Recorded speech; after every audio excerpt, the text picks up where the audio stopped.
My name is Wang Chun, and I work as a food delivery rider in the southern district of Qing City on Earth. That night, I was speeding down the road on my motorcycle, racing to deliver an order. Just as I turned onto the main road, my phone suddenly rang. Seeing that it was a customer calling, I quickly answered and greeted them politely. "Hello, how can I help you?"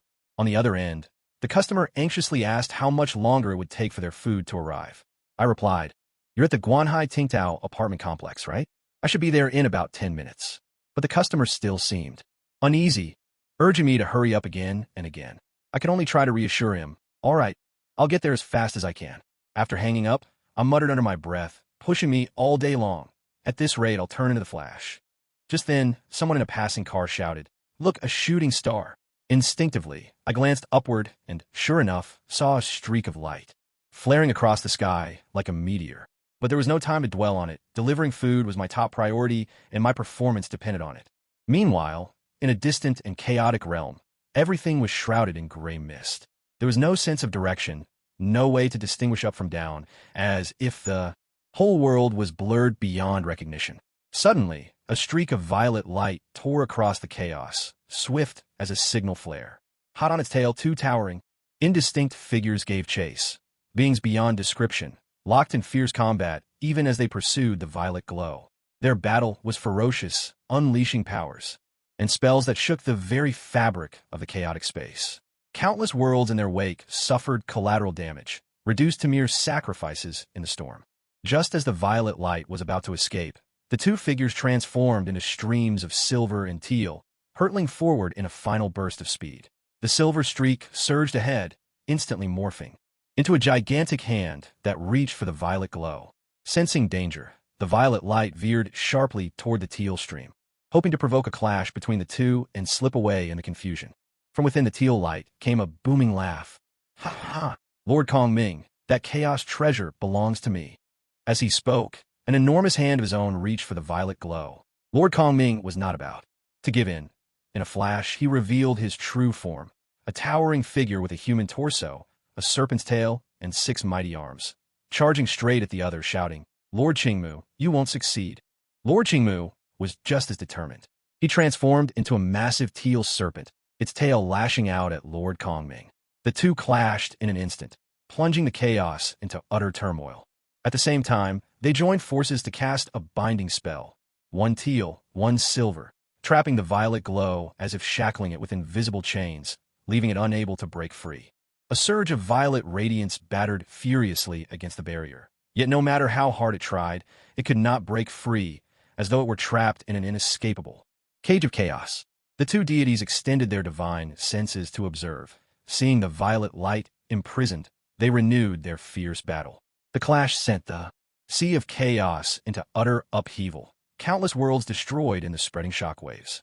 Both sides suffered grievous wounds in the struggle. Of the Void Lord's 6 arms, only 2 remained, while the tail of the Azure sovereign had been severed. Locked in a deadly stare, they seemed poised to collide once again at any moment. Just then, the violet light suddenly burst forth in a dazzling brilliance, shattering the barrier in an instant. It transformed into a streak of light and fled at breathtaking speed. Even as it fled, it absorbed the fragments of shattered worlds along its path, replenishing itself as if gathering resources from the chaos. By the time it reached the edge of the chaotic domain, the two deities ceased their battle, dissolving into streams of light and giving chase. Sensing danger, the violet light flared even brighter, flickering in a heartbeat across the expanse, reaching the very heart of the sea of chaos. The place still reeked of the recent cataclysm, every corner fraught with peril. The two deities pressed on relentlessly, hurling spells at the violet light, even as they continued their struggle. The violet light darted and weaved, as if playing a game of hide-and-seek amid the chaos. Suddenly, a magnificent world loomed ahead. Without hesitation, the violet light darted into its depths. The two deities followed at its heels, plunging into this newly born, untamed realm. Within, the violet light frantically gathered all manner of spiritual treasures, like a collector obsessed. But as the deities intruded, the towering mountain at the world's center began to tremble, and the river of time materialized. A beam of axe light cleaved through space and time, descending upon the two deities as if it were chaos itself passing judgment. The Void Lord shouted, "Void mirror, block it!" Simultaneously, the Azure sovereign commanded, Emperor's staff, forward. Yet even their might could not withstand the axe light. Both were annihilated in an instant, their bodies and souls dissolved, their primordial treasure shattered. The violet light was grazed by the attack, cracks appearing along its surface. Terrified, it quickly gathered the fragments of its treasure, tore open space, and vanished without a trace. Just then, pedestrians on the sidewalk suddenly shouted at me, "Get out of the way! Hurry!" I looked up, only to see a streak of violet light hurtling toward me like a deadly meteor hammer. Before I had time to react, it struck me head-on. My body was flung into the air, and I couldn't help but cry out in anger, "Heavens, what on earth do you want from me?" With a thunderous crash, my consciousness was swallowed by darkness, leaving only my phone buzzing relentlessly in my pocket. The true culprit behind it all had vanished without a trace. All around me, the crowd erupted in alarm. Cries rang out, "Call the police. That poor guy died so horribly. What hit him?" I didn't see clearly. It seemed to fall right out of the sky. I thought it was a meteor. How did it just disappear? Meanwhile, in a strange and chaotic world, a beam of purple light tore open the sky. In countless parallel worlds, it found my soul, the me who had not yet completely died. In a violent cascade of violet light, everything was wiped away. Wong Chun awoke to searing pain, agony racking his head and body. He couldn't help but let out a desperate cry, slamming his head into the ground over and over, yet the pain would not subside. His tortured screams soon caught the attention of the guards. A harsh pounding echoed from outside the door, accompanied by angry curses. "Damn yellow monkey. Can't you shut up? Come on, don't waste your breath on someone who's already half dead." They've pumped 68 types of mutant X genes into his body. The fact his genes haven't collapsed yet is a miracle. He won't survive the next injection, that's for sure. This guy's keeping me up at night. Forget it, let's go eat. Two white men conversed in English outside the door. Despite the agony that racked his entire body, Wang Chen's senses had become unnaturally sharp. He could even sense the expressions and emotions of the men beyond the wall. Suddenly, an intense pain stabbed through his mind as a torrent of overwhelming information forcibly flooded into his consciousness. Hate, hate, hate, pain, pain, pain. Sweat poured down Wang Chen's face like a breached dam. Tormented, he began smashing his head into the floor with renewed frenzy. His mind was a chaotic mess, assaulted by fragments of memory lingering in this body. He longed desperately to pass out, but the suffering was relentless, as if he had been cast into hell itself. Blood trickled from his forehead, his movements slowing, on the verge of losing consciousness altogether. Wang Chun felt as if his soul had soared into the heavens, finally tasting true release. As he gazed downward, he saw that the body, now hanging headfirst, had lost all trace of humanity. Mutated bone horns jutted from its skull, its form cloaked in green scales, a battered tail dragging behind. Wounds covered its entire frame, with some areas stripped to reveal stark white bone. A metal collar encircled its neck, bound by a silver chain. In that instant, a searing rage erupted from the depths of Wang Chen's soul, a blistering fury that threatened to consume him whole. Suddenly, a violet radiance flickered within his spirit. In the next moment, Wang Chen's soul was drawn back to his body, bringing with it an agony straight from the depths of hell. Yet from a violet mirrored deep within his mind, a strand of purple, spiritual light shot forth, merging with his soul. The torment racking his body and spirit eased considerably, replaced by a gentle warmth that flowed through him. Wang Chen could not help but let out a soft sigh, relief mingling with lingering pain. Gradually, Wang Chen's mind cleared. In the throes of pain, he was forced to accept the reality of his transmigration. Not that it mattered whether he accepted it or not. His death beneath a falling star had been filled with bitterness and regret. Now, Wang Chun inherited all the memories of this new body which, like him, was named Wang Chun. This Wang Chun had been a demon hunter, skilled in the arts of Huaxia's magic and martial techniques. He'd been gravely injured while pursuing a hellish demon, and during his escape, was ambushed and knocked unconscious by the Sentinel Special Ops, only to be brought here as an experimental subject. What an utterly wretched fate, Wang Chen thought bitterly. He could feel, with unnerving clarity, the fury and hatred this body harbored toward the Sentinel Special Ops, an urge to tear them limb from limb. For the sake of their experiments, they'd injected him with a staggering 68 varieties of mutant X genes. Astonishingly, his body hadn't collapsed under the genetic onslaught, surviving only by sheer force of lingering mystical energy. His memories brimmed with endless suffering and torment. Once the anger had ebbed, only despair remained. Was even transmigration not enough to escape death? He refused to accept it. He racked his brain for a way out, yet in his previous life he'd been just an ordinary man, far less remarkable than this body's former owner. And even this body, for all its strength and cunning, had failed to survive. What hope did he have? A wave of hopelessness threatened to engulf him. At that very moment, the purple mirror within Wang Chen's mind flared brightly, sending him a message before falling silent once more. Wang Chen clung to the information from the purple mirror as though it were his last hope, reading every detail with trembling excitement. He soon learned that this mirror was called the Hong Mang mirror, a relic born of primordial chaos. During the frenzied chase by two unknown entities, it had sustained severe damage, which ultimately led to his fatal encounter with the meteor. Almost immediately, the Hong Mang mirror bestowed upon Wang Chun the legacy of the Hong Mang Dao scripture. At last he understood the mirror's true purpose. It could reflect countless worlds and replicate the cultivation and treasures of their chosen ones, provided it was supplied with enough energy. Opening his eyes, Wang Chen's face was radiant with joy. For the first time, he glimpsed a sliver of hope.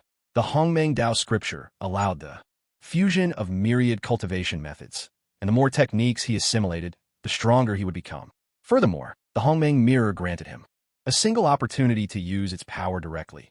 After that, it would rely entirely on his ability to recharge it, or else become nothing but a useless ornament. Now, the most pressing question was which great world he should choose, a world that might hold the key to repairing his collapsing genes. His body convulsed violently again as the familiar agony returned. Sweat and blood poured down his frame, each drop a testament to his torment. Grimacing through the pain, a glint of determination flashed in his eyes. Hong Mang mirror, show me a world of cultivation, he cried out. But before the mirror could begin its projection, his body underwent a terrifying transformation. Where his already misshapen form once was, dreadful tendrils began to sprout. In moments, 8 writhing tentacles extended from his body, lashing restlessly through the air, pounding the alloy floor of his cell until it warped and buckled. From the wounds that exposed his pale bones, sharp bone spurs erupted, making him look, from afar, like a creature born of nightmares. At that moment, the collar around Wang Chen's neck blared an urgent alarm. The air in the cell shimmered and twisted as chaos broke loose. Fire, wind, lightning, rain, metallic spikes, and stone pillars erupted in a maelstrom of phenomena. Wang Chen's body had reached its limits. Emerald scales tore away from his flesh in bloody sheets, staining the floor crimson. Just as his body was on the verge of total collapse, the Hong Mang mirror finally responded. It soared from the depths of his mind and hovered above his head, unleashing a blinding violet radiance. In an instant, time and space within the cell froze completely. Wang Chun was locked in place. The downward spiral of his condition at last halted.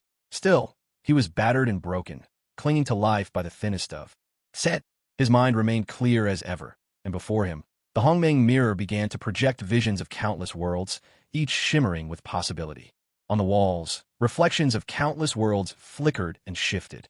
There were vast, mysterious realms filled with terror and distortion, worlds of dazzling advancement and technological brilliance, imperial domains that ruled over myriad universes with absolute might, and an endless parade of peculiar, wondrous little worlds that flashed by in succession. At last, the projection settled on a world devoted to cultivating immortality, a realm where countless minor worlds drifted through the boundless void. The projected image gradually drew in, revealing new small worlds emerging one after another within the infinite expanse. Ultimately, the focus tightened on an immense immortal mountain, thousands of feet high and glowing a deep crimson.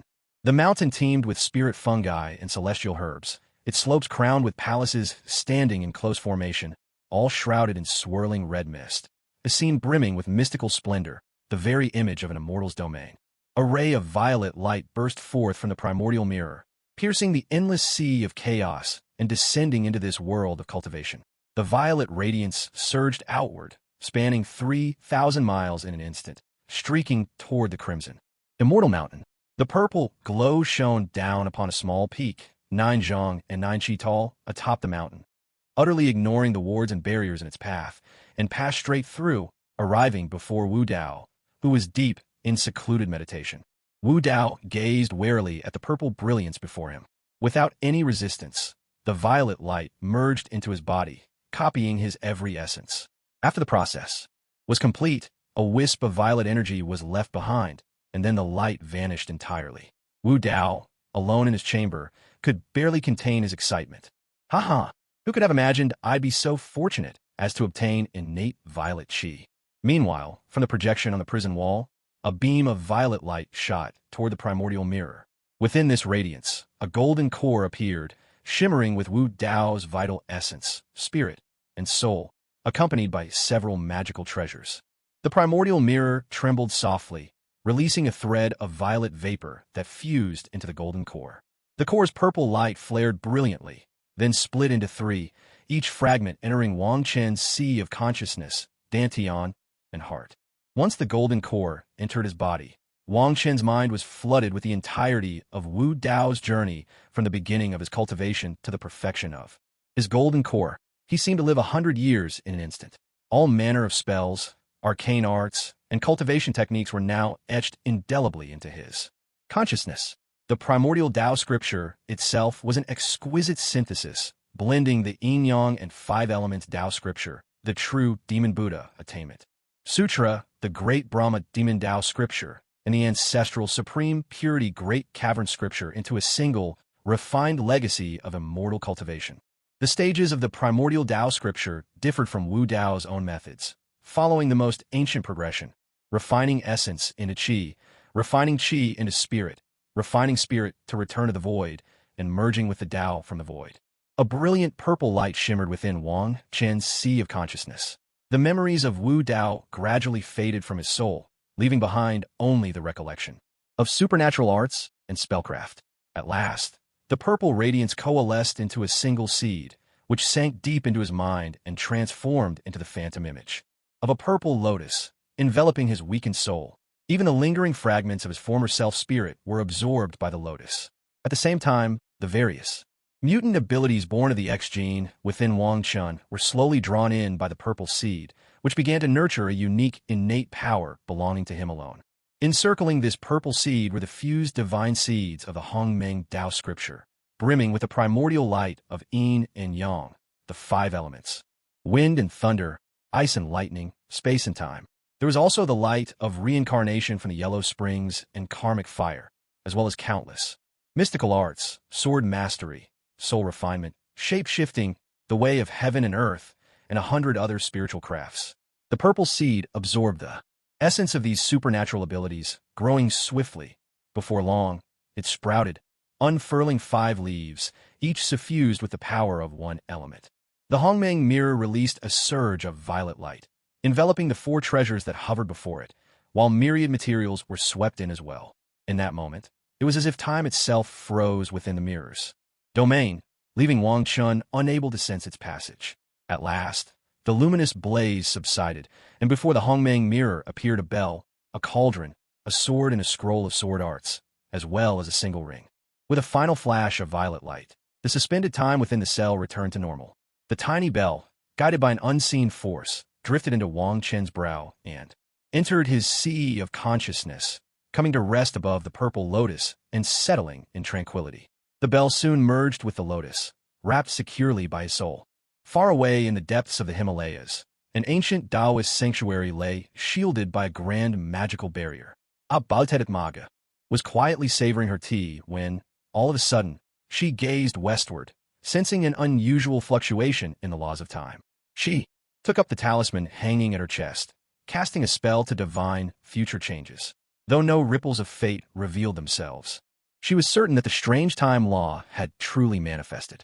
She murmured to herself, "Interesting, most interesting indeed." Back in the prison cell, as the flow of time righted itself, the 3 spiritual treasures hovering in the air flew to Wang Chen's side. The small purple cauldron merged into his dantian, while the sword and the ring floated before his eyes. But Wang Chun had no time to study them, for a wave of searing pain crashed over him once more. The purple blood in his heart released a vaporous energy, easing the agony of his unraveling genes, while the purple gold core in his dantian channeled spiritual power to help reconstruct his body. Wang Chun grasped the critical insight and began to visualize the Pangu King diagram from the Hong Mang Dao scripture, cultivating his primordial Dao body. The image depicted a mighty divine sovereign, seated atop a 36-petaled lotus of chaos, holding aloft an axe that could cleave the heavens, with a wheel of cosmic jade floating behind his head. Amid the endless chaos, the god trained in solitude, and the 3,000 great daos intertwined with his form, radiating boundless light that pierced the primordial gloom. Under the mysterious aura of the Pangu Heavenly King diagram, Wang Chen's battered body rapidly absorbed the magic power from the golden core. In his dantian, and his flesh began to regenerate. The grotesque tentacles on his back and around his wounds gradually fell away, the green scales covering his skin peeled off one by one, and finally, even the tail and bony horns atop his head dropped away. The impurities in his body were expelled along with the X gene, seeping out as black grime. At this moment, Wang Chen's appearance finally returned to that of a human. Radiant with a shimmering halo of colors, Wong Chun was surrounded by the brilliance bestowed by the X gene's extraordinary abilities. The purple blood within his heart began to absorb the useful essence of the X gene, slowly shifting into a deep crimson hue. During this transformation, a primitive rune started to take shape within him. This rune was the manifestation of his cultivation, of the Hong Mang Tao body, a blend of otherworldly energy and the X gene, symbolizing the collision and fusion of two worlds' laws. Wang Chun felt an unusual calm, neither sorrow nor joy. He clearly sensed the changes in his body. The X gene was no longer a latent threat to his life, but had become a nourishing force. Yet, the birth of this original bloodline required an enormous amount of energy. Now, the purple golden core in his dantian was all but exhausted, leaving only a wisp of spiritual power, while the bloodline's formation was still unfinished. He found this almost unbelievable. Drained of energy, Wang Chun was forced to awaken from his cultivation, and the birth of his bloodline came to a halt as well. In that instant, a message echoed from within his blood. Physical body, Vajra. Indestructible, bloodline in formation. Potential strength up to 100,000 gene. At the same time, a message appeared in his soul. Innate divine ability, cursed speech in formation. With joy, Wang Chun stood up, but as he lowered his head and caught sight of the collar around his neck, an inexplicable surge of anger rose within him. He drew the sword before him, and, with a single stroke, split the collar in two, tossing the broken pieces aside. Staring at the fragments on the ground, his fury intensified, and he felt an urgent need to vent his emotions.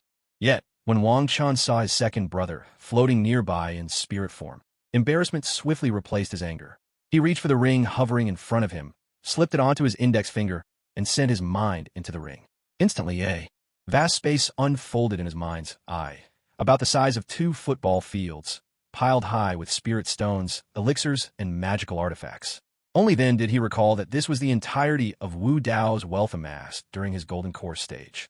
Wang Chun took a purple robe, a pair of boots, and some undergarments from the storage ring. Using his sword, he pricked his left index finger and dripped fresh blood onto each item to claim ownership, then dressed swiftly. Only after finishing did he finally breathe a sigh of relief. He walked to a corner of the cell, sat down cross-legged, and began to consider his available options. The magical arts and spells within his mind were currently unusable due to a lack of spiritual power by the laws he'd inherited had yet to fully merge. The only tool at his disposal now was a psychic force. He tried summoning the chains with his mind, and with a sharp snap, the chains broke apart and flew swiftly into his hands.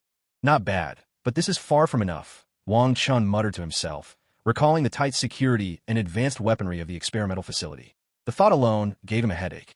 Wait a second. There seems to be another divine power I can use. Excitement flashed across Wang Chen's face. He snapped his fingers, and instantly, a lotus-shaped flame, blood-red in color, blossomed at his fingertips. He quickly extinguished the fire, closed his eyes, and focused his mind inward. To his delight, he discovered that the effort had barely drained his spiritual energy at all. A wild, exultant grin spread across his face. The Crimson Lotus Karma Fire, the legendary divine flame. I will let its name resound in this filthy world. Burn wickedness. No, I can't be reckless. I need to stay calm. I must proceed with caution. Don't worry, my former self. I will bear your grudges. I swear I'll see the Sentinel Special Unit wiped out, down to the last man. At times Wang Zichen would break into bouts of maniacal laughter, and at others he'd fall into brooding silence. Anyone watching might well have thought he'd gone mad, but the hatred within him burned fiercely, undiminished. Until he could release this searing anger, he would never truly merge with this body. With the immediate danger past, Wang Chun gradually regained his composure. He couldn't shake the feeling that his predecessor's death was no accident, but the result of someone's secret machinations. Sifting through inherited memories, he began to notice subtle irregularities. The John couple had once invited his former self to exorcise a spirit, but their behavior had always been odd. During the banishment of a minor wraith, a demon from hell had suddenly appeared, and the Johns had already fled the scene. None of this added up. How could ordinary people have escaped in advance under such circumstances? There were too many missing pieces. Once he escaped, he would make sure to settle accounts with them. His stomach let out a deep, rumbling growl. So hungry. A wave of hunger crashed over Wong Chun, urgent and impossible to ignore. He knew that as his heart's bloodline fused with the X gene, his body desperately craved energy, and he was nearly at his limit. Without hesitation, he summoned all the pills from his storage ring through sheer willpower, only 15 bottles in total. He examined them one by one. Qing Shin pill enhances the spirit. No use for that right now. Pei Yuan pill restores magical energy, still useless. Shi Sui pill refines the body's potential. Can't use it yet. Blood Lotus pill heals wounds and boosts vitality. Might be useful. Purple Dragon pill strengthens the body and advances the bloodline. This one's good. Fasting pill finally found it. Wang Chen hurriedly opened the jade bottle containing the fasting pills and swallowed 3 of them. Soon, a warm surge of energy rose in his stomach, suppressing his hunger. But it was not enough. Every cell in his body was still craving energy. Next, he took out a Zilong pill. A potent medicinal fragrance instantly filled the air, as if even his hunger was swept away by it. Without hesitation, he swallowed it. Instantly, a powerful wave of heat flooded his stomach, making his body feel like a steaming, freshly boiled shrimp. At the same time, it seemed as though a dragon's roar echoed faintly within his mind. Enduring the discomfort coursing through his body, Wong Chun gathered the scattered pills from the floor and stored them back into his spatial ring. Drawing on memories from his previous life, he steadied himself in the stance of the primal chaos pillar and began practicing Tai Chi, attempting to harness his newfound strength. His awakened spiritual sense swept across his entire body, and with every breath, his cells greedily absorbed the energy of the Zilong pill, continuously strengthening themselves. Deep within his heart, a single drop of purple-red blood was also drawing in this energy, its ancient runes gradually becoming more intricate. In his dantian, threads of magical power began to form slowly, their numbers steadily increasing. Even though he was not actively cultivating the Tao scripture of the primordial chaos, the abundant essence and blood within his body were automatically transforming into magic power. At the same time, his spiritual strength within his mind was also growing ever more potent. About half an hour later, Wang Chun emerged from his meditative state. He exhaled deeply, sending out a stream of black-red breath. The vapor lingered in the air and, in an instant, bored a fist-sized hole through the alloy wall across the cell. Delighted, Wang Chun stretched his body. With a casual punch, the air thundered. A light stomp from his foot left a shallow pit in the hard alloy floor. He could feel his dantian brimming with magical power. The energy had filled a space 9 square, with the primordial cauldron gently rising and falling at its center. His cultivation had now reached the peak of the early stage of refining essence into chi. Yet he had absorbed less than a fifth of the Zilong pill's energy. The rest remained hidden throughout his body, especially in the bloodline within his heart, which continued to draw in and nurture this power. Wang Chun picked up the sword lying beside him. During his meditation, the primordial mirror had transmitted a message before falling silent once more. In the future, if he wished to use the mirror to reflect the myriad realms, he would need to charge it with a special kind of energy known as fortune. The primordial mirror required fortune to repair itself, and the way to gather this was by participating in significant events of this world. He had also come to understand more about spiritual treasures. Aside from a ring, which was a spatial artifact, the other treasures, like the bell, cauldron, and sword, each bore the name of primordial chaos. Wang Chun now finally possessed the means to change his fate.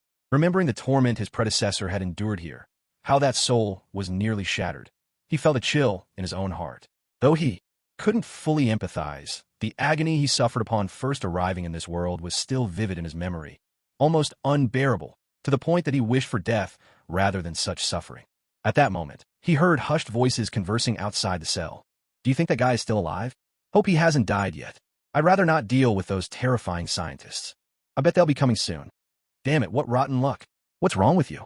I can't take it anymore. Those scientists, There's nothing human about them. Watch your mouth. Be careful. I have no desire to end up as one of their test subjects. Sigh. All right, brother, I'll shut up. You think this guy can survive the next injection? Why are you suddenly concerned about him? I've heard he has some kind of gene that can suppress X-gene conflicts. Oh, I see. So you want to become a mutant too, huh? Chill. Keep your voice down. Who wouldn't want extraordinary powers? Why else do you think they're running all these experiments? But I don't want to turn into a monster. There's nothing you can do about that. Forget it. Let's have a drink. It's not like we'll ever get chosen for those experiments anyway. Listening to the two men's exchange from within his cell, Wang Chen's anger seethed uncontrollably. He realized now that, in their eyes, he was no more than livestock being fattened for slaughter. Still, he forced himself to remain calm. He resolved to wait until those in charge of the experiments appeared in person before making his move. Only then could he prevent them from escaping at the last minute. A heavy, metallic clank echoed from outside the door. Doctor, the two soldiers at the entrance greeted respectfully. Is number 09999 still alive? Came the voice of a middle-aged man. He's alive, still alive, the soldiers replied hastily. Good, the doctor answered, his tone flat, though a wild gleam flickered in his eyes. Open the door, the doctor ordered, his voice calm. Everyone get ready. A young man in a white lab coat, standing beside the doctor, began issuing commands to the team. Around them, a dozen or so technicians quickly set about preparing their instruments, while a squad of fully armed Special Forces soldiers stood nearby, on high alert. I'm opening the door now, one of the soldiers said carefully. Do it, the doctor replied, unable to mask the excitement in his voice. Can that man inside really enable us to fully master the power of the X gene? The general, still skeptical, sought reassurance from the doctor. Of course. Do you have any idea how many types of X genes are fused within him? The doctor's words were laced with fanaticism. How many? 68. What? The general was instantly roused, his gaze fixed intently on the heavy, titanium alloy door. In his mind's eye, he could already see a glorious future unfolding. A future made possible by the possession of the X gene. He can fuse 68 different X genes at the same time and survive. That's the key to us approaching godlike power. The doctor's voice trembled with excitement. The man imprisoned in the cell was the very key to unlocking the power of the X gene, their hope for immortality, the first step toward divinity itself. In the eyes of the researchers, a greedy, yearning light flickered. Who wouldn't long for such strength? Who wouldn't crave eternal life? And Wong Chun. He was the linchpin of their entire plan. His cells could merge multiple X genes without collapsing. They saw him as a gift from fate, an opportunity that could never be allowed to slip away. Two soldiers, cautious and tense, slowly pushed open the towering titanium alloy doors, 5 meters high and 3 meters wide. The general and the doctor, their hearts pounding with anticipation, were the first to step into the cell, followed closely by the rest of the research team. Where is he? The doctor's face twisted instantly with rage and panic, his voice echoing shrilly as he shouted. What? Guards! The general's expression changed in a flash, fear and alarm coloring his shout. Hello there. Wong Chun stood behind the titanium bars, a mocking smile playing on his lips as he regarded them. Yet the chill in his eyes only deepened. These were the very people who had once forced 68 X genes into his body, a memory of agony so vivid he couldn't bear to revisit it.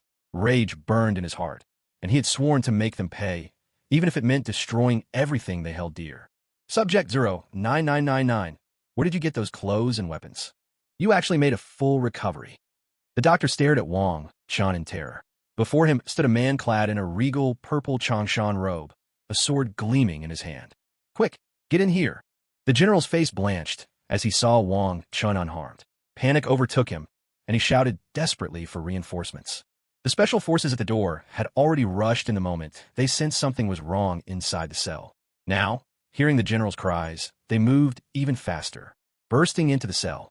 The soldiers immediately formed a protective barrier around the general, the doctor, and the other researchers, raising their weapons at Wang Chun and pulling the triggers without hesitation. Gunfire erupted in a relentless barrage. A hail of bullets, unleashed from fully automatic rifles, tore through the air toward Wang Chun. But he smiled still. Before him shimmered a transparent shield of psychic force. Every bullet that struck it was drained of power, falling harmlessly to the ground. Each one landed with a metallic clatter, one after another, ringing out across the cell. A telekinetic? The squad leader of the special forces let out a cold chuckle. These elite troops relished dealing with tough targets like this. Swiftly, he pulled a high-tech grenade from his belt, flipped the switch, and hurled it at Wang Chun. This was a sonic weapon designed specifically for mutants, harmless to ordinary people. Yet, after a blinding flash, Wong Chun remained standing exactly where he was, smiling, completely unscathed. The squad leader's expression turned grim in an instant. He signaled a retreat to his team with sharp gestures, but the soldiers kept firing at Wong Chun, refusing to back down. Realizing the soldiers were helpless against Wong Chun, both the general and the doctor lost their composure entirely.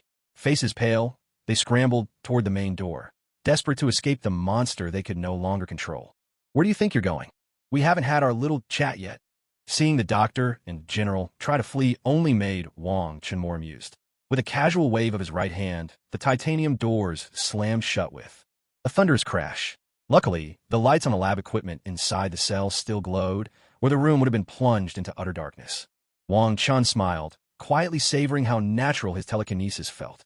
At his words, terror was written all over the faces of both the doctor and the general. Some of the lab staff were so frightened they lost control of their bladders. Now, the cell was filled only with the relentless gunfire and the rapid, panicked breathing of those trapped inside. "Bastard! You damned freak! You monster!" The special forces shouted angrily, cursing at the top of their lungs. Without hesitation, they squeezed their triggers, unleashing a storm of bullets at Wong Chun. The sound of gunfire echoed violently through the chamber. As Wong Chun listened to their insults, his smile slowly faded. His gaze turned icy cold. With a swift motion, he made a grabbing gesture in the air. The two massive titanium doors shrieked with the sound of tortured metal as his telekinetic power yanked them free, and then they crashed down onto the soldiers with punishing force. "No! No! Please!" Despairing cries filled the air as the doors slammed down, crushing the soldiers into a grotesque, bloody mess. Only one soldier, who had kept his distance, survived, though he collapsed to the ground in terror, a spreading stain on his pants betraying his fear. "You're a devil." "Oh, no. I'm no devil. I'm your adorable 09999. Ha ha ha." Wong Chun strode toward them, his laughter wild and mocking, the very embodiment of a villain's arrival. He could feel his telekinetic power surging inside, the rush of strength intoxicating him. It was as if the former will that once inhabited this body was now merging with his own, rage and hatred uniting perfectly. Perfect. Absolutely perfect. You really fused those X genes. I was right all along. Ha ha ha. Instead of fear, the doctor burst into wild, manic laughter. His experiment had succeeded. Subject 09999 was the key to their ascension. At that moment, the way he looked at Wong Chun was as if he were admiring an unrivaled masterpiece of art. "You're insane. How dare you provoke him further? It's a misunderstanding. A terrible misunderstanding," the general shouted in terror. As Wong Chun gazed at these former tormentors, memories of them injecting him with the X gene again and again surged through his mind. Their twisted smiles and cold, unfeeling faces stoking a furious blaze inside him. From the depths of his soul, an uncontrollable rage erupted. "All of you perish. Crimson Lotus Hellfire, burn away all evil." A blood-red flame ignited at Wong Chen's fingertip, fueled by boundless hatred as he hurled it forward. In an instant, whether clad in white lab coats or dressed in military uniform, everyone, scientists, generals, soldiers, was engulfed by the scarlet fire. "No, it hurts. My soul is burning. Ah! F**********. You. Ah!" Wong Chun threw his head back and laughed, exhilarated by the sight before him. He could feel the power of the Crimson Lotus Hellfire growing rapidly, filling him with a heady excitement. Everyone in the cell was consumed by the hellfire. No ash, no trace, not even their souls remained. They were utterly annihilated, erased without a single remnant. The Crimson Lotus Hellfire returned to Wong Chen's hand, and after devouring all their sins, it managed to coalesce into a third-grade lotus of flame. Warning, warning, warning. Warning, warning, warning. A shrill alarm blared throughout the experimental base. Clearly, Wong Chen's actions had been discovered. He saw green smoke begin to billow from the ventilation ducts, quickly swallowing up the cell. His vision blurred, and a deep fatigue swept over him. But before he could use his power to dispel the toxin, his body adapted on its own. He realized his bloodline was at work. Now, he was almost immune to all poisons. With a faint smile, Wong Chun walked out of the cell, the Hong Mang sword in his left hand and a blood-red lotus of flame burning on his right forefinger. He stood there like a dark master descended upon the world. Once again, the world has been tainted. Crimson Lotus Hellfire, Go forth and cleanse it." With those words, Wong Chun tossed the hellfire lotus into the air. Instantly, it split into countless tiny flames, piercing through the walls and streaking toward everyone within the base. Each person, bearing their own sins, was marked by the crimson lotus hellfire, and blood-red flames erupted on their bodies. "Ah! What is this? Help, someone help. It's unbearable." "Aya!" Agonized screams echoed through the laboratory. "What a beautiful sound," Wong Chun murmured, his expression wild with madness. Subject 09999 is completely out of control. Run for your lives. The remaining staff at the research facility scattered in panic, desperate to escape the terrifying red flames. "Ah, you two are still alive?" Wong Chun noticed two soldiers at the end of the corridor, the very ones who had been guarding him. They didn't seem to bear much guilt on their souls. "Aya, you monster! I'll kill you." The two men, gripped by terror, opened fire on Wong Chun, determined to bring him down. The bullets clattered harmlessly against the shield of psychic force in front of Wong Chun, each impact ringing out in crisp succession. With a casual wave of his hand, Wong Chun manipulated the bullets on the ground with his telekinesis, sending them ricocheting back toward the two soldiers. In this base, guilty or not, none would be spared. A murderous gleam flashed across Wong Chen's face. In an instant, the two soldiers were riddled with bullets, collapsing lifelessly. The research facility had become a living hell.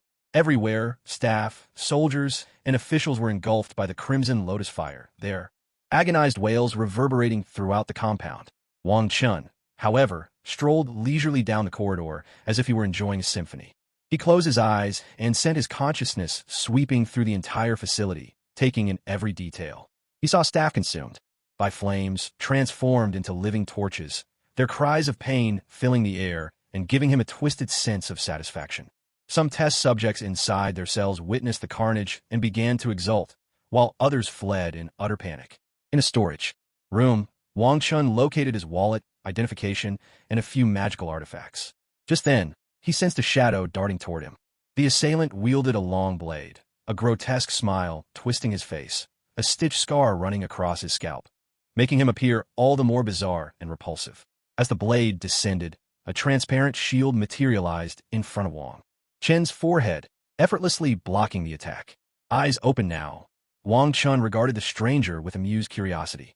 The freak's face contorted in fear as he tried to flee, only to realize he was suspended in midair, utterly immobile.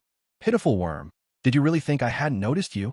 Wong Chun sneered, easily sidestepping the long blade with a flick of his right hand. Examining its craftsmanship, he guessed it was forged from diamond alloy, and without a second thought, slipped it into his spatial ring. "Now then, what exactly are you?" Wong Chun studied the ugly figure before him, interest gleaming in his eyes. The freak could only whimper helplessly, his voice stifled. "Oh, my apologies. I almost forgot you're beyond speech now," Wong Chun said lightly. "No matter. You're nothing more than another X-gene mutant." "To hell with you, then." Wong Chun suddenly lost all interest in sparring with the strange man. A streak of blood-red flame appeared in his right hand, which he flung toward the figure. The fire instantly consumed him, transforming him into a blazing torch, and in just moments, nothing remained. The crimson flame slowly returned, dancing atop Wong Chen's index finger, gradually forming a lotus pedestal of the third rank, its appearance both bloody and mysterious. Without lingering, Wong Chen strode swiftly toward the storeroom. As he passed the cells holding the experimental subjects, plaintive voices reached his ears from within. "Sir, I beg you, please kill me. Sir, please set us free. Sir, we really can't bear this suffering any longer. Sir, please, I'm begging you. Sir, please, have mercy." And so on. Standing in the corridor, Wong Chun looked at the experimental subjects on either side, creatures who had long since lost any semblance of humanity. A suffocating wave washed over him. Anger burned in his heart, not the rage of his former self, but the pent-up indignation from his previous, ordinary life. His eyes went bloodshot. With a cold, detached expression, he asked, "Are you certain?" "Sir, thank you so much for your deliverance." "Thank you, sir, thank you. Sir, we are deeply grateful for your mercy." And so on. From the two cells nearest to him came the voices of gratitude from the experimental subjects. Soon, the entire corridor echoed with grateful cries from every cell. "Let me grant you your final release." Wong Chen's face remained impassive as he walked slowly down the corridor. In every cell he passed, a dull thud would sound, the mark of his telekinesis ending another suffering life. By the time he reached the end of the corridor, all the muffled burst had ceased. The anger he'd repressed for so long could no longer be contained. Ah! Thunder cracked and rumbled through the air. With a roar seething with murderous intent, Wong Chun brought the corridor and the rows of cells crashing down behind him. He left without a word, thinking silently, let this place serve as your final resting ground. As for those who'd wrought such pain and torment, he would personally see them pay. There was no one left in the entire experimental base. All had been consumed by the crimson lotus fire, leaving the place empty and haunted by shadows. Wong Chun moved swiftly through the deserted base and arrived at the storage room. There he found his identification, a string of beads, and a Han sword. He placed them all into his spatial ring, then turned and headed for the incubation chamber. With a thought, he pulled down the titanium alloy door by sheer force of will. Although he had sensed what was inside with his divine perception, the sight that greeted his eyes still made his anger blaze anew. Arrayed before him were countless clones of himself, each sealed within a circular, transparent vessel, packed tightly together and filling the vast chamber wall to wall. The sight sent a chill straight through the heart. Is this the key you use to unlock divine power? This world truly is a place where only the strong survive. Wang Chun stared at the room, full of clones, murmuring softly to himself. Then, he withdrew the red lotus karma fire from his right hand back into his sea of consciousness. To his surprise, the flames returned an exceptionally pure soul force, causing the purple lotus in his mind to grow wildly, his spiritual power surging, and the fragments of his previous life's soul to fully merge within him. His telekinetic abilities became even more formidable. For the moment, Wang Chun paid no attention to the changes in his mind. Raising his voice, he gave a commanding shout, and with a thought, the fire rune, symbolizing divine power, flickered once in his consciousness before dimming, as the laws were. Still not fully integrated. At that instant, however, the drop of evolving purple blood in his heart glowed faintly, casting a crimson light. A surge of red energy rushed into his right hand, where a fireball the size of a fist began to form. The fireball swelled larger and larger until it was as big as a millstone. Wang Chun hurled it into the incubation chamber, and in an instant, countless clones were engulfed by roaring flames. The fiery glow reflected off his cold, angular face, making him appear even more terrifying. Red alert! Red alert! Red alert! Red alert! Red alert! Red alert! Move quickly, hurry up. Soldiers, pick up the pace. Around the small island that housed the experimental base, 2 American warships had been patrolling constantly. Suddenly, alarms blared aboard the ships. Soldiers sprang into action, and all the ship's cannons locked onto the island. With a single order, they could reduce the island to rubble. In the warship's command room, the captain was on the line with the president. Mr. President, there's been an incident at the Sentinel's Special Ops experimental base. Test subject number 09999 has gone rogue. The base has fallen, and he's about to escape, requesting authorization to attack the island. What? How did you let this happen? You couldn't control even one test subject? Permission granted. Commence the attack and file a report with the Department of Defense. The president slammed down the phone in anger. Deploy the experimental squad immediately. If the experimental squad fails, launch a full-scale assault. Yes, sir. Understood, sir. Once the captain received the president's orders, he wasted no time in issuing the attack command. He wasn't about to risk letting the test subject strike first. He had to take the initiative. Back at the president's office, the call set off a chain reaction. News of the Sentinel's experimental subject revolt quickly reached various powerful factions. Many were thrilled, watching closely to see how the government would respond. Some even mocked them in secret, amazed they'd allowed a single test subject to escape. Inside a luxurious villa by the sea in Los Santos. Sir, there's a piece of news here I'm certain you'll find quite interesting. Jarvis, any updates? Let's hear it. A middle-aged man, his face smudged with oil and a scruffy beard lining his jaw, stepped away from the console. The arc reactor glowing on his chest made it unmistakable. This was the famous Tony Stark. A test subject in the Sentinel Task Force's laboratory has gone rogue. The military is preparing to use force to neutralize the target, Jarvis reported matter-of-factly. Oh, now that's interesting. We should take a look. Jarvis focused the satellite cameras on the incident site. Stream alive. Tony Stark's lips curled into a smile. Watching the government struggle always brought him a certain satisfaction. Meanwhile, in the headmaster's office at Xavier's School for Gifted Youngsters, Professor X, sitting in his wheelchair, suddenly sensed a powerful surge of energy erupting near the Big Apple. He called in Beast, Hank, and instructed him to use the satellite system to track the exact source of the disturbance. At the Washington headquarters of the Strategic Homeland Intervention, Enforcement, and Logistics Division, SHIELD, Director Nick Fury, upon hearing about the test subject's rampage, allowed a sardonic smile to cross his one-eyed visage. After all, SHIELD had always had a tense relationship with the Sentinel Task Force. He immediately ordered his team to monitor the incident site via satellite as well. Elsewhere, various clandestine factions were watching the situation closely. Magneto's Brotherhood, the Hellfire Club, several powerful consortiums, and of course, Hydra. Inside the experimental base, after hurling a fireball into the incubation chamber, Wong Chun was engulfed in a blazing red inferno. His fury had reached its limit, awakening the evolving power within his blood, a force belonging to the X gene. In his former life, Wong Chun had been nothing more than a nameless soldier in the Yellow Robe Army, never imagining that this world could be so deranged. Not only did they perform human experiments, but they were also cultivating gene clones to satisfy their most revolting desires. He burst out laughing, the sound wild and unrestrained. Let the world witness the wrath of a nobody. The flames erupted in a deafening explosion as Wong Chun laughed maniacally. Fireball shot from his right hand in rapid succession. He was determined to burn this hell on earth to ashes. Step by step, he advanced toward the exit. The flames swirling around him gradually absorbed into his body, leaving only smoldering ruins in his wake. An uncanny smile twisted his face as he gripped the magnificent Hong Mang sword, striding out of the base without fear. He's out. He's coming out. The test subject has escaped. Alert the strike team. Initiate attack now. Understood, sir. Pandemonium reigned in the command center of the warship. As the image of the young Chinese man appeared on the main screen, terror flickered across every face. They all understood. Everyone in the base had already perished in the conflagration, consumed by the flames of this demon. The experimental team, dressed in white uniforms, consisted of 8 members. Their appearance was bizarre. Each one was bald, with a prominent scar running across their scalp, making them look rather grotesque. Upon receiving their orders, excitement flickered across the faces of the experimental team, their expressions growing even more menacing. For among them had undergone physical enhancements. These strengthened. Individuals charged straight at Wang Chen. One mutant, who commanded the power of wind, let out a piercing shriek as he closed in swiftly from above, launching a volley of razor-sharp wind blades toward Wang Chun. The remaining test subjects refused to be outdone.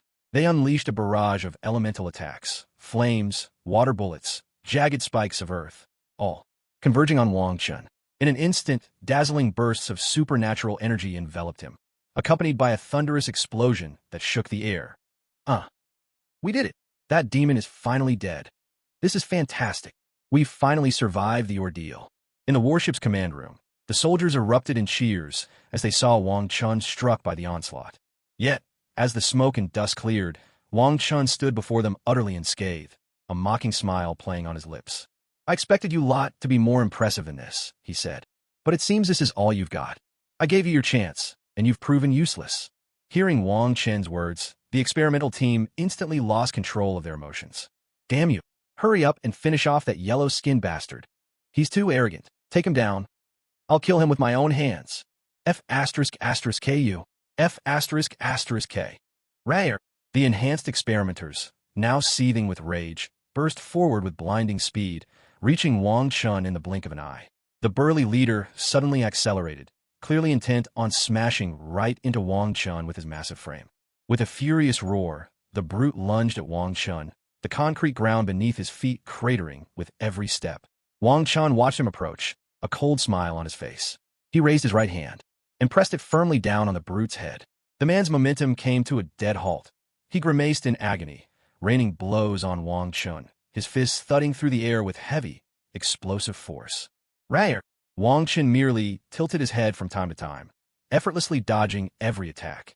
I've no desire to waste any more time on you. Wang Chun quickly gauged the brute's strength and realized it was no more than 5 tons. He had expected these cyborgs to be far stronger, but now he saw he'd been too cautious. With a sudden burst of force, Wang Chun slammed the brute's head into the ground. The skull shattered like a watermelon, bursting apart instantly. His telekinesis formed a shield around him, blocking the shower of blood. Then, with a mere thought, he immobilized the rest of the experimental team. Terror contorted their faces as they stood frozen in place. Wang Chun watched the 3 body-modified men, who were still frozen in their running stance, with great interest. Their grotesque faces, twisted further by terror, merged into a spectacle that was almost comical. With a casual snap of his fingers, he unleashed a surge of telekinetic force. Their heads were crushed one after another, bursting open in turn. How beautiful! Don't you think so? Wang Chen smiled as he addressed the remaining 4 modified men standing not far away. Seeing their faces contort even more hideously, he snapped his fingers again without a care. How dull! With 4 dull thuds, the heads of the last 4 exploded in succession. The body of the wind-controlling mutant, who had been suspended in the air, fell lifelessly to the ground. Holy shit, this guy is terrifying. How can anyone be this powerful? Inside a luxurious villa on the Los Angeles coast, Tony Stark stared at the screen in shock. Then, a wide grin spread across his face. Now the government is in real trouble. Jarvis, dig up everything you can on this Chinese guy. Yes, sir. Sir, his name is Wang Chun. He currently lives in New York. He's a traditional Chinese medicine doctor and an exorcist, graduated from Columbia University. No criminal record, not a mutant. His phone records vanished a month ago. These government officials had it coming.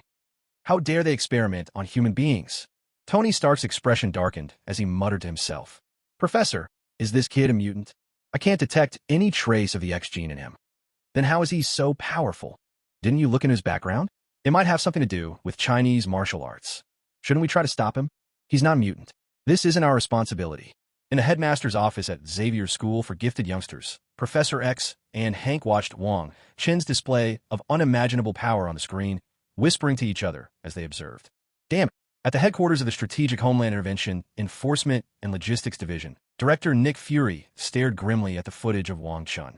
He realized that if even the military couldn't handle this man, things could spiral out of control. He quickly gathered his staff, issuing orders for a response plan. He's a monster. He's a devil incarnate. Open fire. Direct all weapons at the experimental subjects on the island. Hit them with everything we've got. Yes, sir. Fire. Fire. Every weapon on the 2 battleships locked onto the small island, unleashing a relentless barrage at Wang Chun. Gunfire rattled in deafening bursts. Missiles tore through the air with explosive whooshes. All that remained on the island was the thunderous hail of machine gun fire, the roar of missile launches, and the tense, ragged breathing of the soldiers. Facing the oncoming hail of bullets and missiles, a strange smile crept onto Wang Chen's lips. Suddenly, he spread his arms wide and unleashed his psychic power without restraint.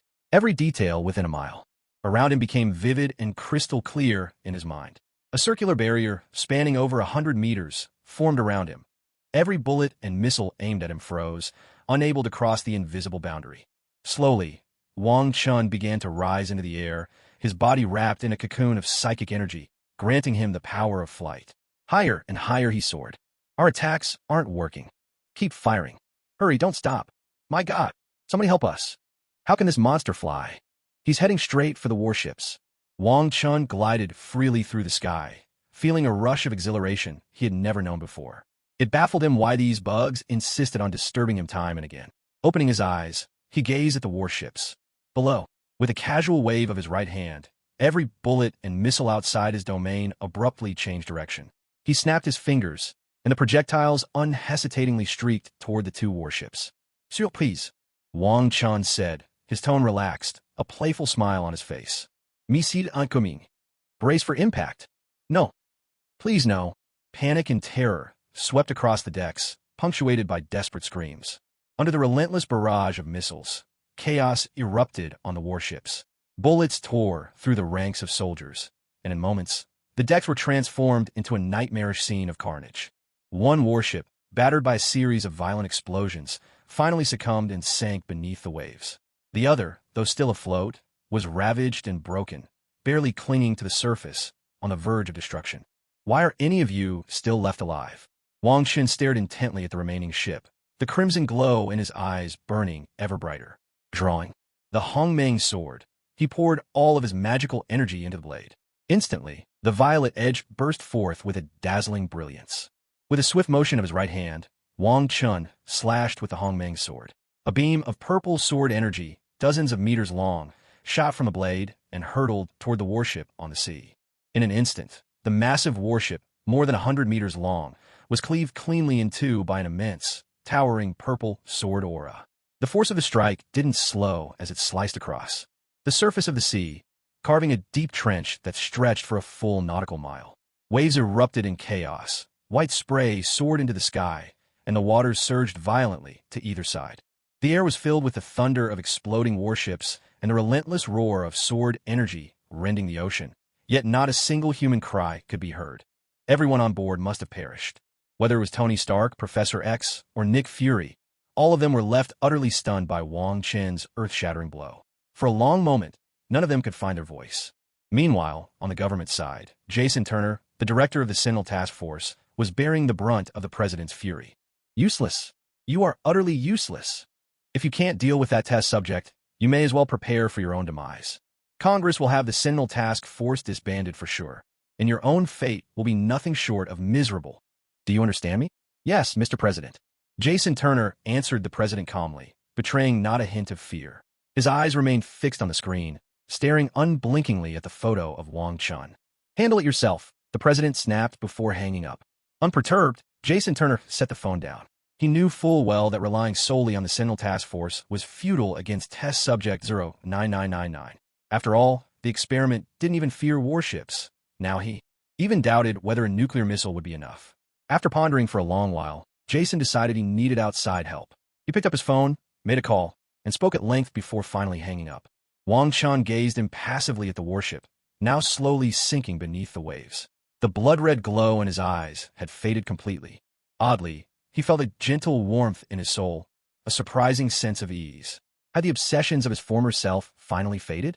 He looked up at the sky, knowing full well that countless satellites must be watching him at this very moment. A strange, unsettling smile crossed his lips as he spoke. I'll be waiting for you. With that, Wong Chun slowly flew toward the island's pier. The obsessions of his past life had dispersed, yet happiness still eluded him. Was it the gratitude from the dying experimental subjects, or the rage of those who had cloned him? He wasn't sure. After all, in his previous life, he had been nothing more than a lowly food delivery man. Though he now possessed all the mystical abilities of Wu Dao, his state of mind still needed tempering.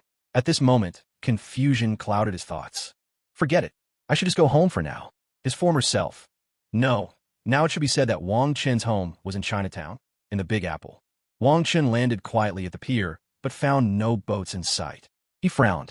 Would he have to fly all the way to the Big Apple? No, that wouldn't be safe. The American government was surely plotting ways to capture him at this very moment. He needed to preserve his strength. Don't push me, seriously. If you push me too far, I swear I'll master a space spell and start planting mushrooms all over America. A strange smile crept across Wang Chen's face as he muttered to himself. Suddenly, Wang Chun spotted an old wooden boat among the coconut trees. Sending out his spiritual sense to check it, he found the boat was surprisingly intact. Perfect, he now had a way to get home. With a thought, the wooden boat flew right up to him. Using his telekinesis, he plucked a dozen coconuts and placed them on the boat. Everything was ready. Out to sea, time to go home. Wang Chun stood on the wooden boat as it sped northwestward, powered by his telekinetic rowing. For once, he didn't even need oars. He really was riding the waves with nothing but his mind. With a coconut in hand, sipping its sweet juice, Wang Chun finally felt alive again. Everything before now seemed like a dream. For the first time, a genuine smile appeared on his face, free from any trace of eeriness or shadow. At last, he had shaken off the burden of his predecessor's vengeance and returned to being himself. What the hell? What's going on? How was that wooden boat going so fast? That Chinese guy is so handsome. Hey there, cutie. He's got such presence. Oh my gosh. I'm coming over. People on a nearby yacht couldn't hold back their exclamations as they watched Wang Chen's humble wooden boat outpace their luxurious vessel. Some bikini-clad beauties even blew kisses his way. Damn my eyes. What's up with these white folks' tastes? How can they go for someone so dark and unattractive? Watching the nearly naked girls on the yacht throwing kisses at him, Wang Chen almost lost his balance and fell into the sea. He quickly sped up the boat, only relaxing once he'd left the yacht far behind. Man, Americans really are something else. But honestly, I kind of like it. Standing at the bow, Wang Chun couldn't help but grumble, though his face wore an unabashedly mischievous grin. In his previous life, he'd been a nobody, never daring to let loose, just quietly giving massages for an hourly wage. But now, with his newfound abilities and freedom outside of China, he was determined to live it up. After all, wasn't crossing over into a new life meant for this? And besides, sleeping with white beauties was a great way to get revenge for his predecessor. That's right, it was payback. Go, go, go. Hurry home. With this in mind, Wang Chen's excitement bubbled over as he pushed the boat to an even greater speed. He remembered that in his previous life, he'd left behind a small fortune, $2 million to be exact. Damn, he'd struck it rich. Turns out, that money was left over from buying cultivation herbs. No wonder a top student from Columbia University ended up as an exorcist. Apparently, it was a seriously profitable gig. Here comes the good life I've been waiting for. Anyone who tries to ruin it, I'll wipe them out. Even the American government is no exception. Wong Chun finally stepped out of the shadow of the research facility. Sure, he might seem a little carefree now, but he hadn't forgotten the grudges born in that lab. After all, it was there he truly tasted what hell on earth felt like. The Sentinel Task Force is doomed. Even if God himself shows up, they're finished. Are they filming a movie? Whoa, that's so cool. Are those traditional Eastern clothes? Could he be a mutant? Would a mutant dare to act so brazenly? Good point. Wang Chun made his way upstream from the river's mouth into the Hudson. People on both banks were stunned to see him standing in the middle of the water. Some even called the police. Patrol cars blared their sirens along the riverside road, but Wang Chun just shot a cold glance at these killjoys, then sped up, leaving them in the dust. He landed on a deserted stretch of riverbank near Manhattan's Chinatown. With a simple thought, he tore a massive hole in the bottom of his wooden boat, and within moments, it disappeared beneath the rushing river. Only then did Wang Chun leave the riverbank satisfied. He made his way to a nearby street, where he spotted a yellow cab and quickly flagged it down. Climbing in, Wang Chun spoke up, 61 Henry Street. Got it, buddy. The black driver hummed a tune as he pulled away from the curb. Hey man, is that Chinese clothing you're wearing? It's gorgeous. The driver was clearly a chatterbox, firing off questions at Wang Chun with excited energy. Yeah, it looks pretty cool, doesn't it? No doubt about it. Super cool. Wang Chun and the driver chatted idly, and he took the chance to ask about any recent big events. The driver, ever talkative, told him about Tony Stark's return from the Middle East and mentioned that the Mutant Registration Act was being brought up again. Other than that, there wasn't much useful news. We're here, man. Wow, your place is impressive. Didn't expect you to be a rich guy. Damn, I hate rich folks. That'll be $20. Keep the change. The driver's mouth ran like a machine gun, leaving Wang Chun exasperated. He quickly pulled a $50 bill from his wallet and handed it over, before jumping out of the cab. Luckily, he'd picked up some cash at the research base. Otherwise, he'd have had to skip out on the fare today. Wow, I wasn't planning on giving you change anyway, the driver exclaimed then, with a look of delight, stomped on the gas. The yellow cab shot away like a rocket, vanishing from Wang Chen's view. Wang Chen cursed the unscrupulous black driver under his breath, then looked up to see an old villa that perfectly blended Chinese and Western styles, exuding a subtle charm. From the outside, the villa appeared incredibly luxurious. Its roof was covered with green glazed tiles, red wooden columns lined the veranda, and the eaves were decorated with traditional painted patterns, all steeped in the classical elegance of ancient China. The main structure of the villa was a three-story palace-style building with double eaves, about 30 meters long and 25 meters wide, facing south. Its architectural style followed the official designs of the Ming and Qing dynasties. The roof adorned with green glazed tiles, and above the entrance hung a red wooden plaque inscribed with the words Taishan Palace. Inspired by the Miling Palace, with all due respect. Holy crap. The former owner really knew how to live. Yeah, but now it's all mine. Wang Chun muttered excitedly, his face alight with anticipation. He walked to the villa's entrance, took out his wallet, and fished out the key. Unlocking the door, he stepped inside. As he surveyed the layout of the grand hall, a wave of familiarity washed over him, thanks to the memories he had inherited from the body's previous occupant. All the furnishings and arrangements felt intimately known, yet strangely distant, as if from another lifetime. The main hall was designed as a place for business. On either side stood large antique display shelves, each adorned with a variety of ancient artifacts and art pieces. Beneath the shelves, one side was arranged as a comfortable lounge with sofas, while the other was set up as a tea area. To the north stood a massive safe styled like a traditional Chinese medicine cabinet, filled with rare medicinal herbs and valuable materials. In front of the medicine cabinet stretched a bar counter about 4 meters long, with several traditional officials' hat chairs positioned in front of it. Wang Chun collapsed onto the sofa, finally realizing that it was only at this very moment that he could truly relax. He felt completely at ease. With a thought, he began to check the treasures stored in his universe ring. There were only 2 magical artifacts left, along with 3 enchanted robes and a handful of spirit stones. The 2 magical artifacts, one shaped like a palace, the other like a mountain peak. He hurriedly took out the palace-shaped artifact, bit his left index finger, and dripped a bead of blood onto it to claim ownership. This was just the initial step. He would need to refine the artifact further to fully command its powers. A rush of information about the artifact flooded into Wang Chen's mind. The palace-shaped artifact was called the Ziwei Dao Palace, imbued with the starry skies formation of the Ziwei constellation. It could gather the power of the stars from a celestial array, and was mainly used for defense and cultivating rare spiritual herbs. Ha! This is amazing, just what I needed, right when I needed it. I was just worrying that the house wasn't safe enough, and now the perfect artifact falls right into my lap. After a hearty laugh, Wang Chun tossed the Ziwei Dao Palace into the air, channeling his magical energy and forming a hand sign to direct its power. The Dao Palace began to expand and turn.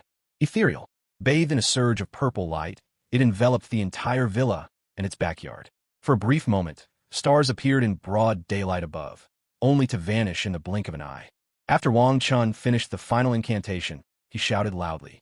In an instant, the Ziwei Dao Palace vanished, merging seamlessly with the villa. He wiped the sweat from his forehead and finally sat down. I'm still pushing myself too hard. With my cultivation still at the early stage of refining essence in a chi, my power hasn't been tempered enough. Using a magical treasure is just too much for me. I nearly drained myself dry. Wang Chun glanced inward, seeing the scant remains of his power within his dantian. He couldn't help but sigh. Still, I'm safe now. Even if a missile came at me, I wouldn't so much as blink. He let out a laugh, then sat cross-legged, drawing 1,000 spirit stones from his storage ring and placing them beside him. He began circulating the Hong Mang Dao scripture, starting to recover his strength. After all, so many people still had their eyes on him. He needed to stay at his peak. A purple radiance shimmered around Wang Chun as he absorbed the starlight gathered by the Ziwei Dao Palace, along with the spiritual energy from the stones at his side. The purple light pulsed and contracted in the area. Within his dantian, spanning 9 zhang, was steadily replenished. Time flowed by, and his power accumulated until it reached 129,600 strands, returning him to the very peak of the early stage of refining essence into chi. Wang Chen opened his eyes. A flash of violet glinted within them, and he realized night had already fallen. He stood, stretched lazily, and gazed out at the dazzling nightlife outside the window, murmuring, "Indeed, cultivation knows no day or night." With a thought, he turned on the lights in the living room. He moved to the tea table, opened a bottle of mineral water, and filled the kettle. He set about boiling water and brewing tea, waiting for uninvited guests to arrive. The Sentinel Special Response Team was probably about to come knocking, and, if not, he'd have to go looking for them himself. Knock, knock, knock. Brother Chun, open up quick. Just as Wang Chun was lost in thought, a knock came at the door along with the anxious voice of a young woman. Wang Chun lifted his head, gazing toward the door. In that instant, a memory flashed across his mind. No way, what the... How could there be such a coincidence? He hurried to open the door for the young woman outside. Her name was Lu Feifei, and she looked exactly like Lu Tianxian. She ran a Golden Swallow jewelry shop just across from his own store. The thing was, she had a friend named Yang Mi, and while maybe not an exact match for the star to Mimi, the resemblance was at least 80 or 90%, which was honestly a bit much. Brother Chun, thank goodness you're back. Lu Feifei's face lit up with excitement as soon as Wang Chun opened the door. Feifei, what's wrong? Wang Chun replied in the voice and manner of his predecessor. Brother Chun, help us out. It's urgent. Please, just let us in first. As she spoke, Lu Feifei gestured to the side. Yang Mi and 2 white girls quickly hurried over. With their hands pressed together in a pleading gesture, Lu Feifei led them all inside. After Wang Chun closed the door behind them, he walked over to the sofa with a bemused smile and asked, "What happened? Why are you all sneaking around like this?" "Oh, Chun, you have to save us." Lu Feifei looked at him with pleading eyes. Yang Mi and the 2 white girls gazed at him just as desperately. "How am I supposed to help if you don't tell me what's going on?" Wang Chun handed each of them a bottle of mineral water, his tone a bit impatient. "We've all awakened the X gene." Lu Feifei hesitated for a moment before blurting it out. Among everyone she knew, only Wang Chun might be able to help. After all, he was an exorcist and knew martial arts, a formidable combination. "What? I thought the X gene could only awaken in childhood," Wang Chun said in surprise. "It might have something to do with this stone," Lu Feifei said, pulling a black stone from her bag and handing it to Wang Chun. "You're just handing me something so precious? Won't you regret it?" Wang Chun asked with a smile, turning the stone over in his hand. "Precious? That thing is nothing but a stone of misfortune," Yang Mi grumbled through clenched teeth. "This isn't a stone of misfortune. It's a source stone, a real treasure." As Wang Chun held the stone, the purple blood in his heart seemed to pulse faster, and a pleasant warmth spread through him. To us, it's nothing but trouble. The platinum blonde girl's face twisted in frustration. Exactly. We haven't had a decent meal or a good night's sleep for days. All because of that stone, the red-haired girl said, on the verge of tears. But only the platinum-haired girl turned into an elf. None of the rest of you even changed appearance. What's there to be afraid of? And besides, didn't you all awaken powers? Why not use them? Wang Chen asked, baffled. Lu Feifei, Yang Mi, and the other two girls looked awkwardly at each other. Finally, Lu Feifei twisted her fingers and spoke up. My power is water and ice, but I can barely conjure a trickle. Yang Mi can only make a tiny flame. Alice can control plants, but just a little, and Ada can move metal, but not even enough to budge a spoon. The more Lu Feifei spoke, the more embarrassed they all looked, until they could have buried their faces in their chests. Wang Chun, mid-sip of tea, suddenly spluttered, spraying tea everywhere. What on earth was this? Could there be weaker mutants than this? The four girls blushed even deeper at his outburst, their faces burning with embarrassment. How can you be sure you're really mutants? Wang Chen asked, dabbing his mouth with a tissue, still puzzled. Oh, I picked up a mutant detector a while back. Tested us and got a positive reading, no doubt about it. Lately, the Sentinel Task Force has been hunting mutants everywhere. We've been hiding and running for so long, I don't know how much more we can take, Lu Feifei said, her voice heavy with discouragement. It sounds like that Mutant Registration Act and the Sentinels have really made life tough for you all. But you know what? It just so happens I've got a score to settle with the Sentinel Task Force myself. For now, why don't you all stay at my place? Wang Chun said, a peculiar smile creeping onto his face. Thank you so much, Chun. Chun, you're the best. We owe you. Filled with excitement, Lu Feifei and Yang Mi rushed up to Wang Chun, each planting a kiss on his cheek. Even the two white women who had come along followed suit, leaving Wang Chun momentarily stunned and at a loss for words. All right, that's enough, he protested. If you keep this up, I might just have to put you all in your place. Wang Chun growled, feigning fierceness. Yeah, we're not scared of you. Yeah, what are you going to do about it? We'll see who gets the upper hand. That's right, bring it on. Now that Wang Chun had welcomed them into his home, Lu Feifei and the others felt the fear and anxiety that had weighed on them begin to lift. Their spirits returned, and laughter filled the air once more. Just then, the sound of stomachs rumbling echoed through the room. Lu Feifei and Yang Mi blushed furiously, wishing they could sink right into the floor, while Alice and Ada shot each other embarrassed glances. The playful moment with Wang Chun abruptly came to a halt. All right, enough fooling around. I'll run to the store and get you something to eat, Wang Chun said, his expression turning slightly awkward as he tried to ease the tension. He grabbed his wallet and headed out the door, calling back over his shoulder. Lock the door behind me, and don't open it for anyone. Oh no, how embarrassing. My image is ruined. How am I supposed to keep up the fairy tale persona now? Forget it, what's done is done. No use worrying about it. Hey Feifei, have you noticed how long Chen's hair has gotten? How should I know? We'll just ask him when he gets back. Why are we so unlucky? We finally got our little shop running, and now we've ended up as mutants. My money gone. Curse those sentinels. Outside the villa, Wang Chun could still hear the women's voices drifting out.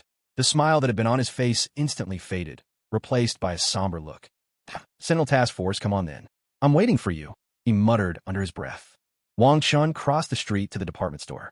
As soon as he walked in, a jovial uncle called out to him. Shen, you've been gone a long time this time. I was hoping you could take a look at my old knee again. It's been killing me the past few days. Uncle Chun, this job was a tough one.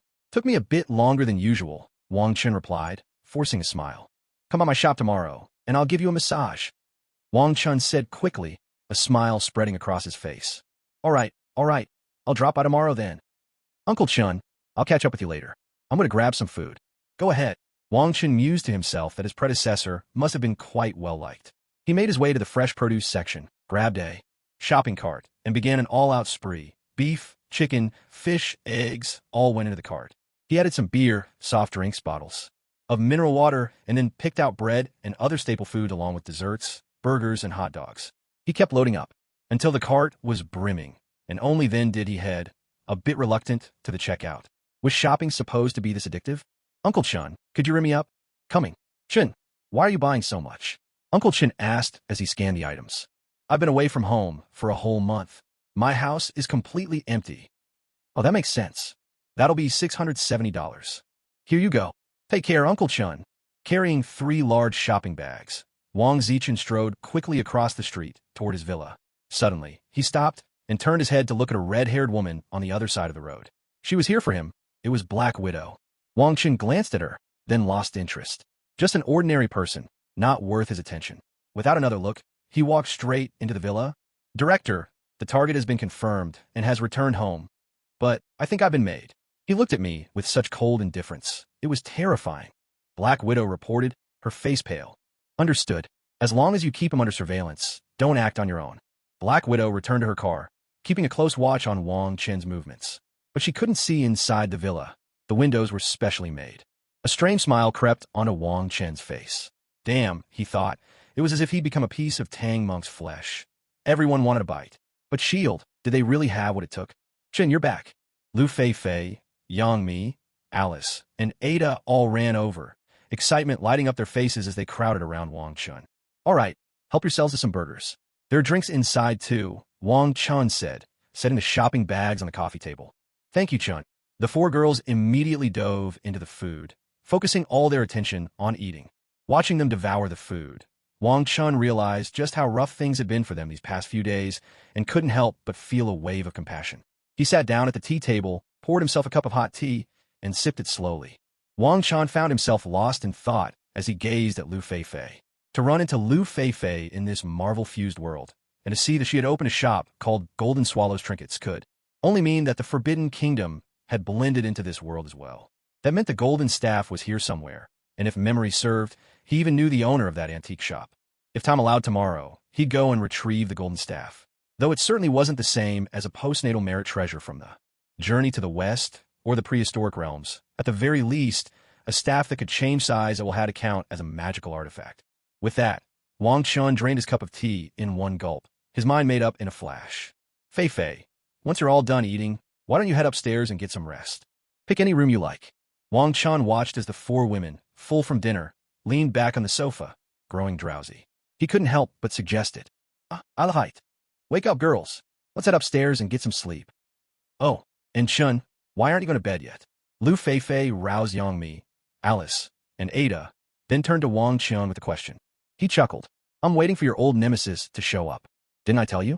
I've got a bone to pick with them too, Wang Chun said with a wry smile. What?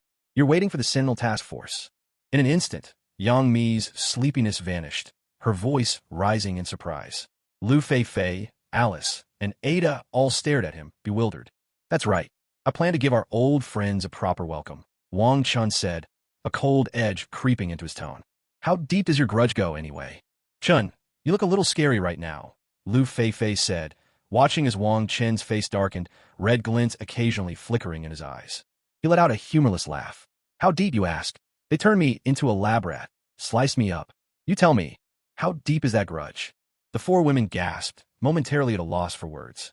At last, they understood why Wang Chen's hair had grown so long, and just how furious he truly was. An experimental subject, that was exactly what they'd been running from, hiding and dodging to avoid that fate. Speak of the devil, and he appears. You girls go hide inside, Wang Chun said, excitement flickering in his eyes. Chen, can we stay and watch? Please, Chen, we want to face our fears. We want to become stronger. Lu Fei's voice rang firm and clear. Yang Mi nodded in agreement, while Alice and Ada trembled with fear but stood their ground, their gazes resolute. Having grown up in an orphanage, they all knew that, in the end, you could only rely on yourself. They wanted to reach a point where the Sentinel Task Force no longer frightened them. Wang Chen burst out laughing. Excellent, that's the spirit. All that training hasn't gone to waste. You understand now. This world is survival of the fittest. Only by becoming strong can you stand fearless before anything. I'm starting to like you all. If you want to watch, then watch closely. Look at the true nature of this world. Hearing their words, Wang Zichen couldn't help but laugh. He hadn't expected that such powerful hearts could be hidden within such delicate frames. Yes, that's fantastic. The four women cheered, their faces alight with joy. In a moment, you just need to watch from the front door. I've set up a formation inside the villa. It's completely safe. Not even a missile could break through it. Wang Chun rose and headed outside the villa. Lu Fei, Yang Mi, Alice, and Ida stood anxiously by the door, watching his silhouette. Through the glass, casting worried glances at the countless soldiers arrayed outside. In their hearts, they prayed for his victory. What a grand display. So that's why you all came here to die. You managed to bring in a few muscle-bound giants. Wang Chen saw that the Sentinel Special Forces had completely sealed off Henry Street. There were even what seemed to be military officials among them. All of this was laid bare before his spiritual sense. With a peculiar smile on his face, he mocked them openly. From a kilometer away, the crack of sniper fire rang out. In an instant, 3 armor-piercing rounds made of Armand alloy struck Wang Chen squarely in the head. Yet the supposedly indestructible Armand alloy bullets didn't even scratch his skin. He didn't even bother to use telekinesis. After all, he wanted to test just how invulnerable he really was. Honestly, it felt pretty amazing. It was like being bitten by a mosquito, utterly painless and harmless. God damn it, what kind of monster is this? High up in the distant building, the snipers burst out cursing the moment they witnessed this. Seeing Wang Chen's reaction, the snipers were scared out of their wits. They scrambled to take cover. With a flick of his right hand, Wang Chun sent the fallen bullets whistling back in the direction they came from. Infused with his telekinetic power, the bullets tore through the air with a deafening sonic boom. The Armand alloy bullets moved faster than the snipers could react. They punched straight through the scopes of their rifles and struck them in the head, so swiftly that not a single scream escaped their lips. Wang Chun realized that unless he went out of his way to provoke the likes of the Ancient One or Odin, he practically had no rivals left. He almost forgot about Phoenix. Dark Phoenix, too, was not someone he could afford to tangle with for now. But for everyone else, their little tricks no longer even registered in his eyes. Not far from Wang Chun, on a nearby rooftop, a group of Sentinel Special Forces soldiers was spraying a special mist into the air, some kind of suppressant for the X gene. A few high-powered fans buzzed, blowing the mist in his direction. Faster. Jason Turner, binoculars in hand, observed Wang Chen's every move. Seeing General Ross's men fail, he urged them on impatiently. Deploy the yellow giant. General Ross's face darkened when he saw the sniper's defeat, and he shouted his command without hesitation. In an instant, 4 monstrous, hulking beasts appeared behind General Luo. Their skin was a sickly, excremental yellow, each towering over 3 meters tall, their bodies covered in savage bone spikes. So grotesque, they were barely recognizable as human. They charged swiftly in Wang Chen's direction, and with every thunderous step, small craters formed in the ground beneath them, a clear testament to their formidable strength. How interesting. Copies of the Hulk, are they? But I have no interest in playing with you today. Seeing the 4 dung-yellow monsters barreling toward him, Wang Chen's face twisted with disdain. With a single thought, a blood-red lotus of flame shot from his brow, hovering before him and casting a crimson glow. Ha ha ha! Crimson Lotus Hellfire, burn away all evil. All you Special Sentinel Squad, go straight to hell for me. Wang Chun flicked his right hand, sending 4 bursts of the Crimson Lotus fire, hurtling toward the yellow beasts. Then, with a casual toss, he hurled the main lotus fire skyward, where it blazed even brighter and scattered into countless tongues of flame, raining down upon the members of the Sentinel Special Forces at the scene.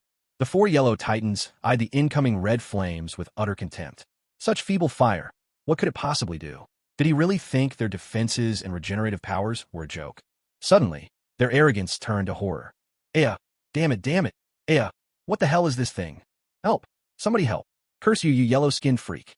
The moment the Crimson Lotus Hellfire touched them, the 4 yellow giants' expressions twisted in agony and disbelief. They writhed and rolled across the street, shrieking in pain and hurling curses. The blood-red flames ignored their vaunted defenses, searing straight through to the sins of their very souls. Before becoming giants, each had been a soldier with untold deaths on their hands, their karmic debts immeasurable. This was exactly what the Crimson Lotus Hellfire craved. The 4 hulking, bone-spiked monsters, each over 3 meters tall, rolled desperately along the pavement, wailing in torment. The flames, no bigger than a lamp's flicker at first, grew rapidly, fed by the depth of their sins, spreading from their chests to their limbs, and finally consuming their heads. The pain. I was wrong. Spare us. Please, I beg you. On the street, the 4 monsters became blazing torches of blood-red fire, their anguished cries echoing in the air. The soldiers following behind General Ross paled in terror, their bodies trembling uncontrollably, frozen in place, utterly at a loss. The crimson inferno of karmic fire scattered through the air, swiftly seeking out the members of the Sentinel Special Task Force who had blockaded Henry Street. In their terror-stricken faces, the flames twined around them, and soon the red lotus fire blazing on their bodies swelled, engulfing them. For a moment, the entire street resounded with tormented wails of agony. It hurts so much. I have sinned. Lord, Please save your pitiful servant. God, show us your miracle now. Yeah, it's not our fault. Go after Jason Turner. Go after the president. It was them who ordered us to capture you. I beg you, please stop torturing me. It hurts, it hurts. Wong Chun spread his arms wide, embracing the sky as if holding it close, listening to the anguished cries of the Special Task Force soldiers around him. To his ears, these shrieks were nothing less than celestial music. He began to dance, stepping lightly to the side of the four monsters. By now, they had each become a blooming lotus of fire, almost reduced to ashes, their laments already faded away. A breeze swept through, and the four monsters, burnt utterly, left not even a trace of ash behind. Only a small lotus of flame lingered in the air, swaying gently on the wind, strangely beautiful. Wang Chun walked to the place where the monsters had fallen and, imitating the clowns of his past life, began to dance with boundless joy. Other transmigrators might party on the enemy's grave. He danced right where the monsters had perished. There was nothing wrong with that, was there? General Ross, who had spent so much time researching the yellow giants, saw his creations utterly destroyed before even reaching the test subject. The surrounding task force had been turned into human torches. Even for a general, seasoned in life and death, chills crawled down his spine.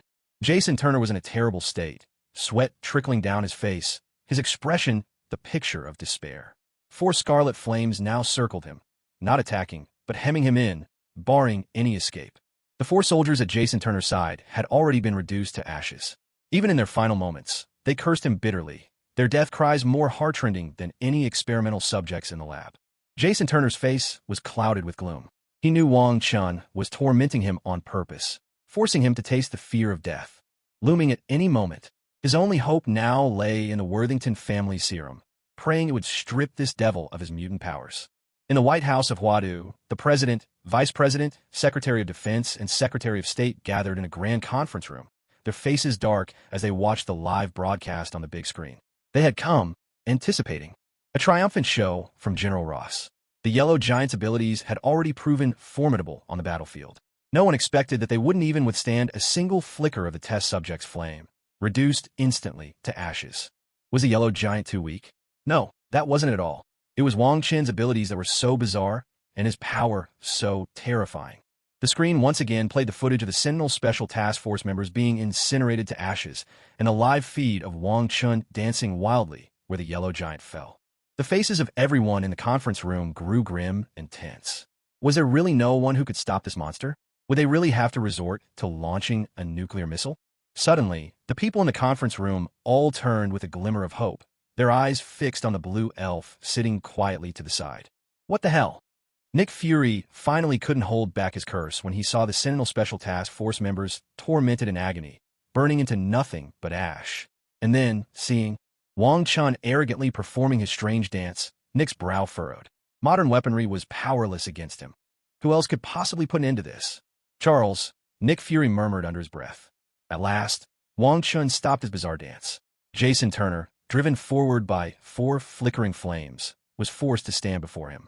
The other members of the Special Forces had long since been reduced to ashes. The small flames, having completed their task, swirled through the air and merged with the crimson lotus fire before Wang Chun, forming a three-petaled lotus of flame. He could clearly feel the red lotus hellfire growing even stronger. Well, hello there, sir. Wang Chun greeted Jason Turner with a broad smile. Jason Turner looked at Wang Chun with utter disdain, refusing to acknowledge him. Impressive, aren't you? Do we have some kind of grudge between us? Wang Chun asked lightly, a trace of amusement in his voice. Jason Turner met his eyes with a scornful sneer, but remained silent. He knew he couldn't say a word. Otherwise, his family's lives would be forfeit. Very good indeed. Are you waiting for the airborne agent to take effect? With a sly chuckle, Wang Chun continued, Oh, I almost forgot to tell you. I'm not a mutant. Wang Chun laughed, and without warning, swung his right hand. In an instant, Jason Turner's arm dropped to the floor, severed cleanly. The man howled in agony, blood gushing everywhere. AR, how can this be? You fused 68 types of X genes. How can you not be a mutant? You damn bastard. Goddamn freak. Yellow-skinned monkey. Wang Chun ignored Jason Turner's furious curses and spoke softly. I was going to have a little chat with you, but since you're so eager for death, then die you shall. Don't worry. I'll send your family to join you soon. Yes, I'll make sure your beloved president personally gives the order to send them off. At these words, Jason Turner's face changed dramatically. His curses faltered, replaced by desperate pleas. They've got nothing to do with this. Please spare them. If you want to kill someone, kill me. Just kill me. Suddenly, a loud shout echoed from the sky. Wang Chen's face remained cold and unmoved. With a mere thought, the karmic fire-red lotus hovering above instantly appeared on Jason Turner's body, engulfing him in flames. A golden-red suit of armor descended from the sky, landing in a half-kneeling pose right in front of Wong Chun. Didn't you hear me tell you to stop? I didn't even use my hands. With a mocking look, Wang Zichen eyed the armored suit before him. So this is Iron Man's armor. Huh? Must be the infamous playboy Tony Stark inside, meddling in my business when he should mind his own. Some people just can't help themselves. Mr. Wong, don't try to twist my words. Put out these damn flames now. Tony Stark shouted anxiously. No. Wang Chen shot down the request without hesitation, eyeing Tony Stark in his golden red suit with a strange expression. With that level of intelligence, perhaps the movies really did dumb down the villains just to make heroes look clever. Jarvis analyzed his thoughts. I don't like the way he's looking at me. Sir, it's best if you don't know. Out with it. Roughly, he's thinking, are you an idiot? He thinks you look like a moron. That damn Chinese kid. Damn the military, making me face this terrifying guy. After regaining his composure, Tony Stark gave up trying to reason with the infuriating young man. Controlling his Iron Man suit, he aimed his left arm at the burning Jason Turner, blasting him with a freezing mist in an attempt to put out the fire. Despite his frantic efforts, the result was next to nothing. Laughter erupted. Wang Chen couldn't help but burst out laughing. If the karmic fire-red lotus could be extinguished by a cold blast, now that would be a joke. Tony Stark's face darkened at Wang Chen's open laughter. This damn Chinese kid. He really couldn't stand him. Shaking his head with a smile, Wong Chun ignored Tony Stark and began walking toward General Ross. How'd he know this was Ross? Well, with a Hulk in the picture, it had to be him. After all, the Green Giant was his true love. With each step Wang Chun took forward, the soldiers across from him retreated one step, their hands trembling so badly they could barely hold their guns. Yet still they tried to block his path. Ross had trained them well, it seemed. Hey, Chinese kid, where do you think you're going? Having given up fighting the flames, Tony Stark called out when he saw Wang Chun heading toward the soldiers. I'm going to meet their commanding officer. Relax. I have no quarrel with these soldiers. I won't kill them, Wang Chun replied, pausing his steps and speaking calmly. Maybe you should stay here. Let the soldiers fetch their commanding officer. All right, Tony Stark suggested after a moment's thought. Since you've got such a respectful attitude, I'll give you some face. Wang Chen deliberately teased Tony Stark. After taking out the Sentry Special Forces team, he felt an unprecedented sense of ease. Soldier, go fetch your commanding officer now. Tony Stark's face instantly darkened at these words. In order to keep this dangerous man calm, he had no choice but to swallow his pride and quickly gave the order. Yes, sir. A soldier hurried off to report. Well, you're actually calling for backup now. That's not playing by the rules. Wang Chen's mind sensed that the X-Men had already arrived. Even Charles, the bald one, was here, currently speaking with General Ross. Now, if Magneto had shown up, Wang Chun might have been a bit more wary. But little Charles was no threat. Wang Chun could handle him with ease, especially since soul attacks were the last thing he feared now. With a faint smile on his lips, he flicked his right hand, and the floating crimson lotus fire instantly danced onto his fingertips. Tony Stark saw that sinister flame in Wang Chen's hand, glowing with a deep red radiance. He quietly edged farther away, muttering under his breath, "This just isn't scientific." "They're here." Wang Chun toyed with the crimson lotus fire, then announced suddenly. The soldiers instinctively parted ways as General Ross approached, leading the X-Men. Jean Grey pushed Charles in his wheelchair, with Storm and Cyclops following behind. "So, the X-Men are here to stand against me?" Wang Chen asked, a half-smile playing on his lips as the crimson lotus fire spun endlessly around his fingers. "Mr. Wong, the X-Men are only here to mediate. We have no intention of becoming your enemies," Professor Charles replied with a calm, gentle smile. Yet behind him, Cyclops seemed visibly agitated, as if he harbored some grudge against Wang Chun. "Now, let's hope that's true. General Ross, is it? Let's talk about compensation, shall we?" Wang Chen didn't comment on Charles' statement, turning instead to Ross. "Compensation? What kind of compensation are you after? The government hasn't even charged you with anything yet." General Ross's face was livid, and his tone was anything but polite. "General Ross, is that your personal opinion, or is it the official stance of the American government?" Wang Chen's smile took on a playful edge. "It's the stance of the nation," General Ross replied forcefully, looking utterly confident that he had Wang Chen cornered. "So, Nothing to discuss, then? The crimson lotus fire on Wang Chen's hand flared up, casting a blinding scarlet glow. Mr. Wong, let's talk this out. No need for any rash moves. General Ross, I suggest you show some real sincerity in these negotiations, or I won't be sticking around. Professor Charles, his face dark as thunder, spoke coldly. That damned Ross had actually tried to use him as a shield. The X-Men standing behind Charles immediately grew wary of both Wong Chun and Ross. Ross's face twisted with displeasure. He had hoped that Charles would take care of Wong Chun for him, but the old fox refused to play along. Now things had become complicated. This infuriating Chinese kid was far too dangerous. He'd better try to placate him for now. We can negotiate. The government is willing to offer Mr. Wong a certain amount in compensation. $10 million in compensation. Ross's voice was sharp, his expression stormy as he looked at Wong Chun with obvious dissatisfaction. How amusing. This is truly amusing. Ross, you really think you can buy me off with just $10 million? What a genius you are. How about this instead? In your lab, you injected me with 68 different X genes. I want to inject you with nearly that many, just 6. As long as you, the president, and the others can survive it, I'll let the matter rest. What do you say? Wong Chun, wild-eyed and manic, let the scarlet flames of the red lotus hellfire flicker in his palm, painting his face with a sinister, terrifying glow. A sudden fit of coughing broke the tension. That's savage. Tony Stark, who had been watching from the sidelines, nearly choked at Wong Chen's words. What kind of person was this? That was savage beyond savage. Tony edged further away. From maniacal Wong Chun, unnerved. Even the most fanatical terrorists in the Middle East weren't in the same league. This guy was like the devil himself, walking the earth. Charles, who'd been glowering a moment before, couldn't help the twitch at the corner of his mouth when he heard Wong Chun. Yet despite himself, a smile kept, threatening to break through. He was supposed to be the mediator for the nation, but he'd been forced into it. Wong Chen's vengeful retort was a breath of fresh air. Jean Grey, Storm, and Cyclops exchanged bewildered glances at Wong Chun. They couldn't fathom how lips that looked warm as 37 degrees Celsius could utter words as cold as -52. The contrast left them genuinely stunned.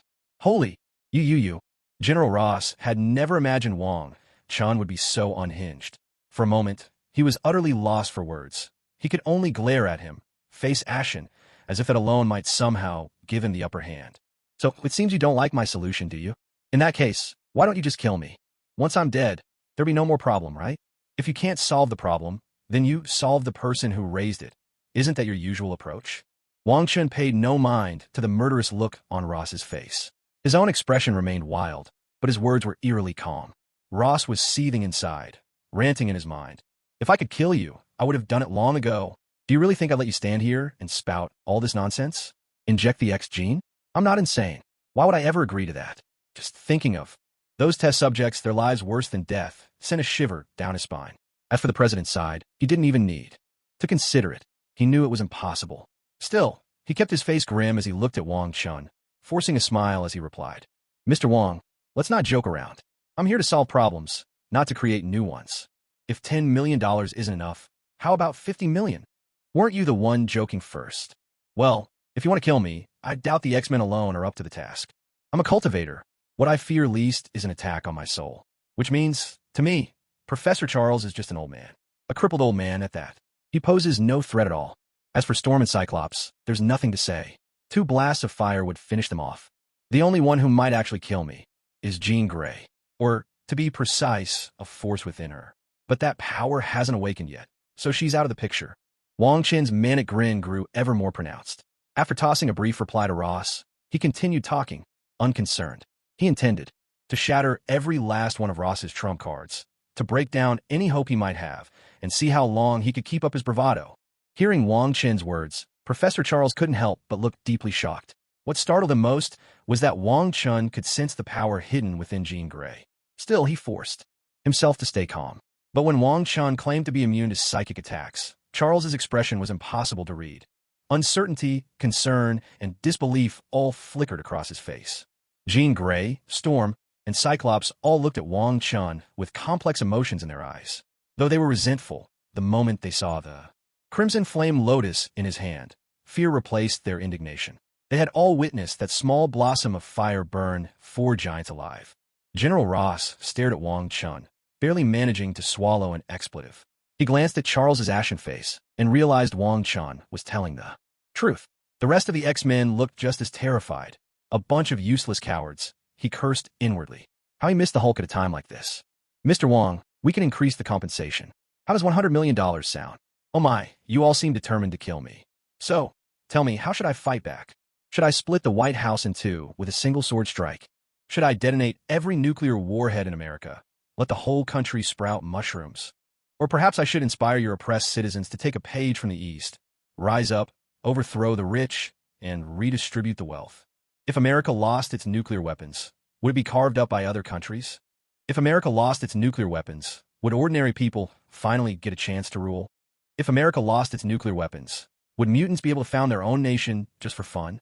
The madness on Wang Chen's face grew more intense. His smile twisted into something strange, and his words grew colder and colder. Standing off to the side, Tony Stark found himself mentally grumbling at Wang Chen's speech. Ruthless, truly ruthless. This guy wants to uproot America from its very foundation. Professor Charles Xavier listened, his eyes lighting up with an indescribable expression as he looked at Wang Chun. What a remarkable mind. If only he were a mutant. If Wang Chun were one of them, then perhaps America really could become a nation of mutants. Jean Grey, Storm, and Cyclops all stared at Wang Chun as if he were something other than human. Was this even possible for a person to do? Ruthless beyond belief. That was the only thought echoing in their minds. General Ross listened, sweat pouring down his face, terror filling his eyes.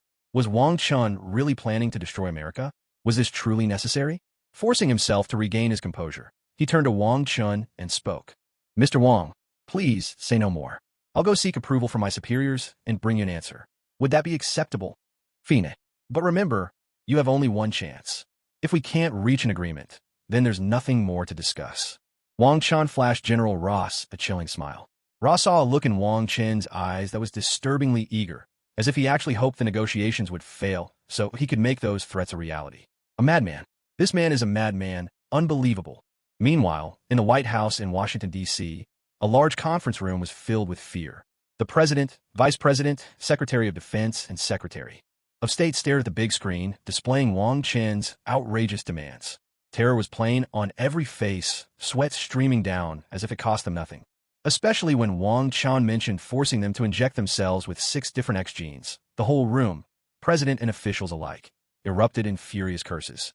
None of them wanted to experience the agony of genetic collapse. But when Wang Chun spoke of detonating all the nuclear warheads, letting the people divide up their wealth, and other countries carving up America, the officials were petrified. Everything they possessed, power, riches, women, rested entirely in their grip on authority. Without nuclear weapons, there would be no peace, and all their treasures would vanish like smoke. Is there any way we can use a nuclear strike to wipe out this experiment once and for all? Murderous intent flashed in the vice president's eyes. This Chinese man was simply too dangerous. He couldn't tolerate Wang Chen's existence. Even though he hadn't been involved in the mutant experiments, he still found Wang Chun intolerable. Impossible. In our simulations, there's an 88% chance that the subject would survive. At present, the subject has demonstrated abilities such as telekinesis, bizarre flames, and sword energy of tremendous power. Just now, he even showed a body as unbreakable as diamond. These abilities are simply beyond our ability to deal with for now. We can't take that risk. The Secretary of Defense immediately spoke up to object. Although the military also had mutant research facilities, none of them were within the country. He certainly didn't want to be burned alive by that red flame from the experiment. And, truth be told, he was also keen to see the president stumble for once. The Secretary of State's face betrayed no emotion. He offered no comment. The president's eyes darkened. Now, this was real trouble. If they couldn't get rid of that damn subject, then the only option was to placate him for. Now, sometimes to hold on to power, compromise was the only way. As for the experiment, there would be plenty of time to deal with him later. At that moment, the sharp ring of the telephone cut through the tense atmosphere. The Secretary of Defense picked up the receiver. Sir, do we have a plan to pacify the subject yet? This lunatic is only giving us one chance. He seems to be on the verge of losing control. Ross's voice crackled through the line.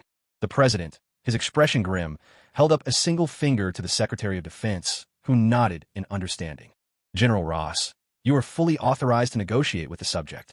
As long as his demands aren't utterly outrageous, agree to them. Understood. That's all for now.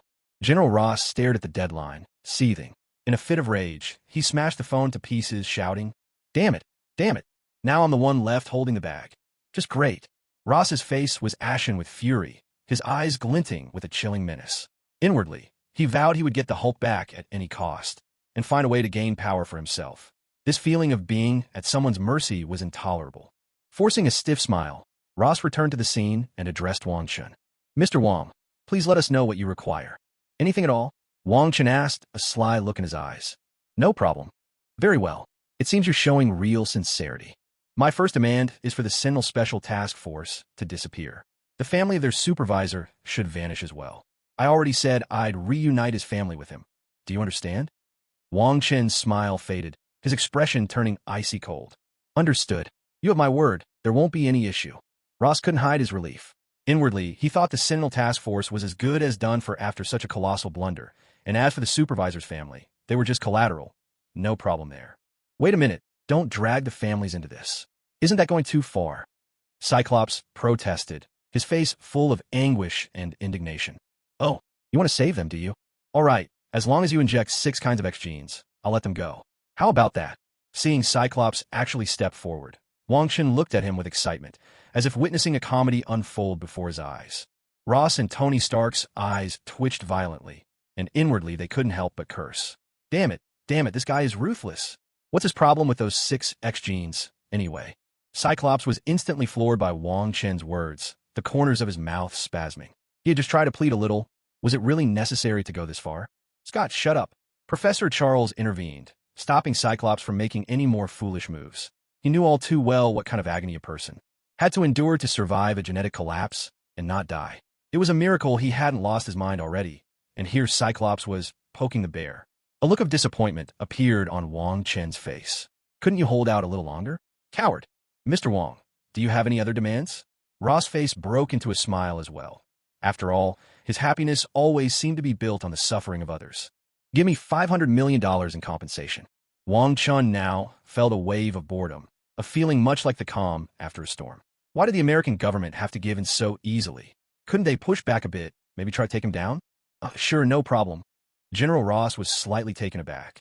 Not because Wang Chen was asking for too much, but because he was asking for so little. From now on, Chinatown is my territory.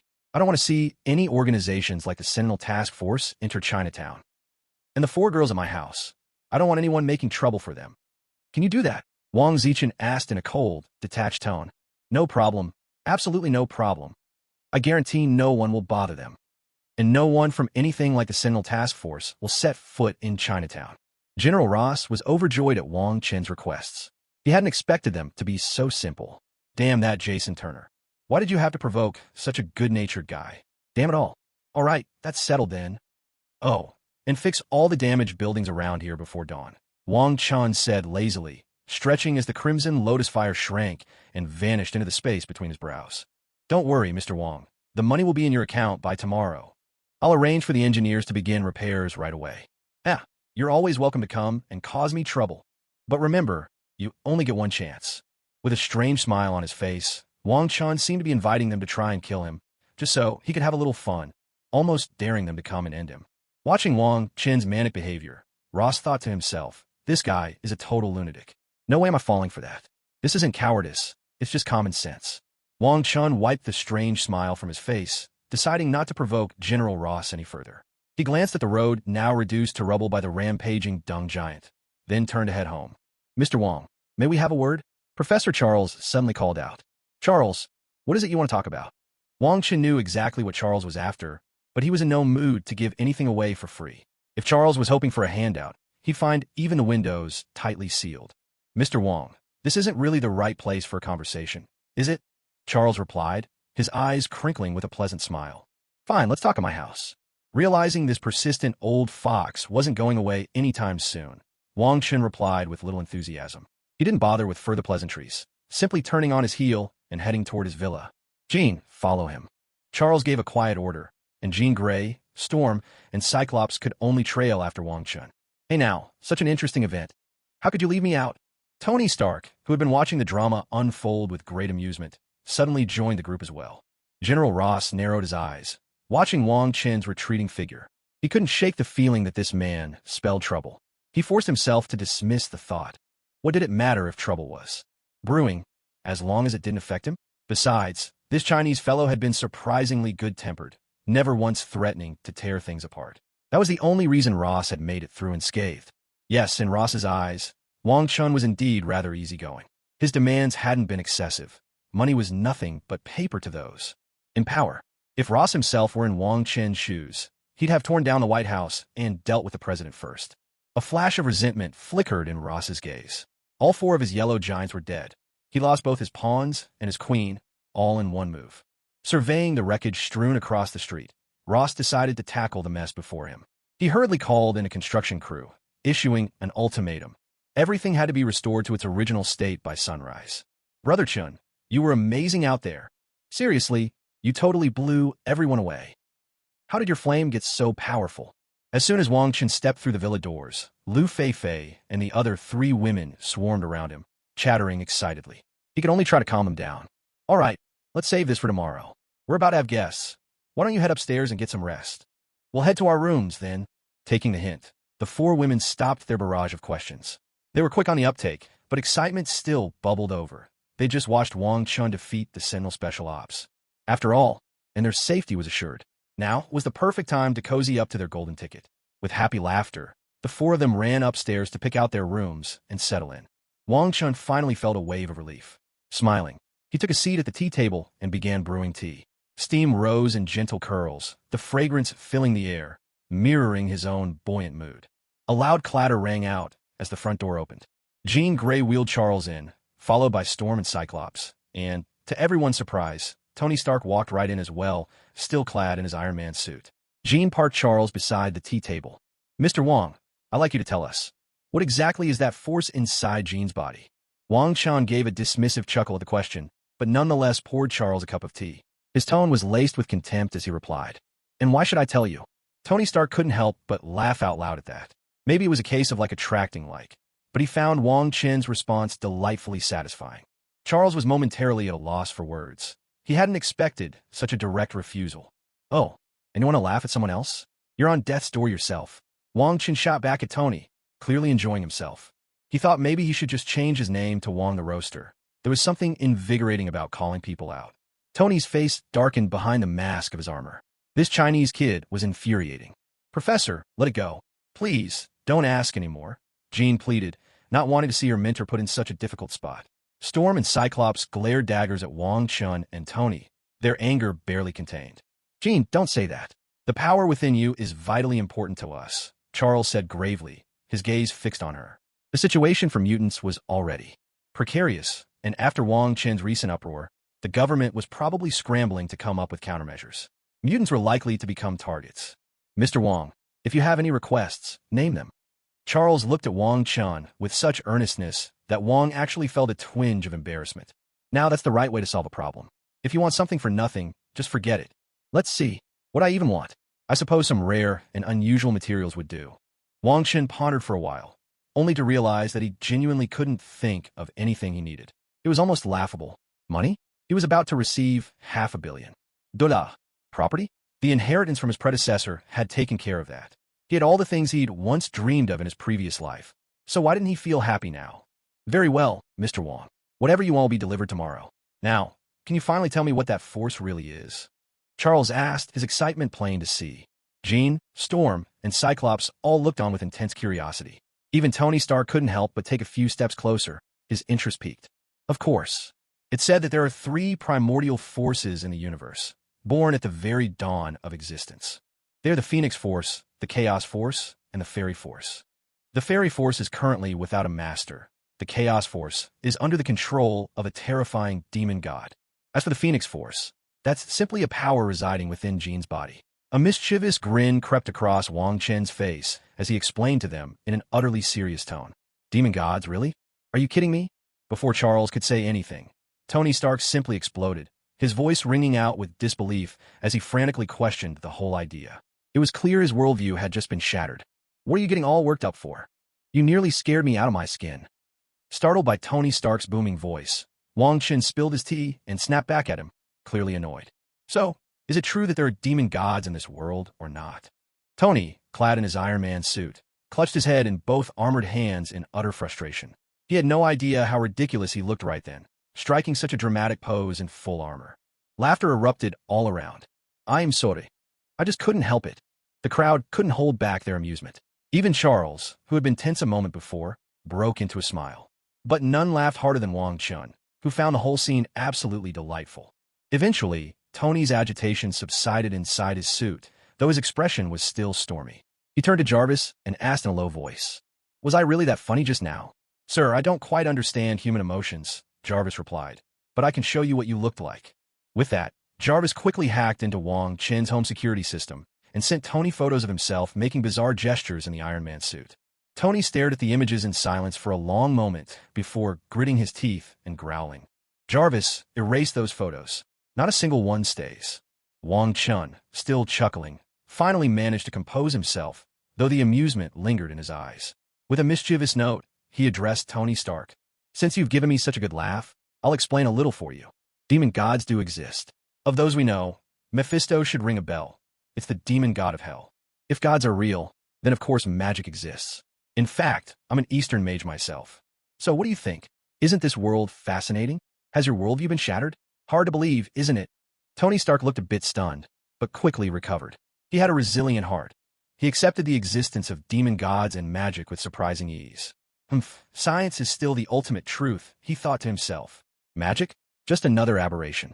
Wang Chun watched Tony take all this in stride, not breaking down or throwing a fit as he'd hoped. His plan to enjoy Tony's discomfort had failed, and he felt a little disappointed. "Mr. Wong, could you tell us more about the Phoenix Force?"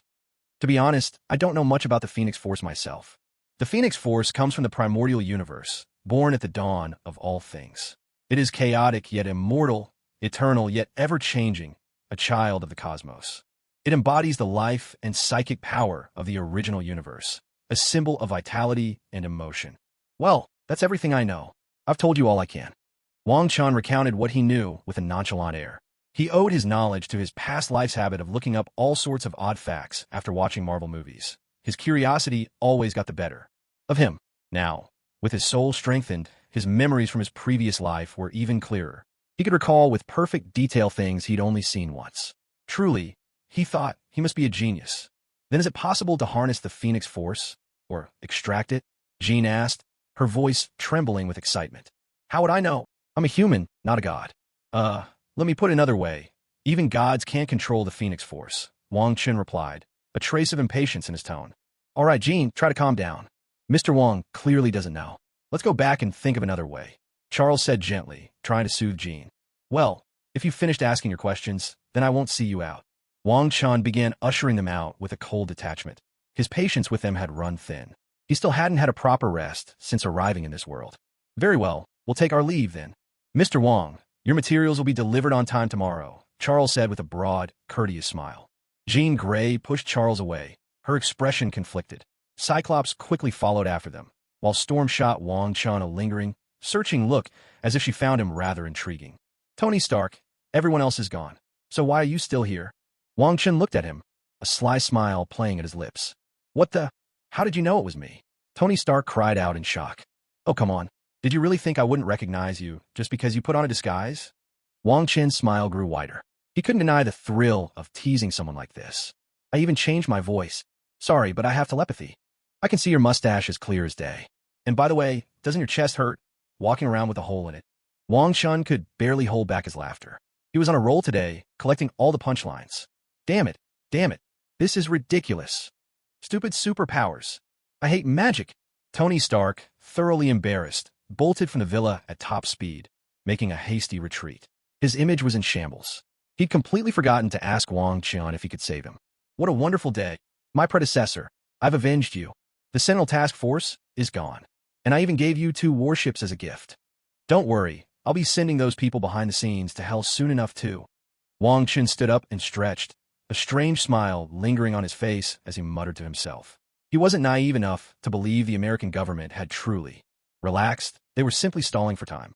Having read countless novels and watched many movies in his previous life, he could spot such petty tricks a mile away. This actually worked out well for him. While the Americans were buying time, Wang Chun also needed a chance to sort through his inheritance and newfound powers. Right now, he couldn't even perform basic Daoist spells. His mind insisted he knew them, but his hands reminded him otherwise. "No, you don't. Let's see who gets a last laugh. In the White House conference room, the President, Vice President, Secretary of Defense, and Secretary of State all let out a collective sigh of relief as they watched the experimental subject agree to reconciliation. On the big screen, none of them paid much heed to the few demands he had made. To them, these were trivial matters. What truly terrified them was the prospect of the subject losing control and going on a rampage. Everyone in that room had seen the footage, how the subject's telekinesis stopped missiles, how he cleaved through warships in a single furious stroke. The fear was real. What if that sword had struck the White House instead? Could nuclear bomb really kill him? It's the unknown that inspires the deepest fear. All right, that concludes the meeting, the president announced, his face ashen as he strode out of the room. The others remained expressionless, though some eyes sparkled with amusement while others clouded over with gloom. The president, radiating an intense, almost violent aura, returned to his office. He retrieved a bottle of red wine from the cabinet, filled a glass to the brim, and downed it in one gulp before finally breathing easier. He slumped onto the sofa, lit a cigar, and sat in silence, lost in thought. "I'm here, Mr. President." A middle-aged man in a suit spoke respectfully from the side. "Contact the Morgan family. Tell them to put out a $100 million bounty on the experimental subject," the president ordered, a vicious glint flickering in his eyes. "Hitmen won't be able to kill the subject. And the Morgans won't agree to it, Mr. President," John replied steadily, his tone never wavering. "That's all right. Oh, and send the Morgans another report about the subject's ability to fuse with the X gene," the president added, a chilling smile creeping across his face. "I'll take care of it right away, Mr. President." John's eyes lit up at the president's words. This was blatant temptation for those aging tycoons desperate for another shot at life. He quickly pulled up the experiment report on the subject's X gene compatibility and left the president's office. A manic laughter erupted in the office. "Ah, damn experimental subject. Die, you yellow-skinned monkey. Let's see if you can survive an endless barrage of assassins." The president's crazed laughter filled the room. After John and the Morgan family finished their deal, Wang Chen's experimental report was immediately spread across the black market, a perfect case of turning waste into profit. He felt that relying solely on the greedy Morgans wasn't all that dependable. Other powers were surely interested in the test subject as well, especially since he'd added quite a few enticing details. For a moment, the entire shadow world erupted in a commotion. Both the Dark Council and the Radiant Holy See were scrambling for information about Wong Chun and Hydra, and the Hellfire Club had already sprung into action. Of course, these weren't the only factions keeping a close eye on Wong Chun. After all, who wouldn't want unmatched power? At the top floor of a skyscraper in the Big Apple, inside a lavishly furnished penthouse, a group of men and women were tangled together in a frenzy, filling the air with breathless murmurs and sighs. In the innermost room, a young man was entwined with a beautiful woman, his hands roaming freely over her body. Suddenly, the young man let out a guttural roar and sank his teeth deep into the woman's slender neck.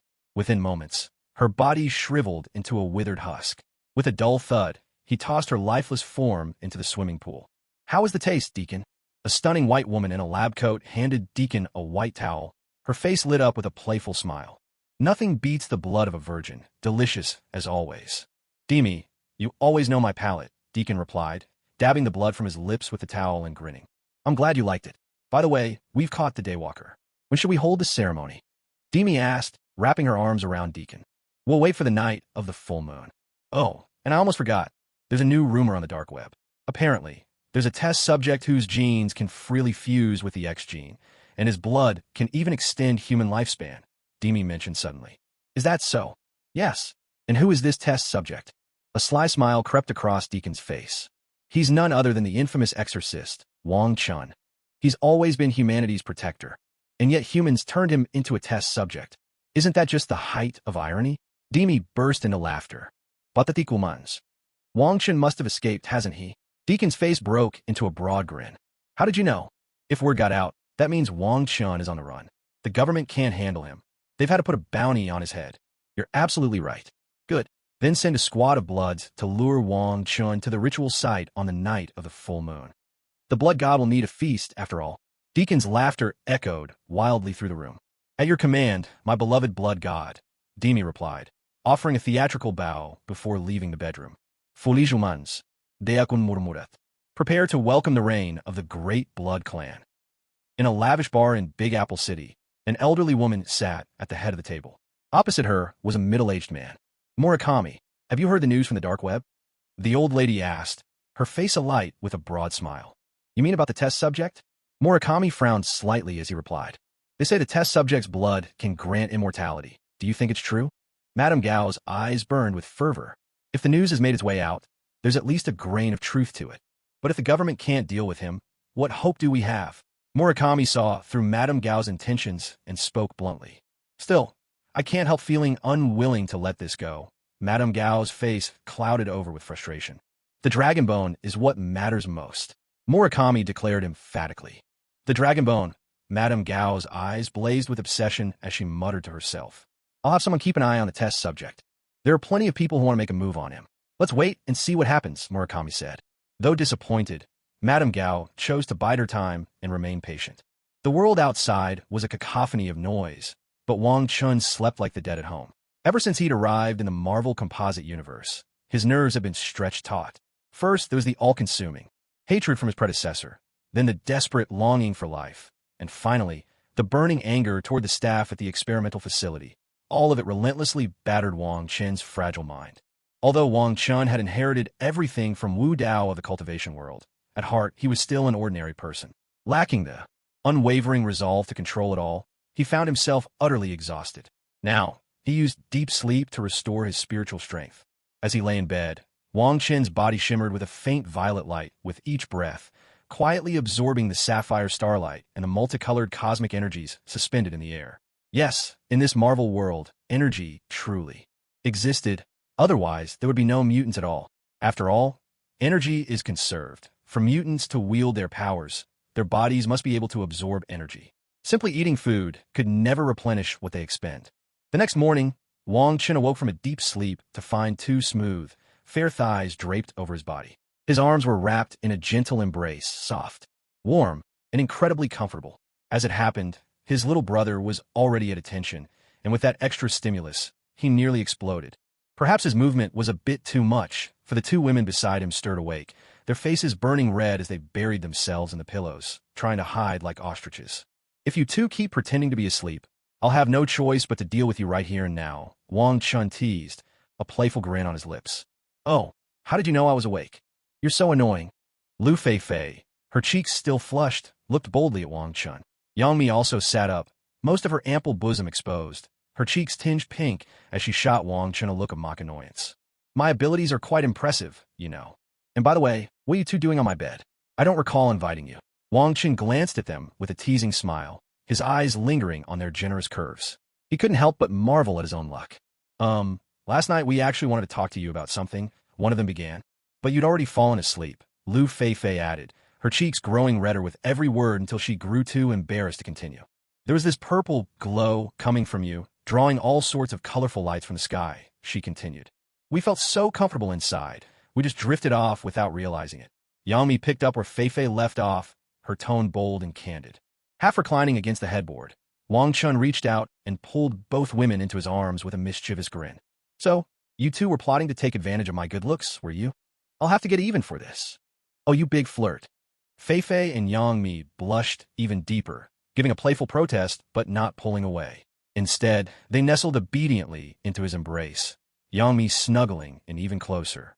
You smell wonderful. Oh, and by the way, your troubles have been taken care of. The authorities won't be bothering you anymore. My skills are top-notch, you know. And by the way, why are you two on my bed? I don't recall inviting you. Wang Chen looked at them with a half-amused, half-serious smile. His eyes couldn't help but drift to their generous figures. He couldn't believe his luck. We just wanted to talk to you about something last night.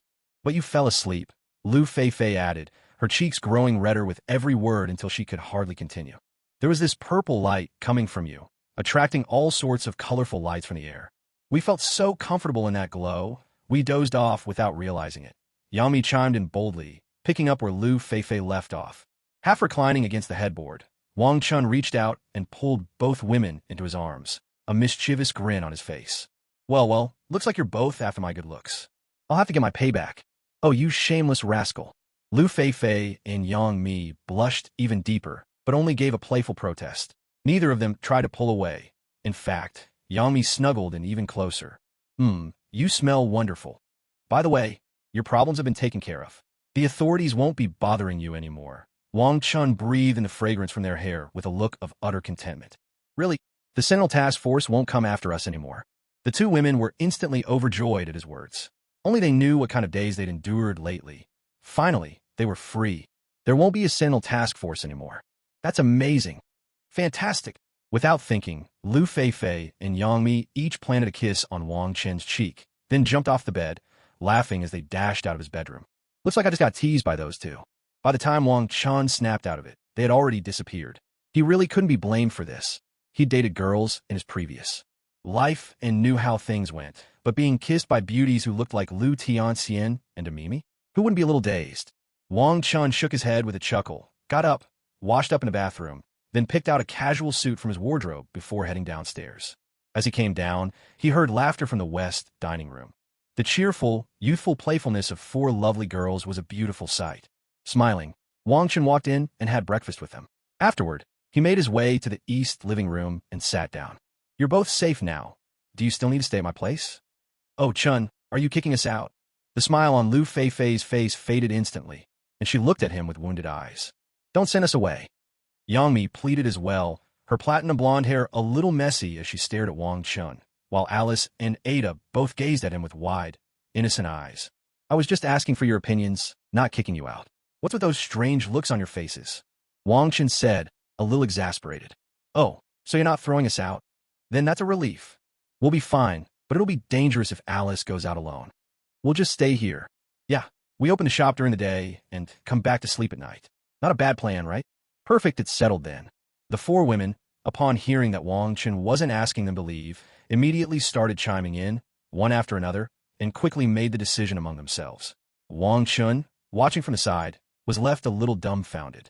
The four women knew that the government was probably only leaving them alone out of respect for Wang Chun. Without his protection, they would be in real trouble, after all their mutant abilities were practically useless. Neither Charles's Academy nor Magneto's Brotherhood would ever take them in. If they left here, they'd have nowhere else to go. All right, as long as you're happy, Wang Chun said with a smile, shaking his head. Suddenly, the doorbell rang from outside. I'll get it. Lu Feifei dashed out cheerfully, and before long, she returned with a strikingly beautiful female officer in tow. Good afternoon, Mr. Wong. I'm Melinda. I'm here to deliver something for you. With a pleasant smile, Melinda placed a box on the coffee table. Impressive efficiency. And there's even a phone in here. You haven't hidden any tracking or listening devices in it, have you? Wang Chen opened the box. Inside was a VIP bank card from Wells Fargo and a sleek, high-tech-looking smartphone. He looked at them with a sly grin. Please, Mr. Wong, don't get the wrong idea. The phone is a complimentary gift from Wells Fargo when you open a VIP account. There's $500 million in the card. You're welcome to check, Melinda replied calmly, her expression unchanged. Excellent.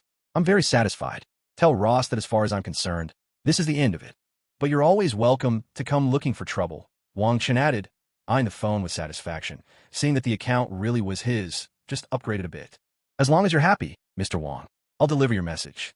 Goodbye, Mr. Wong. Melinda hurriedly finished her words and quickly took her leave. Wang Chen looked again at the many zeros in his account balance, grinning from ear to ear as he mused about all the little goals he'd just accomplished. What a beautiful day.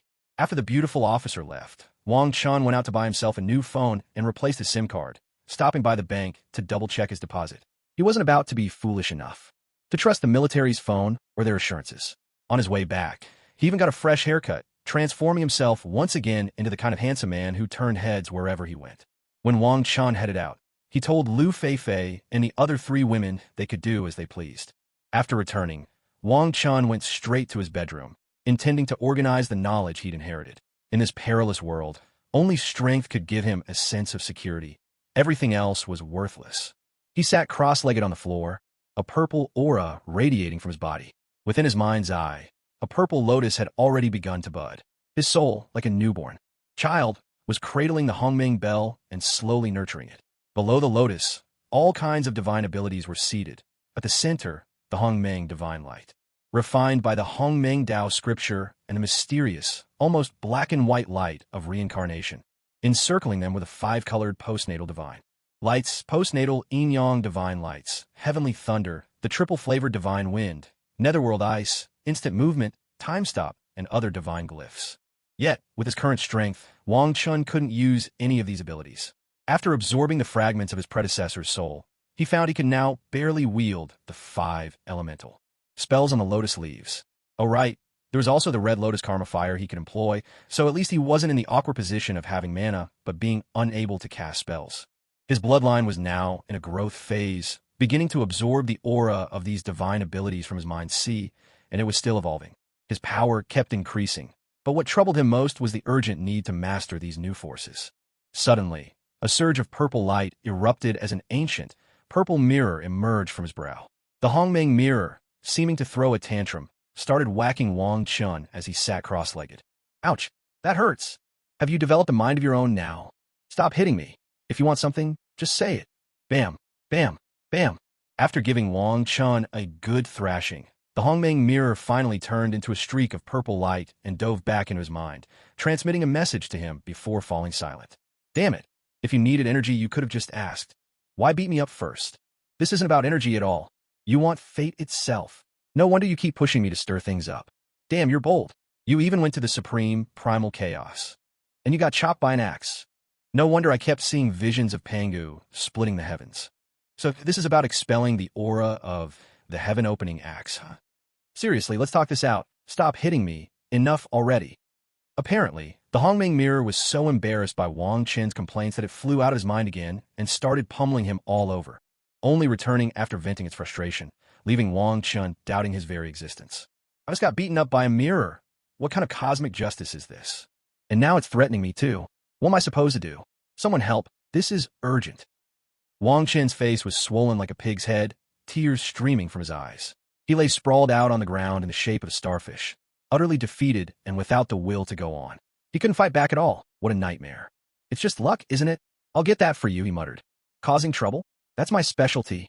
Sensing that the Hong Mang mirror in his mind was about to lose its temper again, Wong Chun scrambled to his feet, talking tough while acting as meek as possible. Only then did the Hong Mang mirror relent, sending him a message, a way to enter the small world within the mirror. But that small world was now barren, shattered by the energy of the heaven-opening axe. Heh. Well, having something is better than nothing, right? Oh, that hurts. Wong Chun had started to laugh wickedly, but the movement pulled at the wounds on his face, making him grimace in pain. He quickly settled into a cross-legged position, activating the Hong Mang Dao. Scripture. Magic power surged toward his head, gently healing his injuries. Thankfully, the Hong Mang mirror had only wanted to teach him a lesson and hadn't gone all out. Otherwise, he'd be long gone by now. After about half an hour, Wong Chun regained his handsome appearance. He couldn't help but break into a wide, uncontrollable grin. Thanks to the information from the Hong Mang mirror, he finally understood why it had gone berserk earlier. When the Hong Mang mirror tried to smash him, its spiritual essence had nearly been worn away by the energy of the heaven-opening axe. To avoid destruction, it had no choice but to bring his soul to this world, binding their fates together. Now, he was the rightful master of the Hong Mang mirror, a treasure forged from chaos itself. Huh, wasn't this taking advantage of someone's misfortune? Today, we ordinary folk are truly, truly happy. Tonight, we're truly, truly happy. La la. With a smile he couldn't suppress, Wong Chun bounded downstairs, humming a cheerful tune. For the first time, he understood what it felt like to win the lottery twice in his previous life. No, wait, he didn't even have any relatives working at the lottery office, so he never could have one. What was this feeling? Light as air. He felt as if he were walking on clouds. This is a chaos spirit treasure. There are barely a handful of these in the entire primordial world. I used to just want to live a carefree life in this world. But now, maybe it's time to aim a little higher. In this crazy Marvel world, where lunatics are everywhere. There's Thanos, the head of intergalactic birth control. There's Dormammu, always eyeing Earth like a hungry wolf.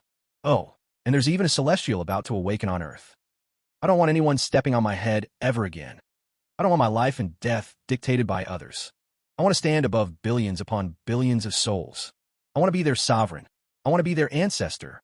Wong Chun sat at the table, his face lit up with a beaming smile as he sipped his tea. At long last, fortune had smiled upon him. Such an overwhelming windfall. And it was finally his turn. The joy in his heart was so intense that it just wouldn't fade, and his grin was so wide it nearly froze his face in place. Fei, what's up with Chun? He's just sitting there, grinning like a fool. Yang Mi, arms full of luggage, glanced at Wong Chun by the tea table and couldn't help but ask in curiosity. He looked as silly as could be. We walked in almost at the same time. I have no idea either. Lu Feifei was just as puzzled. Let's go set up our rooms first. Maybe he's just happy because he's got $500 million now. Yang Mi's face was full of envy, mixed with more than a little jealousy. Yeah, that could be it. 500 million. That's insane. Now that's what you call a real diamond bachelor. Lu Feifei, too, couldn't hide the envy on her face. Come on, let's go. The more we talk about it, the more it stings. Yang Mi tugged Lu Feifei upstairs to arrange their rooms. Before anyone realized it, night had fallen. Just as Wang Chun was about to close up shop, his phone suddenly buzzed with a text message. I have your person. Come at 25, Maya Street, Bronx, or I'll kill her. Attached to the message was a photo of sweet little Alice, tightly bound and completely at the kidnapper's mercy. Well, isn't this interesting? Truly, this is getting more and more interesting. I was just thinking about how to stir things up with the Mutant Registration Act, and now someone's come knocking at my door to provoke me. This is perfect. A strange smile crept over Wang Chen's face. He swept his divine sense through the house, and, confirming that Alice was indeed gone, likely nabbed when she went to pick up her luggage, he couldn't help but smirk at the turn of events. He went upstairs, changed into his ceremonial robes, and transformed them into a violet, mandarin-collared trench coat with a hood. Far less conspicuous this way. He told Lu Feifei that he needed to step out for a bit, and that no one should be let in, no matter who they were. He didn't mention Alice's kidnapping. No need to make them worry needlessly. Then he headed downstairs, out to the garage, and took a car straight toward Maya Street.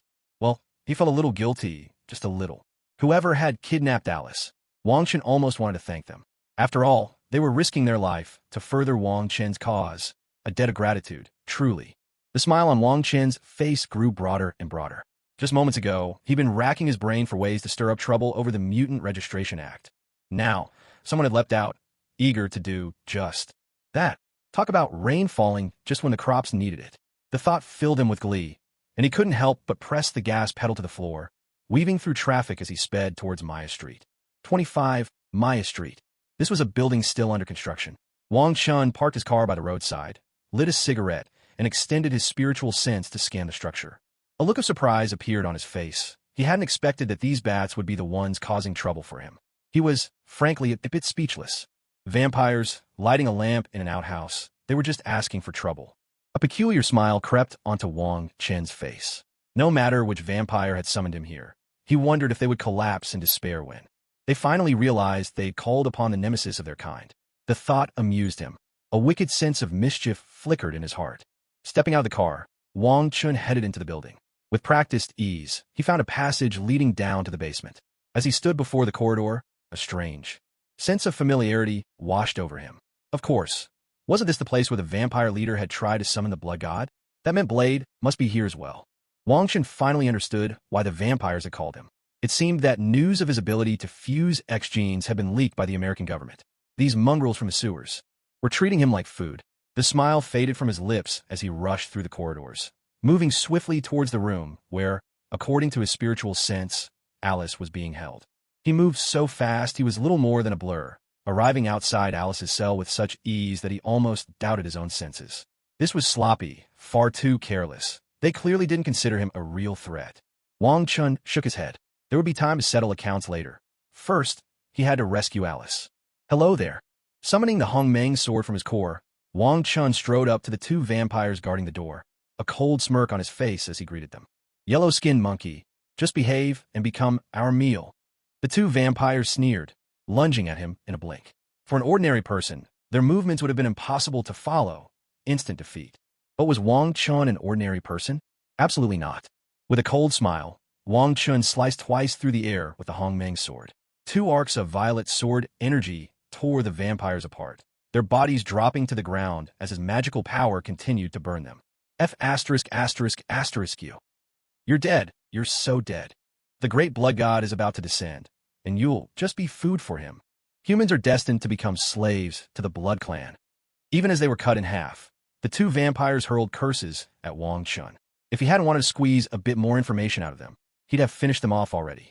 Once he got the answers he needed, he sneered coldly. Well, too bad. You'll be heading to hell first. With a thought, Wang Chun released his burning magic, allowing it to consume them. As he kicked down the door, the two vampires turned to ash, terror etched on their faces. Alice, my little darling, where are you? Your dearest brother Chun has come to save you. Wang Chun, with a mischievous grin, called out into the room. Chun, is that you? I'm so scared. Are those really vampires? There are actually vampires in this world? That's terrifying. Alice, her face streaked with tears like a flower weighed down by rain, ran toward Wang Chun, clutching his hand tightly like a startled little rabbit. Don't cry anymore. Come on, let me stand up for you. Those little vampires, just watch how I deal with them. Wang Chun comforted Alice and led her toward the underground altar. He guided Alice down the empty corridor, peering ahead. The space below was deep underground, shaped like a vast cylinder. At the very bottom was a round platform. The surrounding walls were densely inlaid with trapezoidal stone tablets, each carved with strange, indecipherable symbols. Between the tablets stood bizarre stone statues, looming and silent. Suddenly, the vampires below stirred. At the 12 points of the platform, 12 vampires were being forced to stand by their own kind. Blood began to appear on the altar, dripping onto the foreheads of the 12, and instantly, the world outside changed. Dark clouds gathered, winds began to howl, and sheets of rain poured down. Lightning split the sky, thunder roared. Wang Chun watched it all with great interest.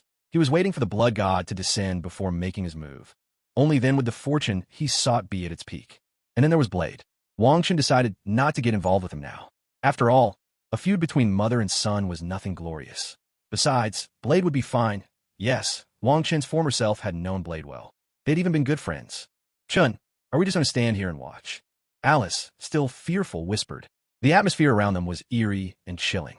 Yes, you just wait here for a while. Hold on to this sword scabbard. It will keep you safe. Now, watch how I settle this for you. Drawing the Hong Mang sword, Wang Chun handed the Hong Mang sword scroll to Alice, gently reassuring her. All right, but you have to hurry, Chun, Alice replied, hugging the sword scabbard to her chest, her voice trembling. Don't worry, I promise it'll be quick. Wang Chun smiled, turning his gaze up toward the domed ceiling of the underground chamber. It's time, he thought to himself. Suddenly, a bolt of lightning crashed down from the sky. It struck the building above, shot down the steel framework, and surged straight into the vampire ruins below. The trapezoidal stone tablets along the walls crackled with new energy as the strange carvings pulsed with blue light. The 12 vampires were struck by bolts of blue lightning from the tablets. From their mouths, ghastly skeleton creatures burst forth. Their bodies turned to ash and drifted away on the wind. The remaining vampires scattered in terror, their eyes wide with horror as the bone creatures soared through the air, casting a dreadful shadow over the scene. Standing atop the circular platform, Deacon wiped the fresh blood from his forehead. Blue arcs of electricity crackled around him as he looked up at the skeletal creatures whirling through the air. The bone monsters swooped down toward Deacon, their movements flitting through his body like flashes of light and shadow. Only when the crimson glow in Deacon's eyes pulsed ever brighter did the 12 skeletal monsters finally merge into him, each one vanishing into his form until they became one. At last, he had transformed into the blood god. Wang Chen's face twisted into a strange smile. He clapped his hands slowly, his voice ringing out to the vampires below. Your ritual is finally complete. Well then, isn't it time we settle our scores? Oh, and here I was wondering who it could be. It's you after all. A manic grin split the blood god's face, his eyes agleam with scarlet light. He stared at Wang Chun with undisguised greed, catching the alluring scent of his prey. He was determined to devour him. Just then, the blade warrior, restored to his peak, leaped down from above and landed on the platform. Rage darkened his face to a deep red as he shouted at the blood god. The blood god's eyes flared with red light. He gave a single, chilling order. Kill him. From the corridor, Wang Chun used his psychic power to float onto the stone dais. He shot the blade warrior a slight smile. This one's mine. You go take care of those small fry. Still lost in his frenzy, the blade warrior instinctively lunged at the blood god. But vampires, arriving just in time, intercepted him, and a fierce battle broke out. Come on, didn't you say I was just food to you? Well, enjoy your meal.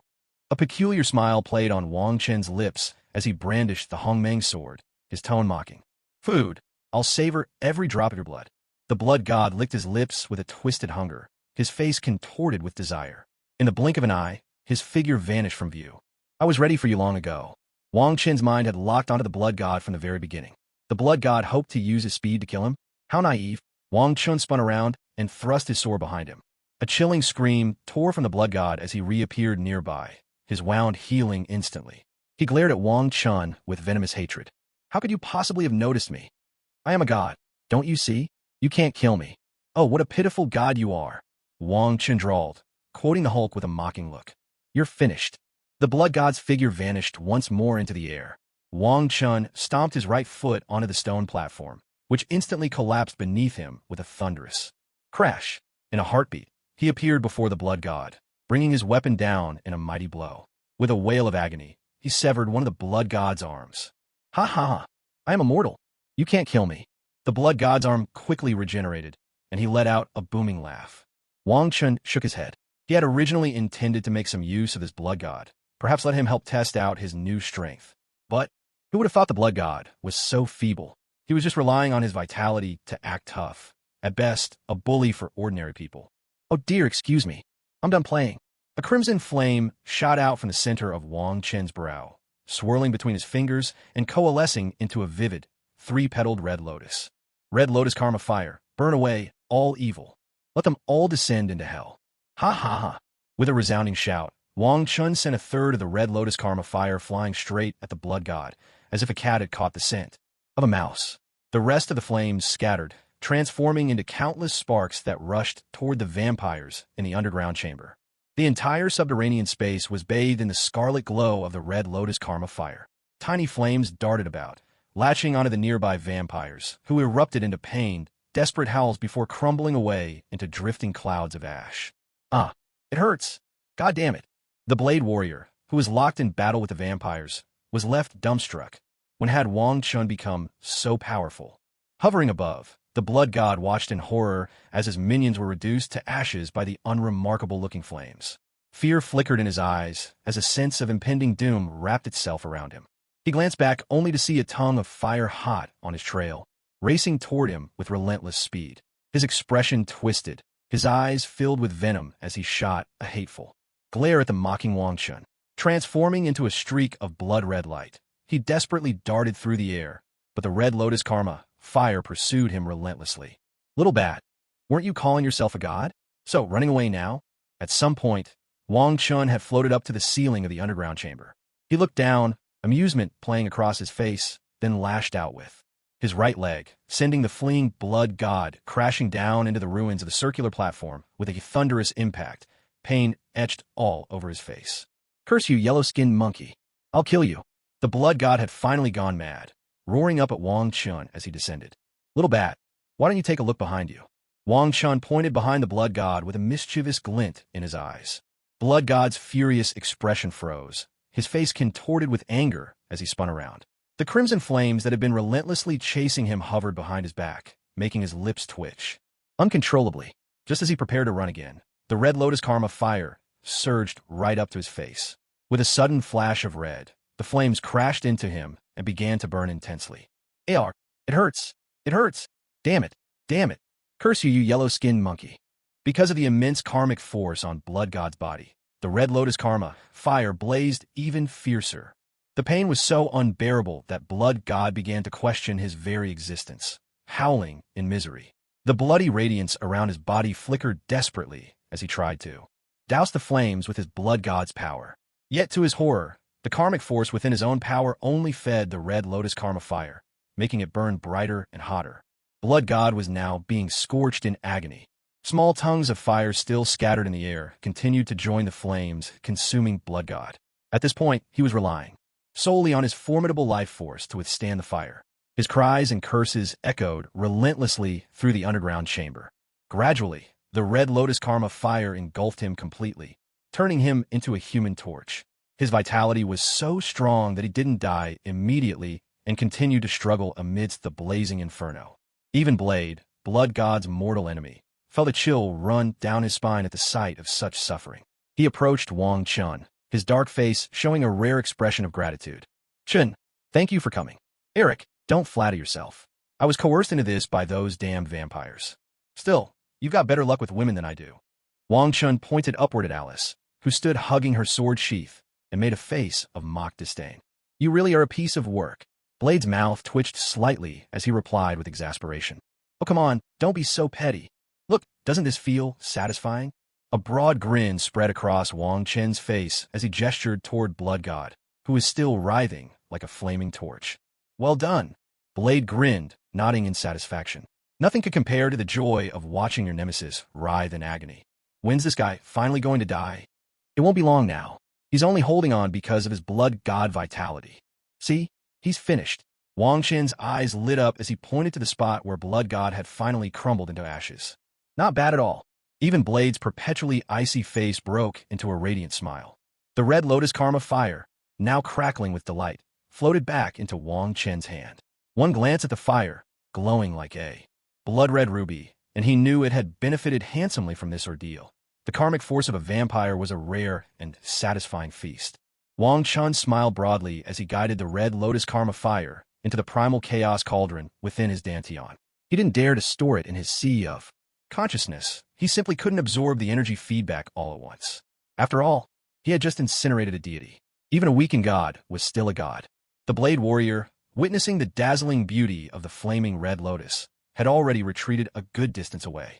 He sensed a mortal threat emanating from it. Truly, the more beautiful a thing, the more dangerous it is. Wang Chun finished speaking with a cheerful grin, paying no heed to the Blade Warrior's resistance as he dragged him up toward the floor where Alice was waiting. "I'm heading out first." With a dark expression, the Blade Warrior muttered a few words before making a hasty escape. He really can't take a joke. "Brother Chun, let's go home." Alice clung to her sword's scabbard, her voice timid but hopeful. "All right, let's go home." Wang Chun took the scabbard from her, sheathed the primal chaos sword, and then led Alice toward the exit. However, just as they reached the exit of the underground space, Wang Chun suddenly stopped in his tracks. His face turned cold. He thought to himself, "Am I doomed to bad luck today? Are these people here for me? Or are they after the vampires?" "What's wrong, Brother Chun?" Alice, puzzled by Wang Chen's sudden halt, asked gently. "Alice, are you still afraid?" "No, I'm not anymore. This world is full of predators. I need to become stronger too. It seems this trip wasn't in vain after all. There are quite a few people outside. I can't tell if they're friend or foe. Be cautious." Wang Chun handed the scabbard back to Alice, gazing coldly up at the heavy doors leading outside. "Understood. I'll be careful." Alice's face took on a look of steely resolve. No longer trembling, she stuck closely behind Wang Chun. Meanwhile, more than 10 kilometers away, outside Wang Chen's villa, a group of men in black were launching an assault. Rockets, explosives, and all manner of advanced weaponry were unleashed, but a shimmering purple barrier around the villa blocked everything. Not a scratch marred its surface, and even inside, Lu Feifei, Yang Mi, and Ada continued to sleep soundly, undisturbed. One of the black-clad men stared at the unscathed villa, his face dark with frustration. But as dawn approached, his unwillingness gave way to resignation, and he gave the order to retreat. Around 50 or 60 heavily armed soldiers obeyed without hesitation, quickly gathering their weapons and piling into their vehicles. From the car, their leader glared menacingly at the villa, muttering under his breath, "I'll be back." Wang Chun emerged from the underground space with Alice, his expression icy as he surveyed the dozen or so uninvited guests outside the building. Each wore a black cloak, their faces hidden deep within oversized hoods. The man in black, upon seeing Wang Chun and Alice emerge, began to chant an obscure incantation. A dark, inky light radiated from his body, instantly forming pillars of shadow that rose up around them, weaving together a barrier and enclosing the entire building. In the blink of an eye, the building vanished from the outside world, as if it now existed within a separate pocket of space and time. Only then did Wang Chun notice a total of 12 black-robed figures at the perimeter, each summoning their own pillar of darkness. The six, directly in front of him, stood arranged in the shape of a hexagram, chanting incantations of their own, though he had no idea what they intended. "How interesting. This is truly fascinating." Wang Chen smiled as he watched their movements. There was no need to ask. This was obviously a summoning ritual. The only question was, which dark god were they calling? Upon this time, it seemed these people all wanted to be the canny bystander, waiting to reap the spoils after the fight. To them, he was nothing more than prey. At that thought, the smile faded from Wang Chen's face. He had originally planned to incinerate this useless rabble with his crimson lotus hellfire. Yet, to his surprise, he found himself unable to summon that flame. Clearly, the barrier was blocking certain spells. He focused inward and thankfully discovered his other powers were still intact. "Alice, go inside the building and hide. Don't come out no matter what," Wang Chun instructed, turning to the girl at his side. "Okay, I understand," Alice answered obediently, dashing into the building. "O mighty demon lord of hell, revered Lord Satanish, open the gates of the underworld for us. We offer you these delectable sacrifices." The 6 black-robed men dropped to their knees, their faces alight with fanatic devotion as they cried out in unison. On the floor, The hexagram began to glow with an eerie blackish-purple light, and from its center a hellish portal materialized, black and violet, swirling like a stained mirror. Beyond it stretched a shadowy, endless forest, filled with monstrous beasts of all shapes and sizes, their eyes burning with hunger and malice as they stared through the gate. "Let hell descend! Let hell descend! Let hell descend!" 18 black-robed cultists shouted with feverish zeal, their eyes blazing as they gazed upon the gate to the underworld. Wang Chun could only stare, dumbfounded. Was this really the Marvel Universe? Since when are there so many cultists? Did being in a cult come with some kind of fringe benefits? Suddenly, from the depths of the forest, the beasts let out blood-curdling roars that shattered the unnatural silence. Then, in a frenzy, they began to surge through the hellish gate, creatures of darkness pouring out one after another, charging at Wang Chun with savage intent. Wang Chen's lips twitched in disbelief as he took in the grotesque parade before him. What on earth were these things? There was a wolf with a single eye, a tiger with 3 legs, a lion with 4 heads, a woman with the body of a snake and a serpent's tail, creatures stranger and more terrible than the last. Curiously, these monsters seemed blind to the black-robed cultists, focusing all their bloodlust on Wang Chun alone. What was this supposed to be? Did they take him for an easy target, ready to be picked apart as they pleased? Wang Chun stomped his right foot on the ground, leaving a deep pit in his wake. A crack of sonic boom echoed overhead as he suddenly appeared above a giant one-eyed wolf.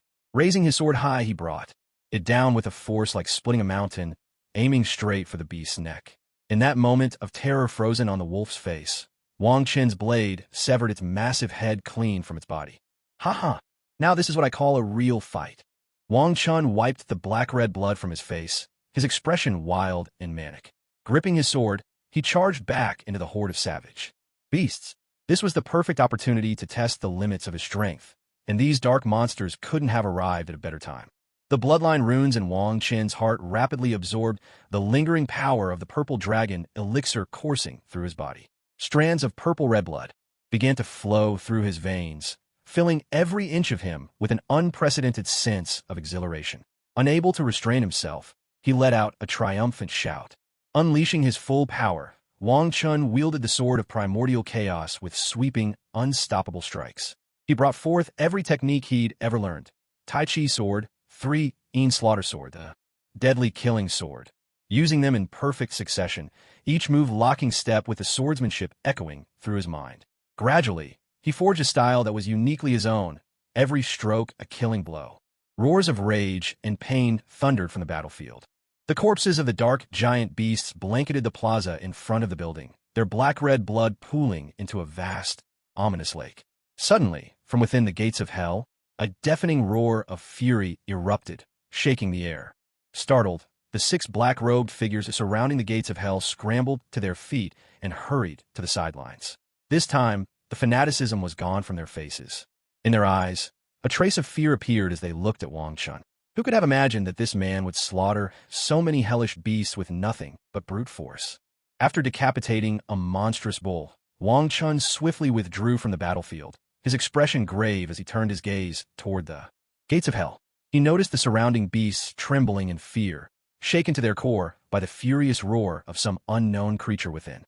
Wang Chun knew he had to be cautious.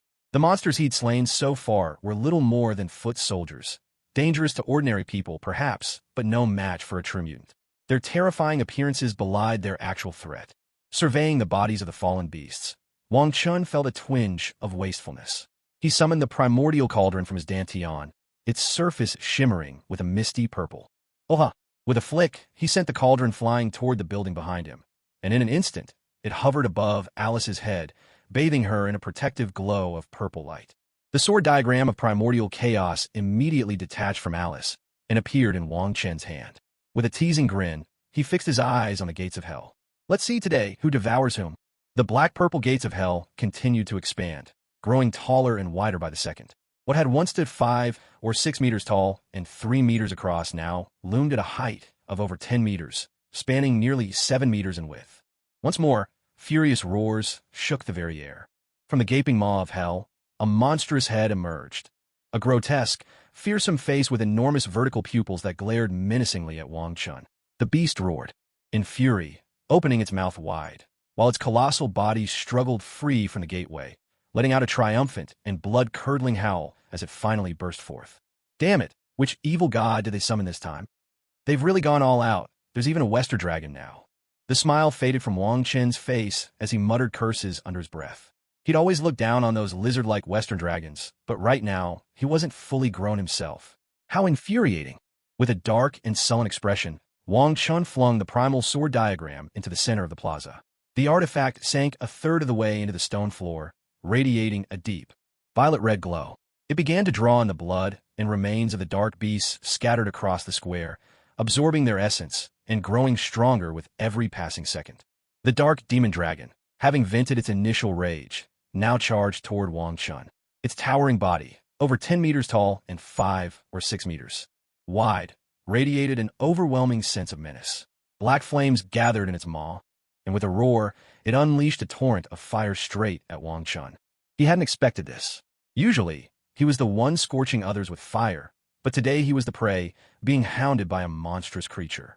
Swiftly, he twisted his body and dashed away, narrowly dodging the searing wave of black flame. Drawing on his inner reserves of power, Wang Chun channeled his magic into the primal sword and unleashed 3 dazzling arcs of sword energy, each one stretching over 10 feet long, slashing at the demon dragon in the air. The dragon's vertical pupils gleamed with barbaric ferocity as it spat out more black fire, clashing violently with the sword energy and Wang Chun. Explosions thundered as the blades of light were gradually worn away, and Wang Chun, battered and scorched, scrambled to avoid the relentless flames. The dragon's roars echoed in the night, wild with excitement. Thunder crashed. Thunder crashed again. The dragon bellowed, its voice shaking the very air. Wang Chun cursed, "Damn it all. So you're bullying me because I can't take flight inside this barrier. Soit reading technique, go. No, even sword riding won't work here. They're forcing my hand." A look of bitter frustration twisted Wang Chen's features as he sprinted toward the remaining dark beasts, using them as living shields against the dragon's fire. He showed no emotion for their howls of agony as they burned. Dead beasts are the best kind, after all. Suddenly, Wang Chen's eyes lit up. He'd spotted the 12 black-robed figures maintaining the barrier. Now, he had a plan. The gate to hell was a product of the rules. Themselves, he couldn't destroy it. The dragon in the sky was out of his reach, let alone something he could kill. That left only the barrier. He could break that. Let's see how you like a taste of the dragon's fire. Unable to hold back a laugh, Wang Chun darted toward the black-robed figures. He poured his magic into the primal sword and slashed at the demon dragon above, deliberately provoking it, taunting its already fragile patience. The dragon was enraged, its furious roars shaking the heavens. The dragon's furious cries filled the plaza, echoing again and again. A savage gleam flashed in the massive eyes of the demon dragon as it unleashed a torrent of shadowy flames at Wang Chun, transforming itself into a fearsome, mobile artillery piece. The ground trembled with deafening blasts. "I was waiting for you." Wang Chun darted aside with lightning speed, revealing the black-robed man behind him. Caught in terror, the man could do nothing as the shadow flames consumed him, leaving only drifting ashes. Above, the black barrier flickered with restless, dark radiance, growing ever more unstable. Wang Chun sprinted toward the nearest black-robed man, a dazzling smile spreading across his face. Seeing Wang Chun approach, despair overtook the man. With the barrier cast, they were rooted in place. Only terror marked their faces as they shouted in panic. "Stay away. Don't come any closer." But like the last, he too was incinerated in a burst of demonic flame. "Idiot!" Exhilarated, Wang Chun rushed toward his next target. Soon, the entire building echoed with the black-robed men's desperate, mournful cries. "Stay away. Don't come any closer. Stay away. Don't come any closer." When 6 of the black-robed men had perished, the dark barrier in the sky began to unravel. By the time Wang Chun had cunningly dispatched the remaining 6, the barrier at last dissolved completely. A wild, triumphant laugh burst from Wang Chun. "At last, I can use my magic again. Damn you black-robed fiends. I'll send you all to the hell you so dearly crave. Just wait your turn." Hovering high above, Wang Chun laughed with madness in his eyes. The killing intent burning in the gaze of the 6 remaining black-robed men refused to fade, but for now, the demon dragon took priority. "Little lizard, I'm coming for you." With a surge of psychic power, Wang Chun soared toward the demon dragon. The dragon hurled wave after wave of shadowy fire to keep him at bay. "Sword control technique, go." At his mental command, a shield of psychic force enveloped Wang Chun, and his Hong Mang sword shot toward the demon dragon with blinding speed. The sword transformed into a streak of violet light, darting relentlessly at the dragon's vulnerable scales, leaving it battered and bleeding. Now this is how it's done. Dodging the dragon's constant flames, Wong Chun deftly controlled the Hong Mang sword, bleeding the beast dry.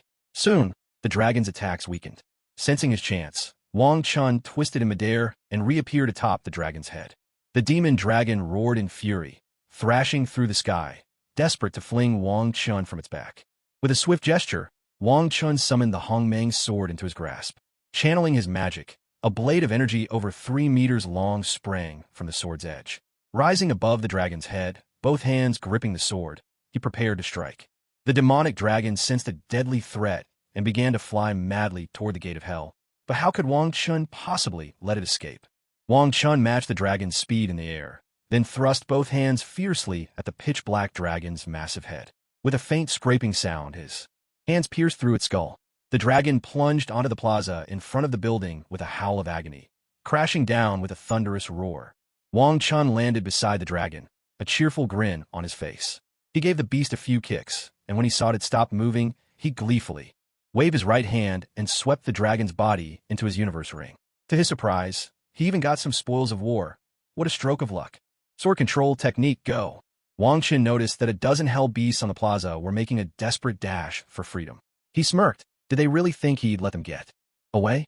As he watched the beasts fall one by one, each struck down by the Hong Mang sword piercing their skulls, Wang Chun shook his head with a smile. Damn you, you filthy yellow-skinned monkey. Why don't you just die already? You've angered Lord Satanish. Prepare to meet your doom. The 6 remaining black-robed figures on the plaza hurled curses at Wang Chun, hatred and terror practically oozing from their eyes. Their bodies trembled uncontrollably. Crimson Lotus Hellfire. Wang Chun gazed at the 6 fools, a cold sneer curling his lips. He would show these pale-skinned swine the true meaning of cruelty. He wasn't the least bit afraid of the so-called Hell Lord they threatened him with. After all, Earth still had the Ancient One. If that demon couldn't even get in, how enraged must he be? A blaze of scarlet flame burst from inside the building into Wang Chen's hand.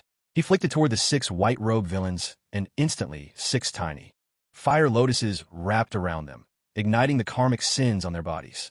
The flames raged hungrily, turning each one into a screaming, writhing torch.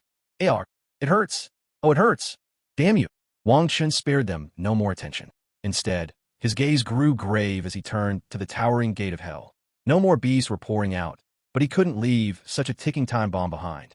He stared at the crimson lotus hellfire in his hand. This was a legendary power from the primordial era. Even if his was a bargain version, it should be enough to deal with the gate of hell, right? Uneasy, he tossed the hellfire onto the gate. At once, the crimson lotus hellfire seemed to explode with energy blazing madly. In moments, the entire gate of hell was engulfed, lighting up the darkness of the night. Damn, we've struck it rich. This is a windfall. Wang Chun could feel the Hong Mang mirror dancing with joy in his mind, causing his brow to throb. He knew he'd just intercepted a massive surge of fate this time. Danger, danger, danger, danger, danger, danger. A fleet of police cars and specialized vehicles arrived around the building. A group of soldiers, clad in black suits and combat uniforms, quickly disembarked. In no time, they had cordoned off the area and readied themselves for battle. Yet, these special operatives did not enter the plaza. Instead, they stood at a distance, faces tense and tinged with disbelief as they stared at the hellish gate. Wreathed in crimson flames. Inwardly, they cursed and muttered frantically, "Damn it, what the hell is that thing? Are we really supposed to fight something like that?" A chorus of blood-curdling howls erupted from the gate of hell. In an instant, 50 or 60 giant three-eyed wolves, each 5 or 6 meters long and over 2 meters tall, came pouring out of the blazing portal. Half of them were immediately set aflame by the lotus-red fire, shrieking as they ran wildly, only to dissolve into ash mid-stride. The remaining wolves, terror-stricken, retreated from the gate, their eyes fixed on the unending inferno. The scene left Wang Chun momentarily speechless. His own lotus fire was, after all, a budget version. It hadn't managed to completely block the hellish portal, allowing these monstrous beasts to break through. The three-eyed wolves soon turned their gaze upon the surrounding soldiers, their scarlet eyes glinting with savagery and greed. After howling furiously at the sky, they charged headlong toward the human defenders. A chorus of desperate cries rang out. Just were those things. Open fire now. Automatic gunfire rattled through the plaza, but the ordinary weapons barely scratched the giant wolves, as ineffective as a gentle breeze. Only the men in black, wielding laser rifles, managed to inflict any real harm. Wong Chun watched the battle unfold, a playful smile tugging at his lips. Just which faction did these people belong to? Shield? Or some other secret apartment? With a flick of his right hand, the Hong Mang sword diagram, which had been embedded in the center of the plaza, glowed with violet red light. It soared into the air, transforming into a circular array that enveloped the area around the building, forming a sword array that locked the monstrous beasts inside, preventing their escape. Damn it, what now? What the hell did he just do? Looks like that man is behind it. Go ask him. Oh, forget it. That's Wang Chun. Somebody get Carlson to talk to him. The men in black and the soldiers fell into chaos at the sight of the sword array overhead, but they had no time to spare. Their formation was in shambles, the three-eyed wolves tearing through them, and defeat seemed imminent. Wang Chen shook his head, seeing just how useless these people were. They were about to be wiped out. With a resigned sigh, he tossed the Hong Mang's sword into the air. Sword control, go. The Hong Mang sword instantly transformed into a streak of violet light, darting toward the rampaging wolves. One by one, the blade pierced their skulls, reaping their lives as they howled in terror and pain. The men in black suits and the soldiers, witnessing the relentless slaughter of the three-eyed giant wolves, wore expressions of relief as if they had narrowly escaped death. Their gazes, now complex and uncertain, fell upon Wang Chun. At that very moment, among the 6 people Wang Chun had turned into living torches, 5 had already crumbled to ash. But the last one was suddenly shrouded in thick black smoke, transforming, in an instant, into a colossal skeleton that let out an ear-piercing shriek. To everyone's shock, the crimson hellfire that had been burning on its body was snuffed out by the swirling darkness. Black flames roared to life on the skeleton's body, radiating an overwhelming sense of oppression.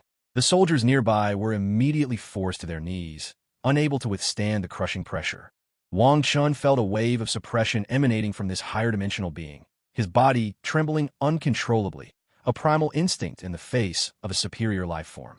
Yet, it was precisely this pressure that awakened the primal runes within the violet blood coursing through his heart. Those runes blazed with an intense purple glow, halting his trembling. He would not allow anyone to suppress him by bloodline alone. A smile played on Wang Chen's lips. He felt lighter and lighter, until he was the only one left standing. Black flames flickered in the eye sockets of the giant skeleton, burning with what seemed to be rage, and it addressed Wang Chun in a thunderous voice. I am the infernal demon god, Satanish. Lowly mortal, how dare you offend God? I grant you death. The language the skeleton spoke was strange and otherworldly, but Wang Chun understood every word. He looked at the giant skeleton with disdain.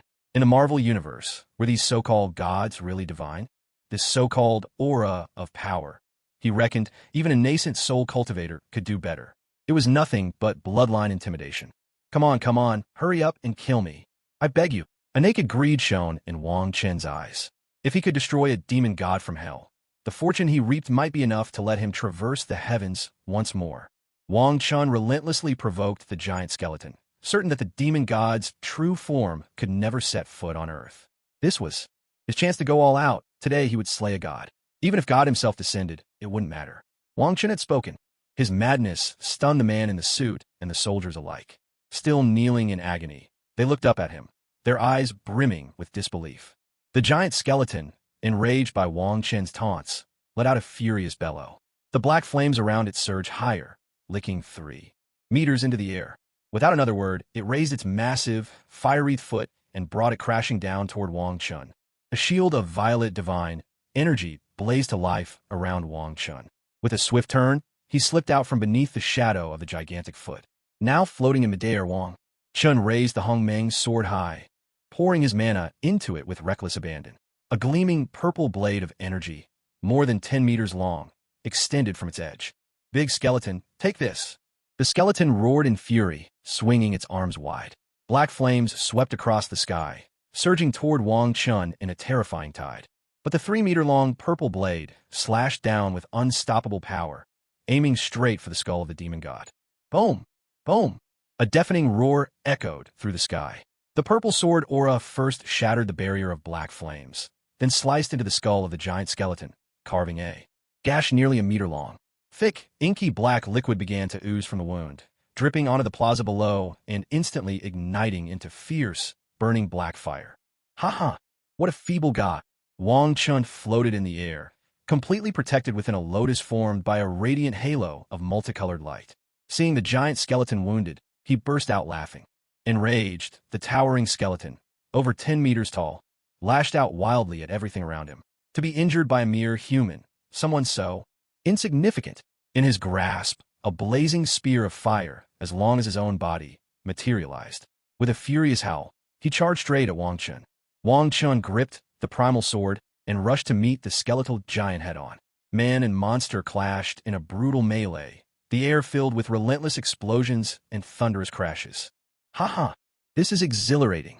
Locked in fierce battle with the giant skeleton, Wang Chun felt his strength growing at an astonishing pace. The thrill of it all made him cry out with joy, unable to contain himself. Cough. So, you fight dirty after all? How dare you ambush me? Perhaps Wang Chun had let his guard down in his excitement. Or maybe the demon god was simply too cunning. Hidden within the giant skeleton's black flaming spear was a surge of lightning power that struck Wang Chun and sent him crashing into the plaza, leaving a massive crater in his wake. This is what happens to mortals who defy the gods. Wretched human, your end has come. A wicked smile spread across the giant skeleton's face as he looked at the battered Wang Chun. But he did not hesitate. He conjured a spear of black lightning and hurled it straight at the pit where Wang Chun had fallen. Lightning cracked and thunder rolled. Wang Chun spat a mouthful of blood, his expression grim. With a stomp of his right foot, he launched himself out of the crater like a cannonball, narrowly dodging the demon god's deadly attack. Soaring to a safe distance, Wang Chun faced off against the demon god, thinking to himself, as expected of a deity, none of them are easy to deal with. His hands moved in a blur, forming one seal after another, sending waves of spiritual energy skyward as he chanted. Rise, primal sword formation. In an instant, the entire plaza was engulfed by the primal sword diagram. 12 dazzling rays of light shot forth, and 12 towering sword phantoms appeared in all directions, encircling the square. The soldiers were swept aside by the formation, leaving Wang Chun standing at the center of the diagram, a mischievous grin on his face as he stared down the giant skeleton. What have you done, human? The giant skeleton, seeing the sky filled with sword shadows, felt a surge of dread and could not help but speak. I'm sending you back to hell. Boundless primal power, cycle of the 5 elements. Wang Chen's magical energy surged wildly into the sword formation. In an instant, half of it was devoured by the array, and 5 sword shadows began to spin rapidly around the giant skeleton. Swords imbued with the power of the 5 elements, metal, wood, water, fire, and earth, stabbed relentlessly at the creature, finally merging into a great 5-element wheel that pressed down on him from all directions. A guttural roar echoed through the air. I am the demon god of hell. I cannot be defeated.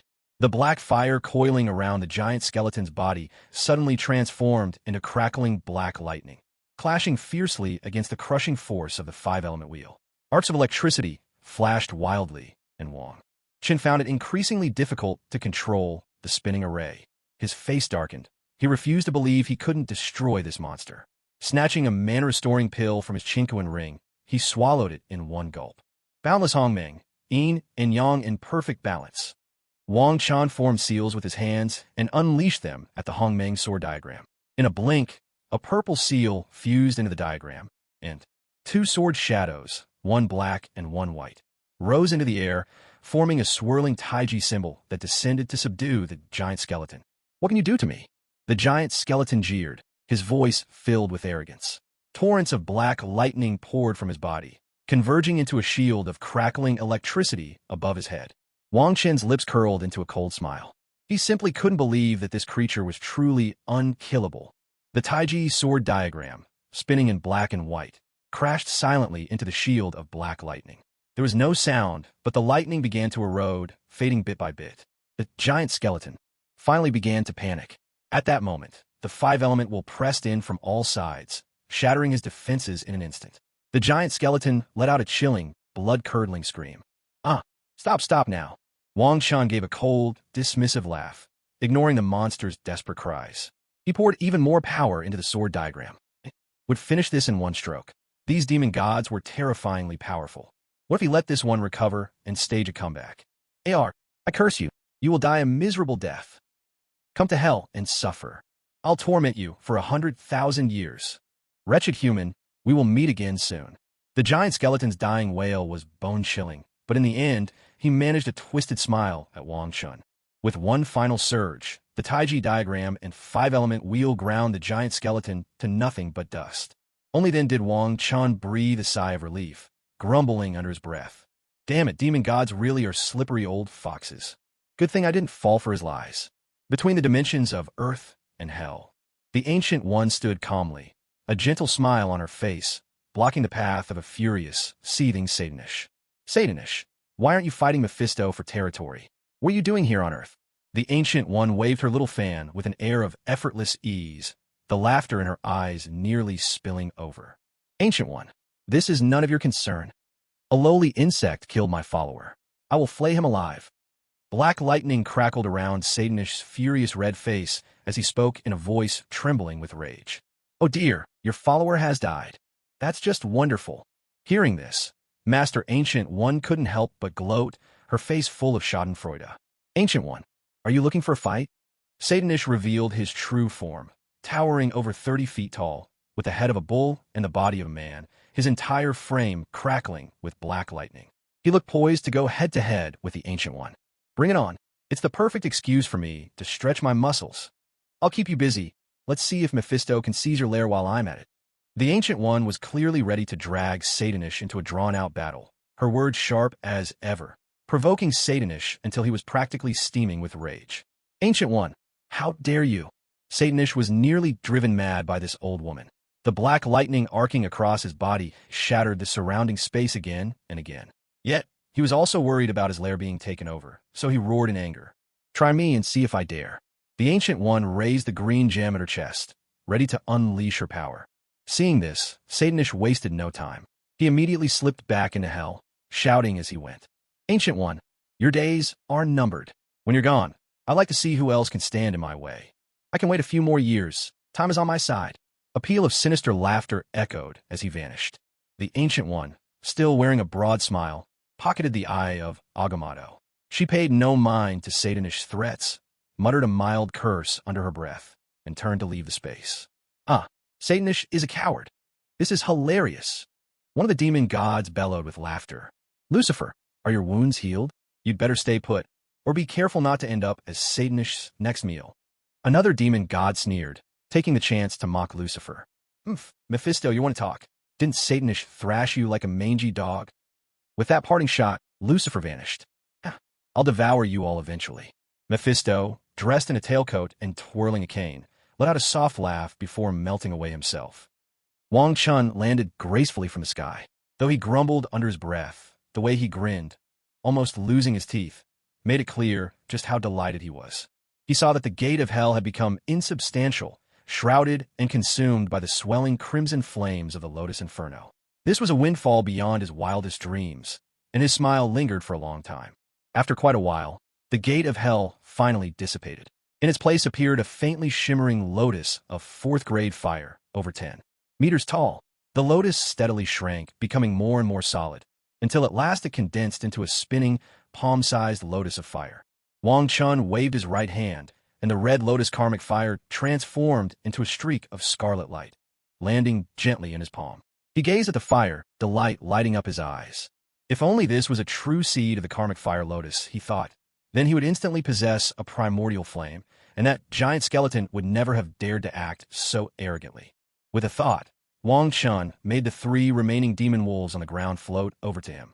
He stored them away in his spatial ring, then extended his spiritual sense to search the area.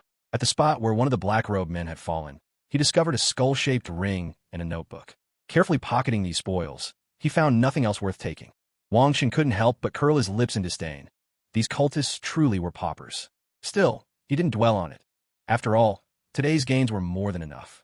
Forming a series of hand seals, he shot a spell into the air. The Hong Mang sword diagram shimmered faintly with violet light, shrinking rapidly until it transformed into a purple-red scabbard that flew into his hand. The building was once again exposed to the outside world. A wave of commotion and chatter rose from the crowd outside. Wang Chun ignored the noise. He sheathed the Hong Mang sword and called out into the building. Alice, come on out. Coming. Alice had been standing at the window, watching Wang Chen's fierce battle with the giant skeleton. When she saw Wong Chun finally defeat the monster, she was beside herself with excitement. The moment she heard him call, she dashed out with a broad smile, a small cauldron floating above her head, radiating a soft purple glow.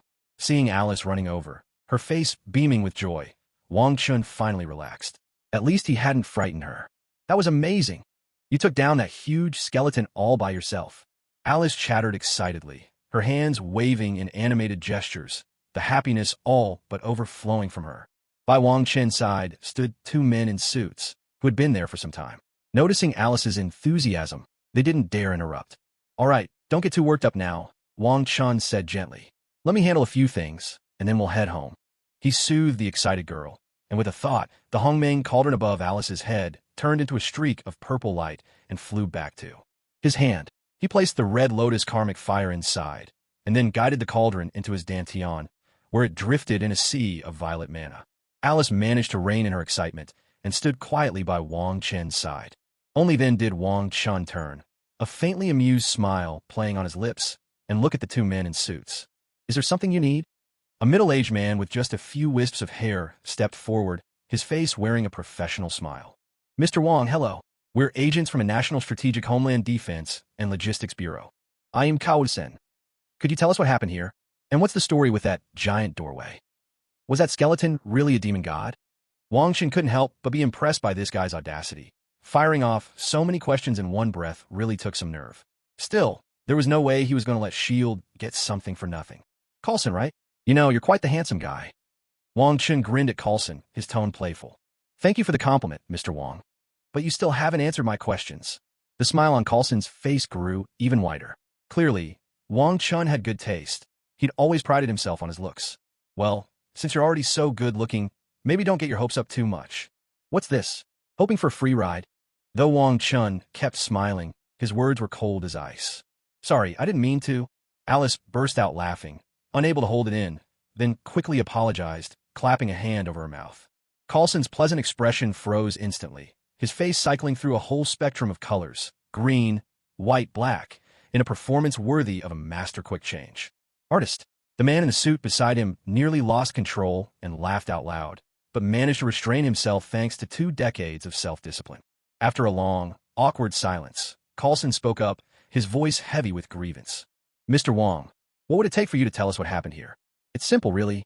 Before the incident in the square, I eliminated a group of vampires underground who were in the middle of summoning the blood god. I want all the property those vampires own in Big Apple City. Cash, real estate, everything. Is that clear?" Wang Chen's smile lingered, but there was no room for doubt in his tone. "Impossible. Absolutely impossible."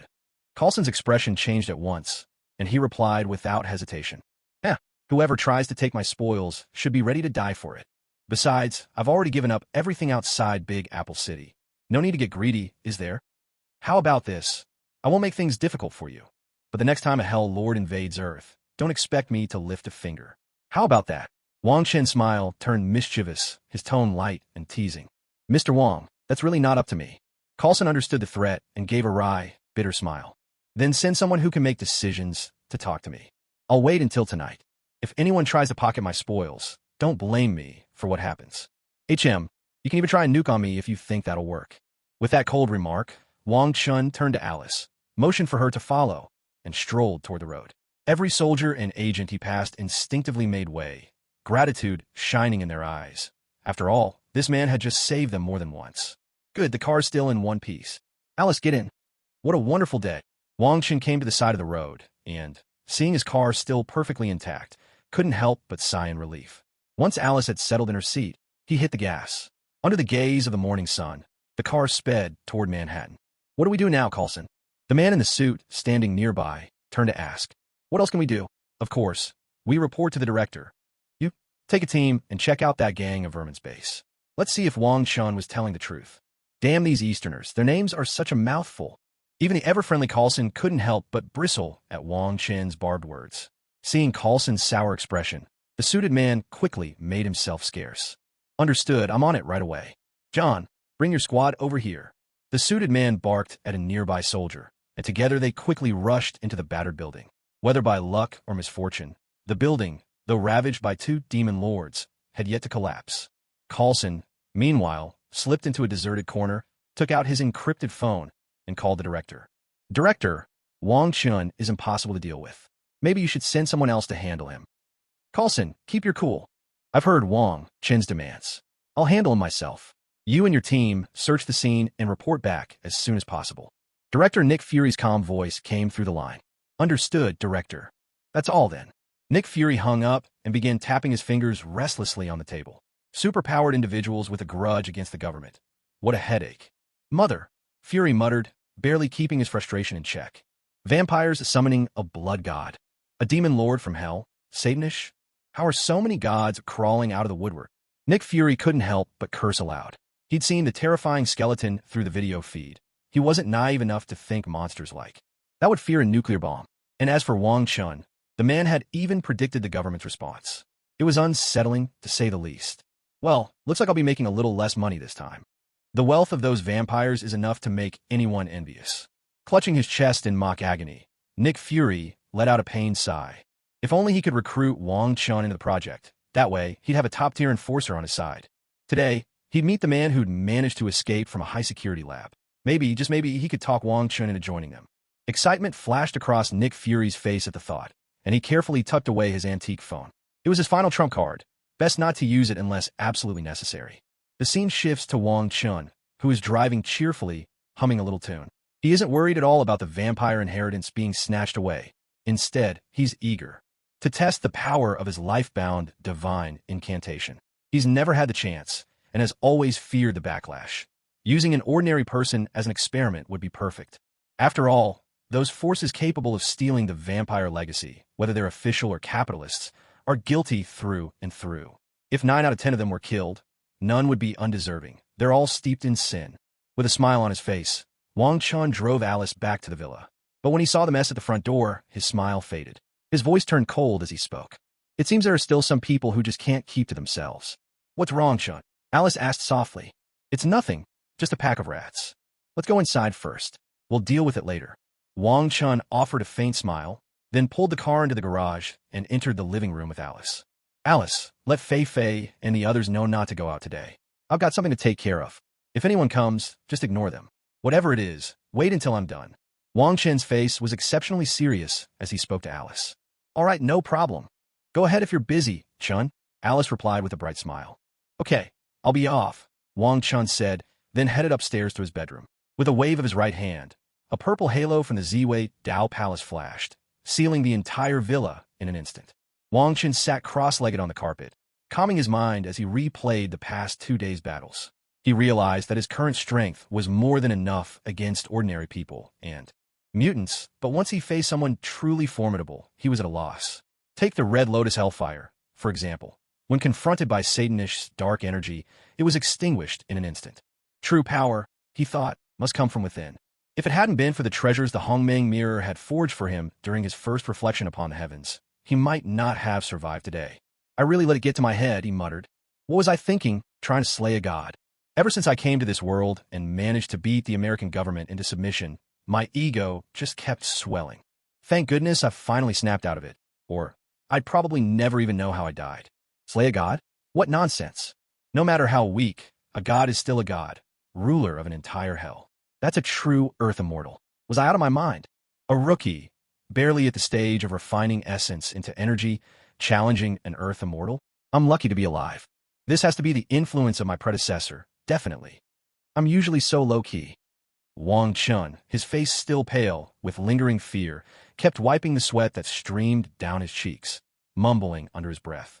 At that moment, the Hong Mang mirror transformed into a streak of violet light and soared out from Wong Chen's sea of consciousness, dancing joyfully before him like a lively violet sprite. Wong Chun simply turned the page on what had happened. Reckless or not, the deed was already done. Regrets served no purpose now, especially since the outcome had turned out well in the end. Thinking this, Wong Chun finally allowed a smile to break across his face. He gazed at the Hong Mang mirror floating in midair and noticed that one of the cracks on its surface had vanished, repaired at last. The legendary Pangu truly was formidable. With a single swing of his axe, he had slain 2 Huan-Yuan-level beings and even caught the Hong Mang mirror in the aftermath, leaving it riddled with fractures. Wong Chun shook his head. The supreme primordial, the ultimate realm of all worlds, was far beyond the reach of a humble cultivator like himself. He summoned the Hong Mang mirror back to hover above his head and spoke. Hong Mang mirror, reflect the myriad worlds. The mirror radiated a dazzling violet brilliance, flooding the bedroom with light. In an instant, time and space within the room froze. This time, neither Wang Chen's body nor his mind were trapped in suspension.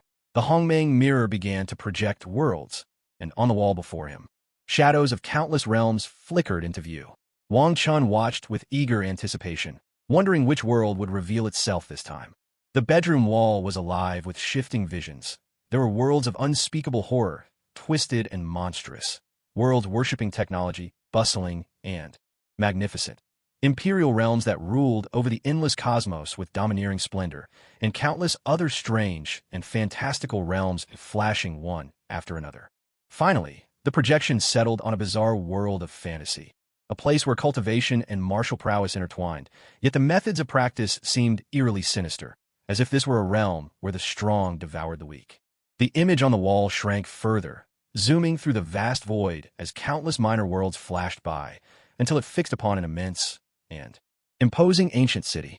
Within its opulent estates, primal energy surged, orchids and rare herbs thrived, and guards stood vigilant at every post.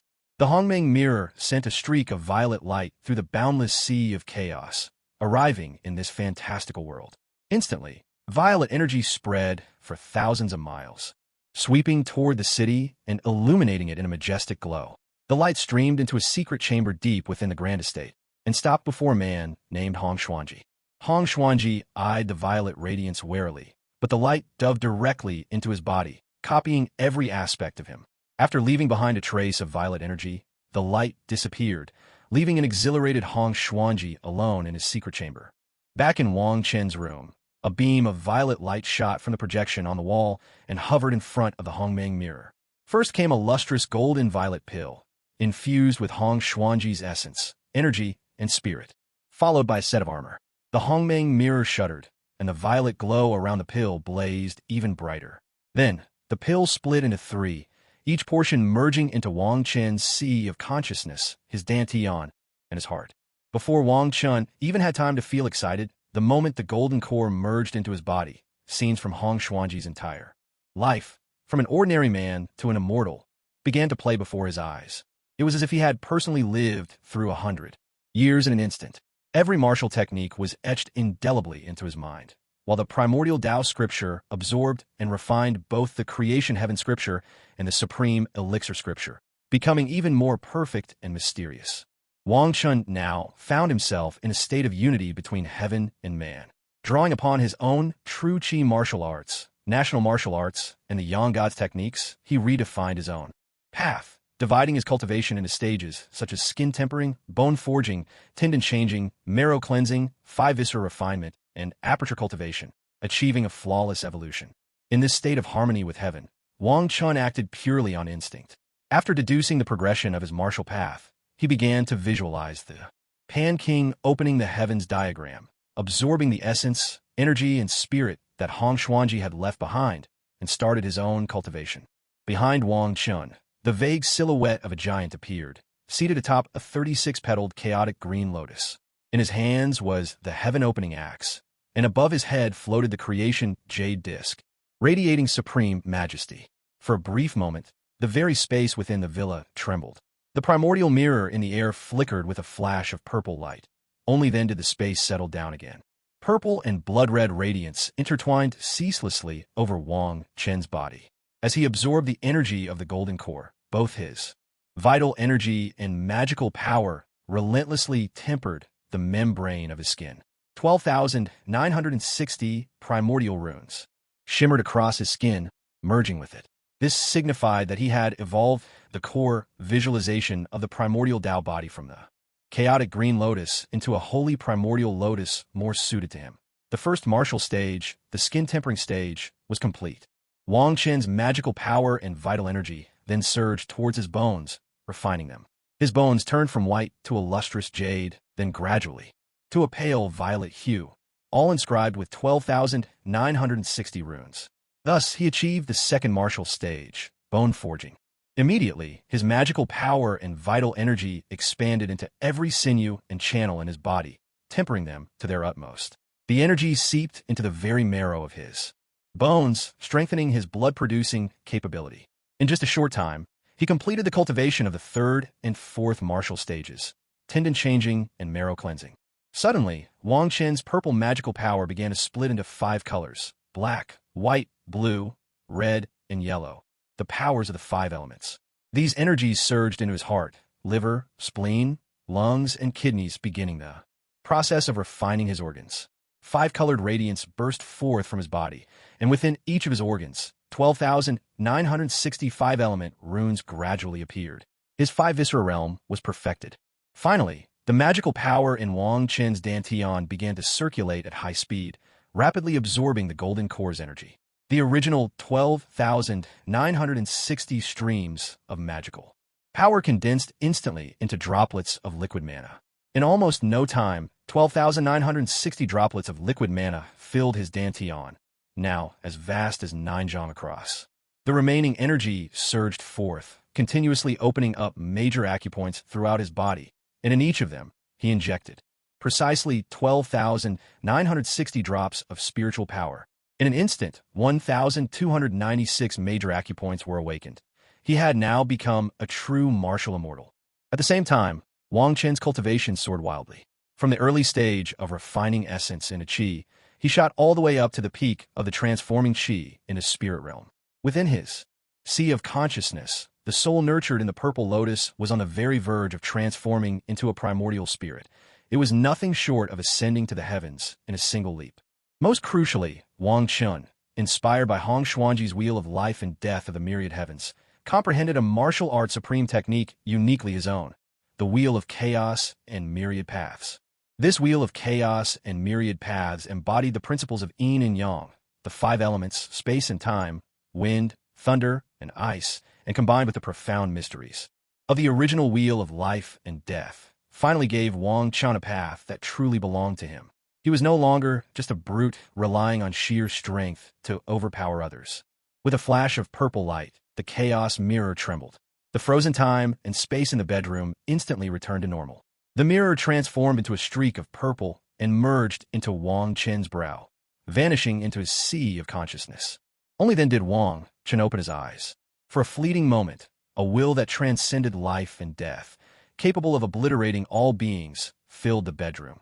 Yet it was quickly reined in by Wang Chen himself. A booming laugh burst from his lips. To think it was Hong Xuanji, the son of the great cosmos.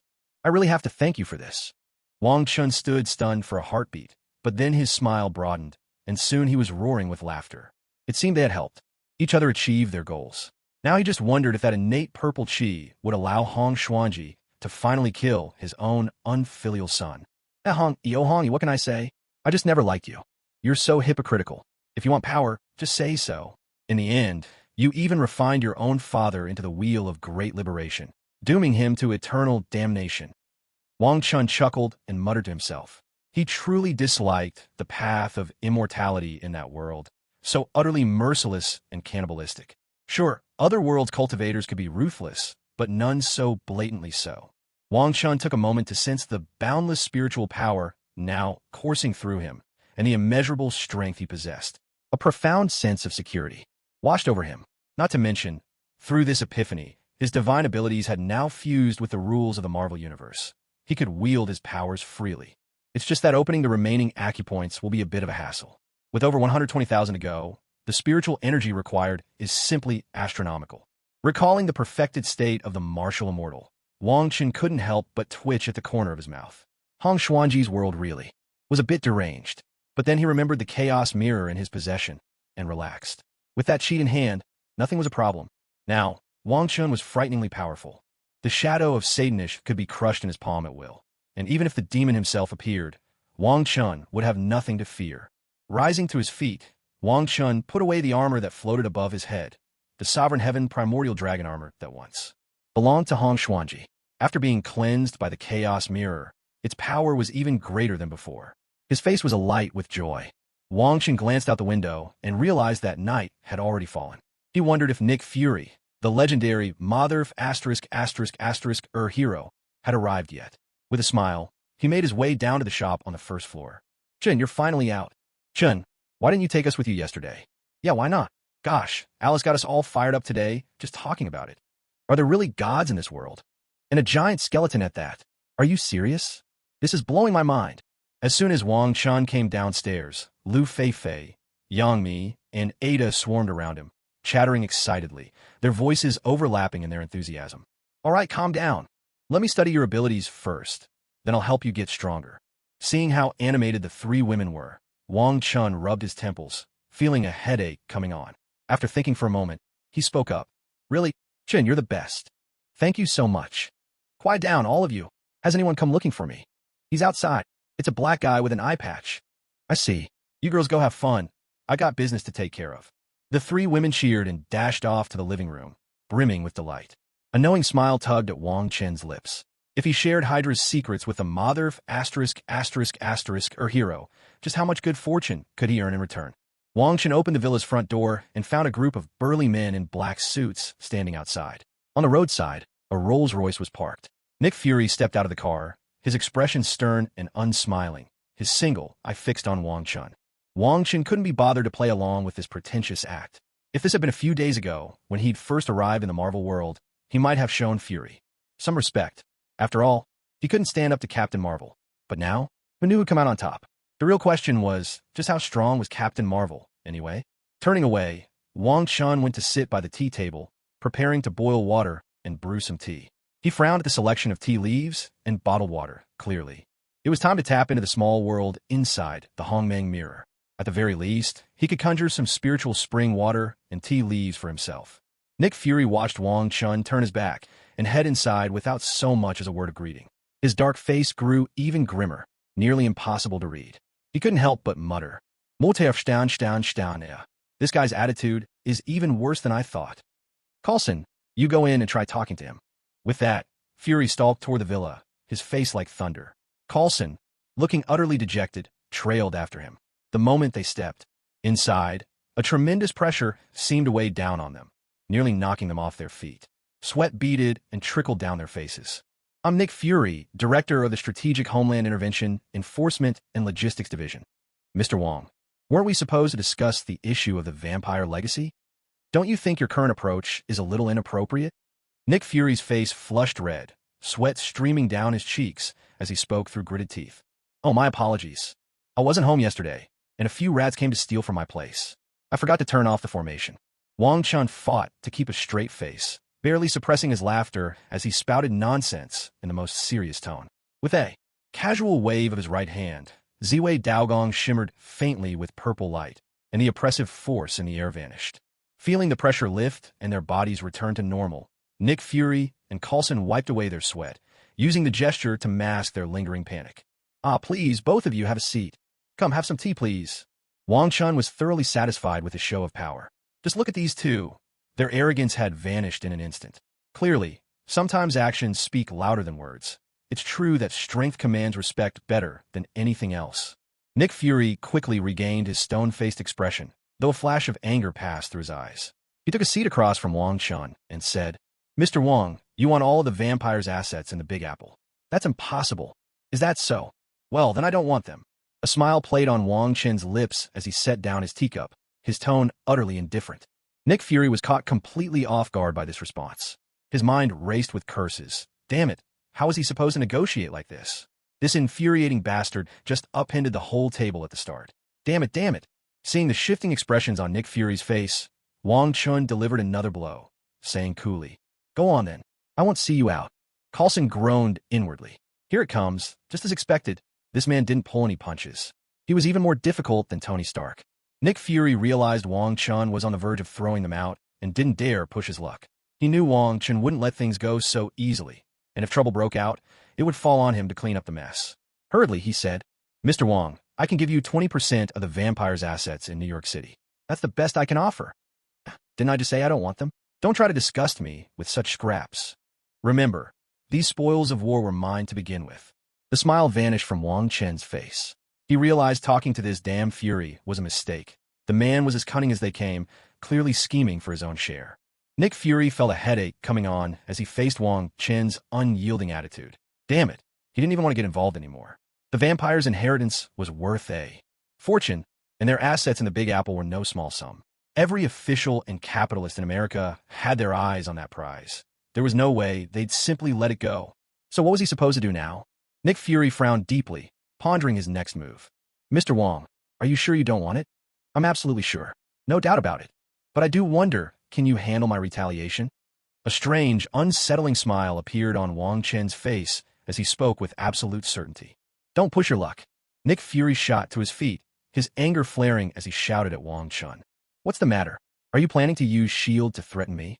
Come on, half of your precious shield is already Hydra. Surprised? Didn't see that coming, did you? Wong Chun teased him, his tone light, but laced with mischief. And really, he wasn't the one stirring up trouble. The Hong Mang mirror was. As for himself, such a kind soul, he just wanted world peace and maybe to offer a tip or two. What's the harm in that? Are you messing with me? No way. That's impossible. Nick Fury's expression changed drastically, his voice growing rough as he practically growled. Oh, you don't believe me, do you? Then why not call up your alien friend to deal with me? Just so you know, your alien pals have already multiplied by the millions on Earth, weaving themselves into every industry and every walk of life. Wong Chun pressed on, pushing Fury further, curious to see just how much good fortune he could wring out of this man. How could you possibly know that? Medium? That's insane. Nick Fury was starting to panic. He was always a suspicious man, and while he didn't really trust Wang Chun, the fact that Wang Chun knew about the aliens was throwing him into chaos. Wang Chun noticed how well Fury was holding up under pressure. Even now, he still refused to believe it. Wang Chun decided to up the ante and go all in. How about this instead? Why don't you use that old phone of yours to call Captain Marvel back? I'd like to have a little match with her, see who comes out on top. At these words, Nick Fury stared at Wang Chun in sheer terror. Mother! He gaped at Wang Chun as if seeing a demon. How'd he know even about the old phone? Fury felt like all his secrets were being dragged into the open, every last trump card laid bare. Coulson, standing quietly to the side, was sweating bullets. Internally, he was a whirlwind of emotions. Seeing the look of fear on the director's face, it was clear most of these secrets were real. Would the director silence him to keep him quiet? After all, he was just a humble employee. Suddenly, the fear in Nick Fury's eyes shifted into something else. If Wang Chun even knew about the old phone, maybe everything else he'd said was true too. There are snakes inside S.H.I.E.L.D.? Alien friends with hidden agendas? These revelations echoed over and over in Fury's mind, nearly driving him mad. Any thought of bargaining with Wang Chun had completely vanished. Mr. Wang, I need to go back and investigate. If you're right, I'll do everything in my power to win you the vampire inheritance. Coulson, we're leaving. Nick Fury stood up, said a few words, and hurried away with Coulson in tow. Looks like things are about to get interesting.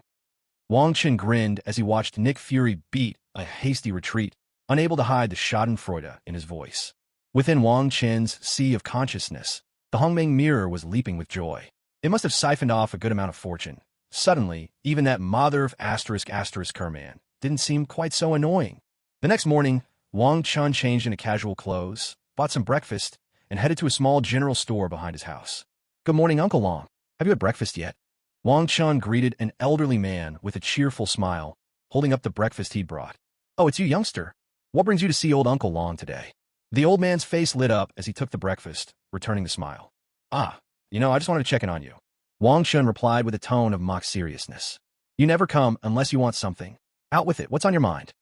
Uncle Long scolded him with a chuckle, munching on his breakfast as he spoke. Listen to you. All right, I'll admit it. I was hoping you'd let me have that iron staff of yours.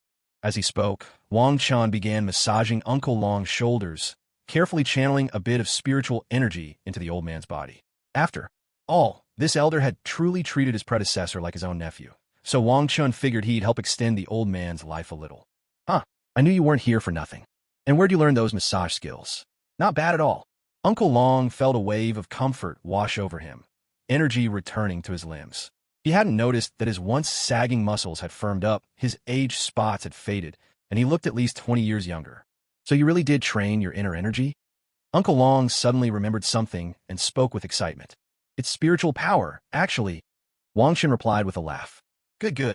You're making your father proud, that's for sure. All right, that's enough massaging. Wait here, I'll go get the iron staff for you. With renewed vigor, Uncle Long sprang to his feet and stretched, feeling a vitality he hadn't felt in years. He went into the back room and soon returned with a golden iron staff, handing it to Wang Chun. This iron staff has been in my family for ages. I was told to pass it on to someone who truly needs it. If you need it now, then it's yours. Uncle Long looked at the staff with a touch of nostalgia. Wang Chen stared at the staff in his hands, his lips twitching. Was this the Rui Jing Gubang? Don't worry, Uncle Long. I'll put it to good use. Wong Chun forced a smile, resisting the urge to toss the thing aside. That's what I like to hear. Go on, get to whatever you need to do. I'm going back to bed for a little nap. Uncle Long stretched, looking more spirited than ever. All right, see you later, Uncle Long. Wang Chun left the general store with the iron staff in hand, his face dark and clouded as he returned to the villa. He sat at the tea table, staring blankly at the iron staff, lost in thought. He hadn't expected that, despite being so useless, even less remarkable than his Hong Mang sword, which, after all, was a spiritual treasure with 9 layers of seals. This iron staff, an ordinary magical artifact with only 5 layers of seals, could provide so much more fortune.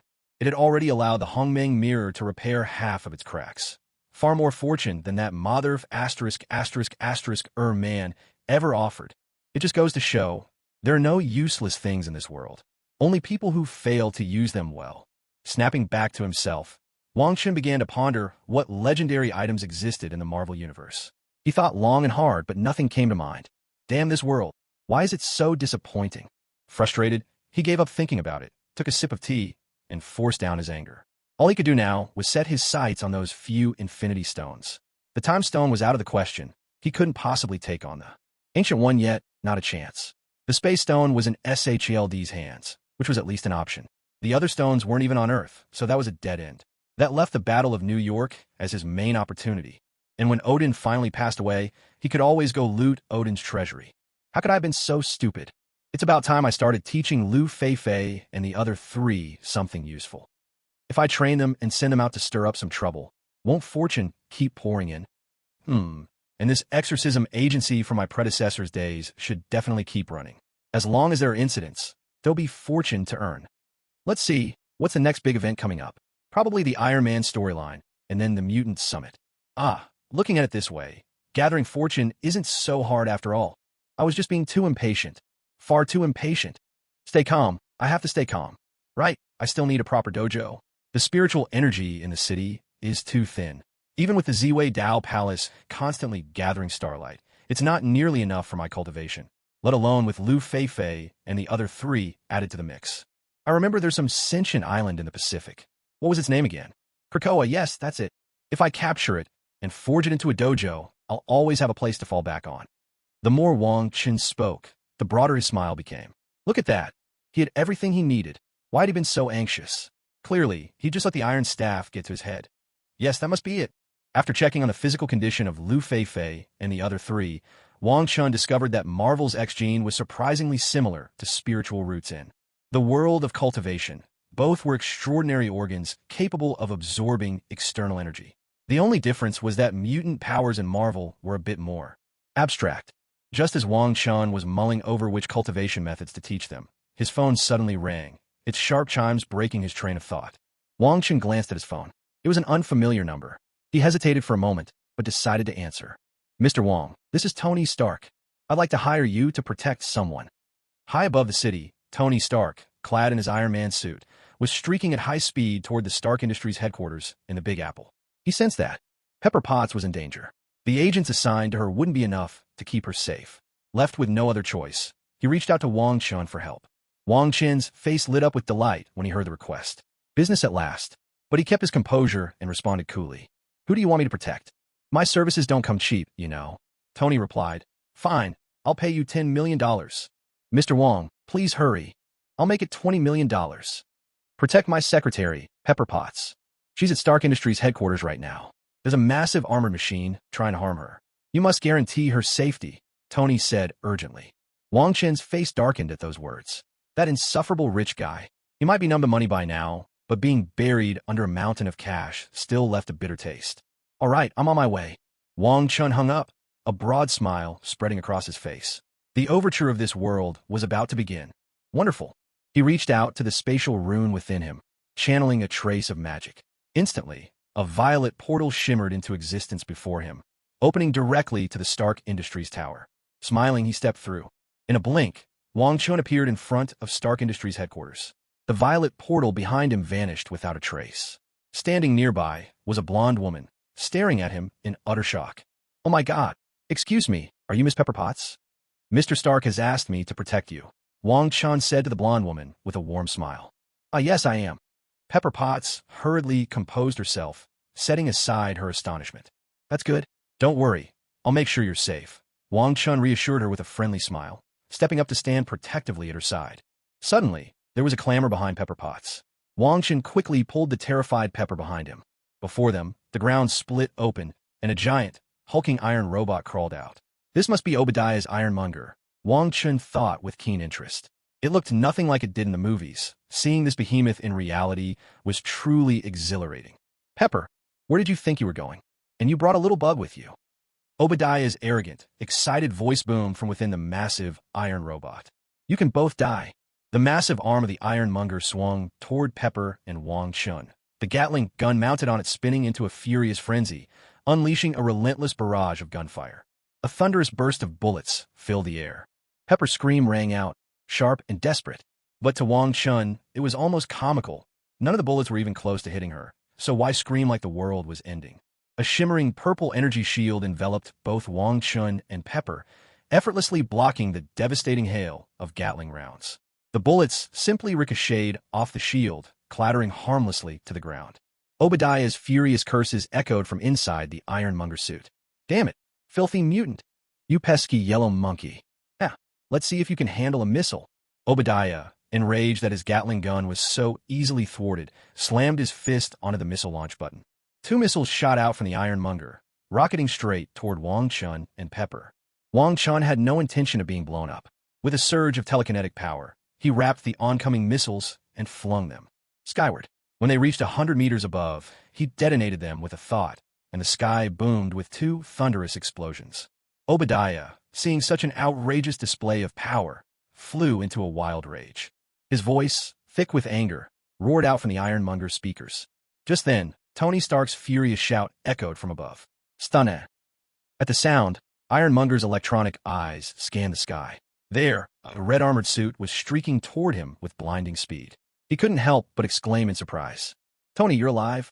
Abandoning Wong Chun for the moment, Ironmonger turned both massive mechanical arms skyward and unleashed a wild hail of bullets at the approaching red suit. But Tony, piloting his Iron Man armor, twisted and weaved through the air with dazzling agility, dodging every shot. In a bold move, he slammed into Ironmonger, locking his arms around him.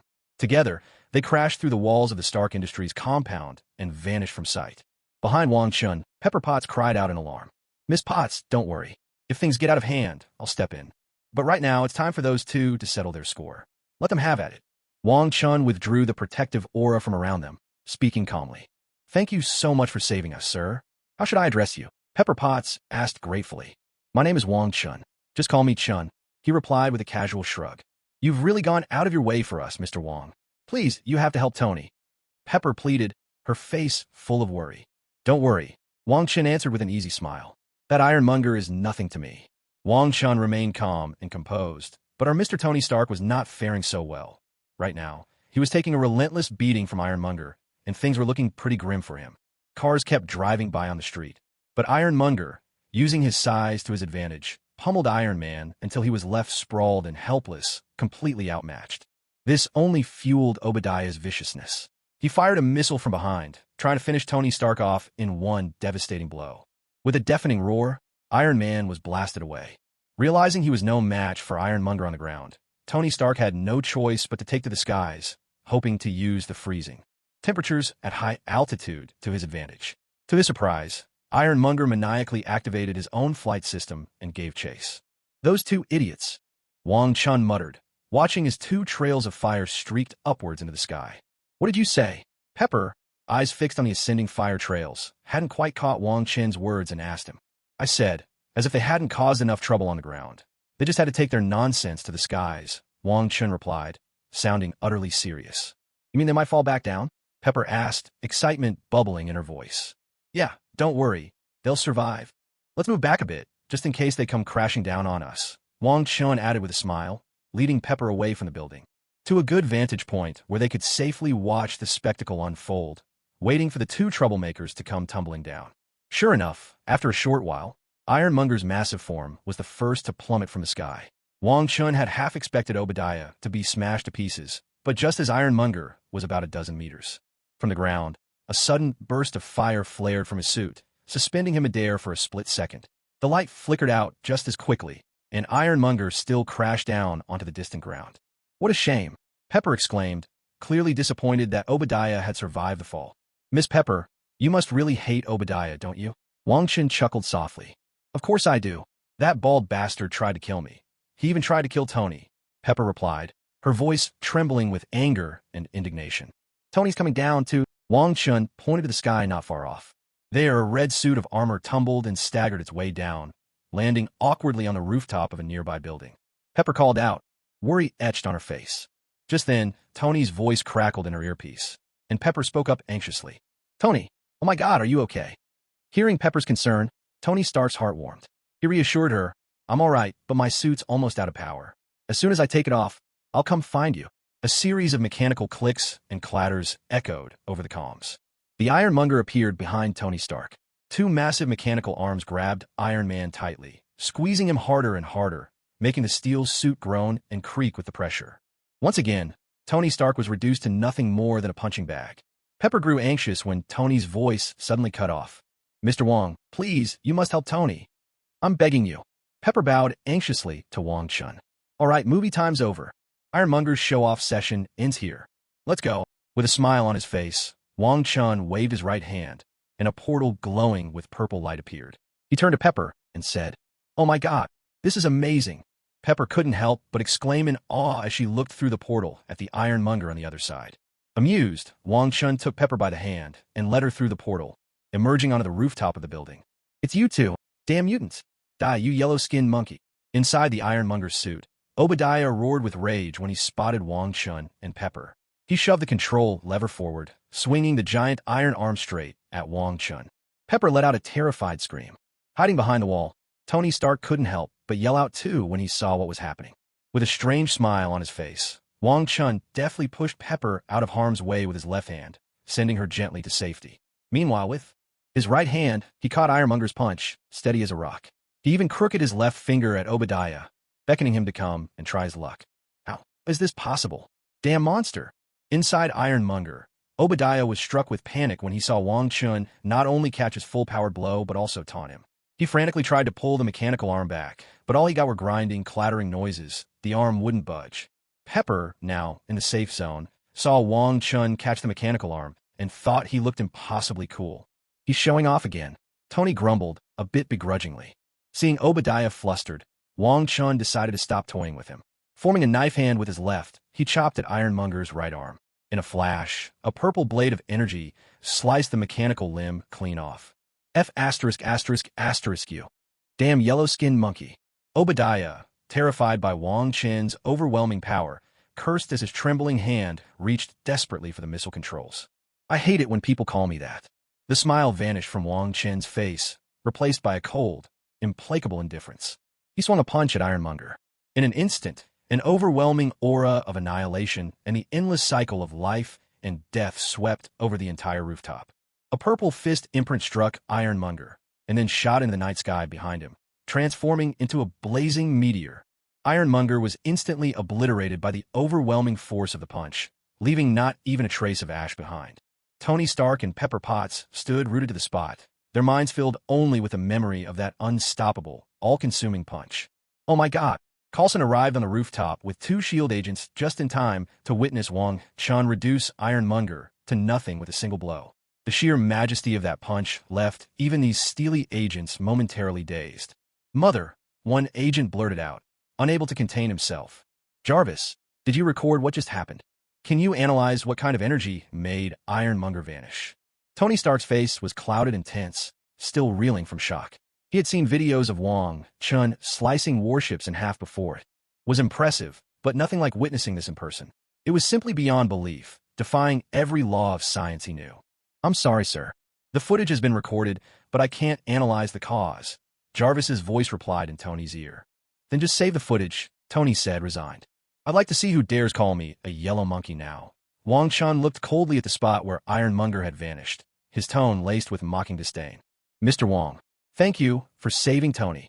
Pepper, her emotions running high, hurried over to express her gratitude.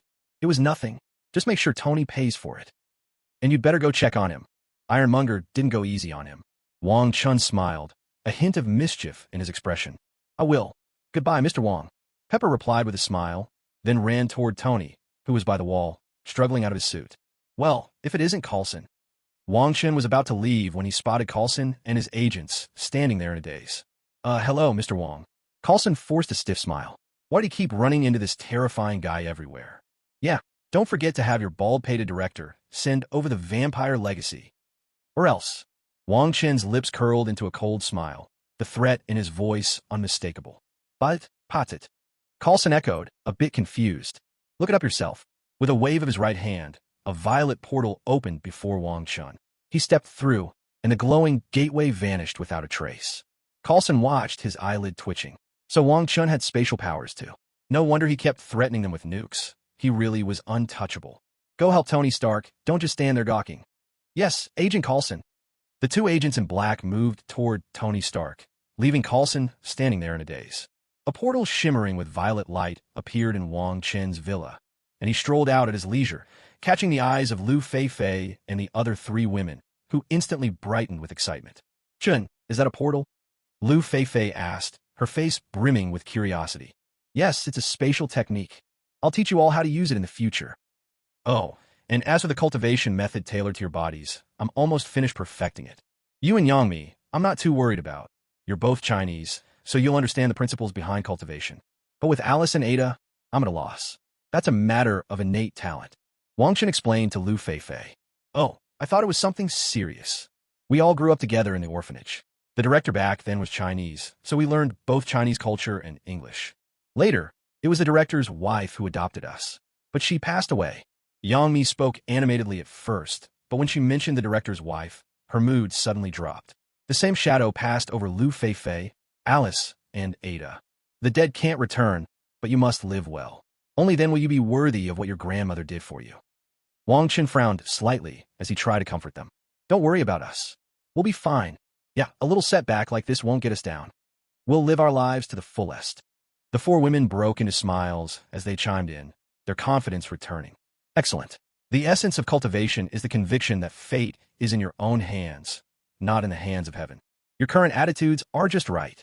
Wang Chun was a little surprised by their resilience, but thinking about their backgrounds in the orphanage, he understood, without a tough spirit, they probably wouldn't have survived at all. Chun, when will you start teaching us? Yangmi clung to Wang Chen's arm, swaying it back and forth in anticipation.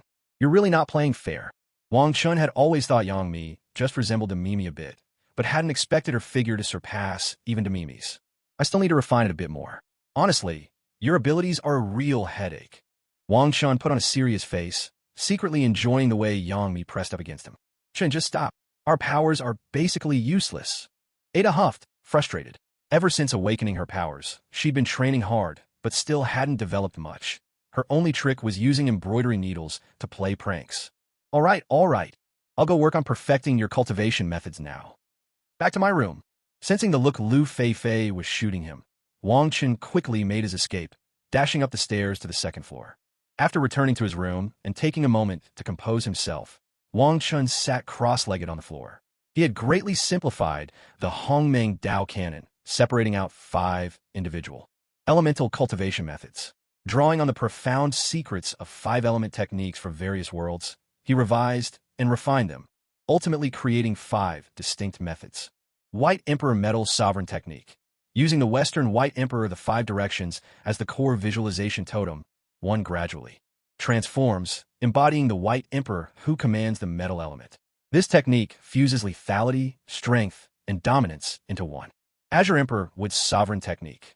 With the Eastern Azure Emperor as the central visualization totem, one gradually becomes the Azure Emperor who governs the wood element, a method that unites vitality, physical enhancement, and combat prowess. Black Emperor Water Sovereign Technique. Here, the Northern Black Emperor serves as the main visualization totem, and the practitioner transforms into the Black Emperor who rules over water, an art combining healing, adaptability, and cold energy. Red Emperor Fire Sovereign Technique. Centered on the Southern Red Emperor as the visualization totem, this method leads to becoming the Red Emperor, master of fire, blending dominance, brilliance, and scorching heat. Yellow Emperor Earth Sovereign Technique. With the central Yellow Emperor as the visualization totem, one gradually becomes the Yellow Emperor, sovereign of Earth, embodying solidity, power, and purification. All right, this should do. To help them grasp the essence of these techniques more quickly, I even added visualization diagrams. Wong Chun mused to himself. There really shouldn't be any issues.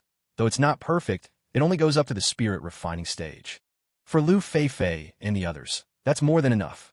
Wang Chen was thoroughly pleased with the techniques he crafted.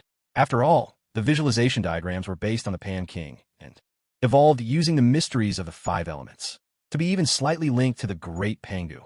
Now that was truly impressive, wasn't it? With a broad grin, Wang Chen stood up and stretched. Sunlight streamed through the window. To his surprise, an entire night had passed while he worked on the techniques. Time truly lost its value in the eyes of Cultivator. He walked to the door of Lu Feifei's bedroom and knocked, calling out, "Feifei, bring the other 3 and come to the study. It's time for me to pass on the techniques to you." "Really?" came Lu Feifei's excited reply from inside the room. "All right, I'll get up and call them right away." Wang Chun made his way to the 3rd-floor study. Outside on Henry Street, the traffic and bustle were in full swing, lively as ever. Quite a few fair-skinned legs could be glimpsed out the window. The commotion from a few days ago hadn't affected the residents of Chinatown one bit. In America, such things were far too common.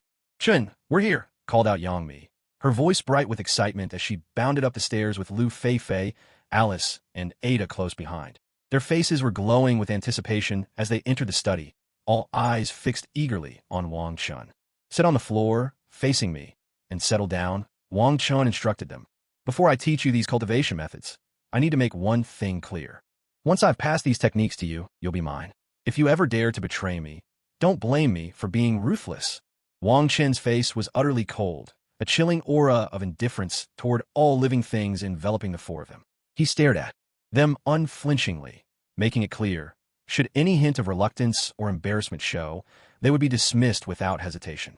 The excitement faded from the faces of Yang Mi, Lu Feifei, Alice, and Ada. They exchanged glances, nodding in silent understanding. They knew well that there was no such thing as a free lunch in this world, much less the gift of power that could transcend all others. "Chun, from now on, our lives and bodies belong to you." The 4 women's faces grew resolute. With one voice, they declared their pledge. "Let's begin, then." A look of satisfaction appeared on Wang Chen's face. His hands moved swiftly, forming intricate seals and casting them into the air. In an instant, a surge of violet light filled the study, gradually evolving into a dazzling 5-colored radiance that pulsed and shimmered. Above them, a majestic phantom of an emperor appeared, no bigger than a palm, yet exuding an awe-inspiring power, cloaked in shifting 5-colored brilliance. The intense power of the 5 elements was drawn in by this phantom, feeding it, making its form more tangible with each heartbeat. With a wave of his hand, Wang Chun directed the emperor's phantom down among Yang Mi, Lu Feifei, Alice, and Ada. The phantom's body released a jet of black light, which shot into the spot between Lu Feifei's brows, sinking deep into her mind and transforming into the Black Emperor's totem. Lu Feifei's expression shifted as she hurried to close her eyes and receive the inheritance. Next, a crimson light emanated from the Emperor's phantom, merging into Yang Mi's brow and forming the Red Emperor's totem. A white gold light entered Ada's mind, becoming the White Emperor's totem. Finally, a green light merged into Alice's brow, manifesting as the Green Emperor's totem. The 3 women also closed their eyes, ready to accept the inheritance. One last yellow imperial phantom flickered in the air, which Wang Chun carefully drew back. He then reached out to the Ziwei Dao Palace, summoning the power of the stars and gathering it all in the study. In a heartbeat, the room was submerged in a sea of swirling violet-blue spiritual mist. Brilliant hues of red, black, white, and green began to glow from Yang Mi, Lu Feifei, Alice, and Ada as they absorbed the dense astral energy saturating the room. Their strength began to grow rapidly. Only now did Wang Chun allow himself a sigh of relief. Thankfully, they had all received the inheritance successfully. Since this was his first time attempting something like this, he had been far from confident, but it seemed his experiment had worked. Seeing that their cultivation was progressing smoothly, Wang Chun left the study and stepped into the shop on the 1st floor.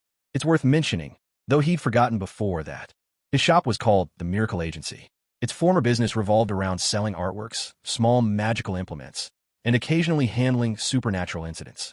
Wang Chun sat down on a tea chair, just about to brew some tea. But when he caught sight of the bottled water and the tea leaves, his face twisted in disgust. The mineral water was passable, better than anything he'd had in his previous life back in China. But the tea leaves were simply atrocious. And to think these sorry leaves had cost his predecessor a small fortune in US dollars. The more he looked, the more annoyed he became. Wait a second, isn't there a small world inside the Hong Mang mirror? Let's go have a look. A sudden spark of delight lit up Wang Chen's face as he spoke. He reached out to the Hong Mang mirror, which was frolicking in his sea of consciousness. In a flash of purple light, he vanished from the villa and arrived in the world inside the Hong Mang mirror. Son of a... Wang Chen couldn't help but curse out loud at the sight before him. Was this supposed to be a joke? This was their so-called small world. He found himself standing in an oasis, barely a kilometer in diameter. At the center stood a stone platform, upon which a spring bubbled up, gurgling quietly. In the tiny lake, a single, sickly-looking purple lotus struggled to survive. Aside from that, there wasn't a single other plant, not even a blade of grass. Beyond the oasis, endless yellow sands stretched in every direction, and fragments of space drifted in the air overhead. What the hell was he supposed to do with this? Suddenly, purple light flickered above. From one of the floating space fragments, 3 beams of light shot forth and hovered in front of Wang Chun. Perhaps the Hong Mang mirror sensed his anger and was offering him some form of compensation. Wang Chen's expression finally softened as he gazed at the 3 floating beams of light. He reached out with his right hand and touched the leftmost bluish-purple orb. Instantly, a scroll fell into his hand, radiating a beam of bluish-purple light that shot straight into his brow, merging with his sea of consciousness. The scroll of rivers and mountains, a low-grade, innate spiritual treasure. It failed to advance to a mid-grade innate treasure, resulting in the destruction of most of its internal space, leaving behind only a single fragment. It contains 9 innate restrictions. A look of wild joy appeared on Wang Chen's face. Even if it was a crippled innate treasure, it was still an item of the highest order. He set the scroll of rivers and mountains aside and reached for the blue orb in the center. A fragment of blue wood landed in Wang Chen's hand, and a surge of vibrant life force poured into his body, making him so comfortable. He nearly moaned aloud. It took him quite a while to recover his senses, his face awash in bliss. This was nothing short of divine. He placed the wooden fragment beside the scroll of rivers and mountains and reached for the last orb, a yellowish one. Inside, a chunk of glowing soil shimmered with golden light. Even with his current strength, over 2 million gene, he couldn't lift it. If it hadn't been floating, the soil would have crushed him flat. What manner of mystical earth was this? Wang Chen was baffled. Was this the legendary Shirong, the self-replicating soil? It didn't seem right. He'd never heard of Shirong being this heavy. Just as Wang Chen was racking his brains, a purple beam of light shot into his brow, and a message from the Hong Mang mirror echoed in his mind. The Hong Mang mirror had been cracked by the edge of Pangu Heavenly King's axe. Before the radiance of the heaven-opening axe faded, the small world could not be used. The fragments of the blue tree were actually pieces of the Jinmu, still retaining a trace of vitality. The soil shimmering with golden light was the 9 heavens resting soil, primordial divine earth. This is truly a windfall. The Hong Mang mirror is incredible. Who knew there were so many treasures inside? Wang Chen was genuinely astonished by the Hong Mang mirror this time. Just how many precious things had she plundered before? Truly remarkable. I wished for space, and the Hong Mang mirror actually granted it. And in such a lavish way. Wang Chen ran his fingers over the painting of rivers and mountains. No longer hesitating, he sat cross-legged and prepared to imprint his mark upon it. His mana and spiritual consciousness surged wildly into the painting, and from the fragments within his small world, 2 wisps of innate purple chi flew into his sea of consciousness. In an instant, the infant soul within his mind transformed into a primordial spirit. Another wisp of innate purple chi entered the painting of rivers and mountains, aiding Wang Chen in refining it. The painting began to radiate dazzling purple-blue light as strands of innate spatial and creation Tao rhymes wrapped around him. It felt as if Wang Chen was swimming through a boundless ocean of Tao, tirelessly absorbing the innate spatial and creation Tao rhymes. His cultivation was rising rapidly. The purple lotus in his sea of consciousness continued to absorb the Tao rhymes, growing a new violet-blue leaf of creation. His innate magical abilities were being reshaped and nurtured. The mana in Wang Chen's dantian, cleansed by innate Tao rhymes, became more spiritually attuned, and his power kept increasing. In an instant, 1,000 apertures opened within him, each filled to the brim with mana. No one knew how much time had passed. Wang Chen opened his eyes. Two beams of purple divine light shot from his gaze and pierced into the ground. With a smile on his face, he realized that through this moment of enlightenment, he had finally found his path to immortality. He had long diverged from the traditional cultivator's road. The later stages, nascent soul and union with the Tao, had already been fused into the purple lotus within him. As long as Wang Chun continued to comprehend divine abilities and spells, he would synthesize new laws and, in the end, fuse them all into his own unique Tao. The painting of rivers and mountains now glowed with primordial purple-blue light as it floated gently into Wang Chen's hand. He stored the Jianmu fragments within the painting, and in a flash of violet light, he found himself standing in the living room of his villa. Glancing at the time, Wang Chun realized not a single second had passed. It seemed the Hong Mang mirror had frozen time and space. We did it. That was amazing. Our bodies expelled so much filth. Exactly. Why didn't you tell us? It smelled awful. The four girls, led by Lu Fei, came rushing down the stairs, excitement written all over their faces. As long as we succeeded, that's what matters. Now, let's devote ourselves to our cultivation. Strive to grow stronger as soon as you can. Wang Chen offered them some encouragement, smiling lightly as he spoke. Cultivating feels just wonderful. A radiant smile bloomed on Lu Fei's face as she happily exclaimed. The other three women nodded enthusiastically in agreement. All right, you go on with your business. No need to crowd around me. Seeing the four women still circling around him, Wang Chun could only shake his head helplessly. We're off to open up the shop. See you tonight. Catching Wang Chen's discomfort, the four women burst into laughter, playfully teasing one another as they dashed out of the villa. How interesting. Why is he here? Just as Wang Chun extended his spiritual sense, curious to see who might be watching him, he noticed a middle-aged Chinese man approaching his villa. Wang Chun shook his head, and with a thought, the spiritual spring water from the Hong Mang mirror poured into a bucket and began to boil. The Jiangshan Sheiji, painting in his hand, glimmered with a gentle blue light, while the tea leaves in his tea canister turned a lush, vibrant green, their fragrance irresistible. Only then did Wang Chun, satisfied, pinch a small handful of tea leaves into the teapot. As the water boiled, he poured the steaming spiritual spring water over them, filling the hall with a calming and soothing aroma of tea. A middle-aged Chinese man, dressed in a suit and exuding a gentlemanly aura, stepped inside and couldn't help but breathe in deeply, visibly enchanted. Mr. Martin, what brings you to my humble abode today? Come, have some tea. Wang Chun greeted him with a warm smile, his hands deftly pouring Martinly a cup of tea. Your place is hardly humble, Mr. Wang. With all the commotion you've caused lately, I must admit, you startled me quite a bit.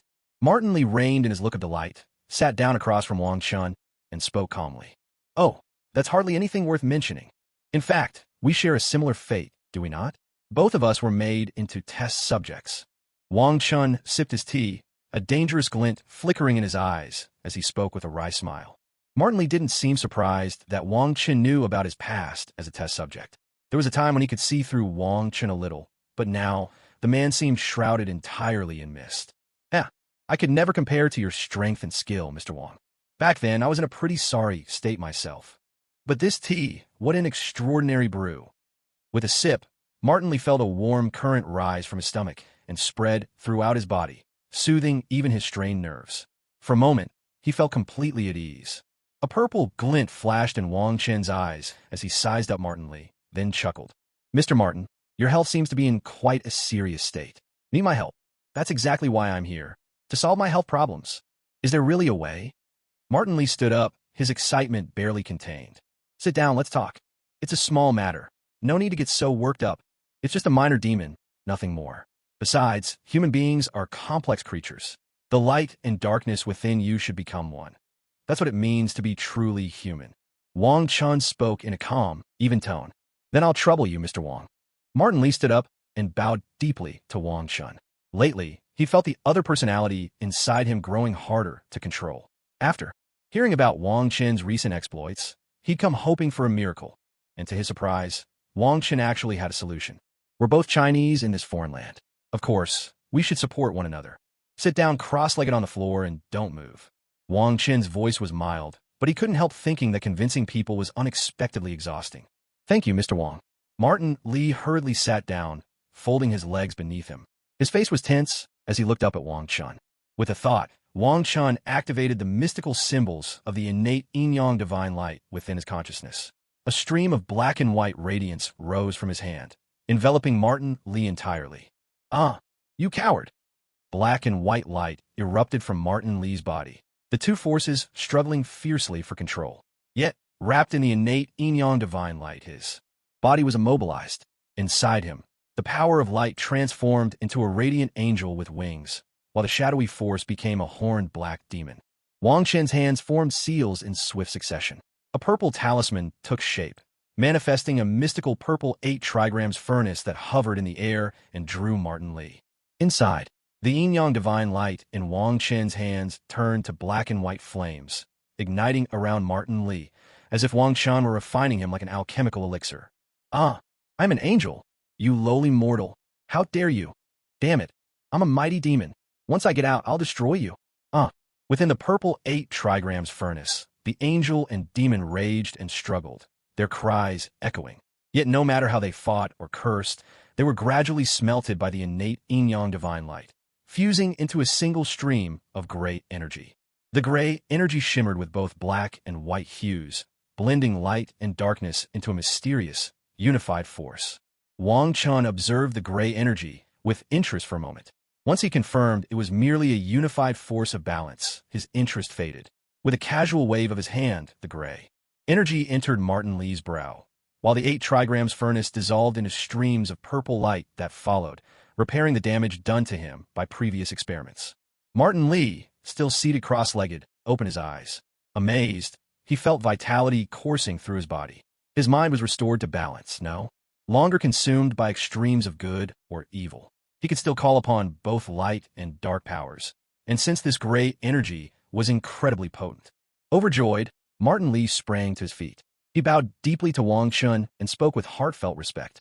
"Thank you, Mr. Wang, for saving my life. That's good enough. Come on, have some tea." Wang Chun looked at Martin Li, now fully restored, with satisfaction in his eyes. Martin Li, unable to hide his joy, sat down and picked up his teacup, drinking deeply. "Mr. Martin, I want your demon gang to keep order in Chinatown. I don't want to see Chinatown in chaos. You can handle that, can't you?" Wang Chen took a sip of tea, his voice soft and calm. "No problem at all. That's a minor issue.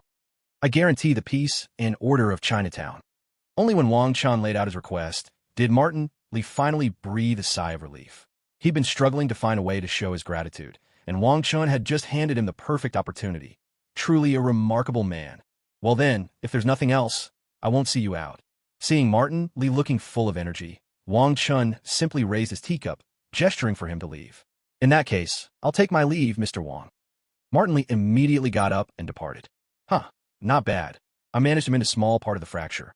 After Martin Li left, Wang Chun extended his spiritual sense to the lively Hong Mang mirror, noticing that a few cracks on its surface had vanished. His efforts hadn't been in vain. Now, it was up to Martin Li's own fortune. Wang Chun continued to sip his tea at a leisurely pace, waiting for the next fated visitor to arrive. No, it felt like he'd forgotten something. The dragon bone. Had Iron Fist made it out of Kunlun yet? What a strange turn of events. Eastern legacies falling into the hands of Westerners. Damn it. In this world's Kunlun, an utter disgrace. Even mere chi refiners dared call themselves gods. Did they not fear misfortune and ruin? Forget it. This world just doesn't play by any rules. Wang Zichen shook his head, his face darkening. Then his eyes fell on the golden staff propped on the shelf, and his expression soured even further. Damn, this useless stick had no weight, couldn't change shape at will, and was only imbued with durability and immortality. Yet it had the nerve to call itself the Rui Jingu Bang. Unbelievable. The Jade Emperor and Queen Mother of this dimension were not to be trifled with right now. At the very least, they were on par with the Ancient One. So, he might as well let that monkey remain a statue, better than dealing with a headache. And don't even mention that mind-boggling Jade Frontier War God. His thoughts were clear. Right now, with his abilities lacking, it was best to keep a low profile. Besides, on Earth, apart from the Ancient One and the gods slumbering in the planet's core, Wang Chun didn't seem to have any real opponents left. Wait, that wasn't quite right. Suddenly, it struck Wang Chun that there were still giant beasts lurking on Earth. In his predecessor's memories, he'd come across images of Kong and Godzilla. Damn, so these monsters had crashed the party in this world as well. A sly, delighted grin spread across Wang Chen's face. This was just getting interesting. The more elements this world absorbed, the happier Wang Chen became. After all, he'd been worried. How could a world that wasn't even a minor pocket universe possibly accumulate enough destiny to repair the Hong Mang mirror? Turns out, the Hong Mang mirror had been prepared for this from the very start of his journey. The cheerful jingle of a wind chime hanging on a large door snapped Wang Chun out of his deep thoughts. "Hey, Chinese kid, I'm here to pay up." A brash voice rang out. Wang Chun didn't even need to look to know who it was. "Tony, mind your manners." Pepper scolded, her tone half annoyed, half amused. Wang Chun paid no attention to this show-off. Even when he was on the verge of collapse, Tony Stark still managed to be so arrogant. Wang Chun knew his moment of discomfort would come soon enough. Unhurried, he continued brewing tea, the enchanting aroma drawing Tony's longing gaze, making him swallow hard. Seeing Wang Chun ignore him, Tony didn't get upset. He simply strode over and sat down across from him without a shred of self-consciousness. Pepper, watching from the side, could only shake her head, feeling utterly embarrassed. "Oh my, isn't this the famous Iron Man himself?"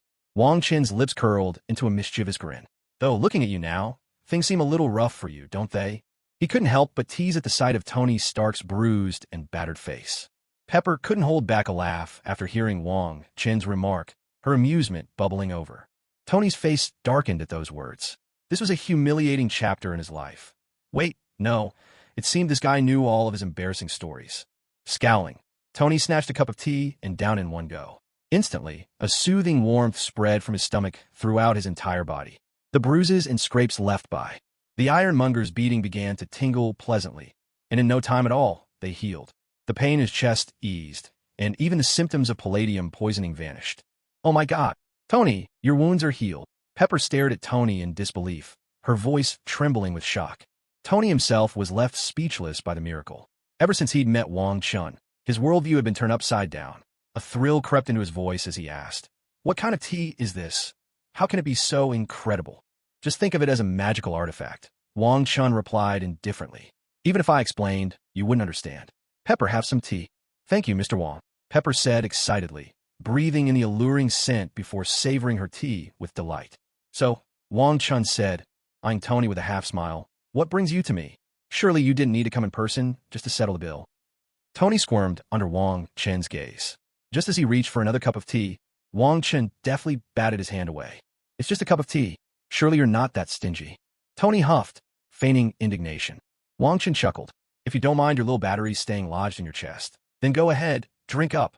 A mischievous grin played across Wang Chen's face as he made a mock gesture of invitation, looking at Tony Stark with a teasing glint in his eyes. Tony Stark was too frustrated to speak, glaring at Wang Chun with a face as dark as thunder. Inwardly, he kept grumbling, "Damn it, is this Chinese kid my nemesis or what? Did he come all the way here just to mess with me? I can tell you plainly, your illness is nothing to me, just a simple matter of lifting a finger. The only question is, do you trust me?"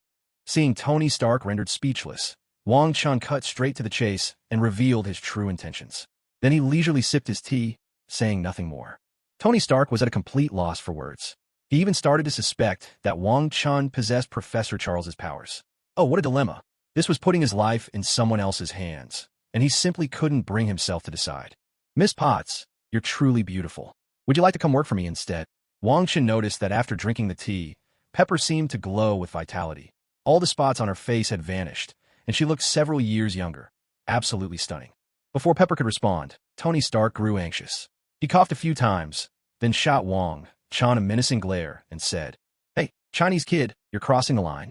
I'm still right here, and you're trying to poach my people.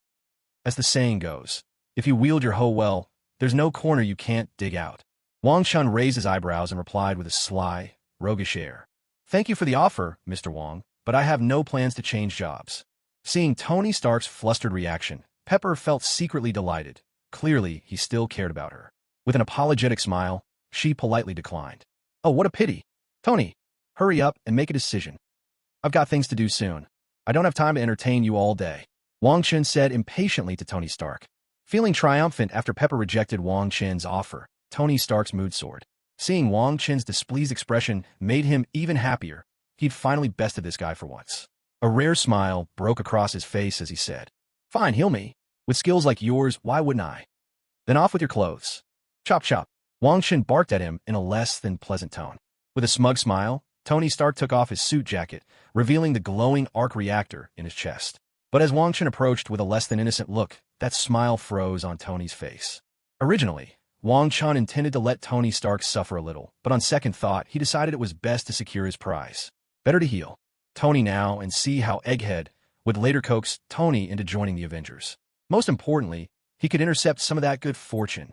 Pepper nervously covered her mouth, watching the scene unfold with wide, fearful eyes, deeply worried for Tony Stark's safety. Tony Stark stood there, his face dark with worry as he looked at Wong Chun, silently pleading for him to go easy. If only he hadn't tried to show off, he bitterly regretted his earlier antics. Wong Chen's lips curled into a faint, elusive smile. Channeling his inner power, he summoned a purple radiance in his palm.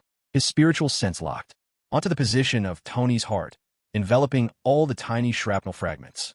Without hesitation, his right hand struck Tony's back forcefully. In an instant, the glowing reactor on Tony's chest was jolted loose.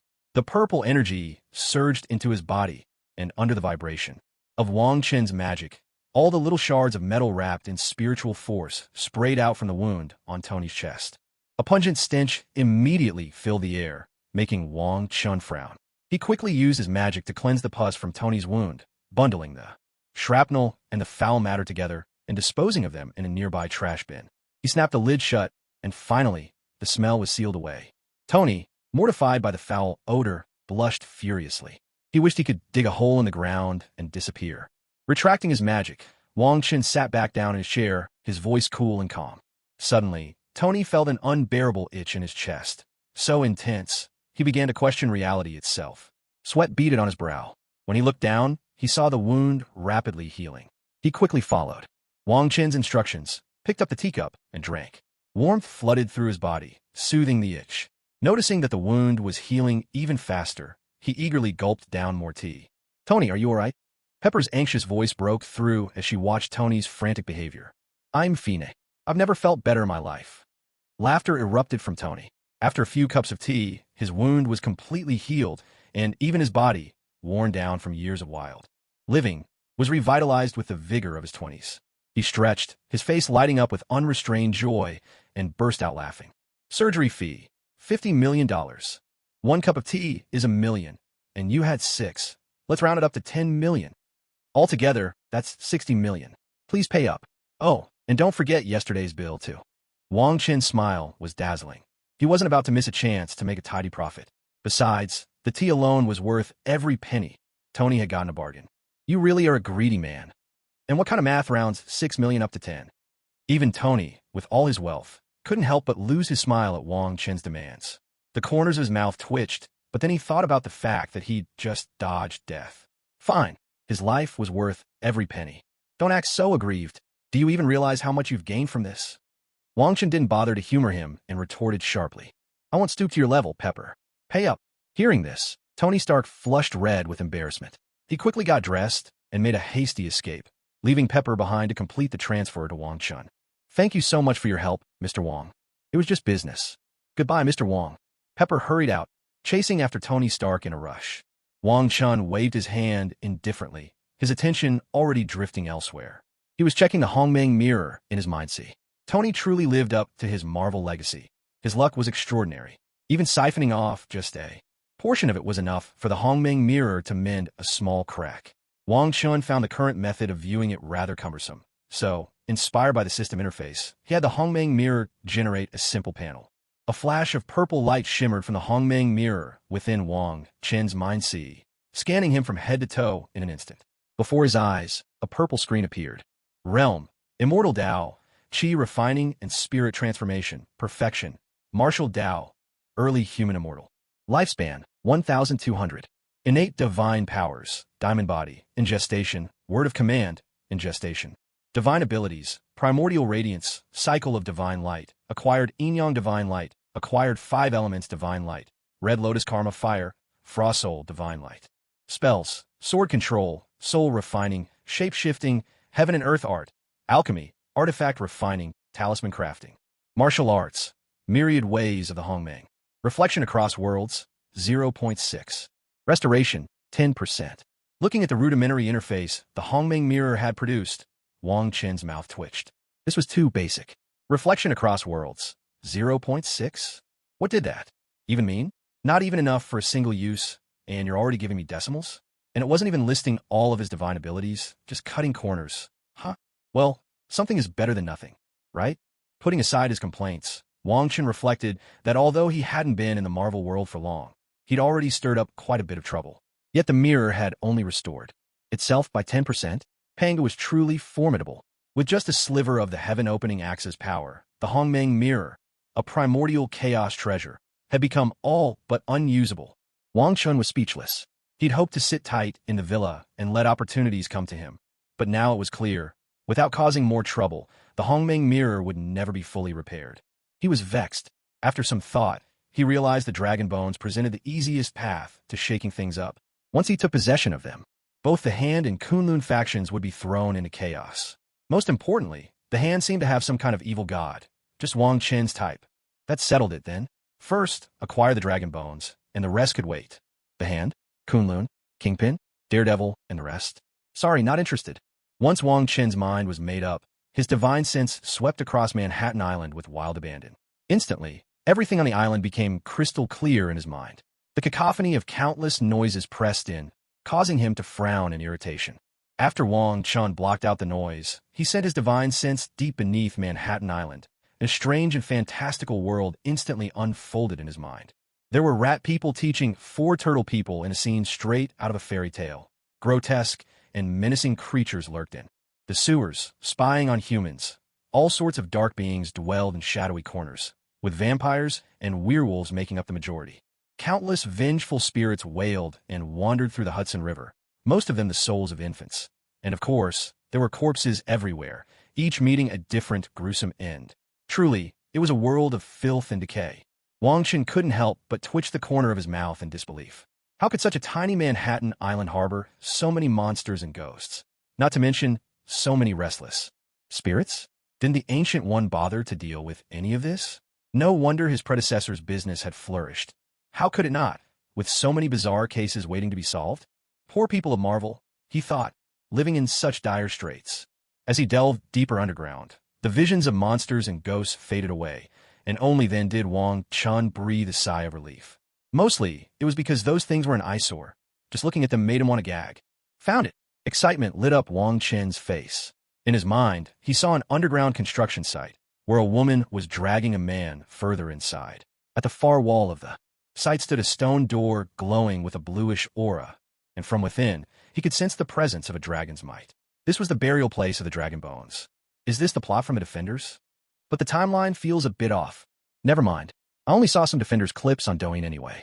Who knows what time it's supposed to be? As long as it doesn't stop me from getting the dragon bones, that's all that matters. Besides, doesn't this give me a little evil god to play with, too? He chuckled softly to himself. Wang Chun kept up his running commentary, but his face was all smiles. He stood up, and with a thought, a violet portal appeared before him, opening directly to the stone door. He picked up the Jianshan Sheiji painting from the tea table and stepped right through. He found himself in the underground construction site and gazed with interest at the wall emitting a blue-green glow. Was this the power of the dragon? The corner of his mouth twitched again. This world truly shattered his worldview. Wasn't this just energy? Why bother giving it such a grand name? Wang Chen's body flared with a radiant, 5-colored light as he unleashed the great 5 elements breaking spell, striding toward the stone door. The blue aura on the door dissipated at the touch of his multicolored light, revealing an entrance. Wearing a satisfied smile, Wang Chun walked right in. As soon as the 5-colored light faded, the blue aura surged forth again, sealing the entrance. In no time at all, the stone door had returned to its original, unbroken state. At that moment, a woman entered, pushing a man before her. Her gaze burned with intensity as she looked at the stone door, murmuring something under her breath before finally letting the man go. No sooner had the two been freed of each other than they erupted into a fierce fight. The man's every move was deadly, while the woman found herself constrained, unable to fully unleash her strength. For a time, the battle was locked in a stalemate. Suddenly, the piercing wail of sirens erupted outside the upper floors of the construction site. Police cars formed a tight perimeter. Around the building, their lights flashing as well-trained officers surged inside. The stage was set for an explosive confrontation. Meanwhile, Wang Chun had arrived at the burial ground of the Divine Dragon. Greedily, he drew in the thick spiritual energy that filled the cave. As he surveyed his surroundings, he saw a colossal dragon skeleton, over 200 meters long, propping up the entire cavern. The bones glowed with a vibrant azure light, and around them grew clusters of crimson dragon blood grass and dragon blood fruit trees, beautiful and otherworldly. With a swift motion, Wong Chun tossed the rivers and mountains scroll into the air. The scroll shone with a purple-blue radiance, expanding rapidly until it covered the entire cavern, taking over the dragon bones roll and upholding the weight of the earth above. His hands moved with the grace of butterflies, casting spell after spell into the glowing scroll overhead. Then, with a resounding shout, he unleashed his power. A brilliant purple-blue light burst forth from the scroll, sweeping down onto the dragon skeleton. In an instant, the massive skeleton, the dragon blood grass, and the fruit trees were all swept into the scroll's radiant embrace. Within its painted world, the image of a lifelike dragon skeleton appeared, adorned with delicate blossoms and grasses. A chorus of sharp, anxious squeaks echoed through the cave. Noticing the cavern growing unstable, Wang Chen quickly commanded the scroll to bear the weight of the earth. A flash of golden light rippled over him as he directed streams of divine energy toward the ground. Instantly, a colossal stone pillar, thick enough for 3 people to encircle, rose from the earth, bracing itself against the cavern's ceiling. Wang Chen's figure flickered throughout the cave. In no time, 12 giant stone pillars, each wide enough for 3 to embrace, stood firm, glowing with golden light. Only then did satisfaction soften his gaze. He moved to the cave's entrance, his hands weaving yellow seals toward the pillars, his face solemn and focused. Rise, 12 divine pillars formation. At his command, the 12 titanic pillars erupted in dazzling golden light, instantly forming a radiant barrier that sealed off the entire cave. The cavern trembled and shook as the array activated. Above, a deep tremor rippled across Manhattan Island, sending people into a moment of sheer panic. Yet, as suddenly as it began, the shaking faded, leaving only silence in its wake. Within the cave, the activated formation conjured golden light that steadily transformed into stone, filling the cavern. After about 10 minutes, more than half the space had been packed solid, and only then did Wang Chun allow himself a satisfied smile. At that very moment, the stone door behind Wang Chun suddenly swung open, and a group of fierce-looking ninjas burst inside. The ninjas, shocked to find someone in the cavern, all drew their katanas in unison. Their shapes blurred into streaks of crimson as they lunged straight at Wang Chun. Their swords gleamed coldly, utterly ignoring the wondrous scene unfolding in the cave. Some slashed down from above, aiming to sever Wang Chen's head with the precision of Aikido masters. Others drove their blades mercilessly toward his heart from behind. Most simply hacked away, intent on cutting Wang Chun to pieces in a frenzy of steel. Wang Chun, who was already controlling the formation, had long since noticed these intruders. Yet as the blades flashed toward him, he couldn't help but let a mocking smile creep onto his face. In the blink of an eye, a golden divine light burst forth from Wang Chun. The dazzling yellow radiance swept over a dozen of the ninjas, and their bodies began to stiffen, gradually turning to stone. One by one, they froze in place, transformed into lifeless statues that stood as silent sentinels on the spot. With a cold sneer still on his lips, Wang Chun stomped his right foot on the ground. A shockwave pulsed outward, shattering the statues to dust and sending their remains swirling into the air, lost in the cavern's gloom. What in the... Outside the cave, the remaining ninjas stared wide-eyed in terror. Horror and confusion twisted their faces as they witnessed this impossible scene. An enemy like this was truly terrifying. Who was this man? How could he possibly do such a thing? Was it the power of the dragon bone that had granted him supernatural strength? The shock on their faces slowly gave way to burning desire. They too longed for such power. Suddenly, the construction site outside the cavern erupted into chaos as the sound of fierce fighting broke out. Before the ninjas had a chance to attack Wang Chun, they were swept up in a melee. Inside, Wang Chun paid no heed to the commotion beyond. His gaze remained fixed on the golden light radiating from the 12 divine pillars array. Now, the stones conjured by the earth element's power had filled 4/5 of the cavern. Just a few more minutes, and his work would be complete. Wait, he realized with a start. There was still the outer cave to fill. What a bother, Wang Chen thought with a wry smile tugging at his lips. With both hands flying through a series of mudras, the golden light of earth from the 12 divine pillars array flowed over him. Reaching into the air, he summoned the scroll of rivers and mountains, which transformed into a streak of violet-blue light and flew into his hand. Bathed in brilliant yellow radiance, Wong Chun turned and strode toward the construction site outside. With each step, stone blocks grew beneath his feet, rising slowly as the light around him dimmed bit by bit. In a flash, the golden light enveloping Wong Chun swept out toward the outer cavern. The two warring factions outside, caught in the heat of battle, saw the strange glow and abruptly broke apart, their faces darkening with alarm as they turned warily toward the stone doorway. As the earth element's divine light faded from his body, Wong Chun emerged from the Dragonbone Cavern, the scroll of rivers and mountains in hand, his face radiant with satisfaction. Realizing both groups were staring straight at him, he scratched his head, a little embarrassed, and said, "You don't need to mind me. I'm just a spectator. Go on, keep fighting. Oh, I almost forgot to mention, you've got 10 minutes left. If you get buried by the rocks, don't blame me." Bakiaro. Seeing Wong Chun emerge from the cavern where the dragon bones were buried, Murakami couldn't hold back his fury and cursed aloud. Without hesitation, he charged straight at Wong Chun, raising his katana high and slicing down from mid-air. Daredevil and Iron Fist saw what was happening and shouted in alarm. Wong Chen's smile faded. He turned to face the airborne foe head-on and threw a punch. In an instant, a wave of annihilating force enveloped the attacker. Wong Chen's fist shattered the katana into dust, and the overwhelming energy didn't just obliterate the weapon. It erased Murakami entirely, leaving not even a trace of ash behind. A heavy silence fell over the cavern. Both sides stared in disbelief at the scene before them. Never had they witnessed such ruthless dominance. A man who truly left nothing but dust behind. This. Madame Gao recognized Wong Chun, but before she could warn Murakami, Wong Chen's punch had already finished him. Her face instantly turned ashen, her expression dark and stormy. Damn it, is that even humanly possible? Madame Gao's followers couldn't help but shudder in fear, whispering nervously among themselves. Danny, maybe you should stop calling yourself Iron Fist, Jessica said, having just witnessed Wong Chen's inhuman display. She spoke to Danny with a rare seriousness. With a name that loud, you might just get yourself killed. Better watch yourself, Daredevil added, twisting the knife with a dry remark.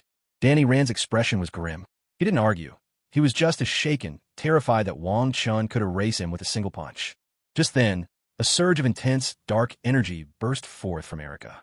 In a flash, it connected her to a presence from another dimension. A torrent of terrifying dark divine power descended upon her, enveloping her in a black radiance as she floated into the air. Behind her, the swirling darkness took shape, forming the spectral image of a beast. What is that? The beast god has descended. We're saved. All hail the great beast god. Madame Gao, Botu, and Sawanda's faces lit up with joy. They fell to their knees in reverence. Now at last they had hope. The ancient evil god had arrived. They refused to believe Wong Chun could survive this. Kneeling, their faces twisted into savage grins. Meanwhile, Daredevil, Iron Fist, Jessica, Luke, and the others were struck with horror. How could something like this happen? The boss had arrived. Did fate think they hadn't died enough already? Wong Chun stood there, a smile lingering on his face as he gazed up at Erica, suspended in the air, and the dimensional passage yawning open. Behind her, that sinister power seemed to have locked onto him, the black energy tunnel like a malignant eye staring unblinkingly at Wong Chun. Erica's eyes, now consumed by darkness, snapped open. Twin orbs of shadowy energy gathered in her hands, which she hurled mercilessly at Wong Chun.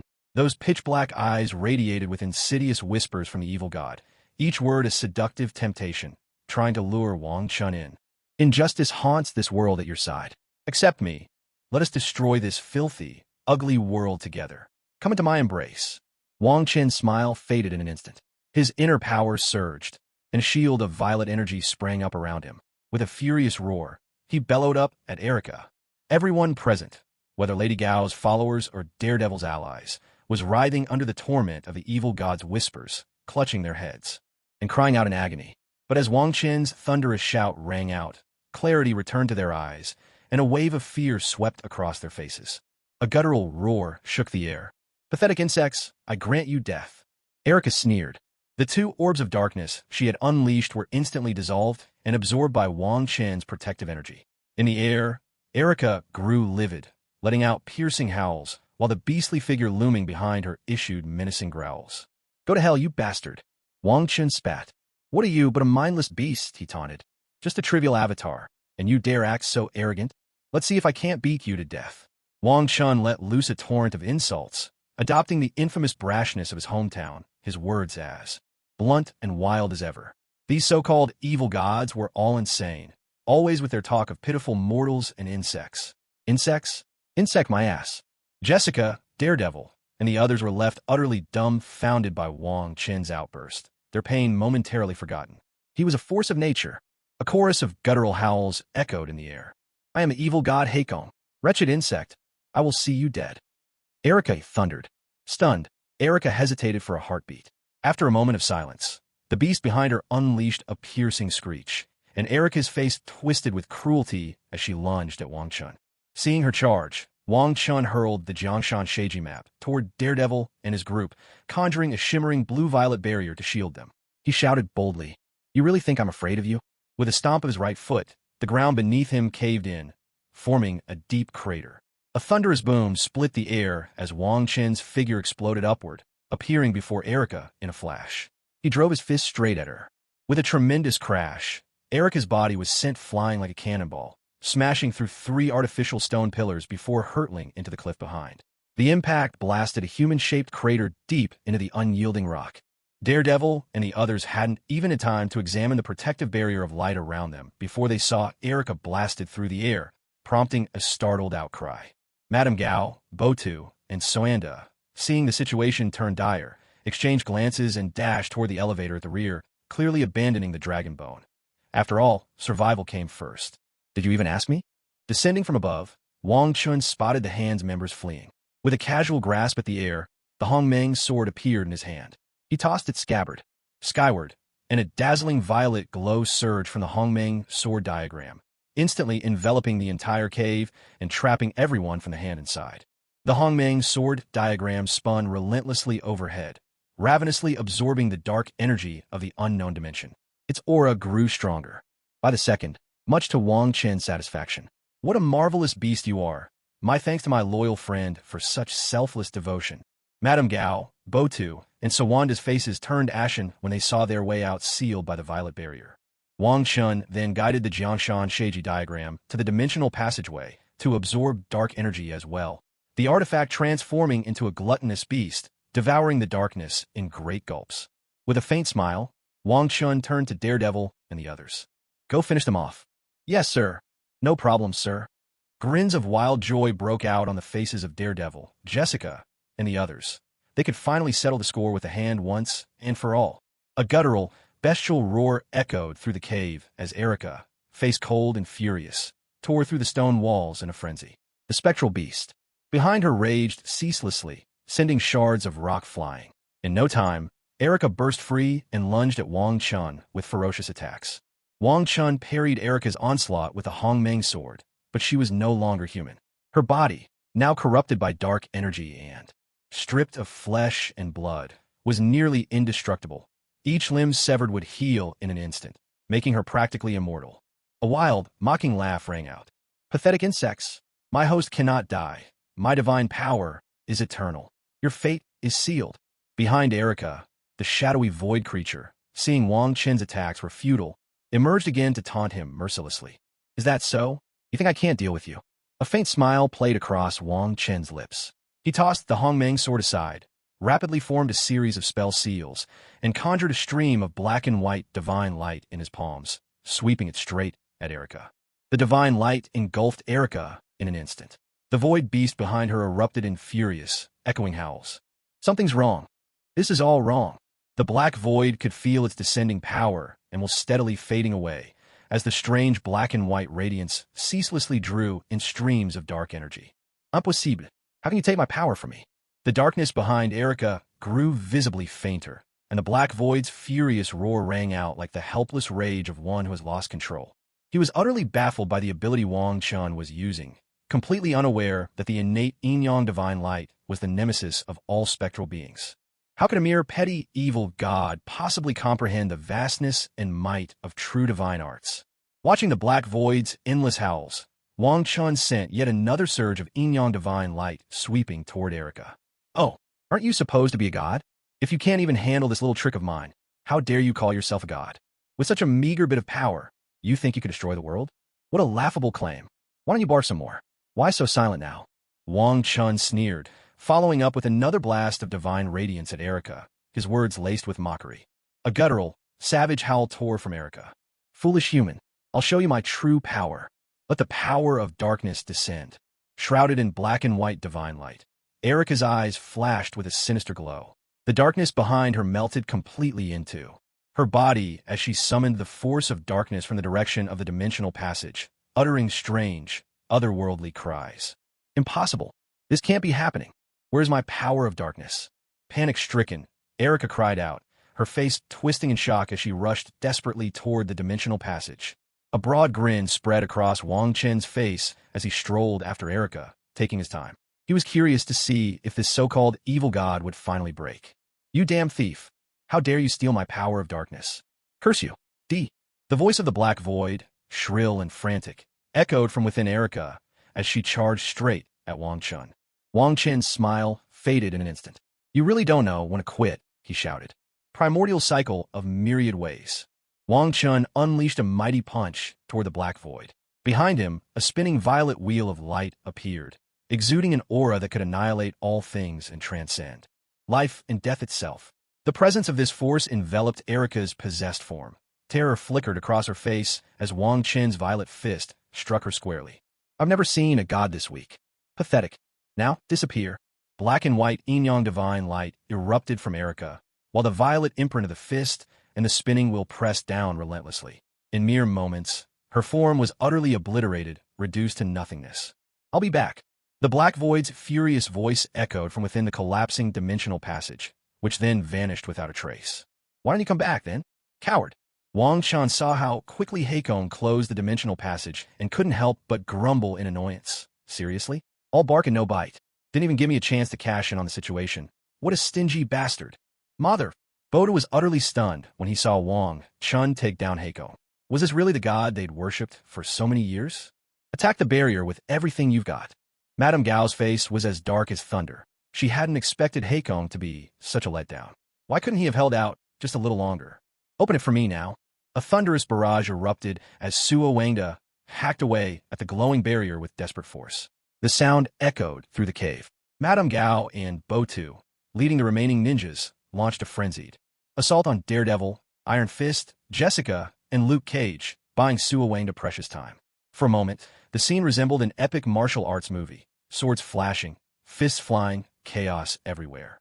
Daredevil and his team found themselves at a loss. The now-deranged Madame Gao and Botu were impossible to handle. Wang Chun watched the fierce battle unfold with wicked amusement. He pointed down at the ground and offered a not-so-innocent reminder. You'd better hurry up. The cave's about to fill up. Mother! Hearing this, Luke Cage glanced downward and couldn't help but curse. The ground was continually being covered by a strange golden glow, which was somehow creating new layers of rock. At this rate, the entire cave would be filled in no time. Everyone else looked equally grim. They definitely didn't want to get buried alive. Luke Cage shouted, "Hit them with everything you've got." Iron Fist strode forward and unleashed a punch in Madame Gao's direction, his fist aglow with a brilliant orange light. Madame Gao, Botu, and the ninjas were blasted backwards by the force of his blow. Let's go, everyone!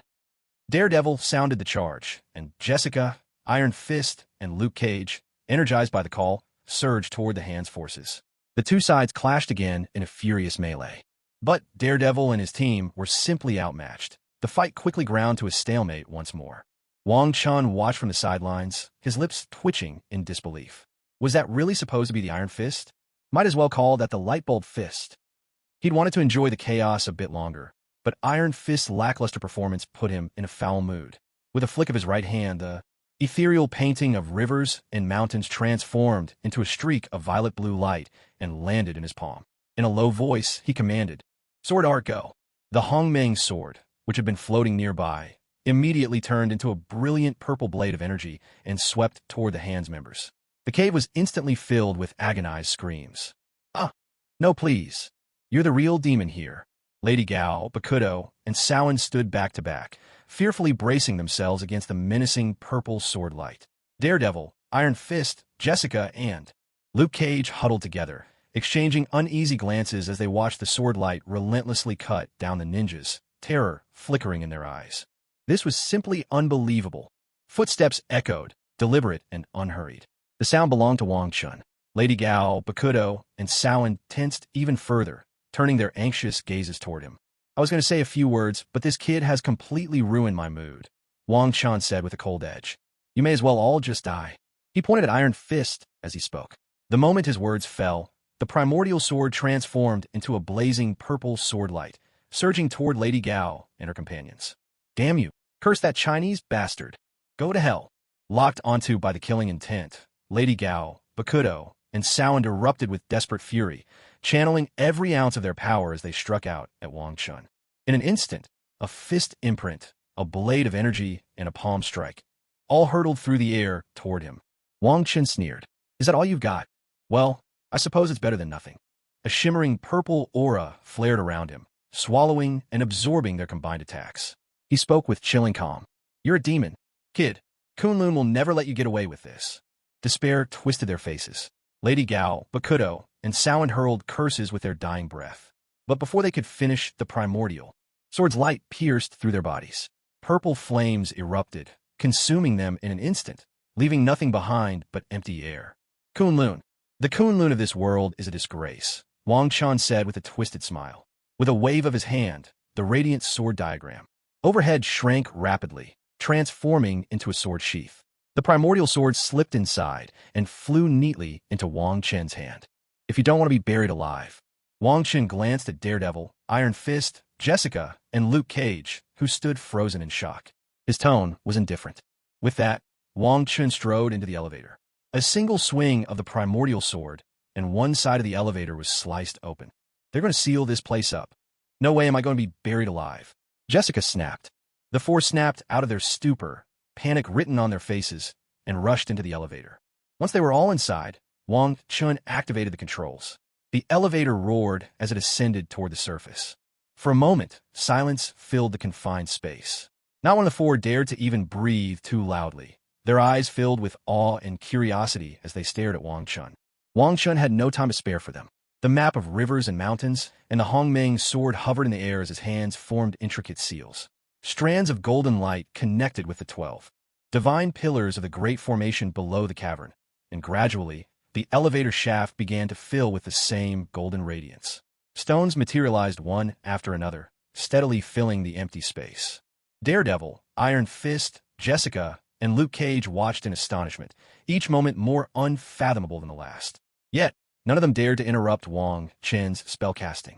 They knew full well he was cleaning up the disaster left behind by the hand. At last it's done. Now Manhattan Island is safe from sinking.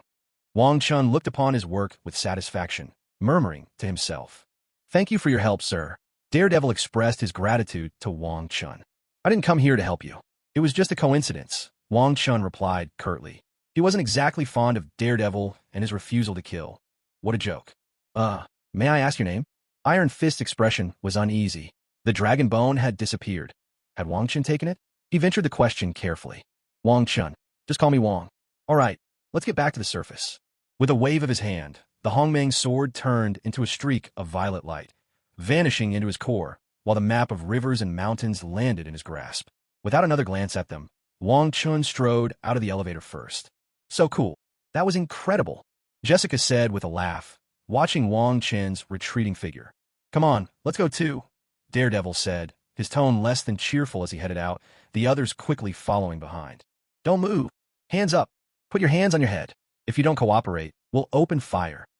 No sooner had Wang Chun stepped into a building's lobby than he found himself surrounded by heavily armed SWAT officers, their leader barking orders at him with a menacing glare. Wang Chun could only shake his head in exasperation. I'm Wang Chen. Go get your commanding officer. Your weapons are useless against me, Wang Chun said with a cold smile. The officers exchanged uneasy glances, while the lead black officer's face darkened at Wang Chen's audacity. He wants to see my superior? Well, I'll send him straight to hell, the officer thought, barking an order to his squad. Without hesitation, the officers pulled their triggers. A barrage of deafening gunfire erupted. Wang Chun eyed them with a trace of mockery. Was that all? With a mere thought, an invisible shield of psychic force enveloped him. Bullets struck the shield as if hitting some kind of super armor, bouncing harmlessly to the ground. If it weren't for the fact that these police officers carried so little karmic burden, Wang Chun would have disposed of them long ago. He certainly wouldn't have let them swagger around like this. Impatient, Wang Chun waved his hand at the 5 SWAT officers in front of him. An invisible force flung all five aside, leaving them writhing on the ground in pain, their cries echoing through the corridor. Ignoring the SWAT team entirely, Wong Chun strode toward the exit. How on earth are we supposed to fight this? Is he some kind of mutant? All around, the regular officers, including the black police officer, wore expressions of pure terror. Helplessly, they watched Wong Chun make his way out, paralyzed by fear and uncertainty. Night Devil, Iron Fist, Jessica, and Luke Cage, who had followed behind, witnessed the scene with a mixture of disbelief and uneasy amusement etched across their faces. Are all cops this brave? Jessica couldn't hold back, her sarcasm slipping out with a wry smile. I've never seen cops this heroic in my life, Luke Cage replied, a mocking grin playing at his lips. Night Devil and Iron Fist both winced at the exchange. Night Devil was quick to cut in. While the police are busy with Wong Chun, we'd better make our move. Matt's right. Time to make ourselves scarce. The four of them slipped past the distracted police lines, exhilaration lighting up their faces as they dashed for the outside. Having someone else draw all the fire made everything so much easier. By now, Wong Chun had already reached the building's entrance, the SWAT team in disarray behind him. Outside, the scene was even more dramatic. Hundreds of police cars crowded the plaza and streets, and a swarm of officers had the building surrounded. Wong Chen's eyes gleamed as he picked out a familiar face amidst the police, a man stubbornly clinging to what little hair he had left. Hey, Coulson, he called out cheerfully. You're here too? Great. You handle these police officers for me, would you? Wong Chun greeted Coulson with genuine enthusiasm. Coulson, upon spotting Wong Chun, tried to shrink behind a colleague, silently praying he'd go unnoticed. But as soon as Wong Chun hailed him, Coulson's composure crumbled. Forcing a smile, he responded, Mr. Wong, what a coincidence. Could you tell me what happened in there? He asked, voice tight. Oh, nothing much, Wong Chun replied lightly. Just a minor demon god summoned inside. It's already been taken care of. If you want the details, you should find whoever discovered the incident in the first place. I'm sure your intelligence division is up to the task. Coulson's face darkened at Wong Chen's words. Another demon god, again. He was about to say something when Wong Chun cut him off. Coulson, just drop me off by the Hudson River, would you? The dark power of the demon god has stirred up the river's vengeful spirits. They're about to riot. Then what are we waiting for? Let's move. Coulson's composure shattered, and he hurried forward to pull Wong Chun away. Coulson, take care of the police situation first. With a smile on his face, Wong Chun pointed at the police officer whose expression was pitch black and spoke to Coulson. All right. With an anxious look, Coulson hurried over to Chief George Stacy, whose face was dark as thunder, handed him the documents, and spoke in a rush. Chief Stacy, the FBI will be taking over this case from here. Please just keep order. God damn it. You really are a bastard. George Stacy's face went even darker at Coulson's words. He glanced at the documents, said nothing, and got into his car to leave. You guys are in charge here. Check for every possible safety hazard. Jack, your team is with me. Coulson quickly began issuing orders. Yes, sir. Understood, Chief. The SHIELD agents responded with grave expressions.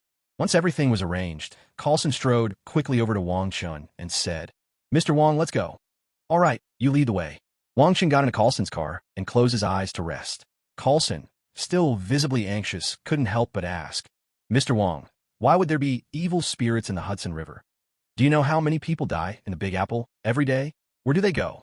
And more importantly, how many innocent women have had abortions in this city? Where have all those unborn souls gone? Wong Chun didn't open his eyes, but replied calmly. Damn it all. Coulson, usually good-tempered, couldn't hold back this time. His face was solemn as he slammed his foot on the gas, and the car sped wildly toward the Hudson River. About 10 minutes later, the car screeched to a wild stop at the riverbank, with 4 SUVs following close behind. Wong Chun opened his eyes, stepped out, and walked to the water's edge, unable to help but marvel. What a spectacular sight! All around, vengeful spirits roamed above the Hudson like a stormy cloud. More kept rising from the river, the thick aura of death made even fiercer by the dark energy swirling around. Where once there were only wandering souls, now ghosts began to show themselves in full form. God damn it! It's freezing! What do we do now? Coulson and the SHIELD agents, confronted by the scene on the river, were at a complete loss. All they could do was turn their hopeful eyes to Wong Chun, waiting for him to act. Mr. Wong, please do something. These evil spirits are about to break free from the river. If that happens, the whole of New York is doomed. Coulson, seeing that people were already starting to die in the Hudson, and realizing everyone on the boats was likely doomed, couldn't help but speak up. You'd better have people cordon off the riverbank. Set up high-powered lights along both shores. There are too many vicious spirits in the river. I can't guarantee they won't break free. With that, Wong Chun tossed the Hong Mang sword diagram into the river. His hands danced rapidly, forming seals, and he sent a burst of power toward the diagram. Instantly, the Hong Mang sword diagram began to expand, morphing into a swirling black circular array beneath the water surface. All around, malevolent spirits were sucked into the spinning diagram, ground to nothing within its power. For a moment, the river echoed with a cacophony of ghostly wails and howls. Yeah, perish, go to hell. The anguished cries of the evil spirits reverberated throughout the river. The SHIELD agents led by Coulson watched there, scalps tingling and hearts pounding, thinking to themselves, what the hell? How are we supposed to handle something like this? Wang Chen looked on, satisfied. His main goal was to use this swarm of malevolent spirits to hone the sentience and ferocity of the Hong Mang sword diagram. After all, a sword diagram ought to be a little ruthless, shouldn't it? Next, Wang Chun summoned the Crimson Lotus Karma fire from his dantian. With so many things happening lately, he'd nearly forgotten about it. The crimson flame bloomed on his fingertips, and he flung both the Crimson Lotus Karma fire and the Hong Mang sword toward the center of the diagram. In an instant, the Karma fire blazed as if doused in oil, spreading rapidly through the diagram. The river lit up in a deep, vivid red, a strangely beautiful sight. Yet for the evil spirits, it was anything but beautiful. The last traces of their resentment were consumed by the searing flames. Now Wang Chun was even more pleased. With this, both the Hong Mang sword and its diagram retained only their pure, brutal essence, purged of all the lingering impurities. His hands moved ceaselessly, sending one violet talisman after another into the Hong Mang sword diagram in the river. At once, the diagram radiated a purple-black light that surged upstream and downstream along the Hudson River. The savage spirits, swirling chaotically in the air, were instantly trapped by the purple-black glow, confined within the boundaries of the Hudson, unable to escape and wreak havoc upon the world. Meanwhile, in Washington, D.C., inside the headquarters of the Strategic Homeland Intervention, Enforcement and Logistics Division, Director Nick Fury sat in his office, his face thunderous as he watched the scene unfolding on the video feed from the Hudson River. The sky teemed with evil spirits dancing over the churning water, and casualties on both riverbanks were mounting by the dozens. Upon seeing Wang Chen finally take action, Fury's expression eased slightly, though he couldn't help but curse aloud. God damn it! Why is it always an evil god? And what the hell are these malevolent spirits? Just then, the shrill ringing of his phone cut through the room. Glancing at the caller ID, Fury saw it was the president. He answered immediately. Nick Fury, what the hell are you doing over there? Why are there so many evil spirits pouring out of the Hudson River? Deal with them, and fast. Otherwise, don't bother coming in as director again. After the president finished speaking, he hung up the phone before Nick Fury even had a chance to say anything. Fury, left fuming and frustrated, shouted at the top of his lungs. God damn it! God damn it! After venting for a while, Nick Fury finally sat down. He thought for a moment, then dialed Iron Man, Tony Stark, asking him for a hand. Next, he called Professor Charles Xavier, hoping the X-Men could help stabilize the situation. There was no way he could entrust something this important entirely to Wang Chun. What if something happened to him? The Big Apple would be doomed. Meanwhile, at the Central Police Headquarters in the Big Apple, Commissioner George Stacy's face was grim as he issued orders. Get every off-duty and vacationing officer on standby immediately. Deploy all available forces on both banks of the Hudson River and set up high-powered floodlights. We cannot let any of those malevolent spirits come ashore. Go carry out your orders. Yes, Commissioner. Understood, sir. At once, Commissioner. The officers in the precinct responded with grave determination, then quickly scattered to their posts. In an instant, the sound of police sirens echoed throughout the city. Startled, would-be robbers hurled curses as they abandoned their plans and hurried home. Tonight's chaos was really bad for business. Floodlights flickered on along both banks of the Hudson River, leaving Wang Chun momentarily stunned. Since when had American police become so efficient? Mr. Wang, with this setup, we should be all right, shouldn't we? Coulson approached Wang Chun right after taking a call from the commissioner, his face full of urgency. I can't make any promises. How can I know how many vengeful spirits lurk in this river? I'm just a humble exorcist. If things get out of hand, I'll turn around and walk away. I'm not dying for this. A mocking smile crossed Wang Chen's face as he spoke with determination. What? Seriously? Didn't you already take down several evil gods? How could these ghosts be a problem for you? You must be kidding, right? Coulson's expression soured, his smile more painful than a grimace. Those were just projections of evil gods. Think of them as avatars. Their power was limited. Have you looked at how many spirits are in this river? Besides, I'm pretty sure you've already divvied up my assets among yourselves. When I get back, I'll curse the lot of you. Wang Chen replied with a cold snicker. Sweat poured down Coulson's face. For a moment, he was speechless, caught in the crossfire for something he hadn't done. He hadn't received a dime from that loot, and now he just wanted to cry. What a rotten day. Just then, a flash of red streaked through the sky. A flamboyant suit of armor landed not far from Wang Chun. Seeing Tony Stark, Wang Chun couldn't help but roll his eyes. The problem here was spiritual in nature. What was a guy in a suit of armor going to accomplish? Hey, kid from Huaxia, what's going on here? Tony Stark swaggered over to Wang Chun and asked. Looks like you're really asking for a beating. I have a name, you know. Wang Chun shot Tony a devilish grin, clearly weighing which punch would hurt more. Whoa, Chun, let's not be hasty. Let's talk this out. No need to get physical. Catching the dangerous glint in Wang Chen's eyes, Tony's bravado vanished in a flash, and he quickly pleaded. This isn't something you can handle. Go back and keep your pepper company. Wang Chun replied with a trace of annoyance. There's actually something Tony Stark can't handle. Tony bristled at that, raising his voice in protest. These are malevolent spirits, problems of the soul. Physical attacks won't do a thing. If you want, I could let you try dealing with one. Wang Chun grinned mischievously, ready to leave Tony with a lesson he'd never forget if he dared to accept. Tony's face went pale at that, and as he glanced at the swarming shadows over the Hudson River, he swallowed hard. On second thought, maybe I'll just watch from here. Seeing Tony back down so quickly, Wang Chun lost interest. With a wave of his right hand, he drew a table and chairs from his storage ring. After a quick spell, a shimmering purple portal appeared before him. He reached in and fetched out tea leaves, spring water, and other supplies, arranging them on the table. Wang Chun was settling in for a long haul. With so many vicious spirits, he didn't fancy cleaning up the mess alone, especially given the American government's wariness toward him.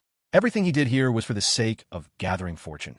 The bigger the incident, the more he would reap in the end. He sat down, poured spring water into a kettle, and conjured a purple flame in his hand that brought the water to a boil in an instant. He pinched a handful of tea leaves into the teapot and poured in the steaming water. In a heartbeat, the rich aroma of tea filled the air. All at once, everyone on site was drawn in by the fragrance. Even Agent Coulson's nervous tension eased. Coulson, let me give you another suggestion. The military's arrived. If you aren't afraid of bad publicity, try tossing bombs or white phosphorus in the river, or just electrify the water directly. Wang Chun said leisurely, taking a sip of his tea. Would bombs actually hurt these spirits? Coulson asked, still doubtful. You can think of bombs and electricity as forces of light, natural enemies to the darkness of these malevolent spirits. They won't destroy them completely, but as soon as daylight comes, the spirits won't be able to cause any more trouble.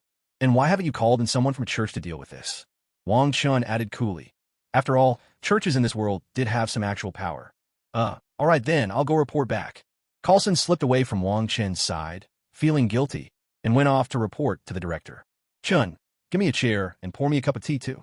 Tony Stark stepped out from his mark armor, the rich scent of tea making him swallow involuntarily.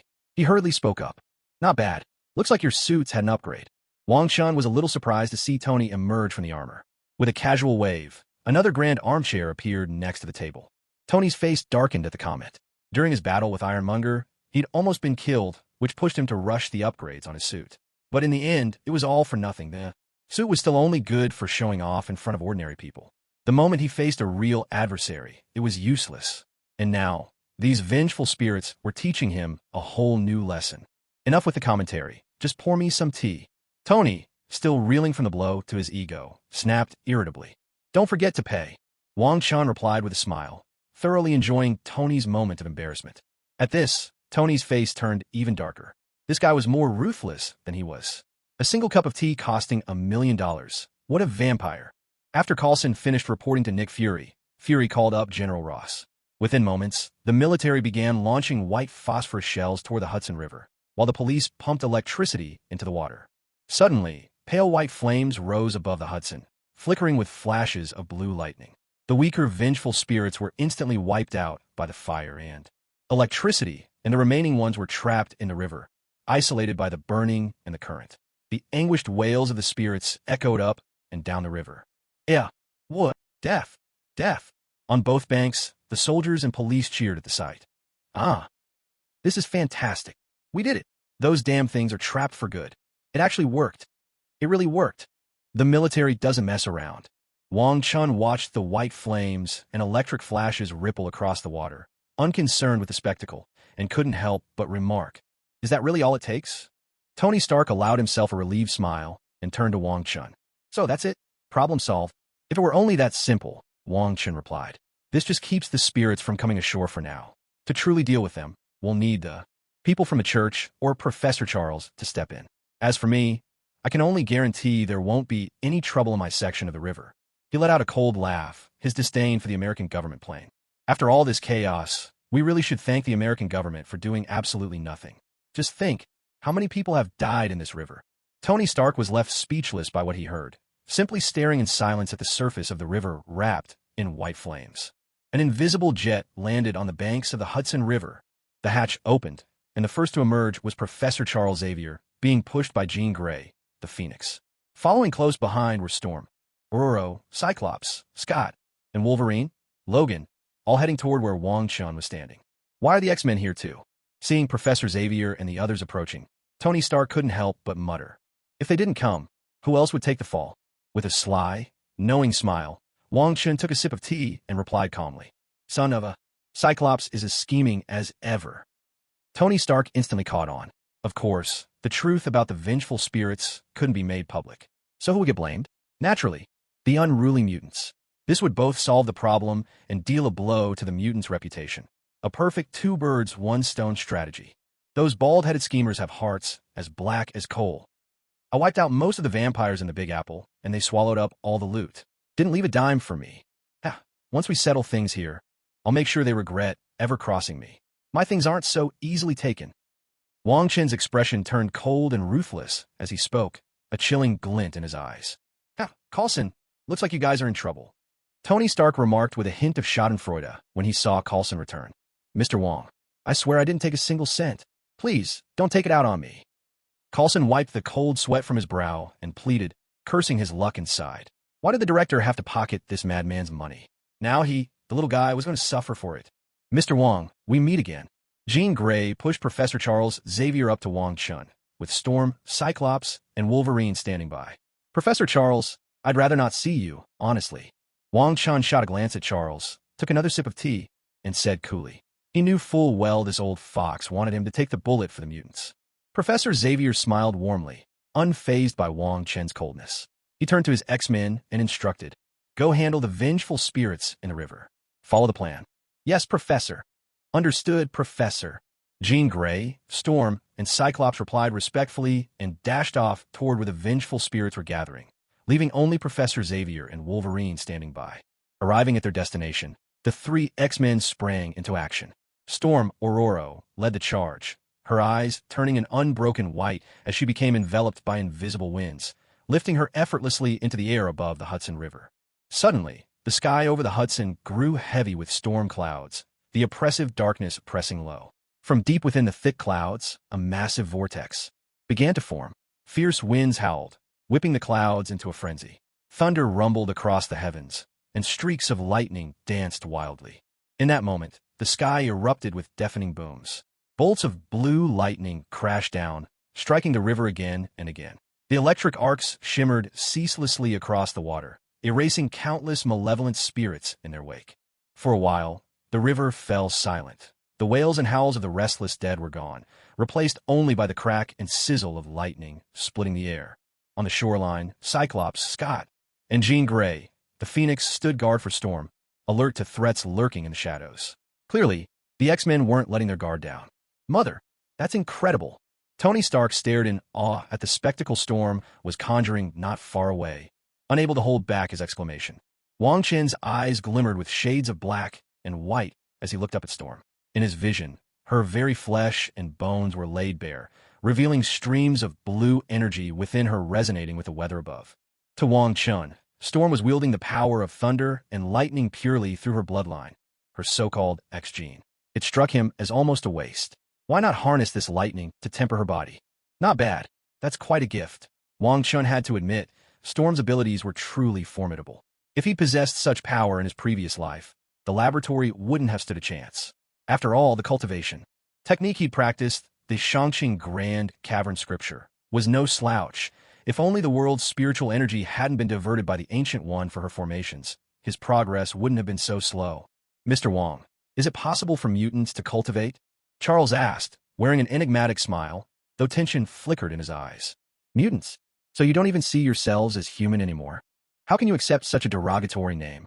Wang Chen's lips curled into a mocking smile as he spoke, his tone light, but laced with scorn.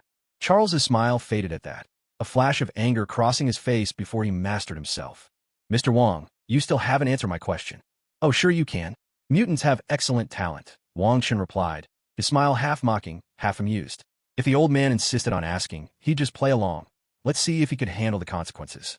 Charles's smile flickered back, but vanished just as quickly. Nearby, Coulson's face changed drastically at these words. If mutants ever acquired a method to cultivate, the consequences would be unimaginable. Mr. Wong, surely you're capable of dealing with these malevolent spirits? Catching on to Wang Chen's underlying motives, Charles countered, refusing to back down. Sure I can, but I don't want to. What are you going to do about it? Kill me? I'm begging for death. Go ahead, do it. A strange smile crept onto Wang Chen's face, his eyes glinting with anticipation as he looked around at everyone present. Coulson opened his mouth to speak, but Wang Chen's words cut him off, leaving his face flushed with frustration. Charles was nearly beside himself with anger at what he heard. This guy had no sense of propriety. One wrong word, and he flips the whole table. Tony Stark, on the other hand, wasn't all that surprised. He knew Wang Chun must have bottled up quite a bit of resentment in the lab, and the fact that he was keeping his hands to himself was already admirable. If it were Tony, he'd have blown the roof off by now. Wolverine, Logan, cast an appreciative glance at Wang Chun, then shot a look at Charles, as if to say, see how gutsy he is? You could take a lesson. Sensing Logan's gaze, Charles glared back at him, then turned to Wang Chun with a look of reluctant apology. Mr. Wong, you're taking this a bit far, but could you tell us about cultivation? Seeing the old fox finally relent, Wang Chun eased up as well. After all, he still needed the mutants to draw some fire for him. He replied, Professor Charles, you must have heard of the concept of essence, qi, and spirit, the three treasures of our Chinese tradition. I've heard of them, but I don't really understand, Charles replied, his face full of curiosity. Do you know why you're paralyzed?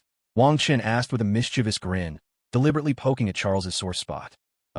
Not really, Charles replied, his expression darkening. This guy never lets anything go. It's because your mental power is too strong. Your body can't supply enough energy to your mind, so it's been drained dry. But people need balance, so you ended up paralyzed, Wang Chun said with a faint smile. Logan and Tony Stark couldn't hold back their laughter at that, bursting out loud.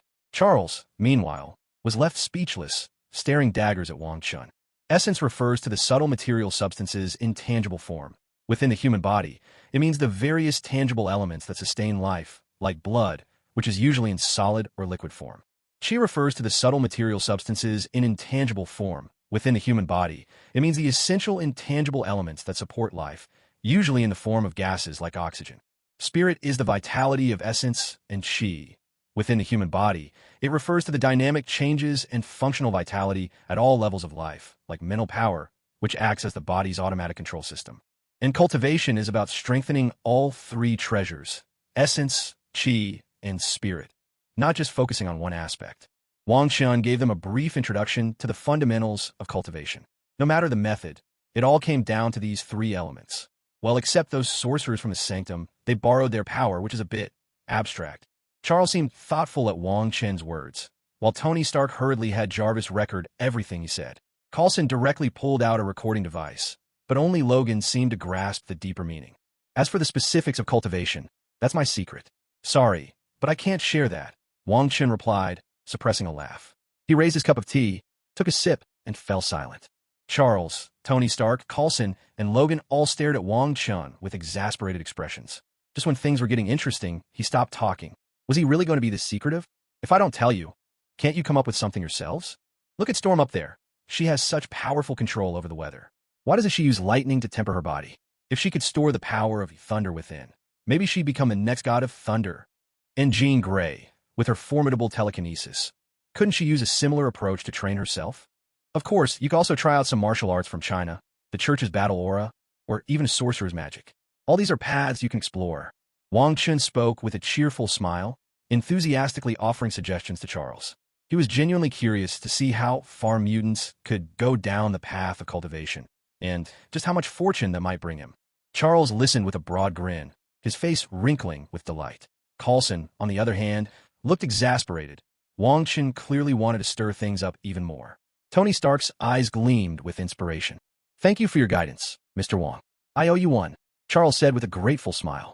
He was quite pleased. Perhaps they really could devise a method for mutants to cultivate. "Just don't make things harder for me, and we'll call it even." Wang Chun retorted with a cold chuckle. This old fox, he thought, is just too cunning. If Nick Fury heard about this, he'd end up taking the blame again. Suddenly, on both banks of a river, a large number of priests in black appeared. A dozen or so drew especially close to Wang Chun, each holding a thick Bible and reciting prayers with solemn devotion.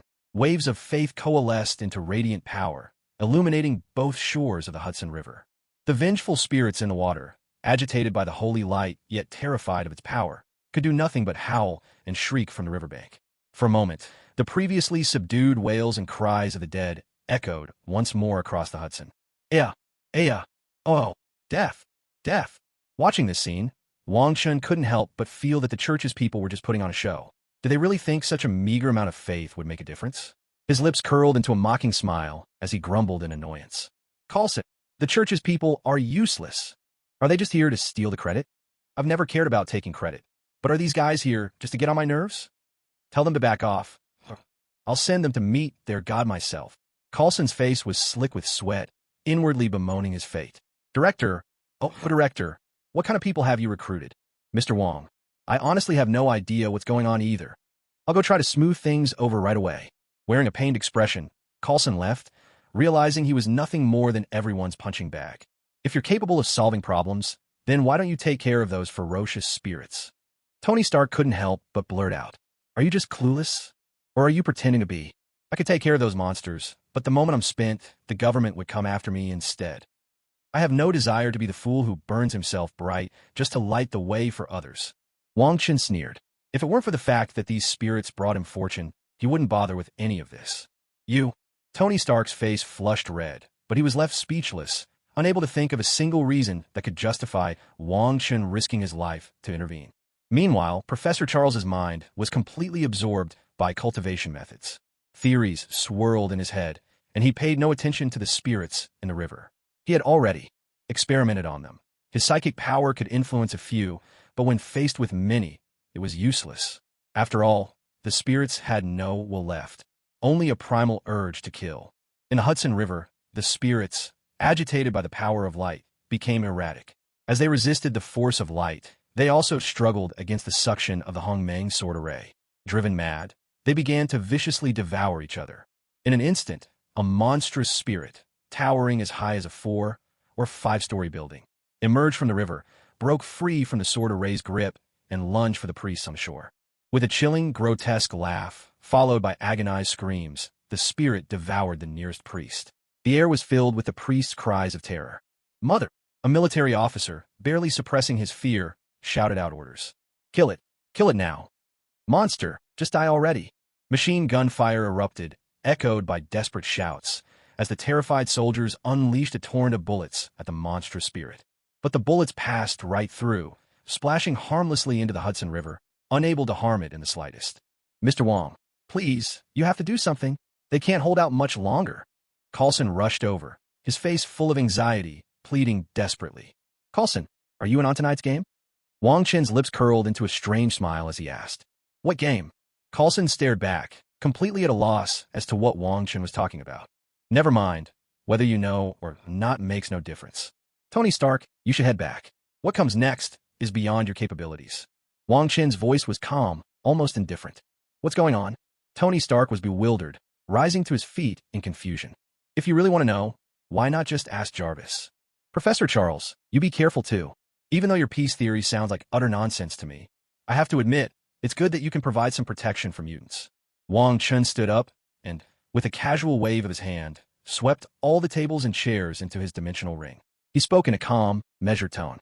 Charles instantly expanded his telepathic powers across the whole of the Big Apple. His expression darkened. He couldn't tell whether these newcomers were here for Wang Chun, or if they meant to deal with him as well.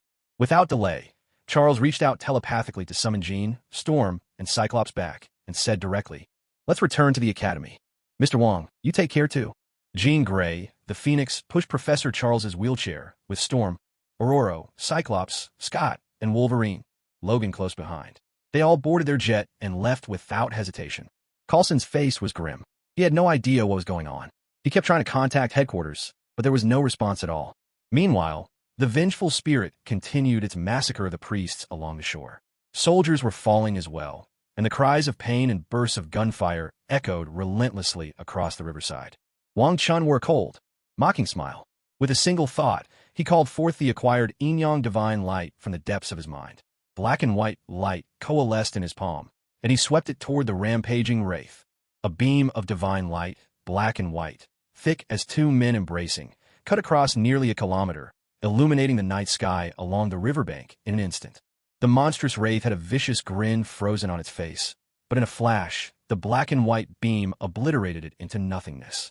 On the far side of the river, a figure in black robes witnessed Wang Chen's terrifying strike. Instead of fear, fanatic excitement filled his face. What a mesmerizing power. I must have his boy's genes. The robe followers behind him shouted their fervor as well. Behind Wang Chun, hidden in the shadows, a burly man in a crimson mage's robe observed the scene with steady composure. A glimmer of delight flashed in his eyes, and he was surrounded by a group of white-robed sorcerers. Wang Chen truly has some skill. No wonder he was able to perfectly integrate the X gene. Your Excellency, you give him too much credit. Your power of light is definitely far superior to his. Indeed, that kid doesn't stand a chance. A chorus of laughter erupted. Ha ha ha. Ha ha ha. To Wang Chen's left, a squad of high-tech soldiers suddenly appeared, each equipped with the most advanced black technology weaponry. There, Captain, at the front, cast a look of utter disdain toward Wang Chun. Behind him, laser cannons were being set up, all targeting Wang Chun. An officer, clad in a black tactical suit, shouted fanatically, "Hail Hydra!" His troops echoed the chant with fervor. "Hail Hydra!" To the right of Wang Chun, a squad of experimental troops appeared. Each and every one of them bore a prominent scar across their foreheads, giving them a menacing and fearsome look. These were X-gene weaponized mutants, sent here for one purpose: to eliminate Wang Chun and claim his genes for themselves. We must seize Wang Chen's genes. None of us wants to suffer the agony of gene rejection any longer, right? Eliminate Wang Chun and get his genes. Eliminate Wang Chun and get his genes. The X-gene weaponized mutants stared in Wang Chen's direction, their eyes burning with fervor. Aboard the X-Men's jet, Jean Grey gazed blankly at the Hudson River disappearing beneath them. Her telepathy had already sensed the ambush closing in around Wang Chun. Bewildered, she asked aloud, "Professor, who are all these forces converging on him?" Professor Charles Xavier looked grim. He hadn't expected such madness, the utter disregard for the safety of New York City. He replied in a low, steady voice, "The Holy See, the Dark Council, Hydra, and even the government's own X-gene weaponized units. And behind them, most likely assassins and various opportunists hoping to profit from the chaos." Damn it, someone cursed. How can there be so many factions involved? No wonder you always taught us to resolve things peacefully, Professor. Cyclops, Scott Summers, couldn't help but twitch at the news, finally breaking out with an expletive. Will the kid be all right? Wolverine couldn't hold back his concern. Storm and Cyclops both looked to Professor Xavier, curiosity and worry written on their faces. That kid is a sly little fox, the professor said with a wry smile. He noticed these people long ago. Otherwise, the malevolent spirits in the Hudson would have been dealt with by now. He's simply biding his time, waiting for all those with ill intentions to reveal themselves, so he could take them all out at once. A smile crept onto Professor Xavier's face. Clearly, he was no longer worried about the impact these factions might have on mutants. He had a feeling none of them would make it through the night. That boy is cunning. I'll give him that. Is Wang Chun really that formidable? All we've seen are his rather bizarre methods. After all, the X-Men couldn't help but grumble amongst themselves. Don't provoke Wang Chun, Professor Xavier warned sternly. His strength is truly formidable. The X-Men nodded with grave seriousness. High above the city, Iron Man, Tony Stark, received an urgent update from Jarvis. Damn it, he cursed. Have these maniacs all lost their minds? So the Chinese kid was telling the truth all along. Hell, even the Holy See and the Dark Council, sworn enemies, have joined forces. And who the hell are these high-tech troops? The American government still has a secret experimental unit like this? Have they lost their minds? The allure of immortality really is irresistible. Best not to mess with them. Not at all. Time to get out while we can. Tony Stark's face shifted rapidly between green and black, his heart cursing Nick Fury over and over. That one-eyed bastard, damn him. He's setting me up, trying to get me killed. Tony Stark hesitated no longer. Like a streak of light, he shot toward Stark Tower, putting as much distance as possible between himself and the battlefield. In truth, the forces like the Holy Light Cathedral and the Dark Council weren't acting foolishly at all. Each carried their own sacred relics or trump cards, unfazed by Wang Chen's strange flames and equipped with advanced tech specifically designed to counteract X-genes. They brimmed with confidence. How could they possibly lose when they had dragons on their side? Wong Chun watched as the massive vengeful spirit was consumed by the divine light of yin and yang, a cold sneer playing on his lips. He waited, but none of the lurking little mice dared to make a move against him. At last he spoke. "Coulson, you'd better get out of here while you still can. Otherwise, you might not live to tell the tale." Coulson's face darkened. He wanted to say something but bit it back, leading the S.H.I.E.L.D. agents away as quickly as possible. Expressionless, Wang Chen strolled toward the primordial sword diagram, Jiangshan Sheiji map in hand. With every step, a violet lotus bloomed beneath his feet. Though his movements seemed unhurried, he arrived at the very center of the sword diagram in just a few strides. Standing above the primordial sword diagram, Wang Chun summoned the red lotus karma fire, transforming it into a blood-red lotus at his feet. He was determined to see just how long these people could hold back their impulses. A volley of blue lasers suddenly lit up the night sky over the west bank of the Hudson River, blazing with searing heat as they shot straight for Wang Chun at the river's heart. Hydra's high-tech troops couldn't restrain themselves any longer. They fired the first shot. These were black-tech weapons, forged in World War II by Hydra's mad scientists using the Space Stone. Back then, they'd left the American army reeling on the battlefield. On the riverbank, Hydra's soldiers were wild with fanaticism, unleashing a relentless barrage at Wang Chun. "HM? What's this?" A flicker of surprise crossed Wang Chen's face. This was, without question, condensed spatial energy. So it wasn't S.H.I.E.L.D. after all, it was Hydra masquerading as S.H.I.E.L.D. Wang Chen had always been fascinated by spatial energy in the Marvel Universe. With a sweep of his right hand, the primordial sword diagram spun rapidly, conjuring a violet shield around him. Countless blue spatial lasers struck the barrier, but instead of exploding, they shimmered with dazzling purple-blue brilliance, lighting up the night. Impressive. Very impressive. What marvelous toys. Wang Chun beamed with delight as the Hong Mang sword diagram devoured the blue spatial energy in an instant. The spatial restraints within the diagram grew noticeably stronger, and he took the opportunity to absorb some of this spatial power for himself. To his amazement, his bloodline was nurturing itself faster, and his spatial abilities had grown considerably. Was this the fusion of rules at work? Wang Chen's gaze toward the Hydra troops was now blazing with fervor. Impossible. That can't be. He actually blocked it. Attack him. Keep attacking. The commander of the Hydra unit, seeing the light fade and Wang Chun standing in scathe, looked utterly grim. He bellowed at his subordinates in fury. Once more, the Hydra soldiers manned their laser cannons, unleashing a relentless barrage upon Wang Chun. The sky over the Hudson River was flooded with blue light, as if the world itself was submerged in its radiance. To the north, the bishop of the Church of Light witnessed the scene and let out a cold, mocking laugh. Hydra is nothing but a pack of incompetents. We never should have cooperated with a bunch of losers.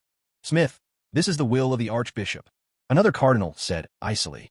Smith gave a dismissive snort, falling silent. To the south, the leader of the Dark Council let out a chilly grunt. This fellow is certainly troublesome. Let the other factions go first. Don't throw your lives away for nothing. Understood, leader. Yes, leader. The black-robed followers all responded in unison, accepting the order without hesitation. To the east, the many X-gene modified soldiers of the research division were shaken by Wang Chen's overwhelming display. Fear flickered in their eyes, but the memory of endless suffering left them glaring at Wang Chun with a ferocity born of desperation. Inside the shimmering violet shield, Wang Chun watched as the swirling spatial energy obliterated the surrounding vengeful spirits into nothingness. He nodded to himself. If S.H.I.E.L.D. had brought these weapons out sooner, so many lives might have been spared. But all this spatial energy now belonged to him, and he was utterly elated. Even the Hong Mang mirror in his sea of consciousness danced with joy, sensing that it had just reaped a windfall of fortune. Why did it stop? Wang Chen frowned and opened his eyes. As he absorbed spatial energy, the runes of spatial abilities within his mind grew ever more refined. Besides the spatial gate, he had just grasped the divine art of the dimensional blade. He had hoped to comprehend another ability in this rare opportunity. But now the flow of spatial energy had abruptly ceased, leaving him disgruntled and unsatisfied. On the eastern side, the captain of the X-Gene modified soldiers saw that the high-tech troops' attacks had failed. He barked an order to his team.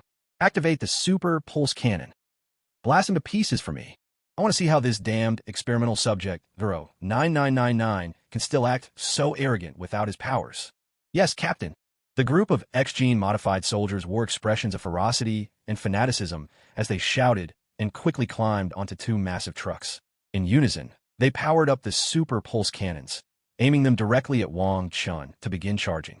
The super pulse cannon was a weapon capable of emitting immense pulses that could effectively disrupt the X-Gene in the human body, stripping mutants of their abilities. To make matters worse, the blast carried lethal heat.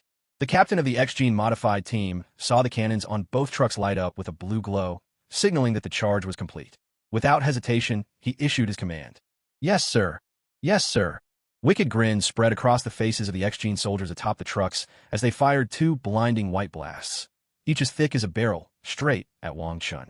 The high-tech equipment scattered along the Hudson River exploded in chain reactions under the force of the white pulse blasts, plunging both banks into instant chaos. The twin bolts of white energy slammed into the purple barrier cast by the Hong Mang sword diagram. A terrible ripping sound filled the air as the blows were quickly ground away and snuffed out by the spinning swords. Is it all they've got? Still the same repulsive modified freaks. Looks like the American government just can't sit still. Seems it's time to clear out some trash. Wong Chun sneered, ignoring the barrage of energy blasts streaking toward him. With a sharp stomp of his right foot, the Red Lotus. Hellfire at his feet erupted, sending countless crimson flames streaking in all directions like a rain of red shooting stars. God damn it, that damn monster!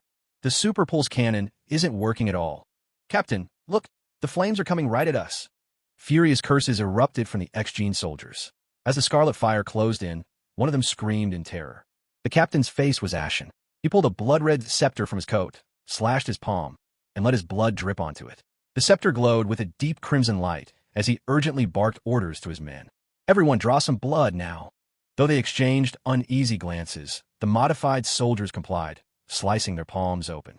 The blood-red scepter flared with dazzling light, greedily absorbing their blood as it floated above their heads, forming a shimmering crimson shield. Amazingly, the flaming sparks of Red Lotus hellfire shattered harmlessly against the blood-red barrier. Relief swept over the faces of the X-Gene soldiers as they caught their breath. Meanwhile, the Hydra captain to the west, panicked at the sight of the crimson flames, hurriedly drew a serpentine longsword he had prepared. He plunged it into a nearby blue energy core, and instantly, a black and blue shield rose up from the blade, enveloping his squad in protective energy. On the northern front, over at the Radiant Church, Smith caught sight of the crimson flames rushing toward them. The tiny fire carried with it a staggering sense of danger, causing Smith's face to darken. He hurled the Bible in his hand into the air and began to pray fervently. The white-robed mages behind him joined in his prayers, pouring a vast tide of faith into the Bible. Suddenly, it radiated a dazzling holy light, forming a barrier that held the lotus-red flames at bay. Meanwhile, on the southern side, the leader of the Dark Council, upon seeing the red blaze, immediately tossed his copy of the Dark God's tome into the sky and began chanting obscure incantations. A wave of pitch-black energy surged from the tome, enveloping and shielding their group. They came prepared for this, Wang Chen observed. Sweeping the area with his divine sense, he quickly took stock of the situation.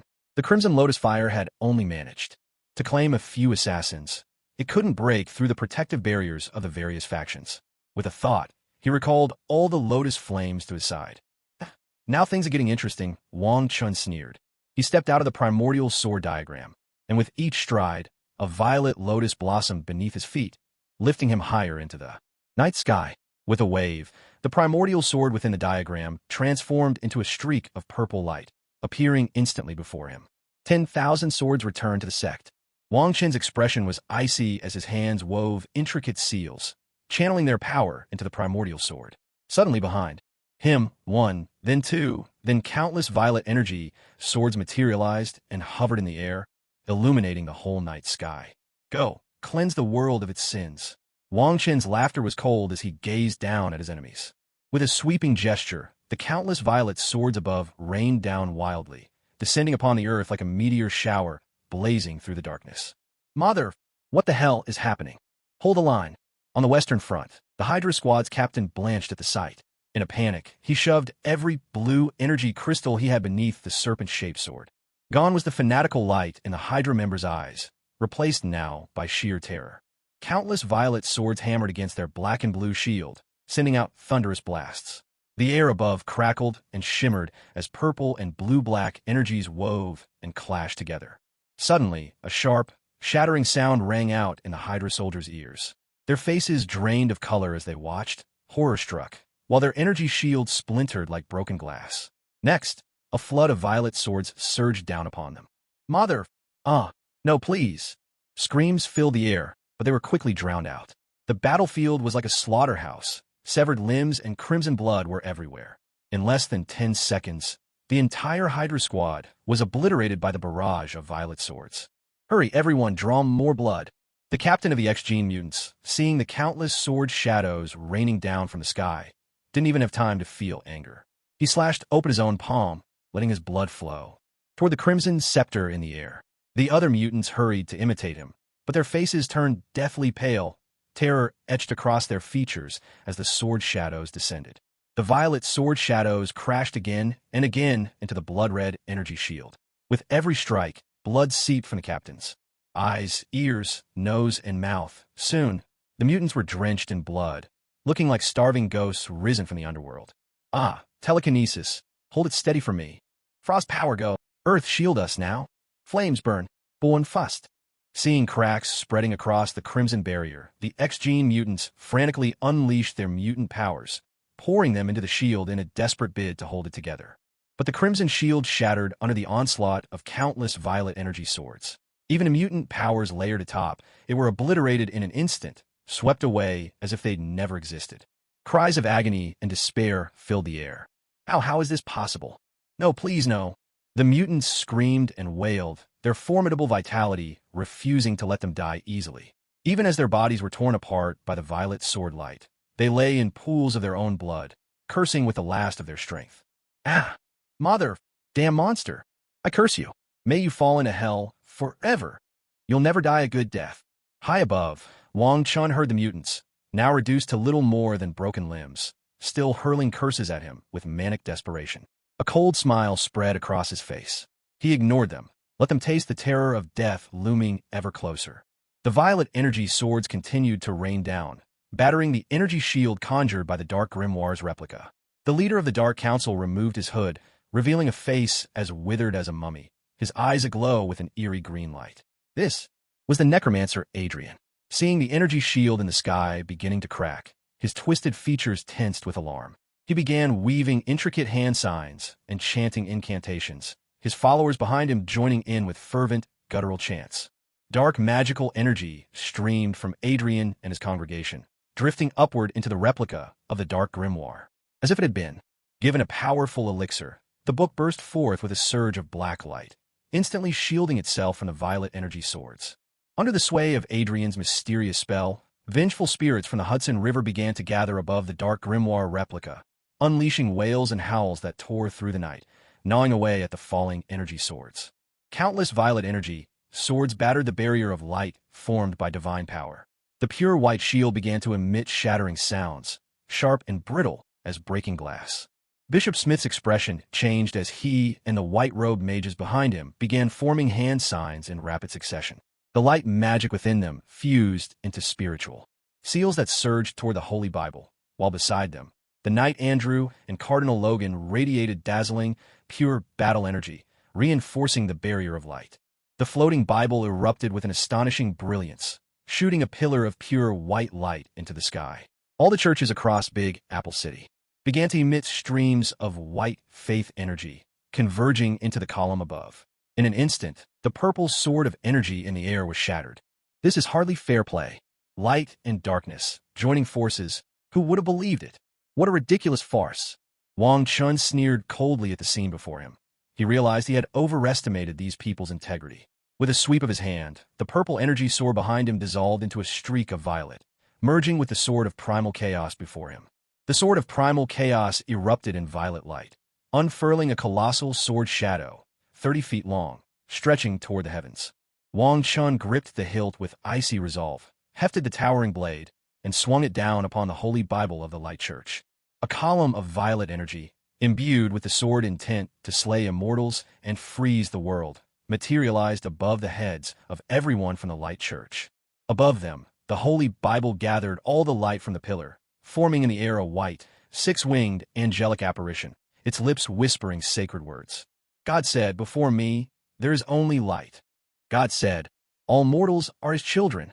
God said, "All who oppose are heretics." The six-winged angelic figure finished speaking, and a surge of blinding light burst forth before it, weaving itself into luminous cords that wrapped tightly around the violet sword pillar. The divine utterances continued to assault the sword's intent in waves. Every sacred word transformed into a force of conversion, battering against Wang Chen's soul. Yet within his mind, a violet lotus bloomed, radiating purple light that devoured the invading light in an instant, transforming it into nourishment for its own growth. "You damn well deserve to die." A fierce rage twisted Wang Chen's face.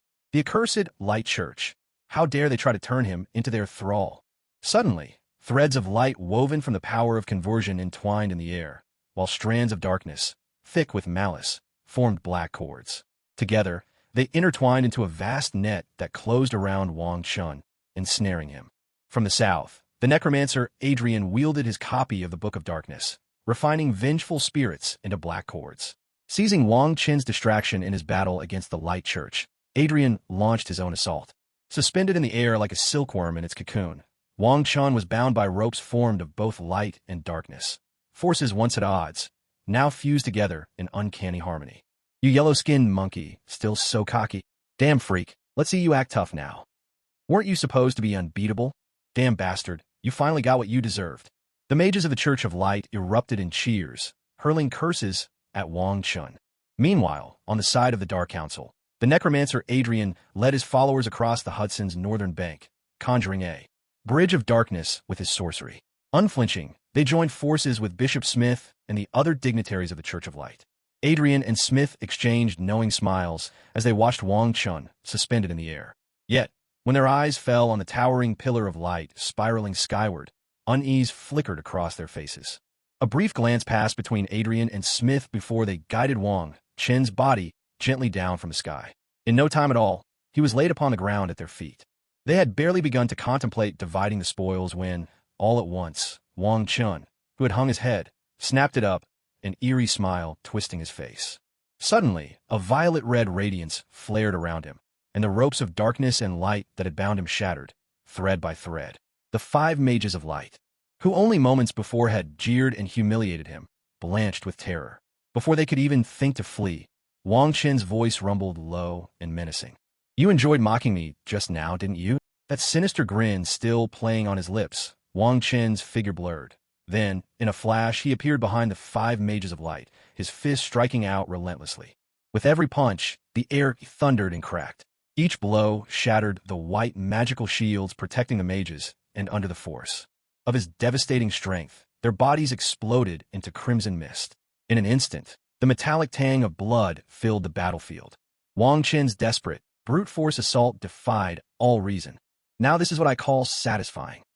A wicked smile crept over Wang Chen's face. He licked the blood from his cheek, shooting a devilish grin at everyone from both the Church of Light and the Dark Council. The Hong Mang sword and the Jiangshan Sheiji map hovered around him, making him appear godlike, half divine, half demonic. Witnessing Wang Chen's ferocity, both factions recoiled in fear, stumbling back several steps. Adrian and Smith, in particular, looked downright sickened by the sight. Seeing their cowardice, Wang Chun sneered with disdain, his tone savage as he addressed them. "Come on then. Today I'm going to beat you all to death one by one." Adrian, a man of ruthless action rather than words, instantly transformed the dark cords still hovering in the air into whips, lashing them toward Wang Chun. Bishop Smith, Knight Andrew, and Cardinal Logan ignited with radiant power. Their holy energy and battle aura fused into a sword of pure light, which they hurled at Wang Chun. All around, The white-robed mages of the church and the followers of the Dark Council scattered, chanting arcane incantations. Wisps of light and shadow flowed from their bodies into the floating holy Bible and the dark scripture tomes high above. "You really think I'm afraid of you bastards?" Wang Chen roared. "Primordial lotus of creation." With a thought, Wong Chun sent his primordial sword flashing as a streak of violet light, merging it into the towering pillar of swords in the sky. The luminous ropes that had bound him began snapping one after another, as the sword pillar swept relentlessly toward the six-winged angel above. In the heavens, the holy light, amplified by the power of the sacred scripture, clashed with the sword pillar, locking them in a tense stalemate. Encased within a 12-petaled violet lotus, Wong Chun withstood the combined assault of the whip of darkness and the sword of light raining down from above. Thunderous explosions resounded again and again. With a mocking smile, he watched as the necromancer Adrian and the forces of the Church of Light pressed their attack. Damn it! Neither Adrian, the necromancer, nor Bishop Smith, Knight Andrew, or Cardinal Logan of the Church of Light had anticipated that Wang Chun would prove so formidable. Despite their concerted assault, they couldn't even break through his defenses, a humiliation beyond measure. His power can't be endless. Everyone attacked together. Bishop Smith roared furiously. Led by Smith, the white-robed mages of the church began to gather the power of light. The sacred scripture above bathed the field in a radiant beam, and at Smith's command, the gathered holy power ignited into a white, sacred fire. A ball of white flame, the size of a basketball, surged straight toward Wang Chun. The white fire blazed like purest light, illuminating the night sky. The fierce spirits under the necromancer's control were purified by its brilliance, falling to their knees in the air, faces awash with zeal, chanting praises to God's mercy. What a bothersome swarm of insects. If you're so eager to die, let me send you on your way. With a look of disdain for the white-robed mages, Wang Chun vanished from where he stood, paying no heed to the holy fire chasing him through the air. Again and again, he appeared behind the mages, fists flying with wild abandon. "No, please. Damn you." Again and again, Wang Chen's blows reduced the white-robed mages to clouds of blood, their anguished cries echoing throughout the battlefield.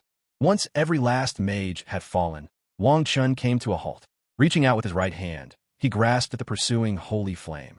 Bishop Smith, Knight Andrew, and Cardinal Logan watched in horror as Wang Chun slaughtered their mages. Their faces darkened, eyes brimming with venomous hatred, never wavering from Wang Chun even for an instant. But when they saw Wang Chun reach for the sacred fire with his bare hand, surprise flickered across their faces, only for their hopeful smiles to freeze in an instant.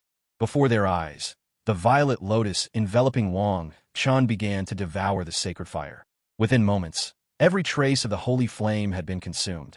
The lotus then transformed into a stream of light, merging back into Wang Chen's body. Waves of potent energy surged within him, crackling and snapping with power, and a look of deep satisfaction spread across his face. This single breath of sacred fire had opened 5 or 6 new meridian points in his body. "Tastes pretty good." Wang Chen glanced playfully at the people of the Holy Church, as if inviting them to offer him more. "Mother, you damned heretic! How dare you consume this sacred flame? You blasphemer, you're bound for hell."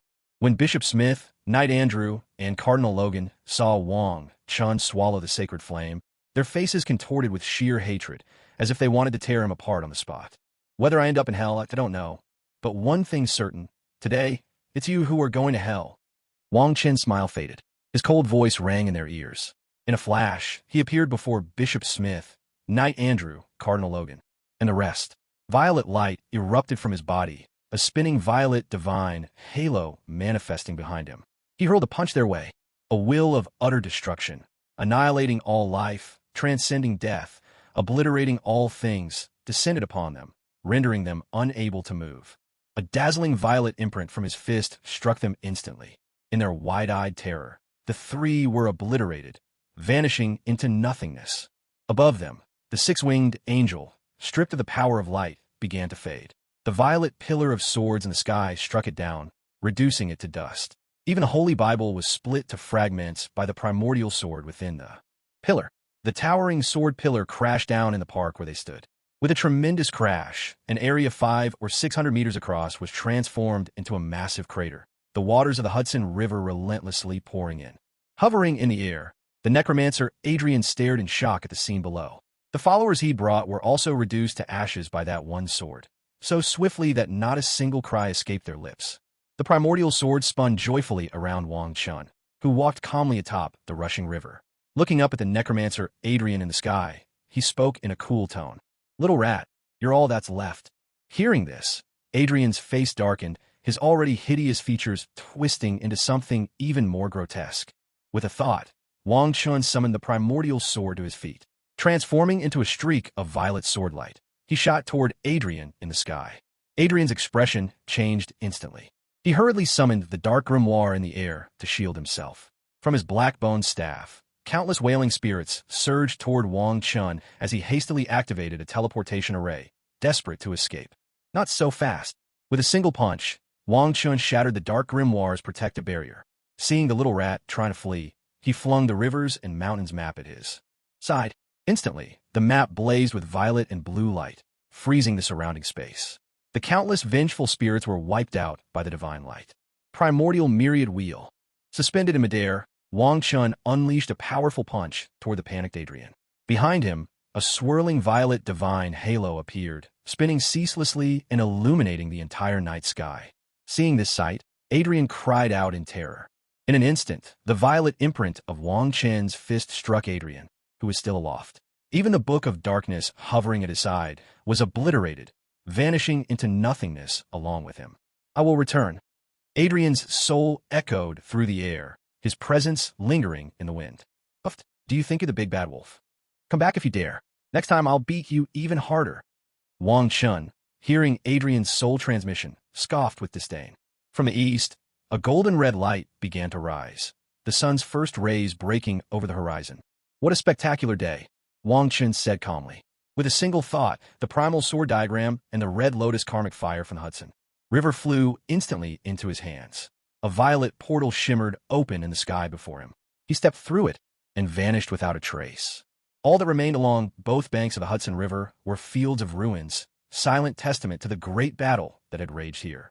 "Mother, how dare he do this? He's a blasphemer, a heretic. Hang him!" Far away, inside the grand halls of the Light Church's headquarters in Europe, a crowd watched the satellite broadcast with rapt attention. When they saw Wang Chun slaughter the church mages, fury swept through them. The Pope, golden crown upon his head, wore a thunderous expression. 8 cardinals in scarlet robes looked ashen, cursing in outrage, while the 12 knights of light standing nearby showed mixed emotions, fear flickering in their eyes, mingled with anger. Cardinal Christian, his hair and beard snowy white, rose to his feet in a fury. "Your Holiness, I beg you, let us send the Knights of Light to utterly destroy this blasphemer. No, that heretic's power is beyond imagining. The Knights of Light may not be a match for him." Cardinal Tristan, equally incensed, nonetheless objected with concern. "Your Holiness, perhaps we should pressure the American government. Let them deal with this blasphemer." Christian, hearing this, grew even more agitated. He sat down, lost in thought. The other cardinals turned expectantly toward the Pope. "There's no need. The American government likely won't agree," the Pope said, his expression unreadable. "Let us set this matter aside for now. I need time to consider. This meeting is adjourned." "Yes, Your Holiness." The cardinals hesitated, clearly wanting to say more, but the Pope's authority brooked no argument. One by one, they left the chamber. For a moment, the vast hall was empty, save for the Pope seated in the place of honor, deep in thought. Elsewhere, in an unknown place, a dark conference room lay shrouded in silence. A group of figures cloaked in black robes, their faces obscured, fixed their gaze on the live satellite broadcast. When they witnessed the death of a mage from the Holy Sea of Light, excitement flickered across their faces. And when they saw the necromancer Adrian struck down by Wang Chun, none of them seemed especially angry. After all, this operation was a gamble from the start. If it succeeded, great. If not, it was at least entertaining. Besides, Adrian's leftover fortune was now theirs to split, which was just too delightful. Adrian talked a big game, and look how that turned out. Exactly. No better than those useless clergy. Turn to ashes just like that. Even if he manages to come back, who knows how many years it'll take. He'd better pray I don't find his soul flame, or he'll never return. Well then, let's divvy up his wealth. That's how it should be. A chorus of shrill voices rang out from the black-robed crowd, plunging the conference room into a scene of utter chaos. At Lake Alkali, inside the X-Gene weapon experimental base housed within the dam, in a certain office, William Stryker, watching the satellite transmission, was visibly shaken, his whole body trembling uncontrollably. Although Stryker had managed to capture Professor Charles and several mutants as planned, and had even conquered Xavier's school, the sight of Wang Chen's overwhelming power filled him with dread. Mother, damn monsters! It's because of your kind that this world has become such a mess. I'll kill you all. Just wait. Tremble in fear. I'll wipe every last one of you out. His unhinged laughter echoed through the office. In an unknown room, somewhere else, Alexander Pierce, the head of Hydra, was also closely monitoring the situation at the Hudson River. Pierce coveted Wang Chen's genes. The lure of superpowers was simply irresistible, especially now that age was catching up with him. But after witnessing Wang Chen's superhuman strength, crushing both the Holy See and the Necromancers with overwhelming force, Pierce broke out in a cold sweat. Once Charles regained his composure, he hurriedly ordered his men to sever all communications concerning Hydra's high-tech units and commanded complete radio silence among all Hydra operatives. Only after everything was secured did Charles wipe the sweat from his brow and mutter, "Such captivating power!" In Washington, inside the director's office at the SHIELD headquarters. "Mother, how can this guy be so powerful? This is about to spiral out of control." Nick Fury's dark face was tense with anxiety. He thought he could take this guy down, but now what was he supposed to do? "Director, bad news." A male agent rushed in, his voice urgent as he reported. "What now?" Nick Fury steadied himself before asking. An agent just sent word. Professor Charles has been captured by the military. Magneto has broken out of prison, and Xavier's school for gifted youngsters has been overrun by a military force. The agent rattled off the report quickly. "Mother!" Nick Fury was momentarily stunned. Magneto, that radical mutant, had actually escaped. The whole situation with Wong Chun was still unresolved, and now the mutants were getting dragged into the chaos. "Director, what should we do?" The agent asked carefully, seeing the director's fury. "Send people to track down Magneto. We have to find him. Whatever happens, don't let him cause a catastrophe." Nick Fury calmed himself, issuing orders urgently. "Yes, sir." The agent darted out. The director's rage was truly terrifying. Nick Fury began to piece together the day's events. He realized he'd been played. Even if the Hudson River incident hadn't happened tonight, someone would have gone after Wang Chen anyway, using it as a smokescreen to cover up actions against the mutants. It was a two-birds-with-one-stone scheme. They wanted to eliminate Wang Chun and get total control over the mutants at the same time.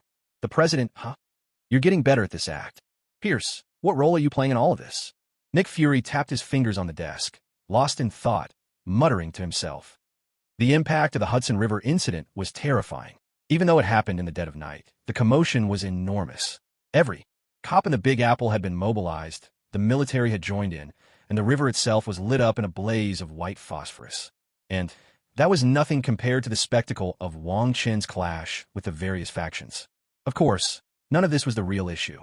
With mutants ever convenient as scapegoats, the media could spin the story however they liked, and the ordinary people would just see it as entertainment. The main point was that some powerful groups had now labeled Wang Chun as someone not to be messed with. Wang Chen stepped coldly out of the swirling violet portal. Before him stood a massive cathedral, the New York branch of the Church of Light. While many in America followed Christianity, other sects were not uncommon. Time to cut off the Church of Light's claws. A cold smile spread across Wang Chen's face as he gazed at the opulent cathedral. He strode up to the front doors and, with a swift kick, blasted them open before swaggering inside. "You damned heretic! Outrageous! Kill him! Hurry, kill him!" Inside the church, about 40 or 50 priests in black robes had gathered. When they saw Wang Chun enter so brazenly, they immediately erupted in angry shouts. A chilling glint flashed in Wang Chen's eyes. Without wasting words, he summoned his spiritual power. Instantly, the red lotus hellfire in his hand split into countless flames, surging toward the priests and casting a fierce light through the darkness of the church. "Mr. Wang, why are you attacking us?" An elderly priest, watching the scarlet flames fill the air, couldn't help but cry out in despair. With a mere thought, Wang Chun commanded the red lotus hellfire to freeze midair. A faint smile played at his lips as he replied, "Then why did you attack me? Do we have some sort of grudge between us?" Hearing this, the elderly priest blushed with shame, lost for words. The other priests, however, shouted in anger, "You heretic! If God commands your death, then you must die. Those who blaspheme against God deserve death. Your monstrous existence is a stain upon this world." Listening to their fanatical declarations, Wang Chen's smile only widened, and the murderous intent in his eyes deepened. He spoke calmly. "If I kill you, what concern is that of yours? Since you love God so much, I'll send you to meet him." The priests in the church fell silent at his words. Terror, raw and unmistakable, flickered in their eyes. Seeing this, Wong Chun felt no urge to speak further. These were nothing but selfish hypocrites. With a single wave of his hand, the red lotus hellfire in the air ignited them on the spot. The priest's sins only fueled the fire, making it blaze ever brighter. Their agonized screams reverberated through the church. It hurts! It hurts! It's unbearable!" Above, the statue of God gazed down impassively upon the suffering of his followers, unmoved and indifferent. How absurd it all seemed. Wang Chun watched the scene with a cold sneer. As expected, the church was nothing more than a den of corruption. Then, suddenly, he noticed an elderly priest who remained untouched by the red lotus hellfire. There was still one person here free of sin. "Mr. Wang, I beg you, please stop." The old priest rushed before Wang Chun, pleading desperately. "This fire is called the red lotus hellfire. It burns sin as its fuel. With so many people in this church, all found guilty, isn't it laughable? Live well, old man." With those words, Wang Chun ignored the old priest. He swung his right hand, and a purple fish-shaped mark blasted the statue of God at the center of the church into rubble. The gathered priests were consumed by the red lotus hellfire, leaving nothing behind. The flames returned to Wang Chen's palm, and satisfied, he opened a violet portal, stepping through and vanishing from sight. Left alone in the ruined church, the dazed and grief-stricken elderly priest stared at the shattered statue of God, overwhelmed by sorrow. Wang Chen appeared on a highway leading from Big Apple City to Huadu. From the west, a black Rolls-Royce was speeding in the direction of Huadu. Trying to escape? What do you think you can run to? Watching the Rolls-Royce racing toward him, Wang Chun used his psychic sense to discern that the people inside were those who had ties to the X-Gene mutants and the high-tech military unit. Inside the car, John also spotted Wang Chun standing in the middle of the road, smirking coldly. Terror and madness twisted John's face as he screamed, "Damn monster! Why won't you just die? Go to hell!" John slammed the accelerator to the floor, hurtling the car straight at Wang Chun with murderous intent. Wang Chun found the man's wild desperation almost amusing. With a flick of his right hand, a surge of psychic force hurled the car off course, smashing it into the mountainside with a thunderous crash. The violent impact shattered John's bones, leaving his face bloodied and his voice choked off before he could speak. In a blur, Wang Chun appeared beside the wreckage. Purple light flickered in his hand as he pulled John from the ruins. With a swift motion, Wang Chun cast his soul-refining spell, instantly laying bare all of John's origins and schemes. Foaming at the mouth, John was tossed back into the ruined car. With a snap of Wang Chen's fingers, a wisp of crimson lotus fire erupted, reducing the man to ashes. Without looking back, Wang Chun turned and walked away, the flames behind him igniting the car in a roaring explosion. "So, Mr. President, you're the true mastermind behind the experimental project. Looks like the real game has just begun. William Stryker, you're no longer targeting mutants. You're coming after me. And that's a path to certain death." Wang Chun sneered as he spoke, stepping through a shimmering purple portal that brought him to the shores of Alkali Lake in Canada. In the distance, a massive dam stood tall. He glanced at the dam, and the primordial sword appeared at his side, transforming into a streak of violet swordlight. Wang Chun shot rapidly toward the dam. In mere moments, he hovered above it, ready to force his way through and end the wretched William Stryker. Just then, he heard the distinct sound of an aircraft landing nearby. How interesting. This is getting more and more amusing. So the story can still twist like this. Stroking his chin, Wang Chun gazed at the approaching plane, a knowing, enigmatic smile playing on his lips. He hadn't expected that. Despite warning Charles still got captured. This world's ability to correct its own plot was truly formidable. That's right. There's also a time authority, isn't there? Why haven't they come after me? I've already disrupted the plot quite a bit, haven't I? Oh well, maybe I just haven't been here long enough. Wang Chen muttered to himself. Since the X-Men had arrived, he decided to let William Stryker live a little longer and enjoy the show himself. This shapeshifter is something else.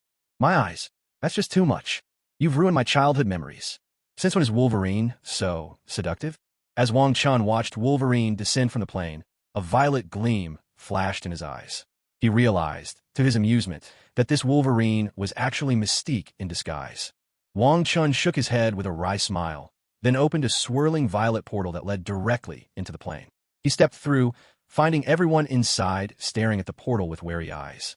Hey there, friends from the X-Men and the Brotherhood. With a hint of mischief, Wong Chun greeted both the X-Men and Magneto. Mr. Wong, what are you doing here? Storm looked at Wong Chun in surprise, her voice tinged with confusion. Oh, I'm here for payback. That bastard William Stryker dared to mess with me. Of course I'm going to grind him to dust. But honestly, you guys have really dropped the ball. Let me remind you, Charles is still captured. Useless, all of you.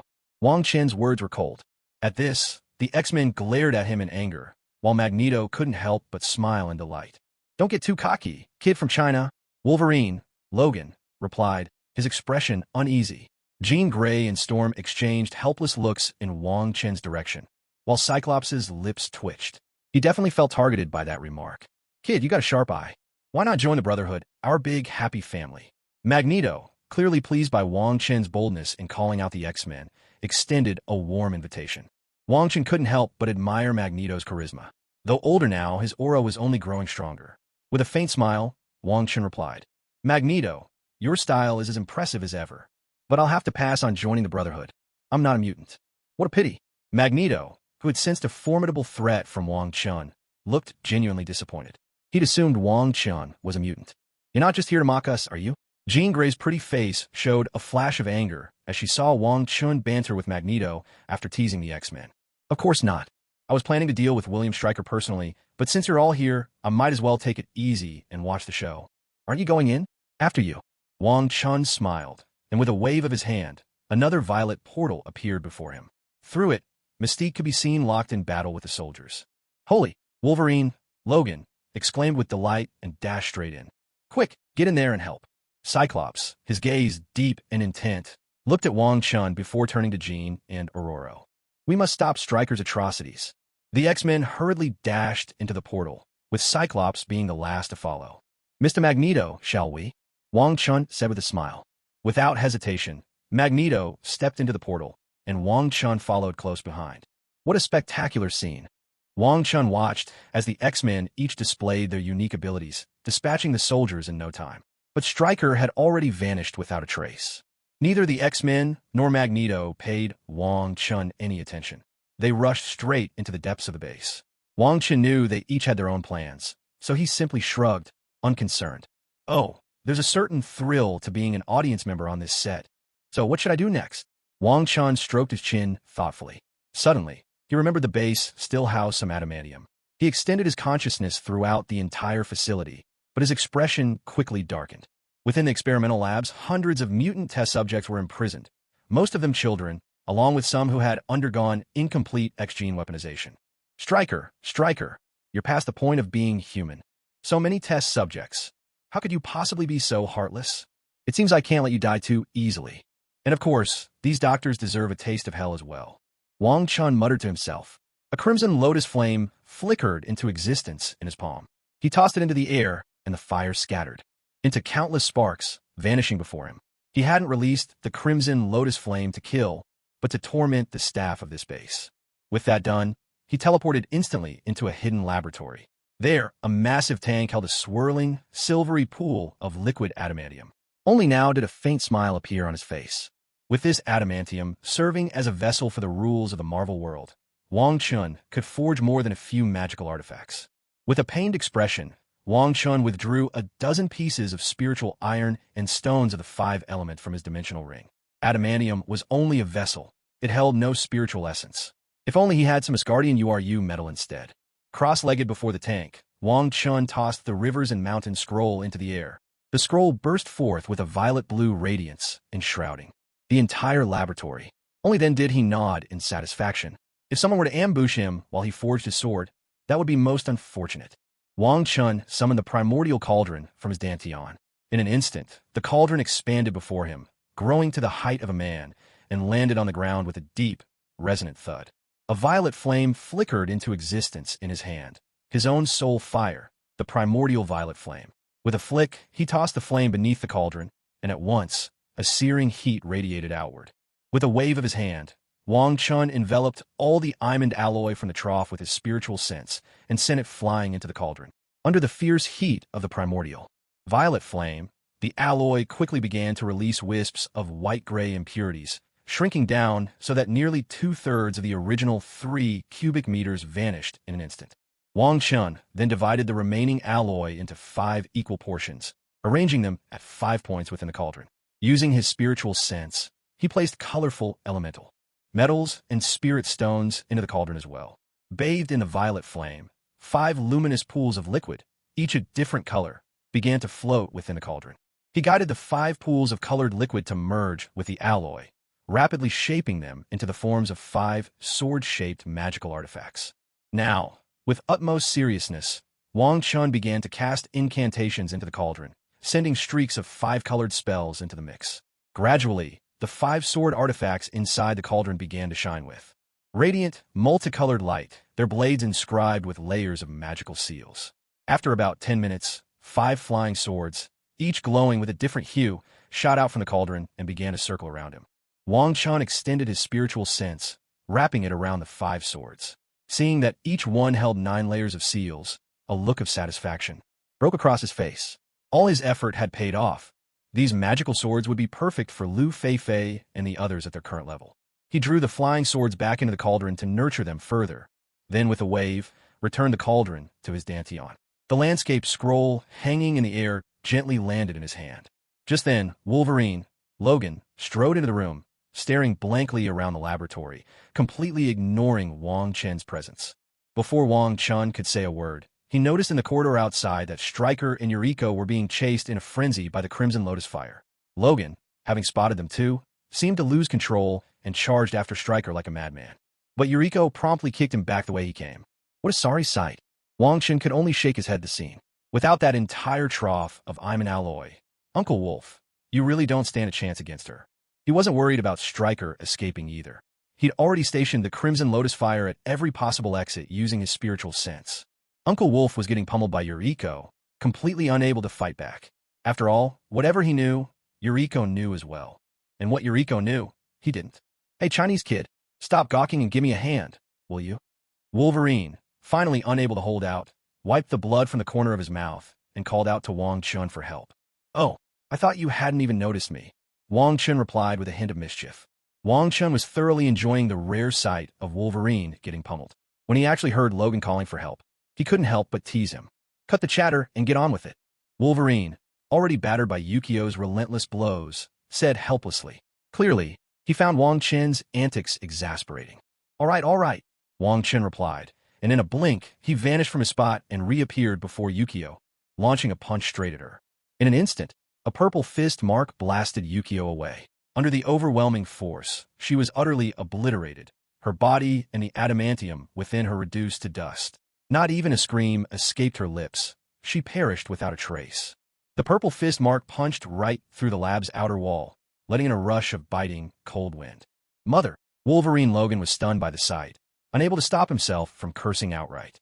Seeing Logan's dumbfounded expression, Wang Chun felt a surge of satisfaction. It was truly exhilarating to show off like this. No wonder Tony Stark was always putting on airs. Snap out of it. Time to deal with Stryker. Wang Chun said with a cold smile. Yeah, let's go. I've been waiting for this. The mention of Stryker instantly revived Wolverine's spirits. He strode toward the exit of the lab, with Wang Chun following at a leisurely pace. Meanwhile, Stryker was fleeing through an escape tunnel, his face twisted in terror and rage.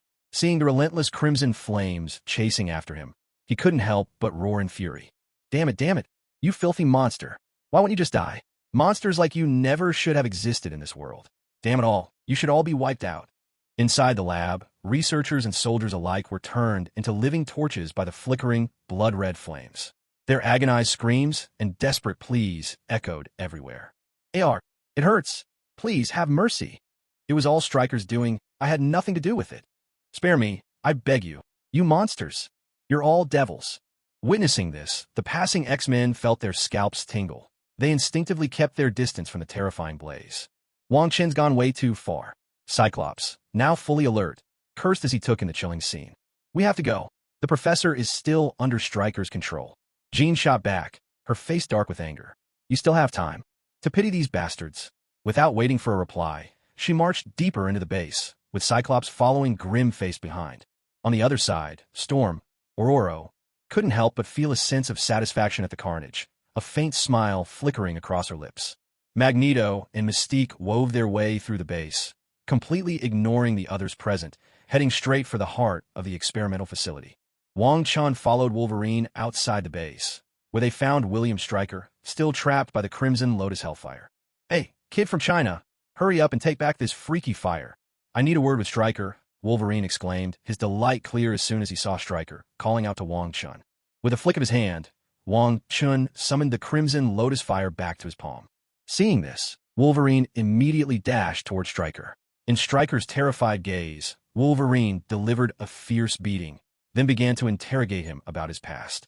Stryker burst out in manic laughter. "Logan, you'll never know where you came from. Not unless you let me go. Get me out of here."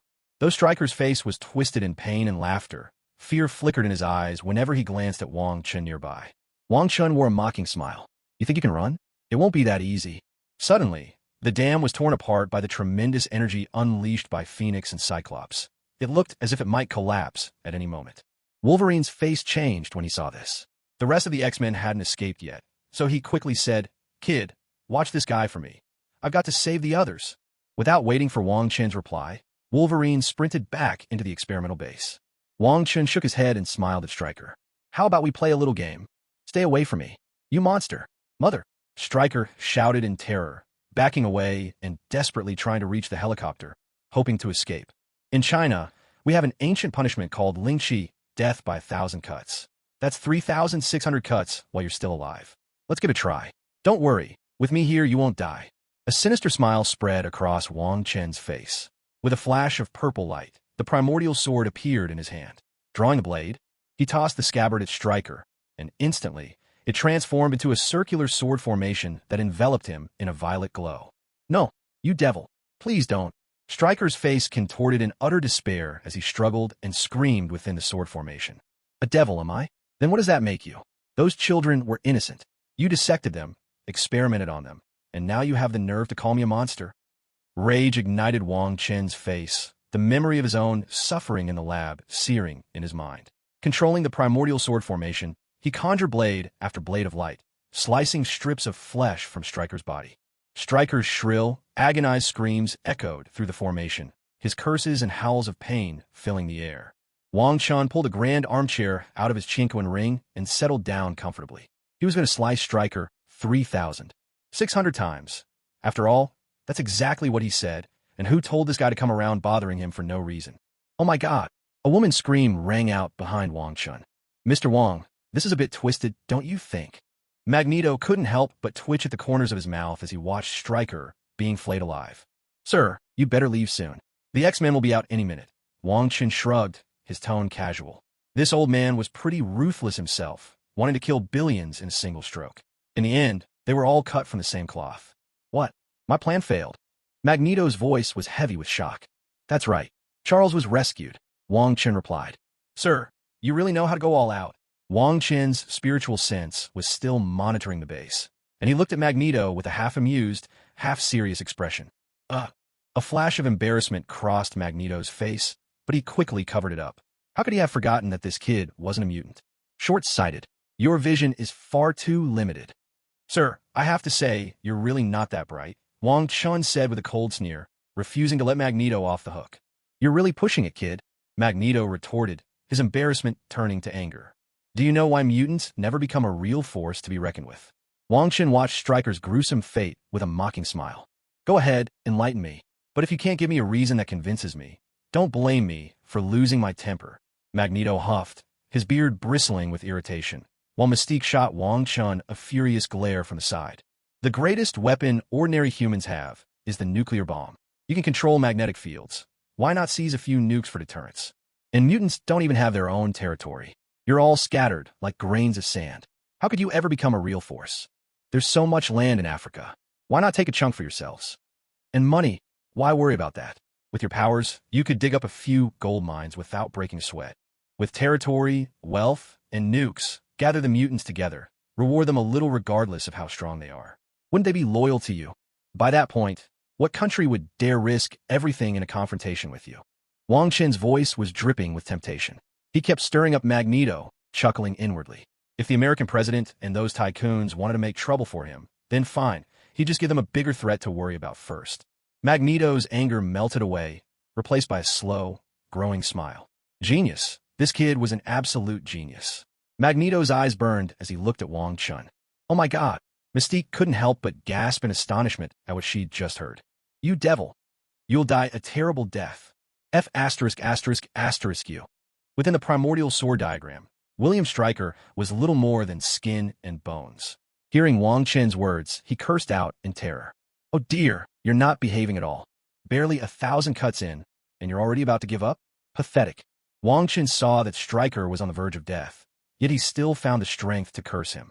With a flick of his right hand, a green divine light appeared, radiating a thick surge of life energy. He tossed the divine light on his Stryker, whose flesh and blood rapidly regenerated. Vitality returned to him, and in no time, he was completely healed. No, please. Don't do this.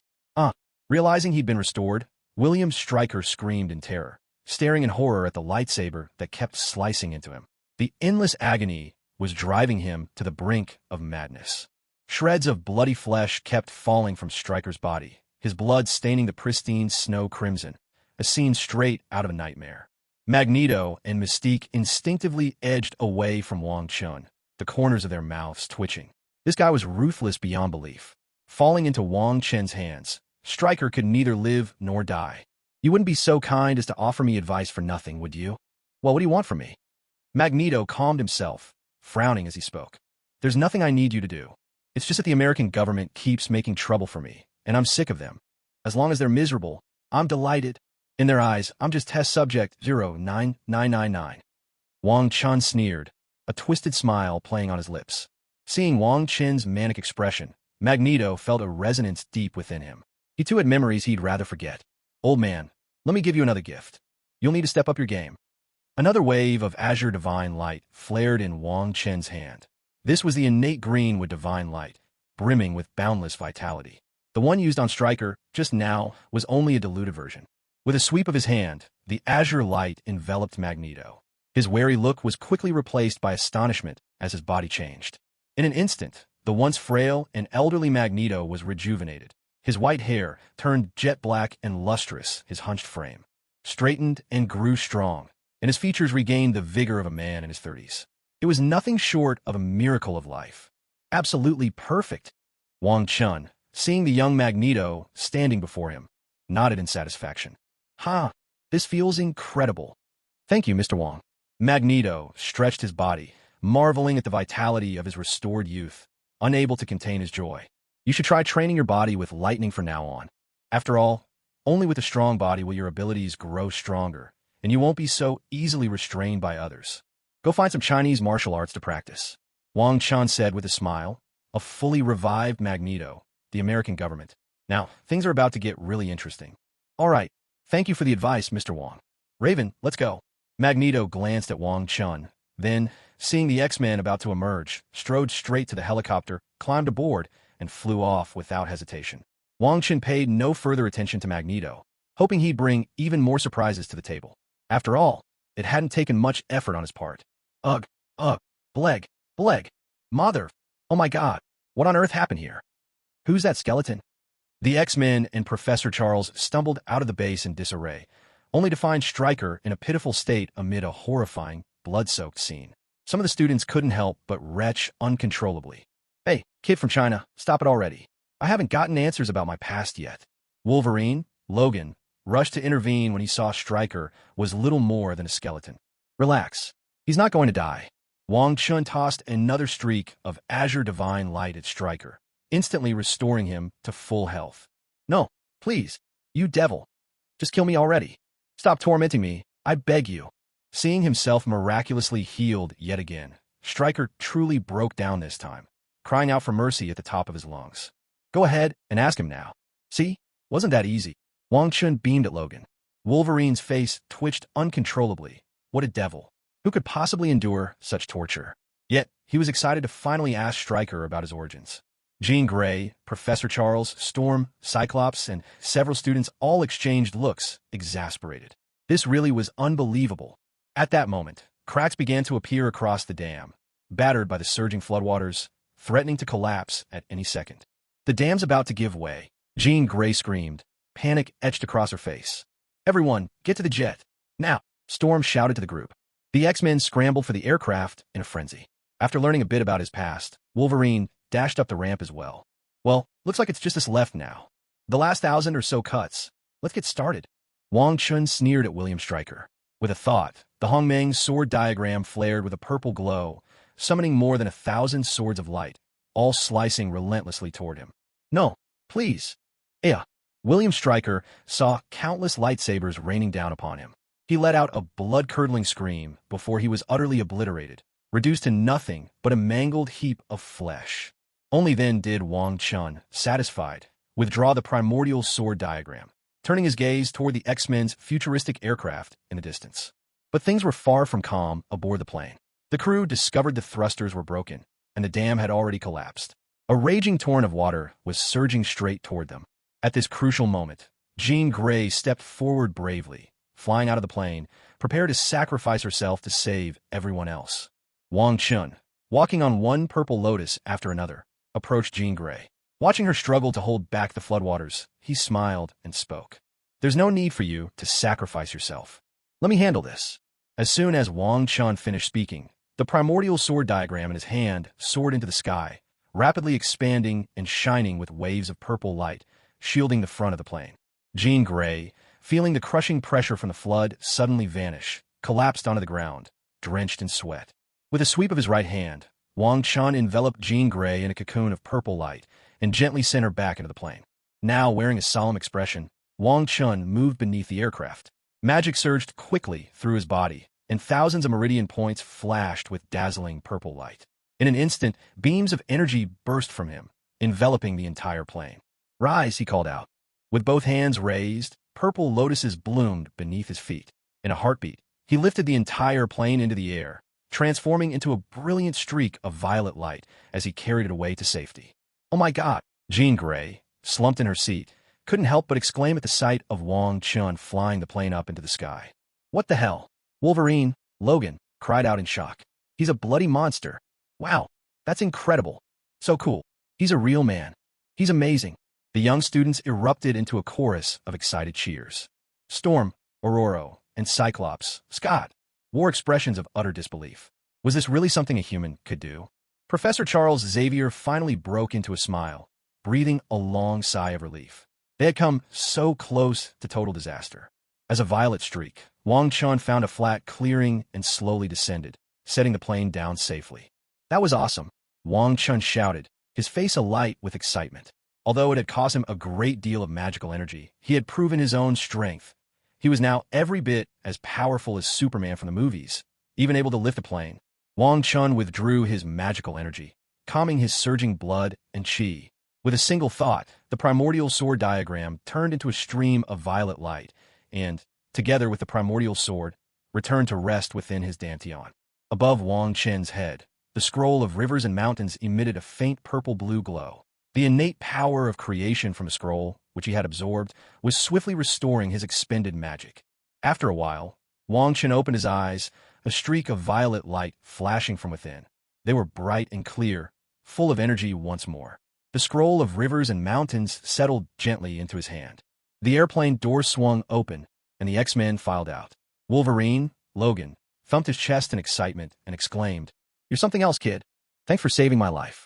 If you ever need anything, just come to me." Storm, Aurora, beamed with a radiant smile. "All of us in the X-Men owe you our lives. If you ever need our help, just say the word. Come on, let's head inside and talk." "It was nothing," Wang Chun replied with a casual shake of his head. "I just wanted to test my strength, that's all." He smiled, but in truth, he hadn't saved them out of kindness. It was all for the sake of destiny and fortune. Among the X-Men, Logan was the only one he felt a genuine fondness for. As for the others, he was merely drawn by Aurora's and Jean's beauty. Following them into the plane, Wang Chen caught sight of Professor Charles slumped limply in a seat, looking thoroughly disheveled.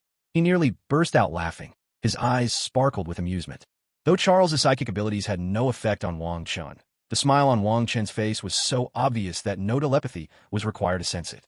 Charles's expression darkened. Internally, he repeated to himself, "Don't get angry, don't get angry." After all, this man had just saved them. "Oh my, Professor Charles, you look a mess," Wang Chen teased. "Let me give you a little gift." His amusement was practically overflowing. With a flick of his hand, a stream of azure, life-infused light appeared, an ethereal manifestation of the wood element's divine power. In an instant, it enveloped Charles, and the air shimmered as if time itself were flowing backward. Before long, a young version of Charles stood where the old man had been. Of course, Wong Chun had played a little trick. Charles was still bald. What the? Logan's cigar dropped from his lips in astonishment. Charles just got his youth back. The X-Men and Rogue stared in disbelief, mouths agape, unable to make a sound for a moment.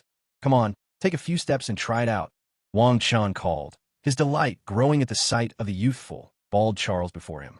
After all, baldness was Charles's trademark. How could he leave that out?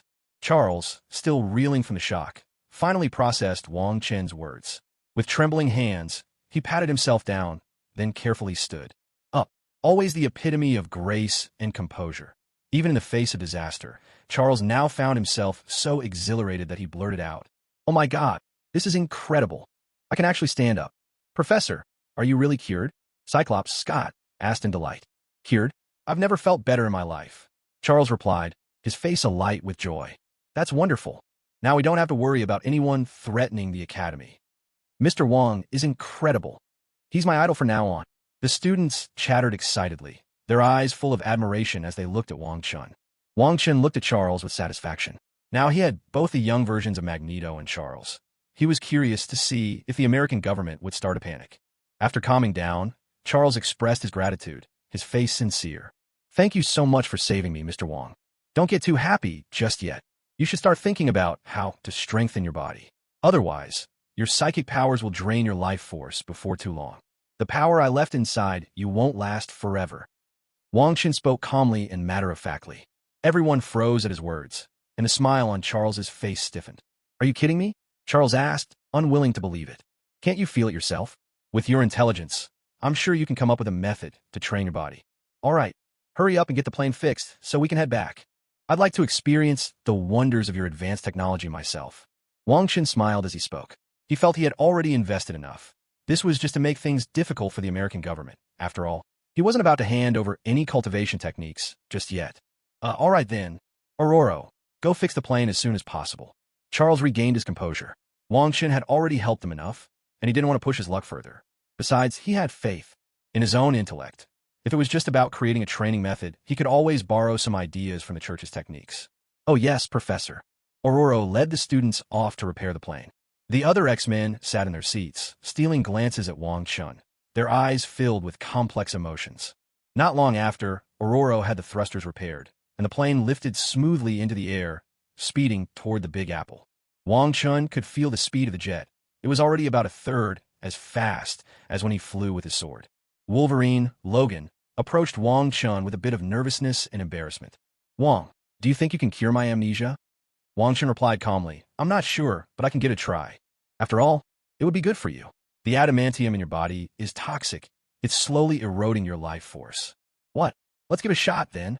Logan was surprised to hear about the drawbacks of adamantium, but that wasn't his main concern. He just wanted to regain his memories. Wong Chun was also eager to test his powers, so he readily agreed. In his right hand, a stream of black and white postnatal yin-yang divine light appeared, while in his left, a green postnatal wood divine light shimmered. One was meant to heal Wolverine's soul, the other to mend his body. Jean Grey, Professor Charles Xavier, Storm, and Cyclops all watched Wong Chun treat Wolverine with keen curiosity. His abilities seemed nothing short of miraculous. With a wave of Wong Chen's hand, the green postnatal wood divine light enveloped Logan first. "That feels amazing." "Good. Very good." Wolverine let out a series of unabashed, pleased groans, sounding thoroughly delighted. "What a shameless old flirt. Uncle Logan, really, how could you?" "Logan, I never thought you were this kind of person." Instantly, Storm, Jean, and Rogue blushed in embarrassment, scolding him playfully with a mixture of shyness and amusement. Cyclops, Nightcrawler, Iceman, and the others couldn't help but burst into laughter at the scene. Seeing his old friend so gleeful, even Charles couldn't hide a smile tugging at the corners of his lips. Wong Chun looked at Wolverine's blissful, almost indecent expression, and his childhood idol instantly crumbled in his heart. Turns out, they were birds of a feather. A mischievous grin crept across Wong Chen's face as he wrapped Logan in the black and white postnatal yin-yang divine light. The effect was immediate. Logan let out a piercing scream. Ah! Wolverine's face, which had just been so comfortable, was suddenly drenched in sweat, contorted with agony, as if he questioned the very meaning of life. "Is Logan going to be all right?" Charles asked anxiously, worry etched on his face. "Healing the soul is never painless," Wong Chun replied with a cold chuckle. No one else dared to ask further. All they could do was silently feel anxious for Logan. After about 10 minutes, the pain faded from Logan's face, and he drifted into a peaceful sleep. Only then did Wong Chun withdraw his power, speaking calmly. "When Logan wakes up, he should be fine. I can't guarantee a complete cure, though. After all, his injuries were to the brain and soul. It's all right. Judging by the way Logan looks now, he's already much better than before," Charles said softly, a smile lighting up his face as he noticed Logan's features had become 5 or 6 years younger. "Let's leave it at that, then. Oh, and by the way, the mastermind behind this operation is the president himself. Don't let them catch you off guard. I'm heading home." With a wave of his hand, a violet portal opened before Wong Chun. He stepped through without another word, vanishing from the airplane. "I can't believe it's the government trying to wipe us out. Professor, what are we going to do?" Cyclops' face was burning with anger. Mutant kind had narrowly escaped annihilation. Storm and Jean's faces darkened as well. Despite Charles's teachings urging patience toward ordinary humans, the government's attempt to exterminate them was simply too much. "Let me think for a moment. Let's head back to the academy first." Charles was feeling overwhelmed too. The situation was getting tricky. Meanwhile, Magneto, accompanied by Mystique and Pyro, left the dam and began putting Wang Chen's plan into action. Magneto first rallied the old members of the Brotherhood, then dispatched a large number of agents to hunt for information about the nuclear warheads. Most of them were sent to the Soviet Union, followed by a few smaller countries known to possess nukes. After handling these tasks, Magneto turned his attention to Africa, scouring the continent for a suitable stronghold to serve as his new base, and also searching for gold and other valuable resources. Washington, D.C., the White House, the President's office. William Stryker's plan has failed. Neither Professor Charles nor Magneto is dead. What do we do if they come seeking revenge? And that's not even the biggest problem. With their mutant followers, even if they retaliate, it probably won't go too far. But how are we going to handle Wang Chun? The Secretary of Defense asked coldly, his tone betraying his frustration. How could something this important be kept from him? What was the president playing at? Are you overreaching your authority? The president, seated at the head of the table, had a flicker of panic in his eyes, though his face remained expressionless. Inside, he was a bundle of nerves. His secretary had been killed by Wang Chun, but he couldn't afford to show any emotion, lest a pack of political wolves tear him apart. He replied with a calm tone. "What are you all panicking for? We'll just pin everything on William Stryker when the time comes. Professor Charles won't turn against us. Otherwise, all his efforts will have been for nothing. As for Wang Chun, worst case, we just throw some money his way and send him packing." The Secretary of Defense shot the president a look full of scorn, as if to say, "You think this is a circus, and a few trinkets are enough to appease him?" He responded coolly, "If you have a solution, Mr. President, I'll leave it to you." With that, he turned and walked out of the president's office. "God damn it, a bunch of useless fools. Damn freaks. Why can't you all just die already?" The president's office echoed with his furious, barely restrained curses. In Hwadu, atop a skyscraper, Wang Chun gazed out over the bustling city streets below, his expression dark and brooding. "God damn it, that old fox, Pierce, really knows how to run. We've searched all of Hwadu and still can't find him. No, I can't let this go. If I don't finish off that old bastard Pierce, I'll never get this anger out of my system. All right, Black Egghead, looks like you'll be my punching bag tonight." Suddenly, Wang Chen's eyes lit up. With a thought, a shimmering violet rune of space glowed in his mind's eye. A portal of deep purple tore open beside him, and he stepped through, vanishing without a trace. Strategic Homeland Defense, Attack, and Logistics Headquarters, Trident Building. A purple portal shimmered open on the rooftop, and Wang Chun stepped out, his expression cold. In his hand, he held the scroll of rivers and mountains. Instantly his mind swept over the entire building, seeking out Black Egg's office. Just as he was about to pay him a friendly visit, the building's alarm system blared to life. A shrill, urgent alarm echoed throughout the Trident Building, and chaos erupted.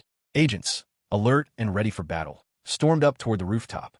Seeing this, Wang Chun decided not to bother tracking down Black Egg. Instead, he simply waited where he was, remarking with a hint of amusement. "Not bad. Pretty vigilant. I'll give him that." Moments later, a team of agents thundered up the stairs, weapons at the ready, faces grim and intense as they trained their guns on Wang Chun. "Don't move. Hands where we can see them. Who are you?" Answer now, or we'll open fire. Wang Chen's smile faded. Enough was enough. They were really pushing their luck. With a flicker of thought, an invisible wave of psychic force crashed over the agents like a sonic boom. Cries of pain erupted as agents were flung back across the rooftop, their weapons wrenched from their grasp and left floating in midair, all eyes wide with terror as they stared at Wang Chun. Is he a mutant? No, it's Wang Chun. What's that walking catastrophe doing here at S.H.I.E.L.D.? God damn it. Now that the agents had all quieted down, Wang Chun gave a cold chuckle. Go get Black Egg. Don't make me angry. Otherwise, there won't be a Trident building left to worry about. The agents' faces darkened at his words. Arrogant, yes, but Wang Chun had the strength to back it up. One agent in black stood up, speaking respectfully. Please, Mr. Wang, don't get upset. I'll notify the director right away. Hurry up. Wang Chun sneered. These agents were nothing but bullies who cowered before real power. The black-clad agent immediately pulled out his phone, nervously reporting the rooftop situation to Nick Fury. Understood. Keep him calm. I'm on my way. Nick Fury ended the call, his face shifting between ashen and livid as he cursed under his breath. God damn it. From the director's office, Nick Fury had already seen Wang Chun via surveillance. He was genuinely unnerved by this dangerous visitor, especially since investigations had confirmed most of Wang Chen's claims. S.H.I.E.L.D. really had been infiltrated by HYDRA. Fury hesitated a moment, then reached into the safe beneath his desk, pulling out an old-fashioned phone before heading for the rooftop. Meanwhile, Wang Chun, his senses spread wide, noticed Black Egg pocketing the Captain Marvel summoner. A mocking smile played at Wang Chen's lips. How typical, so afraid of dying. Tap, tap, tap. Nick Fury strode onto the scene, his face thunderous. He addressed the agents around him. All of you clear out. The agents' expressions shifted instantly, and they protested in haste. Director, is that really a good idea? Even as they spoke, their wary glances flickered toward Wang Chun, clearly uneasy about leaving him unattended. Nick Fury's lips twitched at their words. What are you all here, honestly? If he wanted, he could wipe you out with a wave of his hand. He snapped sternly. Yes, Director. Yes, sir. The agents limped their way off the rooftop, one after another. Say what you will about the bald man. At least his agents are fiercely loyal to him. Mr. Wang, after causing such a commotion, what exactly are you after? Nick Fury forced down his anger as he spoke. Oh, Fury, I practically spoon-fed you everything, and you still can't get it right. I hand you an opportunity, and you squander it. Where has that old fox Alexander Pierce run off to? Wang Chen's face broke into a mocking smile, and he let Fury have it with both barrels. At that, Nick Fury's eyes blazed with fury. Then, just as quickly, a look of helplessness washed over him. Hell, how is he supposed to know how many Hydra agents have infiltrated S.H.I.E.L.D.? Not to mention, his plans haven't even started yet. What business do you have with Pierce, Mr. Wang? The old bastard dared to ambush me. Naturally, I'm going to grind him to dust. So don't even bother denying it. Spatial energy crystals, products of the Tesseract, are only in the hands of S.H.I.E.L.D. and Hydra. A murderous gleam shone in Wang Chen's eyes. At this point, he was determined to have everything go his way. Anyone who dared defy him would be consigned to hell without mercy. God damn it. So, if it's true, Pierce really is Hydra. Nick Fury reeled in shock. He had suspected Pierce before, but having it confirmed left him chilled to the bone. The man was the previous director of S.H.I.E.L.D., for heaven's sake. Now things were truly a mess. Come on, hand over Pierce now, or else. Wang Chun sneered, and in his hand, the rivers and mountain scroll soared into the air, unfurling behind him as a grand tapestry of landscapes. It rotated slowly, radiating a dazzling purple and blue light, a threat that needed no words. Mr. Wang, let's talk this over. Alexander Pierce has gone off the grid. I honestly can't find him, Fury replied anxiously, cursing under his breath. Damn it, Pierce, you treacherous bastard. Look what you've dragged me into. He tried to have me killed, and now you expect me to let you all off the hook just because you say he's missing? What a ridiculous joke. Wang Chun sneered coldly, and the light radiating from the landscape tapestry behind him grew even more dazzling. If it weren't for the fact that SHLD's headquarters sat in the suburbs, a crowd would have gathered by now to watch the spectacle. Mr. Wang, I'll pay. I'm willing to compensate you for your emotional distress. Nick Fury, seeing that Wang Chun was about to act, hurriedly called out. Aren't you going to call Captain Marvel back? Wang Chun gazed at Fury's chest with a half-smile. He knew the summoner was right there. Damn it, you really are a devil. What exactly do you want? Nick Fury was stunned by Wang Chen's words, instinctively clutching his chest and surrendering at once. Well then, give me the Tesseract as compensation. Wang Chun bared his fangs in a menacing grin. Impossible. Absolutely out of the question. At most, I can give you some energy blocks. Nick Fury was frantic now. He hadn't expected Wong Chun to make such a ludicrous demand. What do you take me for, a beggar? Do you think a few energy blocks will satisfy me? Let me remind you, you've already divvied up the legacy of the bloodline. Wong Chen's cold laugh rang out. This one-eyed bastard must be out of his mind. If Nick Fury wasn't still somewhat useful, Wong Chen would have slapped him dead right then and there. An awkward look crept across Nick Fury's face. He'd intended to give Wong Chen a share of New York's assets, but who could have guessed that Pierce, the president, and the Morgan family would be so greedy? There hadn't been a scrap left for him. Let's go. To your office. Show me some sincerity. Otherwise, I see no reason for your headquarters to keep standing. Wong Chen's tone was icy and merciless. Do you really want to make an enemy of the whole world?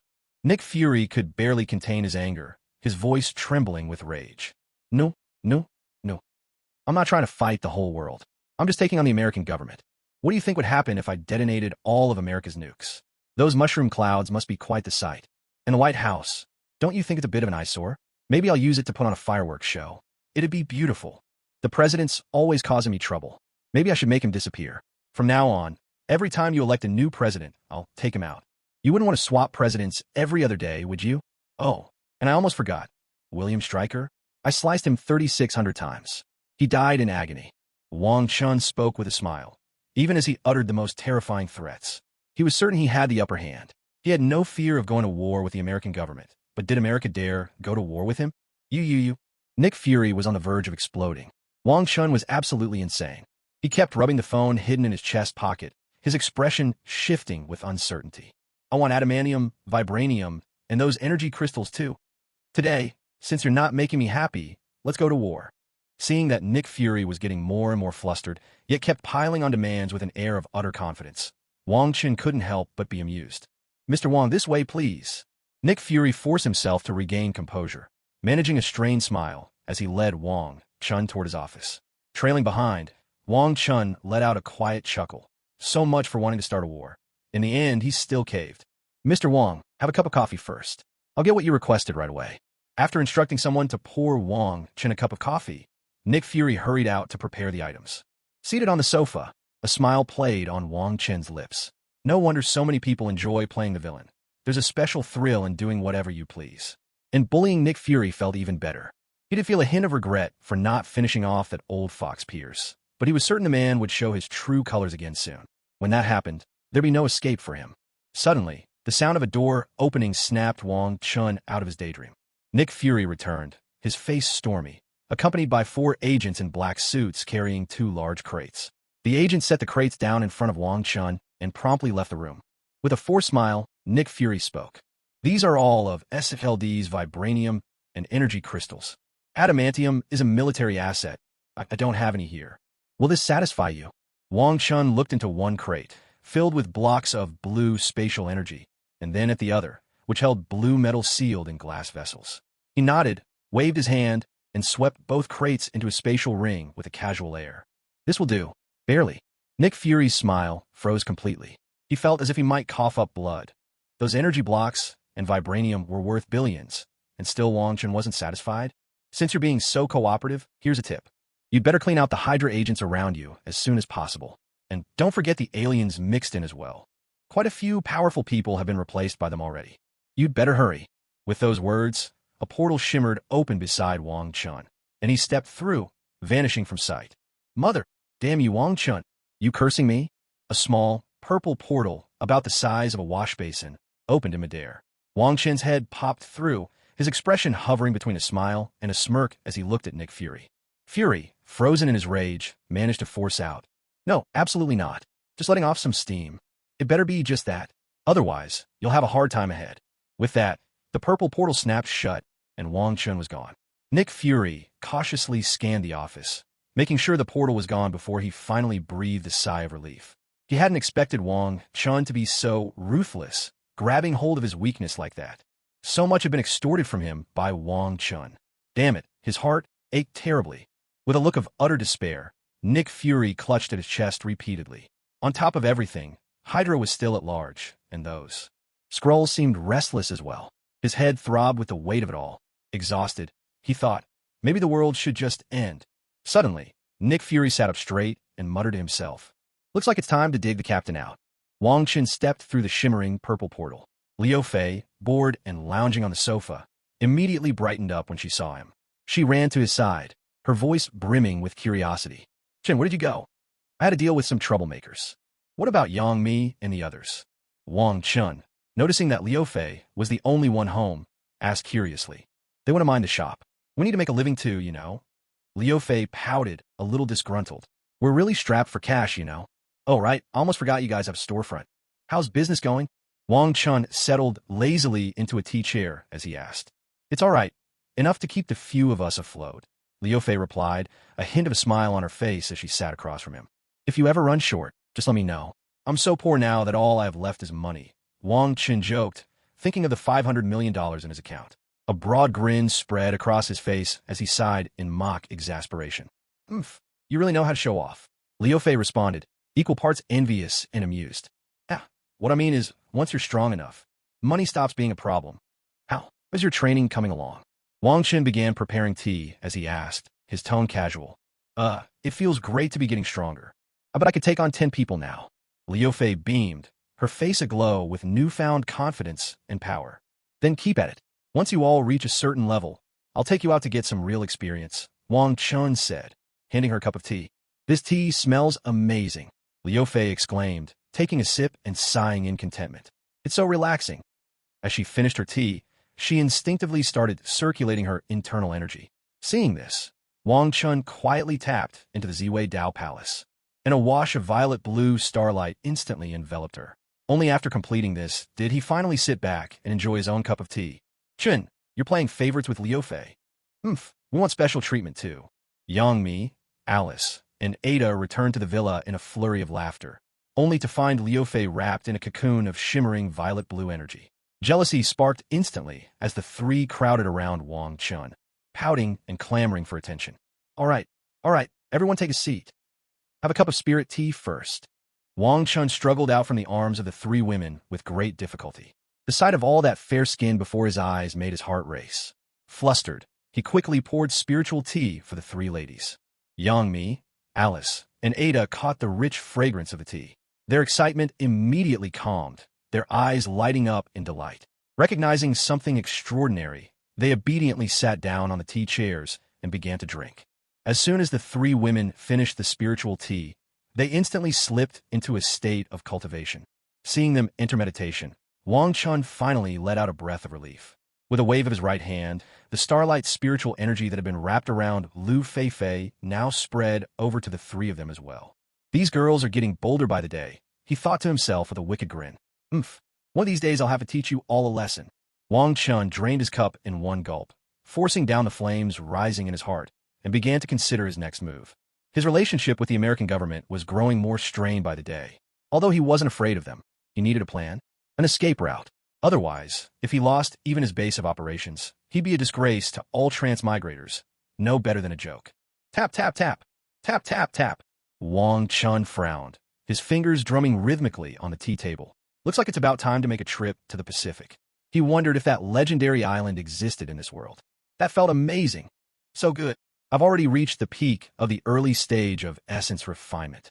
Liu Fei awoke from her cultivation, her body still shimmering with an icy blue light. She looked like a fairy of frost and snow, pure and beautiful. Sensing the rise in her cultivation, a radiant smile blossomed on her lovely face. Noticing Yang Mi and the other two still meditating, she quickly covered her mouth, her expression both playful and adorable. This tea is magical. My cultivation has improved. Mine too. Good. This is wonderful. Yang Mi, Alice, and Ada also emerged from their cultivation. Yang Mi was surrounded by a red aura, Alice by a vibrant green glow, and Ada shimmered with a sharp platinum light. For a moment, the entire hall was bathed in a mesmerizing, otherworldly spectacle. All right, calm yourselves. I've prepared a little gift for you. Wang Chun beamed at the girls. Their cultivation speed was impressive. Now they were all quite skilled. As long as they didn't go provoking any big bosses, they'd have what it takes to survive in this Marvel world of gods and monsters. At the very least, they could handle some street-level heroes, Daredevil, Iron Fist, or the like. No problem. The girls quickly suppressed their spiritual energy, beaming at Wang Chun, eager to see what gifts he had in store for them. Wang Chen didn't keep them guessing any longer. He summoned the Hong Mang cauldron from his dantian.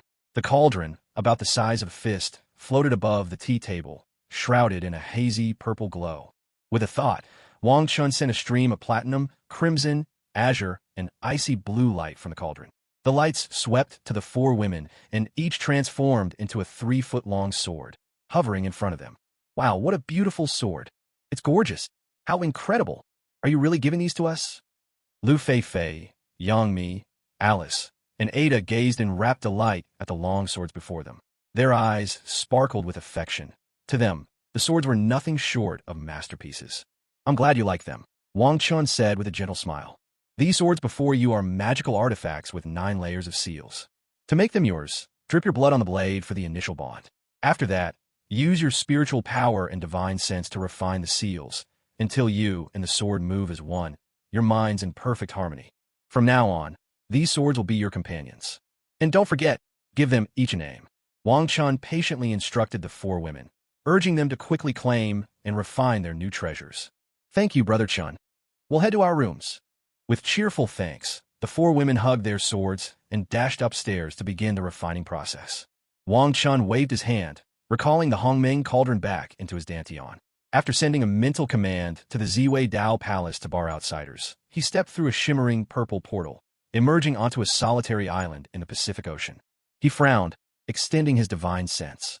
Instantly, the sea for 300 kilometers around appeared in his mind's eye, yet he found no sign of the sentient island he sought. This could take forever, Wang Chen muttered, his face clouded with frustration. He summoned the Hong Mang sword, which turned into a streak of purple light, skimming over the waves as he scoured the area with his divine sense. Suddenly, his eyes lit up. Without hesitation, he sped southeast. Out in the endless expanse of ocean, he saw it.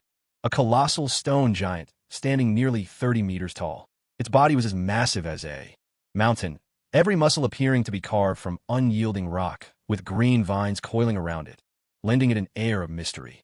Its head was huge and imposing, eyes gleaming with a mystical light, as if they could pierce through all illusions. Its arms were thick and powerful, gripping a gigantic stone axe that radiated a chilling aura. The stone giant exuded an aura of absolute dominance, as if it were the undisputed ruler of this land. And there, in the midst of the ocean, it thundered forward, hunting a pod of whales. The colossal stone giant seized a whale in its grasp, and with a brutal hunger began devouring it. The once mighty whale could do nothing but let out mournful wails, utterly powerless against the giant's consumption. In a matter of moments, the entire pod of more than a dozen whales had been hunted down and swallowed by the stone giant, leaving nothing behind. After satisfying its hunger, the stone giant, towering over 100 feet tall, threw its head back and unleashed a silent roar toward the sky. Though soundless, this roar unleashed a powerful psychic shockwave, radiating outward with astonishing speed in all directions. Across this vast, oceanic world, countless sea creatures were struck down by this invisible force, dying instantly. Some perished where they swam. Others were torn asunder by the blast, their lifeless bodies floating on the water's surface, creating a scene of utter devastation. Those fortunate enough to survive fled in terror, desperate to escape this nightmarish region. Yet, something astonishing began to unfold. As time passed, the bodies of the fallen sea creatures slowly began to sink, as if drawn downward by some mysterious force. One by one, they vanished beneath the waves, as if being pulled into an unfathomable abyss. At the same time, the stone giant began to transform, shifting into the shape of a mysterious island and steadily swelling in size. This island not only devoured the remains of the dead sea creatures, but also continuously absorbed the surrounding seawater and energy. It was like an endless black hole, pulling everything into its depths. As the island expanded, its surface began to undergo strange transformations. Where once bare rock had been, lush vegetation slowly sprouted, and even peculiar animals appeared, settling and multiplying upon the island. The entire landmass teemed with life and vitality, like a hidden paradise isolated from the rest of the world. Wang Chun stood atop the Hong Mang sword, watching with awe as the stone giant rampaged in its hunt, then transformed into a sprawling island over 100 kilometers wide. He murmured to himself in wonder. Marvel's universe truly is full of surprises. If this were the world of the Great Desolation, it would surely be a primordial deity. In other realms, it would become a great demon. But here, it's nothing more than a mindless beast, driven only by hunger. Well, I suppose that works in my favor. Guiding his sword, Wong Chun swiftly approached the mysterious, massive island. Sensing danger, the island responded, unleashing wave after wave of psychic shockwaves at him. Yet none could slow his advance. The mysterious island trembled incessantly, as if it might revert to its stone giant form and destroy this intruder. You'd best not waste your strength struggling any further. Hovering in the sky, Wang Chen's lips curled into a cold, amused smile. The scroll of the rivers and mountains, gripped tightly in his hand, suddenly burst forth with a dazzling violet-blue radiance, like a brilliant meteor streaking across the heavens, shooting straight toward the sky above the colossal island. In the blink of an eye, this violet-blue light spread rapidly, forming a vast canopy that blotted out the sun, enveloping the entire giant island in its shimmering embrace. A hiss, a rush, the immense island, as if sensing an overwhelming pressure, began to tremble violently, straining to break free from the restraints of the enchanted scroll. Yet the scroll of the rivers and mountains stood firm, unyielding, a fortress that could not be breached, suppressing the island's every attempt at resistance. At that moment, Wang Chun displayed astonishing dexterity in midair. His hands danced with the grace and agility of butterflies in flight, weaving intricate patterns with effortless precision. He unleashed a continuous barrage of intertwined black and white seals and multicolored talismanic marks toward the massive island. These marks fell like a torrential rain, each one infused with potent magical power, making the island's struggle ever more desperate. Wang Chun persisted in refining the giant island. He summoned both the primal yin-yang divine light and the primal five elements divine light, forcibly stripping away a portion of the island's consciousness and physical body. A stone sphere about the size of a basketball broke free from the island and flew into Wang Chen's hand. The gigantic island, now bereft of its will, fell silent as if it were nothing more than lifeless stone. Above, the scroll gradually faded into translucence, dissolving into a vast curtain of violet-blue light. In an instant, it merged completely with the island. The dragon bones within the scroll transformed into the island's spiritual veins, sending streams of golden-green light coursing ceaselessly through the land. Without delay, Wang Chun retrieved the Celestial Gang Earth Fiend Mountain from a spatial ring and cast it into the heart of the island. The Celestial Gang Earth Fiend Mountain rapidly expanded, becoming a towering peak hundreds of meters high. It settled beneath the Tree of Life, and the island's spiritual veins, sensing the primal power within the mountain, surged toward it. As the peak absorbed this energy, it grew at an astonishing speed. In the span of a heartbeat, a tangible mountain, 1,000 fathoms tall, rose at the island's center, with the Tree of Life taking root upon its summit. The fragments of the sacred tree, having absorbed the creative essence from the scroll, transformed into a beam of verdant light and fused with the Tree of Life atop the peak. The tree grew rapidly, radiating waves of emerald vitality, and the vegetation across the island exploded in wild profusion, soon forming a canopy that shadowed the entire sky. This is excellent. Hovering in the air, Wang Chun gazed down to see that the colossal island had expanded to more than 5 times its original size, the spiritual energy upon it now, almost oppressively dense. Holding the stone sphere that sealed Krakoa's consciousness, he descended to the summit of the Celestial Gang Earth Fiend Mountain. Beneath the Tree of Life, the mountainside was blanketed with rare spirit mushrooms and grasses. From a foot of the mountain to the very peak, 9 palatial halls in the style of ancient immortals nestled among the slopes, wreathed in drifting clouds, a scene straight out of a celestial paradise. Excellent, truly excellent.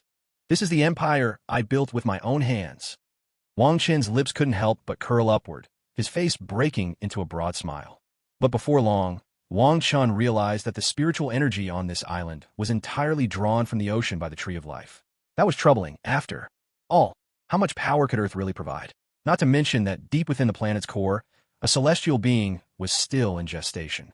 Damn it, blasted formation. A violet light flickered in Wang Chen's eyes. Massive magical arrays enveloping the Earth were continuously absorbing its spiritual energy, as well as the power of the stars from outer space.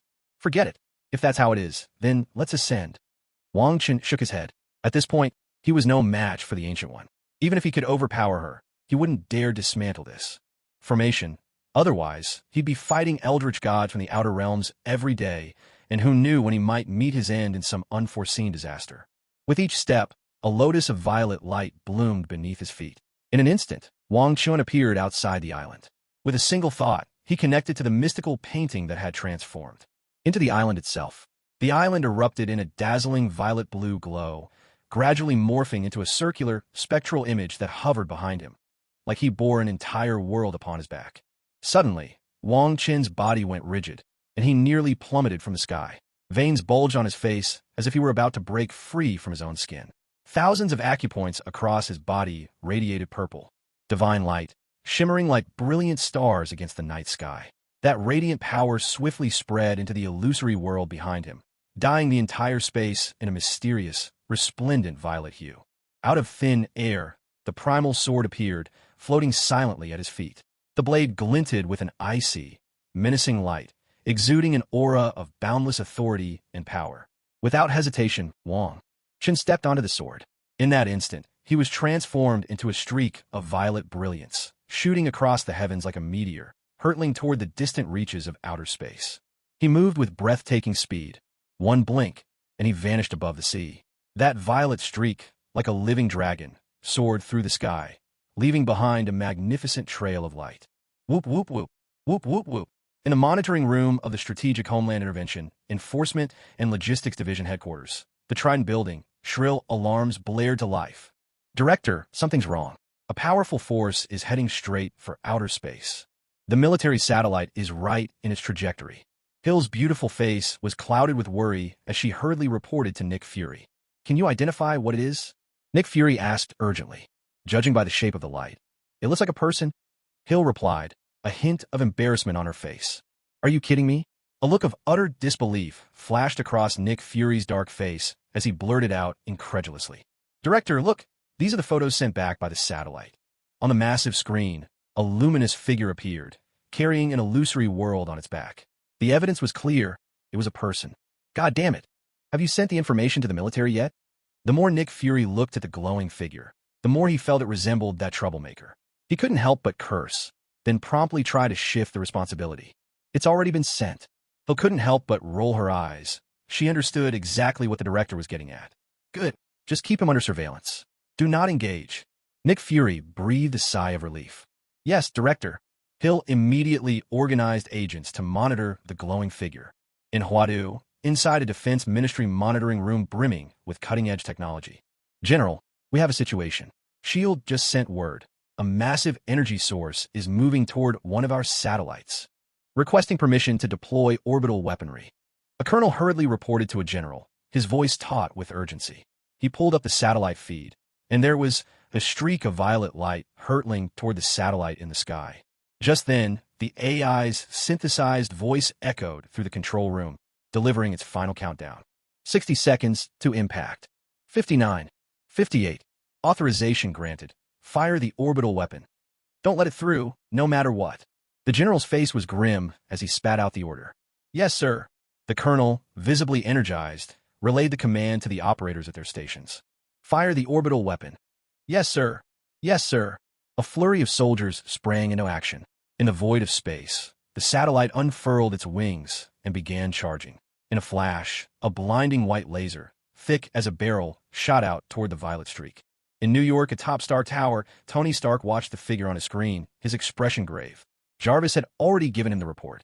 Sir, after running comparisons, there's a 90% probability that the glowing figure in the video is Mr. Wong Chun. God damn it. So, Earth really can't hold his kid anymore, can it? He's literally aiming for the sky now. Tony Stark was left speechless. This guy was chaos incarnate. Looks like I'll have to speed up development of my anti-Wong Chun armor. Wong Chun, now transformed into a violet blaze, spotted the incoming white laser and gave a cold, dismissive smile. Did they really not know that Krakoa could absorb exotic energy?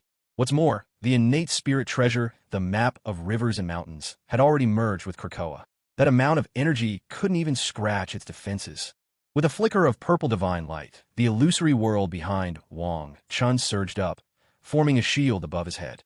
The white lasers that shot down from the sky surged like a torrential flood, fierce and overwhelming.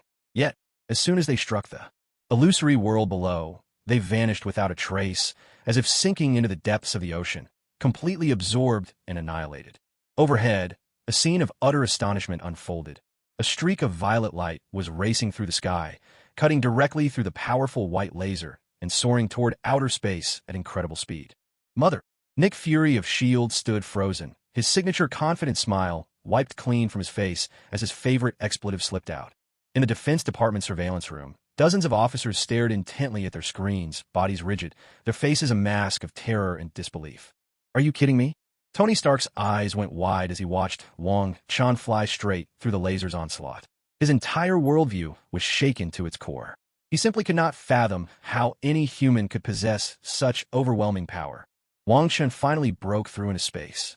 As he passed by one of the military satellites, he even flashed a wicked grin at it, his mischief on full display, worthy of a trickster king. With the illusory world supported above him, Wang Chun arrived at a spot between the Earth and the Moon, a place beyond the reach of any satellite. Here he could draw strength from both the sun and the moon. He surveyed the endless black void around him with satisfaction before nodding to himself in approval. The purple divine radiance around Wang Chun flared brilliantly. With a powerful motion, he hurled the illusory world into the surrounding emptiness. Instantly, the phantom world formed from the rivers and mountains map burst into shimmering purple and blue light, radiating with boundless splendor. The illusory world rapidly took on substance, materializing into a fairy tale-like land right in the midst of space. Around its shores, the purple-blue glow of the rivers and mountains map transformed into shimmering celestial canopies. At the center of the island, the Tree of Life glowed with a vibrant blue-green light, drawing in all manner of cosmic energy and growing at an astonishing pace. Its verdant crown pressed against the sky, releasing waves of life-giving brilliance. As time passed, the trunk of the Tree of Life thickened and grew ever more robust, its massive roots digging deep into the ground below, wrapping securely around the primordial pearl hidden within the island's highest peak. From there, spiritual energy began to flow, spreading across the entire island. Meanwhile, the purple-blue dome above continued to expand and strengthen, forming an impregnable shield around the island. This celestial barrier not only defended against external attacks, but also filtered out harmful radiation and cosmic debris, ensuring the safety and health of every living thing sheltered within. Wang Chun, floating in midair, soared joyfully into the floating island. He stood beneath the Tree of Life, feeling the vibrant vitality and rich spiritual energy all around him. An unprecedented sense of fulfillment welled up in his heart. The exhaustion in his body gradually eased under the radiant light of the Tree of Life. With a single thought, Wang Chun connected with the landscape and nation map. The floating island above the atmosphere burst into a brilliant purple-blue glow and vanished in an instant. However, the commotion Wang Chun caused in space did not go unnoticed by the lunar natives. These natives stared greedily at the spot where the floating island had disappeared, their eyes filled with longing and curiosity. At the same time, aboard a spaceship hovering above Earth, the Skrulls also fixed their burning gaze on the surveillance screen, where the mysterious island was displayed. To them, the island seemed like a divine gift, perfectly matching their vision of an ideal homeland. Even Heimdall, far away in Asgard, witnessed this incredible scene. He immediately decided to report it to the King of the Gods. Meanwhile, Wang Chun was sitting cross-legged beneath the Tree of Life, cultivating and absorbing the dense spiritual energy of the island to restore his depleted magic power. Violet light surged around him, while invisible spiritual energy and the Azure force of life continuously flowed into his body. No one knew how much time had passed before Wang Chen finally opened his eyes, a sharp gleam flashing within them. Remarkable. The broken innate restriction on the landscape and nation map is actually recovering. This is wonderful. By pure chance, I've managed to repair this innate spiritual treasure. The only pity is that until it's fully restored, I can't use it. Still, gaining a blessed land like this is more than worthwhile. Wang Chen stood up, murmuring joyfully to himself. After all, the Tree of Life, formed from fragments of the cosmic tree, carried the innate status of primordial existence. Otherwise, how could the landscape and nation map begin to heal? With its power over space, this tree could easily serve as the world tree for a minor world. This is truly marvelous. Wang Chen drew a deep breath, striving to steady his emotions. He focused his mind, forging a close connection with the landscape and nation map. In an instant, the entire realm unfurled clearly within his consciousness. He could sense the pulse of the earth itself, as though he had merged with the land. As his will shifted, the earth veins surged, causing the ground to tremble ever so slightly underfoot. Fixing his gaze toward Earth, he resolved to construct a unique gateway here. Gradually, a jade gate, 10 zhang tall, began to rise, radiating a pristine, snow-bright glow. Hanging above the gate was an enormous plaque, inscribed with 3 bold characters, Southern Heavenly Gate. The calligraphy danced and soared, exuding an aura of majesty and grandeur. Beside the Southern Heavenly Gate, another jade stele rose silently, standing as tall as the gate itself. On the monument, the words Heavenly Palace were engraved in an ancient, elegant script, radiating an aura of profound mystery. As the Heavenly Palace emerged, the tremors of the earth veins grew even more intense, and the sound of dragons resonated through the air in waves. A beam of golden divine light descended from the heavens, piercing through the entire island and linking the Southern Heavenly Gate with the peak of heaven's firmament and earth's fiends. Immediately after, a winding path, sinuous like a dragon or serpent, appeared atop the island. It spiraled upward along the mountainside, eventually leading to the peak and connecting with the 9 palaces above. Wong Chun hovered in the air. In his hand, a violet divine light began to glow as he continuously cast purple seals toward the Southern Heavenly Gate and the jade stele. The seals transformed into spatial restrictions, embedding themselves within both, making the Southern Heavenly Gate the sole entrance to the Heavenly Palace's secret realm. Only after completing all this did Wang Chen land contentedly beneath the Tree of Life. Using the tree's power over space, he linked the hidden realm of the Heavenly Palace with the distant Ziwei Dao Palace on Earth. In an instant, a portal of violet and azure light burst open. The pure, life-infused spiritual energy of the secret realm surged into the Ziwei Dao Palace. Wang Chen could no longer hide his delight. The mythical scene was coming to life under his hands. It all felt a little like dreaming. Suddenly, a surge of astonishing energy snapped Wang Chen out of his reverie. His expression changed as he instantly teleported outside the Southern Heavenly Gate. There, from the direction of the sun, a golden cosmic energy storm was rapidly sweeping toward Earth. How interesting, truly fascinating. Is this the arrival of the Fantastic Four? Wang Chen's furrowed brow eased as he communicated with the landscape and sovereignty map, anchoring the Heavenly Palace directly before the cosmic energy storm. He watched a space station in the distance, a mysterious smile playing on his lips. In a flash, Wang Chun returned to the Tree of Life, stepped through the violet azure portal, and found himself back in his villa on Earth. There, Lu Fei, Yang Mi, Alice, and Ada were all excitedly watching the transformations taking place in the Ziwei Dao Palace. Chun, why is there suddenly so much spiritual energy? Lu Fei hurried over to Wang Chun as soon as he emerged from the portal. This isn't the time for explanations. Come with me. There's an opportunity waiting, Wang Chun said urgently to the 4 women. As soon as Lu Fei heard there was an opportunity, all her curiosity vanished. Anything Wang Chun called a chance was bound to be something extraordinary. The 4 women followed him into the portal, hearts pounding with excitement. Oh my God, it's so beautiful. It's like stepping into a fairy tale. The sight of the Heavenly Palace left Lu Fei, Yang Mi, Alice, and Ada utterly stunned. Wang Chen couldn't help but shake his head. When women saw something beautiful, it was as if their feet were glued to the spot. With a wave of his hand, he used the spatial powers of the river and mountain map to instantly move the 4 women outside the Southern Heavenly Gate. Not bothering with their astonished expressions, he hurriedly spoke up. Do you see that golden red energy surging from the sun? That's pure cosmic source energy. It's even more precious than the source stone you gave me before. Sit down cross-legged and circulate your cultivation techniques. Absorb as much as you can. This kind of opportunity is a rare stroke of luck.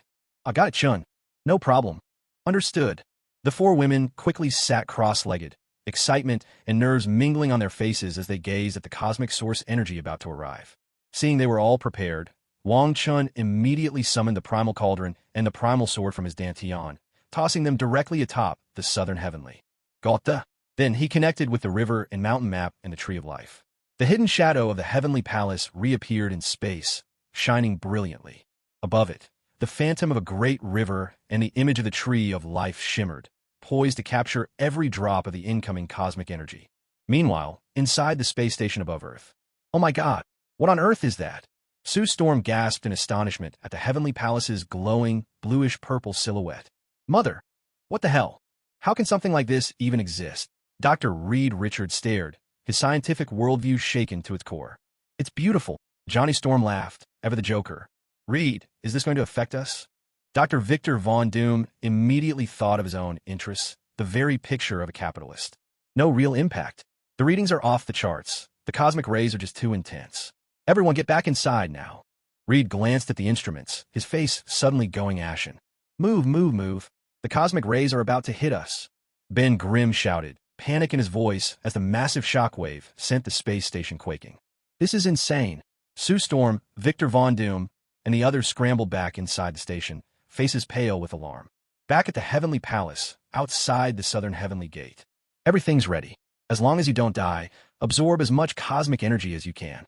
Wang Chun gave the four women one last reminder. We understand, they shouted back, eyes blazing with fervor as they awaited the oncoming tide of cosmic energy. Wang Chen's mana surged like a raging sea within him. Brilliant violet light burst from his body, instantly enveloping the river and mountain map behind him. With the infusion of Wang Chen's power, the phantom of the rivers and mountains map began to spin rapidly, forming a swirling vortex of violet and blue light. At its center, a vibrant tree of life sprouted, radiating a mysterious and powerful vitality. As the vortex whirled, meteors and streams of energy from the cosmos were relentlessly drawn into its core, consumed in the blink of an eye.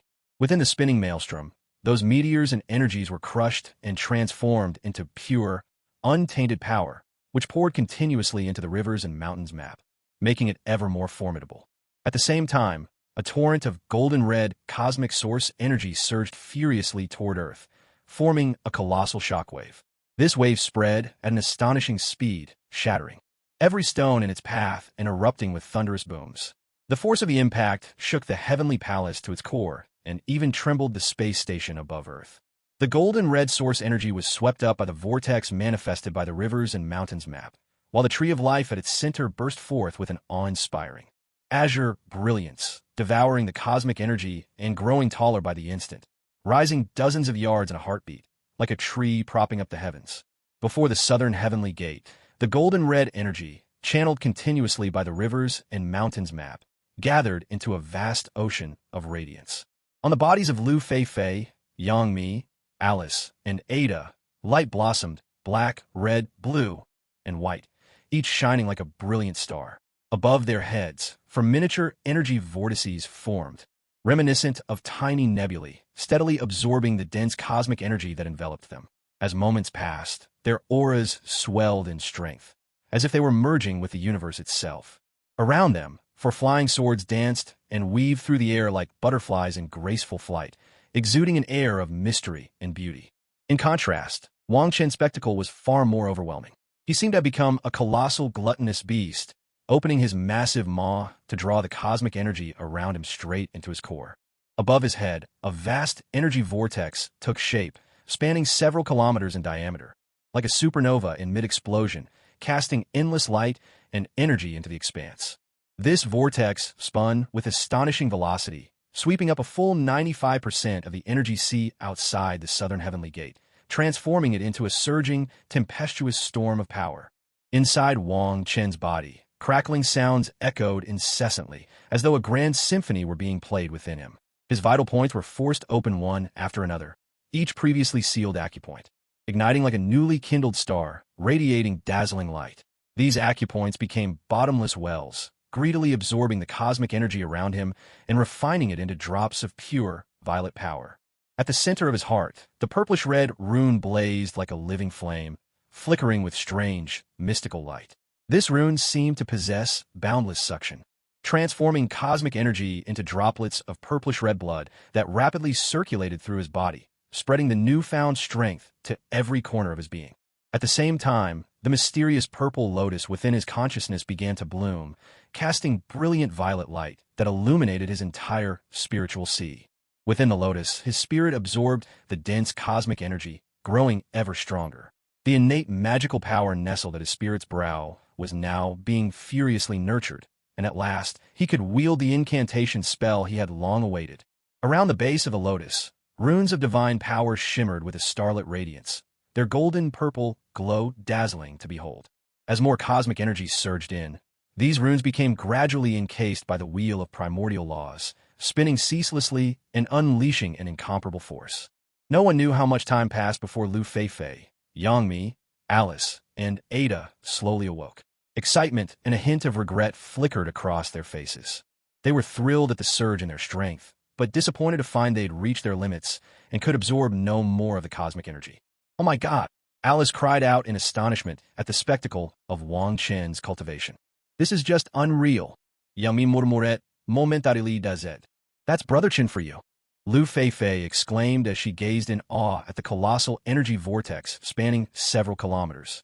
"Incredible. A man as divine as a god," Ada declared, her voice brimming with fervor. Meanwhile, the cosmic energy that had been surging towards Earth from the depths of space was finally reaching its end. The landscape scroll, transformed into a swirling vortex, unleashed a shocking devouring force, sweeping up all the remaining cosmic energy before vanishing from space in a flash. In this cosmic feast, Wang Chen's landscape scroll and the Tree of Life devoured 95% of the cosmic energy, leaving only a small fraction to dissipate into the void. The golden-red vortex of energy surrounding Wang Chun shrank steadily, until at last it was completely absorbed.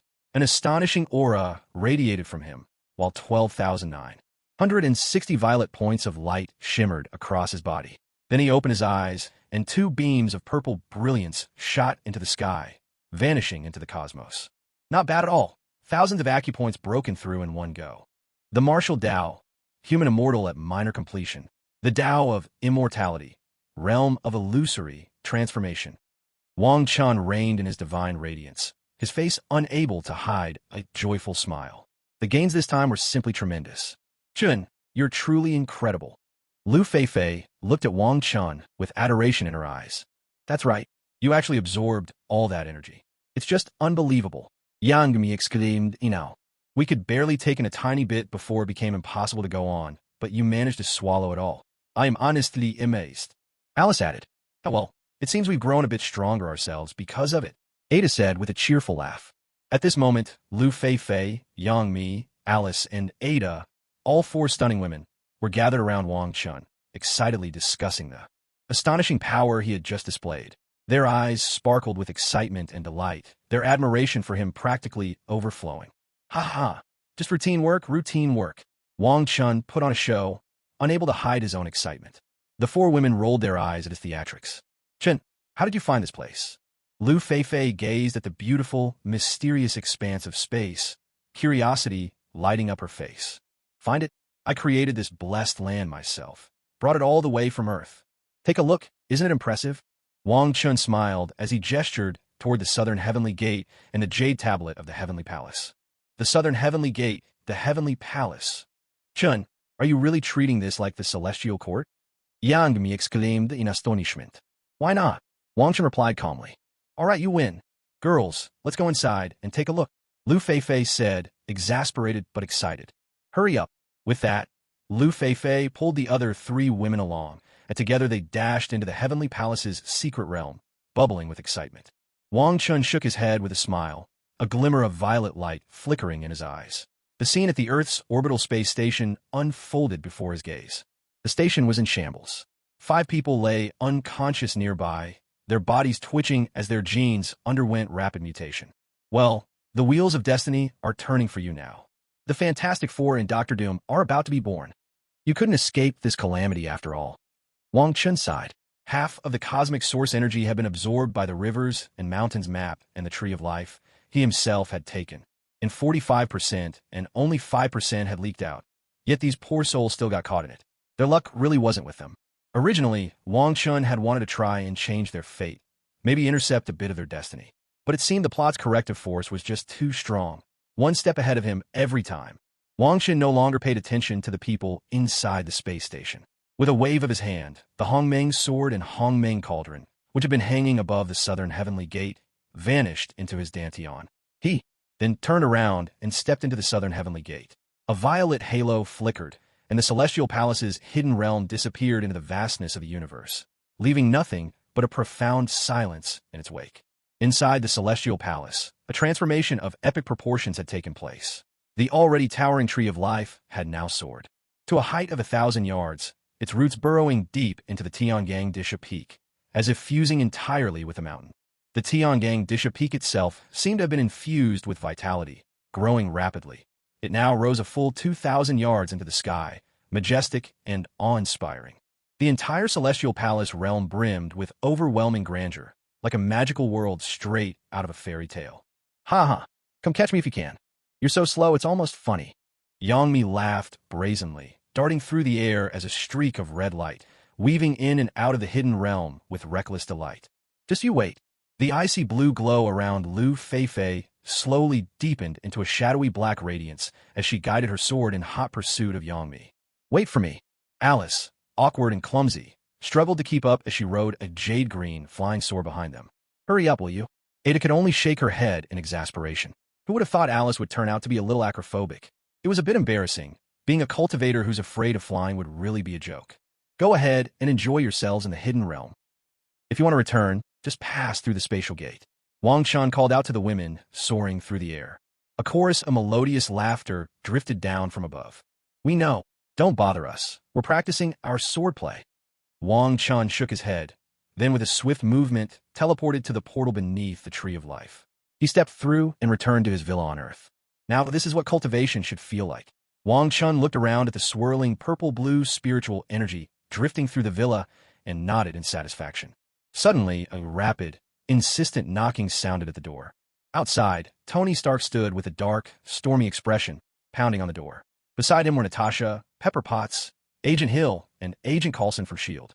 As soon as Wang Chen saw who it was, he couldn't help but smile. The king of drama himself had arrived. Clearly, the prank had scared him out of his wits. It seemed his little trick had been a resounding success. With a wave of his hand, Wang Chen commanded the spiritual energy in the living room to quickly gather upstairs, and once the last wisp had faded, he settled into a chair and opened the door. Where you up to, kid from China? Tony Stark strode in, his tone agitated and demanding. Tony, calm down. Pepper shot Wang Chen an apologetic look and quickly pulled Tony back. I'm not up to anything. Just giving the American government a little warning, that's all. What? Do you want me to get rid of your president while I'm at it? Wang Chen slowly sipped his tea, an enigmatic smile playing on his lips as he spoke with unhurried confidence. Tony Stark was left speechless by Wang Chen's retort. Scowling, he pulled out an official-looking chair and sat down right across from Wang Chen. Pepper looked at Wang Chen in astonishment, never expecting him to be so bold. Natasha, Hill, and Coulson couldn't help but twitch at the corner of their mouths when they heard this. This was classic Wang Chen. He'd even dared to extort S.H.I.E.L.D. directly. Was there anything he wouldn't do? I couldn't care less about your grudges with the government. What on earth were you doing out in space? Regaining his composure, Tony Stark cut straight to the point. He knew he wouldn't be able to sleep until he figured out what Wang Chen had been up to. Natasha, Hill, and Coulson's eyes lit up with keen interest. This was, after all, the reason they'd come. Nothing much. I just established a dojo, that's all. Wang Chen's lips curled in a playful smirk, his tone laced with a hint of mischief. And while I was at it, I absorb a bit of cosmic energy from the universe. Wang Chen gently set his teacup down, his eyes shining with self-assured brilliance as he continued. Of course, I also improved my cultivation a little. I'm frighteningly strong now. Even I have no idea just how powerful I've become. He shook his head slightly, his voice brimming with pride and confidence. You established a dojo in space. Tony Stark's eyes widened in disbelief, his voice a blend of shock and skepticism. Are you kidding me? Tony shook his head, unable to believe such an outrageous claim. Frankly, Tony didn't care how strong Wang Chen was. Even without leveling up, nobody on Earth could do anything to him. But the fact that he'd established a dojo in outer space, that was something only gods would dare to attempt. Natasha, Hill, and Coulson's expressions instantly turned to horror. Their eyes grew wide with sheer disbelief as they stared at Wang Chen as if he were some kind of monster. Pepper, meanwhile, looked at him with a mixture of amazement and confusion, curiosity flickering in her gaze. She had no idea what Wang Chen was talking about, but clearly everyone else was on edge. I have no reason to lie to you. It's just a dojo, nothing more. Wang Zichen shook his head, his thoughts drifting to Odin's Asgard. Wasn't that also a city among the stars? Seeing Wang Chen so calm and collected, Tony Stark realized he probably wasn't lying. As crazy as it sounded, Tony had no choice but to accept the news. By the way, is this young lady your assistant? Wang Chen looked at Natasha with a half-smile, his tone light and nonchalant. Natasha, Hill, and Coulson were still reeling from the previous conversation when Wang Chen's words hit them once more. The three of them felt an overwhelming sense of discomfort wash over them. Yes, isn't she? Quite beautiful, don't you think? Tony took a sip of his tea, his earlier excitement cooling down. He spoke with a hint of pride, almost boasting. She is beautiful, but did she tell you she's actually an agent of the Strategic Homeland Intervention, Enforcement, and Logistics Division? Wang Chen's tone was calm, his gaze teasing as he looked at Tony Stark, as if to say, "You poor fool." Really? Tony Stark nearly spat out his tea in shock. His face darkened considerably. He had never felt so utterly humiliated. "Boss, I'm sorry. I'm an agent of S.H.I.E.L.D." Natasha spoke apologetically, then moved to stand beside Coulson and Hill. The three of them exchanged uneasy glances with Wong Chun, Tony, and Pepper. They were so embarrassed, they wished the ground would open up and swallow them whole. Mother! Damn that one-eyed bastard! Tony Stark cursed Nick Fury under his breath, his face still clouded with indignation. That guy was always such a pain. So what brings you all here? Why didn't old Egghead come himself? Is he afraid I'll try to blackmail him? Wong Chun asked coolly. Natasha, Hill, and Coulson didn't know how to respond. In Wong Chen's eyes, Nick Fury had absolutely no authority. He was nothing more than a running joke to him. Mr. Wong, we're here today because we want to know, do you intend to take action against the American government? To be honest, your bold move today really rattled the military. Coulson, feeling the weight of their stares, forced himself to speak up. Wang Chun took another sip of tea and replied coldly, "Suppose there are some bugs, insignificant ants, really, who keep provoking a giant. What do you think the giant would do?" At these words, Coulson's face turned deathly pale. Beads of cold sweat formed on his forehead. He swallowed hard, his voice trembling. Natasha and Hill's expressions grew equally grim. The pride they once wore like armor had vanished, replaced by deep-seated fear. For so long, they'd held themselves above others, never imagining they too could be looked down upon. Now, faced with Wang Chen's threat, they truly felt powerless. Tony Stark, meanwhile, watched the scene unfold with barely suppressed glee. At last, someone was putting these self-important agents in their place. He sipped his tea contentedly, savoring every moment of the unfolding drama. Wang Chen's lips curled into a slight, disdainful smile. He slowly rose to his feet and spoke in an icy tone. "Since that's the case, let me make this clear. My target has never been the American government. It's those who try to provoke me. I am no longer that former test subject 09999. As long as you leave me alone, I won't lay a finger on you. But if you dare cause trouble again, don't blame me for being ruthless. Just so you know, William Stryker died screaming after I cut him 3,600 times. I welcome you to try me." With that, Wang Chun sat back down, sipping his tea with an air of leisure. Coulson, Natasha, and Hill were gripped by a wave of fear at his words. How could someone so terrifying exist in this world? It was simply beyond reason. "Chun, who is William Stryker? What made you so furious?" Tony Stark, who had been watching the scene unfold, couldn't help but ask. "A military colonel, head of the X-Gene Weapon Transformation Project, one of last night's attackers. He's notorious for using mutant children in his experiments." A furious blaze flashed in Wang Chen's eyes. This wretched country, its depravity was truly repulsive. Good riddance. The bastard got what he deserved. Tony Stark's anger flared as well. Human experimentation. This was a crime against humanity. Coulson, Natasha, and Hill listened in awkward silence. Things like this happened too often back home, but it was never under their jurisdiction. Enough. Let's not dwell on unpleasant things. Anything else you need? If not, then I'd suggest you leave. I have other matters to attend to. Suddenly, Wang Chun felt a wave of boredom wash over him. He still had to search for tea trees and perhaps explore the China of this world. Well, Mr. Wong, we'll take our leave then. Coulson, Natasha, and Hill were the first to depart. Is there something else you need? Wang Zichen glanced at the unmoving Tony Stark. Can I take a look at your dojo someday? Tony's eyes sparkled with curiosity. We'll talk about it when I have time, Wang Chen replied, clearly unimpressed. All right, don't forget. Pepper, let's go. Beaming after receiving Wang Chen's answer, Tony happily left with Pepper. Finally, those annoying people are gone. S.H.I.E.L.D. is like a swarm of flies that can sniff out trouble. Disgusting. Now I understand why protagonists in Marvel novels want nothing to do with them. All I want is a little luck. Is that too much to ask? Wang Chun murmured to himself. If only these people had come at him with hostility, he could have finished them off with a single slap. But with their friendly smiles, he wasn't some bloodthirsty killer. He just couldn't bring himself to wipe them out for no reason. Wang Chun shook his head, made his way to the garage, and drove straight to the Chinese embassy in Big Apple City. About 15 minutes later, Wang Chun parked his car at 520 12th Avenue, Manhattan. Staring at the familiar Chinese red in front of him, a wave of nostalgia flickered in his eyes. Sadly, it was only a resemblance, nothing more. He walked straight into the embassy and found a young Chinese receptionist. Please inform your ambassador that Wang Chun is here for a visit, he said. Oh, I'll notify Ambassador Peng right away. As soon as the receptionist heard his name, her expression changed, and she hurried off.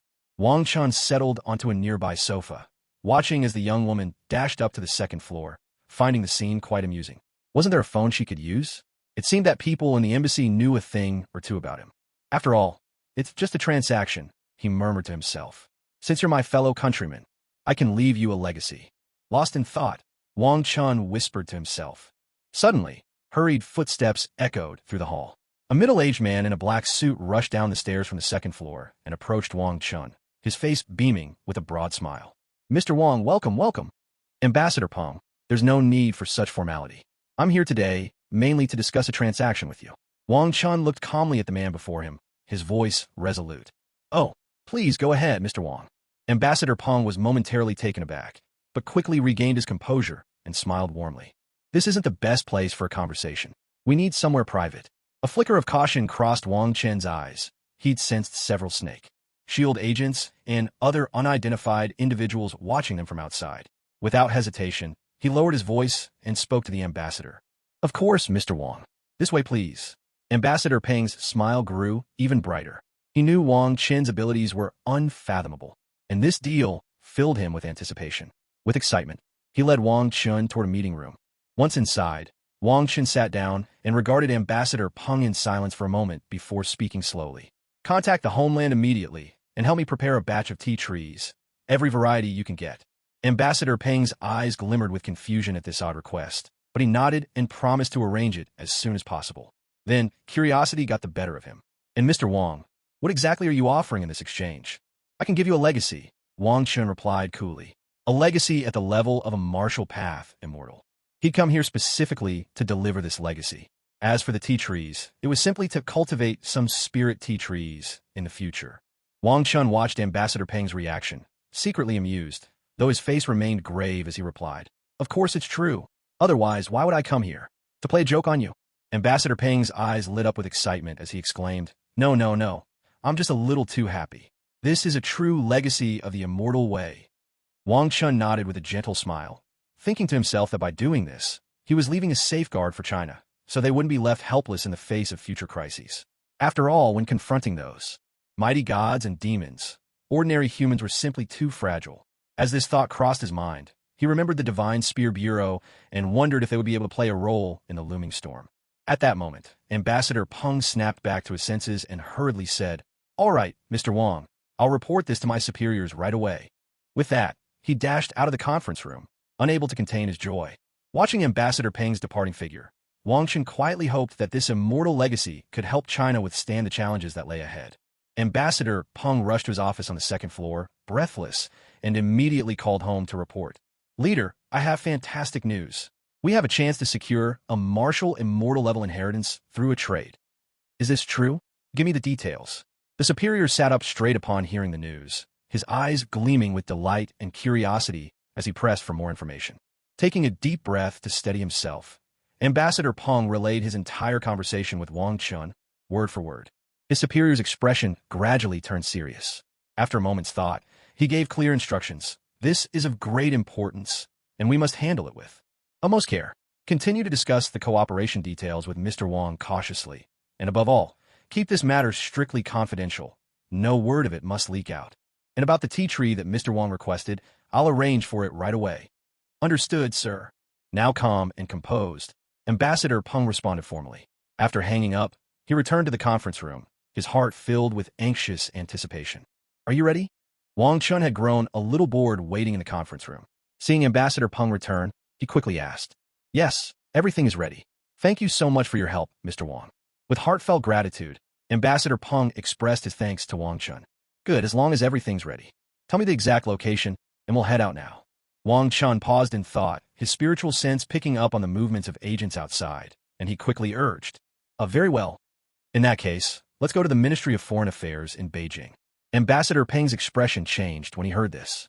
He sensed a trace of danger. Someone must be watching the building, or else why would Wang Chun be in such a hurry?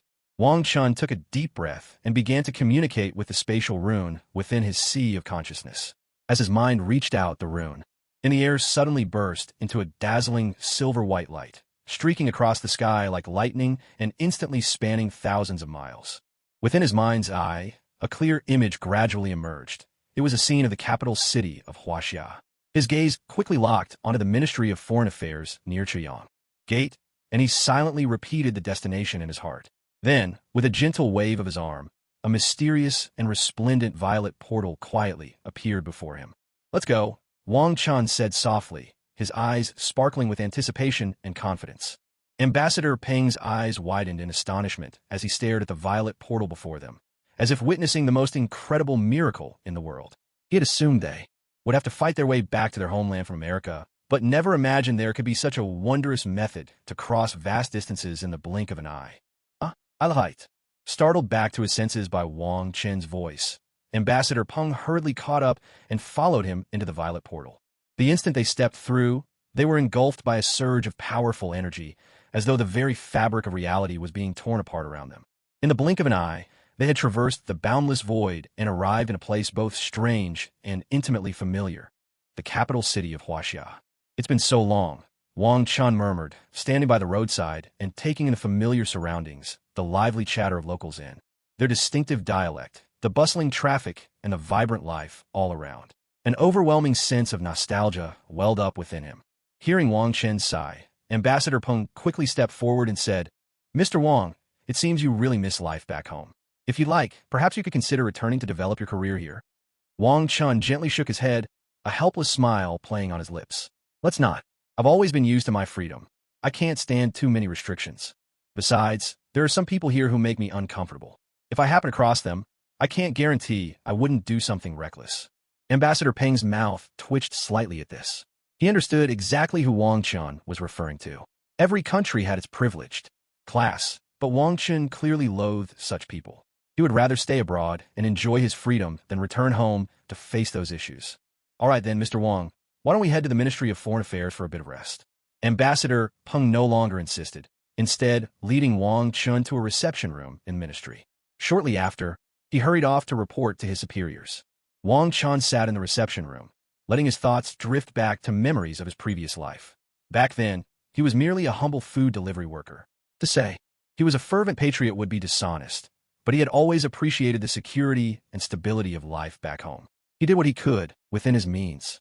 Shaking his head, Wang Chun pulled himself out of his reverie. From within his chinkoan ring, he took out a slab of green jade, a meter long and half a meter wide, and tossed it into the air. A violet glow shimmered in his hands as he swiftly formed a series of hand seals, directing bursts of energy toward the floating jade. He infused the jade with a modified version of the Heavenly Creation Sutra, a martial cultivation method of his own invention, the Taoist martial immortal technique. One after another, spectral human figures appeared and were imprinted into the jade. Along with them, the illusory image of a 12-petaled azure lotus blossomed within, an intricate visualization diagram. At that moment, Ambassador Peng entered the reception room with a group of people. Witnessing this mystical scene, everyone watched with a mixture of excitement, curiosity, disdain, and an undercurrent of hostility that was hard to conceal. After a quarter of an hour, Wang Chun finally pressed the last hand seal, bringing the process to a close. The jade, now radiating with a purple-blue light, had been refined into a martial Tao inheritance tablet. The tablet floated down into Wang Chen's palm. Satisfied, he turned at last to face the delegation led by Ambassador Peng. "Mr. Wang, allow me to introduce Director Zheng Xian, head of the Divine Spear Bureau of Huaxia." "Director Zheng, this is Mr. Wang Chun." Ambassador Peng hurried to make the introductions. "Enough formalities. Hurry up and prepare what I asked for," Wang Chun said, his tone indifferent.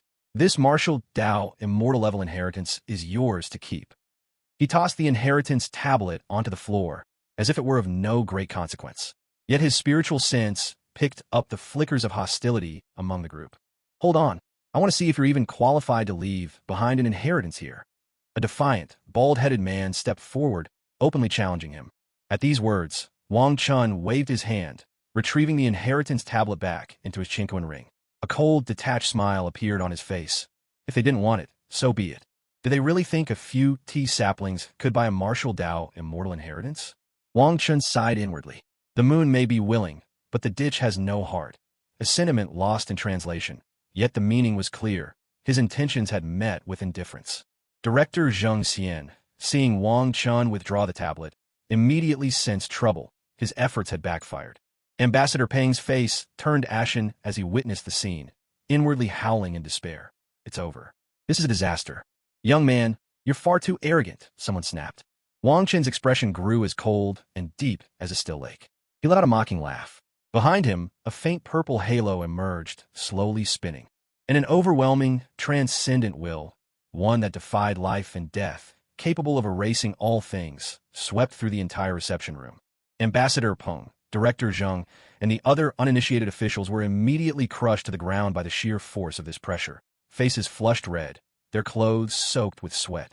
The defiant, bald-headed man bristled with veins, his entire body glowing with a golden light as he struggled to withstand the overwhelming pressure radiating from Wang Chun, his face twisted with effort and discomfort. Beside him stood a woman, her body crackling with arcs of blue lightning. Sweat streamed down her beautiful face like rain, and as she met Wang Chen's cold, mocking smile, a wordless sense of dread welled up in her heart. Is that all you've got? I thought you were something special. What a waste. Gave you a chance, and you still blew it. Wang Chen's face twisted into a taunting grin as he relentlessly pressed the assault against the bald man. Did they really think his Hong Mang 10,000 Dao wheel was just for show? This ultimate divine power fused the laws of yin and yang, the 5 elements, time and space, wind, thunder, ice, and lightning, merging with Hong Xuanji's wheel of life and death of the myriad heavens, far surpassing even the innate powers he himself had cultivated. A guy who inherited the monkey's legacy, yet dares to act so wild. If this were the great sage equal to heaven, Sun Wukong from Otherworlds, I'd drop to my knees in awe. But here in a Marvel universe, the monkey is nothing but a lump of stone. So wild the bravado. You, the bald man seethed with rage, wishing he could tear Wang Chun limb from limb, but he was utterly immobilized. Wong, Mr. Wong, please have mercy. Ambassador Peng, veins bulging on his forehead, pleaded with Wang Chun in desperation. With a wave of his hand, Wang Chun directed all his oppressive force onto the bald man, his gaze playful and mocking. Peng and Zheng gasped for breath, battered and shaken, while the ordinary people around them stared at Wang Chun in terror. The woman's face flashed with lingering fear as she suppressed the crackling lightning around her. With a guttural cry, the bald man buckled under Wang Chen's crushing aura, forced to his knees. His kneecap struck the floor with a sharp, clear crack.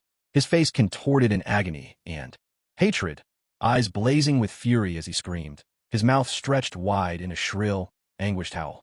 Struggling, he lifted his head and glared at Wang Chun, as if he could devour him alive. Go on.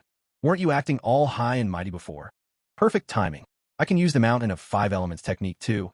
Let's see how you like a taste of the monkey's punishment. A cold, sinister smile played at Wang Chen's lips, his eyes glinting with icy ruthlessness. His voice was low, yet brimmed with an authority that brooked no resistance. As he spoke, radiant beams of 5-colored light rose from Wang Chen's hands. The dazzling brilliance burst forth like a rainbow, swirling as his hands moved. The 5-colored light rapidly condensed, forming a mountain peak over 5 meters tall, its mystical glow radiating an immense, oppressive force. Without hesitation, Wang Chun brought the 5-colored mountain crashing down upon the bald man. The sight filled the bald man with abject terror and despair. His eyes widened, lips trembling as he tried to beg for mercy, but it was already too late. Please spare me. Zheng Xian and Ambassador Peng shouted anxiously at the same time. Their faces were pale, their eyes filled with worry and tension. Yet Wang Chun paid no attention to their cries. His sights were fixed solely on the bald man. He ignored all pleas from the others. A thunderous crash shook the entire reception room, the ground trembling violently as if an earthquake had struck. Dust and smoke filled the spacious hall, making it nearly impossible to see what was happening. As the haze settled, a small, radiant mountain stood firmly in the center of the room, shimmering with dazzling, multicolored light. The bald man was pinned beneath the mountain, only his shiny head visible. His body was twisted under the weight, unable to move, and he could only let out a faint, pained moan. This.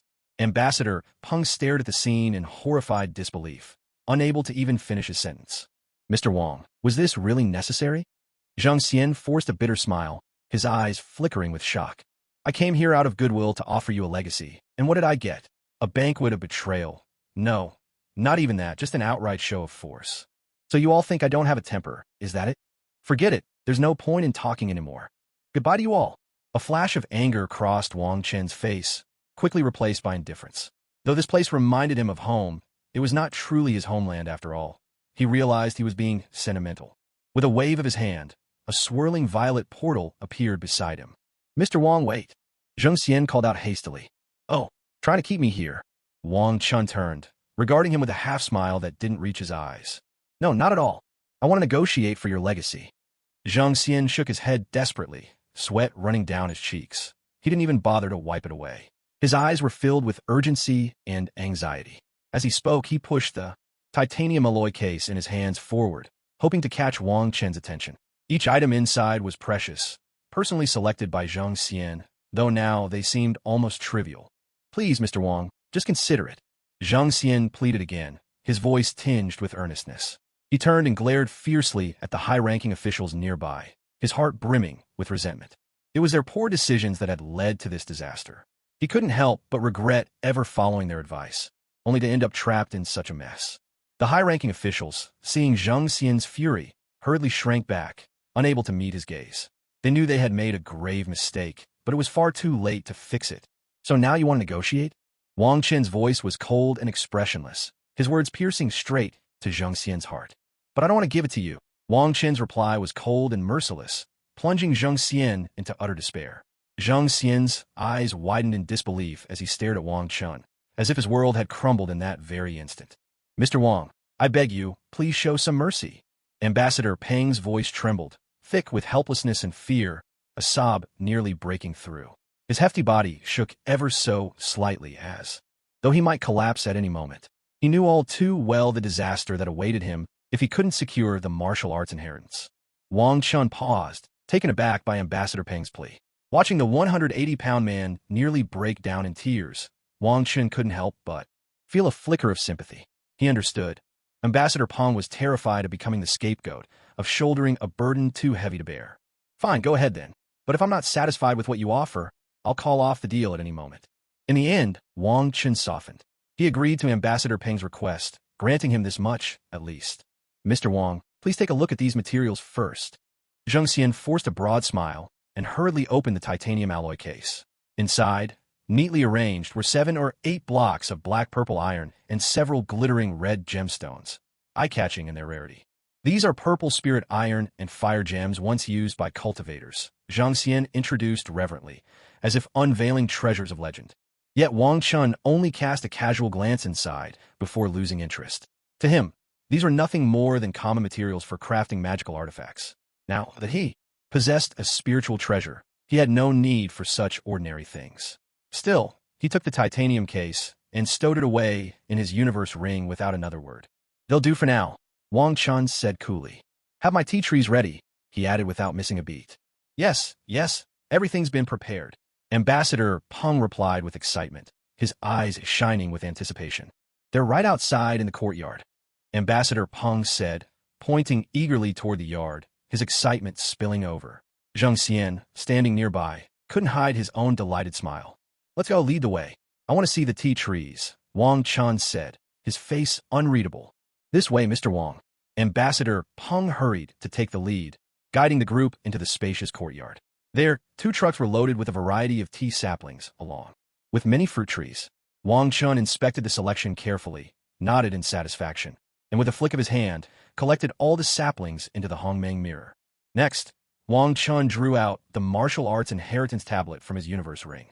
Discreetly, he used his divine sense to erase several of the most powerful techniques from the tablet and set up a restriction. Anyone harboring ill will toward him would be unable to learn from it. With a playful glint in his eye, he tossed the jade tablet to Zheng Xian.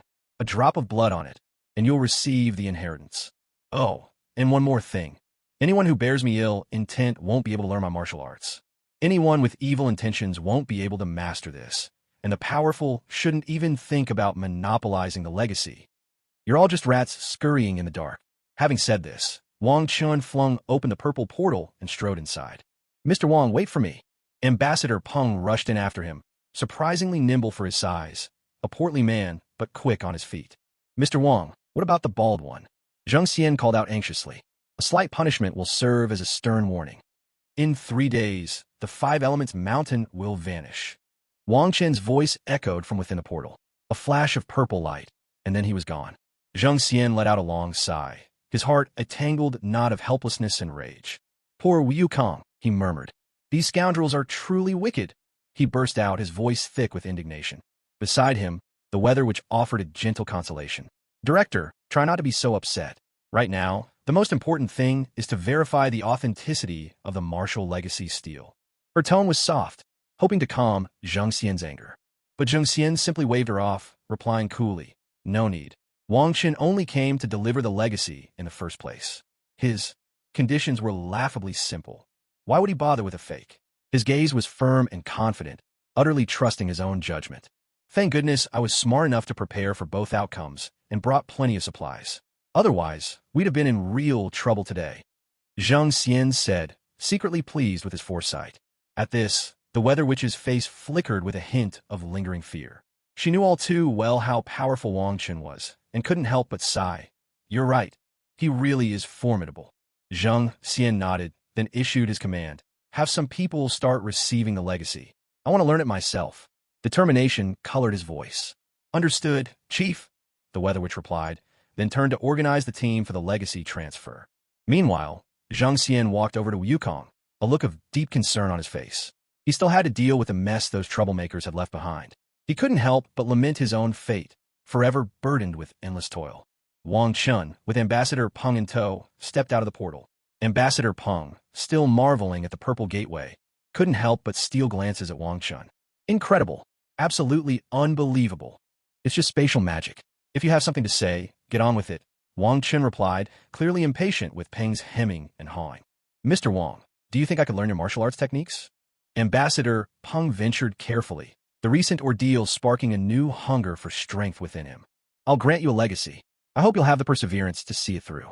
Wang Chun gave Ambassador Peng a careful once-over. His physique certainly had the makings of a martial artist, strong and sturdy, but, regrettably, age was not on his side. Wang Chun focused his mind, gathering the legacy of the creation heaven scripture into a single divine thought. Instantly, a mysterious purple stream of light shot, like lightning straight, into Ambassador Peng's forehead. Let me give you another helping hand, Wang Chun said softly. As he spoke, a purple glow of magical power blossomed between his palms. This energy swiftly transformed into pure spiritual qi, which spread out like mist, enveloping Ambassador Peng. Time ticked by, minute after minute. About 5 minutes later, Ambassador Peng slowly opened his eyes, his gaze brimming with wild joy. Overwhelmed with gratitude, he bowed deeply to Wang Chun. Thank you, Mr. Wang, for your generosity. This inheritance can only be used by your direct bloodline. Remember, it must never be passed on to outsiders, Wang Chun replied calmly, waving his hand dismissively. Suddenly, a thunderous crash rang out from outside the window, followed by the screams of pedestrians on the street. Extending his divine sense to scan the surroundings, Wang Chen's lips curled into a peculiar smile as he muttered to himself, what a city of endless calamity, this Big Apple. At this rate, I'm practically turning into the Grim Reaper's little apprentice. Mr. Wang, what's happening? Ambassador Peng asked, his face clouded with concern. It's nothing, just a witch coming back from the dead, that's all, Wang Chun replied lightly. You should go get cleaned up. The smell is a bit much. Wrinkling his nose at the stench rising from Ambassador Peng, Wang Chen's tone remained indifferent. Mr. Wang, I'll take my leave now.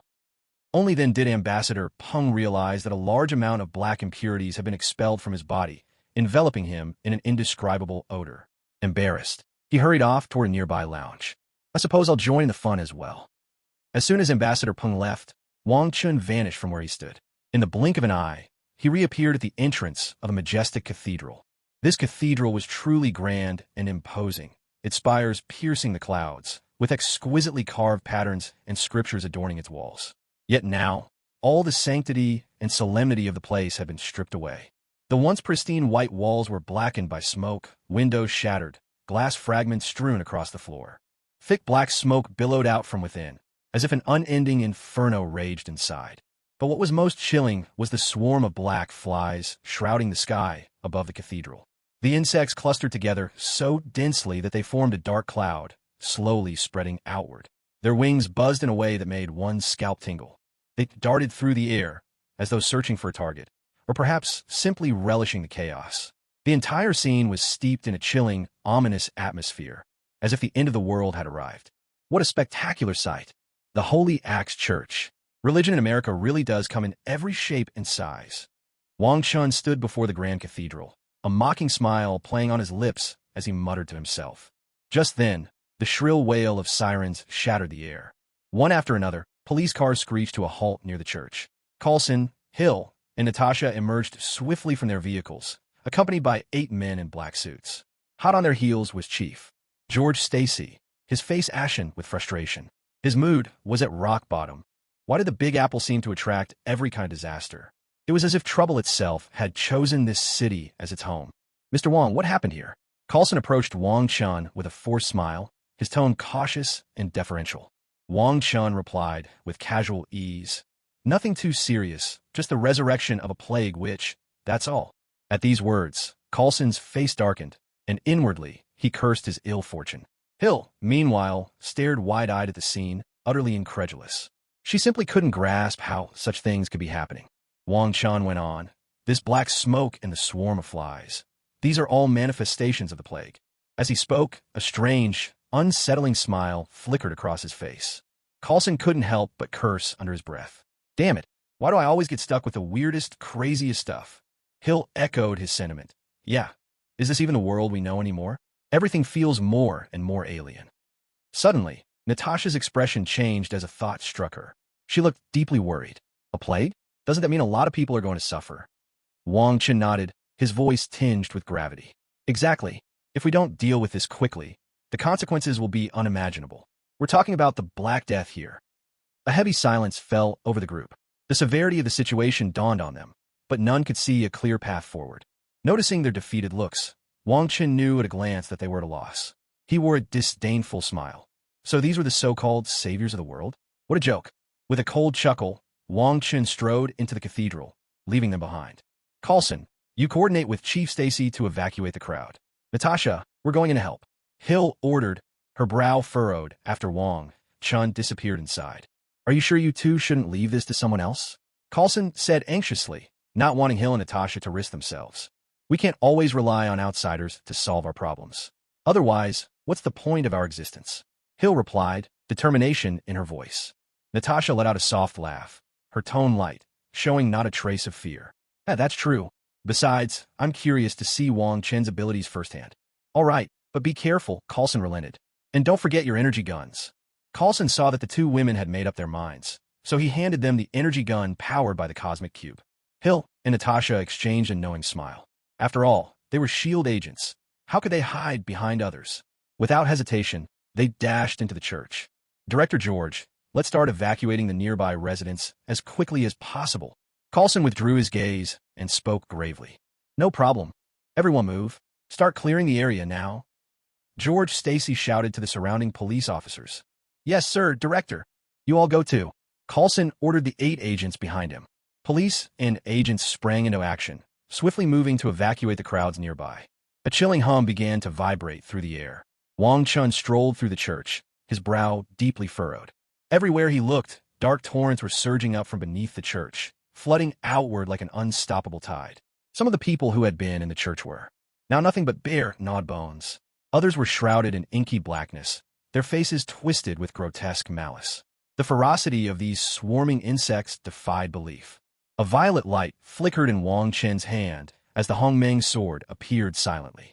He drew the sword from its sheath and tossed the scabbard high into the air.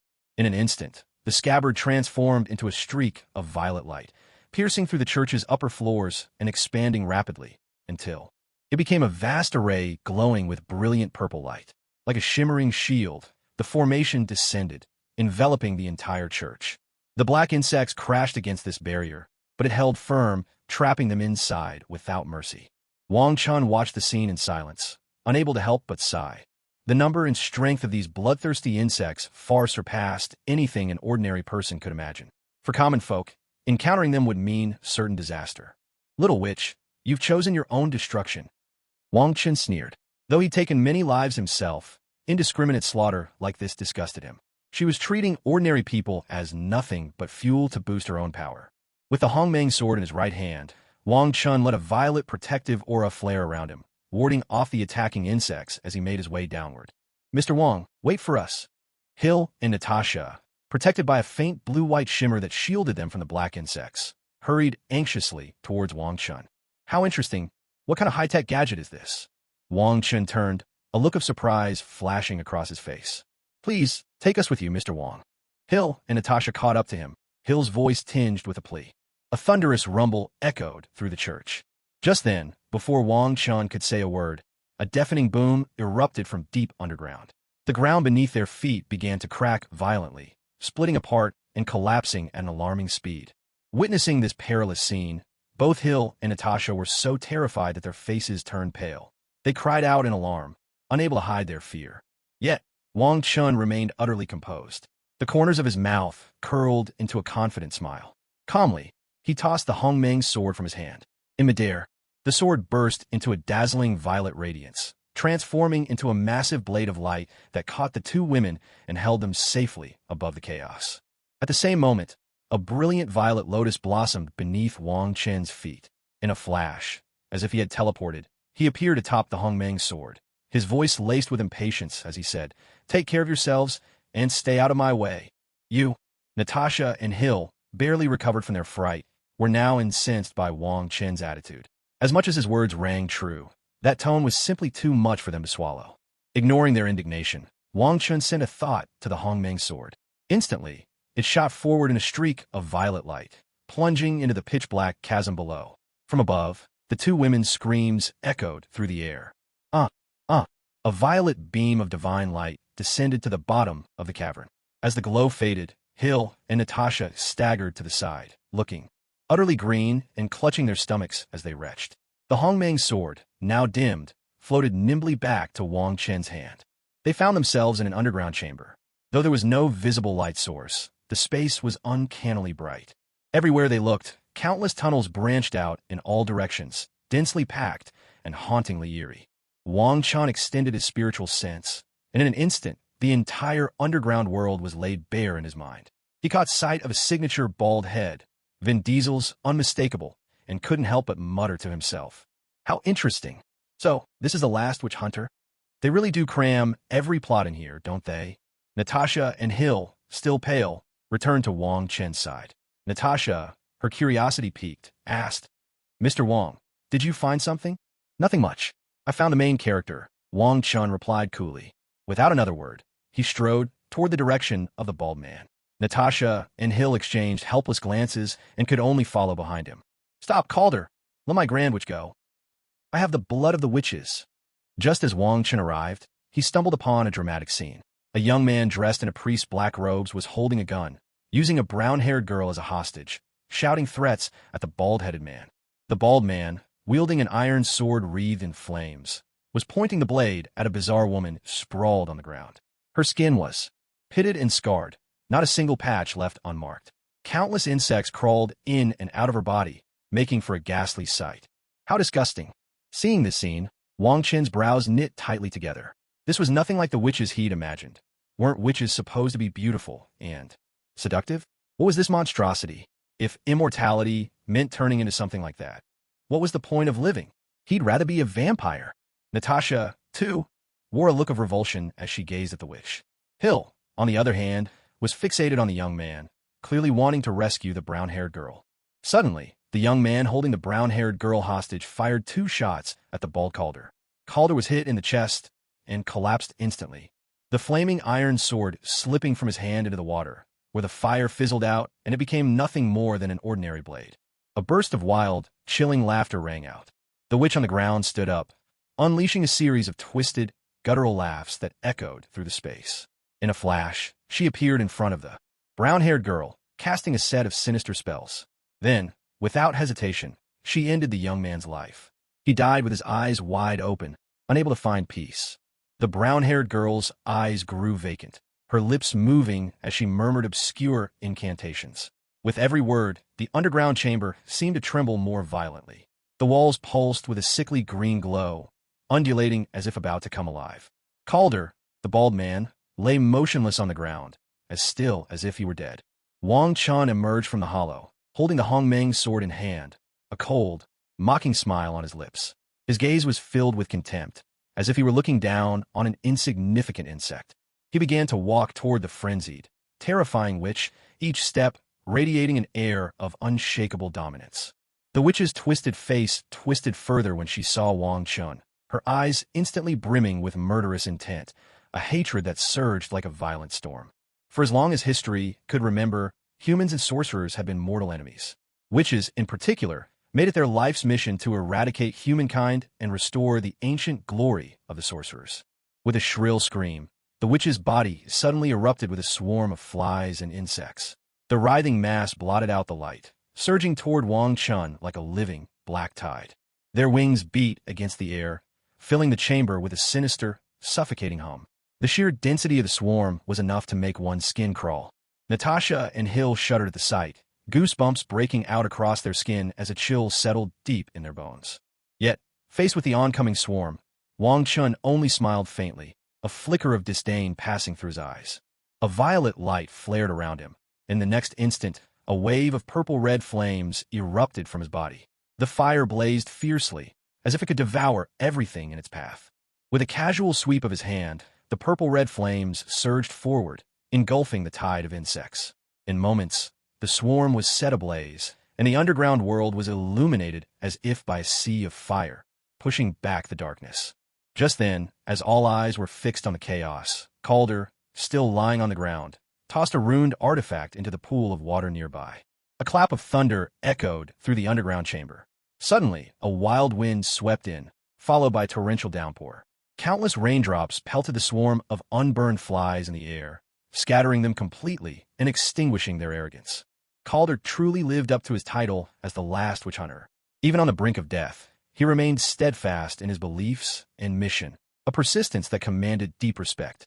Wang Chen couldn't help but feel a surge of emotion, a profound admiration rising in his heart for this courageous and resolute old man.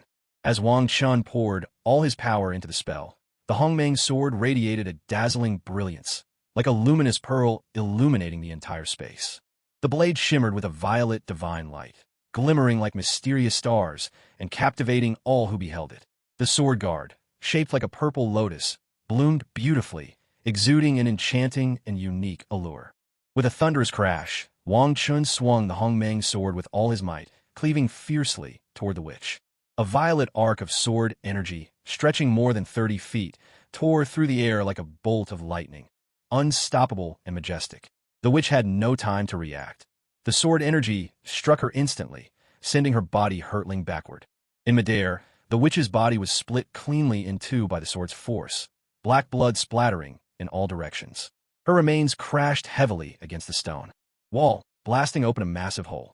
The giant violet sword energy cut a deep fissure into the ground, filling the underground with swirling dust and debris. Calder had just managed to get to his feet, reaching for his iron sword to rejoin the fight, when he witnessed this breathtaking scene.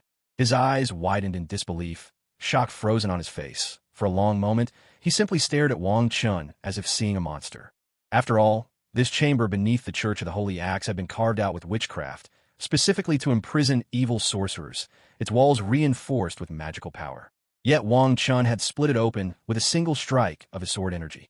Tap, tap, tap. Wang Chen's footsteps echoed through the underground chamber as he approached the witch, now cleaved in half. Her flesh was barely intact, covered in black slime, writhing with crawling insects. Disgust flickered across Wang Chen's face as he spoke. You really are revolting. Caw, caw, caw. I am a mortal, human. You cannot kill me. The witch shrieked, twisting her upper body, her laughter twisted and deranged as she howled her defiance. Loathsome little parasite. Wang Chen spat back. How ignorant you are. A cold smile curled Wang Chen's lips. Behind him, a violet divine halo materialized, casting down a supreme radiance that enveloped the witch's mangled remains.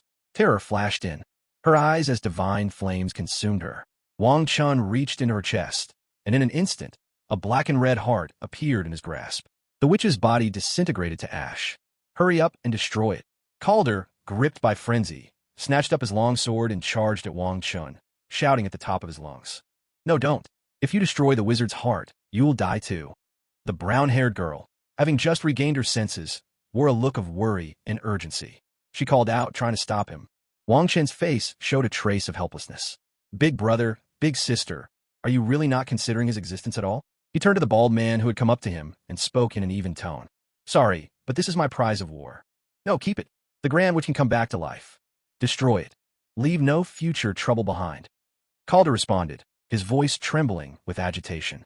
If Wang Chun weren't so formidable, he might have tried to snatch it away by force. Wait, in the Grand Witch's dream, I saw entities far more terrifying than her. You can't die yet. The brown-haired girl rushed to Calder's side, her voice thick with anxiety. Calder froze at her words, his eyes growing distant and uncertain. Did he really need to keep living? You should keep on living, the brown-haired girl said earnestly, her gaze brimming with resolve. Calder felt the strength of her conviction, and a gentle warmth rose in his chest. In my hands, the witch will never return, Wong Chun suddenly declared, his voice tinged with confidence. Before him appeared a titanium alloy case. In his hand, violet-red flames flared up and engulfed the case. The fire roared, instantly melting the box. Even the purple divine iron and flame crystal inside liquefied, fusing together into a mysterious new substance. Wang Chun extended his spiritual sense and inscribed a series of sealing runes onto the strange material. As each rune took shape, the silvery violet liquid swiftly formed itself into a cube-shaped box, shimmering with a mysterious light. With a look of disdain, Wang Chun tossed the heart inside. The silvery violet cube instantly shrank to the size of his fist, and he tossed it from hand to hand like a toy. What kind of technique is that? Calder's eyes went wide, disbelief written all over his face. He'd never witnessed such a marvelous ability, and now found himself both curious and awestruck by Wang Chun. It's nothing, just a little artifact refining. Relax, that heart won't ever trouble this world again. You needn't worry about her resurrection. Enjoy your retirement for a change. Wang Chun glanced at Calder, a flicker of respect passing through his eyes as he spoke in a calm, steady tone. All right then. I mean, it's not like I can beat you anyway. Calder managed a helpless smile. Deep down, he knew this young man from Huaxia was doing all this so that he could have a chance at a peaceful life. He couldn't help but sigh. The world is getting crazier by the day. I can't believe a kid from China just saved my life. Yes, the brown-haired girl beside him shouted with excitement, her voice brimming with joy. Hill and Natasha awkwardly made their way over to the group, standing silently, unable to utter a single word. They realized that, in this mission, they had been nothing but bystanders, outdone even by a young girl. Wang Chun smiled at Hill and Natasha, a playful glint in his eyes. He understood the embarrassment they felt, but said nothing more. He simply remarked, "Let's go. We should leave here first." With that, Wang Chun summoned the Hong Mang sword, which transformed into a beam of divine light, sweeping everyone up and carrying them skyward toward the ceiling of the underground chamber. Everyone watched anxiously as the scenery flashed by beneath the violet light, curiosity and awe filling their hearts at this wondrous power. Soon, they arrived at the church on the surface.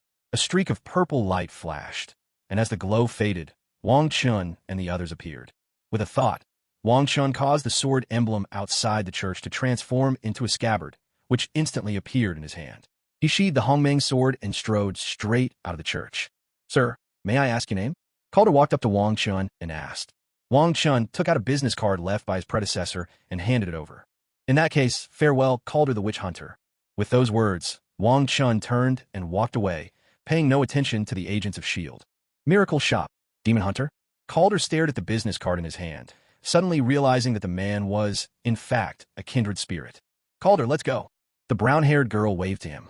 Calder tucked the card into his pocket and climbed into a sports car with the girl. He floored the accelerator, and they sped away.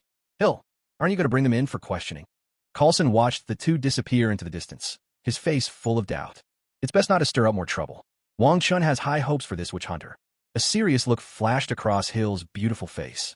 She had witnessed Wang Chen's skills in a video before. Back then, she'd simply been astonished. But seeing him in action today, she finally understood. Someone like him should not exist in this world. He was a profound threat to order itself. A similar look of gravity appeared on Natasha's face. "Then let's call it a day." Coulson breathed a small sigh of relief. He had no desire to face Wang Chun head-on. Wang Chun returned to the Chinese embassy in the Big Apple and got into his car to head home. Once there, he sat down beside his tea table. His face alight with excitement, he summoned that minimalist panel.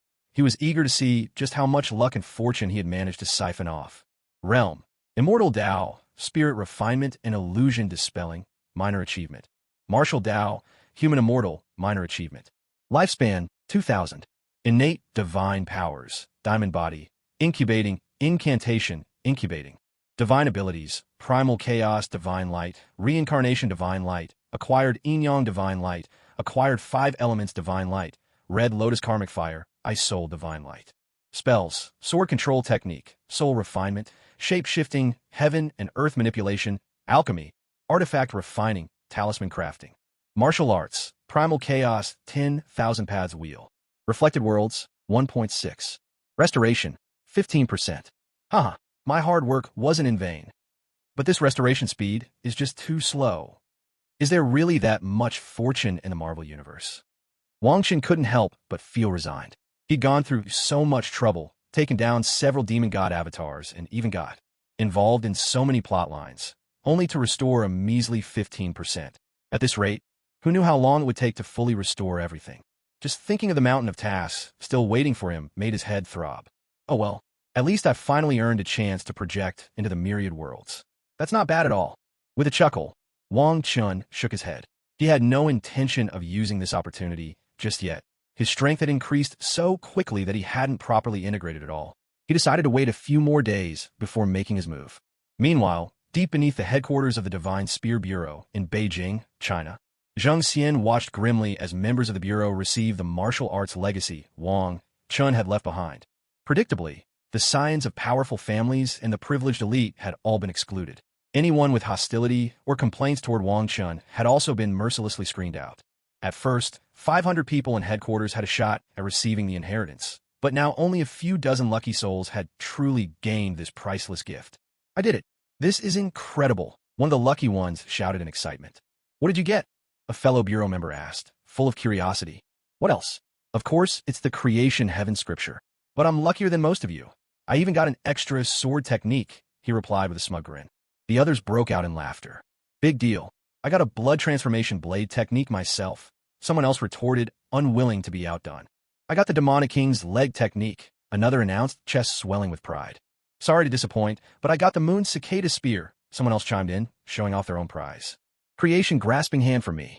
One by one, all sorts of martial arts inheritances were revealed. Seriously, you bunch of old foxes, the last person couldn't help but grumble. You all ended up with martial arts legacies. Peals of laughter echoed all around. That's what you get for being too naive. The members of the Divine Spear Bureau burst into laughter. But honestly, this inheritance is just too powerful. It completely overturns all our previous concepts and systems of martial arts, someone exclaimed in awe. Absolutely. It's like forging an entirely new path of martial cultivation. No wonder it's called the way of the martial immortal. Another chimed in with admiration. If one could truly open up all 129,600 apertures within the body, that would be stepping beyond the realm of mortals and becoming a genuine immortal, someone else remarked with heartfelt amazement. Exactly. This kind of power comes entirely from within. No need to rely on any external aid. It's incredible, another voice added, full of admiration. And the way those 5 steps to transcendence are summarized is just brilliant. Someone could not help but praise. Tempering the skin, forging the bones, transforming the sinews, cleansing the marrow, strengthening the 5 viscera. The group recited these steps one after another, as if envisioning the process of forging a human body into something as formidable as a wild beast. All right, those who have received the inheritance, make sure to cultivate diligently. For those who haven't, I'll do my best to find you a suitable technique. Don't lose heart. That's it for now, dismissed. With his expression composed, Zhang Xian stepped onto the platform and announced loudly. Yes, Director. The members of the Divine Spear Bureau responded in unison before dispersing. Only then did the Weather Witch, looking deeply worried, approach the inheritance platform. Her expression was grave as she said, Director, this is going to be a big problem. Those privileged heirs will definitely stir up trouble if they don't get the inheritance. But Zhang Xian simply let out a cold, dismissive chuckle. If they're left out, it's nothing but the karma their elders brought upon them. Let them cause a scene. I've been wanting to clean up the Divine Spear Bureau anyway. A chilling smile flickered in Zhang Xian's heart. In the past, he'd been just an ordinary man, lacking the strength to change things. But now, everything was different. He had grown powerful, and he didn't mind sending those petty troublemakers straight to hell. Seeing his unwavering determination, the Weather Witch knew there was no point in arguing further. Zhang Xian's voice turned cool as he gave his next order, call back Military Blade, the Destroyer, and Tanlei. They're to receive the inheritance as well. The Weather Witch nodded, fully understanding Zhang Xian's intentions. If he was set on purging the rotten elements within the divine Spear Bureau, she'd support him without reservation. After all, she'd long grown sick of those privileged scions and their behavior. Zhang Xian frowned in thought for a moment, murmuring to himself, "Now what I desperately need is an ordinary cultivation method. The one from the inheritance can't be passed on just yet. That's a real headache. It's about time I paid a visit to an old friend in America." Nick Fury, it seems your days haven't been going too well lately. Huadu, National Strategic Defense, Offense and Logistics Support Bureau, Trident Headquarters, Director's Office. Director, I suggest we put Wong Chun under prioritized surveillance. He's too powerful. It's starting to disrupt the balance. Hill spoke coldly. Her tone as frosty as ever. We'll discuss that later. Right now, we don't have any means to deal with him. Acting rashly would only provoke him. Nick Fury responded slowly. He wanted to take Wong Chun down himself, but the reality was they simply couldn't. Director, now even wizards are showing up. Do we have any files on these extraordinary individuals in the Bureau? Natasha asked, a hint of exasperation in her voice. To her, sending ordinary people to confront the extraordinary sounded nothing short of absurd. We do, but these kinds of individuals aren't under our jurisdiction. That's the responsibility of the Supernatural Investigation and Defense Agency, which reports directly to the president. Nick Fury explained patiently. I'd wager the president's about to make a move on Wong Chen himself. If he doesn't, he might not live much longer. Natasha speculated. We'll put that aside for now. Our top priority is purging S.H.I.E.L.D. Nick Fury declared, his voice grave. Tomorrow, I'll pay Professor Charles a visit and seek his assistance. He added, determination flashing in his single eye. Beneath that eye patch, Fury's gaze burned with resentment. He'd uncovered the truth.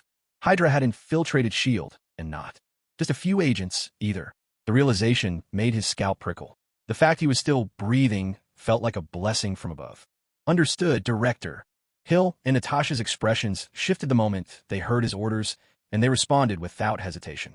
Go make preparations, and remember, absolute secrecy. Nick Fury reminded them sternly. Oh, and send Coulson in. Yes, Director. With those words, Hill and Natasha exited the office, worry etched across their faces. Moments later, Coulson appeared before Nick Fury. Coulson, I have an important assignment for you. Nick Fury's tone was solemn as he addressed him. Awaiting your orders, Director.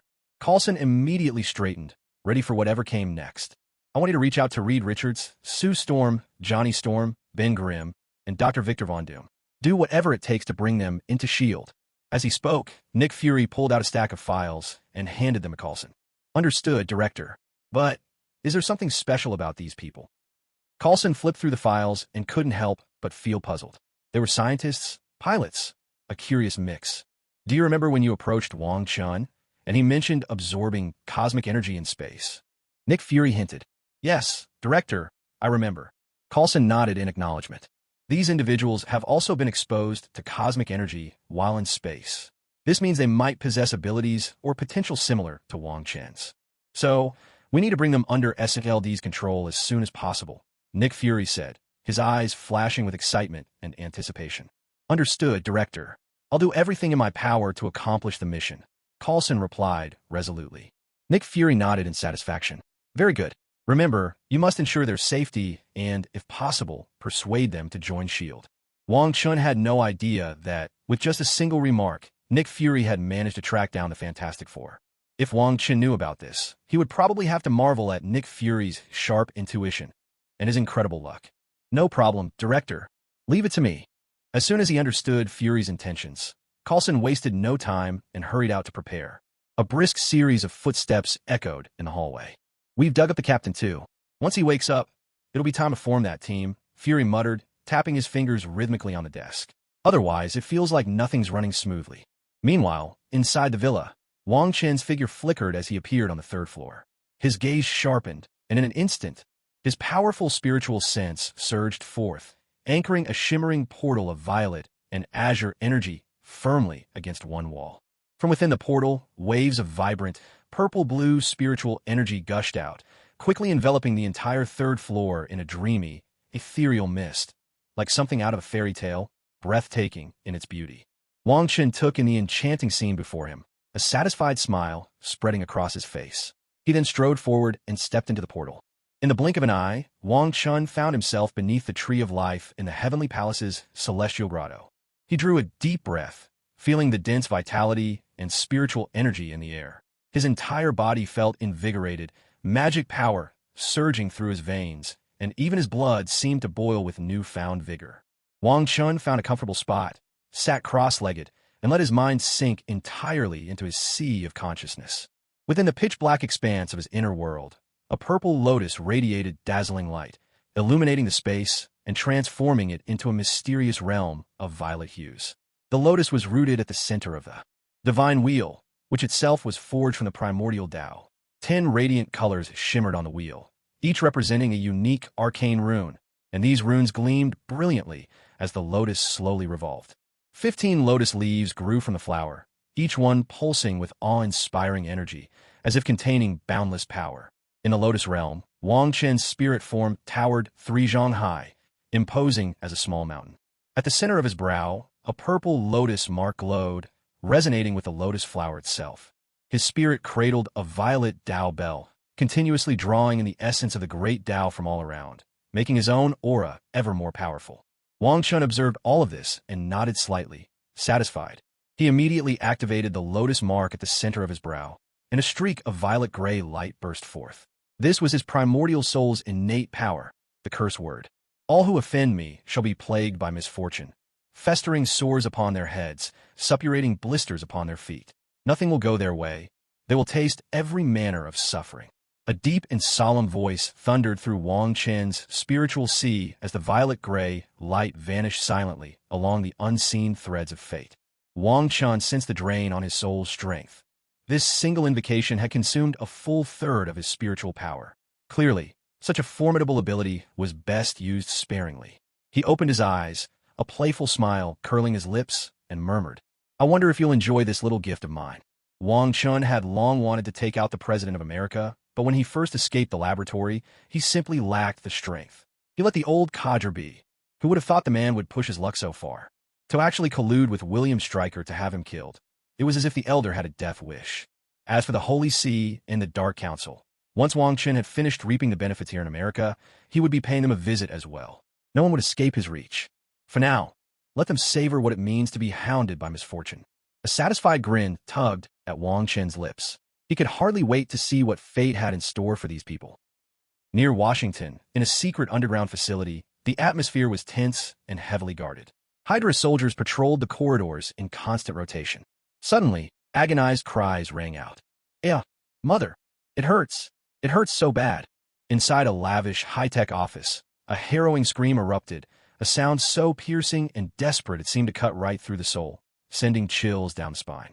Hydra soldiers turned pale at the sound, eyes wide with shock and alarm as they rushed toward the office. When they burst through the door, the scene that greeted them left them speechless. Alexander Pierce lay sprawled on the floor, his body contorted into an almost perfect split. His legs were spread so wide that his most sensitive parts were pressed directly against the cold, hard floor. His face was twisted beyond recognition, the agony so intense it had rendered his features utterly unrecognizable. "Leader, are you all right?" One of the Hydra squad leaders couldn't help but twitch at the sight, but quickly stepped forward, trying to help Pierce up. But as he reached out, Pierce's body went limp like a rag doll, collapsing in a heap as his legs split apart once more. A scene so pitiful it was almost unbearable to watch. Pierce's scream echoed again, his eyes blazing with despair and fury. "Fuck!" he roared inwardly, seething with rage. Why was this unbearable agony happening to him? The corners of the Hydra soldiers' mouths twitched uncontrollably. They struggled to stifle their laughter, but inside, they couldn't help but complain. "Come on, you clown, get up already. We're supposed to be highly trained soldiers. Normally, we don't laugh at anything. But right now, we're really at our limits." Even the squad leader couldn't help but smirk, but under the murderous glare of Pierce, he quickly composed himself and hurried to help him to his feet. Washington, the White House, inside a spacious conference room. In the bright, expansive room, the president sat at the head of the table, his expression grave and resolute. His voice rang out with passion and determination. "Mutants and superpowered beings pose a tremendous threat to our society. We must act now and eradicate them before they ever have a chance to grow." But just as he finished speaking, the faces of the Vice President, Secretary of Defense, Secretary of State, and the other officials twisted in terror. They edged away from the president, as if they'd just witnessed something unspeakably horrific. What's wrong with all of you? The president paused mid-sentence, looking at them in confusion. Can't you feel any pain? The vice president asked, his voice trembling. Your scalp is rotting away rapidly, and festering sores have appeared. The Secretary of Defense replied, his face ghostly pale. He did his best to stay composed, but a trace of fear crept into his voice. The president froze, disbelief etched on his face as he reached up to touch his head. The moment his hand grazed his scalp, a clump of hair came loose, and with it came a gush of foul-smelling, pus-filled fluid. A wave of searing pain shot through him, forcing a scream from his lips. "AR, mother!" Panic erupted in the conference room as the president's shrieks echoed off the walls, sending chills down everyone's spines. Yet despite the harrowing scene, the officials in the room found themselves fighting back grins. The president, now completely bald, looked utterly bizarre, like a cracked white duck egg oozing with oil. Secretary, help the president to the medical room. Now, the Secretary of Defense spoke with practiced composure, but a glint of barely suppressed glee flashed in his eyes as he called out to the president's newly appointed secretary. Right away, sir. The young secretary hurried to the president's side, supporting him as they made their way to the medical office. But the president's legs gave out under him, and he collapsed to his knees with a heavy thud, letting out another anguished wail. Seeing this, the young secretary couldn't stop his lips from twitching. He muttered inwardly, "Come on, boss, your injury's on your head, not your feet." He quickly hoisted the president back up. The president's knees buckled once again, and he sank back to the floor. Watching the spectacle, the vice president, Secretary of Defense, Secretary of State, and the others could barely hold back their laughter. Their smiles stretched so wide they nearly reached their ears. Huadu, Strategic Homeland Defense, Attack, and Logistics Support Bureau. Triton Headquarters. A shrill scream pierced the air, quickly followed by a chorus of agonized cries. Mother, what's going on? How is this even possible? All around, S.H.I.E.L.D. agents found themselves beset by one mishap after another. Some slipped and fell hard to the ground, others were struck by falling ceiling lamps, and more clutched their heads in agony, as if something was tunneling deep inside their skulls. Worse still, a third of the agents suddenly broke out in sores on their scalps and festering boils on their feet, writhing in unbearable pain. And for those unfortunate enough to be in the restrooms, the situation was nothing short of disastrous. Sewage gushed all over them, leaving them drenched and utterly despondent. Their faces were ashen, each one looking as if all hope had been drained from their lives. Mother! From the director's office came a thunderous crash. Nick Fury had been knocked to the floor by a falling bookshelf. Dazed and bewildered, he had no idea what had just happened. At the same time, chaos erupted in both the Holy See and the Dark Council. Mishaps unfolded endlessly. People tripped and fell out of the blue. Some were assaulted by inexplicable forces, while others broke out in strange, unsightly rashes. The unluckiest, those with festering sores on their heads and pus oozing from their feet, found that neither the light nor the dark arts could cure their affliction. The embarrassment was almost too much to bear. Meanwhile, in the Heavenly Palace's hidden realm, Wong Chun was busy playing the role of a farmer. Around the Tree of Life, he had carved out a tea garden, an orchard, an herb patch, and even a vegetable plot. It seemed his innate farming talent as a son of China was truly unmatched. How beautiful! This is incredible. The spring water beneath the Tree of Life is truly miraculous. It's the ultimate farming tool. Come on, let's go pick some fruit, the girls exclaimed. Lu Fei, Yang Mi, Alice, and Ada watched in awe as Wang Chun poured vibrant green spring water from the Tree of Life. Whether he watered fruit trees or medicinal herbs, life itself seemed to burst forth. Plants sprang up from nothing, growing tall and strong, blossoming and bearing fruit in the blink of an eye. Soon, the air was thick with the intoxicating aroma of ripe fruit, making their mouths water. Wang Chun surveyed the fragrant mountainside and finally broke into a satisfied smile. At last, he had all the spiritual fruit and tea he could want. True, these were only lower-level spirit plants for now, but he wasn't picky. When he eventually traversed other worlds, he'd simply pick a world rich in spirit plants and bring back more seeds. With a thought, Wang Chun summoned a ruby-red apple into his hand. He took a bite, and a burst of rich, sweet flavor flooded his senses, making him close his eyes in sheer delight. A gentle current of spiritual energy lingered in every mouthful, the perfect treat. Wang Chun munched on the apple, thinking to himself that if an ordinary person were to eat this spiritual fruit, it would surely strengthen their body and mind. If he'd had this ability in his previous life, he would have struck it rich long ago. He wouldn't have ended up as a food delivery guy. But now, Money was no longer a problem for him. Chun, these fruits taste amazing. Let me take care of these spiritual fruit trees and the herb garden from now on. Alice, her silver hair shimmering like a fairy from another world, was especially enchanting and beautiful. She skipped over Wang Chen's side and spoke with a cheerful smile. All right, it'll be good practice for your cultivation techniques. And you can also train in some spells of other elements while you're at it. Wang Chen nodded in response, giving Alice some guidance. A bright smile lit up Alice's lovely face as she nodded repeatedly, clearly delighted. Go play with Fei Fei and the others. I'm heading back to the villa. With a word to Alice, Wang Chun turned and stepped through the portal beneath the Tree of Life, returning to the villa. What else is there for me to do? Honestly, I really am destined to be a workhorse, aren't I? Seated at the tea table, Wang Chun gazed off into the distance and muttered to himself. He truly had racked his brains for a bit of fortune. Were there any other major events left in the Marvel world? The Hulk versus the poop monster? That's it, my brain's fried. I can't think of any more storylines. This is ridiculous. Don't tell me I have to wait for the Battle of the Big Apple. That's more than a year away. Oh right, there's still Thor. Forget it. I don't want to mess with Odin right now. I'm exhausted. Let it all go to hell.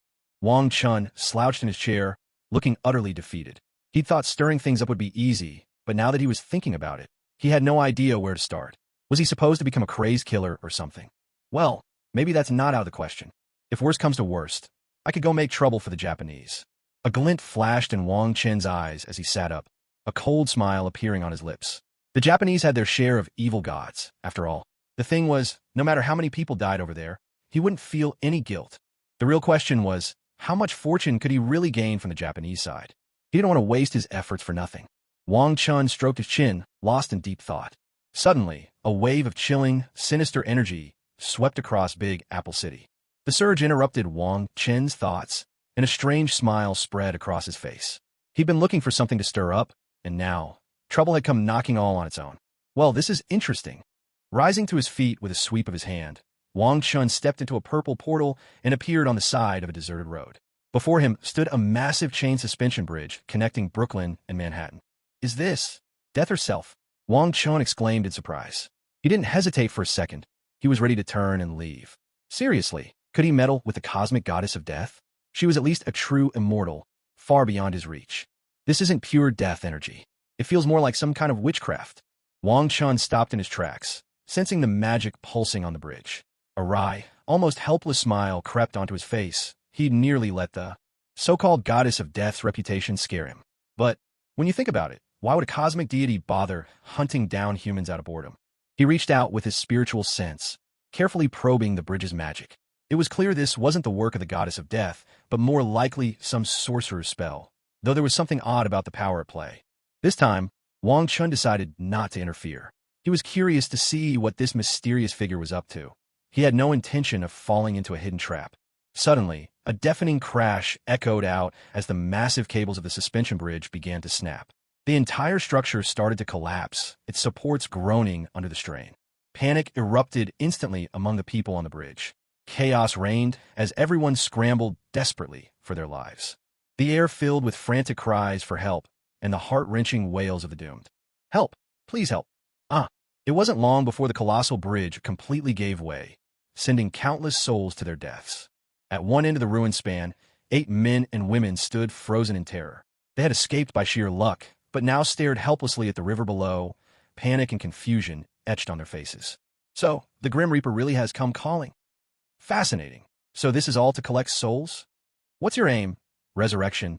Or are you trying to heal yourself? Wang Chun gave a cold, mocking laugh as the truth dawned on him. A violet light flickered in his eyes, and he saw a current of black magic sweeping a host of souls eastward through the sky. He quietly followed the trail of magic, eager to see exactly who, or what, was behind all this. If it turned out to be a minor player, then he wouldn't hesitate to make them his own source of fortune. The black magic, carrying its cargo of souls, surged into a grand and imposing building and vanished from sight. The Metropolitan Museum of Big Apple City. Wang Chen's lips twitched as he recognized the vast Western-style structure. What on earth, he wondered, was such a thing doing in a museum? Wait a minute, doesn't the Met have a statue of Anubis? The memory sparked in his mind, an important clue suddenly coming together. His excitement flared. Interesting, very interesting indeed. After all, Anubis was the god of death in Egyptian mythology. This promised to be an adventure worth anticipating. Without hesitation, Wong Chun quickened his pace, heading straight for the Metropolitan Museum. But halfway there, he noticed the sky had darkened ominously, and a sinister aura was spreading through the air. A terrible storm was silently gathering, a sure sign that something dreadful was about to unfold. Wong Chun frowned, stretching out his spiritual senses to probe the situation around him, determined to understand exactly what he was walking into. In an instant, vivid images of the Metropolitan Museum of Art and a neighboring building flashed clearly in his mind. He saw the Anubis statue on display at the Met greedily absorbing countless souls, devouring divine power radiating from the adjacent building. All around it, the wailing of spirits and howling of wolves echoed, emanating a chilling black aura of death that sent shivers down the spine. But what astonished Wang Chen even more was the scene within the building next door. A vast underground base unfolded in his mind, with the words Supernatural Investigation and Defense Bureau inscribed above the entrance. Inside a grand hall, a stunning woman was bound in iron chains. A dark energy radiated from her, and she let out an unearthly cry that made one's blood run cold. It was this woman's eerie incantation, her black magic, that had summoned the catastrophic changes in the heavens. Elsewhere in the base, a handsome man and a beautiful woman watched her intently, while soldiers all around frantically opened fire in her direction. Is this a mummy? This is totally out of control. Anubis and Set, two Egyptian gods of death. Are we witnessing a father and son showdown? Wang Chen could barely process it all. Wasn't the story of the mummy supposed to take place in Britain? How did it end up in the Big Apple? And now death gods were somehow tied up with mummies. Who could have seen that coming? Why is the wind picking up like this? Quick, take cover. The startled voices of passers-by pulled Wang Chun from his reverie. After a moment's thought, his figure vanished, reappearing on the top floor of the Metropolitan Museum. Gazing at the yellow sand and roiling storm in the sky, Wang Chun called upon the mystical runes of the primal chaos divine light within. His spiritual sea, 10 radiant colors blossomed in his right hand. His expression remained calm as he swept his hand toward the heavens. A resplendent arc of 10-colored brilliance burst forth, and the powers of yin and yang, the 5 elements, wind, thunder, ice, lightning, and space-time, all contained in the divine light, instantly froze the swirling sandstorm in midair. As the divine brilliance shone, the storm gradually dissipated, vanishing without a trace. Only the 10-color divine light remained, flickering in the sky like a dazzling, mysterious rainbow. Deep underground, in the secret base of the Supernatural Investigation and Defense Bureau, the beautiful woman suddenly coughed up a mouthful of black blood shock and terror on her face. She cast a lingering glance at the handsome man before breaking free from her chains and vanishing from the base in a peculiar flash. Wang Chen's spiritual sense had never left her.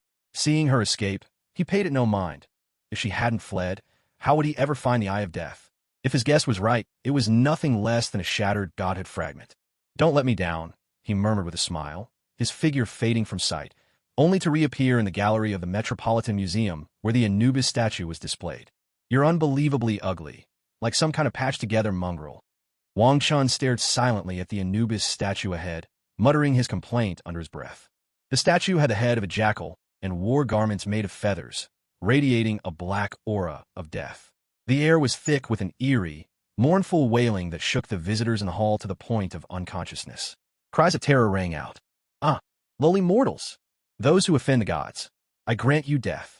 As Anubis's statue roared out these words, a crushing force swept through the exhibition hall. A shadowy, spectral form rose from the statue, as if it were a black hole, hungrily devouring the surrounding souls and divine energy. It quickly took on the shape of a monstrous wolf-headed beast, over 2 meters in height. The bronze plating on the Anubis statue began to crumble away, leaving behind only a fist-sized black gem. In a flash of dark light, the gem fused into the chest of the spectral beast. Bathed in a swirl of black divine energy, the monster quickly solidified, becoming flesh and blood. In its hand, a black glimmering chain lashed out at Wang Chun. Wang Chun couldn't help but smirk. He heard enough of these bombastic threats from Western gods. Every time, it was the same routine. Radiant purple light flared around him. First, he swept the fallen visitors out of the hall, then summoned the Hong Mang sword, which hovered in the air, clashing fiercely against the black chain. A rapid series of metallic crashes echoed throughout the exhibition hall, sparks flying and explosions booming. The cacophony shattered the very walls, while alarms wailed. Incessantly, Wang Chun frowned, and with a thought, The Hong Mang sword leaped from its sheath, transforming the scabbard into a luminous barrier that instantly enveloped the hall. Come on, little god. Let's see what you've got. Wong Chun expertly maneuvered the Hong Mang sword in battle against Anubis's iron chain, while his other hand glowed with a swirling black and white divine light. He swept the light swiftly toward Anubis. In an instant, a pillar of black and white light illuminated the entire hall. What in the world is that? Lowly mortal, how dare you profane a god? Anubis roared in fury, and a phantom scale materialized before him. The scale erupted with a blinding black divine light, and incredibly, Wang Chen's yin-yang divine radiance was sucked into the balance as if by some mysterious power. A crazed laugh echoed through the chaos. Ah, pitiful mortal, you cannot comprehend the might of the gods. I will grant you death. Anubis laughed maniacally, withdrawing the iron chain, which together with the spectral scale, morphed into a gigantic black scythe that hovered above. As the scythe took shape, Anubis's corporeal form flickered, growing faint and translucent, as if a mere breeze could scatter him. The scythe of death. Wang Chen cast a glance at the enormous black scythe, and instantly a wave of dizziness swept over him. Within his mind's eye, the purple lotus radiated beams of violet light, devouring the force of death's law that had invaded his consciousness. Only then did he return to normal, though a flicker of fear flashed across his eyes. You lowly mortal, you know more than I expected. Anubis Wolf stared coldly at Wang Chun, his gaze indifferent and brimming with murderous intent. His voice seemed to echo from the depths of an abyss, sending chills down the spine of all who heard it. But now become my power. As these words rang out, the aura of the death scythe hanging in the air grew even more overwhelming. It felt as if the very space around them warped under its pressure. This godly avatar of his had only just awakened, and its reserves of deathly power were still meager. Had it not been for the support of his father's divine strength, he would never have broken free of the statue and awakened so smoothly.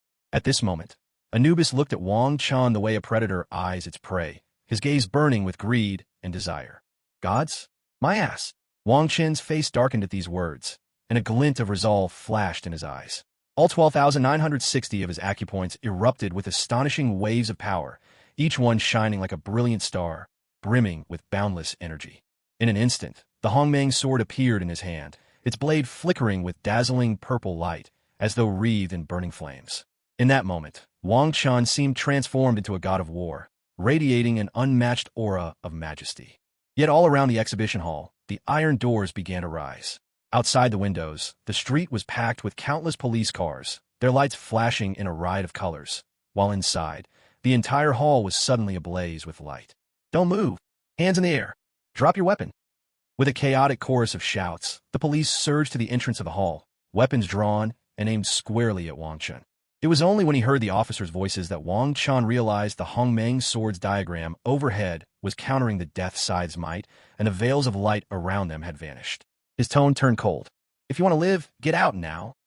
Just then, a wicked smile curled across Anubis's fearsome canine face, sending a chill through the air.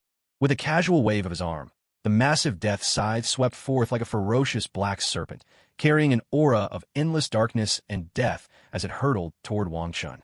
At the same time, a barrage of soul-crushing energy burst from the scythe, an invisible tidal wave battering Wang Chen's mind and inflicting searing pain. Damn it, you've really got some nerve. Wang Chun couldn't help but roar in anger at this sudden assault. Clutching the Hong Mang sword with both hands, he felt a surge of indomitable strength flood his heart. With a single thought, the Hong Mang sword instantly extended, its purple blade aura stretching nearly 30 feet, shining with a dazzling brilliance. Like a colossal purple dragon, without hesitation, Wang Chun swung the Hong Mang sword, slashing fiercely at the scythe of death looming in the air. A deafening explosion erupted overhead, as if the heavens and earth themselves trembled in response. The Hong Mang sword and the scythe of death collided in a clash of immense force. In that instant, time seemed to stand still. Every eye was riveted on this breathtaking battle. And yet, to everyone's shock, the scythe of death could not withstand the power of the Hong Mang sword. It was severed in two in the blink of an eye. Purple flames ignited along the broken blade, radiating an intense heat that warped the very air. Holy! It's Mr. Wong. Fall back. Retreat. A wave of horror swept across the faces of the assembled police. They could hardly fathom that an ordinary man could wield such tremendous power, let alone possess such a divine weapon. The more Astute among them instantly recognized the mysterious man's true identity, and panic erupted as shouts to retreat echoed through the crowd, each officer desperate to escape the terrifying scene. But Anubis showed no intention of letting them go so easily. The smile on his face froze, replaced by an expression of rage and unwillingness. He unleashed a piercing, shrill cry. Ea, how could you possibly have a divine weapon? Anubis demanded furiously, his voice thick with jealousy and resentment, as if Wang Chen's possession of the sword was an unpardonable crime. Wave after wave of soul-shattering force surged toward Wong Chun, each one more overwhelming than the last. Pain tore through him, as if his very soul were being ripped apart. Within the sea of his consciousness, the purple lotus devoured the force of the death law invading his mind, sprouting a small black lotus leaf. Yet despite this, agony was plain on Wang Chen's face. Outside the exhibition hall, the police endured the same torment. Some screamed in agony, others slammed their heads against the ground in desperation, while some simply collapsed, their bodies racked with violent convulsions. This was Anubis's soul attack, the death god's howl, capable of assaulting one's very soul, inflicting endless suffering. Ea! From the spectral wolf's head of Anubis, waves of black, deathly cries erupted, sweeping out like an inky tide in every direction. Inside the hall, artifacts shattered one after another, while outside, police cars erupted in fiery explosions. The police fell to the earth in misery, writhing and convulsing, their screams echoing in the chaos. The entire scene dissolved into pandemonium and terror, as if the end of the world had arrived. With a single thought, a violet Dao bell shot forth from the center of Wang Chen's brow, soaring above his head and rapidly expanding in size. In his hand, Wang Chun conjured a surge of violet magical power, which he sent streaking toward the Dao bell overhead. A deep resonance rang out. The bell's tones spread in violet ripples, swiftly sweeping over the scene. Instantly, a profound calm descended. Police officers and passers-by snapped out of their daze and, as if lulled by a gentle sleep spell, sank into peaceful slumber. Anubis's face twisted in agony, his eyes wide in disbelief as he stared at the Hong Mang bell now hovering above Wang Chen's head. How could this lowly mortal possibly possess so many divine artifacts? Beast, did you really think I couldn't kill you? Wang Chen's voice rang out. He swept his arms through the air, and wave after wave of mighty magical force surged from his palms, each surge like a crashing tide, relentlessly striking the Hong Mang bell above. With every infusion of power, the bell trembled violently, its tolls deep and ancient, echoing across the battlefield. The peals of the bell gathered into a formidable force, rolling outward in undulating waves that surged toward Anubis. Feeling the mounting pressure, Anubis's expression grew ever darker.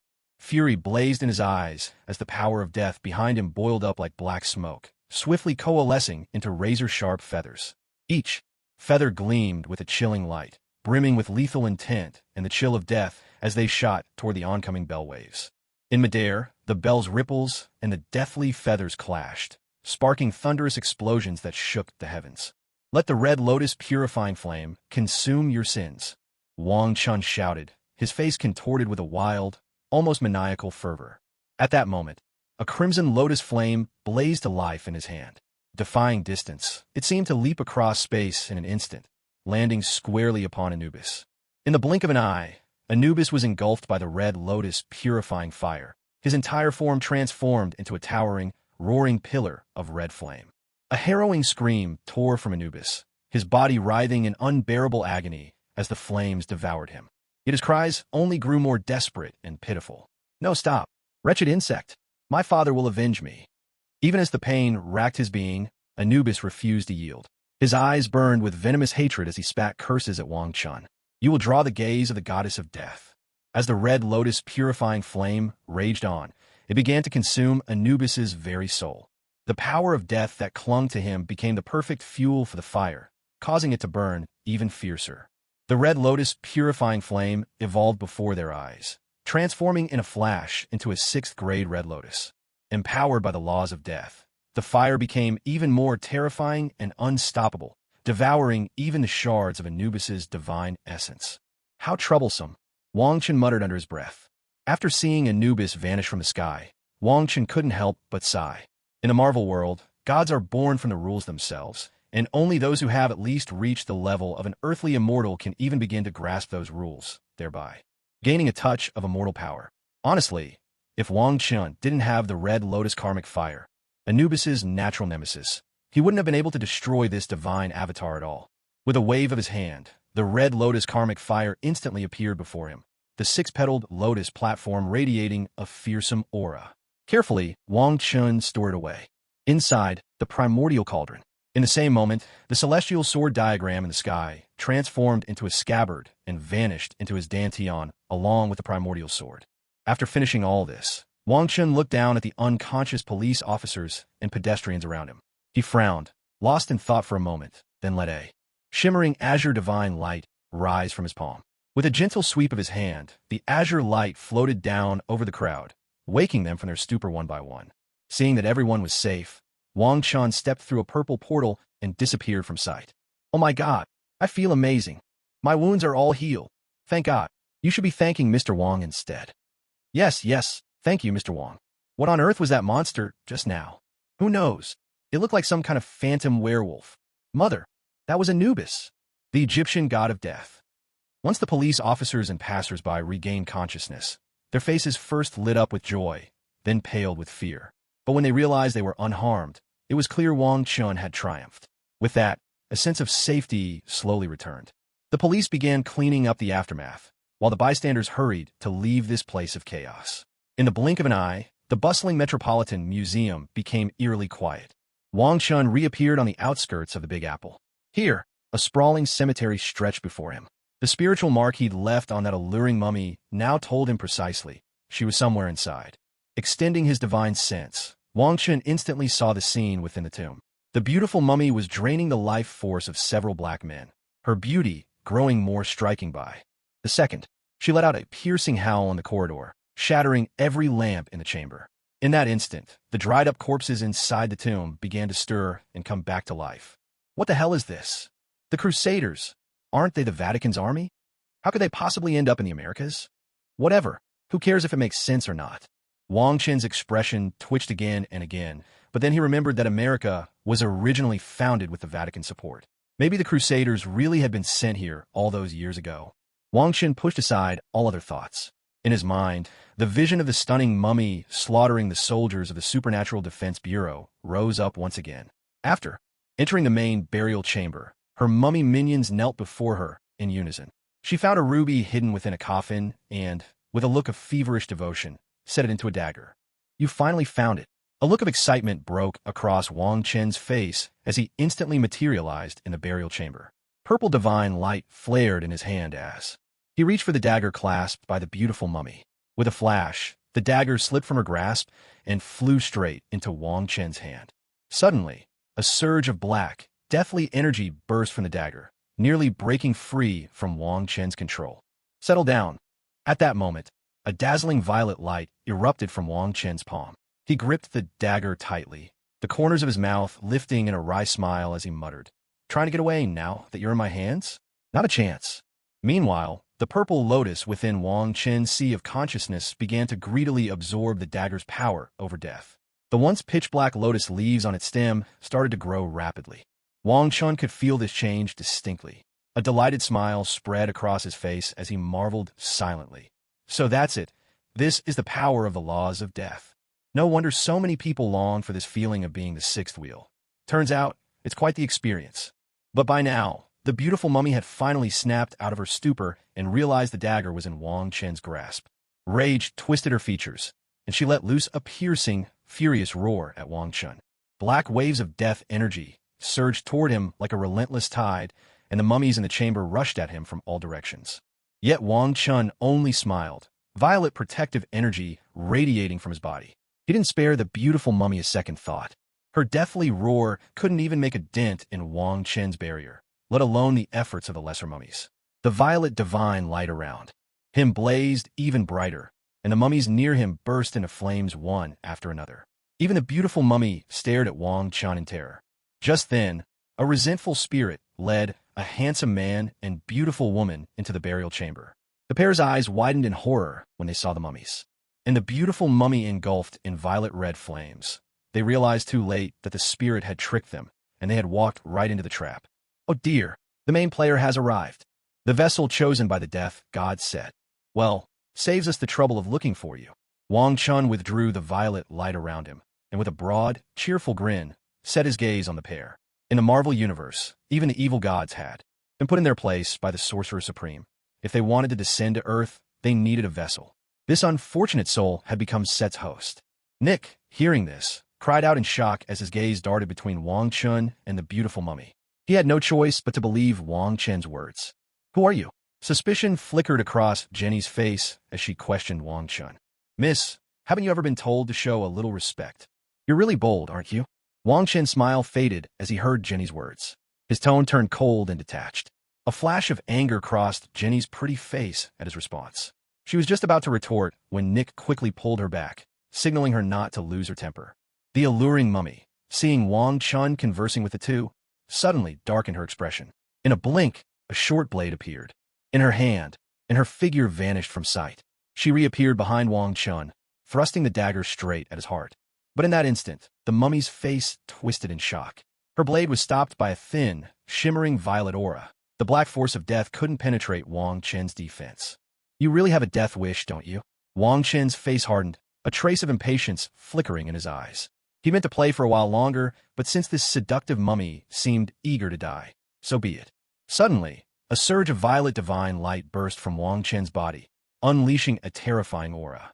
In a split second, the mummy was blasted backward, slamming into the tomb wall with a thunderous crash. A wisp of crimson lotus fire appeared in Wang Chen's palm. With a flick, he sent it hurtling toward the mummy. In the blink of an eye, terror washed over her face as the fire engulfed her. Screams filled the air. "No! How can I possibly die like this?" The death magic that had kept the mummy alive now became her executioner. Her agonized screams echoed as the crimson lotus fire blossomed into the shape of a lotus on her body. In the space of a heartbeat, she was reduced to ashes. The lotus fire condensed into a streak of red light, returning to Wang Chen's core, safely housed within the Hong Mang cauldron. "Huh, a little mummy like that? No problem at all." Wang Chen looked down at the pile of ashes, brimming with pride. He was thoroughly satisfied with the might of the crimson lotus fire, feeling that it now truly lived up to its legendary name. Still, there was room for more. The crimson lotus fire had great potential yet to be unlocked.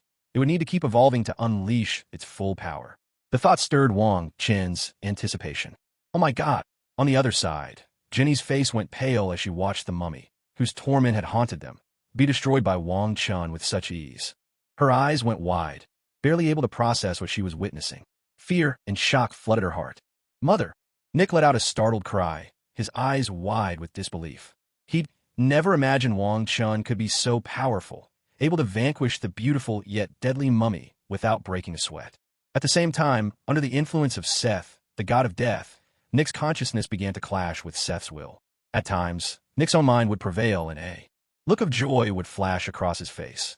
At other times, Seth's awareness would seize control, twisting Nick's expression into a ferocious snarl directed at Wang Chun. Just a single mark. Do you really think that can stir up any real trouble?" Wang Chun looked at Nick with disdain, a mocking smile tugging at his lips as he pondered inwardly. He knew Nick was already under Seth's sway, and this mark was nothing more than a means for Seth to descend upon the world. "Hold on, fight for your body. Otherwise, you're as good as dead," Wang Chun muttered to Nick in a low voice, a warning edge in his tone. Meanwhile, a swirl of black and white light blossomed in Wang Chen's palm, instantly enveloping Nick. The two colors intertwined like twin strands of mysterious power, merging into a formidable force that targeted Nick's very soul. Nick let out a spine-chilling scream, his cries mingling with furious roars. His entire body shook violently, as if he were enduring a torment that threatened to tear him apart. Seeing this, Jenny clapped a hand over her mouth in fear, her eyes wide with terror as she stared at Nick. She could hardly believe what was unfolding before her, anxiety and dread filling her heart. Wang Chun watched Nick coldly, his eyes utterly devoid of sympathy.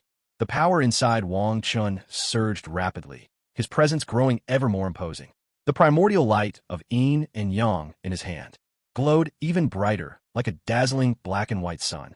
He intensified his efforts, striving to force Seth's mark out of Nick's body. The laws of this world really are too elusive. How can a law of yin and yang be so underwhelming here? Wang Chun mused to himself, frowning as he slipped into deep thought. He resolved to channel even more power, hoping sheer magnitude would drive out Seth's imprint. At the same time, he considered how he might better grasp the laws of this world. so he could wield them more effectively.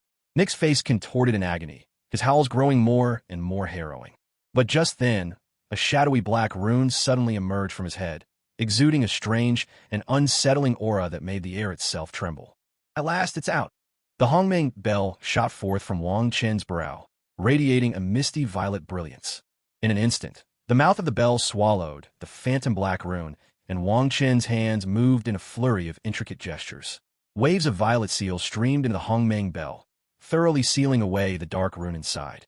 After emitting a burst of intense violet radiance, the Hong Mang bell instantly merged into the center of Wang Chen's brow. Ha ha ha! With the power of the death rule, I finally have something solid to rely on. Wang Chen burst out in an exuberant laugh.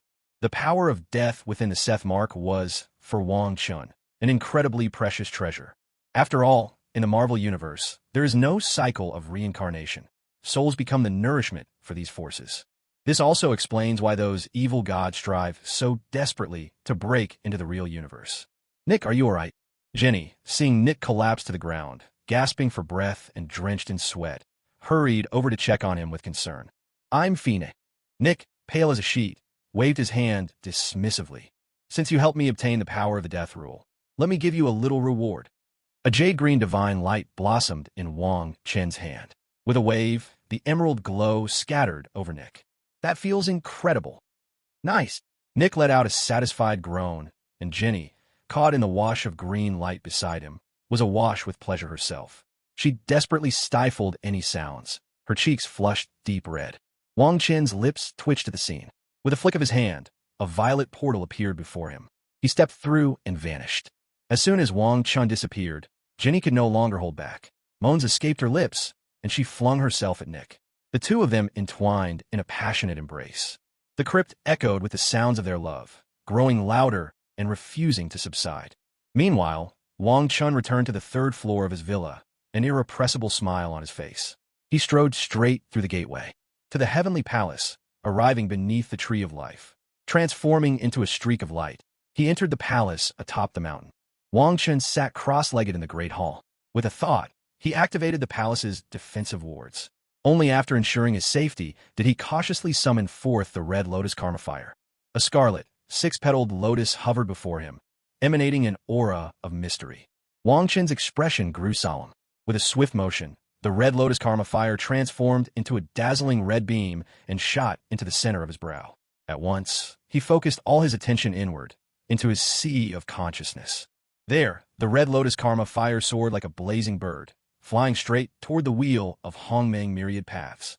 As the karma fire touched the wheel, it unleashed a torrent of energy. The wheel seemed to awaken, shining with 10 brilliant colors and spinning with astonishing speed. At the same time, the violet aura surrounding the purple lotus intensified, greedily absorbing both the fire's unleashed energy and the faint traces of the power of death. At this moment, the primal chaos bell quietly descended within the lotus space, landing precisely at the center of the wheel of myriad ways. In an instant, the scarlet karmic fire of the red lotus tightly enveloped the primal chaos bell, refining the black runes of the death god set within and unleashing streams of deathly laws from inside. These energies were swiftly devoured and absorbed by the purple lotus, while Wang Chen's spirit felt as if it had received a powerful elixir, growing and strengthening at a wild pace. In the blink of an eye, his spirit had expanded to a towering 90 feet, radiating a purple misty brilliance, emanating an aura of majesty and mystery.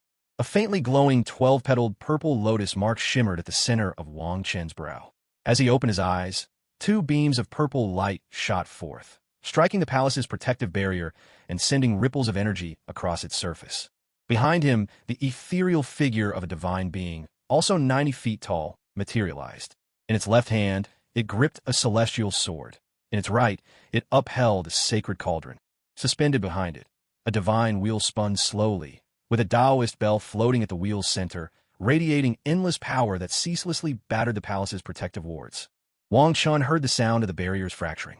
He hurriedly withdrew his overwhelming aura, and in an instant, he returned to a state of utter normalcy, appearing no different from any ordinary man, except for his strikingly handsome features, and his hair, now grown to his waist, fueled by a surging tide of life energy. Cultivation truly is a process of life's evolution. Bit by bit, one achieves a leap in life's essence. Much like how, in the world of primordial chaos, the acquired battles against the innate. Seems that the knowledge from the Marvel Universe does have its uses after all. Feeling the immense strength of his body, his magical power, his spirit, and the ever-refining laws at his command, Wang Chen's eyes flashed with sudden insights as he murmured to himself.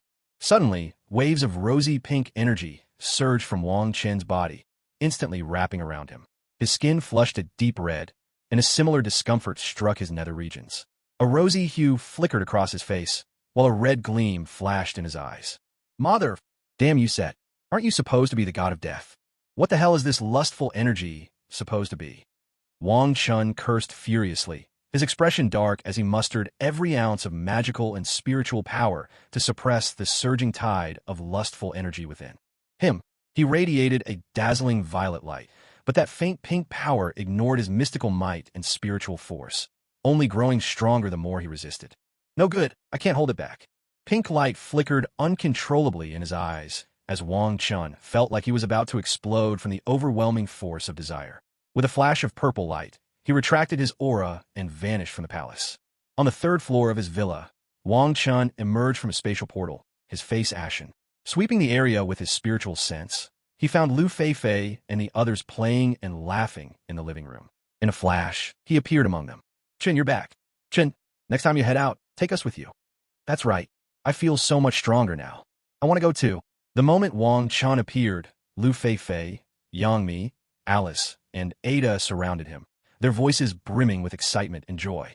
Seeing them, the pink light flickered ever more intensely in Wang Chen's eyes. He could barely contain himself. Clamping his tongue between his teeth, a sharp pain jolted him back to clarity. My body's having some issues. I need to practice a new technique with all of you. Come with me. Without waiting for a reply, Wang Chun swept his hand, and a flash of violet light enveloped them all. In an instant, they found themselves in the upstairs bedroom. Wang Chun fought to keep his restlessness under control. Wasting no time, he formed a complex series of hand seals, casting 4 streams of black and white runes that instantly sank into the center of their brows, merging into their minds. This was a pure dual cultivation method, the yin-yang harmonious joy technique. Lu Feifei, Yang Mi, Alice, and Ada fell into silent meditation, immersed in the arcane mysteries of the technique. Wang Chun wasted no more time. With a thought, he activated the defenses of the Ziwei Dao Palace. A torrent of spiritual energy gathered in the bedroom, turning the air a shimmering shade of purple, enchanting and beautiful. Having set everything in motion, Wang Chun joined Lu Feifei, Yang Mi, Alice, and Ada in cultivating the yin-yang harmonious joy technique. Before long, the misty violet-blue fog in the room began to resound with the rhythm of love shared. As the minutes ticked by, a mysterious and dazzling vision gradually emerged in the bedroom. A black and white Taiji yin-yang diagram slowly revolved, radiating secrets and power. Violet-blue spiritual energy surged into the diagram like a tide, blending with it and forming an extraordinary aura. Wang Chun sat calmly at the position of Yang, as steady and imposing as a mountain, exuding a deep, unshakable strength. Lu Feifei, Yang Mi, Alice, and Ada sat gracefully at the position of Yin, their movements elegant and gentle, as if they were one with the very atmosphere around them. Within this mystical atmosphere, the power of Yin and Yang flowed like a clear spring, cleansing mind and body alike. It felt as though they stood between heaven and earth, receiving the gifts of nature and the mysteries of the cosmos. The circulation of Yin and Yang brought peace and serenity to their hearts, while also awakening the latent potential within their bodies. Wang Chun could feel the restless desire within him gradually dissolve, replaced by a fresh, pure energy. His body crackled with energy, as if something deep inside was awakening and breaking through its limits. His acupoints were being opened one after another, as if doors to new worlds were thrown wide before him. The magical power within his body, nourished by the forces of Yin and Yang, became ever purer and mightier, surging with seemingly boundless strength. As for Lu Feifei, Yang Mi, Alice, and Ada, the benefits they gained were nothing short of miraculous. Their bodies shimmered with hues of black, white, green, and red, like 4 radiant pearls casting an enchanting glow. Under the influence of the yin-yang transformative force, their dantian were continually being reshaped and expanded, allowing them to store even greater reserves of magical energy. Their physiques, too, began to approach the fabled innate Tao body, growing ever more robust and resilient. At the same time, their cultivation realms soared upward at an astonishing rate, rocketing straight toward the heavens. Who could say how much time had passed? When Wang Chen finally opened his eyes, the sight of four alluring figures filled his vision. A faint smile curled his lips, he felt, utterly elated. Back when he first arrived in this world, he had longed for a life of adventure and freedom.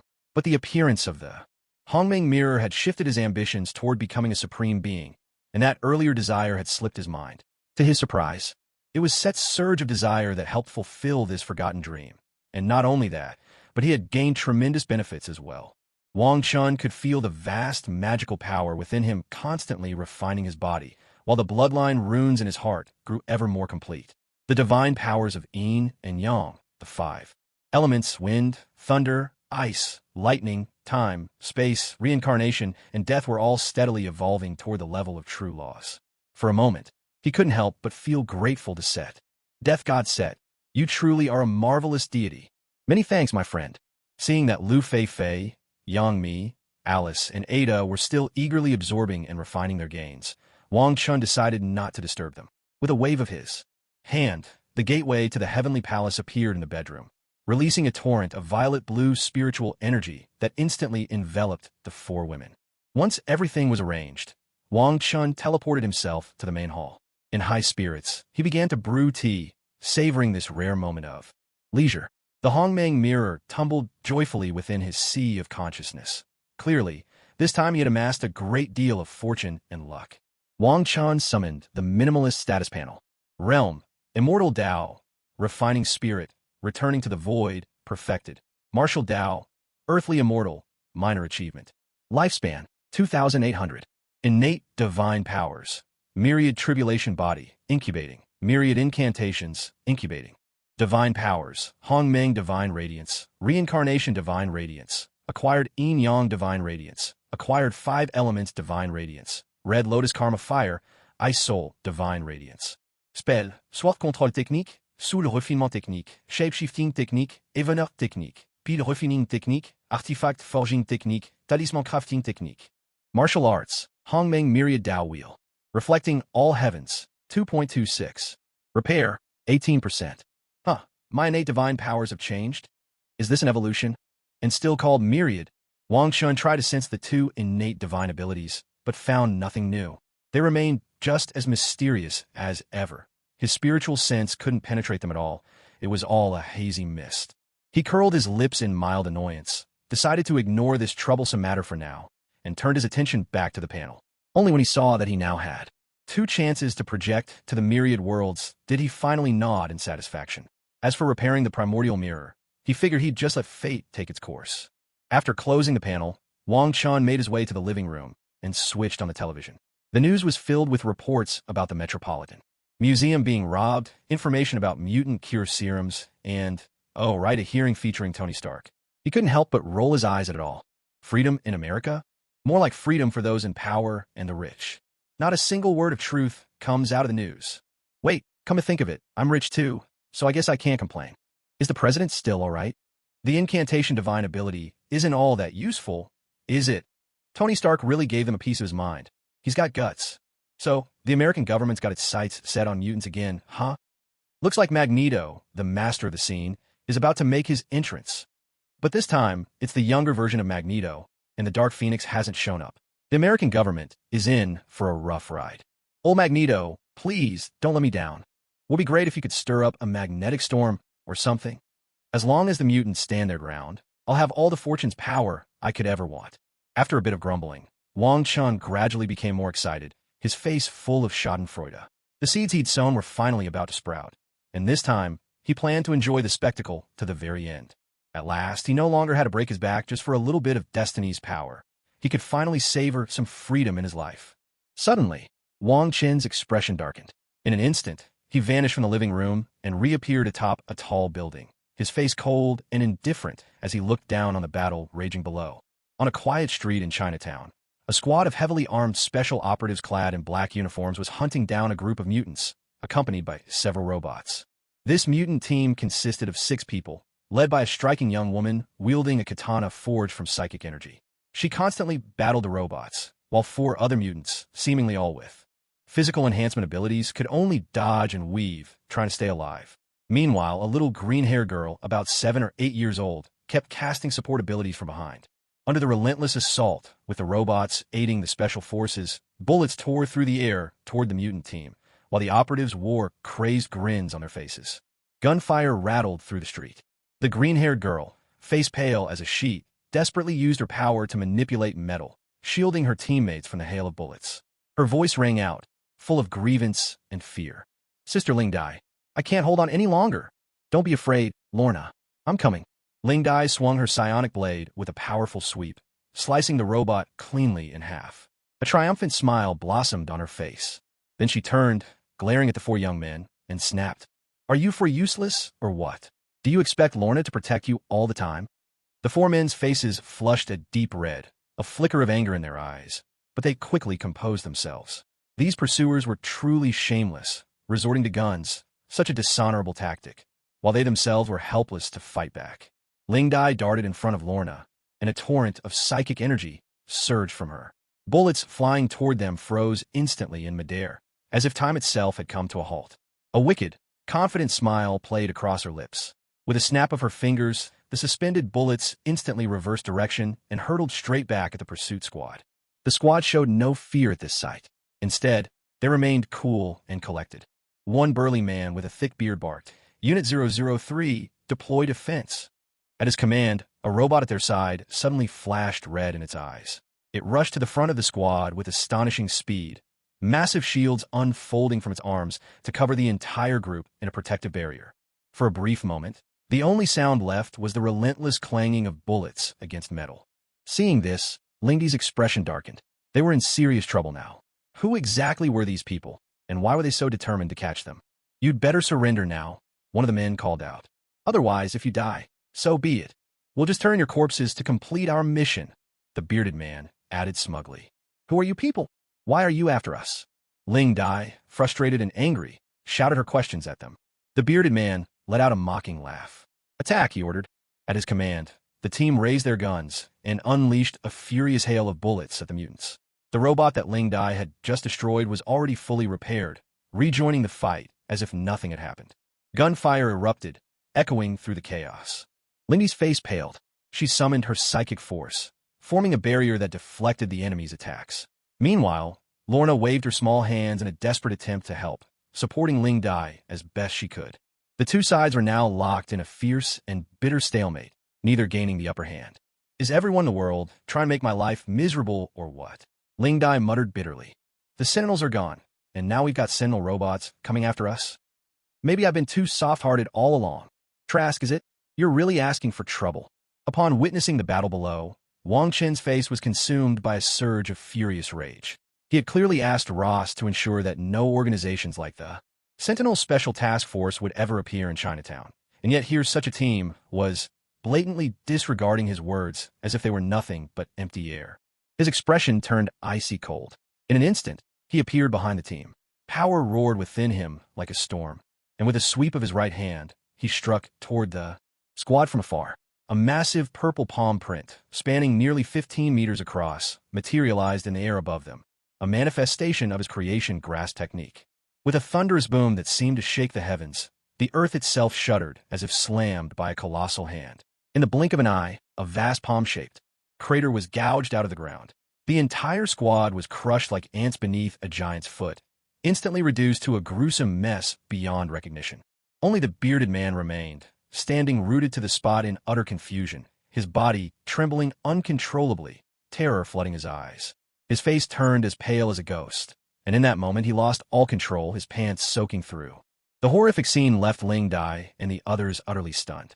Their eyes widened in disbelief, mouths agape. One could almost fit an egg. Inside, Lorna, terrified, clung tightly to Ling Dai, hiding in his arms, shivering all over, yet unable to resist stealing glances at Wong Chun. With a flicker of movement, Wong Chun appeared before the bearded man like a phantom. He gently pressed his right hand atop the man's head, and a mysterious purple radiance bloomed from his palm. He was casting a strange technique known as the soul refining art, channeling his own spiritual force directly into the man's mind. Memories flashed before Wang Chen's inner eye like scenes from a film as he combed through every detail, finally uncovering the location of Trask's headquarters. Once he was certain of his target, Wang Chun slowly lifted his hand. By now, the bearded man had lost all trace of consciousness. His eyes were blank and lifeless, foam dribbling from his mouth as his body convulsed uncontrollably, voiding himself in the process. He was utterly broken, no longer any threat at all. Wang Chun frowned at the pitiful sight, then flicked a thread of purple flame from his right hand. In an instant, the bearded man was reduced to ashes. Next, golden divine light shimmered at Wang Chen's fingertips as he swept his hand over the crater in the ground. At once, the yellow light filled the hole, transforming it back into solid earth, as if nothing had ever happened. Wang Chun cast one glance at Ling Dai and the others before looking away. He summoned the runes of space, and a purple portal appeared before him. Passing through, he vanished without a trace. That was incredible. Who was that, big brother? Little Lorna slipped down from Ling Dai, her fear forgotten as she cheered with excitement, her face alight with wonder. I think I know who he is. Ling Dai's face lit up with a smile as she murmured to herself. She had only heard about Wang Chun. She knew he had an agreement with the military. No, organizations like the Sentinel Special Forces team were allowed to operate in Chinatown. That was precisely why she had chosen to seek refuge here. Who is it, Sister Ling Dai? Tell me, please. Little Lorna tugged urgently at Ling Dai's arm, her voice full of impatience. He's an exorcist. His name is Wang Chun, Ling Dai replied with a gentle smile. Sis, let's go to him for protection. Then we won't have to keep hiding and running anymore. Let's just wait and see, Ling Dai said, uncertain whether seeking out Wang Chun was truly the best course. She could only give Lorna a vague answer. Lorna's smile faded, her face settling into an unmistakable expression of disappointment. In San Francisco, a swirling violet portal opened atop the Trask Industries headquarters. Wang Chun stepped out of the portal, his expression utterly cold. Instantly, his formidable spiritual power enveloped the entire building. In the blink of an eye, he reappeared deep within a vast subterranean laboratory. All around the lab were mutant test subjects held captive. Inside the various labs, countless mutant organs and severed limbs bobbed in jars of formaldehyde. Roughly 200 people in white coats moved busily about, conducting experiments. The anguished cries of mutants echoed ceaselessly through the facility. Well, isn't this just wonderful? It certainly brings back memories of my own time inside a laboratory. As images flashed relentlessly through Wang Chen's mind, his face twisted with overwhelming fury. His eyes turned an ominous crimson. Suddenly, a scarlet flame erupted from the center of his brow, splitting into streams of blazing fire.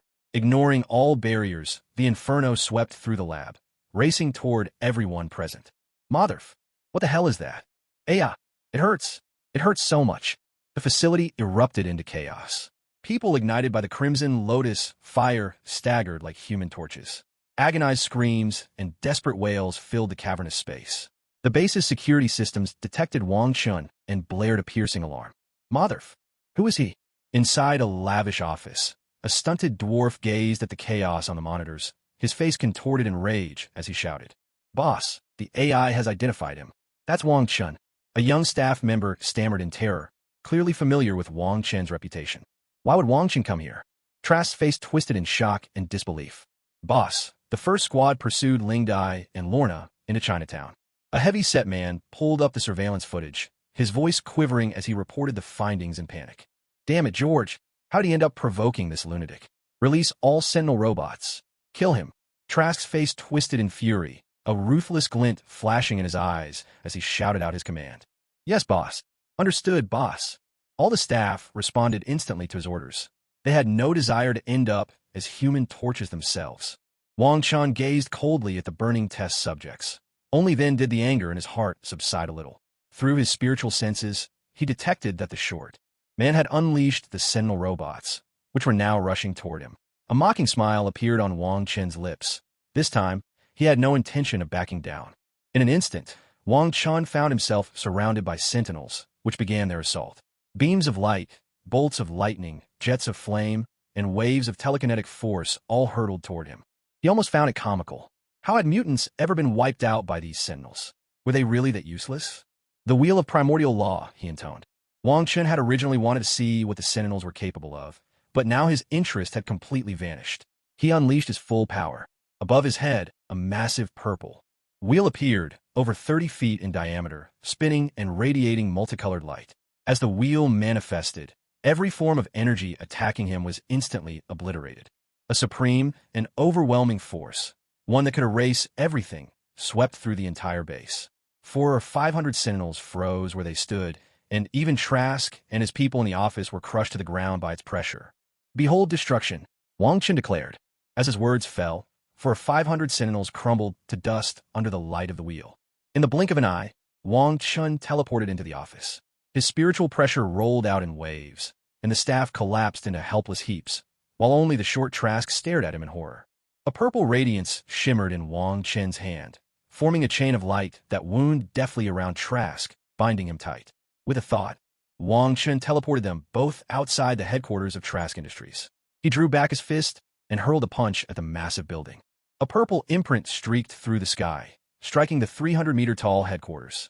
Under the force of that mysterious power, the entire structure began to dissolve, vanishing without a trace. Trask was left utterly stunned by the sight. Scarlet flames shot up from the depths of the earth, merging with the center of Wang Chen's brow. Wang Chun looked down, sneering at the limp and broken Trask. With a wave of his hand, a purple portal appeared before him. He jerked on the chain of light, dragging Trask through it. The portal shimmered once, then vanished. This is terrifying. What just happened? Did the mutants revolt? How could something like this even be possible? How could such a massive building just vanish? Ordinary employees and onlookers who had escaped from the Trask building wore expressions of terror. They chattered anxiously, still trying to make sense of the unbelievable scene they'd just witnessed.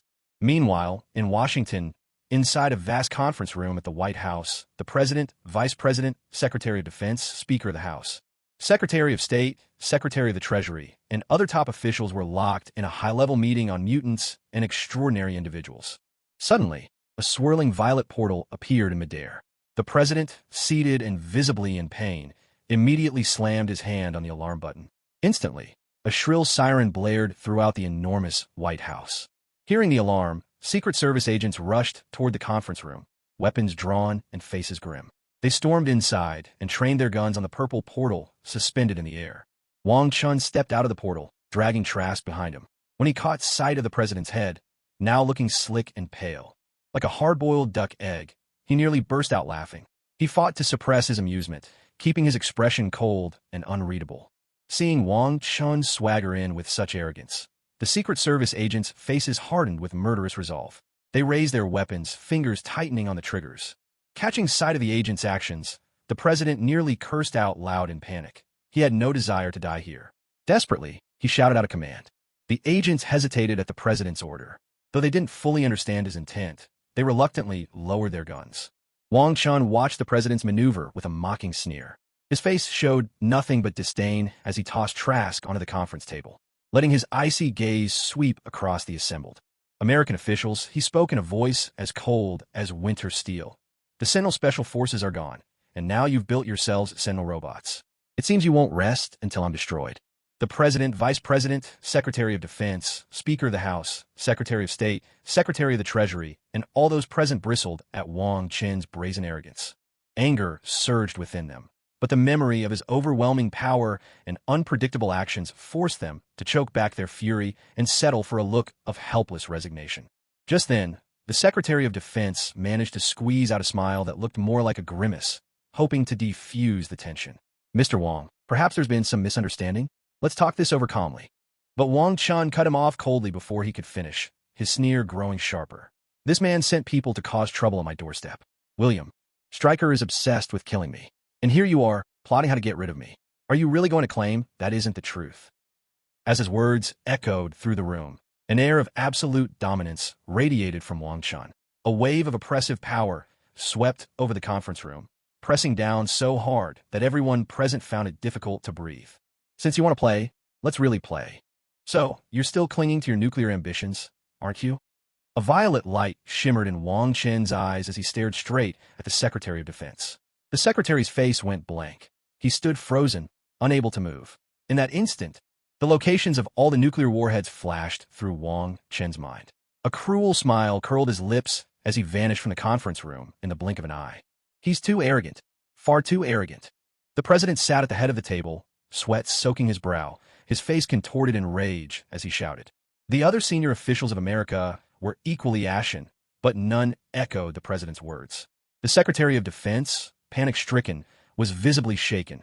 Terror flickered in his eyes. Being paralyzed just now had truly rattled him. Mr. President, what we need to figure out now is what Wang Chun intends to do. The Secretary of Defense, regaining his composure, shot a look of disdain at the short man at the table and spoke in a cold voice. He's not really planning to detonate those nukes, is he? The vice president's face turned pale with shock as he blurted out his fear. At that, the conference room fell utterly silent, with only the sound of heavy, anxious breathing filling the air. Out on the White House lawn, 3 massive black bombs, each over 3 meters long, suddenly appeared. What on earth is that? Holy, those are nuclear bombs. Oh God, damn it, get out of here now. Just moments ago, the tourists on the plaza were excitedly snapping photos and enjoying the spectacle. But as soon as someone recognized the bombs for what they were, panic erupted, scattering the crowd in terror. Suddenly, a thunderous rumble echoed from the plaza outside, jolting everyone in the conference room. A Secret Service agent rushed to the window, peered outside, and immediately broke into a cold sweat, his hair standing on end as he stammered. Mr. President, that lunatic Wang Chun has brought the nukes right outside the White House. Mother, that damn bastard. Madman, he's completely lost it. The conference room descended into chaos as America's top officials erupted in a frenzy of curses, desperate to mask their panic and fear. Do you like this little gift I brought you? Shall I set them off for you, just to see if I can really die? Wang Chun appeared at the window, a mocking smile on his lips as he gazed in amusement at the terrified faces of the officials. Wang Chun, what exactly do you want? The Secretary of Defense stood up, his face flushed with fury as he demanded, while the others glared at Wang Chun with hatred in their eyes. I don't want anything from you. I had no intention of getting involved, but you cling to me like a swarm of flies, buzzing around incessantly. And I really wouldn't mind swatting you all in one go. I believe there are countless people in America who would give anything to be in your seats. The smile vanished from Wang Chen's face, his voice turning as cold as ice, completely unrestrained. He flicked his finger toward Trust at the conference table. A streak of purple divine light shot out, striking Trust in an instant. It erupted on his body as he stared back in terror, blood splattering onto the officials around him. You. The Secretary of Defense wiped the blood from his face in disgust, terrified beyond words, while the other high-ranking officials retched uncontrollably, overwhelmed by the sudden stench of blood. Burn this scene into your memories. If there's a next time, the White House will cease to exist. Wang Chen's face twisted with madness as he issued his threat. With those words, he vanished from the conference room, leaving only chaos and carnage behind. Screams erupted. It hurts so much. I can't take the pain. The president suddenly howled in agony. Black pustules began to swell and ooze across his body, his scalp breaking out in festering sores that grew worse by the second, plunging him into a world of suffering. The gathered American officials watched in horror, chilled to the bone by what they witnessed. Washington, D.C., Department of Strategic Homeland Defense, Attack and Logistics Support, Director's Office. Nick Fury sat in his office chair, unable to suppress a broad grin. S.H.I.E.L.D.'s internal cleanup was progressing remarkably well. They had their share of bad luck lately, but it seemed the Hydra agents were even worse off, their bodies erupting in boils and pustules from head to toe. Nick hadn't fully understood at first, but then he remembered Wang Chen's promise, a curse on their enemies. The dots connected. This curse was a godsend. He almost wanted to thank Pierce for his reckless scheming. The shrill ring of the phone snapped Nick out of his thoughts. He frowned and picked up. Nuclear warheads appeared in front of the White House. Wang Chen again? He took out Trask. The president's in the ICU, covered in festering sores and ulcers. Understood. I'll send someone to coordinate. Nick Fury hung up, his lips twitching uncontrollably. He couldn't help but curse. Mother! Los Santos, in a luxurious villa by the sea. Tony Stark was enjoying a cheerful, cozy dinner with pepper, laughter and warmth filling the room. Sir, there's a breaking update you may want to see. Jarvis's voice chimed in, seeking permission. Tony dabbed his mouth with a napkin and replied calmly. Go ahead, Jarvis. Play it. Yes, sir. A white screen descended along one wall of the dining room, and a video projection flickered to life. The video first showed Wang Chun leveling the Trask Industries building with a single punch. Then, 3 nuclear warheads appeared in front of the White House plaza, and Jarvis's voice came through next. Mr. Wong took down Trask right inside the White House, in front of a crowd of high-ranking officials. The reason? A squad and some Sentinel robots broke in too. Chinatown and the American government just can't keep quiet. They were plotting how to deal with mutants and superhumans, including Mr. Wang Chen himself. My goodness! Pepper couldn't help but exclaim after hearing the whole story, concern clouding her delicate features. He really doesn't mess around, does he? Tony Stark's lips twitched in a wry smile. Did the government never learn from their mistakes? They just managed to settle things, and now they were already scheming to get rid of him. Of course he'd be furious. Honestly, leaving the White House standing was a sign of remarkable restraint. Pepper, just keep eating. Don't worry about any of this. The kid from China isn't going down that easily.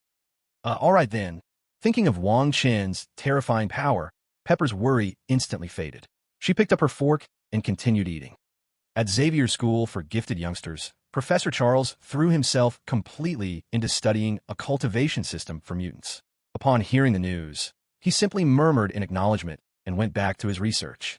Jean, Aurora, and Scott all wore looks of helplessness, feeling that Professor Charles was becoming a little obsessed. Only Logan grinned from ear to ear, praising Wong Chun for a job well done. Meanwhile, news of the incident reached the Brotherhood of Mutants, the Hellfire Club, the Illuminati, the Dark Council, and many other factions. Some were thrilled, seeing this as an opportunity to change the balance of power in the world. Others dismissed it entirely, showing no concern. A few looked worried. Yet despite their reactions, none of these groups took any action. They all knew full well how powerful Wong Chun had become, and that power inspired a deep fear. None dared to make a move. In the heart of Big Apple City, Manhattan, Chinatown, inside a Chinese-style palace, Wong Chun stepped out of a portal, a faint smile on his face as he muttered to himself. Show off and run. Now that's a rush. If only I'd had this kind of power when I first arrived in this world, I would have flipped the whole table ages ago. No way would I have put up with being provoked by these ants. Feeling refreshed, Wong Chun flopped onto the couch. A hazy purple glow seemed to shimmer from his body as he slipped into an extraordinary state. In his spiritual sea, the lotus base of his soul was growing rapidly, swelling to a towering height of 99 feet and 9 inches. Mystical light radiated from it, illuminating his inner world. So you're still here after all? After an unknown stretch of time, Wong Chun slowly opened his eyes. He murmured to himself, realizing that the original soul's essence had still been hidden within the violet lotus space and had not merged with him. After his wild rampage in the White House, all lingering obsessions dissipated, and the soul's essence completely fused into his primordial spirit, causing it to swiftly grow stronger. But now, it's going to be harder to advance any further. Wong Chen's brow furrowed, a sigh echoing in his heart. He knew well that in this Marvel universe, where the laws of reality were in chaos, making progress was anything but easy. This damned Marvel world. Why are the rules here so chaotic? He couldn't help cursing under his breath.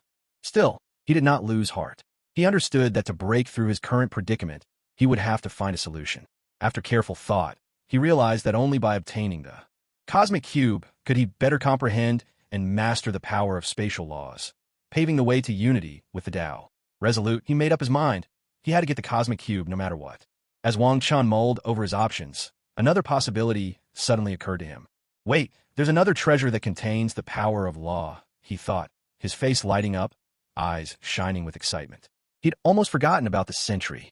After all, the Sentry possessed the energy of 1,000,000 suns, both positive and negative, limitless energy stacked upon itself, and the power to warp reality, a combination that made the Sentry nearly invincible.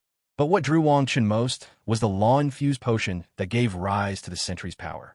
If he could seize that force, perhaps he could break past his current bottleneck. The energy of 1,000,000 suns, positive and negative. Doesn't that sound like the power of yin and yang? Wong Chun mused aloud. Stars themselves are like the power of the constellations, and now there's even lunar force mixed in. The more he thought about it, the more exhilarated he became, as if he could already see the hope of breaking through. Wong Chun was thrilled. Sometimes fortune truly falls into your lap. Calming himself, he carefully sifted through memories of his previous life. He had to obtain that serum. Robert Reynolds, he was still an addict at the time, and he drank that serum in Hell's Kitchen, if I recall correctly. Finally, it came back to him. If not for his current cultivation as a primordial spirit cultivator, which let him recall his past life's memories, he might never have found the lead to that potion. A faint smile played on Wong Chen's lips. A flash of violet light glimmered, and in the next instant, his figure vanished from the villa. Clad in Taoist robes, long hair draped over his shoulders, Wong Chun now strolled through the filth of Hell's Kitchen, his brow still furrowed. This place was truly squalid. Prostitutes on the corners, junkies lurking in doorways, pickpockets on the prowl, ruthless gangsters lurking in the shadows. It was as if the world itself had abandoned this place. "Hey kid, looking for a good time? Kid, what makes you think you can walk in here?" Ever since Wong Chun stepped into Hell's Kitchen, all kinds of characters inside started eyeing him like hungry wolves, their gazes brimming with naked greed. "Hey, yellow-skinned monkey, not bad looking. The shop's been short on this kind of tender meat. Grab him quick. Squeeze every penny out of him first, then make him work for us." 5 thugs swaggered over, faces twisted in vicious grins, spewing filth and obscenities as they closed in on Wang Chun, ready to snatch him up. Wang Chun had been using his psychic senses to search for the underground laboratory's location. He hadn't expected to attract the attention of these scavengers. His face remained cold, and a surge of formidable psychic power swept out, instantly enveloping the 5 men. Their twisted smiles hadn't even faded when, in a split second, their heads exploded, like overripe watermelons bursting open, spraying crimson everywhere. The air filled with a nauseating stench of blood. Is he a mutant? Some kind of superpowered freak? Looks like the Wild Wolf Gang picked the wrong target this time. I never liked those guys anyway. That Chinese kid's got some serious skills. Wait, isn't that Wong Chun? Damn, it really is him. Let's get out of here. Kingpin said no one's to mess with him. Just moments before, the gang members lining both sides of the street had been enjoying the show. But the moment they recognized Wong Chun, they vanished. Without a trace, the once bustling street fell eerily silent, leaving only a handful of stunned passersby, bewildered and unsure of what had just happened. Am I really that terrifying? Wong Chen's mouth twitched, a rare flicker of bewilderment breaking through his cold expression. Without realizing it, he'd become a figure of fear, a veritable demon king. Still, he couldn't help but shake his head. Being a demon king had its advantages. It meant a lot less trouble. People feared power, not virtue. Found it. Joy flashed across Wong Chen's face as his psychic senses locked onto a basement. Outside it, a panicked teenager, no more than 17 or 18, was scrambling to get inside. In the blink of an eye, Wong Chun vanished from the street. The laboratory was a shabby affair, its equipment old and mismatched, assembled from whatever could be scrounged together. Wong Chun could only shake his head in resignation. So it was true, even the greatest scientists often lived in squalor. His gaze fixed on a vial sitting atop the lab table. Inside the glass vessel, the golden liquid shimmered, radiant streaks of light flashing through it, dazzling to the eye. A rapid burst of footsteps echoed outside the laboratory. With a wave of his hand, Wong Chun whisked the vial into his spatial ring and teleported back to the villa. As for Robert Reynolds, he couldn't care less. Addicts like him never lasted more than 2 episodes in a Chinese TV drama. Hardly worth his attention. Back at the villa, Wong Chun stared at the golden potion before him, his expression twisted with uncertainty. His spiritual sense detected that while the potion held little energy, what made it truly precious were the myriad strands of law within, most notably the law of the sun, alongside the laws of the stars, the moon, light, and even a trace of the law of space. What kind of chaotic concoction is this? Is it even safe for a person to drink? This doctor who managed to create such a potion, he's truly something else. Wang Chen's face darkened with exasperation. Gritting his teeth, he strode into the bedroom, saw that the 4 women were still deep in cultivation, and, not wishing to disturb them, went straight through the portal to the celestial palace, emerging beneath the tree of life. Transformed into a streak of light, Wang Chun soared beyond the borders of the celestial palace's grotto, settling cross-legged in the vastness of space. Below him, the land and river's map flickered in and out of sight. Summoning the starry potion into his hand, he downed it in one gulp. Instantly, a surge of searing heat erupted from his stomach, flooding through his body. The various laws began to rampage inside him. Wang Chen's cheeks flushed crimson as golden, blue, black, and silver lights, each representing a different law, shimmered across his skin. He forcefully suppressed the flow of his magical power, and a violet-red rune in his heart pulsed with dazzling brilliance, voraciously devouring the laws within his body and continuously refining them toward perfection. In his sea of consciousness, the purple lotus shone like a radiant celestial star, casting a brilliant violet light. Its ethereal roots, as agile as living serpents, wove and darted through Wang Chen's body. Each root seemed like a greedy straw, drawing in the threads of law from within him. Meanwhile, in the lotus's inner realm, his soul glimmered with a hazy purple glow, radiating a mysterious spiritual brilliance like a hidden pearl. Inside Wong Chun, the laws contained in the starlit potion began to clash violently, erupting in thunderous roars. From this chaos, a mysterious and formidable force of violet gold quietly emerged, a bolt of lightning tearing through the darkness. The power surged swiftly through Wang Chen's body, causing him to tremble as beads of sweat gathered on his brow. At that moment, an indescribable force suddenly welled up. Astonishingly, the center of Wang Chen's lower abdomen connected to an unknown dimension. From within this dimension, torrents of solar, lunar, and stellar energies surged like a rising tide, pouring madly into his core and forming a raging flood of power. Wang Chen's face changed abruptly. He realized this overwhelming force was about to tear his body apart. Desperately, he summoned all the suppressed magic within him, urging it to circulate at breakneck speed.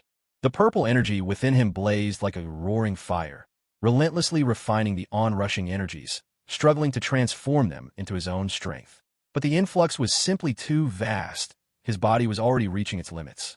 As time passed, the vital acupoints within Wang Chen's body were gradually forced open, one after another.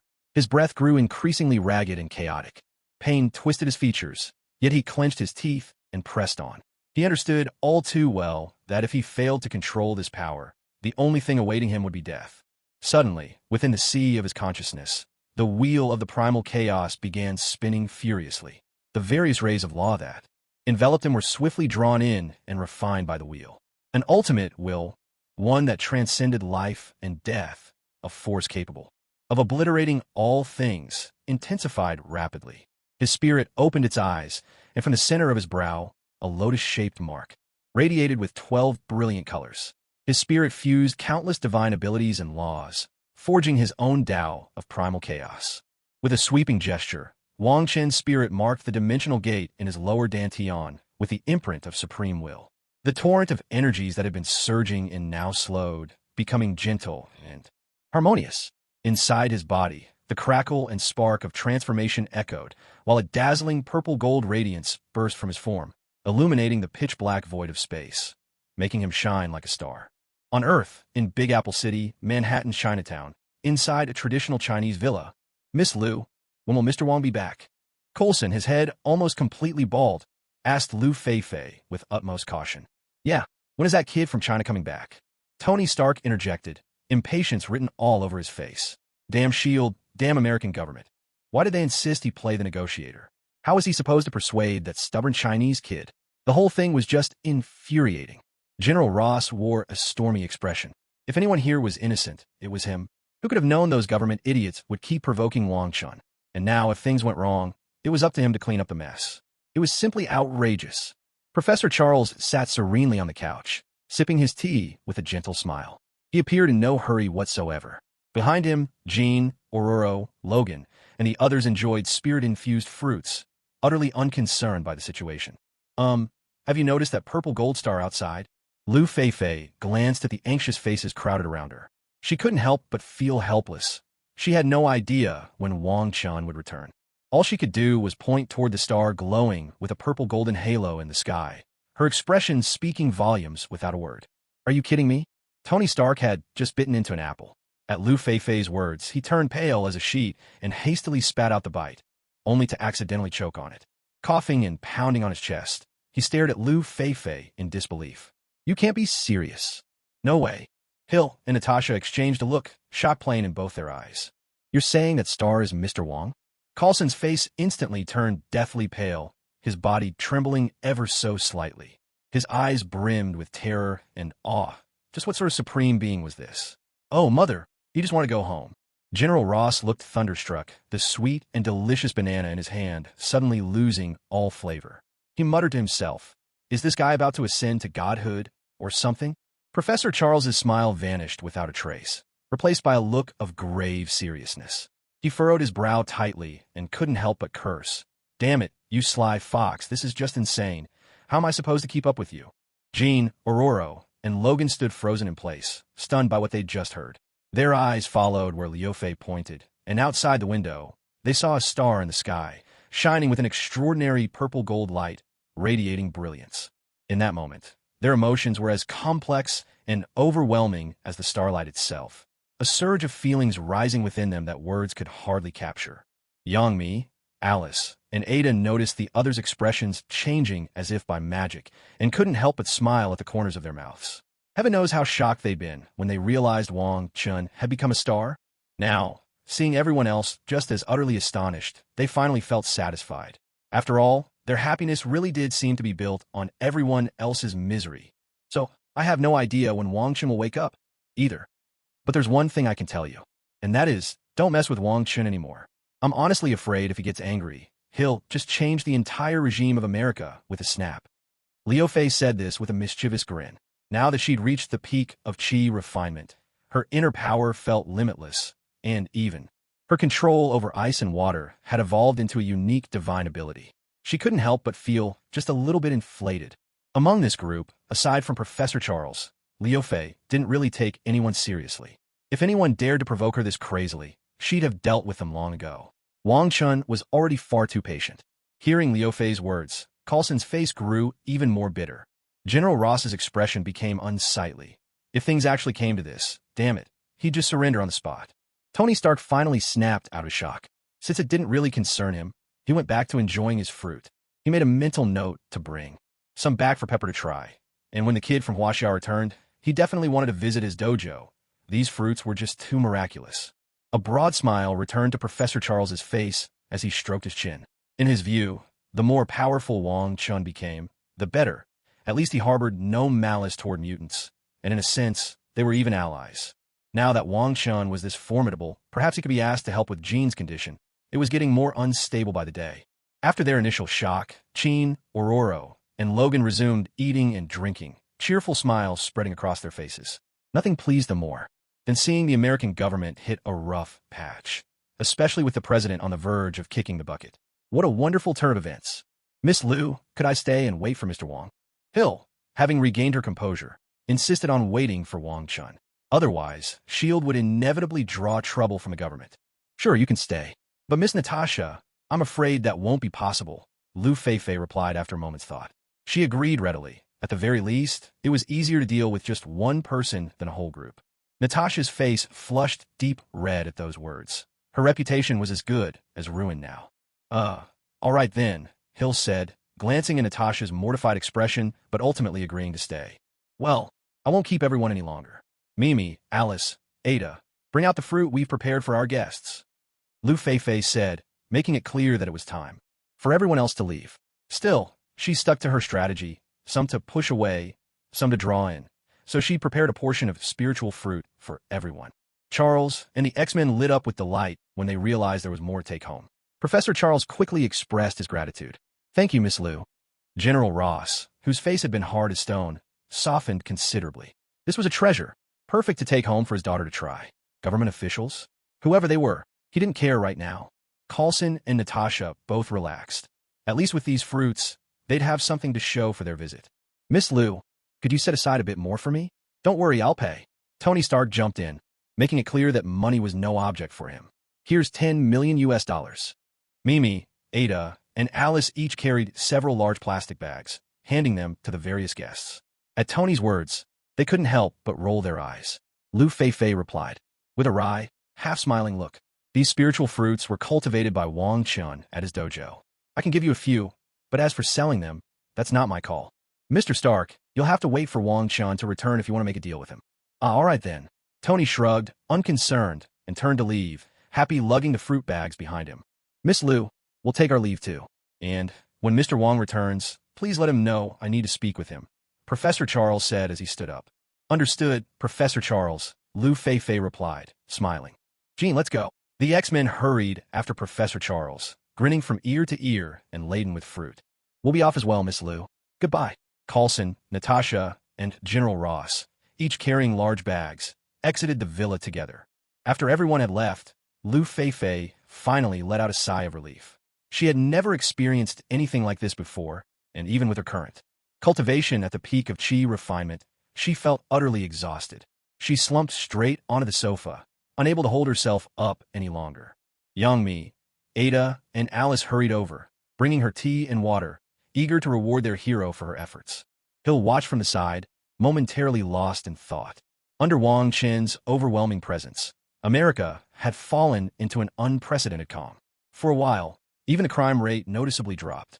Anyone with the slightest bit of influence had already heard of what had transpired at the White House that day.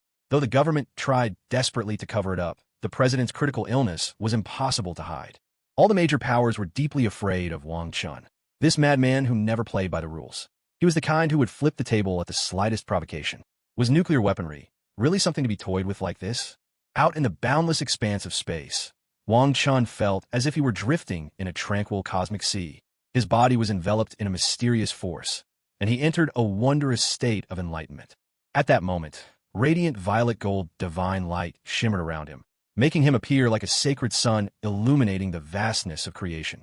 Within his spiritual consciousness, a mysterious purple lotus was growing at an astonishing speed.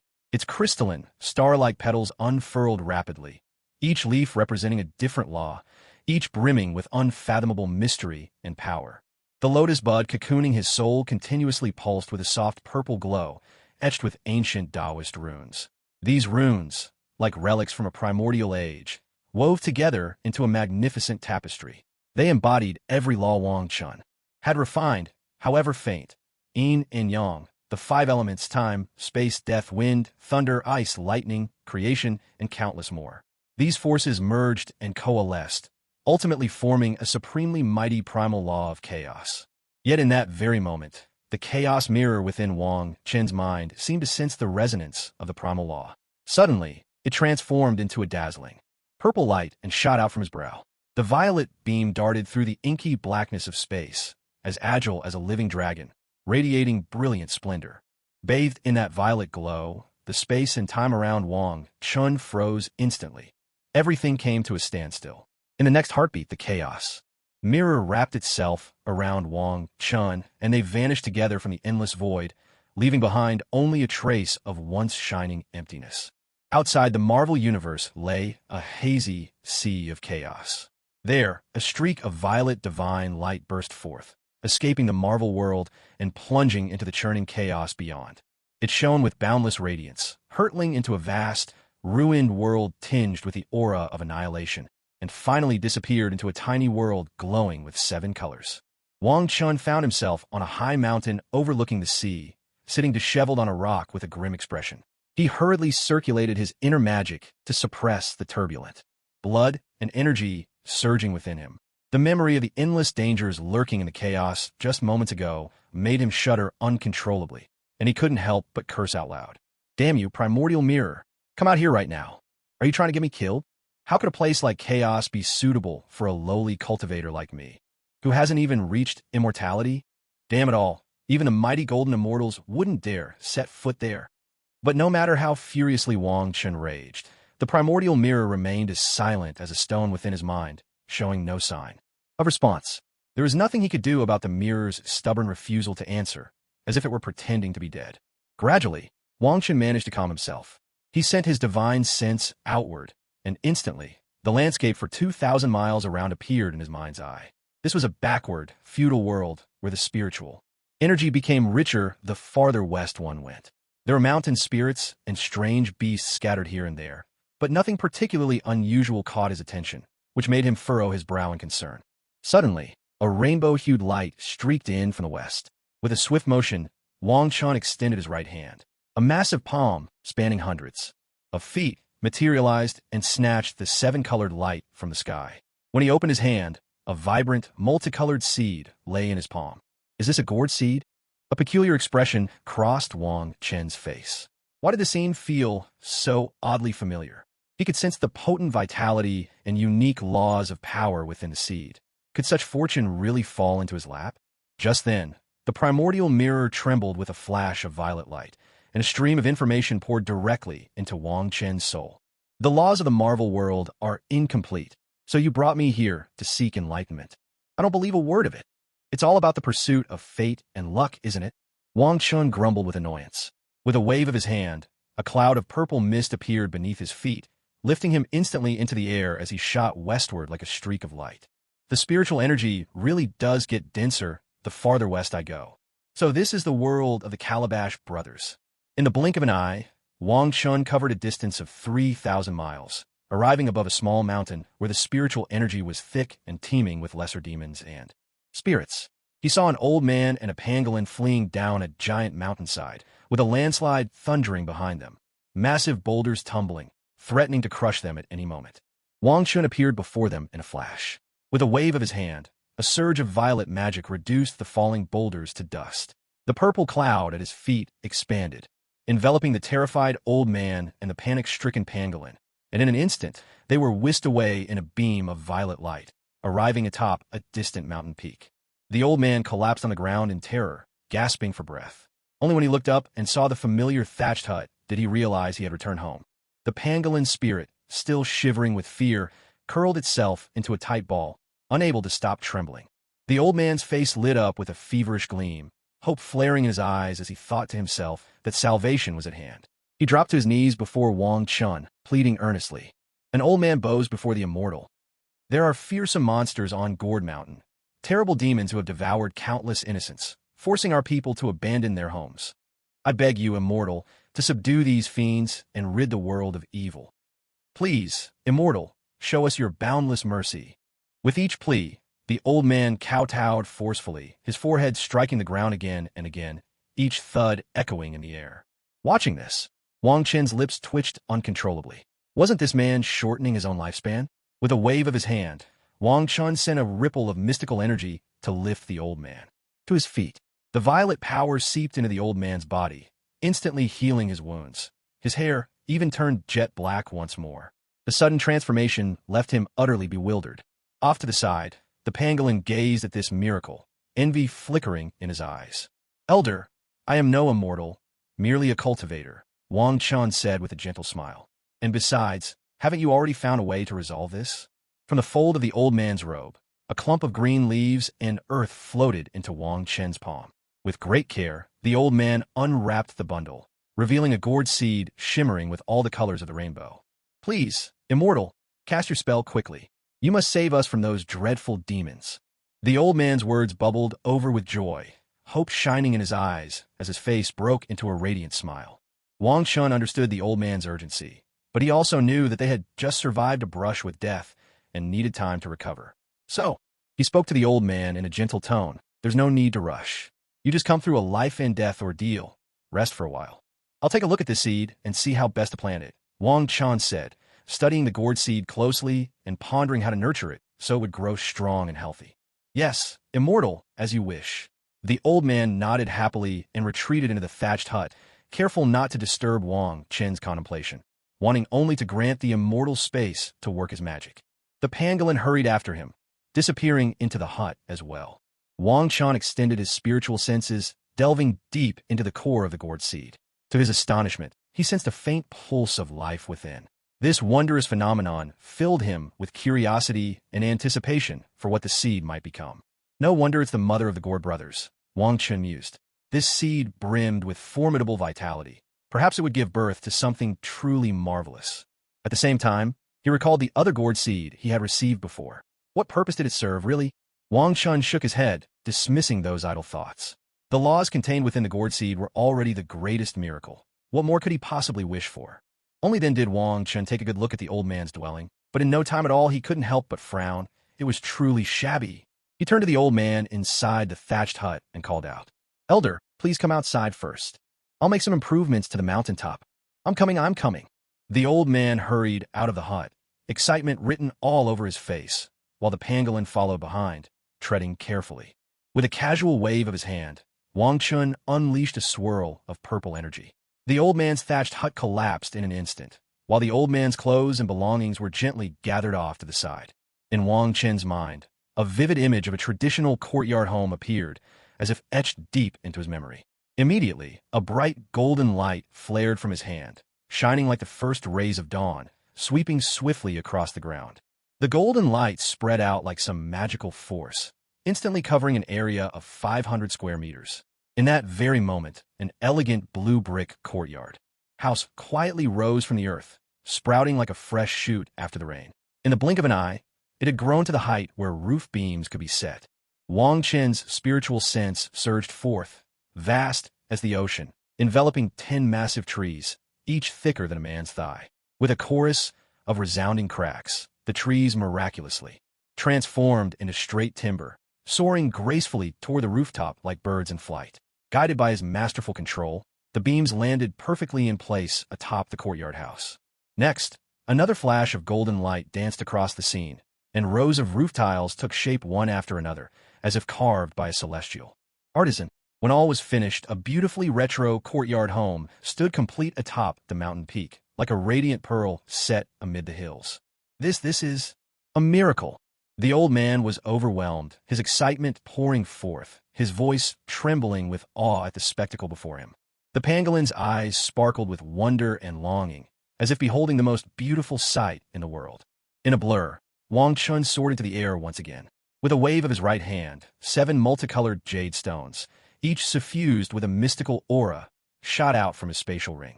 He rubbed his hands together, and a ball of purple flame ignited from his palms, enveloping the stones entirely. The fire blazed bright, and the jades began to shine with a dazzling light. Moving his hands in intricate patterns, Wang Chen wove a series of 7 colored seals, each one shooting toward the jade stones like a meteor across the sky. Whenever a seal struck, a crisp ringing sound echoed, and deep marks appeared on the surface of the stones. Under the power of the seals, the jade stones gradually changed shape, finally transforming into 7 perfectly matched discs. "Arise, grand yin-yang 5 elements formation!" Wang Chun shouted loudly, his voice thundering across the mountaintop. As his words faded, 5 beams of multicolored light shot from his hands, each flying toward a different direction at the summit. Wherever the lights passed, the air itself seemed to warp and twist. When the 5 colored lights reached the mountaintop, they dove into the earth, leaving behind only a dazzling display of radiant colors. In the next moment, 2 more beams, one black and one white, shot from Wang Chen's hands and plunged into the ground of the courtyard. At that moment, a massive diagram of yin-yang and the 5 elements appeared in the sky, spinning slowly. The spiritual energy surrounding the mountain seemed to be drawn in, rushing toward the peak and forming a powerful current of energy. In no time at all, the courtyard was enveloped in thick, white mist. After a shimmering burst of rainbow light, the yin-yang 5 elements diagram in the sky vanished. In its place, a 7-colored barrier formed at the summit, spinning gently before fading to a transparent, colorless veil. The entire mountaintop grew quiet and serene, as if it had been sealed off from the outside world. Wang Chen landed in the courtyard. A golden light flickered in his hand, and near the shadow wall, a fish pond about 100 square meters in size appeared. A blue glow sparkled from his palm, and instantly, a spring bubbled up, water gurgling as it flowed in and quickly filled the pond. A green radiance shimmered in his hands, and over the pond, beams of verdant light twisted together, forming a sturdy trellis perfect for climbing plants. Only after finishing all this did Wang Chun nod in satisfaction. He took the rainbow gourd seeds he'd gotten from the old man and planted them beneath the trellis. The seeds emitted a faint, multicolored glow, greedily absorbing the dense spiritual energy in the courtyard. In the blink of an eye, the seeds cracked open and sprouted, vines quickly climbing the trellis overhead. Soon, the trellis above the fish pond was lush and covered in vibrant, 7-colored blossoms. Wang Chun could clearly sense faint traces of universal laws emanating from the growing gourds. His soul radiated a purple brilliance, and in his consciousness, the shadowy outlines of 7 magical runes began to take form. "What a stroke of fortune!" he exclaimed. Excitement lit up Wang Chen's face. With a flick of his finger, a stone table and a reclining chair appeared beside the gourd trellis. He sat down, took out the gourd seeds he had previously obtained, and began to carefully attune himself to the profound rules contained within the gourds. Meanwhile, the old man and the pangolin were still caught up in their excitement, darting around the courtyard and marveling at the wonders conjured before their very eyes. Unnoticed, the day slipped away. By dusk, 7 gourds of vibrant colors, red, orange, yellow, green, blue, indigo, and violet, had grown on the vines above the pond, swaying gently in the air. From within, the playful voices of children could be heard. Wang Chun was startled awake by these sudden voices. Seeing the 7 gourds swaying overhead, he was momentarily speechless. How could they have grown so fast? "Hello there, little gourds," he greeted them warmly. "Big brother, hello. Big brother, hello." The 7 little gourds were bursting with excitement, shaking even more vigorously, their leaves rustling with delight. The old man and the pangolin stepped out of the room. Seeing this scene, the old man's wrinkled face blossomed into a joyful smile. After all, the mountain spirit had foretold that the gourds could rid the world of monsters. Sensing the old man's presence, The 7 little gourds cheered and called out gleefully. Good, good, good. The old man's face was creased with laughter. You've come out at just the right time. I'm about to teach the little gourds the Tao. You two should listen as well. Upon seeing the old man and the pangolin, Wong Chun spoke in a calm voice. Thank you, Immortal. Thank you, great Immortal. Thank you, big brother. Wong Chun straightened his posture, preparing to begin his sermon. First, he gathered the spiritual energy from the mountaintop into the courtyard, and his voice began to resonate with the cadence of the Tao. In the beginning was chaos, the world undivided, yin and yang weaving creation, and all things bearing the spark of spirit. The primordial is the dawn of chaos. Chaos is what existed before heaven and earth parted. From the primordial sprang the heavens and the earth, joined and balanced by yin and yang. These gave rise to the 5 elements, divided the 4 seasons, and brought forth the myriad things. This is what we forcibly call the Tao. The Tao is the mother of heaven and earth, of yin and yang, the source of the 5 elements and all living things. The Tao has no form, and so we call it the Tao. Elusive in shape, its quality is pure and tranquil. The great Tao, when perceived, is the origin of all images. When heard, the source of all sound. From afar, it is the original law. Up close, it is the foundation of all things. Thus, its form is elusive, its substance ethereal. Those who follow its principles, with diligence and resolve, can perceive its mysteries. The Tao is formless and its reason profound. Without earnest effort, its wonders remain hidden. To persevere from beginning to end is to achieve true accomplishment. As Wang Chun spoke, a violet-blue divine light began to shimmer around him. This sacred glow merged with the spiritual energy, swirling through the sky, transforming into currents of creation, enveloping the old man, the pangolin, and the 7 little gourds. Wang Chen's Tao chant clashed powerfully with the laws of this world, sending deep, reverberating echoes through the air. As his voice grew louder and more commanding, a luminous violet wheel appeared behind him, slowly turning with an aura of majesty. This wheel seemed to possess a powerful gravitational pull, constantly drawing in the surrounding spiritual essence and the laws of nature, merging them into itself. At the same time, a lotus platform of violet light began to appear beneath Wang Chun. From this lotus radiated 18 different, colored halos, each representing a unique law of the universe. These halos intertwined, weaving a mysterious and beautiful pattern. The spiritual energy within the courtyard, influenced by Wang Chen's presence, grew increasingly vibrant and alive. At this moment, what was once ordinary spiritual energy now brimmed with countless dazzling rays of the laws, each shining brilliantly like stars scattered across the sky. Everyone in the courtyard felt this extraordinary power and, one after another, closed their eyes, immersing themselves in the radiant energy and soaking up the essence of these laws. The elderly man was now enveloped in a faint, azure glow of creation. Where moments ago he had seemed utterly exhausted, his body was suddenly revitalized, brimming with newfound vigor. He rose to his feet, his eyes tightly shut, lost in a trance. Then, as if guided by instinct, he began to perform a set of movements known as the Fist of Creation. With each motion, the vitality within him surged like a mighty dragon, coursing through his veins with unstoppable force. His body started to expel impurities, accompanied by crisp, ringing sounds that filled the air with a sense of renewal. Yet, this was only the beginning. The old man's skin began to peel away, revealing fresh, youthful flesh beneath. His teeth fell out one by one, only to swiftly regrow, strong and healthy. Strands of his hair dropped to the ground, but in the blink of an eye, a full head of glossy, jet-black locks sprouted anew. It was as though his entire being had been reborn, radiating boundless vitality. On the other side of the courtyard, the pangolin was tightly cocooned in a dense swirl of violet-blue spiritual energy. Suddenly, his body erupted with a brilliant yellow light, the elemental glow of earth, so intense it seemed to illuminate the entire space.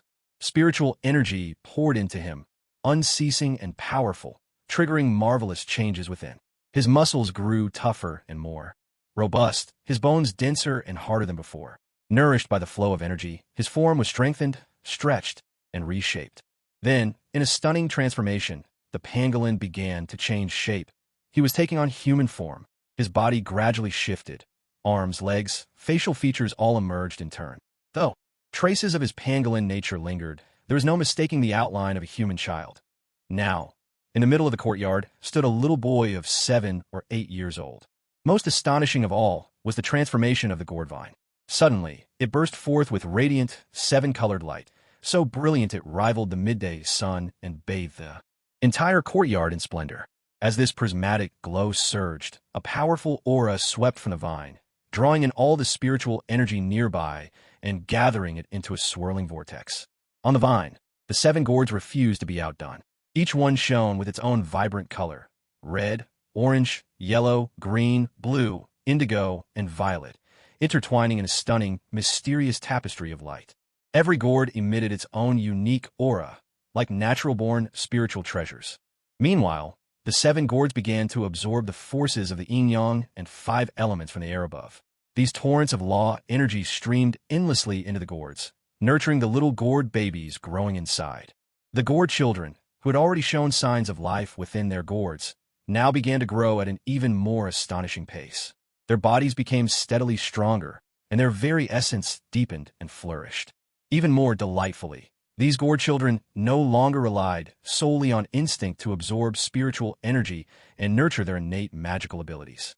Instead, each of them now possessed their own cultivation methods. According to their individual attributes and characteristics, every gourd child practiced a technique uniquely suited to them, which led to a remarkable increase in their powers. Suddenly, a series of thunderous explosions erupted as the protective barrier formed by the yin-yang five elements array came under fierce attack.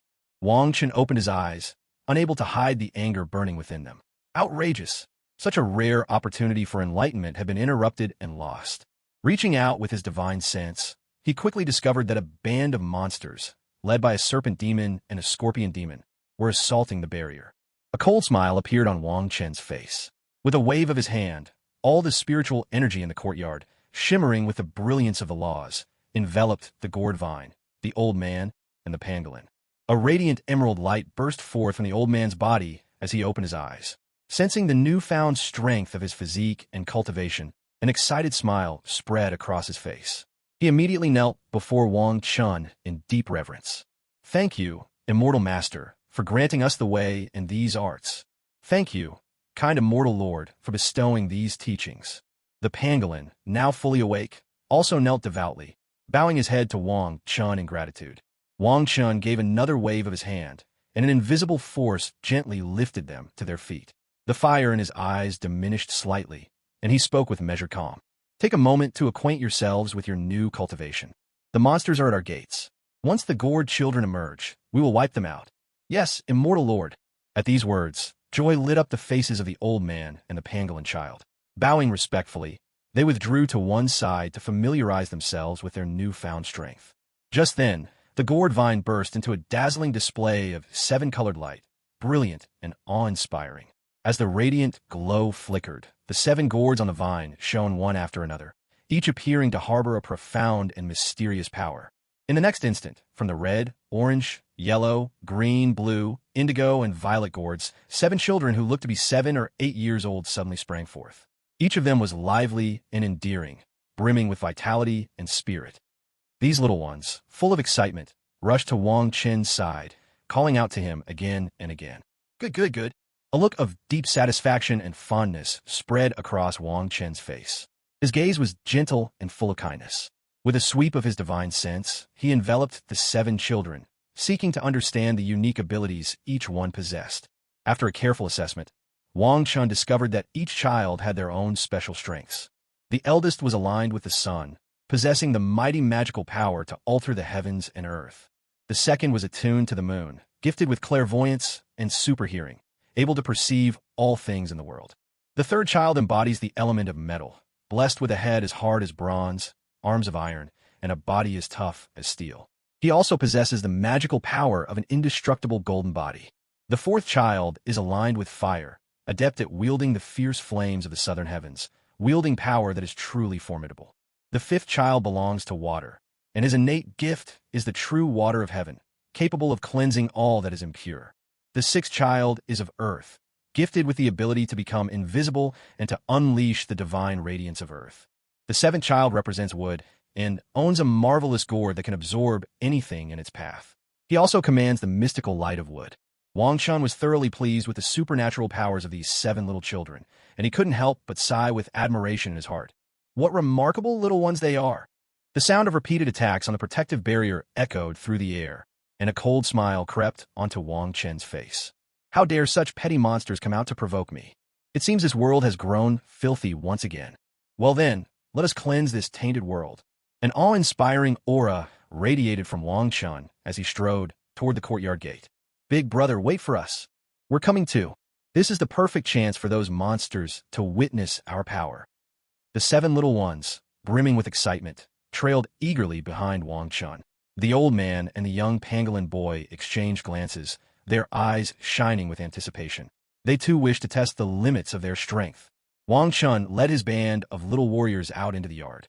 With a sweep of his hand, the grand Yin-Yang 5 Elements Formation's protective barrier dissolved completely, revealing a horde of hideous and fearsome monsters outside. The monsters were packed tightly together, numbering at least 200 or 300. Their appearances were varied and grotesque. Some were wolf demons, some fox spirits, others were bat fiends or spider demons, and still others took the forms of tigers or bears. Most of them had not fully transformed into human form. Beastly heads still sat atop their shoulders, their eyes glowing blood red. The sight was truly ghastly and terrifying. Clearly, their cruelty and savagery stemmed from having feasted on many humans before. At this moment, the monsters were frantically assaulting the barrier that shielded Wang Chun and his companions, desperate to break through. The instant the barrier was dispelled, their attention locked onto Wang Chun and the others. Suddenly, the red glow in their eyes flared even brighter, and some even drooled at the corners of their mouths, as if they had just laid eyes on an exquisite feast. Ha ha! At last, this cursed barrier is down. A massive bear demon roared with excitement. Delicious little children, so tender. What a treat they'll be. The fox demon beside him joined in eagerly. Hurry, let's eat them. The other monsters chimed in, eyes brimming with greed and longing. I can hardly wait, growled a wolf demon, its voice low and menacing, as it charged straight toward Wang Chun and his group. Attack! The rest of the monsters, seeing this, surged forward in a wave, rushing toward Wang Chun and his companions. At this moment, on the edge of the mountain peak, stood a captivatingly beautiful woman and a burly middle-aged man. With smiles on their faces, they watched the unfolding events with great interest, as if thoroughly pleased by the slaughter that was about to begin. What disgusting vermin! They've tainted this beautiful world. Children, it's your time to shine. Go now, wipe them out. Old man, pangolin, you're coming too. Yes, brother. Wonderful brother. At your command, Immortal. The 7 Calabash brothers sprang up with excitement at these words. The old man and the pangolin, seeing the repulsive monsters before them, flashed a fierce light in their eyes. Without hesitation, they spread out and charged at the monsters.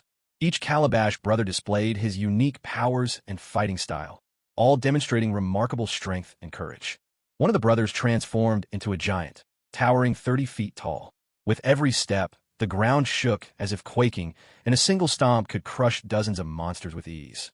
Another brother unleashed a mysterious black light, and the grotesque monsters it touched were instantly frozen into icy statues, trapped and motionless. A third burst forth in dazzling golden light, streaking through the horde like a shooting star, leaving behind only wreckage and severed limbs in his wake.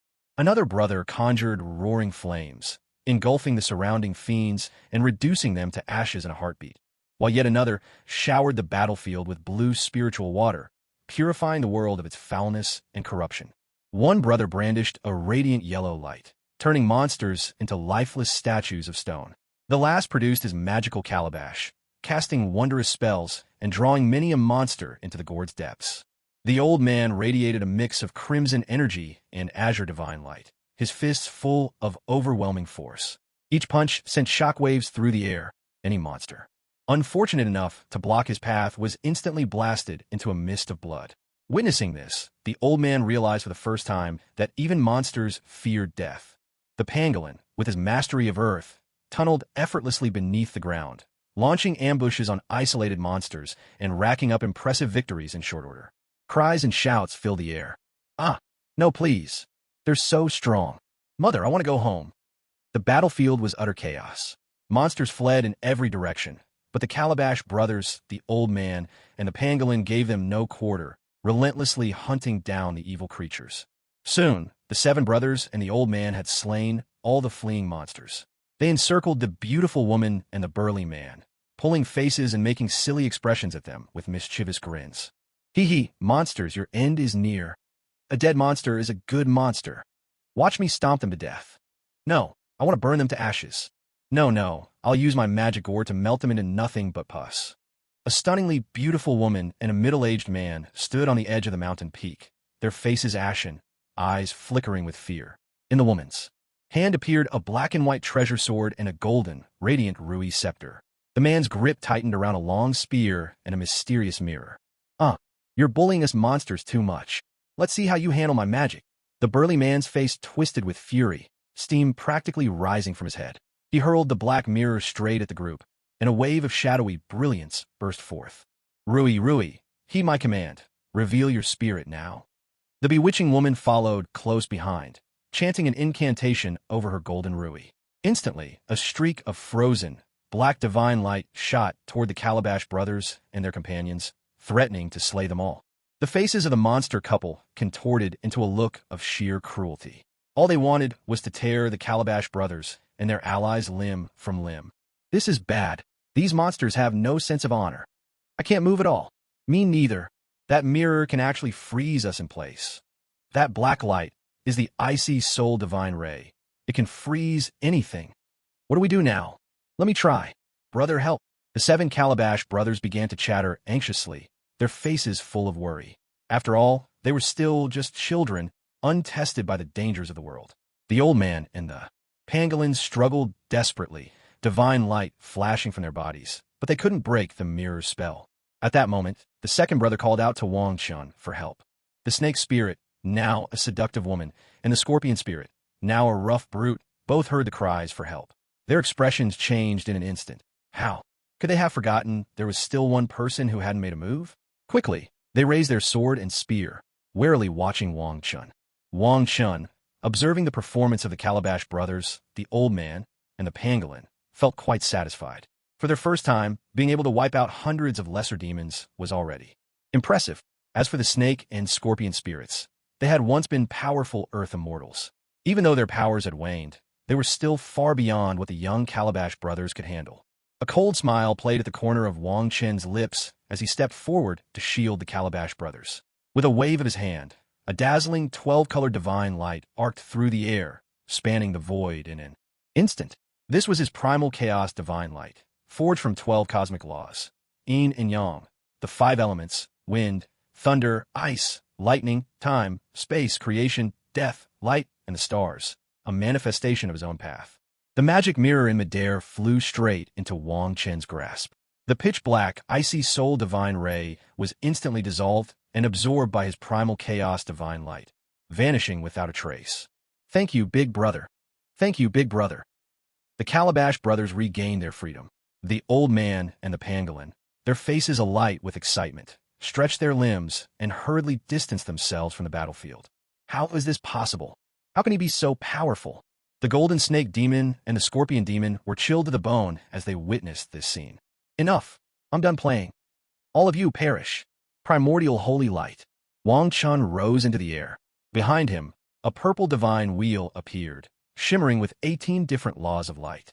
Then from his hand, a beam of 12-colored holy light burst forth, spanning the void and instantly enveloping both the snake demon and the scorpion demon. No! Their agonized screams echoed through the sky as they were swept into the divine wheel behind Wang Chun.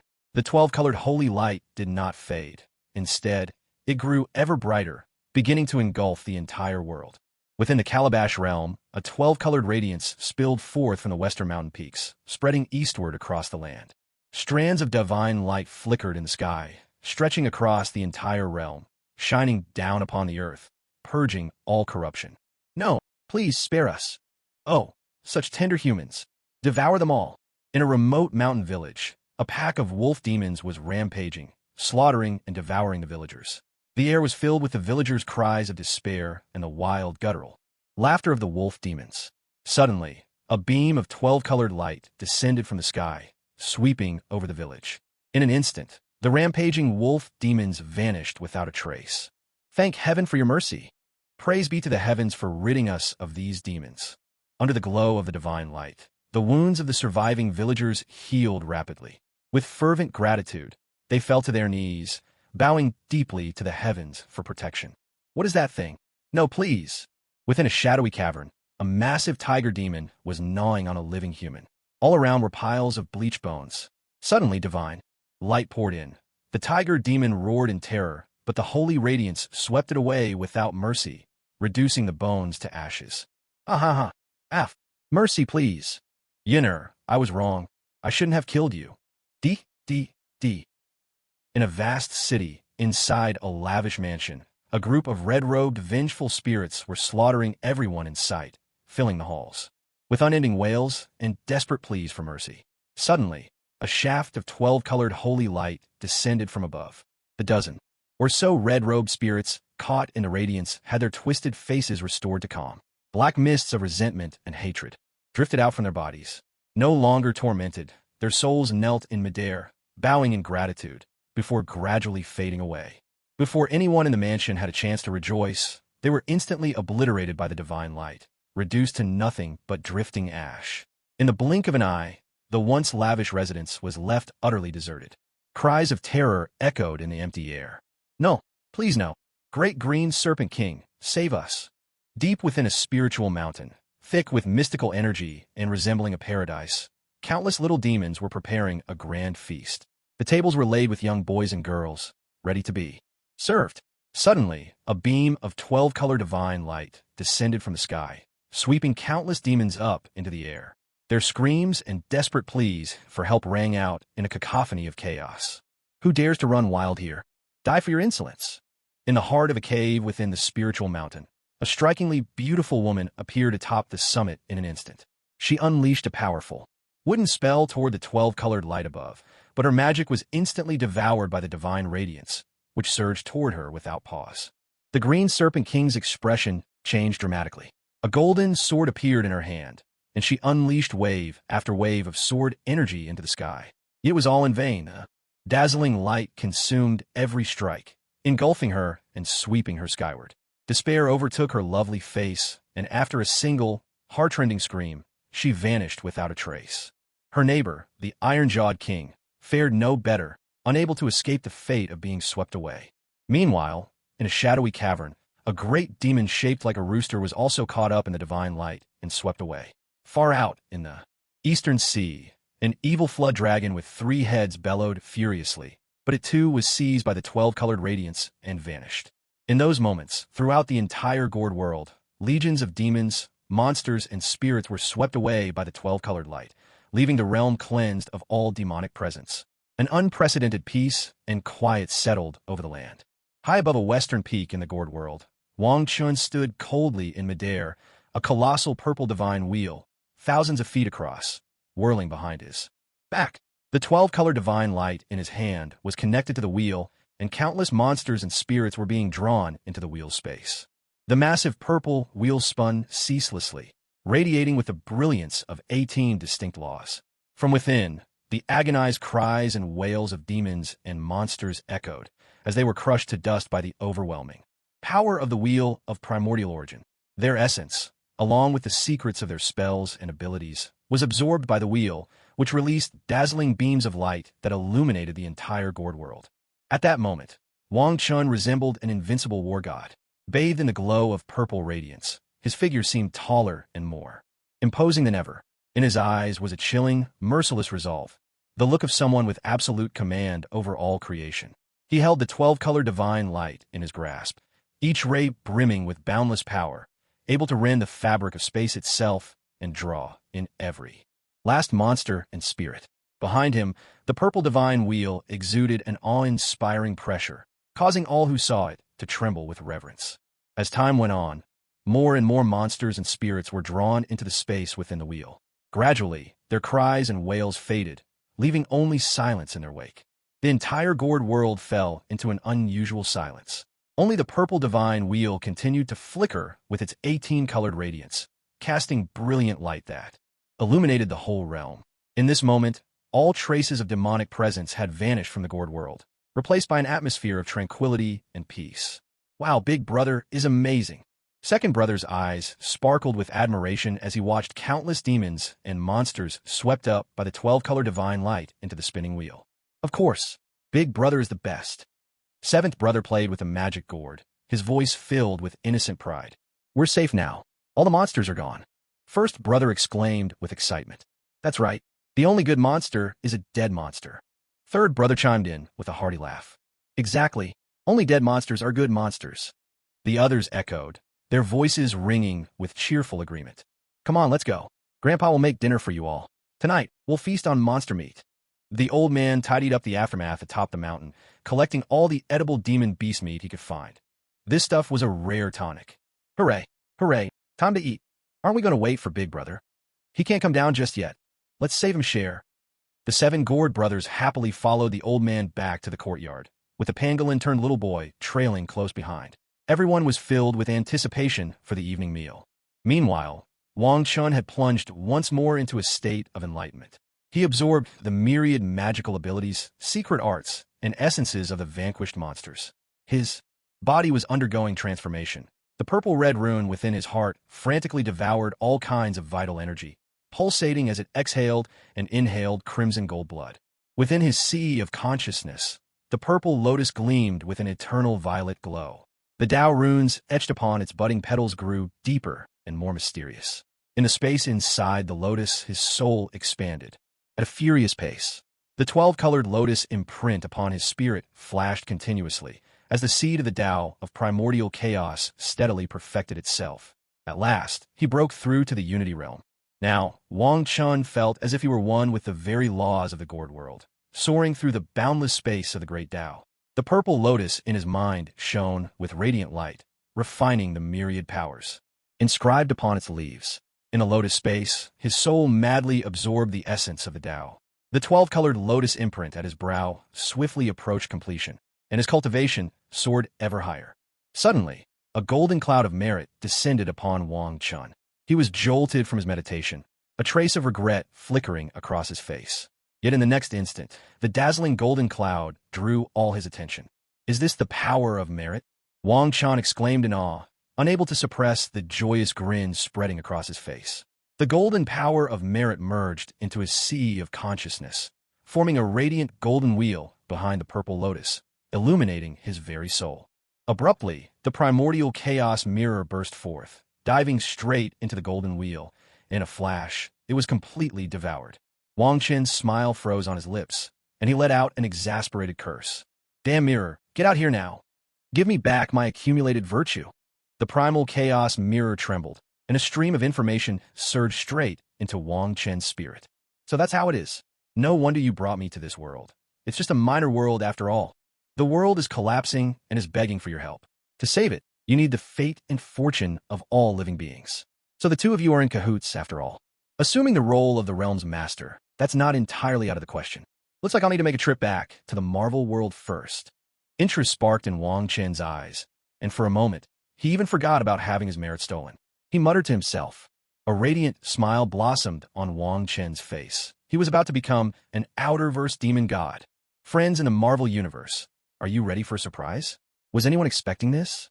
Wang Chun chuckled to himself, picturing the Marvel characters' faces when they found out he'd become an outerverse demon god, like the Crimson Ruler of the cosmos. The thought filled him with satisfaction. Shaking his head, Wang Chun reminded himself that it was still too early to gloat. He needed to plan carefully. Just as he was about to put away the primal chaos myriad Tao wheel, he noticed there were still 4 monsters inside that hadn't been refined. Only their bodies remained. There lay a 3-headed, 1,000-zhong-long evil flood dragon, a towering black rhinoceros hundreds of zhong tall, a rooster of equal height, and an azure serpent stretching 800 zhong. Though these 4 monsters were already dead, their bodies still radiated a potent, lingering power. Besides those, many magical treasures were scattered throughout the divine wheel's space.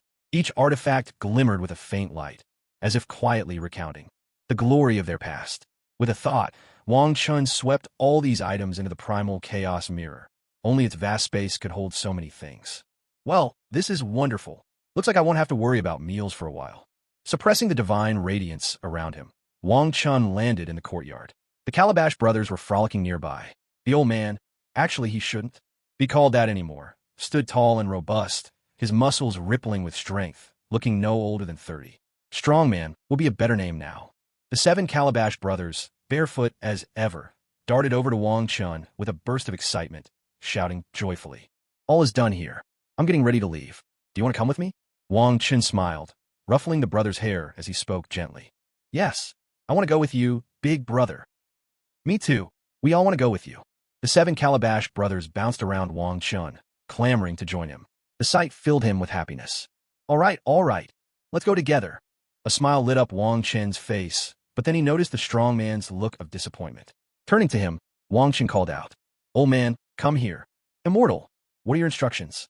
The burly man's face took on a look of deep reverence as he spoke. I am about to leave this world. From now on, if monsters and demons appear again, you will have to rely on yourselves. I will bestow upon you a legacy. This is the immortal martial path, the heavenly creation scripture, containing countless martial arts techniques, and also the method to control the grand yin-yang 5 elements array. Still your mind and focus your breath.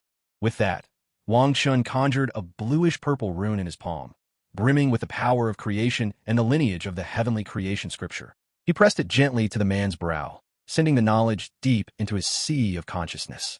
The burly man sat cross-legged on the ground, his body radiating an azure glow as he entered a state of enlightenment.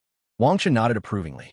After a moment's thought, he drew the scorpion demon's spear from within the primordial mirror. Purple flames flickered in his hand, wrapping around the black spear. He continued to retrieve spirit ores from the mirror, feeding them into the flames. Instantly, the ores melted into liquid and gradually fused with the spear itself. He began to inscribe layer upon layer of azure seals onto the spear, bathing it in waves of creative force. Before long, a spear shimmering with a blue divine radiance lay in his hand. Not bad at all. This is now a supreme divine weapon. I'll leave it to you. Wang Chun planted the spear beside the burly man, then turned to the Calabash brothers and spoke. My little ones, enter your brother's treasure for now. I am about to journey across worlds. Yes, brother, the Calabash brothers replied, their voices bursting with excitement. With a sweep of Wang Chen's hand, a violet divine light flashed, and the Calabash brothers were drawn into the primordial mirror. At last, Wang Chun gazed deeply at the world before him, as if wanting to carve every detail into the depths of his heart. He took a slow, deep breath, silently communing with the primordial mirror. As his thoughts stirred, the mirror floated from his brow, and a band of purple divine light enveloped him completely. His body transformed into a stream of violet light, and in the blink of an eye, he vanished from where he stood. The violet current shot forward like a bolt of lightning, first piercing through the boundaries of the rainbow-hued small world, then swiftly escaping the battered ruins of the great world. At last, they arrived in the boundless sea of chaos. Here, in this chaotic sea, there was no up or down, no sense of time or space. Wang Chun was tightly shielded by the divine light of the primordial mirror, feeling none of the agony or torment he had faced before. He stood quietly, gazing out over the endless chaos, his heart swelling with an indescribable sense of awe. This chaotic sea stretched far beyond the horizon, shrouded in mystery and the unknown. Behind him, the ravaged great world now hung in the chaos like a brilliant pearl, dazzling and impossible to ignore. However, to his surprise, he felt an inexplicable sense of familiarity with this broken world. It was as if he had been here long ago, or perhaps, deep within his memory, secrets about this place were hidden. Beyond that, within his line of sight, he could see several other worlds. One radiated a deep crimson divine light. Another shimmered with the brilliance of gold and red. Yet the most extraordinary among them was a marvel universe, which emanated 6 distinct colors of divine light, weaving together a dazzling, multicolored spectacle. Before Wang Chun could examine these worlds more closely, a surge of divine light, transformed from the Hong Mang mirror, swept him up and hurled him into the 6-colored marvel cosmos. This presence exuded an aura of supreme majesty, instantly locating Wang Chen's place in space and time. It transformed into a streak of violet, divine light and vanished, leaving behind a cold and silent universe that startled countless demon gods dwelling at the edge of the void. The void was torn open by the force of the demon god's powers, leaving spatial fissures that lingered, unable to heal. A violet streak of light flashed by, and Wang Chun appeared above the rivers and mountain society painting. In that instant, the spatial gate within his dantian connected with an unknown dimension, and streams of solar, lunar, and stellar energies surged into him. Wang Chun radiated with a purplish-gold, divine aura. His expression calm and indifferent, Wang Chun circulated his power through his entire body. Gradually, 129,600 strands of violet divine light illuminated within him, refining the endless flow of energy. The unity of Tao realm. It requires the union of one's divinity with a region of the void, enlightenment of the heavenly Tao, the condensation of the Tao seed, the constant perfection of that seed, and the ceaseless purification of one's power through the Tao seed, until one's strength possesses the essence of the Tao itself. At this moment, Wong Chun had reached the pinnacle of the martial Tao human immortal stage, and was at the early phase of the immortal Tao's integration with the void. Now, he could rightfully claim the title of Immortal. His power rivaled that of Western deities who had ignited their divine fire. What's more, his reserves of energy far surpassed most of them. Ordinary Western gods were no match for him. Otherwise, how could Wang Chen's single spell have swept through the entire gourd realm, subduing its demons and spirits? Wang Chun reigned in his divine radiance, and his figure appeared beneath the tree of life in the heavenly palace's blessed land. From the Hong Mang mirror, he took out a gourd seed shimmering with 7-colored light, and planted it beneath the tree of life. With a wave of his hand, water from the spiritual spring cascaded over the gourd seed. In an instant, the 7-colored gourd seed took root and sprouted, sending vines climbing up along the tree of life and blossoming into a flower that glowed with those same 7 hues. Then, Wang Chun brought out the 7 gourd brothers from the Hong Mang mirror. The 7 gourd brothers gathered beneath the tree of life, curiously taking in their surroundings and calling out to Wang Chun with excitement. Big brother, the spiritual energy here is so rich. It feels wonderful. Wow, is this a gourd vine? It looks like a little gourd sister. Wonderful. I'm finally not the youngest anymore. I'm going to have a little sister. All right, why don't you all go and play for a while? I'll make some clothes for you. Seeing that the gourd brothers were still wrapped in just a few leaves, their bare feet exposed, Wang Chun couldn't help but remark, Great, great. We'll have new clothes to wear. Thank you, big brother. Let's go pick some fruit to eat. The 7 little ones skipped and hopped their way toward the orchard, full of excitement. Oh my, it really is no easy task to care for children. Well, I'd better get to work on those magical clothes for them. Watching them run off, Wang Chun sighed with feeling.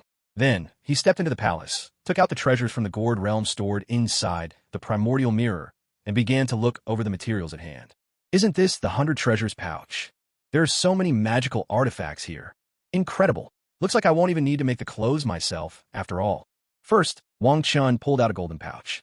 With a thought, he broke the seal within and poured out more than 100 magical items and treasures of all shapes and sizes, delight lighting up his face. What caught his eye first were over 20 sets of magical robes. More than half were elegant, ancient-style dresses designed for women, but there were also 10 sets of traditional robes for men. Each robe was inlaid with 7 or 8 magical enchantments, granting at least the basic ability to change form, and there were various magical weapons among them as well. Wang Chun decided to simply empty out all the treasures from the primordial mirror. The first things to tumble out were a jade hairpin shimmering with a green divine light and a dazzling golden Vajra sword. Beyond these, there was also the snake spirit's magic mirror, a wish-granting scepter, the yin-yang swords, a gem glowing with an icy blue radiance, a long flowing dress shimmering with red light, and a robe inscribed with violet Taoist runes. This is fantastic. Wang Chen's eyes were immediately drawn to the purple robe. With a thought, he broke through one of its seals, and a stream of information rushed into his spirit. This was the purple fortune robe, a treasure born from the very world of the gourd realm itself, containing 12 powerful enchantments. Though not an innate spiritual treasure, it was still an extraordinarily rare and precious artifact. With a wave of his hand, Wang Chun gathered up all the treasures and magical items from the ground. He walked beneath the tree of life and took out 7 sets of magical robes. Calling out to the gourd brothers playing in the orchard, he said, Children, come back and put on your new clothes. Big brother, we're coming. We're back. The 7 little ones transformed into flashes of divine light, and in the blink of an eye, they appeared before Wang Chun, their faces beaming with excitement as they gazed at the clothes in his hands. Wang Chun tossed the set of ceremonial robes into the air, channeling a thread of his spiritual power from his hand. He drew a tiny drop of fresh blood from each of the 7 little rascals and flicked it toward the robes hovering above. In an instant, the robes burst into a cascade of colorful light, shooting toward the 7 children.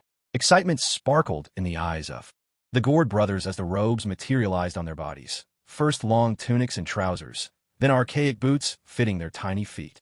A brilliant violet-blue divine light flared from Wang Chen's palm, sweeping over the 7 gourd boys. The radiance enveloped them, and the two gourd leaves atop each child's head transformed into pure energy, fusing seamlessly into their bodies. Wang Chen noticed that, in this moment, they looked no different from ordinary human children. Only then did he withdraw his power, fully satisfied. Big brother, this feels amazing. Big brother, the robes are so beautiful. The 7 little ones beamed with delight, chattering away as they crowded around Wang Chun, their laughter and babble filling the air. All right, you have your new clothes now. Go play. And remember, don't neglect your cultivation. Oh, and don't forget to water the gourd vine with the spirit spring. With a broad smile, Wang Chun looked fondly at the 7 little rascals. These children would one day become the pillars at his side, sparing him from having to handle everything personally. Don't worry, big brother. I'll keep an eye on the younger ones. Bossy big brother. We'll be good. We don't need you watching over us. Their lively voices echoed throughout the celestial grotto, filling the heavenly palace with warmth and liveliness. Wang Chun chuckled and turned, stepping through the portal beneath the Tree of Life. He reappeared in the 3rd-floor villa, descended the stairs, and entered the main hall, just in time to see Hill trying her best to coax information out of Lu Feifei, while Yang Mi, Ada, and Alice sat nearby, nibbling on fruit and watching the scene with amused expressions. Lu Feifei, no stranger to mischief herself, had grown up in an orphanage. She was far too cunning to fall for Hill's roundabout questioning, deftly pushing all the tricky inquiries onto Wang Chen's shoulders. Hello there, Miss Hill. If you have any questions, you can ask me directly. With a gentle smile, Wang Chun walked over and sat down on the sofa. At once, Lu Feifei and Yang Mi's eyes lit up with joy. They hurried to sit beside him, each clinging to his arm, their eyes clouded with dreamy admiration. Hill, too, was momentarily entranced by Wang Chen's presence. A blush crept up her cheeks, and her gaze grew dazed. How could there be such a perfect man in the world? Ada and Alice fared no better. Their fruit slipped from their hands as they stared, utterly smitten. He was simply too handsome.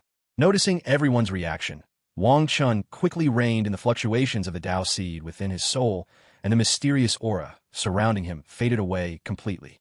Only then did Hill snap back to reality, letting out a startled cry. Remembering how lost in desire she'd been just moments ago, she felt a flush of embarrassment. She wished she could curl her toes so hard she'd dig a hole through the floor. Lu Feifei, Yang Mi, Ada, and Alice were also jolted awake, but unlike Hill, they showed no trace of embarrassment. Instead, they crowded around, their voices bubbling with excitement as they pressed for answers. Even the awkward Hill couldn't help but perk up her ears, eager to find out what had happened. Chen, what's that mysterious aura coming from you? Yeah, how did it enchant us like that? You were absolutely irresistible just now. I loved it. Wang Chen was at a loss for words. Why were they all so unabashed? With a calm tone, he answered, That's the aura of my Tao, the truth of the Great Way itself. It's only natural you'd find it compelling. Yang Mi's eyes widened in surprise, her delicate features clouded with confusion. Chun, have you become an immortal? A sudden realization lit up Lu Feifei's face, and she asked excitedly, Did you break through already? Alice and Ada stared at Wang Chun, their faces full of curiosity. Hill, meanwhile, looked completely bewildered, unable to make any sense of the conversation. As for the human immortal realm, I've already achieved that, Wang Chen explained. If you're asking about the immortal Tao, I've reached unity with the Tao. As for the earth immortal realm, I'm almost there. At the very least, ordinary gods are no threat to me anymore. As Wang Chen spoke, his presence grew more and more imposing. A subtle yet awe-inspiring aura spread from him, its mysterious energy filling every corner of the villa. In that moment, Wang Chun seemed almost divine, majestic and sacred, impossible to look at directly. Upon hearing his words, Lu Feifei, Yang Mi, Ada, and Alice all felt their eyes light up with excitement. Smiles blossomed on their faces, as if they'd caught the first glimmer of hope after a long night. Hill, however, felt the full force of Wang Chen's newfound power. Her face turned ghostly pale, her eyes wide with shock and fear. Just then, a news bulletin suddenly interrupted the television broadcast. Queens had been attacked by a giant creature made entirely of excrement, resulting in countless casualties among the public. On the screen, they watched as a middle-aged man leapt from a helicopter hovering in the sky, only to transform into a hulking green giant upon landing. Wang Chun watched the green behemoth on the television, the corners of his mouth lifting in a faint, intrigued smile. He seemed quite taken with this green giant, but just as he was about to speak, a deafening roar shattered the moment. Booming aftershocks followed, prompting Wang Chun and the others to rush to the window, anxious to see what was happening outside. To their astonishment, they saw a colossal serpent coiled around a skyscraper, its massive body nearly engulfing the entire building. Nearby helicopters attacked the giant snake relentlessly, but its thick, armored hide shrugged off the assault, only serving to enrage the beast even further. What the heck is going on here? Dragonva. A look of surprise flashed across Wang Chen's face. He extended his spiritual sense, and the scene of Queens unfolded vividly in his mind. All sorts of bizarre and menacing monsters were rampaging through the city. The Hulk and a colossal, filthy giant were locked in a brutal brawl, while the military scrambled in vain to contain chaos. The soldiers seemed utterly overwhelmed, and everywhere in Queens, the air was filled with screams of agony and cries of terror. At that moment, several street heroes also plunged themselves into the fierce battle. Spider-Man swung deftly between skyscrapers, his agility and raw strength making him a dazzling sight amid the chaos. Again and again, he struck down ferocious beasts, shielding the citizens from harm. Meanwhile, members of the Defenders were locked in a heart-pounding struggle against the monsters. Each hero unleashed their unique powers, fighting tooth and nail against the relentless onslaught. Iron Man, clad in his iconic red and gold armor, drew a brilliant arc across the sky, speeding toward the epicenter of the disaster. Determined, he vowed to restore peace and safety to the city. S.H.I.E.L.D. agents sprang into action as well. Among them, a burly man with a chiseled physique and an unmistakable swagger charged into the fray. Shield in hand, it was none other than Captain America, Steve Rogers, leading SHLD's forces into pitched battle against the monsters. The X-Men's jet streaked across the night sky like a falling star, racing toward Queens. Storm, Wolverine, Cyclops, and the rest of the X-Men leapt from the aircraft without hesitation, plunging straight into the fight, their courage and power on full display. Amid the chaos, a cheeky figure in red spandex joined the fray, Deadpool. The Fantastic Four, too, found themselves swept up in the maelstrom. First, the Human Torch, Johnny Storm, unleashed a torrent of blazing fire, incinerating several winged beasts in midair. Then, Reed Richards' body stretched and twisted with elastic precision, his arms elongating in an instant to seize a massive monster. Finally, the Thing, Ben Grimm, charged forward, his rock-solid fists pounding into the monsters with unstoppable force, a testament to his immense strength. As time passed, the monster horde began to spill out from Queens, spreading across the entire Big Apple. The city was engulfed in chaos, people fleeing in all directions in a desperate search for safety. A strange expression crossed Wang Chen's face. This city really does have its fair share of disasters, he thought. It's only been a few days, and here we go again. Lu Fei, Yang Mi, Alice, and Ada, seeing the pandemonium outside, could barely contain their excitement. Their eyes sparkled with the thrill of anticipation. Meanwhile, Hill, having received a call from Nick Fury, was whispering quietly to the side, stealing glances at Wang Chun as she spoke. Wang Chun pondered for a moment, then retrieved 8 magical artifacts from the primal chaos mirror. With a wave of his hand, a streak of violet energy flashed through the air, drawing fresh blood from Lu Fei and the others and flicking it toward the artifacts and treasures suspended above. After being infused with the blood, the treasures in the air glimmered with divine light before merging into the bodies of Lu Fei, Yang Mi, Alice, and Ada. In an instant, each of them was transformed into a radiant fairy. Lu Fei now wore an ancient-style gown of icy blue, her hand gripping a sea-blue orb of tranquility. Yang Mi was dressed in a flowing crimson dress, holding an ancient scarlet bell.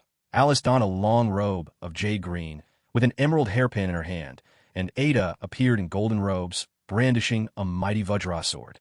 "Thank you, Brother Chun. Fei, you look absolutely stunning. Alice, your gown is gorgeous too. These treasures are incredible." Delight spread across their beautiful faces, and in a flurry of cheerful chatter, they gathered in a lively circle. Meanwhile, Wang Chun reached out to the Rivers and Mountains map, sending a message to the Calabash brothers. Before him, a portal of shimmering purple and blue appeared, and the 7 Calabash brothers stepped through cautiously. The moment they spotted him, their eyes lit up and they rushed over, surrounding him with excitement. The 7 little rascals beamed up at Wang Chun, greeting him with gleeful shouts. "What adorable little ones!" exclaimed Yang Mi, instantly abandoning her inspection of the magical artifacts. She hurried over and scooped up the 7th brother, playfully ruffling his hair. The 7th brother's face crumpled into a look of exaggerated misery. Seeing this, Lu Fei, Ada, and Alice's eyes sparkled with mischief. They quickly joined in, each grabbing one of the Calabash brothers and showering them with affection. "All right, that's enough," Wong Chun called out, the corners of his mouth twitching as he watched the playful chaos. "Fei, you're in charge. Take everyone and go fight some magical beasts. It's time to gain some battle experience. Are you sure the little ones should come too?" Lu Fei couldn't help but ask. Mi, Ada, and Alice all nodded in agreement, their eyes fixed on Wong Chun as if accusing him of hiring child labor.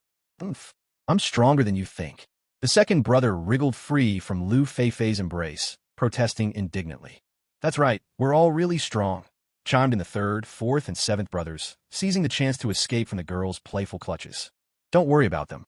Just take care of yourselves. Each of these little ones is a true prodigy already at the nascent soul stage," Wong Chun said, a gentle smile on his lips. Though his Calabash babies had only just been born, they were already formidable in their own right.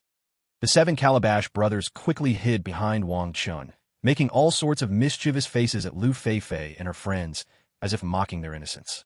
"Oh my goodness, turns out the real clowns here are us." Lu Fei's jaw dropped in shock. She never imagined things would take such a turn. "All right, enough dilly-dallying. Let's get moving," Wong Chun urged them on, his tone stern. Those so-called street heroes, along with S.H.I.E.L.D. and the military, are completely outmatched by this terrifying demon serpent. He knew the enemy's strength all too well, and time was running out. "Let's go now." He shot a glance at Hill, his disdain for S.H.I.E.L.D. obvious in his eyes. With that, he gave a gentle wave of his hand, and a portal shimmered into existence before them, radiating with mysterious light. "All right, let's go, sisters, and our adorable little ones." Lu Fei's face turned serious as she stepped through the portal without hesitation, leading the way. Mi, Alice, and Ada followed close behind, their faces bright with easy smiles, as if they were about to embark on a brand new adventure. At last, the 7 Calabash brothers, bubbling with excitement, leapt gleefully into the portal, disappearing into the glow. "Miss Hill, you might want to reconsider being cannon fodder." Seeing that Hill was about to step into the portal as well, Wang Chen couldn't help but speak up, grumbling inwardly. "You really are fearless. Don't you know your own limits?" Hill blushed at his words, hesitating in place. "Mr. Wong, aren't you coming along?" "Why should I? Isn't this your responsibility too? Did all the taxes I paid go straight into your pockets?" Wang Chen's face twisted into a mocking smile, and with a flick of his hand, he conjured a watery mirror into the air. A streak of violet divine light flashed, revealing the battlefield scene above. He settled back onto the sofa to enjoy the spectacle. "You." Hill's expression darkened. She'd expected nothing less from Wang Chun, but his words still left her speechless. A playful smirk tugged at Wang Chen's lips as he looked at Hill, a glint of mischief flashing in his eyes. He couldn't resist teasing this always so serious beauty. Meanwhile, in the world of the Calabash brothers, although Wang Chun had succeeded in merging with and refining the Tao seed, he found himself adrift in the vast sea of the great Tao. He realized that his emotions were growing increasingly numb, as if he were slowly losing his connection to the world and his passion for it. Wang Chun disliked this sensation deeply. His pursuit of strength was never just for power alone. It was also about embracing life, about protecting himself and those he cared for. If in chasing the heights of the Tao, he were to lose all feeling, then what meaning would ultimate power hold? Would he still be himself? Wang Chen shook his head, sighing inwardly. He knew well that the mortal world was far from perfect, riddled with unfairness and inequality. Yet, it was precisely these imperfections that filled life with both challenges and opportunities. He loved the world's bustle and dazzling lights, relished mingling with people and experiencing the countless facets of human existence, and was enchanted by the ceaseless tide of mortal life. At that moment, the Hong Mang sword appeared in Wang Chen's hand. With a gentle wave, the sword's blade shimmered with dazzling violet light, and in a flash, soared above Chinatown. The scabbard transformed into a colossal purple Taoist sigil, spreading wide as if to blot out the sun, casting its protection over all of Chinatown. The 12-color divine radiance flickered across the sigil, forming an unbreakable fortress that shielded the neighborhood within. The ferocious monsters that had stormed into Chinatown were instantly struck by the sword's fierce aura, shattering into fragments on the spot. The once panicked crowds, witnessing this scene, erupted in waves of joyful cheers. Having finished, Wang Chun finally turned his attention to the thrilling battles raging on the field. Hill bit fiercely into a spirit-infused apple, as if venting her frustration at Wang Chen himself. Seeing that he ignored her, she too focused on. The fierce combat portrayed on the violet screen. Yet, even she could not hide a flicker of awe in her eyes at the sight of such wondrous magic. High above, Tony Stark piloted his iron armor through the sky, unleashing salvo after salvo from his energy cannons at the flying dragon beasts above. The air thundered, with explosive sounds when suddenly a fireball struck him head-on. With a deafening crash, he plummeted to the street below, smashing a small crater into the pavement. A legion of medieval monsters surged onto the street, soldiers clad in steel armor, raising long swords and charging straight at Tony Stark. Cries rang out as a round shield hurtled through the air, knocking several soldiers aside. Immediately after, a blazing red fireball streaked overhead and exploded amidst the monster ranks, scattering them in all directions. A nimble man, draped in the stars and stripes of the American flag, rushed to Tony Stark's side with a bright smile. "Tony, are you all right?" "Cough, cough. I'm fine," Tony replied, his face dark with soot as he stood up. Raising both hands, he unleashed a relentless barrage of fire on the monster legion. "Tony Stark, remember, it was me who saved your life," came a cheeky voice from above, where a man wreathed in flames hovered midair. Tony's expression grew even darker at that, glaring up hatefully at the fiery figure. "Take this, you damned monsters," he roared, launching another tide of explosions. The man with the iconic shield, seeing this, spun it deftly and joined the fray. Battle cries filled the air. Suddenly, a gigantic serpent's tail appeared in the sky, whipping through the air with a thunderous crack, and came crashing down upon the fighters below. In an instant, Deadpool in his red suit, Wolverine, Logan, Reed, as well as Tony Stark and Captain America, who had all been firing at the monster horde, were sent flying by its devastating blow. "Ah, I'm dying here." Deadpool spat blood as he was pummeled relentlessly, powerless to fight back, his cries a mix of pain and his trademark sarcasm. "Damn it. How are we supposed to take down a freakish monster like this?" Wolverine's face was grim, and he couldn't help but curse out loud. "Where's our backup? Why aren't they here yet?" Reed was covered head to toe in dust. He wasn't injured, but the sight of the terrifying giant serpent still filled him with dread. "Calm down. Aren't they coming already?" Tony Stark, battered and disheveled, clawed his way out from the rubble, dust caked all over him. Pointing at Storm, who was soaring above, he shouted.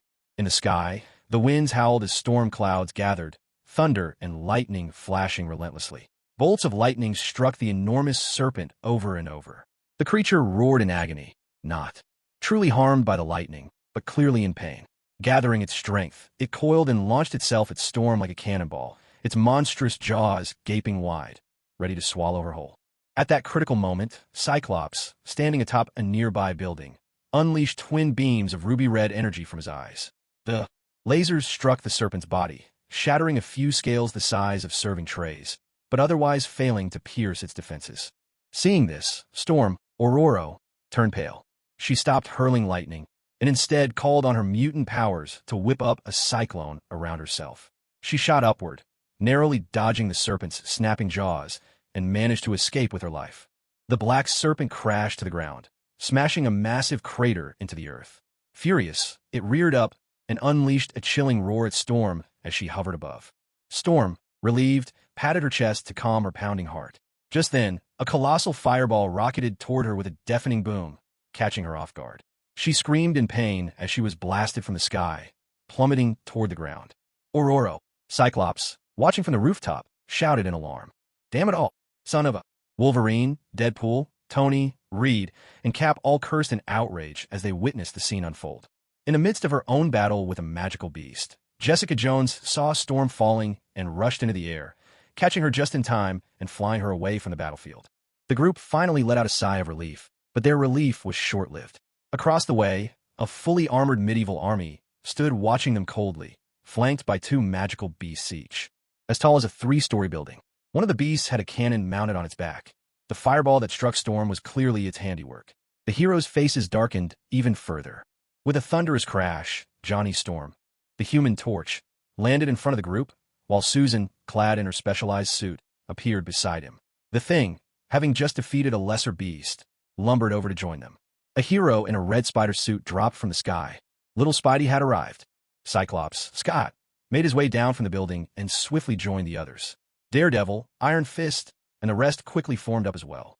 On one side stretched a medieval army and countless monstrous beasts. On the other, a ferocious black serpent loomed. The heroes found themselves trapped between these two threats. They drew together in a tight circle, faces grim with tension. Suddenly, a swirl of violet light appeared before them. A portal had opened.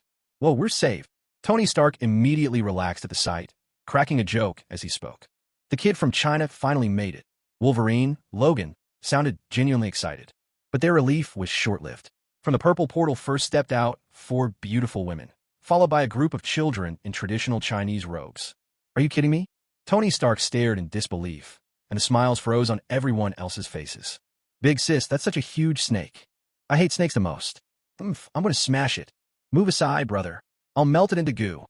"No way. I want to turn it into an ice sculpture." 7 little ones emerged from the portal, completely ignoring the streetwise heroes. They pointed and chattered about the giant serpent, leaving Lu Fei exasperated, her lips twitching helplessly. Yang Mi, Alice, and Ada gazed curiously at the serpent and the army. "Miss Lu, where's Wong Chun?" Tony Stark, regaining his composure, flipped up his mask and asked Lu Fei. "Oh, that?" Wang Chen said this kind of small-time commotion is nothing the kids can't handle. He didn't want to waste his time. A mischievous smile played on Lu Fei's lips as she replied. Yang Mi, Alice, and Ada exchanged amused glances with the gathered heroes. "You, that damn kid from China. This is just too much." The heroes' faces turned from red to green and back again, as if they were performing a face-changing act. Shouts of indignation echoed all around. "Little ones, go take care of that serpent. Ladies, let's wipe out those bastards." Lu Fei, sneering at their reaction, gave her orders to the Calabash brothers, Yang Mi, Alice, and Ada. "Don't think she's all sweetness. She's not about to let anyone mistake her for Hello Kitty." "Sure thing, sis. Let's get that serpent." "Big brother, you cheated, ran off first." "Well, maybe you should move faster." Upon hearing this, the eyes of the Calabash brothers lit up instantly. The eldest brother sprang into action, transforming into a streak of white light that shot toward the giant serpent like a bolt of lightning. This move made the other Calabash brothers shout in protest, but unwilling to be outdone. They too transformed into 6 radiant beams of divine light, charging at the giant snake with unstoppable force. A brilliant red aura burst forth from Yang Mi, and a crimson flying sword appeared in her hand, spreading its wings like a phoenix. The sword carried a razor-sharp energy, annihilating countless flying dragons in the air, reducing them to ashes in the blink of an eye. Alice tapped gently, causing a shower of green light to descend. Vines of emerald hue sprouted up swiftly, weaving into a net that relentlessly strangled the beasts on the ground. These vines were tough and seemingly alive, making escape impossible for the monsters ensnared within them. Ada stood atop her flying sword, wielding a great golden blade. With a sweep that shook the heavens and earth, she sent a sword wave arching across the sky, slicing a towering beast, 3 stories high, clean in half, sending blood splattering everywhere. Beneath Lu Fei's feet, an icy blue light shimmered. In a flash, she appeared above the monstrous army. Before her floated a jewel glowing with frosty blue radiance, casting its dazzling light. Instantly, waves of freezing air swept forth, turning countless soldiers into ice sculptures, frozen in place. This. Tony Stark's face flushed with astonishment at their overwhelming power. Words failed him. Clearly, his Iron Legion would need a few more names added to its roster. My goodness. Susan covered her mouth in shock, her face filled with disbelief. The Human Torch's earlier swagger vanished, and he stared in stunned silence at their display. No wonder he's from China. Incredible. Even the people around him are this formidable. Wolverine, cigar clamped between his teeth, took a slow drag and muttered with admiration. The other heroes could only nod helplessly in agreement, their lips twitching in resignation. It seemed there was little need for them on this battlefield. Suddenly, a thunderous crash startled them. A piercing shriek from the giant serpent made their faces twitch even more.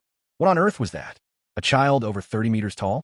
The heroes stared in astonishment at the colossal figure, over 30 meters high, with a cherubic face full of excitement, gleefully wrestling the giant serpent and slamming it into the ground again and again, all the while shouting at the top of his lungs.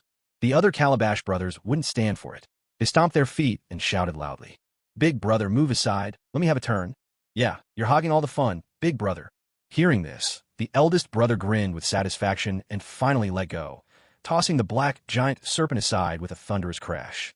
"Careful, brothers. Don't smash it to pieces. Our big brother just told me he wants to cook us some snake stew. Got it. Then hurry up. I can't wait to eat something delicious. 6 little kids, each radiating a different divine light, surrounded the giant serpent and unleashed a storm of righteous blows. The black serpent howled and wailed in agony. Thud, thud, thud, hiss, hiss, hiss. My lord is invincible. The leader of the medieval army barely escaped Liu Feifei's icy assault. But when he saw the black serpent being pummeled by the Calabash brothers, his faith crumbled. He fell to his knees, despair written all over his face, and cried out in utter collapse. Disgusting mongrel. High in the sky, Liu Feifei noticed the middle-aged leader was still alive. With a flick of her hand, an ice-blue divine light shot forth, instantly obliterating him and a few soldiers nearby. Shards of blue and red ice scattered in the sunlight, sparkling with astonishing beauty. In the air, Yang Mi's divine red light drifted endlessly, striking down the flying beasts below and turning them to ash. Alice summoned emerald vines, sweeping away the last of the monstrous creatures. After vanquishing the beasts, Ada flew to Liu Feifei's side, both of them watching as the Calabash brothers unleashed their fury on the serpent. Suddenly, a white giant serpent burst from the ground, coiling around the black serpent that lay battered on the earth. As black and white serpents locked eyes, a terrifying hatred flickered between them. They roared at each other, the black serpent miraculously reviving under a surge of dark energy, and the two became locked in a deadly struggle. Big brother, what do we do now? How did another serpent appear? I have no idea. Maybe we should just finish them both off. The 7 Calabash brothers stared at the writhing serpents in surprise, voices overlapping with confusion. How did another serpent show up? But it looks like they're sworn enemies. The gathered heroes, upon seeing the white serpent, felt as though they were being force-fed something foul. Was this nightmare never going to end? At last, it's almost over. How interesting. Inside the villa, Wong Chun rose to his feet as soon as the white serpent appeared. The Rui Jingu Bang, resting in the center of the hall, seemed to sense something and began to glow with golden light. Wang Chen's face showed clear astonishment. Hilda had already been stunned by the battle raging behind the violet shield. Her face twisted with disbelief. This world was becoming almost unrecognizable. Was this still the Earth she'd lived on for over 20 years? Is it sensing the aura of the celestial gate? The monkey wants me to deliver his staff. Does he really think you're worthy? With a thought, Wang Chun summoned the gleaming Jingu Bang into his hand. He eyed it with thinly veiled disdain, muttering to himself. Just then, Hilda snapped back to reality, seeing the 2 giant serpents twisting and clashing, their battle wreaking havoc all around. She pleaded, Mr. Wang, please, I beg you, stop them before they cause any more destruction. Wang Chun was roused from his slumber by Hill's arrival. He spoke in a calm, detached manner. This farce truly ought to end. No sooner had his words faded than a violet portal shimmered open before him. With the golden staff in hand, he stepped through. Hill's face lit up with excitement, and she hurried after him. Wang Chun and Hill emerged in a battered city district. Here, police officers and soldiers crowded the streets, alongside a striking young man and woman, Ethan and Sarah, the protagonists of this story. Wang Chun quietly sent a message to Dowa, saying, Dowa, go all out with your strength. Just make sure the 2 serpents keep a breath of life. Near the battlefield where the twin pythons raged, Dowa received Wang Chen's message. He leapt up in excitement and shouted, Understood, big brother. Everyone, let's get them. Big brother says we just need to leave them breathing. Yeah, got it. Let's take down those snakes. I can't stand snakes. The 7 Calabash brothers burst forth, their bodies radiating 7 dazzling colors as they shot toward the giant pythons. In a flash, they arrived at the battlefield, beams of divine light streaming from their forms as they unleashed a righteous onslaught upon the towering serpents. The air erupted with thunderous crashes and the anguished wails of the pythons. Satisfied to see the Calabash brothers deliver justice, Wang Chun smiled. He approached Ethan and Sarah, then addressed Sarah in a calm tone. Little girl, do you wish to escape a fate that promises only death?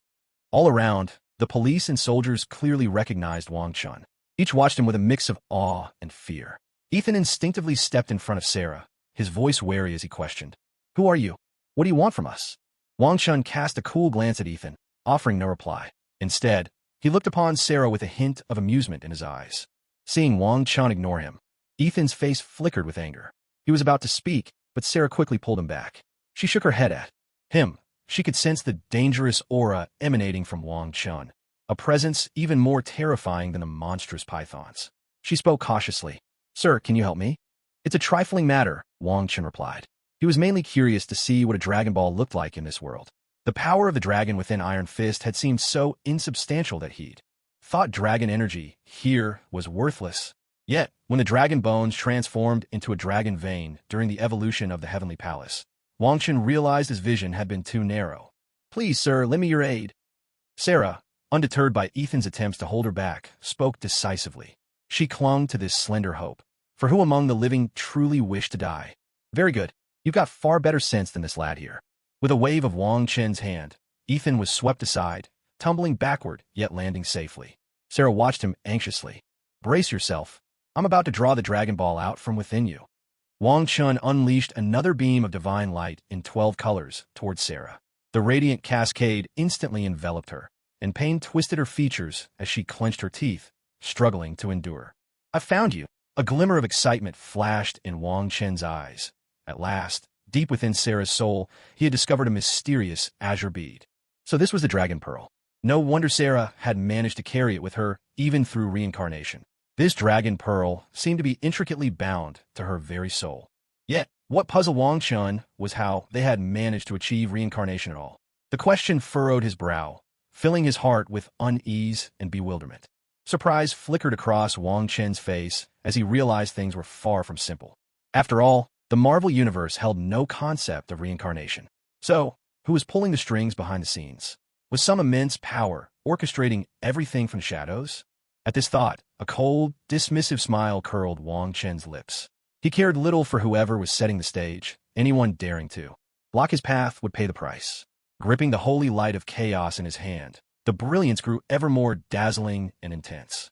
A flash of resplendent divine light, and suddenly a fist-sized azure orb appeared in Wang Chen's palm. Sarah, meanwhile, was drenched in sweat, utterly exhausted as she collapsed onto the ground. Yet on her face was a look of immense relief. She exhaled deeply, as if finally freed from a crushing burden. The azure divine light in Wang Chen's hand burned brighter. He cast it gently over Sarah. That wash of blue radiance, warm as sunlight, bathed Sarah in its glow. Under the wondrous power, her body and soul began to mend. Sarah felt an unprecedented sense of comfort, as if she'd returned to her mother's embrace. A smile, long absent, blossomed on her lips as she savored this rare moment of peace. Roars echoed through the air. A sinister hissing followed. The two colossal black and white pythons, beset by the 7 Calabash brothers, caught the scent of the Dragon Pearl. With a series of furious bellows, their bodies surged with renewed vigor, breaking free from their assailants. They lunged toward Wang Chun, their massive forms crashing through buildings, each impact shaking the ground with thunderous booms. "Mr. Wang, the pythons are coming." Hill's voice trembled with fear as she called out to Wang Chun.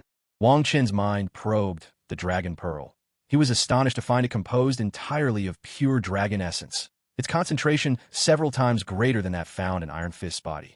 At that moment, he heard Hill's urgent shout. Lifting his gaze, he fixed a steely stare on the 2 arrogant giant pythons, his face etched with contempt. Behind Wang Chun, a purple divine wheel slowly rose, emanating a supreme aura of annihilation.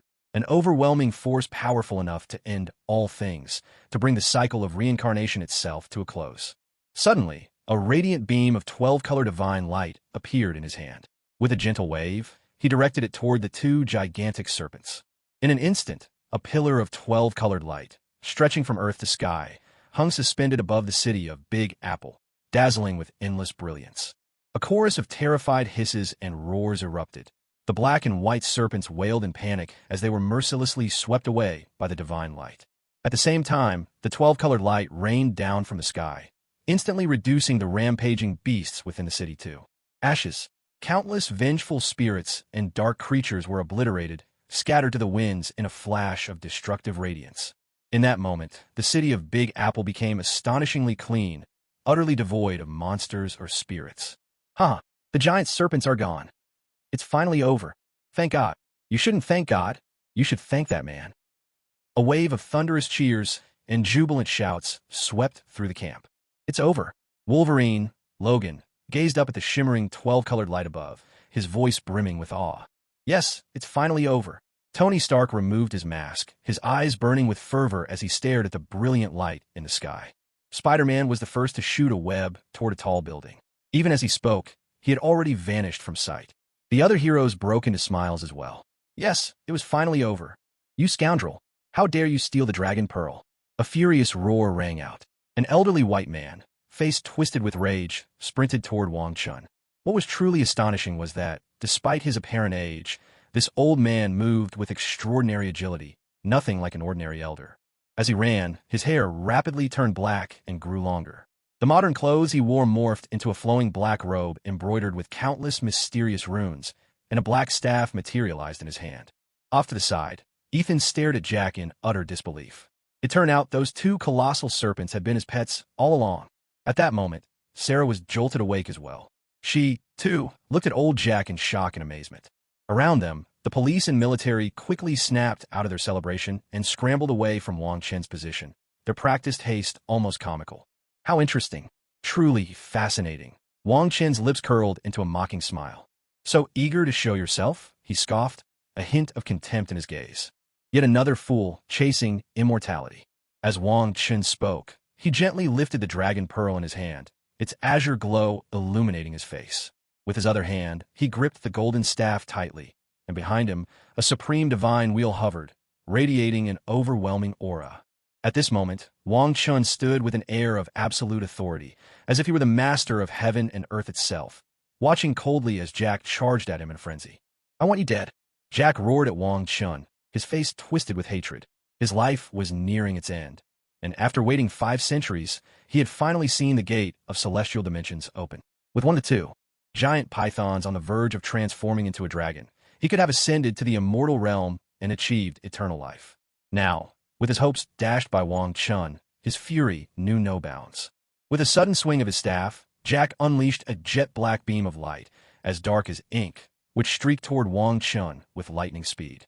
At the same time, wisps of blue-black energy spiraled from his hand, the secret of his longevity. True energy formed from the power of dragons. With a flick of Jack's wrist at this moment, Wang Chun appeared incomparably majestic, like the ruler of heaven and earth itself, gazing coldly at Jack, who was now charging at him with reckless fury. I want you dead. Jack roared at Wang Chun, his face twisted with resentment. His life was nearing its end, and he had waited 500 years for this, the opening of the gate of heavenly dimensions. He had watched as one of the 2 giant pythons was on the verge of transforming into a dragon. If that happened, he too could ascend to the immortal realm, and his longing for eternal life would finally be fulfilled. Yet now, Wang Chun had shattered all of that, and Jack's rage had reached its peak. In a sudden motion, Jack swung his staff, and in an instant, a bolt of darkness, black as ink, shot toward Wang Chun like a streak of lightning, intent on killing. At the same time, wisps of blue-black energy began to emanate from his hand, the secret to his longevity, true chi forged from the power of dragons. With a flick of his wrist, that blue-black chi transformed into an enormous dragon's claw, fierce and menacing as it lunged at Wang Chun. Faced with this ferocious assault, Wang Chen's lips curled into a faint, cold smile. He was genuinely surprised that this decrepit old man still had such tricks up his sleeve. But as he observed Jack's attack, Wang Chen's heart settled into calm. So this was the so-called ultimate move? There wasn't even a trace of the power of rules in it. Hardly worth mentioning. If you desire the 2 giant pythons so much, then go join them. Wang Chen's gaze grew even colder. Without a hint of emotion, he waved his hand toward Jack. In an instant, a dazzling 12-colored divine radiance, like a brilliant rainbow, swept forward at breathtaking speed. High above, the black beam of death was instantly swallowed and erased by the 12-colored light, vanishing without a trace. The savage blue-black dragon's claw was consumed just as quickly, as if it had never existed at all. With disbelief frozen on his face, Jack's body was mercilessly swept by the 12-colored divine radiance. In a blink, his figure disappeared completely, leaving only a heart-rending scream echoing through the entire scene, chilling all who heard it. Ah, no please. Within the space of the wheel of primordial chaos, Jack was instantly reduced to dust. The black and white giant pythons, after a brief struggle, fell silent as well, leaving behind only their colossal 100-jonglong corpses. What a clown that old man turned out to be. And those 2 pythons, did they really think they could become dragons with such sorry behavior? The Marvel Universe sure is full of weirdos. Wang Chun shook his head in exasperation as he stored the two giant pythons inside the primordial mirror. He was speechless. If only you two were even proper flood dragons, it would be something. But no, just some little snakes with brute strength and a faint trace of dragon power. Thinking that swallowing a dragon pearl would make you dragons? What a joke. The three-headed flood dragon, the golden snake, and the green snake from the gourd world are 1,000 times stronger than you. Wang Chun withdrew his mystical powers, the divine wheel behind him transforming into a streak of violet light that vanished into the center of his brow. With a wave of his hand, the Hong Mang sword and the sword diagram, which had been guarding Chinatown, instantly merged and disappeared into his grasp, vanishing from sight.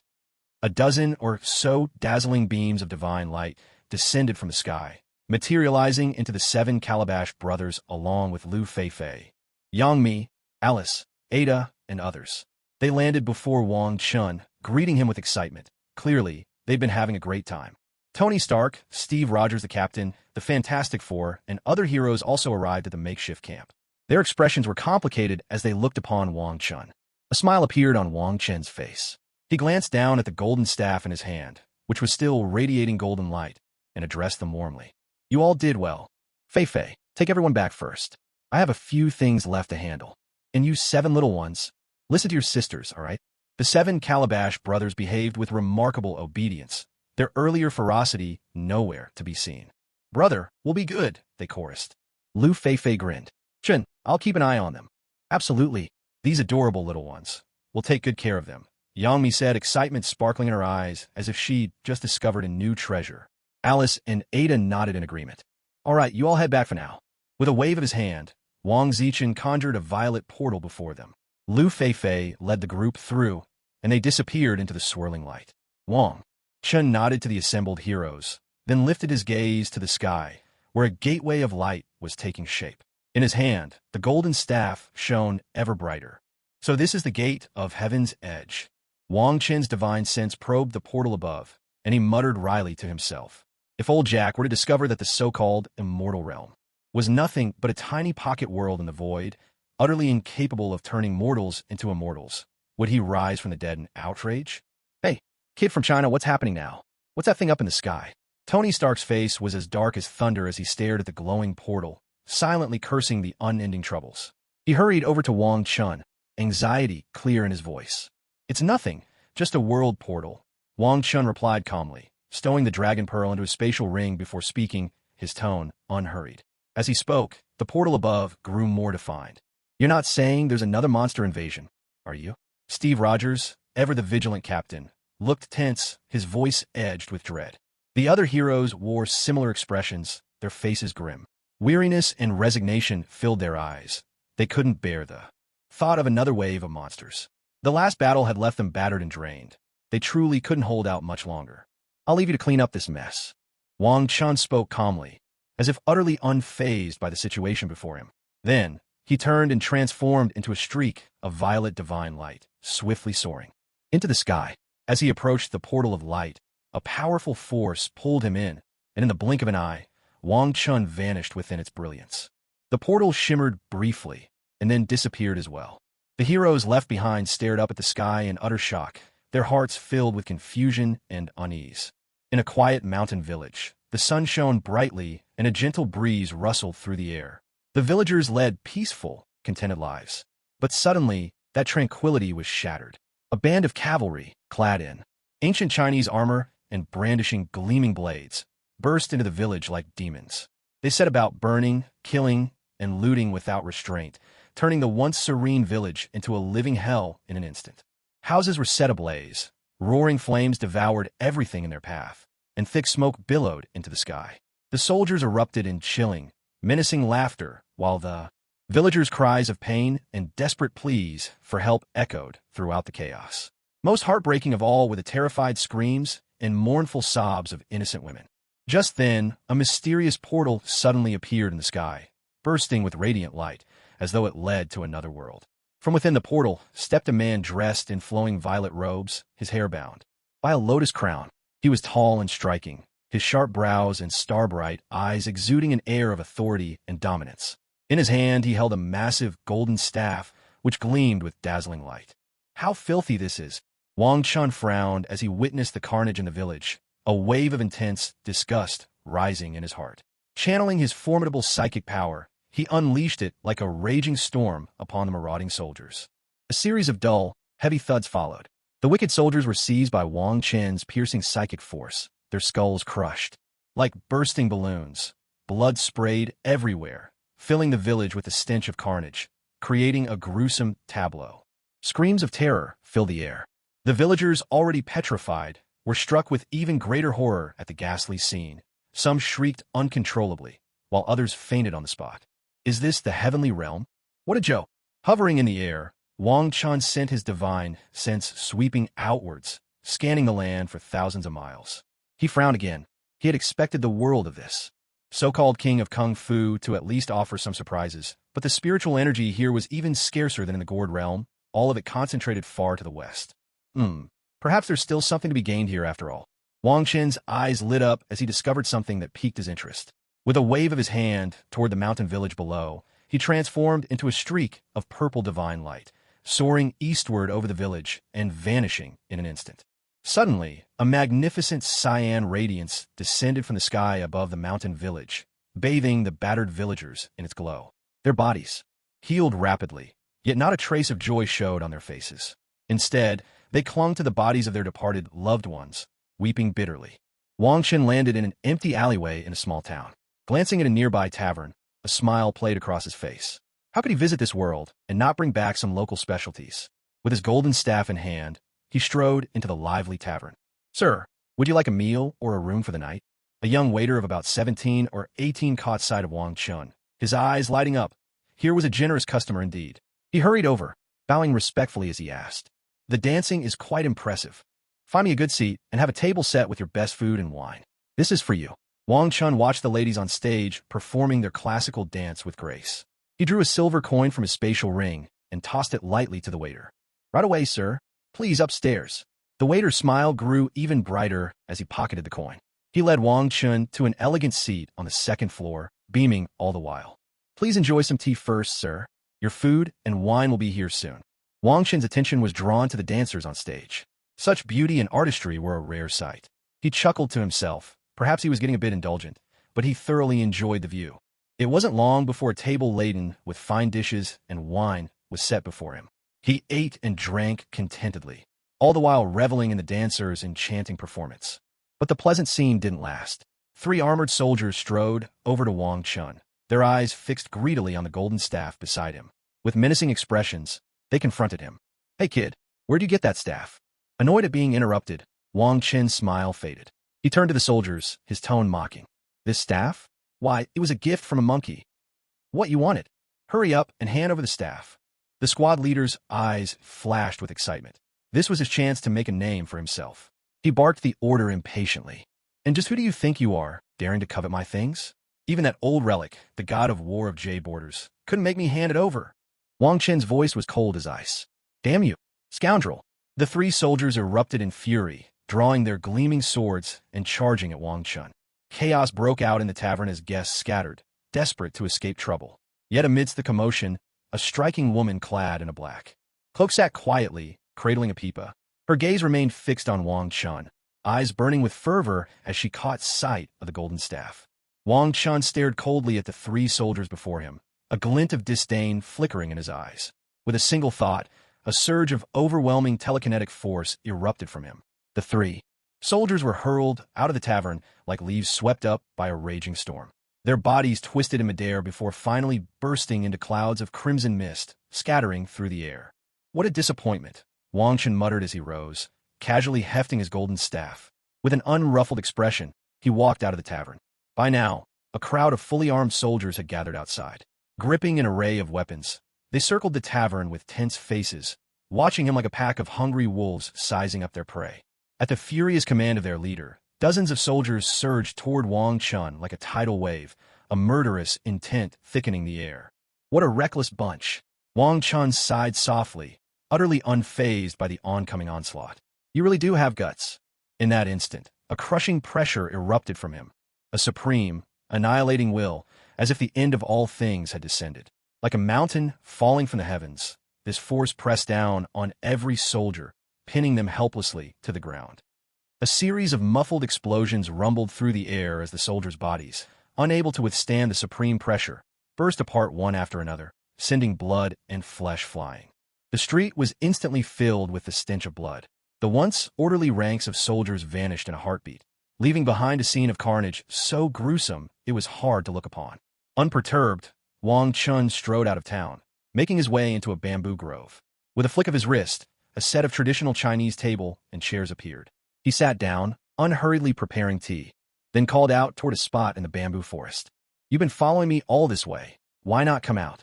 A stunning woman in black robes, a peepa slung across her back, stepped gracefully from among the bamboo. Wang Chen saw that this beauty bore an uncanny resemblance to Lu Tianxian, 8 parts alike by his reckoning. A smile touched his lips. This was the local specialty he intended to take with him. Who could resist the allure of 2 Lu Tianxians? Ah yes, and then there was the white-haired witch and the icy goddess Ao. From the other side of the bamboo grove, a disheveled, middle-aged man staggered out. His beard was unkempt, his whole body reeked of alcohol, and only his eyes retained a hint of clarity. Wang Chun regarded the pair with curiosity, quietly probing their strength with his spiritual sense. In an instant, the details of their abilities were laid bare in his mind. Wang Chun couldn't help but be surprised. These two were merely ordinary martial artists, practicing a bit of basic inner energy. With such meager strength, they still dared to challenge the great war god of Deyu's borders? It was truly beyond comprehension. Still, Wang Chun calculated silently. The real purpose of this trip was to subdue Jin Yinzi and the white-haired witch, and, if possible, gather a little more fortune along the way. If they manage to defeat the great Jade Frontier War God, that would be ideal. But if they fail, he still has more than enough strength to crush that so-called war god with a single blow. At this thought, the corners of Wang Chen's lips curled up, revealing a confident smile. "Young lady, why have you been following me all this time?" Wang Chun lifted his teacup, taking a gentle sip, then calmly addressed Jin Yinzi. A flicker of fear flashed in Jin Yinzi's eyes, but she still mustered the courage to step up to Wang Chun, speaking with utmost care. "Sir, would you grant me this staff?" Her gaze was fixed intently on the golden staff in Wang Chen's hand, filled with longing. This was her only hope for vengeance. "The staff? That's out of the question. Even if I handed it over, you wouldn't have the strength to protect it. However, if you seek revenge, I could lend you a hand. Of course, nothing in this world comes free. What can you offer me in return?" A sly smile played around Wang Chen's lips, as cunning as a fox. He stared straight at Jin Yinzi, making no attempt to disguise his intentions. A complex expression crossed Jin Yinzi's face. The man before her possessed overwhelming power, and the golden staff was still in his grasp. Resolute, she looked Wang Chun in the eye and declared, "If you can kill the war god of Jade Frontier, Jin Yinzi is willing to become your servant for life." "Good, very good. You've made the right choice. Come here. Let me strengthen your abilities." Overjoyed, Wang Chun gave a wave of his hand, and a violet rune appeared in his palm, radiating an astonishing aura. With Jin Yinzi staring in disbelief, Wang Chun pressed the rune into the center of her brow, sending it deep into her spiritual sea. He then pulled out his last spirit stone from his cosmic ring and tossed it beside her. Purple divine light began to shimmer around Jin Yinzi, greedily absorbing the spirit stone's energy. Her aura grew stronger by the second. As she received the inheritance of the Tao of creation, a cultivation art Wang Chun had modified from the heavenly Tao of creation. Off to the side, the scruffy middle-aged man, Lu Yin, watched all this, utterly dumbfounded. Was there truly such a formidable martial art? He wished he could learn it too. Wang Chun waited for Jin Yinzi to awaken. One follower already won over. As for the white-haired witch, that would be even easier. He could simply overpower her. For once, he'd play the role of the pampered fool from a wealthy family and snatch people right off the street. "Hey, monk over there, come out." A monk in white robes stepped out, his face cold and expressionless.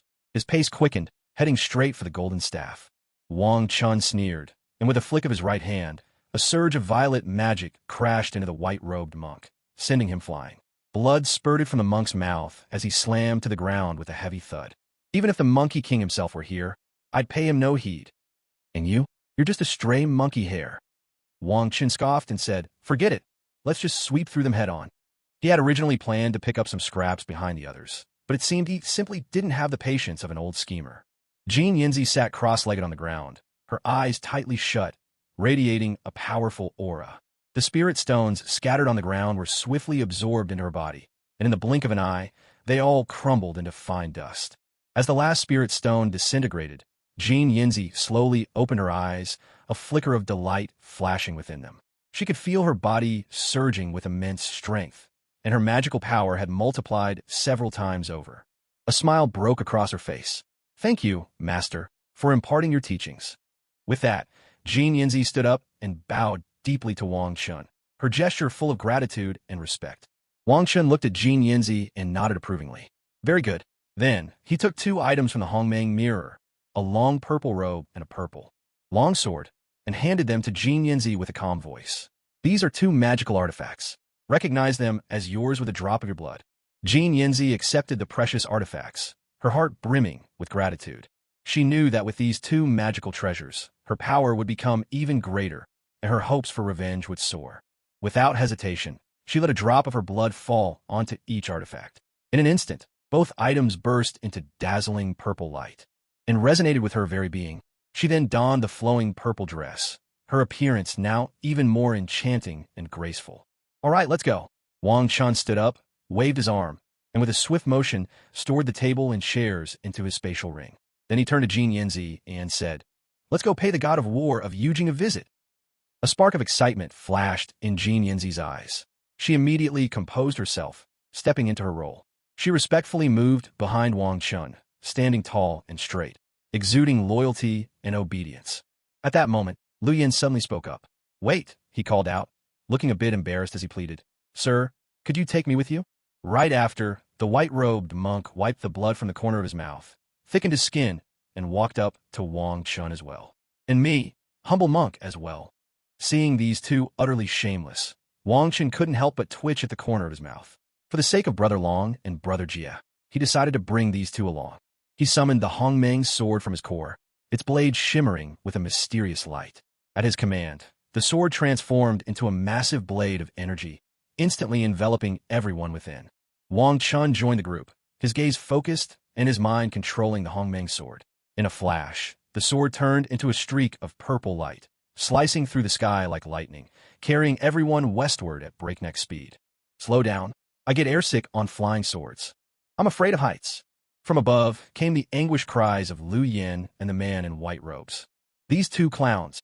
Wang Chun looked at the 2, who were still doubled over and retching, his face marked with exasperation. He couldn't help but regret bringing them along. With a flick of his hand, a surge of azure divine light swept over the pair, restoring their strength and finally bringing them some relief. A streak of violet divine light tore across the sky, swift as a bolt of lightning, before descending atop a towering mountain peak. As the brilliance faded, Wang Chun, Golden Swallow, Lu Yin, and the white-robed monk appeared, standing together. They stood at the summit, gazing out over the breathtaking scenery that surrounded them. "Nice architecture." Wang Chen's eyes swept over the marble-paved ground beneath their feet, taking in the ornate buildings and majestic palaces perched on the mountaintop. The structures exuded a classical beauty, radiating grandeur and splendor. Yet he couldn't resist a teasing remark, though it's still a bit shabby. A rich spiritual energy suffused the mountain, filling them with a sense of peace and exhilaration. Strangely, though, there wasn't the slightest sign of any protective array or barrier in the area. Wang Chen's powerful divine sense spread out, and he found that everyone here was merely a martial artist possessing true chi. Nothing extraordinary. Only the god of war of Jade Frontier stood out, for within his mind, Wang Chun sensed a peculiar rune hidden deep. But before he could probe further into the mystery of that rune, the god of war seemed to notice and withdrew.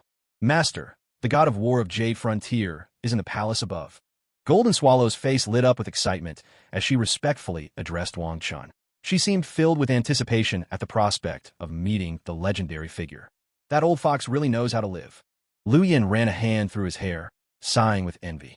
He clearly begrudged the god of war's lavish lifestyle. "Let's get going," the white-robed monk urged, expressionless. He cared nothing for the luxury here. His single-minded focus was on rescuing the Monkey King. "Well then, let's pay this god of war a visit." Just then, a voice rang out. "A bunch of small fry have arrived. Take care of them." A smile crept onto Wang Chen's face. At last, the white-haired which he'd been waiting for appeared. She strode forward, her expression solemn, followed closely by a troop of fully armed soldiers. They advanced with an air of menace, weapons at the ready, eyes burning with murderous intent and greed. At the sight of Wang Chun and his companions, the white-haired witch called out in a clear, commanding voice, "Attack!" Her order cracked like a whip, and the soldiers responded instantly. She followed up with another command, "Seize the golden staff."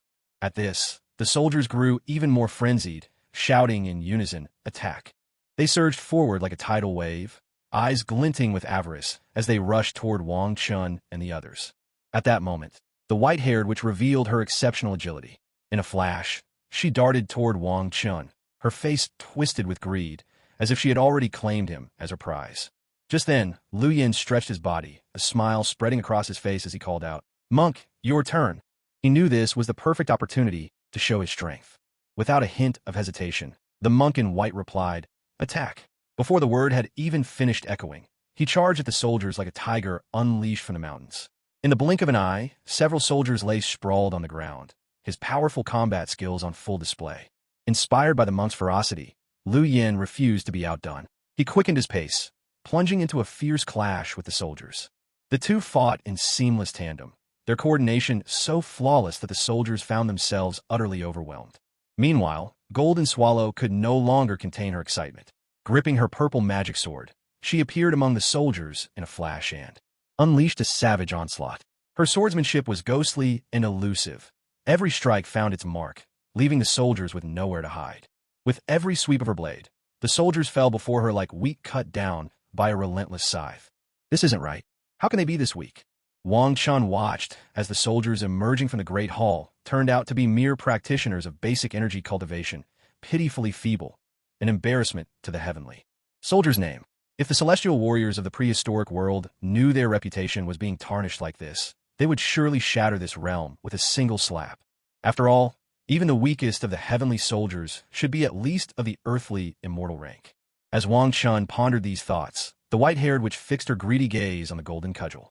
She cracked her long whip, filling the air with sharp, explosive cracks as she charged at him with murderous intent. "Not bad at all," Wang Chun remarked with a faint smile, quietly admiring her prowess. "This white-haired witch is truly capable. She's reached the peak of transforming essence into energy." At that moment, the witch lashed out with her white whip, slicing the air with a fierce whistling sound as it hurtled toward Wang Chun. He merely smiled, unhurried and composed, and extended his right hand. A dazzling violet aura burst from his palm as he effortlessly seized the white whip, instantly neutralizing her attack. But the white-haired witch felt an overwhelming force tugging relentlessly at her, her expression changing in a flash. She tried desperately to switch tactics, but it was far too late. Suddenly, an unstoppable wave of power surged through the whip, yanking her clean off the ground and flinging her helplessly toward Wang Chun. With swift reflexes, Wang Chun reached out his right hand and caught the airborne witch with steady ease. Once again, violet light flickered around his hand, and in an instant, he sealed away all of the witch's internal energy. The white-haired witch's body suddenly went limp, melting into Wang Chen's embrace without the slightest resistance. Wang Chun leaned closer, inhaling deeply the scent of her hair, and teased, "You smell wonderful." At those words, the white-haired witch's delicate face drained of color. Shame and fury twisted her features as she shouted, "Scoundrel! Let go of me this instant." "But you're my trophy now," Wang Chun replied, regarding her with perfect seriousness. You. The witch's expression changed dramatically, a flicker of sorrow passing through her eyes before she protested, her voice tinged with indignation. Wang Chun chuckled. "Thank you for the compliment. I've heard you serve the war god of Yujian just to obtain the elixir of immortality? Well then, pledge your loyalty to me, and I can grant you eternal life, along with power beyond compare."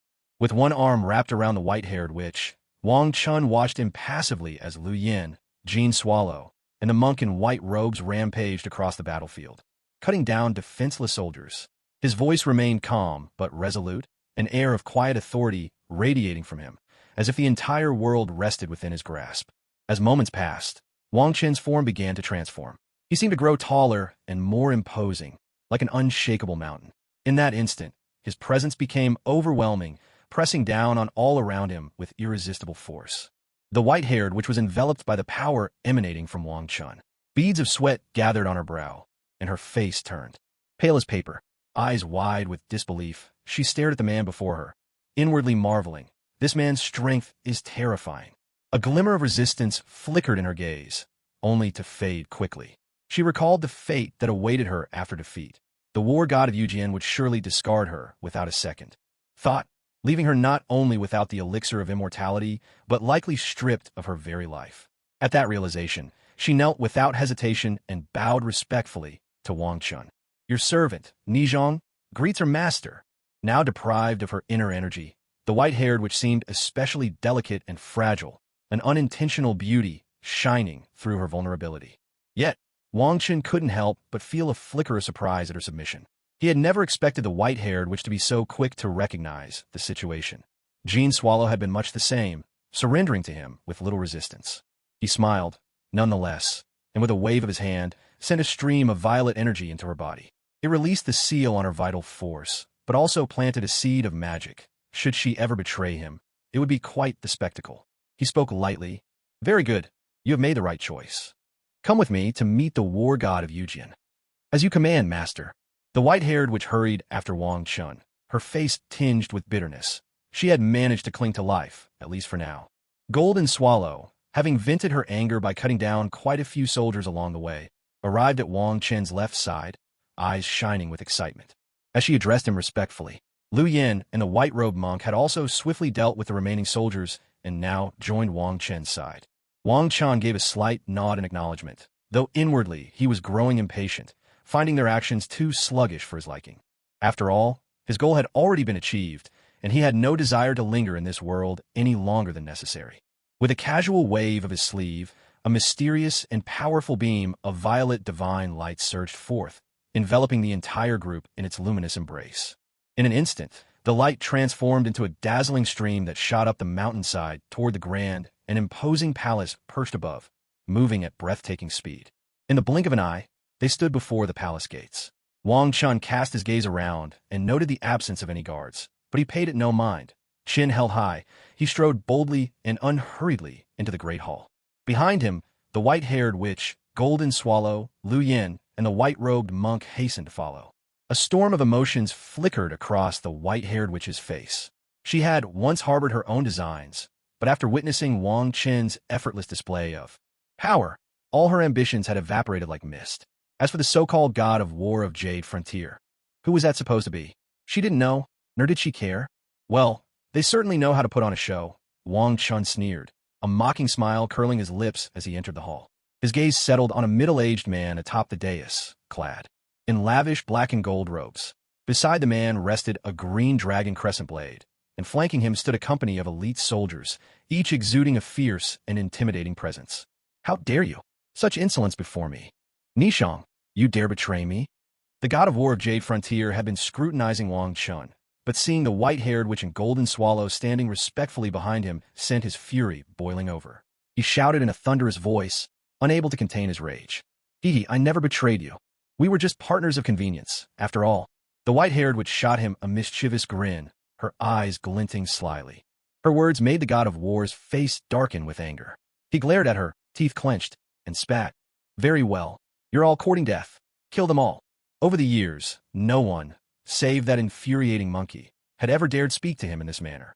The god of war's face flushed crimson with indignation as he sprang to his feet, seizing the green dragon crescent blade and barking out a ruthless order to the soldiers below. The fully armed soldiers roared their acknowledgement, wheeling around as one to charge at Wang Chun and his companions, their momentum surging like a tidal wave, murderous intent filling the hall as their battle cries rang out. The white-haired witch, Golden Swallow, Liu Yin, and the monk in white robes were just about to make their move against the soldiers when Wang Chun stopped them. You're all too slow. Step aside. I'll handle this, Wang Chun said coldly. The four exchanged glances, but quickly retreated to the side of the grand hall. Impressive presence, but in the end, you're nothing but ants, Wang Chun declared. With that, he unleashed a tremendous aura. A towering purple divine wheel, 5 fathoms high, spun into existence behind him, its surface shimmering with 18 radiant colors. An absolute will, transcending the heavens, obliterating all things, and ending the cycle of reincarnation, surged through the hall. The soldiers charging at Wang Chun were crushed to the ground by the pressure, their bodies bursting one after another. In an instant, the hall was filled with the stench of blood. Our master is incredible. This is true power. Only a man this domineering is worthy of being my master. Lu Yin, Golden Swallow, the white-robed monk, and the white-haired which exclaimed in awe at Wang Chen's display of divine might. Atop the dais, the Jade Border War God was pinned down by the supreme will of the primordial myriad Tao wheel. Veins bulged on his face, a golden rune flickered on his brow, and sweat soaked through his clothes. The massive blade he leaned on sank deeper into the stone floor as he stared at Wong Chun in utter disbelief. Wong Chun showed no joy or sorrow as the soldiers' bodies exploded and died. He simply struck out with his palm toward the Jade Border. War God. Instantly, a purple handprint 5 fathoms wide appeared above the War God, descending with the force of absolute finality. No. AR. The War God's agonized screams mingled with a thunderous crash. In the next moment, both the Jade Border War God and the high platform vanished. Without a trace, a golden rune flashed and disappeared into the void, leaving behind only a vast hand-shaped pit, its depths unfathomable. How interesting. So this is the godhood of this world. Wong Chun mused as he watched the golden rune vanish into the void. His divine sense chased after it, but failed to catch up. However, he discovered that on the western side of this mountain peak stretched a massive mountain range, at whose heart stood an enormous peach tree, drawing nearly all the spiritual energy of the realm to itself. It's over already? Lu Yin, the disheveled middle-aged man, stared blankly at the deep pit on the dais, muttering to himself. Vengeance is done. Father, mother, your blood has been avenged. Golden Swallow's face clouded with sorrow, but her eyes soon softened with relief. She felt a wave of unprecedented lightness wash over her. The white-robed monk simply stared at Wang Chun, more precisely at the golden staff in Wang Chen's hand, in utter astonishment. My master. The white-haired witch gazed at Wang Chun, a radiant smile blooming across her face and her eyes ablaze with fervor. The hope of immortality sparkled before her. Unimaginable power no longer seemed like a distant dream. Oh, there's still something left here. Wang Chun withdrew his divine sense. There was no need to ask. The mountain range he sensed was surely the celestial court of this world. He didn't linger on that thought, but with a sudden motion, he summoned the green jade vial from the depths of the pit into his hand, curiosity flickering across his features. So this is the elixir of immortality? What a joke! Wang Chun probed the vial with his divine sense, the corners of his lips quirking in amusement. It was simply a bottle of spirit liquid brimming with the essence of life. Calling it an elixir of immortality wasn't far-fetched. For an ordinary person, it could grant a life spanning 1,000 years, a miracle medicine indeed. He tucked the vial away, glanced with distaste at the golden staff in his hand, and tossed it carelessly to the monk in white robes standing nearby. Go save the monkey. Receiving the staff, the white-robed monk's face lit up with joy and gratitude. Thank you, sir. With those words, he dashed toward the rear of the grand hall, Lu Yin following with curiosity. Nishang, where's the treasury of that old war god?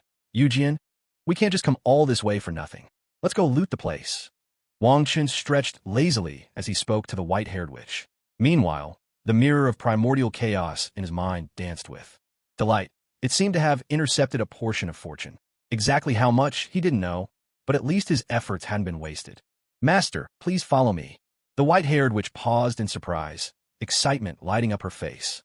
After all, the war god of Yujian had spent 5 centuries amassing countless treasures.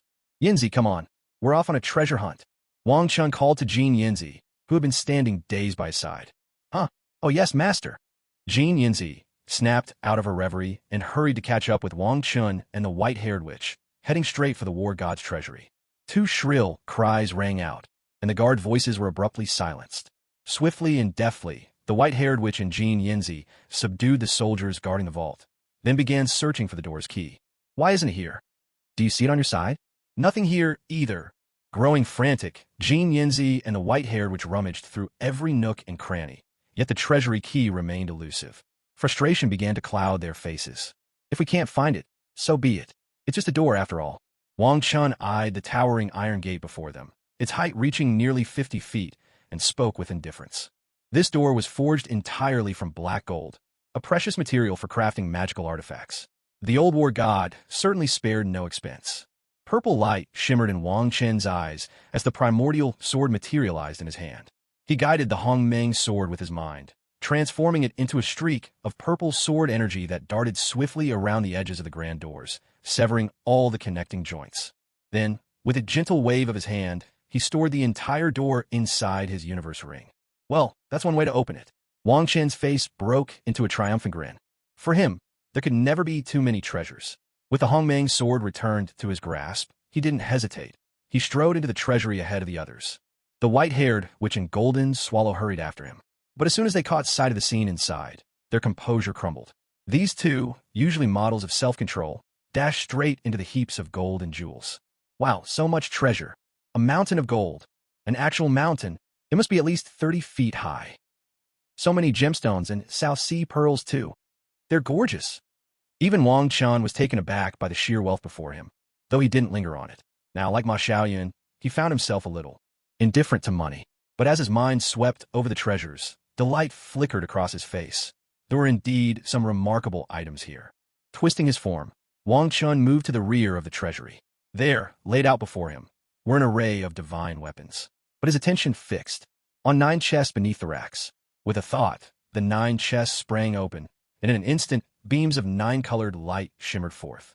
This world can actually produce such peerless treasures of the elements. Gold, wood, water, fire, earth, wind, lightning, lunar, solar. Are these spirit pearls really so common now? Why are there so many gathered here? Wang Chen's face was a picture of astonishment, his lips twitching in disbelief. In each chest lay 5 or 6 spirit pearls of various elemental natures along, with some matching spiritual materials. With a sweep of his hand, he collected them all. This journey across worlds had truly yielded an unimaginable bounty. He examined the pearls closely with his mind and realized that these might be elemental spirits that never took form, perhaps snuffed out by that old war god of Jade Border. Or no, maybe it was heaven's will. After a moment's thought, Wang Chun dismissed it. Whoever was responsible, it had nothing to do with him. He was more than happy with his haul and quickly slipped into a frenzy of collecting. Before long, he'd stripped the treasury bare. Approaching the white-haired witch, he smiled and spoke. Nishong, you've done well. Now, I shall pass on to you an immortal legacy. Nishong, thank you, master. The white-haired witch's eyes lit up, her face alight with excitement. She dropped to one knee, bowing respectfully. All right, sit cross-legged and steady yourself. With a single thought, Wang Chen's divine sense stirred. The primordial spirit behind him opened its eyes, forming intricate hand seals one after another. Instantly, a sigil embodying the Tao of Tying took shape, flying out from his brow. With a wave of Wang Chen's hand, the Tying rune shot straight into the white-haired enchantress's sea of consciousness, and she immediately entered a state of enlightenment. Wang Chun reached out, summoning from his Chinkoan ring a rare treasure of heaven and earth he had just acquired, the Tying Pearl. The moment the Tying Pearl appeared, it radiated a bone-chilling cold. Gold Swallow, standing nearby, was visibly startled. She hurriedly activated her protective chi, managing only with great effort to withstand the onslaught of the pearl's frigid aura. Meanwhile, a surge of violet magic power appeared in Wang Chen's palm. With a casual wave toward the white-haired enchantress, a thread of her essence blood rose from the crown of her head and flew directly into Wang Chen's hand. Next, Wang Chun placed that thread of essence blood into the Tying Pearl. The pearl immediately burst forth with a dazzling blue divine light, and swiftly rose to hover above the white-haired enchantress, pouring down a continuous stream of pure Tying spiritual energy upon her. Enveloped in the blue Tying energy, the white-haired enchantress's face twisted in pain at first. Yet, soon after, frost began to crystallize thickly across her body. Strangely enough, despite this, the aura surrounding her only grew stronger and stronger. After about 15 minutes, a brilliant blue light radiated from her entire being. The ice encasing her shattered in an instant, while the Tying Pearl itself transformed into a streak of blue light, merging seamlessly into her brow. Thank you, Master, for granting me enlightenment and bestowing upon me such a treasure. Awake at last, the white-haired enchantress knelt before Wang Chun in excitement and reverence. Only through this inheritance did she realize how laughable her previous dreams of immortality had been. This was the true power she yearned for, strength that belonged to her alone. Very good. Drip your blood on this robe and bind it to yourself. Now, come with me. Let us leave this world. Noticing the tears and tatters in the white-haired enchantress's clothes, Wang Chun tossed her a long, flowing black dress, its fabric shimmering like a rainbow at night. He spoke calmly, not wanting anyone else to witness her exposed beauty. Yes, master. The white-haired enchantress received the robe respectfully. After binding it with a drop of her blood, a beam of black light flashed, and the robe fitted itself perfectly to her form. With her white hair cascading over the elegant black gown, she looked all the more enchanting and graceful. "Let's go. Let's see if the monkey has come out yet." Wong Chun led the white-haired enchantress and gold swallow into the grand, awe-inspiring hall. As soon as they entered, they caught sight of a monkey with fluffy fur and a top knot leaping wildly from beam to beam, causing quite the commotion. Wang Chen narrowed his eyes, frowning deeply in his heart, to say nothing of the monkey's rather unseemly appearance. It was, in truth, an utter affront to the heroic image of the Monkey King. However, judging by its actual strength, it is at least acceptable, certainly far superior to the Jade Border War god. In Wang Chen's estimation, this monkey probably already possessed the terrifying power of the Unity Realm. With such might, how could it have ended up as a lifeless stone statue? No matter how he pondered, Wang Chun could not unravel this mystery. Just then, Sun Wukong's figure flickered and, in an instant, appeared right before Wang Chun. He clasped his fists in a formal salute and said in a clear, booming voice, "Heavenly traveler, I owe you my life this time. Old Sun is truly grateful." "No need for gratitude. I didn't come here just to save you," Wang Chun replied coolly, fixing the monkey with a cold, mocking smile. Despite the words of thanks, he felt no trace of genuine gratitude from Sun Wukong. Without further ado, he turned to leave, saying, "I have important matters to attend to. Farewell." Before he had even finished speaking, Sun Wukong appeared before him again, swift and ghost-like, blocking his way. "You must accompany me to an audience with the Jade Emperor." Wang Chun frowned, looking at the grinning, mischievous monkey, a flicker of annoyance rising within him. He had never intended to provoke this world's Jade Emperor, for a deity capable of ruling an entire realm would at least be of the earthly immortal rank. Someone like the Jade Emperor in the Marvel world, who stood on equal footing with Odin, must at the very least be at the pinnacle of the earthly immortal realm. Yet this monkey was truly insufferable. Wang Chun let out a furious shout. His figure spun, and in a flash, he was standing right before Sun Wukong.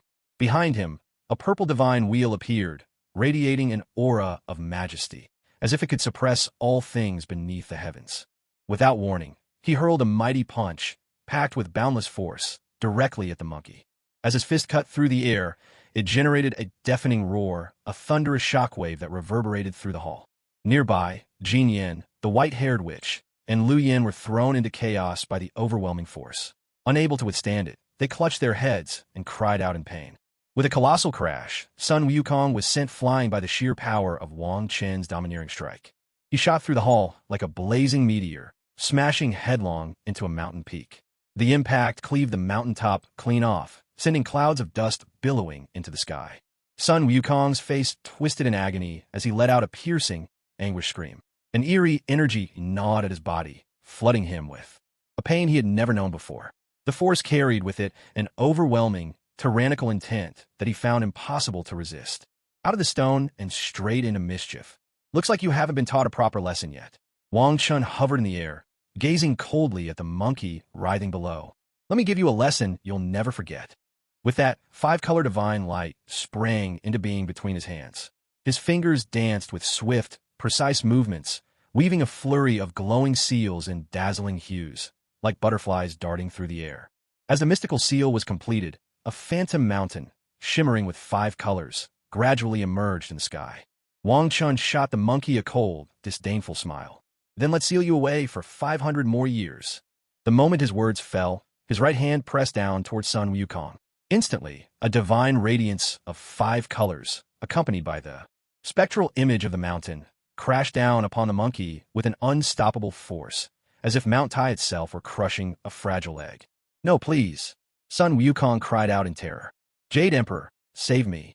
He desperately tried to fend off the mountain with his golden staff while pleading for help from the heavens. But it was all in vain. As the 5-color divine light bore down from above, true fear finally crept across Sun Wukong's face. A brilliant golden glow radiated from his body in a last-ditch effort to resist, but the overwhelming power quickly broke through his defenses. With a thunderous roar that shook the heavens, the 5-colored light struck Sun Wukong. In a flash, he vanished, leaving behind only a heart-rending scream that echoed between heaven and earth. Where the mountain once stood, a new peak appeared, 5 Fingers Mountain. It blazed with dazzling colors, greedily absorbing the surrounding spiritual energy and the power of the 5 elements. growing rapidly into an even loftier and more imposing presence. Sun Wukong's been sealed away again. Lu Yin ambled up to the palace gates, gazing at the magnificent five-colored mountain in utter shock. Didn't you hear the monkey's screams? The white-haired witch snapped, her tone laced with annoyance. Her master was truly formidable. Serves the monkey right. Jean Yinzi couldn't help but break into a schadenfreude-filled grin. He brought this upon himself, the white-haired witch added with a cold chuckle. A look of helpless amusement appeared on Lu Yan's face. He'd rushed over dry-mouthed, hoping to rescue Sun Wukong. But who would have thought the monkey would get himself sealed away again almost as soon as he was released? High above, Wong Chun gazed at the subdued Sun Wukong beneath the Five Elements mountain, a cold smirk playing on his lips. Did you really think you were the great sage equal to heaven? Suddenly, he turned his gaze westward. Somewhere within that vast mountain range, a powerful force erupted. A beam of pure, white divine. Light pierced the night sky above the endless mountains, transforming into a brilliant streak that shot swiftly toward the palace. Wang Chen's lips curved slightly, a trace of scorn flickering in his smile. Inwardly, he mused, so there's no avoiding this battle after all. Behind him, a wheel of purple light slowly rose, glowing like a majestic sun, exuding an aura of boundless authority and fathomless mystery. In the blink of an eye, the purple divine wheel expanded, towering 1,000 feet high, looming over the world like an unassailable mountain. Wang Chun unleashed the terrifying will of the primordial wheel without the slightest restraint, as if he intended to swallow the entire world in one fell swoop. Since arriving in this world, he had never fought with all his strength, but now he resolved to hold nothing back. In an instant, an overwhelming force swept forth like a raging, surging sea. It carried a supreme aura of fist intent, one capable of burying the heavens, erasing all existence, and ending the cycle of reincarnation, as it surged toward the white streak of light, blotting out the sky.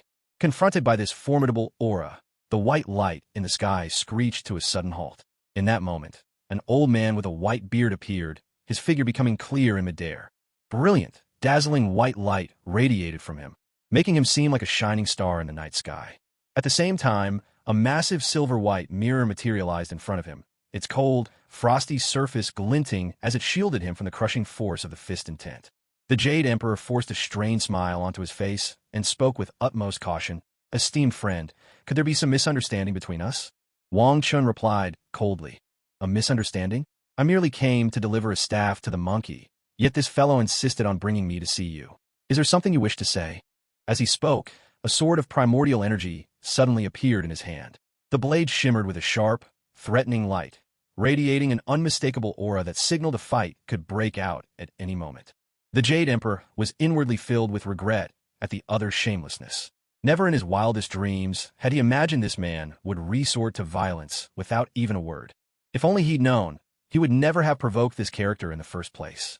Was it really worth it for just a few spirit pearls? He should have simply handed them over. After all, spirit pearls were hardly rare in the heavens. There were plenty to go around every year. Alas, it was poor Wukong who would have to bear the brunt of this mess. The Jade Emperor's mind raced.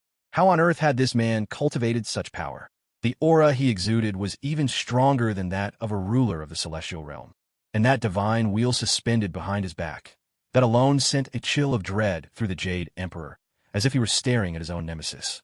"My friend, this is all a misunderstanding," the Jade Emperor called out hurriedly. "My original intention was only to invite you to a banquet. But since you are unwilling, then let us part ways here." As he spoke, a trace of reluctance flickered across the Jade Emperor's face. He reached into the spiritual mirror and withdrew 36 blue pearls. With a gentle sweep of his sleeve, the pearls shot toward Wang Chun, streaking through the air like meteors. The Jade Emperor, of course, had no desire for conflict with Wang Chun. What if he got injured by accident? This was his own domain, after all, and if his opponent truly went berserk and destroyed the entire world, the consequences would be unimaginable. Without another word, he transformed into a beam of white light and vanished from sight. How interesting! Wang Chen's eyes widened, staring at the Jade Emperor in disbelief. He could hardly believe that the Jade Emperor had made no move to fight at all, and had even generously handed over 36 spirit pearls. For a moment, Wang Chun was left utterly dumbfounded, the corners of his mouth twitching uncontrollably in astonishment.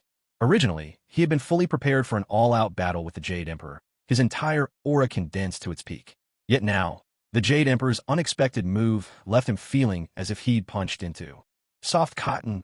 A sense of frustration welled up inside him. I was all set for a life-or-death struggle, and here you are, using this trick instead?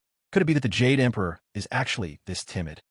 With that thought, Wong Chun shook his head in resignation, deciding not to dwell on it any longer. His figure spun sharply, and in a flash, he appeared before the palace gates, swift as lightning.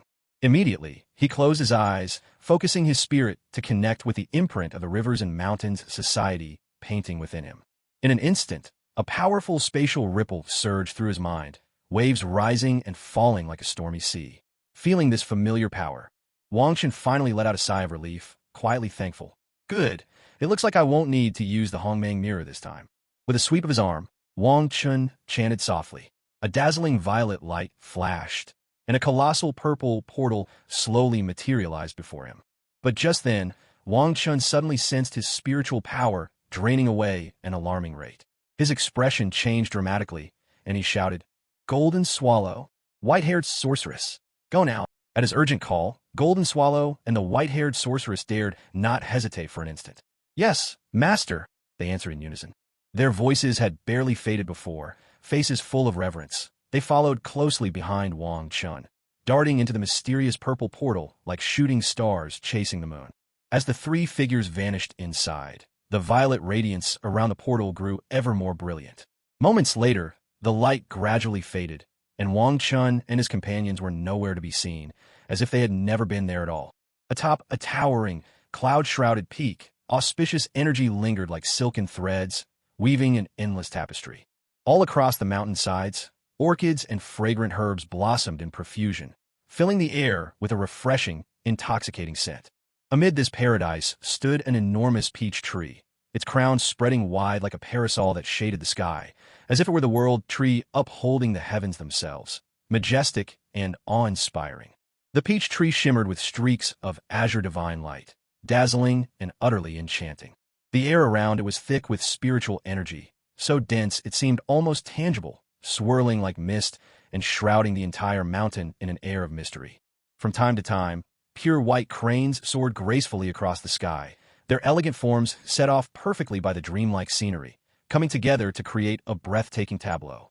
At that very moment, a dazzling beam of white divine light suddenly descended from the sky. As the radiance faded, the Jade Emperor appeared before everyone, looking somewhat disheveled. His face was ashen, veins bulging on his forehead, a clear sign that his anger had reached its peak. He strode quickly to the table placed beneath the great tree, picked up a cup of crystal-clear jade dew nectar, and drained it in one gulp. The exquisite liquid slipped down his throat, instantly transforming into a surge of chilling spiritual energy that spread swiftly through every meridian and acupoint. In his body, soothed by this cool sensation, the Jade Emperor gradually managed to suppress the raging fire in his heart, slowly regaining his usual composure. "Jade Emperor, what on earth happened to you? Why are you so agitated and upset?" With the gentle tinkling of her ornaments, a stunningly beautiful matron dressed in luxurious, traditional Chinese attire approached with graceful steps. Her brows arched delicately, her complexion glowed like peach blossoms, and her lips were naturally crimson. Long, lustrous black hair cascaded over her shoulders like a waterfall, her presence exuding elegance and charm in every gesture. This refined lady was none other than the Queen Mother of the West. "It's nothing serious, no need to worry." The Jade Emperor forced himself to restrain his displeasure, responding coldly. Yet the way his hand trembled from gripping the cup too tightly betrayed the unrest that still lingered within him. Could it be that the heavenly traveler provoked you? The Queen Mother, ever perceptive, caught the subtle change in the Jade Emperor's demeanor and gently pressed for an answer. "Oomph, that insolent fellow has no sense of his own limits. His temper flared so fiercely he nearly raised a hand against me." The Jade Emperor clenched his teeth, forcing the words out between them. At these words, a look of astonishment flashed across the Queen Mother's enchanting face. Her delicate lips parted in disbelief as she exclaimed, "Has the heavenly traveler lost all sense of fear? How dare he defy you, the sovereign lord of the heavens?" Hearing this, the Jade Emperor's expression darkened further. He grumbled inwardly, "Not only does that rascal have the courage of a bear and a leopard, he must have the guts of a dragon and a phoenix. He almost struck me, and if I hadn't been quick-witted enough to make a swift escape, things could have turned ugly." Just then, A subtle and inscrutable look emerged on the Jade Emperor's face, as if concealing unfathomable schemes and strategies within. It matters not. My only concern was that if we came to blows, innocent multitudes might be drawn into the chaos. So for now, I choose to let the heavenly traveler off, just this once, the Jade Emperor intoned, his voice calm yet brimming with undeniable authority. Boundless is the Jade Emperor's virtue. The Jade Emperor's mercy knows no bounds. Upon hearing these words, the many immortals at the banquet erupted in a chorus of flattery, their voices rising and falling like waves, showering the Jade Emperor with endless praise. The Queen Mother of the West furrowed her brow ever so slightly, a hint of oddness flickering across her face, but in the end, she chose not to press the matter further. All at once, the Jade Emperor seemed to sense something. A look of relief blossomed across his features, and he broke into a gentle smile. He had just perceived, keenly, that Wang Chun, the source of so many of his headaches, had finally departed the heavenly realm. A sigh of relief escaped the Jade Emperor's heart. He silently congratulated himself, grateful that this troublemaker was at last gone.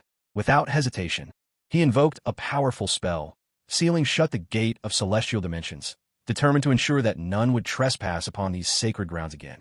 Content. The Jade Emperor settled back onto his throne. His gaze swept over the assembly of graceful palace maids, each one radiant and beautiful. With a smile playing on his lips, he commanded, "Let the music play on without pause. Dance and rejoice to your heart's content." At his word, enchanting heavenly music once again filled the banquet hall, cascading like a gentle stream and lingering in the air. The lovely palace maids moved in unison, gliding elegantly across the floor. Their steps were light and ethereal, like fairies descending to earth, captivating all who watched. Meanwhile, the immortals raised their goblets filled with celestial nectar, drinking merrily and savoring this rare moment of joy. For a time, the hall was awash in music and laughter, a scene of exuberant celebration and unfettered delight. A portal of violet light shimmered into being beneath the tree of life in the celestial palace. Wang Chun, Jin Yanzi, and Nishong, the white-haired witch, now returned to her true name, stepped through the gate together. "Master, what a breathtaking paradise!" Jin Yanzi exclaimed in wonder, taking in the abundance of spiritual energy and the beauty of this hidden realm. "It truly is so beautiful." Nishong's eyes sparkled, sensing the life force suffusing the air. This place was a sanctuary for cultivation, a true haven for spiritual growth. "I'm glad you both like it," Wong Chun replied with a warm smile. "But remember, this world is different from the one you knew before. Let me show you around and arrange for someone to explain things to you. Take your time and get familiar with your new surroundings." As he spoke, Wang Chun lifted the seal on the dimensional gate within his middle dantian, allowing a torrent of energy to flood his body and quickly restore his powers. "Yes, master." Jin Yanzi and Nishong responded respectfully, their eyes shining with curiosity. Still smiling, Wang Chun led the two of them to the portal beneath the Tree of Life. In the blink of an eye, they returned to the villa on Earth.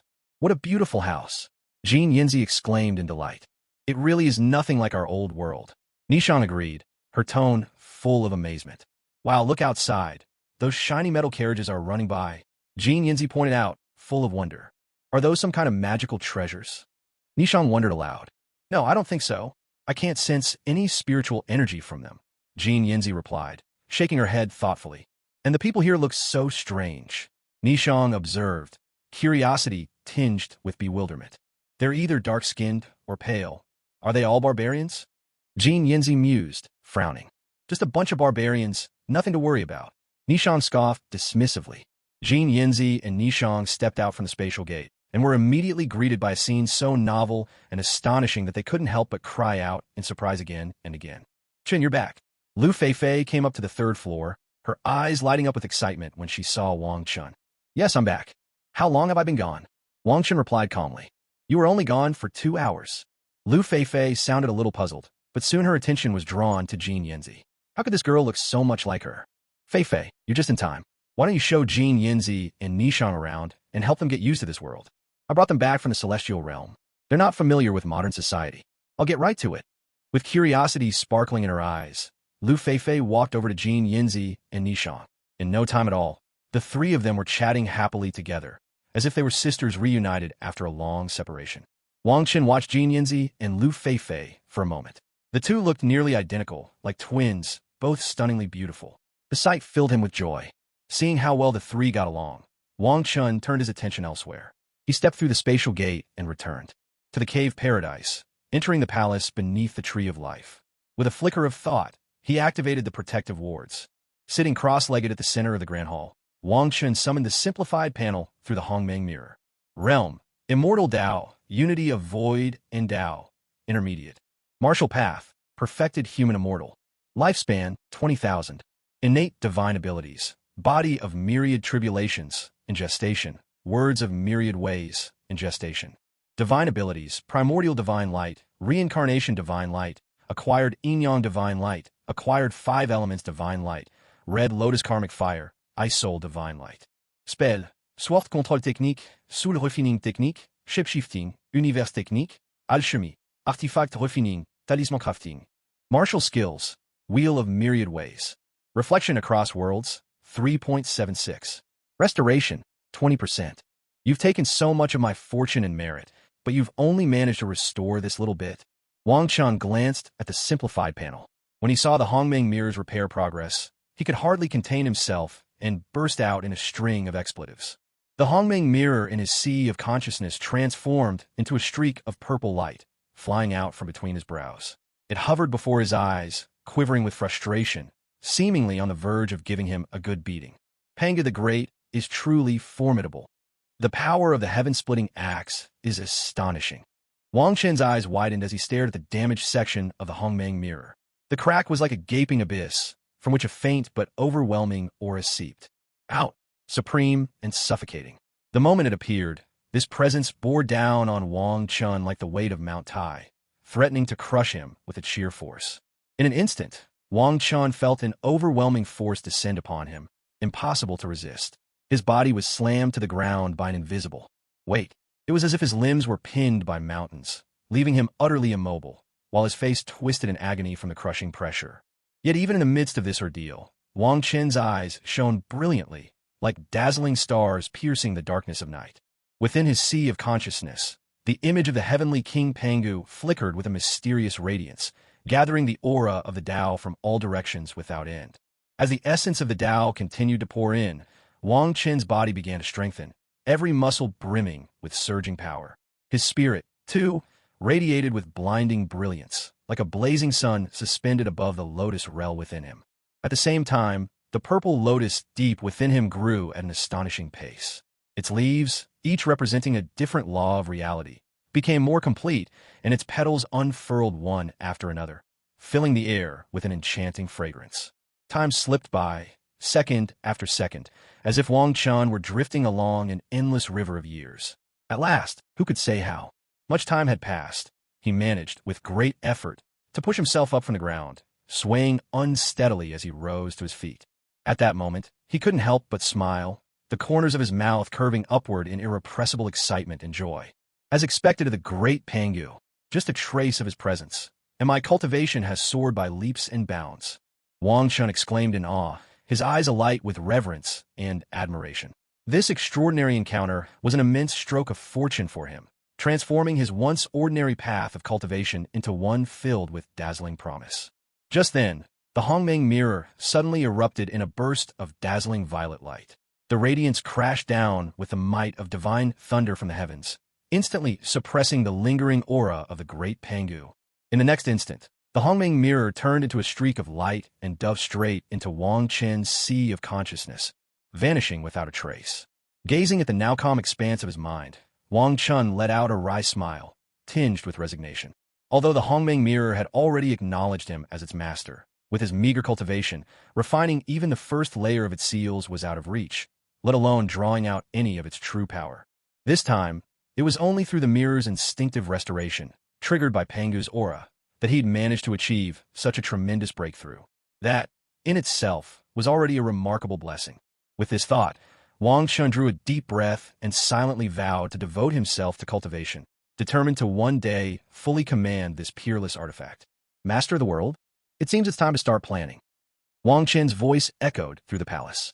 His figure vanished, reappearing beneath the tree of life, where his spirit gathered into a rune shimmering with 7-colored divine light. Wang Chun waved his hand, and the 7-colored runes merged into the gourd vine. From one of the gourds shining with rainbow light, a little girl's voice drifted out. Thank you, big brother. Work hard at your cultivation and come into the world as soon as you can. I will, big brother. The small rainbow gourd radiated an endless, seven-hued divine glow. Spiritual energy from within the cave heaven surged continuously into it, and the little gourd's sister entered deep into her cultivation. Wong Chun watched with great satisfaction. The little gourd sister's potential was even greater than that of the gourd brothers. These would all be his future champions. Smiling, he stepped through the spatial gate and returned to his villa. When Wong Chun entered the living room on the first floor, he saw Storm, Aurora, Cyclops, Scott, Phoenix, Jean Grey, and Professor Charles, the bald-headed leader, gathered there. As well were Tony Stark, Captain Steve Rogers, members of S.H.I.E.L.D., and even the Fantastic Four. Amidst them, two little girls were playing with the Gore brothers. Shouldn't you all be at home? What brings you here? Wang Chen sat down by the tea table, his tone calm. The crowd exchanged glances. Nobody wanted to speak first. It was Tony Stark who finally broke the silence. Wang Chun, I was dragged here against my will, you know. But since you're back, how about selling me some of your fruit? Tony Stark had received his father's belongings from S.H.I.E.L.D. and had reluctantly accompanied everyone here. Still, he figured he might as well get something out of the trip. At Tony's words, excitement lit up the faces of everyone else. Wang Chen's fruit was a treasure, and they all wanted some. The Fantastic Four, on the other hand, looked a bit confused, not understanding why everyone cared so much about this fruit. Wang Chun turned to Lu Feifei and said, Feifei, from now on, you'll be in charge of the spirit fruit. Use any proceeds for household expenses. All right, Brother Chun. Lu Feifei was busy serving tea and fruit to the gathered superheroes. Hearing Wang Chen's instructions, she nodded in agreement. Excellent. That's all I needed. I'll leave you all to it. Tony Stark, having gotten what he wanted, cheerfully lounged back on the sofa, grinning as he watched the others, curious to see what business they had with Wang Chun. No need to look at us. We're here to ask Mr. Wong for help. If you have business, go ahead and speak first, Professor Charles said calmly. We're here for the same reason. Reed quickly chimed in, while things sat stiffly in the corner, eyeing Wang Chun with open longing. That left only the S.H.I.E.L.D. people. Hill and Natasha both looked expectantly at Coulson, while Captain Steve was locked in a staring contest with Johnny Storm, the Human Torch, completely oblivious to the rest of the room, making for a rather comical scene. Coulson caught the looks that Hill and Natasha were giving him, and his face darkened. Why was it always him who ended up getting hurt? Watching S.H.I.E.L.D. single out Coulson time and again, Wang Chen couldn't help but feel a bit exasperated. He muttered to himself, where on earth has that mother-loving masked man disappeared to? Is he really too scared to even show his face? Oh, right, wasn't there supposed to be a Bureau of Supernatural Defense as well? How did S.H.I.E.L.D. suddenly become the only major player in town? At that moment, Coulson walked over to Wang Chun with a grave expression and asked, Mr. Wong, could you please explain to us what exactly happened with this giant python and monster attack? Wang Chun rolled his eyes, clearly annoyed. Can't you do your own investigation? Or are you expecting me to spoon-feed you every little detail like a babysitter? With that, he ignored Coulson and busied himself, taking out some tea leaves from his spatial ring. With a casual wave of his arm, the spring water that had been sitting in a bucket was guided by some mysterious force and poured itself into the teapot beside him. Next, a brilliant violet flame flared up in the center of his palm, and in an instant, the water in the pot began to boil. Before long, a delicate fragrance of tea drifted through the air. Coulson was left speechless by Wang Chen's retort and stood there for a good while, unable to come up with anything to say. Hill and Natasha, on hearing Wang Chen's blunt response, looked a bit embarrassed themselves, but they had nothing to say in return. After all, it was true that they hadn't uncovered any useful leads. A light chuckle broke the tension. It was Tony Stark, unable to hold back his laughter any longer. But the moment he felt the murderous stares from Hill and Natasha, he realized he'd gotten himself into trouble. He quickly put on a sheepish grin and said, Sorry, I really didn't mean to. Oh, but you definitely meant it. Wang Chun chimed in, taking a sip of tea and giving Tony a mischievous grin. Hill and Natasha's fierce glares looked as if they might devour Tony on the spot. He quickly protested. Wang Chun, that's just not fair. Come on, just tell us what's going on, would you? What else could it be? Wang Chen replied, folding his arms and looking perfectly at ease. It's just some lunatic dabbling in necromancy, dreaming of immortality, so he raised those two snakes. Honestly, the whole thing is simple and obvious. This is a matter you should be taking up with the Holy See. Why come to me? Do I look like an easy target to you? Wang Chen's brow furrowed slightly, his tone rising just a bit as a faint, almost imperceptible pressure began to radiate from him. In an instant, The once clamorous hall fell utterly silent, as though time itself had frozen. After hearing what Wong Chun had just said, everyone present couldn't help but twitch at the corners of their mouths in disbelief. Bully you? Who would dare? Even if they had the courage of 10 men, they wouldn't dream of it. Who doesn't know how formidable this man is? If you really managed to offend him, you'd probably wake up in the night to find a nuclear warhead hanging from your own rooftop. Even Professor Charles, always so composed, nearly burst out laughing. Inwardly, he muttered to himself, "You're clearly mocking them in broad daylight. Impossible, absolutely impossible. We wouldn't dare lay a finger on you." At Wang Chen's words, Coulson went pale with fright, beads of sweat rolling down his forehead.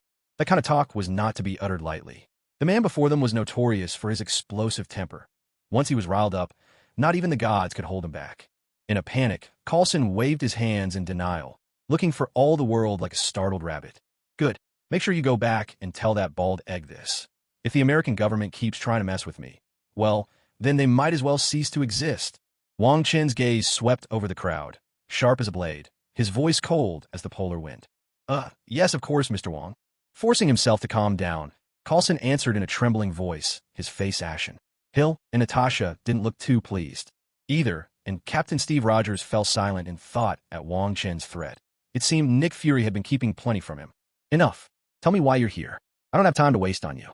Wang Chen's mood, spoiled by SFLD's intrusion, was growing impatient. From the corner of the hall, a hulking figure of stone lumbered forward, dropping to his knees before Wang Chun with desperate urgency. "Mr. Wang, please, I beg you, turn me back into an ordinary man. I'll pay any price. Ben, get up quickly. Trust me, I'll figure something out. S.H.I.E.L.D. already has a lab prepared." Reed tried anxiously to stop Ben's pleading. "No, you can't possibly come up with a solution, and I won't be anyone's lab rat." Unable to suppress his storm of emotions any longer, Ben shouted at the top of his lungs. Susan and Johnny, watching Ben in such pain, stood frozen, unsure how to comfort him. They exchanged a glance, each seeing the same helplessness and conflict in the other's eyes. At last, they decided they had to respect Ben's own wishes. Reed, meanwhile, seemed at a loss for words after hearing what Ben had said. His face, once taut with anger and anxiety, froze rigidly in that expression, making him look utterly ridiculous and comical. In truth, he himself was well aware that he wasn't entirely confident this experiment would be a complete success. After all, their original goal in seeking out Wang Chun was simply to gain a deeper understanding of the mysterious cosmic source energy. Who could have predicted that such an unexpected turn of events would occur? Wang Chun gazed at the burly giant before him, a man as solid as a mountain, and was left speechless. What on earth was this situation? Was the team about to fall apart right before his eyes? Wang Chun shook his head. With a gentle sweep of his arm, a brilliant yellow divine light burst forth, instantly enveloping the stone man's entire body like a bolt of lightning. As moments passed, it became clear that vast streams of energy were continuously leaking out from within the stone man. Yet, as soon as this energy touched the layer of yellow divine light, it seemed to be sucked in by some powerful force, all converging in a single direction. Gradually, the energy began to compress and condense, finally transforming into a glowing yellow rune that shone with dazzling brilliance. Before long, a wondrous scene unfolded. Once the rune had fully taken shape, the yellow divine light that had wrapped around the stone man slowly faded away. At the very same moment, a naked man suddenly appeared before everyone's eyes. This man was none other than Ben, restored to his normal self. His face radiated excitement as he waved his arms and legs about, savoring the long-lost feeling of freedom and lightness. "You shameless scoundrel." The women present, seeing Ben standing there in the nude, all cried out in playful protest. Reed hurriedly took off his jacket and handed it to Ben. Snapping out of his excitement, Ben blushed furiously and quickly grabbed the clothes to cover himself. Seeing Ben regain his composure, Wang Chun flicked his hand, sending the yellow rune, still gleaming with divine light, straight into Ben's heart. Only then did Wang Chun allow himself a satisfied smile. If it were someone else, he might have hesitated, but this poor fellow was a true tragic figure. If he could help, why not? "Thank you, Mr. Wang, for saving me. My life is yours now." Ben, overjoyed at discovering he could now transform into the stone man at will, broke into a broad grin and bowed deeply to Wang Chun. All right, just go get dressed now. Seriously, you're a bit of an eyesore like this." Wang Chun frowned as he spoke. "Yes, of course." Face burning with embarrassment, Ben scurried away, while Reed and the others hurried to surround him. Charles, you really managed to pull off something impressive this time. Is this the legendary light battle chi? No, actually, it's just pure battle chi. Wong Chun turned his gaze to the group of X-Men. Each of them harbored different energies within their bodies, using themselves as vessels to contain various attributes. Wasn't this essentially the standard method of cultivating battle energy in the Western world? That's right, I just borrowed some ideas from the light battle energy and created my own mutant battle energy cultivation method. Well, what do you think? It's impressive, isn't it? A proud smile appeared on Charles's face, practically begging for a compliment, his eyes sparkling with self-satisfaction as if to say, hurry up and praise this genius. What are you so smug about? You're only here because you need something from me. Wang Chen retorted, unimpressed by Charles's attempt to show off. Charles's smile froze awkwardly. This guy really doesn't play by the rules, he thought. He just wanted to show off a little. Why do you have to be put down like that? Hurry up and say what you want. I don't have time to play games with you all day. Wang Chen shot a disgruntled look at the old man Charles. Meanwhile, his spiritual sense picked up something intriguing about the two young women playing with the Calabash boys in the living room, and a thoughtful expression crossed his face. Mr. Wong, I'd like to ask for your help with Jean's physical condition. I'm having trouble keeping her energy under control. At Wang Chen's words, Charles sobered up at once and got straight to the point of their visit. What a ridiculous joke. If the Phoenix Force could be sealed away, it wouldn't be the supreme, cosmic power that is. Wang Chun let out a cold laugh, his face full of derision. Hearing Charles's request, he couldn't help but feel a surge of contempt. At that moment, a dazzling violet light flickered in his deep-set eyes, as brilliant as the stars scattered across the night sky. His gaze slowly shifted to Jean Grey, who was standing nervously to the side. Within her body, he could see crimson strands of divine light weaving together, ultimately coalescing into the vivid image of a phoenix. What was even more astonishing was that, deep within Jean's consciousness, another darker version of herself was sealed away. Sensing Wang Chen's scrutiny, this shadowy Jean suddenly lifted her head and flashed him a wickedly enchanting smile. Life, destruction, the full range of emotions, the very source of the spirit. Wang Chun murmured softly, his eyes barely concealing a surge of excitement and longing. The mysterious power and the laws interwoven within it were simply irresistible. He thought back to years past, when he had been far too weak, utterly helpless before the overwhelming might of the Phoenix Force. But the present was a different story. He now stood at the pinnacle of the path, among the rarest of the world's great powers. At this very moment, the fragment of the Phoenix Force before him was no longer an unattainable dream. Instead, it was destined to become the perfect nourishment for the growth of his own Tao seed. At this thought, the corners of Wang Chen's mouth lifted ever so slightly, sketching a confident arc across his face. However, standing off to the side, Charles's expression darkened immediately upon hearing these words, his face as gloomy as a rainstorm, as if it could drip water. Wang Chun really had a wicked streak in him. He struck right where it hurt, leaving Charles utterly humiliated and awkward. Mr. Wong, are you able to resolve the Phoenix Force within the piano? Forcing a smile, Charles asked in a low voice. In the past, I really couldn't, but now, I might just give it a try. Wang Chen was in a very good mood.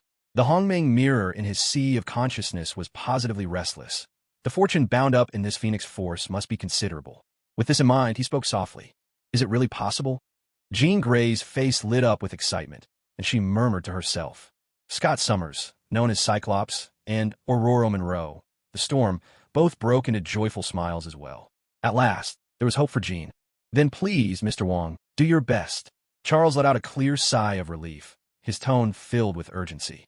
If you're not involved, you can leave now.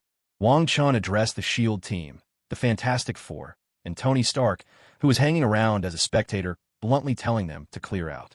Come on, Wang Chun. We're on good terms. How can you just throw me out? Tony Stark, having finally gotten a glimpse into these hidden secrets, had no intention of leaving. Putting on a shameless air, he protested in an exaggerated tone. Then behave yourself, and keep quiet. Wang Chun shot back, clearly annoyed. At this, Tony Stark immediately fell silent, though a mischievous glint flashed in his eyes as he glanced over at the S.H.I.E.L.D. team. Maria Hill, Natasha Romanoff, Phil Coulson, and Steve Rogers all wanted to witness the power of the universe's supreme Phoenix Force firsthand.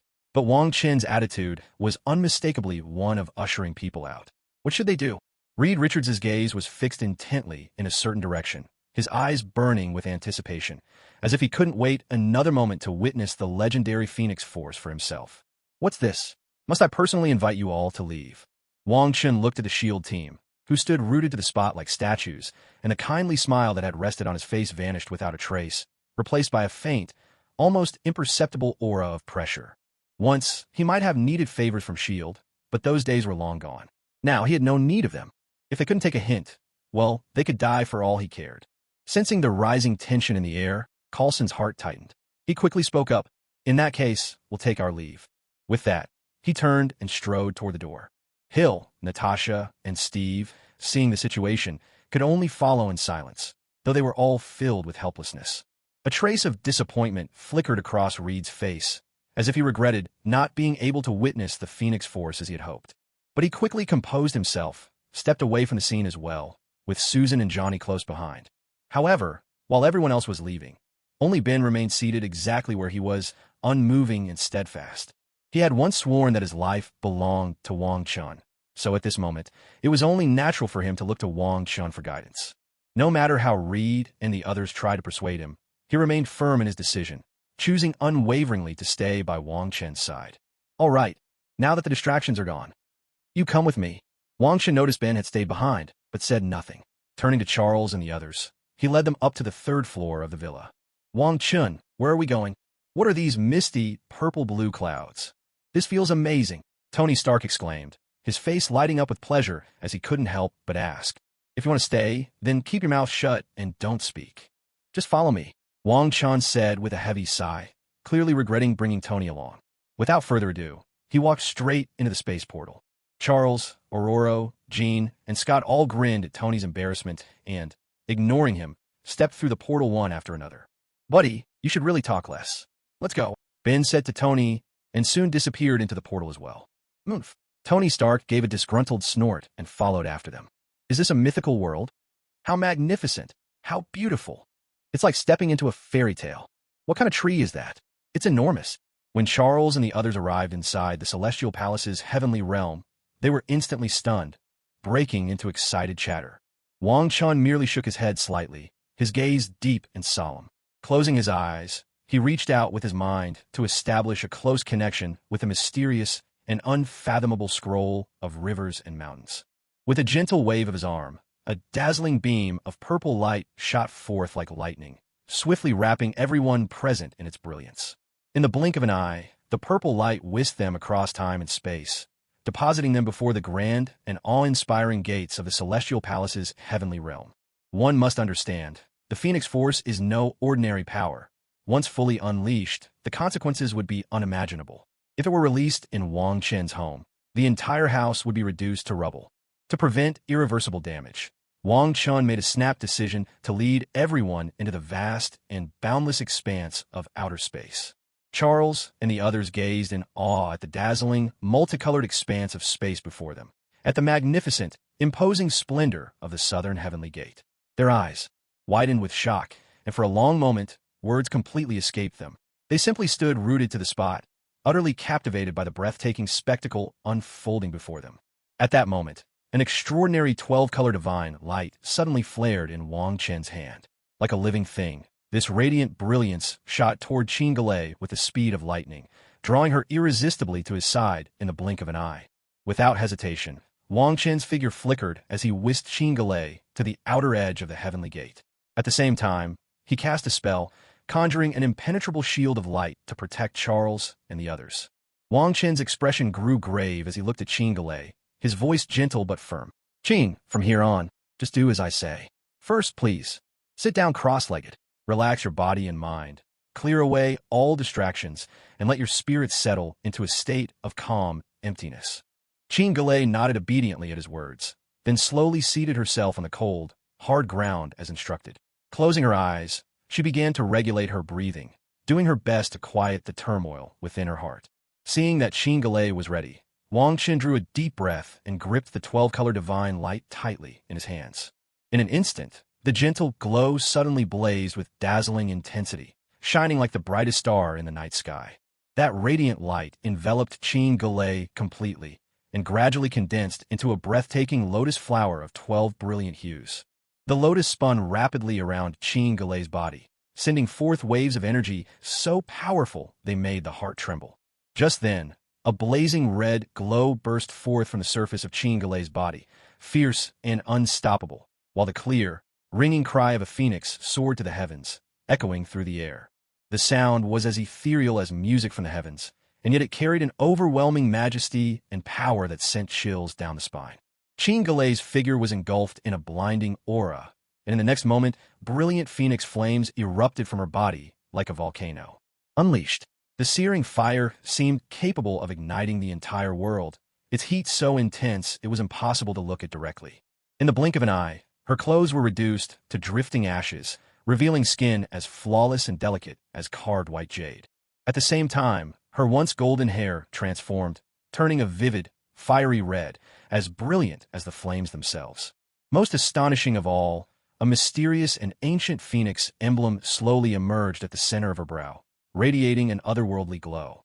As the divine phoenix fire continued to erupt, a massive flaming phoenix, towering nearly 20 meters, gradually took shape behind Qingalei.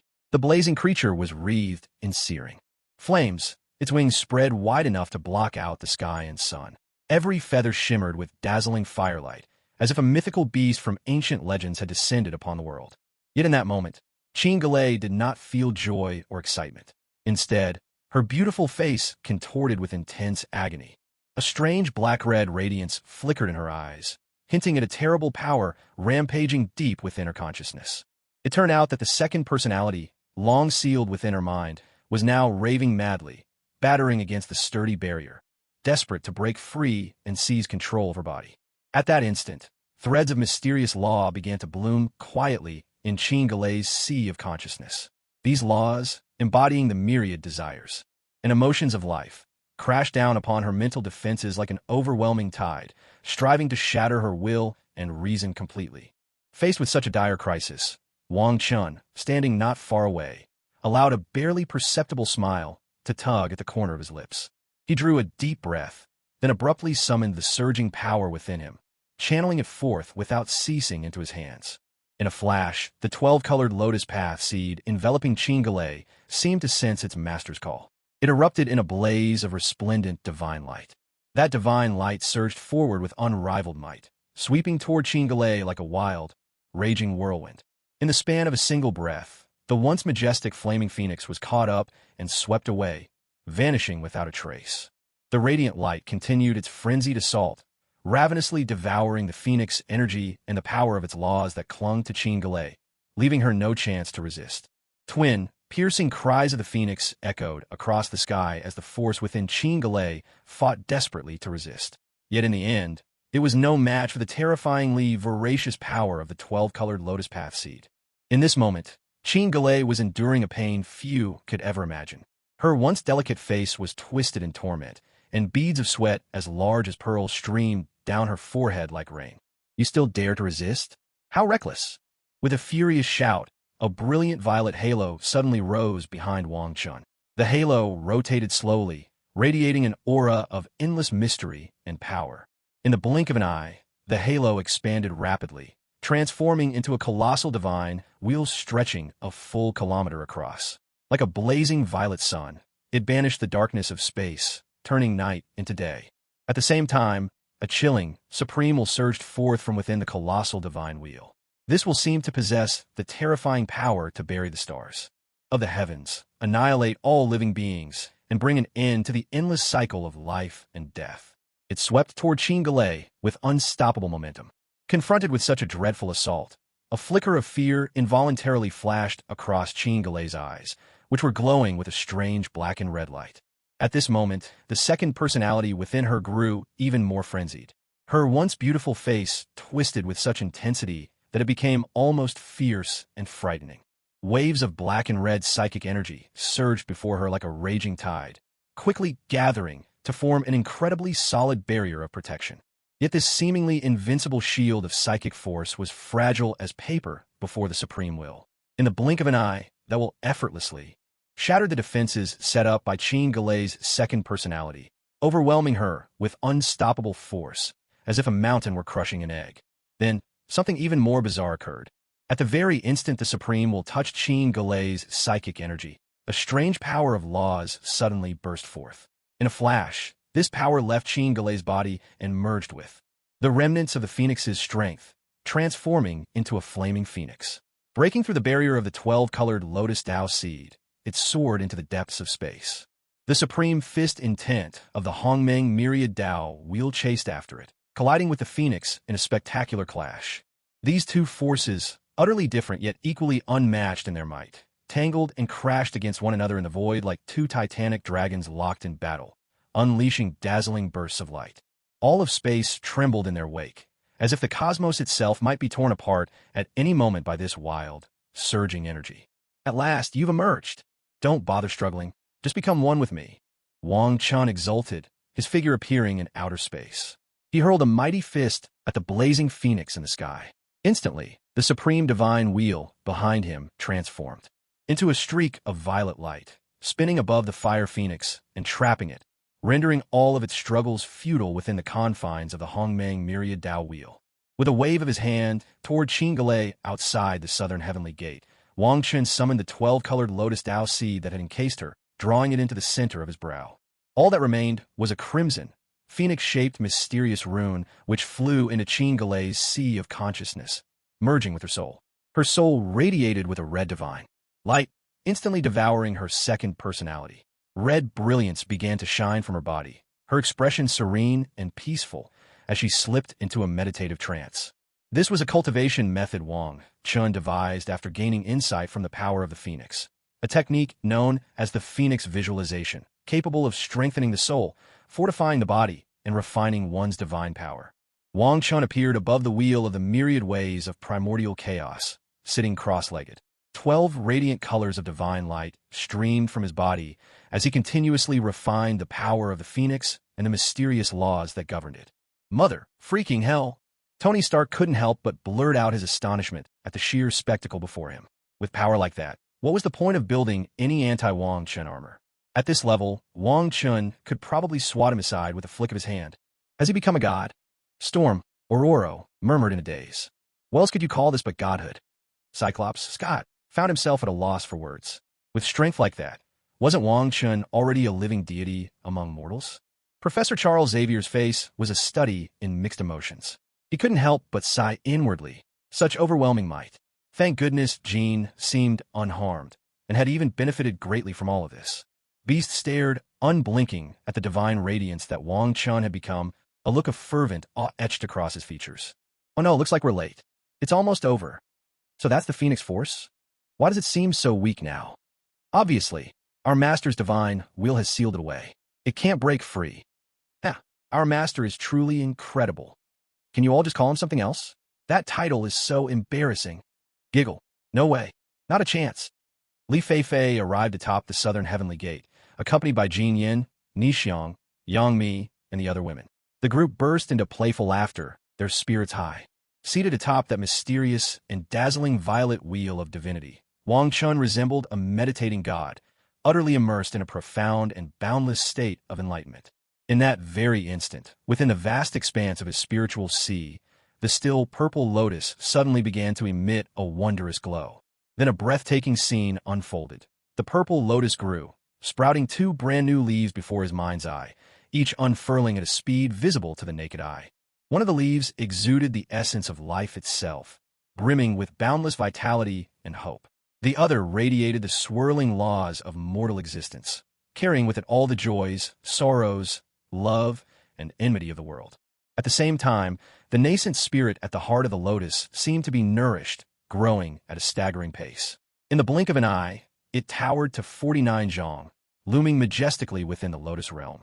Meanwhile, the 12-colored lotus mark on Wang Chen's brow blazed with brilliant light, shining like the brightest star in the night sky. As Wang Chun continued to refine the Phoenix Force, the innate energy from the Marvel world's primordial phoenix poured endlessly into him. This power, pure as a mountain spring, washed through his body, making his very being ever more flawless and immaculate with each passing moment. Deep within his heart, the purple runes were evolving at a frenzied pace, pushing ever closer to perfection. As they shifted and transformed, torrents of violet-red vital blood surged forth, blazing and powerful, like molten lava erupting from the earth. But that was not all. Within Wang Chen's body, all 129,600 acupoints began to shine with divine light, one after another.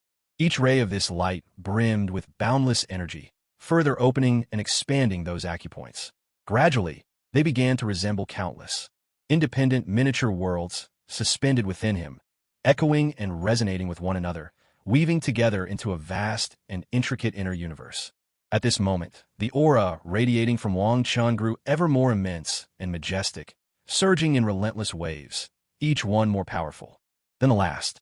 It seemed he was on the verge of breaking through every barrier, ready to ascend in a single leap and attain immortality. Yet at this critical juncture, Wong Chun suddenly snapped open his eyes. From his gaze shot out two beams of overwhelming spiritual will, instantly suppressing the nearly uncontrollable surge of energy within him.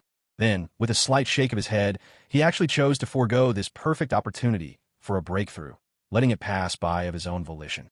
Just then, the wheel of primordial Tao, which had been suspended high in space, suddenly turned into a radiant streak of purple light and darted straight into Wang Chen's body. With a flicker, Wang Chun appeared beside Qin Galei, who was still wrapped in a cocoon of red light, ceaselessly absorbing various energies from the cosmos, her own aura steadily rising. Wang Chun shook his head. At this rate, who knew how many years it would take? With a casual wave, he summoned streams of purple-blue, spiritual energy from the southern heavenly gate, enveloping her completely. Only then did a satisfied smile cross his face. Professor Charles and the others looked at Wang Chun with complex expressions, at a loss for words. They had always known he was strong, but this was beyond anything they had imagined. He had practically become a god. When Lu Fei and her companions saw Wang Chun return, they quietly slipped away with the rest, not wanting to risk getting a lecture from him. All right, once Qin wakes up, everything will be fine. Her strength will increase a great deal as well. Seeing everyone stare at him as if they'd seen a ghost, Wang Chun spoke nonchalantly. Oh dear, it seemed he had shown off a little too much this time. Thank you, Mr. Wong, for your help. Professor Charles finally came to his senses and hurriedly offered his thanks. It's nothing. Honestly, the benefits I've gained are far greater than you can imagine. A broad smile broke across Wang Chen's face, his excitement barely contained. If not for the incomplete laws of the Marvel Universe, he would have already achieved immortality. Immortality, eternal life, as long as he did not fall. Wang Chun, have you truly become a god? Tony Stark, unable to contain his curiosity, finally blurted out. Aurora, Scott, and Charles all looked at Wang Chun with eager anticipation. Not even a dog would settle for less. I've already taken out several of them myself. A look of disdain appeared on Wang Chen's face as he nonchalantly played the role of the expert. Tony Stark, Aurora, Scott, and Charles all had dark lines flash across their faces. How infuriating. This guy really knows how to boast. And what's worse, he actually pulls it off. Just then, Jean Grey began to stir. Wang Chen's expression changed, and in a flash, he appeared in front of her. He pulled a plain set of clothes from his storage ring and tossed them to her. Truth be told, she had quite the figure, and he couldn't help but sneak a few extra glances. Jean quickly realized her clothes had vanished. Embarrassment flushed across her face as she hurriedly got dressed. Only after she'd pulled on the clothes did she turn to Wang Chun, her cheeks still red. Thank you, Mr. Wong, for saving me and for teaching me. As long as you're all right, that's what matters. With a wave of Wang Chen's hand, the spiritual energy that had filled the plaza instantly retreated back into the hidden realm. A violet light enveloped everyone, and in an instant, they found themselves beneath the Tree of Life. With a step through the spatial gate, they returned to the earthly villa. All right, everyone, it's time for you to go. I've got things to take care of. Oh, and Tony, make sure you send a copy of your recording to S.H.I.E.L.D. Back at the villa, Wang Chen wasted no time in urging everyone to leave. Suddenly, he remembered that slimy character with the eye patch and spoke his mind with no restraint. Sure, I'll pass on a message as it is. Tony Stark was caught off guard. He had thought he'd been discreet about the recording, but somehow Wang Chun had known all along. Well, better him than me, Tony thought. Mr. Wong, we'll take our leave now. Professor Charles smiled as he spoke. Their mission was accomplished. Jean was safe, and they'd witnessed Wang Chen's true strength. He was thoroughly satisfied. With that, Charles led the X-Men away, and Tony Stark departed as well, leaving only Ben standing awkwardly. Ben, you can go too. If I need you in the future, I'll reach out. All right, Mr. Wong. Ben left with a look of disappointment, clearly wishing he could have stayed longer. At last, I've gotten rid of that whole crowd. Wang Chun collapsed onto the sofa, feeling a bit exasperated. But then he noticed the two girls and a boy still lingering in the living room. and couldn't help but feel a headache coming on. Why were these siblings here? And that little girl, she was no ordinary child. There was a powerful earth energy flowing within her. Why hadn't Charles taken them along? Scarlet Witch, young Wanda, and Quicksilver. A small smile played at the corners of Wang Chen's mouth as he saw the spark of excitement in the siblings' eyes. He couldn't help but laugh, accepting it all with good humor. After all, this universe was a blend of countless elements, a unique fusion not quite like the comics, yet not purely the world of the movies either. How could he possibly turn away the Scarlet Witch when she had come to his doorstep? Yet at this moment, Wong Chun was suddenly struck by a wave of doubt. I've already altered the course of so many events, so why hasn't that detestable time variance authority shown up to intervene? Just the thought of that organization, even more troublesome and repulsive than S.H.I.E.L.D., made Wong Chun frown in annoyance. Rumor had it that place was hiding several drawers full of infinity stones. For Wong Chun, who was eager to unravel the laws of the Marvel Universe, this was undoubtedly a golden opportunity slipping through his fingers. As he dwelled on this, a look of unconcealed disappointment crossed his face, as if he'd just lost a fortune worth millions of spirit stones. At that very moment, the Calabash brothers returned to the Heavenly Palace in a lively group. All at once, the once bustling living room fell silent, leaving only 3 figures quietly standing within. Yang Mi strode quickly to Wang Chen's side, gesturing to the 3 children beside her. Chen, I just happened upon these 3 little ones in Central Park. After watching them for a while, I realized they're not only remarkably talented, but also full of potential. So I took the liberty of bringing them back. Wang Chen was at first surprised by her words, then gave a wry smile and shook his head. Ah, you've really lucked out this time. They're not ordinary kids. Really? Well, that puts my mind at ease. A radiant smile blossomed on Yang Mi's face as she turned to address the 3 newcomers.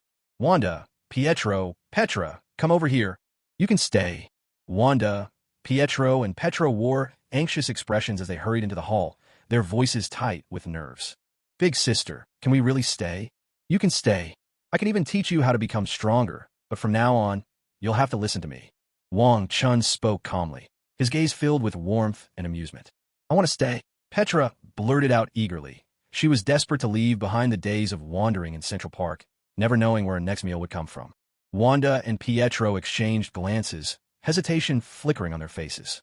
Wanda, still in her mid-teens and unable to mask her feelings, had her own reasons for wanting to stay. They sought revenge on Tony Stark. But now it seemed Wang Chun actually knew Tony Stark. How could they possibly fulfill their vengeance like this? No worries, little one. Relax, I won't stand in the way of your revenge. Besides, your real enemy isn't Tony Stark. It's Hydra. After all, it was Hydra pulling the strings behind those armed groups that attacked your city. Wang Chun first agreed to the little blonde girl's request, then turned to Wanda and spoke. He didn't even need to guess. He knew the reason they'd come to America was to seek revenge on Tony Stark. But it seemed that they had only just awakened their powers. Would Hydra really be so generous as to let them go free? No, absolutely not. Pietro roared, his fury so intense it seemed to shake the very roof. It was that damn Tony Stark who killed my parents. His eyes were wide, veins bulging on his forehead, and his previously pale face now flushed a deep crimson. He clenched his fists tightly, his entire body trembling with rage. If Tony hadn't created those deadly weapons, how could his gentle, loving parents have met such a tragic end? Pietro, calm down. Don't be so reckless. Wanda cried out, anxious and desperate. She hurried to her brother's side, reaching out to gently rest her hand on his shoulder, hoping to soothe him. I haven't sensed even a trace of malice from Mr. Wong. We'll get to the bottom of who the real culprit is, I promise. Hearing his sister's comforting words, Pietro slowly fell silent, though his chest still heaved with heavy breaths, the fire inside him not yet fully quenched. He gritted his teeth and glared into the distance, as if he could pierce through the void and lay eyes on the Iron Man he so despised. Mr. Wong, we've decided to stay. Wanda turned, her gaze unwavering as she looked at the man before her, her voice ringing with resolve as she made the choice that was, for them, the wisest. After all, they had only just escaped from a heavily guarded laboratory, where everyone inside had already met a grisly fate. Now, not only did they have to evade the relentless pursuit of Hydra, but they also needed to uncover the true murderer who had taken their parents' lives. And if, in the end, it turned out that Hydra truly was behind it all, then they would have every reason they needed to wipe out this evil organization once and for all. Excellent. Then come with me, Wang Chen said. Mimi, go gather everyone inside the cave, he called out. Let's take this opportunity for me to cook a feast for you all. Wong Chun smiled. After all, those two giant pythons were still safely stored inside the Hong Mang mirror. I'm on it. Yang Mi's eyes lit up at his words, and she hurried off to call everyone. You all come with me. Wang Chen rose and led the way. Wanda, Pietro, and Petra followed close behind, passing through the portal and arriving beneath the Tree of Life. For a moment, as Wanda, Pietro, and Petra stepped into this world straight out of a fairy tale, all their worries faded away, swept up in the wonder of the breathtaking scenery. The Calabash brothers, spotting Wang Chun, ran over with excitement. Why don't you take them out to play for a while, he suggested. I'll cook you a grand feast, Wang Chun announced to the Calabash brothers. Okay, big brother. That's wonderful, big brother. I can't wait. In a flash, the 7 little ones dashed off to join Wanda, Pietro, and Petra, pulling them along as they raced toward the orchard. Wang Chun closed his eyes slightly, carefully sending his formidable divine sense probing into the mysterious and unfathomable primordial mirror. At the same time, the primordial cauldron, brimming with boundless power within his dantian, transformed into a dazzling streak of light and shot inside at lightning speed. His divine sense, sharp and precise as a honed blade, struck unerringly at the 2 gigantic, terrifying pythons, each over 100 yards long. In an instant, the pythons' thick, armored scales shattered and fell away, and their tough muscles were mercilessly severed. The primordial cauldron rapidly expanded, swelling into the likeness of a monstrous beast with a gaping maw, swallowing every last drop of the streaming serpent blood. With a decisive sweep of his hands, Wang Chun made quick work of the lifeless pythons, removing their heads, then effortlessly storing their entire bodies inside the cauldron. Next, he severed a massive chicken wing, over 10 yards long, from a chicken-shaped demon beast he had brought from the Calabash realm. Stripping away the feathers, he placed both the wing and all the chicken blood into the cauldron as well. Moments later, the primordial cauldron floated gently from Wang Chen's brow, transforming before him into a towering purple vessel, 3 meters tall, radiating an awe-inspiring sense of might. With another sweep of his sleeve, the crystal-clear waters from the spring of life beneath the Tree of Life surged upward, roaring and swirling like a dragon, pouring continuously into the cauldron. Guided by his divine sense, all manner of rare and precious spirit fruits in the orchard seemed to heed his call, flying one after another into the cauldron. Even the exceedingly rare dragon blood fruit, Wang Chun plucked 12 of them without hesitation and sent them tumbling in. Alongside these, heaps of rare herbs, such as dragon blood grass and blood orchids, also rained into the cauldron. But even this was not the end. After a moment's hesitation, Wang Chun gritted his teeth and reached up to gently pick a crystal-clear, life-filled fruit of life from the Tree of Life itself, placing it reverently into the cauldron. A purple flame appeared in Wang Chen's palm and shot beneath the cauldron, bathing it instantly in violet fire. His hands danced, forming purple seals that he sent flying into the cauldron, 365 in all, before finally stopping. Only after finishing this did Wang Chun let out a long, satisfied breath, a smile of contentment lighting up his face. It smells amazing. It's absolutely delicious. What on earth is he making? It seems like that's just the exhaust being vented. At first, Lu Fei, Yang Mi, Alice, Ada, Jean Yanzi, and Nishan were arranging the tables and chairs, but the overwhelming aroma reached them, and they found it hard to resist. The scent seemed to seep straight into their hearts. Even the little ones playing in the orchard, Radish Head, Wanda, Pietro, and Petra, stopped what they were doing. Drawn by the fragrance, they ran beneath the Tree of Life, eyes wide with longing as they gazed at the Hong Mang cauldron. Oh, Pietro, how embarrassing. You're actually drooling. Petra caught sight of Pietro's drool dripping onto the ground and couldn't help but grin mischievously, exclaiming loudly, No, I'm not. Absolutely not. Pietro's face flushed red as he hurried to wipe away the evidence, denying it with a triple protest. But his awkwardness was so obvious. He looked as if he wished he could sink into the earth and disappear. Ugh, Wanda wrinkled her nose in distaste. Pietro really was too much. Meanwhile, Wang Chun focused his mind, extending his powerful divine sense into the Hong Mang cauldron. After a careful inspection, he discovered that the enormous python and the immortal grade chicken wings inside were already close to melting into liquid under the combined power of the spell seals and the blazing flames, though the process still felt a bit slow for his liking. With a mere thought, a brilliant, blood-red flame bursting with intense heat appeared in a flash at the bottom of the cauldron.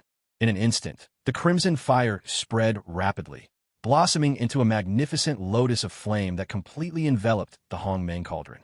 With the arrival of this scarlet lotus fire, the already searing temperature soared even higher. The dragon essence from the giant python and the divine energy within the immortal chicken wings seemed to be fiercely stimulated, boiling out at an astonishing pace. Wisp after wisp of black impurities were forced out of the divine essence, only to be immediately incinerated by the unforgiving red lotus fire, vanishing without a trace. At the same time, the precious life fruit released its potent life force, which gradually merged into the simmering broth. Next, the dragon blood fruit and numerous other rare herbs and spirit fruits began to dissolve, their essences blending together. Just then, an astonishing scene unfolded.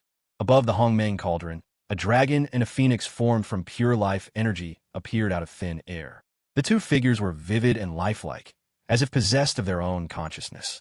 They soared and danced in the air, filling the space with clear, melodious cries of dragon and phoenix, ringing out in turn and echoing throughout the gathering. Wanda, Pietro, Petra, come here. I'll teach you the ways of cultivation. Wong Chun beckoned to the three, calling them over. Wanda, Pietro, and Petra each wore expressions of bewilderment and curiosity as they approached Wang Chun.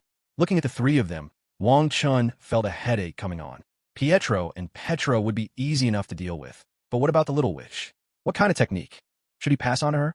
Even he coveted the powers of chaos magic, but since it was borrowed and still unstable, it wouldn't be wise to teach her that. It just wouldn't be fair. After thinking for a moment, he sent a mysterious yellow rune toward Petra.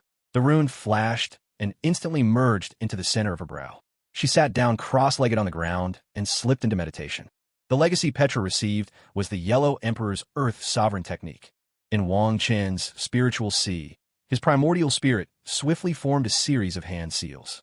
In a blink, a pale blue rune took shape. He waved his hand, sending it into Pietro's brow. Pietro, too, entered cultivation state. His inheritance was the divine wind Tao scripture. Wang Chen glanced at Wanda and pondered for a moment.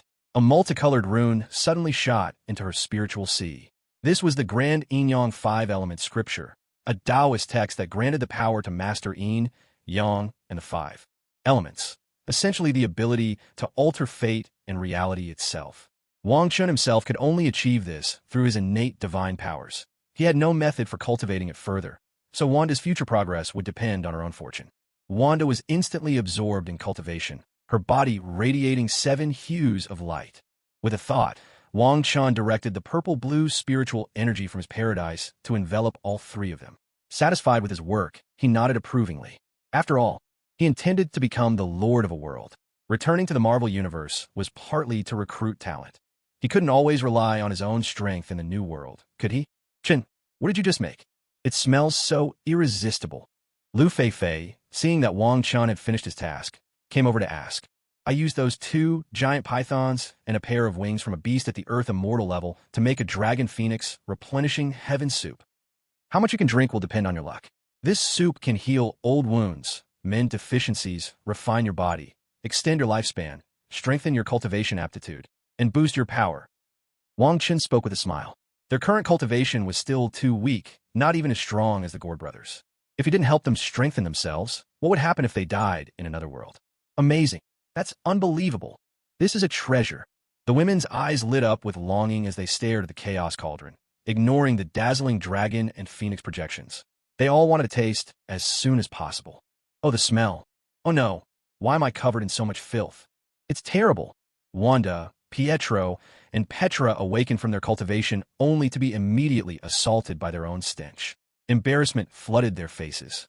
With a grin, Wang Chun retrieved 3 sets of magical robes from his storage ring and tossed them over. A drop of blood to recognize your master is all it takes. You all go wash up over there. The Dragon Phoenix Heaven-Mending Elixir is almost ready. Wanda, Pietro, and Petra hurriedly grabbed the ceremonial robes and rushed down the mountain, their movements swift and lively, drawing laughter from everyone present. With a thunderous chorus of dragon roars and phoenix cries echoing through the air, the vivid dragon and phoenix phantoms above the Hong Mang cauldron streaked across the sky like twin bolts of lightning. In a dazzling flash, they transformed into a stream of radiant light and plunged straight into the cauldron. At the same moment, the crimson lotus karmic fire, which had been fiercely burning and wrapping tightly around the Hong Mang cauldron, seemed to be seized by an invisible hand. In an instant, it contracted into a blinding ball of red light and, faster than the blink of an eye, shot into Wang Chen's brow. Wong Chun took a deep breath and, with a gentle wave of his hands, lifted the lid of the Hong Mang cauldron. In that instant, a powerful, overwhelming aroma burst forth from the cauldron, like a wild beast roaring its way out. The fragrance carried an irresistible, almost magical allure, spreading instantly throughout the entire heavenly palace sanctuary. Every bird and beast within the sanctuary caught the intoxicating scent. Driven mad by its allure, they lost all their usual calm and gentleness. Eyes wide and wild, they howled and roared, stampeding headlong toward the Tiangang Disha Peak. In a matter of moments, chaos erupted across the entire heavenly palace sanctuary, dust billowing and a stampede of countless beasts thundering forward. Seeing this, Wang Chen couldn't help but furrow his brow. Closing his eyes, he summoned his divine consciousness. In an instant, a formidable barrier of prohibition radiated out from Tiangang Disha Peak, forming an impenetrable shield that finally stemmed the raging tide of animals. Meanwhile, Lu Feifei, Yang Mi, Alice, Ada, Jin Yanzi, Nishang, along with the newly returned Wanda, Pietro, Petra, and the Calabash brothers, were utterly stunned by the scene unfolding before them. Their eyes were glued to the Hong Mang cauldron, flickering with a greedy green light, like a pack of starving wolves eyeing a delicious prize. Were it not for the thin thread of rationality that still held them back, they might already have dashed forward to snatch it for themselves. Within the Hong Mang cauldron, the ancient, sealed power gradually unfurled. Slowly, a mass of crystal-clear, jade-green paste emerged. This was the Dragon Phoenix heaven-mending elixir. The elixir seemed to thrum with life itself, continuously radiating an incredibly rich essence of vitality. Its surface shimmered with a faint green phosphorescence, dreamlike and enchanting, dazzling to behold. At this moment, the Dragon Phoenix heaven-mending brew was no longer a mere soup in the ordinary sense. Instead, it had thickened into a gelatinous, almost jelly-like consistency, both alluring and shrouded in mystery. One must realize that this precious cauldron of Dragon Phoenix heaven-mending brew was painstakingly concocted from two giant pythons, each 100 yards long, the wings of a land immortal chicken spanning more than 10 yards, and a myriad of rare, celestial herbs and treasures. Such an enormous investment in ingredients had, in the end, yielded a single cauldron of brew, merely 1 yard tall and half a yard wide. This alone spoke to its incredible concentration. The energy and essence contained within it defied imagination.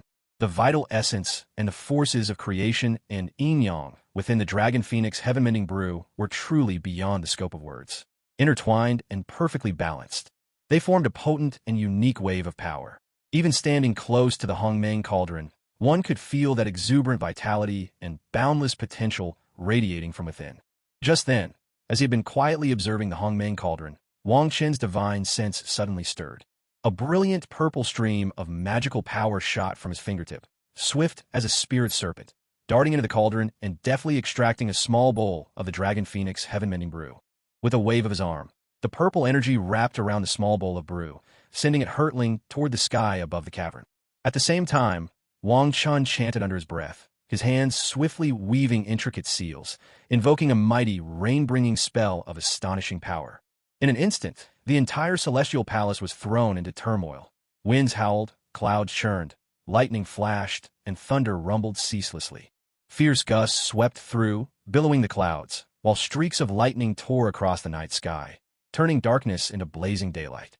Amid this awe-inspiring spectacle, the Dragon Phoenix heaven-mending brew, enveloped in purple magic, transformed into dazzling streams of colored light, soaring at great speed to merge with the thick layers of cloud above. As the radiant light dissolved into the clouds, they began to churn violently, swelling and spreading across the heavens. Soon, a torrential rain poured down from the sky. Each raindrop carried a trace of purple aura, falling like heavenly nectar upon the land within the cavern. Countless animals that dwelled in this paradise, upon coming into contact with the rain infused with the essence of the Dragon Phoenix heaven-mending brew, began to undergo wondrous transformations. Some swelled in size, muscles bulging, coats becoming even glossier. Others sprouted razor-sharp claws and fangs, their strength soaring. A few even broke through the limits of their species, achieving a state of super-evolution. As these fantastic beasts evolved, they embarked on a frenzy of procreation. For a time, the entire cavern brimmed with dazzling lights and vibrant sounds, a scene bursting with vitality and exuberant life. Wong Chun lifted his finger slightly, and the delicate porcelain bowl on the table seemed to come alive. It floated gracefully through the air, landing steadily in front of him. Then, narrowing his eyes just a bit, Wang Chun summoned his spiritual power. A clear, ringing sound echoed from the Hong Mang cauldron. In that instant, torrent after torrent of the dragon phoenix. Heaven-mending soup surged forth like dragons leaping from the sea, shooting precisely into the 15 small porcelain bowls, each one filled to the brim, not a drop more, not a drop less. With a sweep of his arm, the 15 bowls full of the miraculous soup were whisked away as though guided by invisible hands, flying to land before everyone in a flash, too quick for the eye to follow. He remained calm, his tone even and composed as he spoke. This soup possesses extraordinary power. The more you drink, the greater the benefits.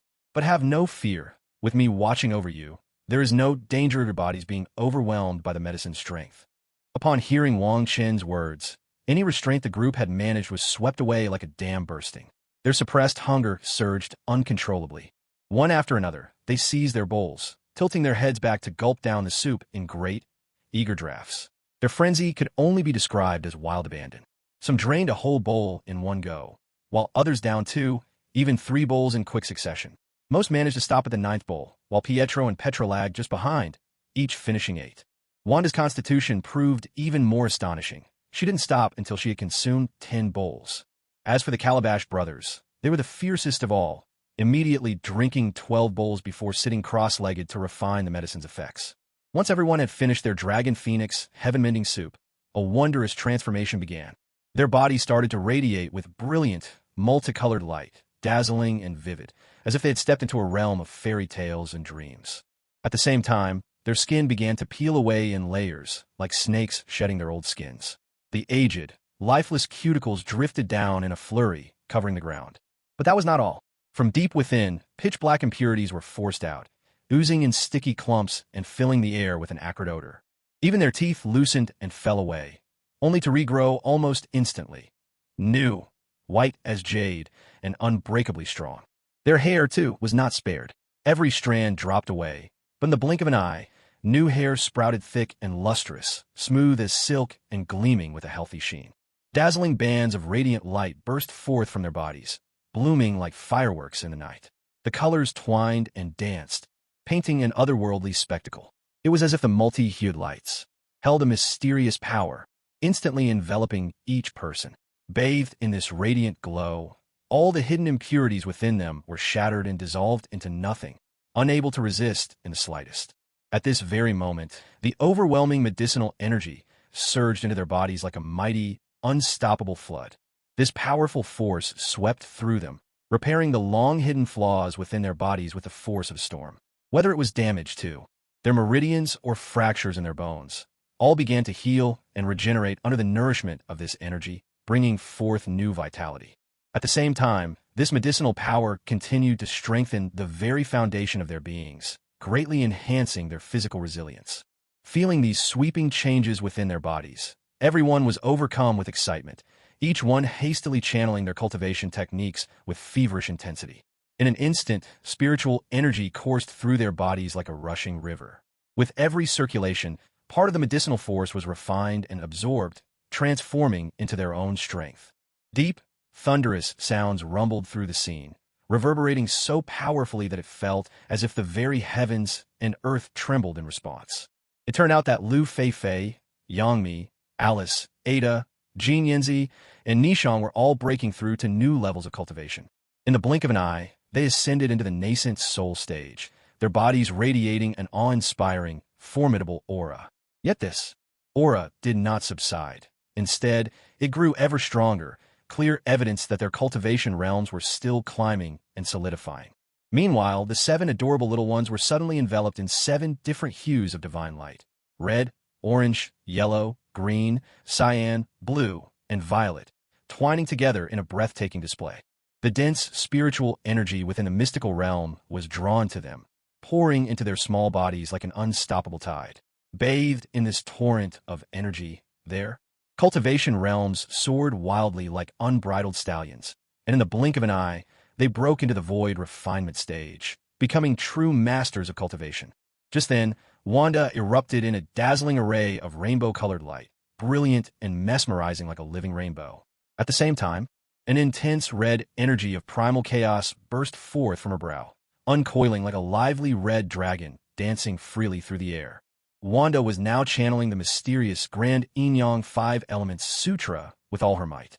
As the sacred words flowed through her, torrents of potent medicinal energy and wild, chaotic power surged toward her, pouring ceaselessly into her body. These immense forces, once refined, gradually became Wanda's own spiritual power, causing her cultivation to rocket skyward and her aura to grow more formidable and fearsome by the moment.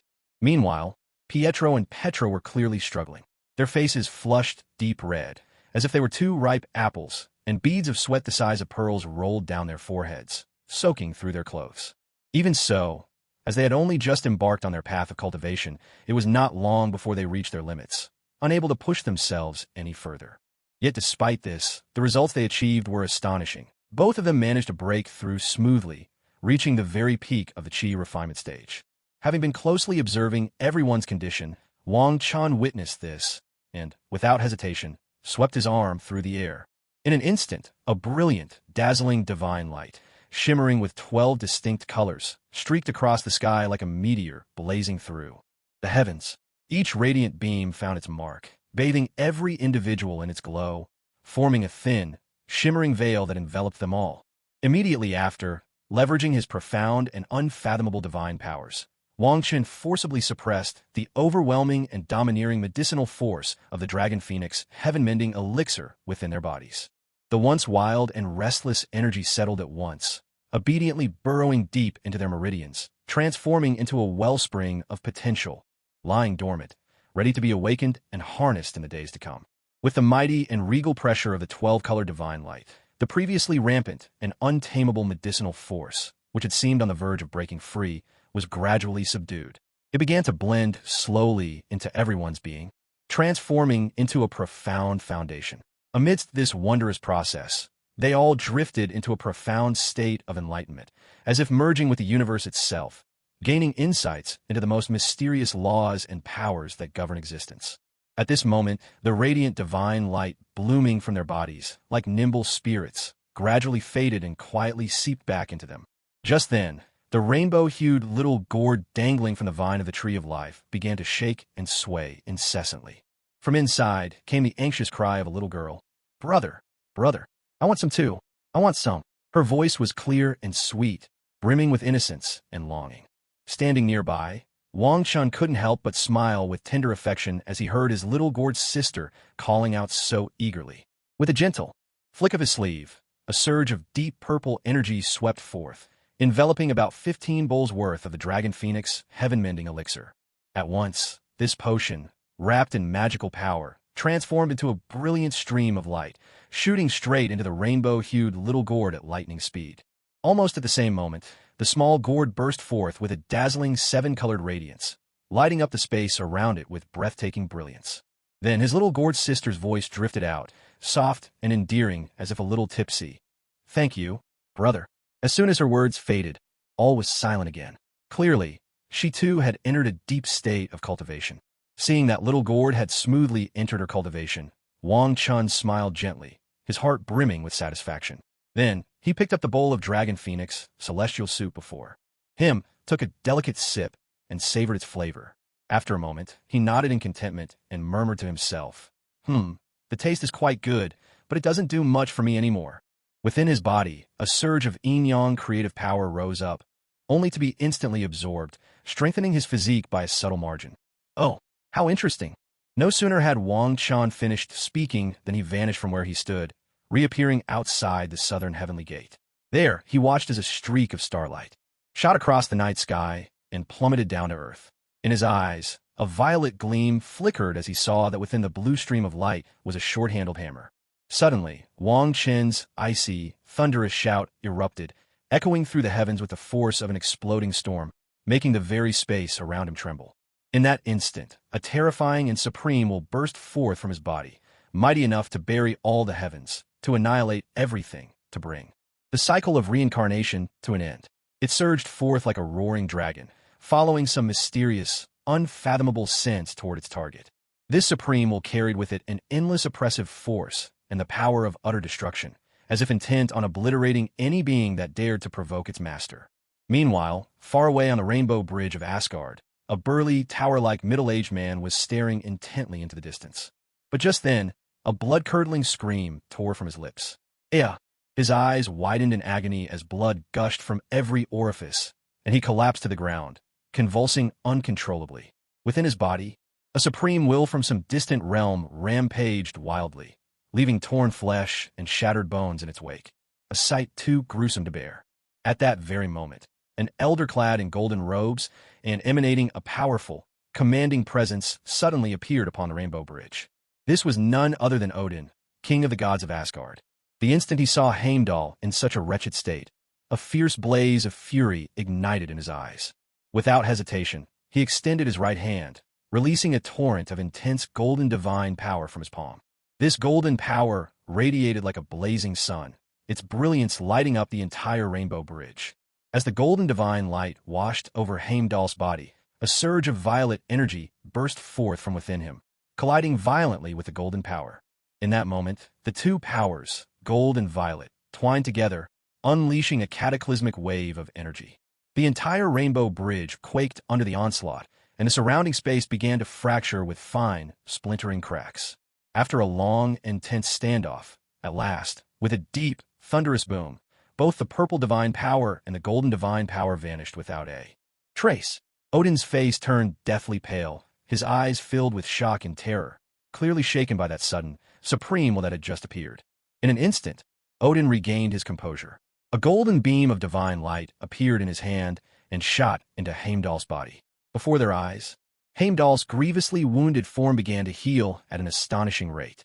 Soon, though still pale and weak, Heimdall managed to stand and spoke to Odin. "Thank you, All-Father, for saving my life." "What happened just now?"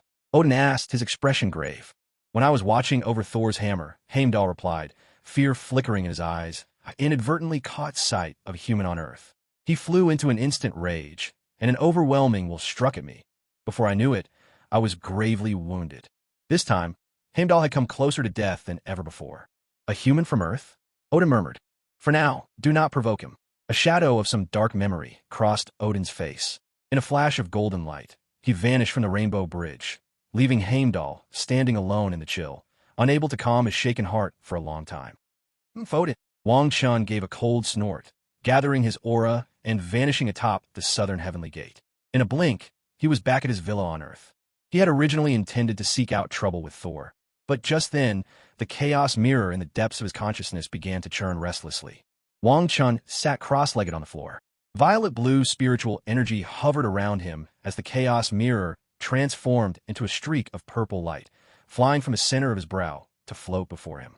Suddenly, within the boundless void, streams and wisps of fortune in all manner of colors surged forth, pure as snow and white, dazzling as gold and yellow, blazing as fire and red, and gold itself shining even more brilliantly. Like a tidal wave, they rushed toward the mysterious, unfathomable chaos mirror. In an instant, the entire room was bathed in a kaleidoscope of color, casting a dreamlike, ethereal glow, mesmerizing in its beauty. The chaos mirror, as if summoned by this tremendous power, burst forth with a radiant purple light, dazzling and intense. The purple glow spread rapidly, forming a massive vortex, a purple black hole. That vortex loomed like a ravenous beast, agape, relentlessly devouring the torrents of fortune pouring into it. For a brief moment, the air was thick with violet mist and flowing brilliance, dizzying, enchanting, utterly otherworldly. I never imagined that simply slaying 2 giant pythons and those fiends in Big Apple City would stir up such a torrent of fortune. Wang Chun gazed at the spectacular scene before him, his heart filled with awe and wonder. Through the surging, billowing waves of fortune, he could clearly see citizens all across Big Apple City offering heartfelt gratitude for his heroic rescue. Some prayed quietly at home, while others took to the streets to cheer and celebrate. Admiration and thankfulness for him shone on every face. Yet, amid this outpouring of goodwill, a portion of the fortune seemed scattered and chaotic when it should have belonged to the city government. Because of the administration's negligence, this power, meant to be properly managed, now drifted away, untethered. It seems that the key to repairing the primal mirror lies within this collective fortune of the people. With this realization, the gloom that had weighed on Wang Chen's heart since Odin's destructive rampage suddenly lifted. At this moment, he had no desire to go looking for trouble with the god of thunder anymore. A long time passed, and the once surging currents of fortune that had poured endlessly from the void now began to ebb, receding like the tide. The flow grew thinner and thinner, until at last, it vanished without a trace. At that very instant, the primal mirror flickered with a dazzling violet radiance.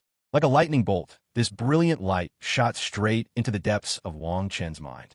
A look of utter satisfaction spread across Wang Chen's face as he strolled leisurely into the living room. But as his gaze happened to fall on the television screen, he found himself instantly captivated. On the screen appeared a middle-aged man, his head encased in an iron helmet, suspended high in the air. This man was wholly focused on manipulating an enormous bridge, guiding it steadily toward a distant island. The sight was astonishing. Tendrils of wild, crackling blue electricity coiled around him, writhing like living serpents, accentuating his presence with a sense of divinity and awe-inspiring power. But just then, the television suddenly switched scenes without warning. Now, a colossal beast erupted from beneath the stormy waves of the sea, unleashing a tremendous surge of water. Hot on its heels, two more bizarre and fantastical monsters appeared, each stranger than the last. The three massive creatures wasted no time, instantly launching into a fierce and breathtaking battle. They traded blows with fists and feet, clashing fiercely in a chaos so intense it seemed to blot out the very sun and moon. What the heck is going on here? Look, Magneto's on the scene. He's mastered electromagnetic manipulation already. But why's Godzilla showing up here? What on earth is happening right now? At the sight of this scene, Wong Chun couldn't help but cry out in astonishment. His mouth twitched uncontrollably. What kind of bizarre storylines are popping up now? All right, that fool Thor had shown up on Earth too. Just how much bad karma had Earth accumulated to deserve this kind of torment from you all? Wang Chen watched as the image on the television began to shake and blur. With a wave of his hand, he switched off the TV. A flicker of violet magic flashed, and in an instant, a shimmering purple mirror appeared before his eyes. There, three colossal monsters, each as massive as a mountain, were locked in a brutal struggle. Every swipe of their claws, every thunderous blow sent tremors through the land, shaking the earth as if mountains themselves were colliding. In stark contrast, the attacks launched by the American military seemed utterly insignificant. Whether it was the thunderous blasts of tank shells, the roaring bombardment from fighter jets, or the relentless pounding of heavy artillery, when these weapons struck the giant beasts, it was as if they were merely tickling them. Compared to the scale of the monsters, it was nothing more than giving these titans a gentle back-scratching. Meanwhile, on the other side, Magneto gazed at the three monstrous creatures, his already sharp and austere features now darkening too. A stormy gloom, his eyes, sharp as a hawk's, locked onto the distant beasts, a surge of uncontrollable fury welling up within him. With a sudden, sweeping gesture, Magneto unleashed his legendary power. In the blink of an eye, the mighty Golden Gate Bridge began to shatter and collapse. The broken steel beams and iron plates, as if manipulated by an invisible giant, rapidly gathered together, forming an array of razor-sharp swords of iron and steel. With another wave of Magneto's arm, these blades shot forth like a dense rain of arrows, darkening the sky as they rained down upon the island. Instantly, the sky above the island burst into flames. Thick smoke billowed, and the air was filled with cries of pain and anguish. The entire island was plunged into a nightmare scene of apocalypse. Under this tempest of destruction, the island began to tremble violently. Massive chunks of land crumbled and shattered, slowly sinking into the cold, unfathomable depths of the sea, leaving only broken remnants behind. Yet Magneto was far from finished. He raised both hands high above his head. In his palms, a sphere of lightning, meters across, began to form, crackling and snapping with dazzling energy, radiating a chill that made the very air shudder. Without hesitation, Magneto hurled the massive ball of lightning, sending it hurtling straight toward the spot where the island had just disappeared beneath the waves. A deafening explosion shattered the world, the roar echoing across the heavens and earth. Waves towering into the sky surged across the sea, thick clouds of smoke and searing flames rising above the water. In the face of this overwhelming, world-shattering force, the island was utterly wiped from existence, leaving behind nothing but a memory. After everything was done, Magneto uttered a cold command, his face expressionless. "Let's go." The words had barely left his lips when his body transformed into a streak of blue lightning, vanishing from the spot in the blink of an eye. Witnessing this, the Brotherhood members, who had been locked in a tense standoff with the military on the island's shore, erupted in jubilant cheers. Excitedly chanting their slogans, they retreated from the scene with buoyant steps, leaving behind nothing but chaos and a group of stunned American soldiers. Inside the plane, the X-Men were left speechless by Magneto's display. When did Magneto become so ruthless, and when did his powers reach such terrifying heights? Sensing the tide turning against them, they quickly activated the plane's cloaking system and made a hasty retreat from San Francisco. All wore grim expressions, except Wolverine, who, as always, was nonchalantly puffing on a cigar. Watching all this unfold through his surveillance feed, Wong Chun felt a thrill of satisfaction. Magneto truly knew how to command a scene, regardless of the unexpected. Chaos, or even the giant monsters like Godzilla tearing each other apart. He never wavered from his goal. He simply blasted the island to oblivion. That was exhilarating. Damn, nothing beats watching the real thing live. This is way more exciting than any movie. Though, I have to say, the people of America are really out of luck. Yesterday, it was the Big Apple. Now it's San Francisco. Who's next on the disaster list? Wang Chen quipped gleefully, a spiritual apple materializing in his hand. Munching contentedly, he watched the American soldiers get battered by the rampaging monsters. Suddenly, a roaring noise erupted outside the villa. A golden red suit of armor landed with a crash and hurried inside, stopping right in front of Wang Chun with a note of urgency. Wang Chun, aren't you going to step in?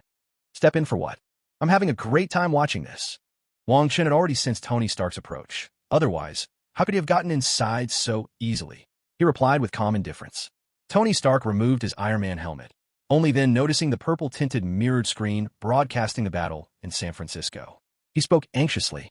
You just going to sit back and watch these monsters rampage? Hey, I'm not the American government. I don't pay taxes here. What's it got to do with me? Shouldn't you be talking to S.H.I.E.L.D.? Aren't they always going on and on about world peace? I honestly don't get your logic. And this time, I'm siding with Godzilla. She's a force born of Earth itself, here to preserve the balance of nature. A mischievous smile spread across Wang Chen's face as he teased. Tony Stark's expression darkened. He hadn't expected Wang Chen to respond this way. Was he implying that humanity was in the wrong? And one more thing, never forget to show respect where it's due. With those words, a faint but palpable pressure began to radiate from Wang Chen, settling on Tony Stark like an invisible mountain, heavy and suffocating. In that instant, Tony felt as if he had been cast into an endless abyss. His breath caught in his throat, cold sweat trickled uncontrollably down his forehead, and his face turned ghostly pale. There was a time when Wang Chun had to scheme endlessly, trying to siphon luck and destiny from those so-called protagonists. But ever since the Hong Mang mirror had successfully located another world, the entire plot of the Marvel Universe had become nothing but fleeting shadows to him, losing all meaning. At this moment, the only thing that could stir Wang Chen's heart was the legend of the 6 Infinity Stones. As embodiments of the laws of reality, the power they contained represented the very rules of an entire world, a temptation almost impossible to resist. Tony Stark was filled with frustration, yet he could do nothing about it. Regret gnawed at him, and he silently berated himself for his rashness. The government had its own way of dealing with monsters.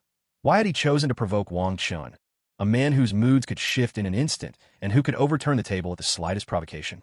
People like him were simply intolerable. Just as Tony felt he was about to collapse under the pressure, Wang Chun shook his head slightly, disappointment flickering in his eyes, and then withdrew that terrifying aura. He then turned his attention to the purple mirror before him. In its reflection, the towering and majestic Godzilla opened its gaping maw, unleashing a dazzling atomic breath that obliterated 2 ferocious monsters in a single, decisive blast. Having finished, Godzilla let out a thunderous roar and then, without a moment's hesitation, turned and plunged into the depths of the ocean, completely ignoring the trembling human armies frozen in terror on the shore. Tony's face was flushed, sweat dripping down his cheeks. He stepped out of his Iron Man armor, finally allowing himself a sigh of relief when he saw Godzilla retreating on the screen. He stood silent for a moment, then asked in a low, muffled voice, "Is this monster something born of Earth to maintain the balance of nature?" Wang Chen replied coolly, waving his hand. A streak of violet power shot into the mirrored screen, and in an instant, the scene shifted to the heart of a desert. So, will she ever attack humanity? Tony's face darkened, his voice trembling as he asked. Well, you got good instincts, I'll give you that. If humans continue to wantonly destroy the environment, Godzilla will probably take action against them, especially those troublemakers across the sea. That's a show worth watching. Wang Chen looked at Tony with mild surprise at his perceptiveness, answering with a calm tone. Son of a... After a long, heavy silence, Tony finally let out a heartfelt curse. I've answered so many of your questions. Now it's your turn to do something for me. There's $500 million on this card. Use it to buy grain, all kinds of meat, cooking oil, salt, bedding, clothes, basically all the necessities of life. Wang Chen took out a bank card from his Chinkoan ring and tossed it to Tony Stark, speaking in a calm, detached tone. What do you need all these supplies for? Tony Stark asked, clearly surprised. Aren't you all afraid of me? I'm planning to head to another world. Isn't that exciting? Wang Chen replied with a laugh. Of course. He was getting ready for his journey to another world. Hearing this, Tony Stark's expression grew complicated. He wasn't sure whether to feel happy or sad. On the one hand, Wang Chen's immense power made him unpredictable, but his presence also brought a certain sense of security. The mere thought of Wang Chen leaving Earth, and all the chaos that might follow, sent a chill down Tony's spine. Get everything ready as soon as possible. I need these supplies urgently, Wang Chen said coolly. All right, I get it. I've already told Jarvis to start preparations, Tony replied, a hint of impatience in his voice. Suddenly, his eyes went wide with astonishment, and he began muttering to himself. How is this possible? What kind of armor is that? What kind of metal is this? How can it be so tough? Wang Chen sat back, watching the screen with a composed expression.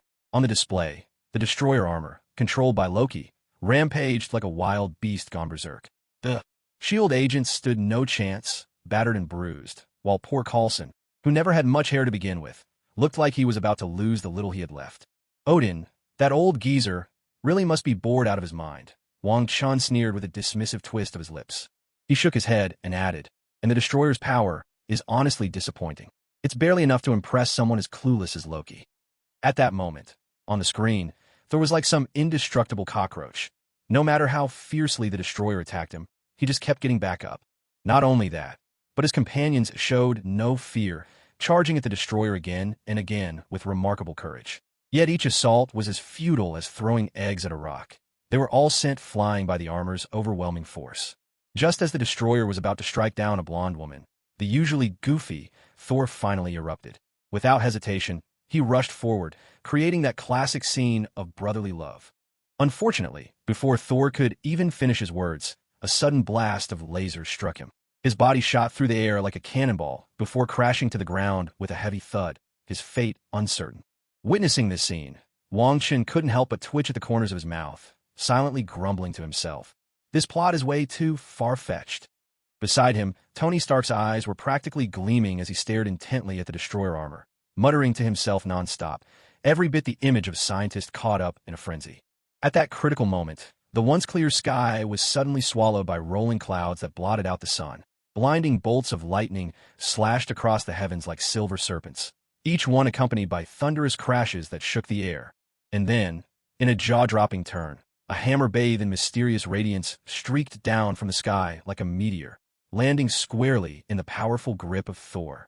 In an instant, Thor's entire form began to glow with dazzling golden energy. The radiant power wrapped around him like living flames, swiftly coalescing into a magnificent suit of medieval armor, its exquisite design emanating a chilling, awe-inspiring might.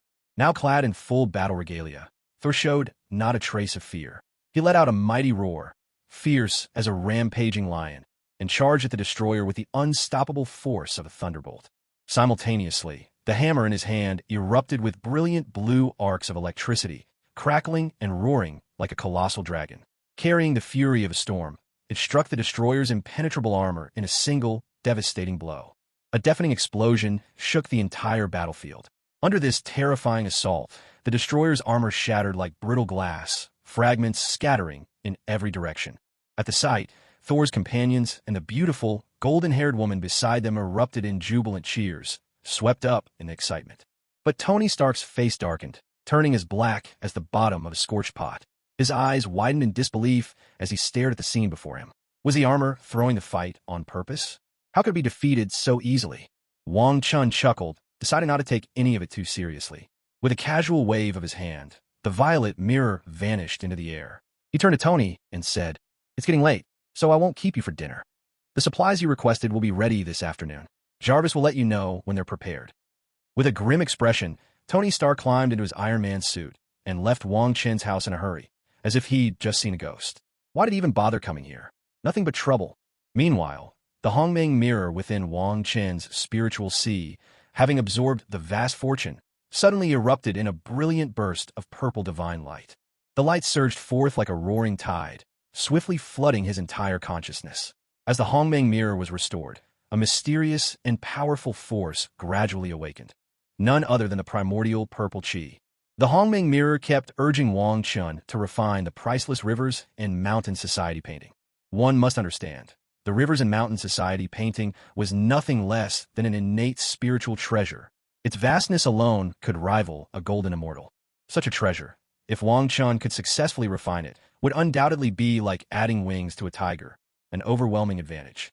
With this thought, Wong Chun could no longer contain his excitement. In a flash, he passed through the portal in space and appeared beneath the Tree of Life, vibrant with energy and vitality.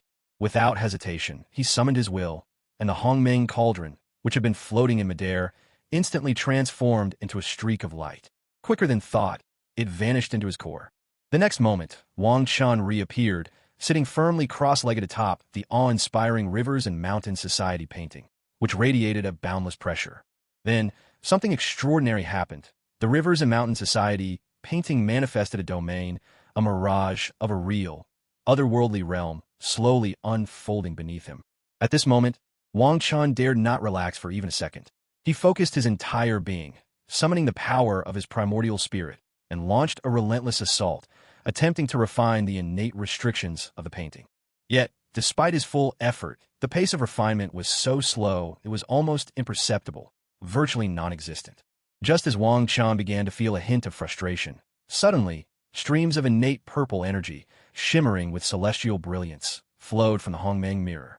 These currents of purple energy, lively as dragons in flight, instantly merged with the innate restrictions of the Rivers and Mountain Society painting. In that instant, boundless light erupted in Wang Chen's sea of consciousness, illuminating every corner with dazzling brilliance. At the same time, the painting's essence, its space-time, creation, and the laws of worlds, burst forth in full, radiating a brilliance so dazzling it could overwhelm the senses. Wang Chun devoted himself utterly to refining the innate restrictions, forming seals with his hands and chanting incantations under his breath, while waves of powerful spiritual energy surged around him. In the blink of an eye, he had already succeeded in refining 9 of the painting's innate restrictions. With those 9 restrictions unlocked, the supreme truths and principles contained within the Rivers and Mountain Society painting gradually revealed themselves to Wang Chun. These truths encompassed the profound laws of time, space, creation, and the world itself. At this very moment, these priceless truths and principles were tightly sealed by the innate purple energy, yet they poured ceaselessly into Wang Chen's primordial spirit. Meanwhile, the purple lotus within Wang Chen's sea of consciousness seemed to be nourished as never before, growing at a phenomenal rate. The lotus leaves, representing time, space, and creation, surged forward in a frenzy of growth, evolving wildly toward a state of perfection. To his astonishment, atop the flourishing purple lotus, a fresh lotus leaf had emerged, radiating a dense aura of worldliness. At that moment, the Tao seed within Wang Chun himself also shone with a dazzling 12-color divine light. It was like a ravenous beast, greedily absorbing the principles and truths flowing from the River and Mountain Society map. Through this process, his way of primordial chaos continued to evolve, becoming ever deeper and more unfathomable. Suddenly, the River and Mountains Society map beneath Wang Chun erupted with a blinding surge of purple-blue spiritual light, so brilliant that it was impossible to look at directly.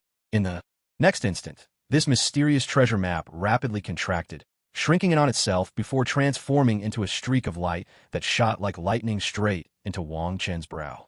Once inside his mind sea, it forcefully displaced the wheel of myriad Tao, which had originally rested beneath the purple lotus.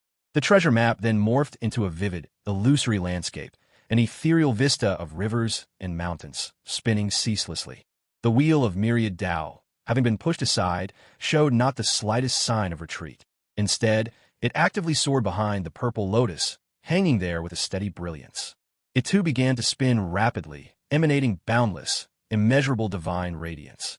This light seemed imbued with wondrous power, endlessly drawing innate force from the river and mountain society map, steadily perfecting itself.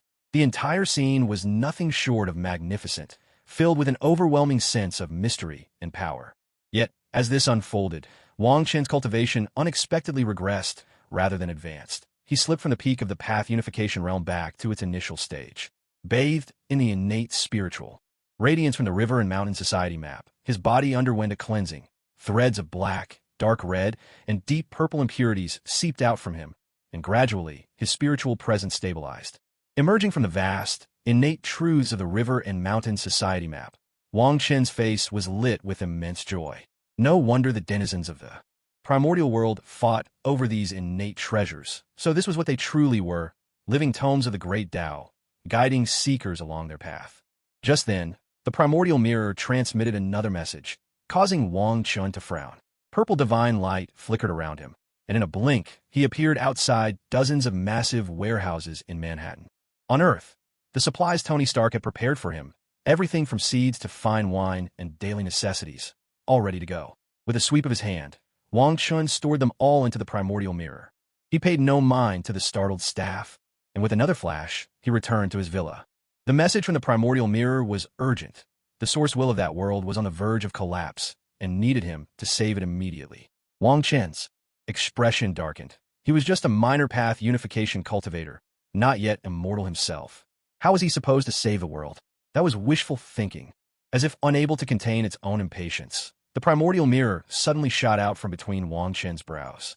In an instant, a dazzling violet light burst forth, streaking across the sky like the brightest star in the night. The mysterious power contained within this light froze time and space throughout the entire villa, as if everything had been cast into an eternal standstill. At the same moment, a phantom image of a chaotic sea appeared in the villa's main hall. The waves of this chaotic sea surged restlessly, concealing endless secrets and unknown energies. And within the shimmering curtain of that chaos, a world radiating a terrifying aura of destruction slowly revealed itself. As the perspective narrowed and zoomed in, it swiftly plunged into a grand and imposing palace within that world. Inside this palace, atop a massive dragon bed, lay a young man of 18 or 19, dressed in black dragon robes, motionless and silent. What was astonishing was that this young man bore an uncanny resemblance to Wang Chun, almost as if they were the same person, save for subtle differences. But unlike Wang Chun, the youth on the bed had lost all traces of life. He was nothing but a cold, lifeless corpse. The moment Wang Chen witnessed this scene, his face darkened with grim lines, his emotions thrown into turmoil. Just then, the Hong Mang mirror radiated an even more intense violet light, sweeping Wang Chun through the shimmering veil and setting him down steadily within the palace, right before the youth's body. Immediately, the Hong Mang mirror released yet another surge of rich violet light, enveloping the young man entirely. Under the glow of this divine radiance, the youth's body dissolved into countless shimmering motes, like scattered starlight, each speck drifting and merging into Wang Chun. Almost simultaneously, the memories of the youth's entire life came crashing into Wang Chen's mind like a tidal wave. Scene after scene, strange yet vaguely familiar, played out in the depths of his consciousness, relentless and vivid. The 888th year of the Great Qian calendar. The closing days of the dynasty, the royal house weakened, warlords carving up the land, calamities striking without end, monsters and demons running rampant, and the people left in misery. The former emperor had died, and the crown prince, Wang Chun, had ascended the throne, desperate to hold up the crumbling empire to turn the tide. Against impending doom, he strove with all his might. Yet fate did not favor him. He was struck by sudden illness and died instantly, without warning. What kind of twisted script is this? Sick? Who's sick? I was clearly murdered. This fate, this body of mine, couldn't be more tragic. And the Hong Mang mirror? Seriously? You old bastard. With heaven's laws shattered, Earth's order decayed, and the human path all but vanished, how am I supposed to save this godforsaken world? Having finished absorbing the body's memories, Wang Chen's lips twitched uncontrollably. When he saw the message sent by the Hong Mang mirror, he couldn't help but curse aloud. Suddenly, a mysterious violet rune rose from the ground and instantly merged into Wang Chen's brow. He froze for a moment, then straightened and declared with utter seriousness, This world isn't beyond saving after all. Damn, this world has really gone all in. The world's source rune, it's actually given to me. A broad grin spread across Wang Chen's face as he sifted through the memories of his former self, murmuring softly to himself. Roma Mansion, Jia Baoyu, Grandmaster Pudu Zihong, Yan Qixia, Left Commander Zhuo Jingzhong, to fulfill destiny in the mortal realm, to slay demons and exorcise evil. Zhenma Division. So this is that world. Seated atop the dragon bed, Wang Chen's smile deepened. No wonder this world felt so familiar. The truth was, it was a blend of the strange tales from a Chinese studio universe, interwoven with other realms teeming with demons and spirits. And there's even a Zhenma Division. How fascinating. How did my previous self die, anyway? The Imperial Guards still remain loyal to the royal family, and though the Zhenma Division and Genie Guards have been infiltrated, they haven't rotted to the core. Wait, that's a curse. Aren't they afraid of backlash from the world's fate? Forget it, I'm no good at scheming and plotting. Let's just crush them head on. Wang Chen stood up. The purple robe of destiny on his body shimmered with divine violet light, instantly transforming into a majestic dragon robe. A ruthless glint flashed across his face. This great Qian dynasty is on the verge of collapse. What's the point of hesitation? Time to wipe them out, once and for all. Is the world's will really this generous? The last paradise, and it's just handed to me like this? Suddenly, the world's source rune in Wang Chen's sea of consciousness blazed with brilliance, dazzling like a meteor streaking through the night sky. In the next instant, a stream of mysterious, ancient information poured into his soul like a clear spring. This message seemed imbued with a guiding force, and in that moment, Wang Chun instantly comprehended something vital. Hidden in the depths beneath this grand imperial palace was, in fact, the final paradise nurtured by this world. A surge of wild joy washed over him, and a radiant golden light erupted from his body. Like a bolt of lightning, the light shot down into the solid earth below. As the brilliance faded, Wang Chun himself plunged underground, racing downward with astonishing speed. In the blink of an eye, Wang Chun had descended thousands of feet beneath the surface. At last, he halted before an array of innate seals, glowing with a dazzling spectrum of colors. These seals intertwined, forming a breathtaking yet perilous pattern. Yet, to Wang Chen's surprise, as he stepped forward, the seals that should have barred all intruders simply dissolved away, allowing him to walk through unimpeded. The moment he entered this secret realm, Wang Chun was utterly awestruck by the scene before him. What lay before his eyes was a vast, boundless world, spanning tens of thousands of miles in every direction. The sky within the cave was a brilliant blue, as radiant as a gemstone. Sunlight filtered through the dense foliage, painting dappled patterns of light and shadow across the ground. Towering sacred trees soared toward the clouds, their trunks so thick that it would take dozens of people joining hands to encircle just one. The earth was carpeted with all manner of spiritual herbs, their refreshing fragrance wafting through the air and invigorating the senses. The innate spiritual energy here was so dense, it seemed almost tangible, forming wisps of white mist that drifted leisurely above the ground. Countless mystical beasts frolicked among the woods, celestial birds sang joyfully on the branches, and ethereal fish darted playfully through crystal-clear streams. There was not the faintest trace of demonic presence in this entire paradise. Instead, tranquility and harmony filled every corner. At the very heart of the cave realm stood a colossal mountain, its peak lost amidst the clouds. The mountain was awe-inspiring beyond measure, its height seemingly immeasurable, perhaps thousands of miles high. At its summit, mists curled and auspicious light radiated in all directions, casting a surreal, dreamlike aura, as if this place were a legendary sanctuary of immortals. Suddenly, two beams of divine light shot forth from the mountain, racing toward Wang Chun. In an instant, they materialized before him. One became a jade scroll, the other a purple treasure seal. He reached out his right hand and caught both treasures, and in that moment, a stream of knowledge flowed into his very soul. Both the jade scroll and the treasure seal were extraordinary relics of heaven and earth, capable of absorbing energies and truths to evolve on their own. Not bad at all. I was pondering how I might save this world, but with this cave realm, things have become much simpler. Transformed into a streak of purple divine light, Wang Chun appeared atop the colossal mountain in the blink of an eye. From the Hong Mang mirror, he drew a fragment of the world tree and placed it in the spiritual pool at the summit. Bathed in boundless vitality and spiritual power, the fragment took root and sprouted with astonishing speed, a green divine tree shooting upward, scaling ever higher. In the span of a breath, the world tree soared 1,000 feet tall, radiating streams of emerald light. Threads of life energy pulsed forth, saturating the cave realm. Its roots broke through the boundaries of the cave, burrowing deep into the earth below, devouring every trace of demonic aura, gloom, and malice. At last, a sliver of hope had dawned in this shattered world. Excellent. Heaven's order has crumbled. The earth's laws have fallen. Now, only humanity's path remains to restore balance. A thoughtful expression crossed Wang Chen's face. The rare treasures and resources within this cave realm were perfectly suited for cultivating talent. Yes, the time had come for the destiny map of rivers and mountains to work its wonders. As soon as he finished speaking, Wong Chun vanished from the cave realm, returning to the palace. In that moment, a mysterious and dazzling purple light flickered in his deep-set eyes. As he gazed into the distance, he saw a colossal golden dragon of fortune, thousands of feet long, stretched out above the capital like a majestic mountain range. The dragon emanated an aura of unending authority and power, yet beneath that grandeur, a sorrowful melancholy could be felt, tugging at the heart.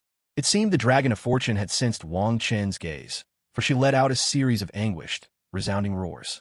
The sound, echoing across the ages, struck deep into the hearts of all who heard it. Looking closer, one could see her massive body was being consumed by countless tendrils of inky black energy, thick as spilled ink. These dark auras twisted around her like venomous serpents, coiling tightly and greedily devouring her vitality and life force. What was most shocking of all, even atop her noble head, a huge mass of demonic blackness had taken root. That demonic energy resembled the twisted face of a fierce demon, and it relentlessly drained the dragon's very bones and blood. Tormented by this darkness, the dragon of fortune appeared unbearably wretched. Her once radiant golden scales now dulled and dim, some even falling away to expose raw, bloody wounds beneath.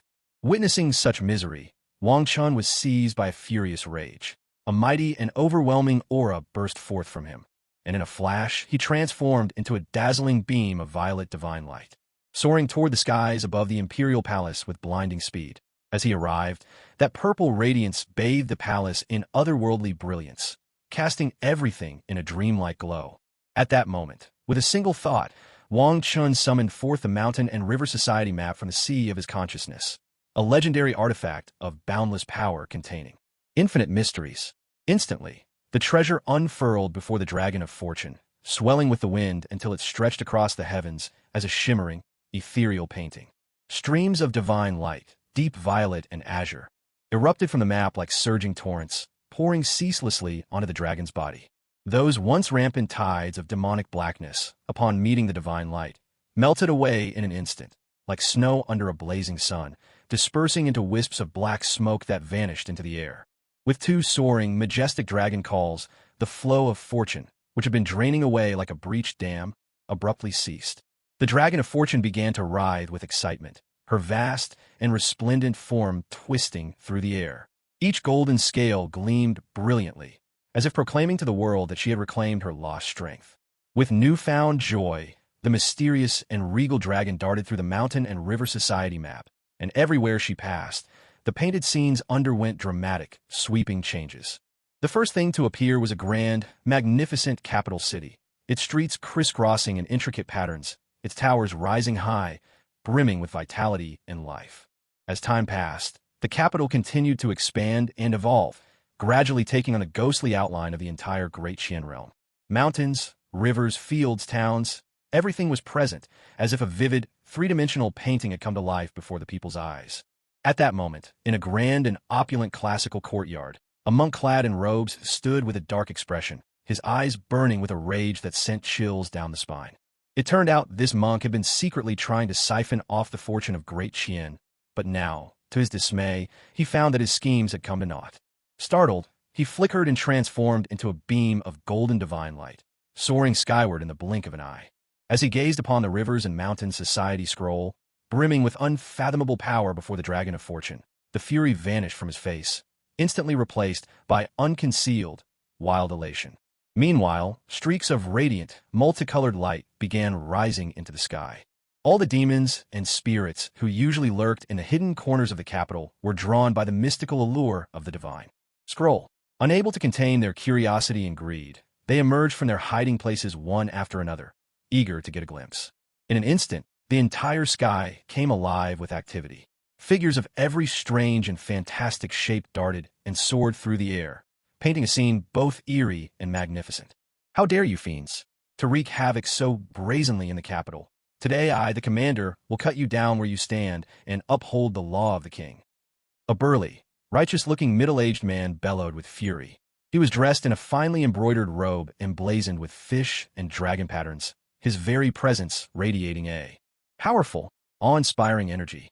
Without a moment's hesitation, he swung his gleaming saber, sending a blade of light like lightning straight at the hideous spider demon ahead.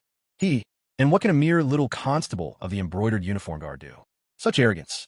You really don't know your own limits. The spider demon showed no fear at all. Instead, she let out a peal of silvery, bell-like laughter. Her figure was lithe and alluring, her face enchanting, yet her eyes glinted with malice and disdain. Just as the saber's edge was about to strike, she twisted her waist gracefully and dodged aside like a phantom, vanishing from harm's way in an instant. At the same time, the two of them leapt into midair and began a heart-stopping battle for their very lives. The middle-aged man's saber techniques were masterful, each strike carrying the weight of 1,000 pounds. The spider demon, on the other hand, relied on her agile, unpredictable movements and uncanny sorcery to counter him. Back and forth they went, neither side yielding an inch, locked in a fierce and evenly matched struggle. Just then, a thunderous voice rang out. The Demon Suppression Division of the Great Qian Dynasty is here. All you monsters and spirits, prepare to meet your end. With that furious roar, a band of imposing, awe-inspiring men surged out of a grand and domineering building like a tidal wave. Each of these men was draped in ornate Qilin robes, towering in stature and brimming with strength, their muscular forms radiating dazzling multicolored divine light. They moved with the swiftness of the wind, soaring into the sky in the blink of an eye, and without a moment's hesitation, flung themselves at the demonic monsters. In an instant, the air was filled with the thunderous clamor of battle cries and the clash of steel as both sides collided and plunged into utter chaos. The shockwaves from this fierce battle spread out like raging waves, toppling houses with terrifying force. One by one, the homes of civilians crumbled under the onslaught, collapsing with deafening crashes. Terrified townsfolk scattered in panic, desperate to escape, yet many were caught in the devastation, buried beneath the rubble. From beneath the ruins, heart-wrenching screams of agony rose again and again. Brothers, we can't just stand by and watch these beasts wreak havoc and slaughter our people. Let's fight them with everything we've got, shouted a burly warrior, his eyes blazing with righteous fury as he witnessed the carnage. Crush those bloodthirsty fiends, the other warriors roared back in unison, their spirits ablaze with anger. More and more fighters joined the fray, brandishing all manner of weapons, charging fearlessly at the demonic creatures and engaging in a desperate struggle for survival. The entire capital was soon shrouded in thick smoke and the stench of blood. It seems the time has come to clean house. Sensing the presence of so many passionate defenders in the capital, Wang Chen's anger finally faded somewhat. A majestic purple divine wheel appeared behind him, swiftly expanding to 1,000 feet across, spinning relentlessly. In an instant, a supreme will, capable of burying the heavens, obliterating all things, and ending the cycle of reincarnation, descended over the city. The force continued to spread outward, swiftly engulfing not only the capital, but also the 36 surrounding counties. A 12-color divine light emerged in Wang Chen's hand. With a sweeping motion, he cast it over the capital and its neighboring counties. Immediately, the supreme 12-colored radiance illuminated the entire night sky. Sensing the mortal danger radiating from the overwhelming pressure and the 12-colored light, the Grandmaster in monk's robes turned pale and, in a flash of golden light, fled toward the city's outskirts. Do you really think you can escape? Wong Chun saw that Pudu Zihong was quick-witted, already speeding away from the capital. He reached out his right hand, and the 12-color divine light instantly enveloped the fleeing monk. How dare you? The Tathagata of the Western Paradise stands before you. Do you dare defy me? Trapped within the 12-color divine radiance, Pudu Zihong felt his power steadily being drained. His face darkened. With a swift transformation, a golden avatar appeared in the air. What a flashy trick! Wang Chun let out a cold laugh. With a wave of his hand, the wheel of myriad Tao of the primal chaos instantly descended, suppressing the golden body of Pudu Zihong. The golden body shattered, revealing a gigantic centipede, dozens of feet long, thrashing wildly through the air. Ah, spare me, please. The giant centipede let out a blood-curdling shriek, but in an instant, it was swept away by the 12-colored divine light. It appeared within the wheel of myriad Tao behind Wong Chun, and in a flash, it was obliterated. Yet Wong Chun left its carcass untouched. After all, this would serve as a priceless elixir for cultivating his followers. Meanwhile, the spider demon locked in battle with Left Commandant Qianhu was also swept away by the 12-colored divine light. Left. Commandant Qianhu was left standing on the spot, utterly bewildered. Glancing in disbelief toward the palace, he muttered under his breath. Was that His Majesty? Across the entire capital and the 36 surrounding counties, all manner of monsters, demons, and spirits were swept away by the 12-colored divine light. Only anguished screams lingered, echoing through the night sky. But it wasn't just the monsters and demons that Wang Chen purged. Even the most wicked villains, landlords, officials, and noble families, all those who preyed on the people, were mercilessly erased. He refused to let a pack of vampires bleed him dry. Was that His Majesty? Asked Qin Tian, the deputy director of the Demon Suppression Bureau, dumbfounded. Are you blind? Who else could it be but His Majesty? Director Zhao Sheng snapped impatiently. He too wondered when His Majesty had become so powerful, but was it really possible?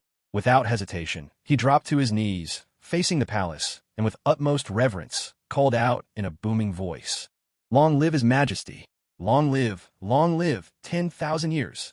The demon suppression guards of the Bureau quickly fell to their knees as well, voices rising in unison. Wave upon wave, the chorus grew, until every citizen in the capital joined in, their respectful cries resounding throughout the city. Long live His Majesty! Long live, 10,000 years! Rise! Return to your duties! Wong Chun spoke calmly, his voice resonating throughout the city. In truth, he found this rather gratifying. So this is what it feels like to be emperor. No wonder so many people crave the throne. At your command, Your Majesty. Taking a deep breath, Wang Chun focused his mind and forged a connection with the mysterious and unfathomable mirror of primal chaos. In that very instant, a dazzling bolt of violet divine light erupted from the mirror, streaking forth like lightning and swiftly enveloping all 36 surrounding counties in the blink of an eye. As the violet light spread, time and space themselves seemed to freeze. Everything fell motionless. Wang Chun gradually withdrew the divine radiance surrounding him, then crossed his legs and sat calmly in midair, like a transcendent deity untouched by the mundane world. Immediately afterward, he unleashed his formidable divine sense without reservation, instantly enveloping the Sutra Pavilion hidden deep within the Imperial Palace. In that very instant, countless precious cultivation techniques stored within the pavilion surged into his sea of consciousness. Like a tidal wave, these techniques were varied and diverse. Some focused on refining qi, others emphasized foundation building, and still others specialized in the art of cultivating the golden core. There were even methods devoted to the martial path and the cultivation of vital energy. At this moment, the Tao seed within Wang Chen's body, brimming with boundless potential, began to pulse madly, shining like a radiant star piercing the darkness. Simultaneously, multicolored divine lights burst forth all around him, weaving together in a dazzling display of brilliance and beauty. Bathed in this resplendent glow, Wang Chen drew upon his profound comprehension of the Hong Mang Tao canon and the path of a human. Immortal and martial Tao, blending them with the unique cultivation methods of this world. Empowered further by the innate purple qi, he at last succeeded in forging an entirely new system of cultivation. Qi refinement, spirit transformation, void refinement, and Tao fusion. Wang Chen closed his eyes lightly, and with a mere flicker of his mind, a colossal crystal-clear spirit jade, once hidden within the mysterious underground realm beneath the Imperial City, responded to his summons and appeared in his hand. The jade radiated an intense aura of spiritual energy, as if it were the purest of treasures born from heaven and earth. With a single sweep of Wang Chen's razor-sharp divine sense, the giant spirit jade was instantly sliced into tens of billions of pieces. Each fragment was perfectly uniform, about half the size of a palm, and shimmered with a captivating light. Without pause, he formed intricate and elegant seals with his hands, sending them flying toward the mountains of spirit jade piled before him. As each seal was inscribed, streams of celestial inheritance and knowledge poured into the jade slips at astonishing speed, melding seamlessly within and vanishing from sight. At that precise moment, Wong Chun moved his divine sense once more. Before his eyes, an awe-inspiring scroll depicting the lands and rivers of the realm unfurled slowly. Within the scroll, beside a majestic palace at the base of the Tiangang Disha Peak, a grand pagoda with 36 stories manifested out of thin air. The pagoda towered imposingly, its body inscribed with 3 golden characters, Sutra Pavilion, glinting brilliantly in the light. With a gentle wave of his sleeve, the jade slips imbued with inherited knowledge streaked across the sky like shooting stars, soaring into the Sutra Pavilion and arranging themselves in perfect order upon its shelves. Having completed all this, a flawless, pristine jade book suddenly appeared in his hand. The book glowed with a subtle radiance, exuding a sense of sanctity and solemnity. Wang Chun focused his mind, using his divine sense to carefully examine the restrictive seals within the jade book. Time ticked by, and after a long while, he finally gained a thorough understanding and mastery of the seal's intricacies. Taking a deep breath, he then began to cast an even more powerful seal upon the tens of billions of floating jade slips suspended in the air. This restriction was a unique type of identity seal. Not only could it be bound to its owner with a drop of blood, but it also clearly displayed the holder's household registration and personal information. In essence, it was the otherworldly version of an identity card. Moreover, only the citizens of the great Qian dynasty, who possessed the dynasty's fortune, could rely on this restriction to smoothly enter the wondrous world within the rivers and mountains society map. After Wang Chun finished refining the identity jade tokens, he waved his hand, and in an instant, countless tokens flew into the bodies of all the people in the capital and the 36 surrounding counties. A flash of white light swept over them, and they vanished from where they stood, reappearing within the world of the rivers and mountains society map. The Hong Mang mirror shimmered with violet light. Time and space, once frozen, returned to normal, and in a blink, it merged back into Wang Chen's sea of consciousness. At that very moment, with a mere thought, the rivers and mountains society map, which had been floating quietly, suddenly erupted with dazzling brilliance.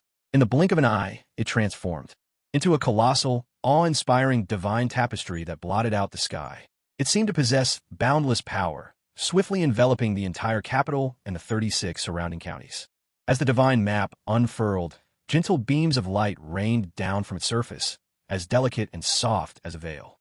Then, a protective barrier inscribed with mysterious runes slowly rose, tightly safeguarding the entire region within its bounds. Wang Chen's expression remained calm as water, his steps steady and resolute as he entered the world of the rivers and mountains society map. The moment he stepped inside, he was greeted by a chorus of gasps and exclamations ringing in his ears. Heavens above! What is this place? One of the commoners cried out in sheer disbelief, his eyes wide with astonishment. It's just like a realm of immortals, another exclaimed, so overjoyed that he danced about, unable to contain his delight. This is incredible. All my aches and pains have vanished. A third shouted, overwhelmed with surprise and happiness. How wondrous! What kind of power could this possibly be?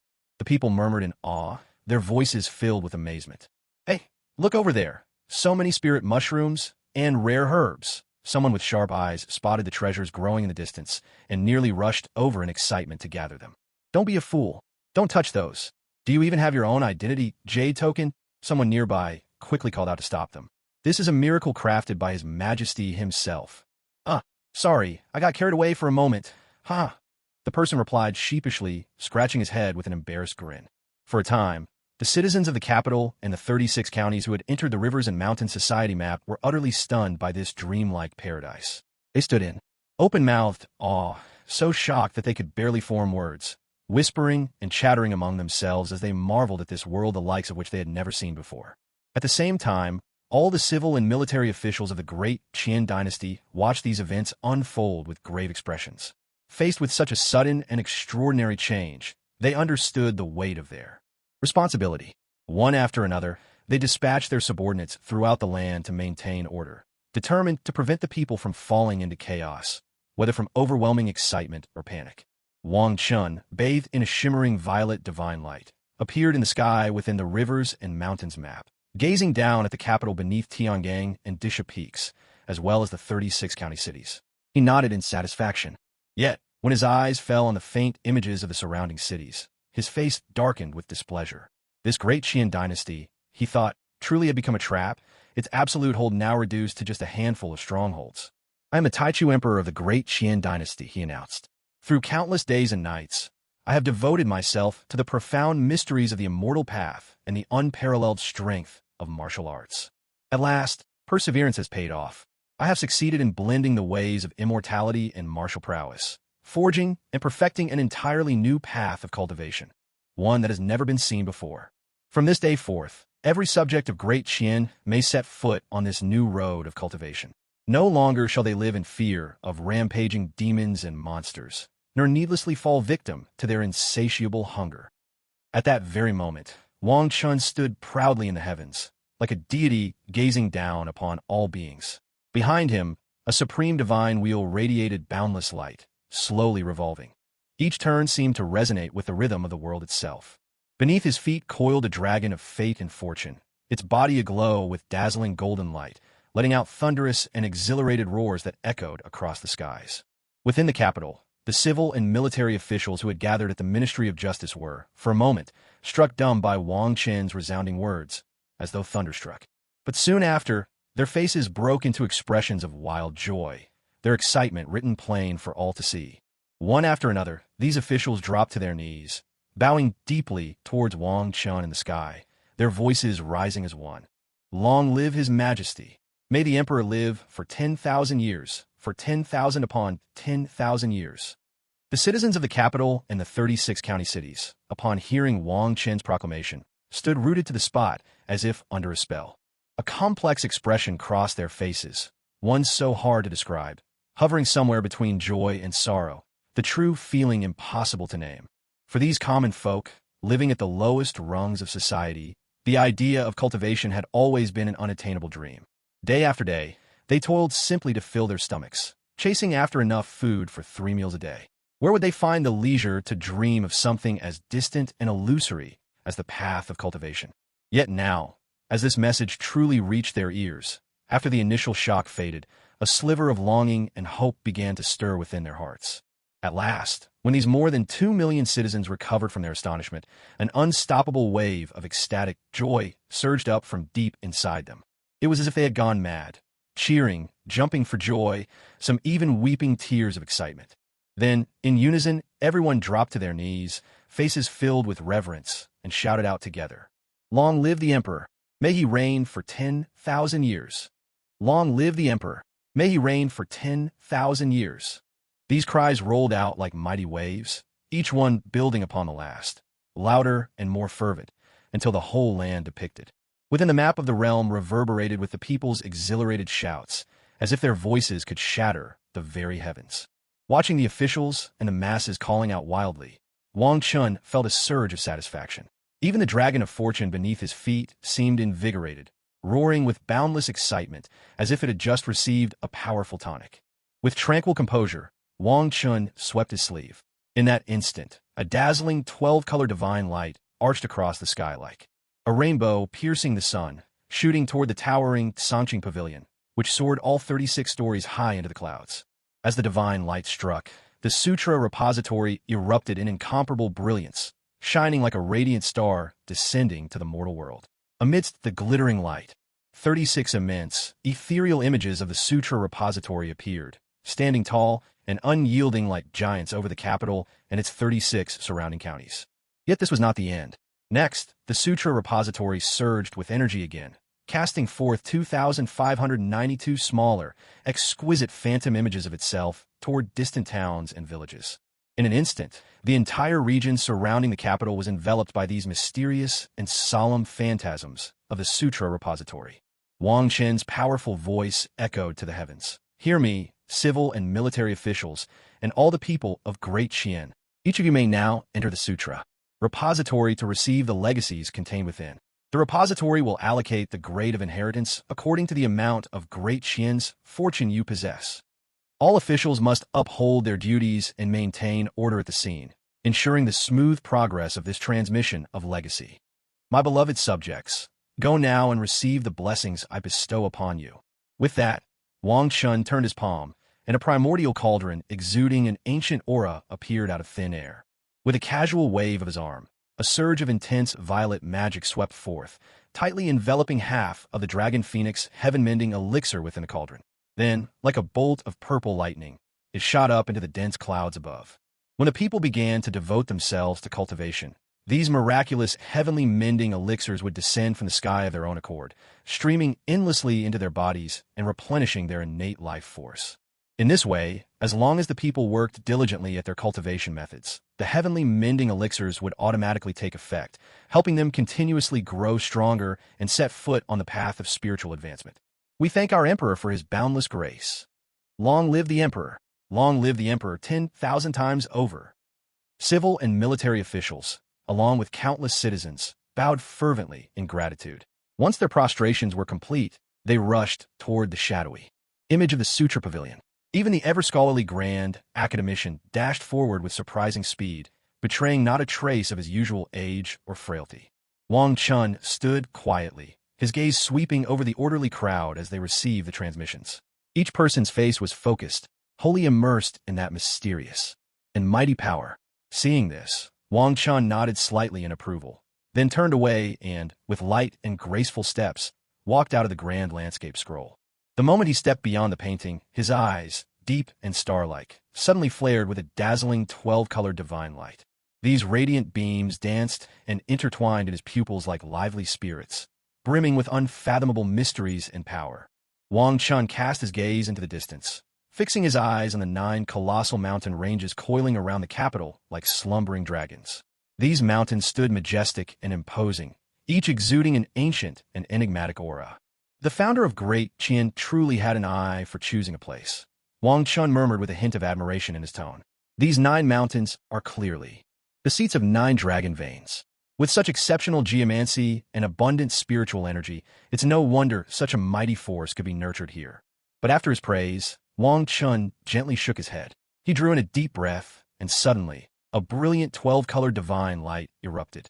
From his entire being, the lights mingled and wound together, swiftly gathering into a vast and resplendent lotus-shaped domain of law. This domain, gleaming with mesmerizing 12-colored radiance, resembled a peerless celestial lotus blooming between heaven and earth. At an astonishing speed, it surged outward from the capital, warping the void and sending tremors through space itself, as if the entire world was being enveloped within its bounds. In the blink of an eye, the 12-colored domain had expanded to its utmost, completely wrapping around the 9 mighty mountain ranges. The sight was nothing short of breathtaking. The mountains, under the glow of the domain, appeared even more awe-inspiring and sacred, as though they had merged entirely with the land and sky. You must understand, this 12-color domain of laws is no ordinary magical technique. It is a grand primordial domain of myriad laws that Wang Chun comprehended. After assiduous cultivation of the primordial Tao scripture and deep meditation on the innate spiritual restrictions within the map of rivers and mountains. Within this domain lies the most fundamental laws governing all things. The dualities of yin and yang, the 5 elements, the cycle of life and death, the power of creation and transformation, as well as the profound forces of wind, thunder, ice, lightning, time, and space. With mastery over these elemental forces, Wang Chun could reshape the heavens and earth at will, move stars, and rearrange the constellations as he pleased. In that very instant, the imperial capital and the 36 surrounding counties, along with 9 towering and majestic mountain ranges, seemed to be swept up by a mysterious and overwhelming power. Suddenly, a cataclysmic transformation erupted across the land. The 9 already imposing mountain ranges now appeared to come alive, swelling and rising higher at a speed visible to the naked eye, as if granted new vitality. At the same time, dazzling 12-colored runes burst forth across the mountains, each rune resembling an ancient incantation, brimming with unfathomable mysteries and power. As the mountains changed, the sinister auras that once lingered around them, shadows of Yin, demonic miasma, murderous intent, and monstrous chi, were drawn in as if encountering their nemesis. These dark energies surged toward the mountains, only to be swiftly devoured and utterly cleansed. Then, an astonishing scene unfolded. The absorbed evil energies were transformed into pure, abundant spiritual energy, which began to flow endlessly from the heart of the mountains. Meanwhile, Wang Chun remained fully focused, deftly manipulating the primordial mirror in his hands. He extracted all manner of rare and precious materials from it and, without hesitation, cast them into the domain. A myriad laws, empowered by this force, the imperial capital and the 36 adjacent counties underwent a dramatic expansion, growing in size until each city had swelled to 10 times its original scale. Every city was now densely inscribed with 12 colored runes. These runes shimmered with a strange, mesmerizing light, weaving together to create a breathtaking and wondrous spectacle. Nor was this all. The spiritual energy within the world of Liaozhai, and even though it came from unknown dimensions beyond, surged forth like an unstoppable tide, irresistibly drawn into this miraculous domain.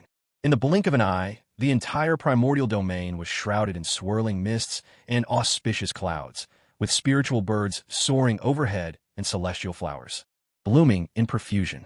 It was a scene of ethereal beauty, like a paradise on earth, so enchanting that one could lose themselves within it, unable to break free. Excellent. Now I finally have a true stronghold. If I keep my head down and bide my time for a few months, and then adjust the flow of time within the map of rivers and mountains, I'll soon have a new group of capable people at my disposal. Still, there are over a dozen auras in this world that send chills down my spine. Judging by their presence, they must be demon immortals of the celestial realm. No wonder demons and monsters are so eager to devour humans. After the collapse of the heavenly Tao, if you want to make progress, you have no choice but to prey upon humanity itself. I just wonder what on earth happened in this world to cause such decline. Wong Chun muttered to himself, then descended into the imperial palace. The capital city now resembled a luminous dragon pearl, encircled by 9 dragon veins. With the capital at its heart and the counties as nodes, 9 mountain ranges, and rivers intertwined as its arteries. The forces of yin and yang and the 5 elements flowed ceaselessly. The sun, moon, and stars glittered overhead, swallowing the void and refining all energies, all converging at the very center, the capital. As Wang Chen gazed upon the vast expanse of the palace, he couldn't help but feel a surge of relief. Thankfully, the father of his current self had been so beguiled by the teachings of Pudu Tsihong in his quest for immortality that he kept away from women. Otherwise, if the entire harem were filled with the former emperor's concubines, things would be unbearably awkward. Out in the boundless fields, brimming with vitality, sunlight poured down, illuminating green wheat sprouts and a riot of colorful blossoms. A gentle breeze drifted by, and the waves of wheat rolled softly while flowers swayed gracefully, painting a beautiful rural scene. Amidst this tranquil and harmonious landscape, an elderly farmer with hair as white as frost bent low over the earth, working diligently with his hoe. His weathered face was etched with the lines of hard life, yet his eyes remained steadfast and focused. Just then, the peace was shattered by a sudden, startling sound. A colossal wolf burst from the depths of the forest.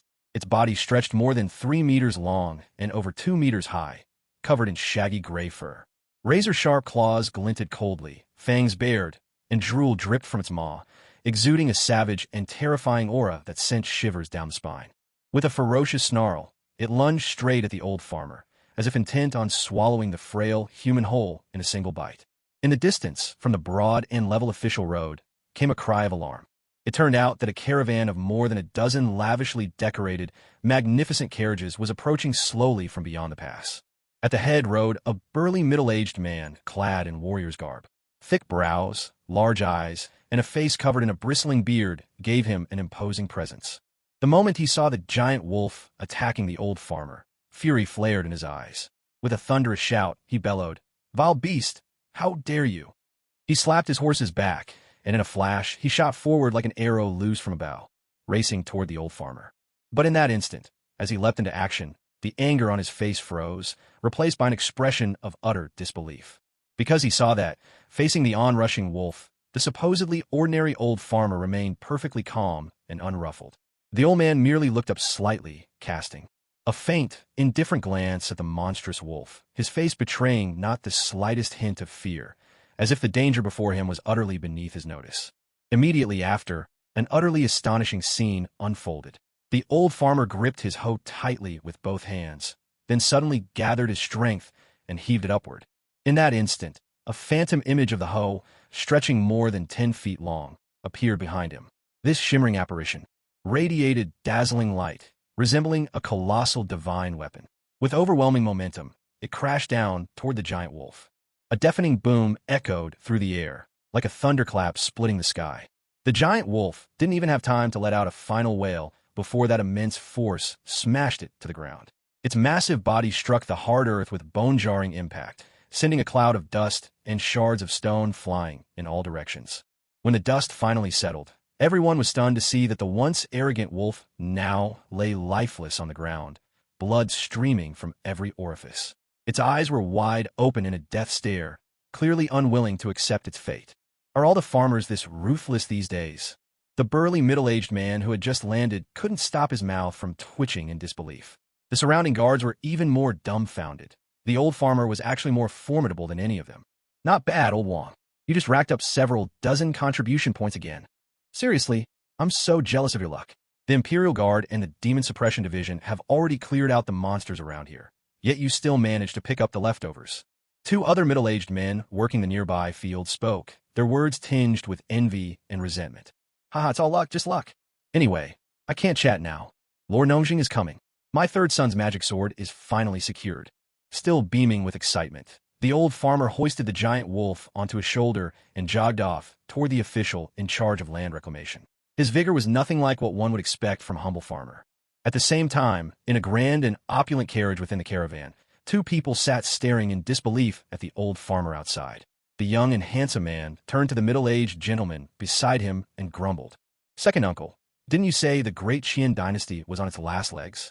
Look at these golden fields of wheat, the dense spiritual energy, and that old farmer. What's going on here? This is... The middle-aged scholar in elegant robes blushed furiously at his nephew's questions, tongue-tied and unable to respond.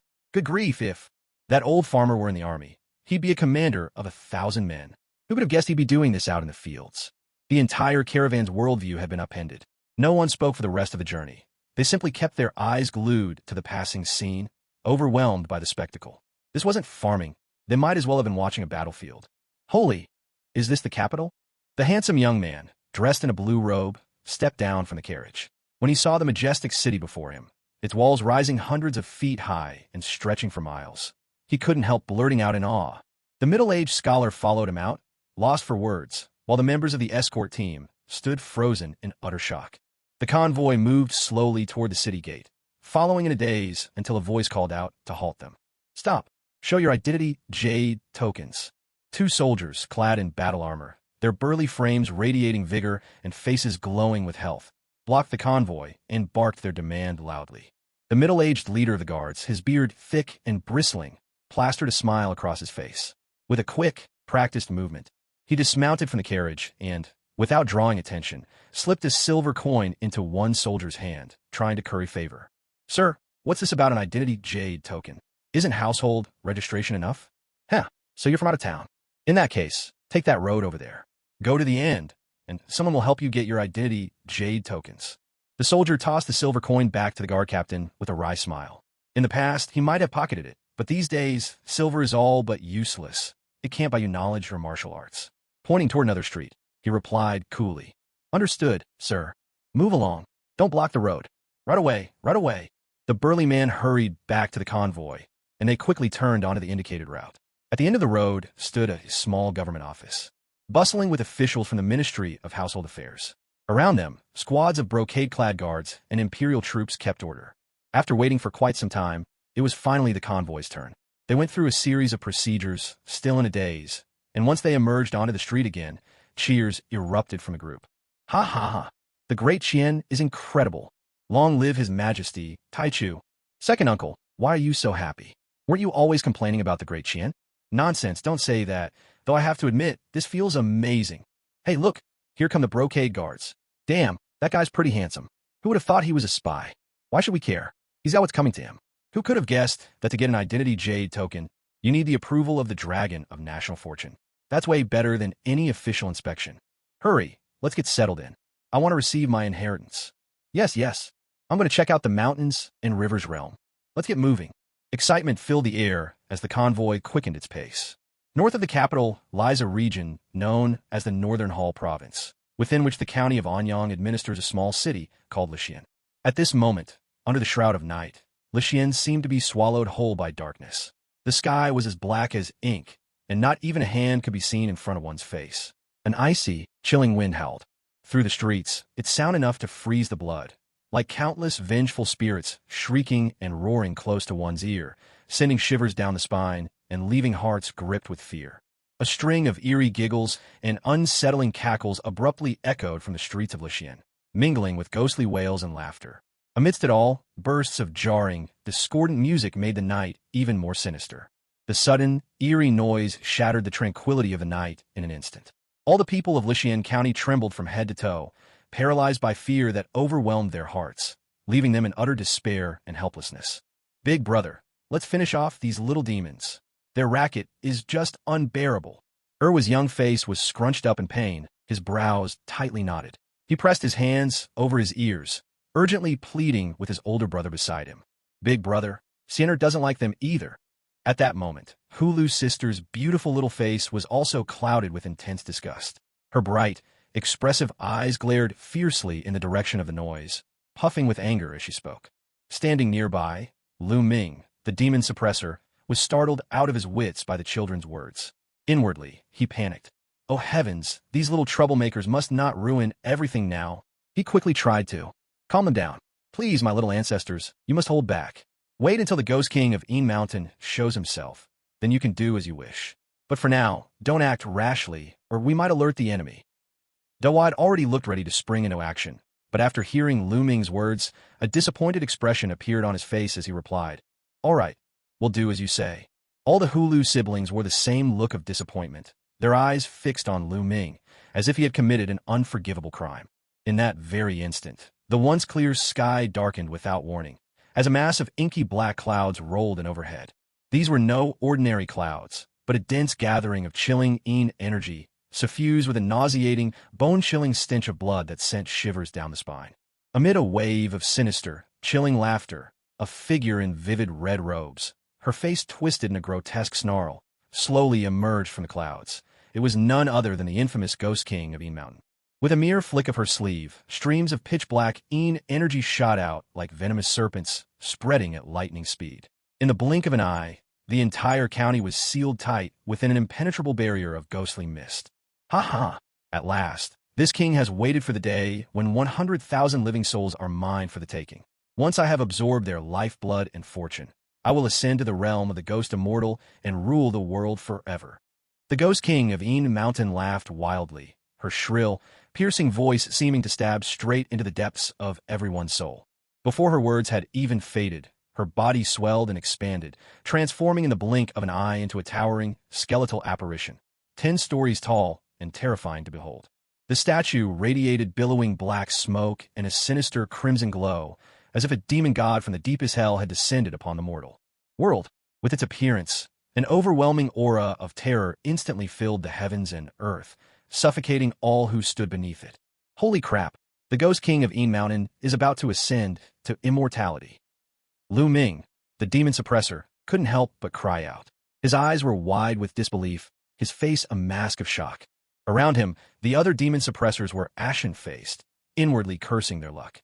How could a group of cultivators, still at the level of chi refinement, possibly stand against such an overwhelmingly powerful, nearly invincible being? It was like trying to stop a chariot with a grasshopper's leg. Utterly futile. Ha! He's finally come out. Irwa shouted excitedly as he saw the Ghost King emerge. Ugh, this one's even uglier, big brother. Hit him.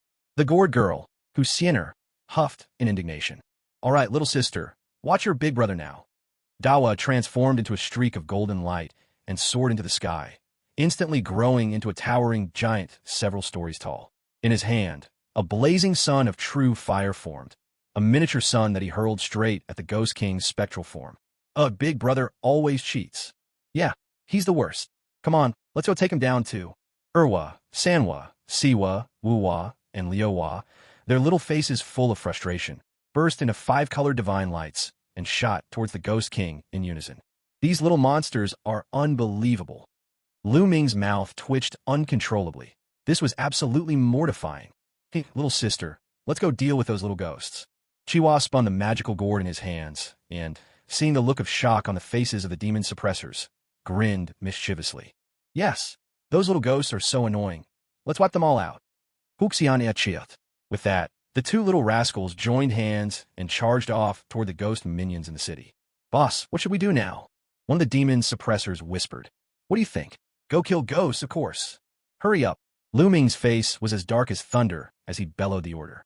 Over 30 demon suppressors answered in unison, scattering instantly as they charged at the ghost minions with vicious determination, cruelty flashing across their faces. You little brats, you have no sense of honor. The Ghost King of Mountain was bombarded relentlessly by the 6 gored siblings' magical powers. Black, cursed blood dripped from the giant, ghostly form. His face twisted in fury as he roared. Watch this, Sunfire Supreme. Here comes a lunar radiance. Wow, I can still talk. Metal blade of Gongjin. Fiery blaze of Southlight go. Waters of true purity, cleanse all evil. Earth and glory of Su charge. The 5 Calabash brothers stood atop the eldest brother's enormous figure, unleashing their innate magical powers at the Ghost King of Mountain, just as their eldest brother had said. If you can fight, don't waste your breath. Only dead enemies are good enemies. Curse your ancestors. 9 Nether Divine Light, shield me. The Ghost King's face twisted in shock as he saw the little brat's powers coming his way. Damn it. These were her natural nemesis. Where on earth did these little troublemakers come from? A shield, black as ink, suddenly enveloped the Ghost King. The brothers' multicolored magical attacks collided with the barrier, setting off a thunderous roar in the sky. A wretched scream echoed out, and a blaze of dazzling light flashed across the heavens, illuminating the night. The Ghost King of Mountain was slain. Siener, we've already taken care of the big guy, the 7th brother shouted excitedly to Hu Siener. His bright eyes fixed on the dissipating figure of the Ghost King in the air, impatience clear on his face. Hu Siener pouted and feigned annoyance. Honestly, you brothers are way too quick. Despite her playful complaint, her hands moved without delay. As soon as she finished speaking, a surge of powerful energy erupted from within her, and, like fireworks, a brilliant burst of 7-colored divine light blossomed all around. Bathed in this radiance, Hu Siener's graceful form shot into the sky like a bolt of lightning. At the same time, streams of dazzling divine light poured from her, streaking across the heavens like meteors and raining down upon the entire county below. Seeing this, the 7th brother didn't hesitate to follow close behind. The magic gourd in his hand gleamed with mysterious light, blazing like a star as he flew right up to his gourd's sister side. The gourd's powerful energy resonated with the 7-colored light from Hu Siener, making the already formidable divine radiance even more overwhelming. In an instant, the county town of Lushian erupted with waves of anguished screams and wails. The ghosts hidden in every dark corner stood no chance against the terrifying divine light. Some writhed in agony, while others fled in utter despair. But no matter how they struggled, there was no escaping the 7-colored glow that swept over them. Cries of no, no, and desperate pleas for mercy intertwined, weaving a grim symphony of death. South of the capital, in Huayin Commandery, Guobei County, 4 luxurious carriages rolled along, escorted by a squad of demon suppression guards clad in Qilin-embroidered robes, each radiating a powerful life force. Their sharp eyes swept the surroundings, alert to any lurking danger. It's such a long-lost feeling, though it's a pity this isn't my homeland. Jean Yinzi gazed wistfully at the scenery outside and the familiar crowds passing by. There really is a sense of familiarity, but the people of this world live in such hardship, Nishang said softly. Although the god of war in Yujian was brutal, even he wasn't as terrifying as the demons of this world. They truly devour people. Yes, I wonder when Wong Chun will finally send out the troops. As Yangmi witnessed the many corpses scattered along their journey, a blaze of anger surged within her. Once we've gathered enough resources and talent, I imagine he'll be ready to move. Lu Feifei's beautiful face flashed with a hint of ruthlessness as she echoed the sentiment. Right, then let's hurry up and finish this trial. The sooner we get back, the better, Yami said anxiously. All right, let me check how far we've come. Lu Feifei straightened her clothing and stepped out of the carriage. Upon seeing her, the demon suppression envoy immediately bowed deeply in respect. Your humble subject greets the Empress. The demon suppression guards greet the Empress. The accompanying guards also bowed and paid their respects. At ease, all of you. Commander Wang, how much longer until we reach Lanrua Temple? Lu Feifei asked coolly. Indeed, she was now Empress of the Great Qian Dynasty, second only to the Emperor himself. Reporting to Your Majesty, we are about an hour away by road. Very good. Let's pick up the pace then. At her word, Lu Feifei issued the order. As you command, Your Majesty. Demon Suppression Envoy Wang Tian responded with utmost deference. Lu Feifei returned to the carriage, sat down, and at once, The regal aura about her seemed to melt away. Being Empress is so exhausting, she sighed. Hee, but being Empress is wonderful. Second only to one, above all others. Yang Mi teased with a laugh. Oh, come on. Aren't you a consort yourself? Hee, we're all imperial consorts here. It's just that Wang Chun is so annoying. He wouldn't let us fly here, made us travel by carriage instead. He probably wanted us to see what life is like outside the capital. Definitely, that must be it. It's like night and day, such a stark contrast. I still envy Alice, Ada, and little Wanda, training away in the world of rivers and mountains, not having to run around like us. Haha, if it weren't for their Western looks, which make them foreigners in Great Qian, Wong Chun would have drafted them into service by now. That's true. The grand convoy drew to a halt before a dilapidated temple. Within, the air was thick with demonic energy, shadows, and an ominous chill that all but blotted out the sky. A flock of crows circled above, their harsh calls adding to the eerie, foreboding atmosphere. Your Majesty, we have arrived at Lanrua Temple. Demon Suppression Envoy Wang Tian reported respectfully beside the carriage. Excellent. Prepare a few rooms inside as a base for us to settle in, Lu Feifei instructed. After that, we'll just wait for the monsters to come to us. Lu Feifei's voice drifted out from inside the carriage. Wang Tian responded respectfully, then turned and issued orders to his subordinates. Go prepare a few rooms. The rest of you, scout out the surrounding area. The demon suppression guards answered in unison. 10 of them headed toward Lanrua Temple, while the rest dispersed in all directions to investigate the situation. Suddenly, thunderous crashes and furious shouts erupted from within Lanrua Temple. Inside the carriage, Lu Feifei, Yang Mi, Jin Yinzi, and Nishang's eyes lit up at the sounds. Things were about to begin. They hurriedly alighted, curiosity shining in their beautiful eyes as they looked toward the temple. Commander Wang, accompany me inside and let's see what's happening. Yes, Your Highness, Wang Tian replied, a flash of anger passing through his eyes. Whoever's causing trouble, he thought, they'll regret crossing me. As Lu Feifei, Yang Mi, Jin Yinzi, and Nishang stepped forward, light shimmered around them. They instantly changed into their magical robes and strode swiftly toward Lanrua Temple. Wang Tian quickly followed, his long sword drawn and a ruthless glint in his eyes. Now, inside Lanrua Temple stood a monstrous, towering demon tree. It thrashed its seemingly endless roots with wild abandon, each one thick as a python, radiating a fierce, intimidating power as they crashed down relentlessly upon a burly, bearded middle-aged man. The demon suppression guards found themselves swept into the chaos, caught in the demon tree's furious assault despite not being its main target. Not far away, a scholarly-looking young man stood watching, his face etched with anxiety, eyes fixed on the ferocious battle unfolding before him. The demon tree's countless tendrils glimmered with an eerie, inky black light, exuding a nauseating stench of blood. They writhed and stretched, like monstrous serpents, jaws agape, as if intent on devouring everything in their path, launching a merciless assault on everyone present. The demon tree let out a piercing, ear-splitting shriek. Yin Chi Xia, how dare you come and provoke me, old granny? Today will be your last. A furious roar followed. And as for you ignorant brats, become nourishment for me. Haha!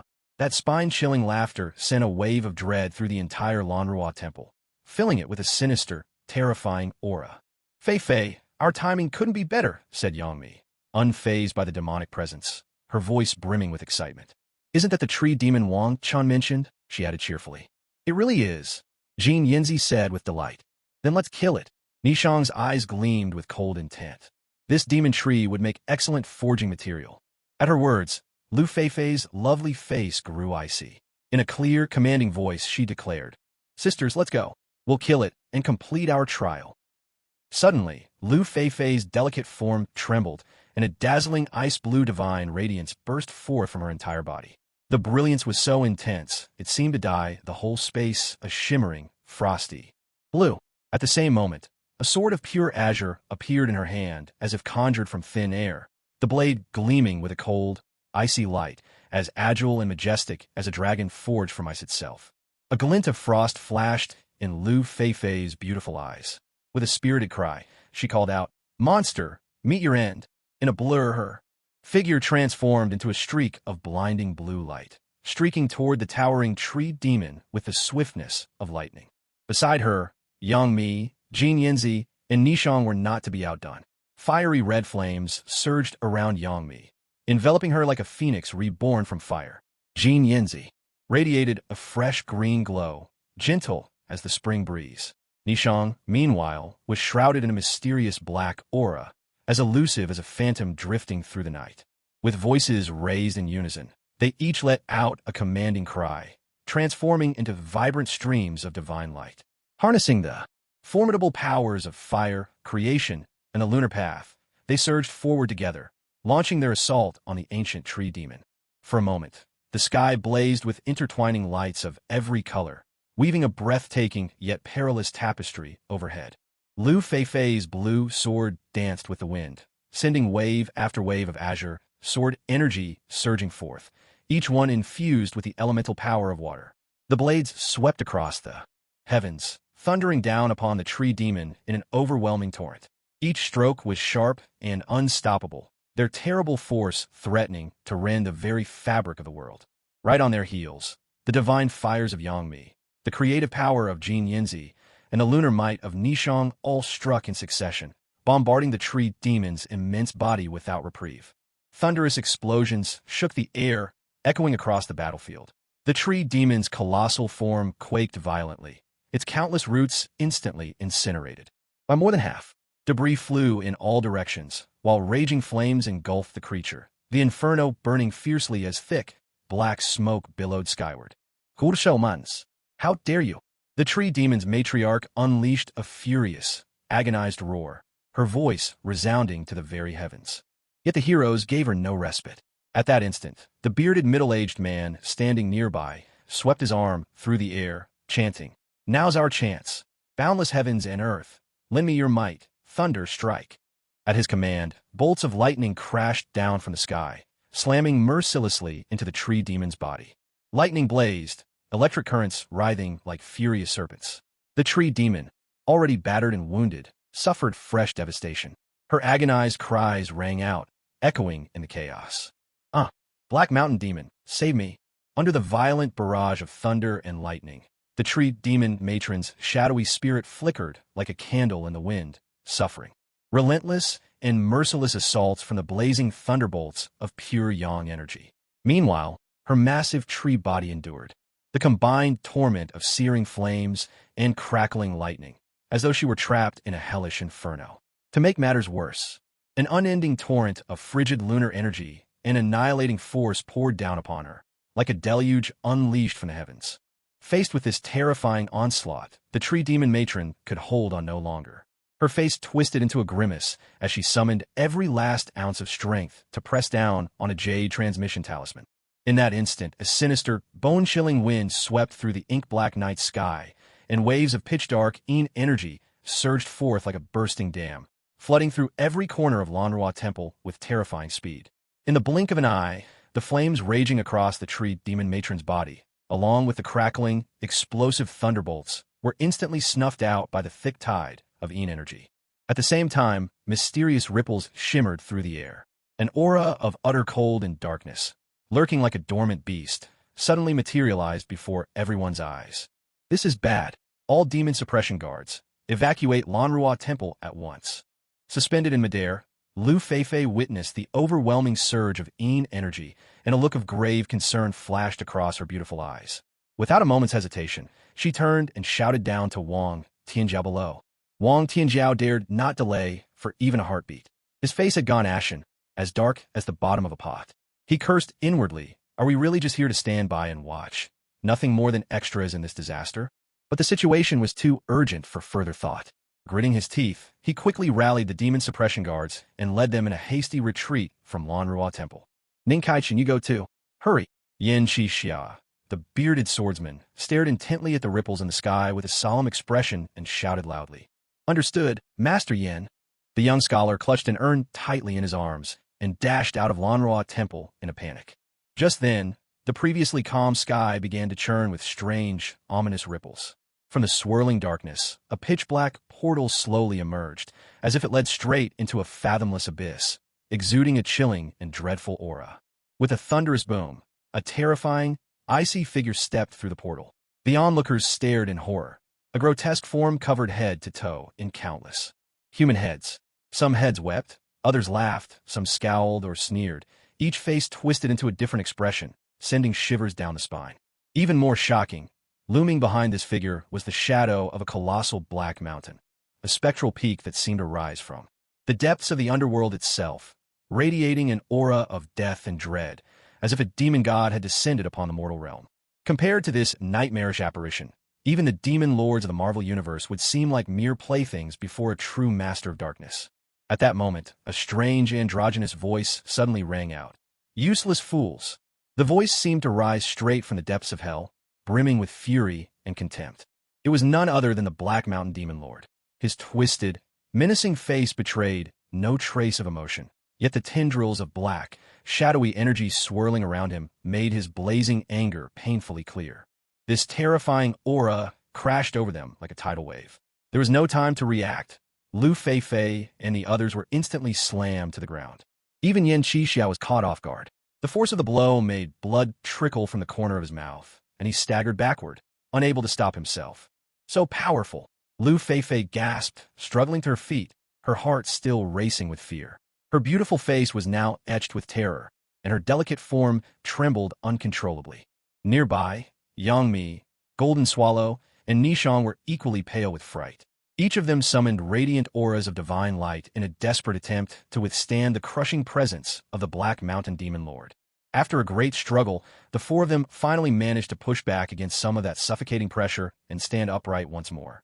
But, as they looked upon the monstrous figure before them, each of them realized with sinking hearts that they were facing an unprecedented disaster.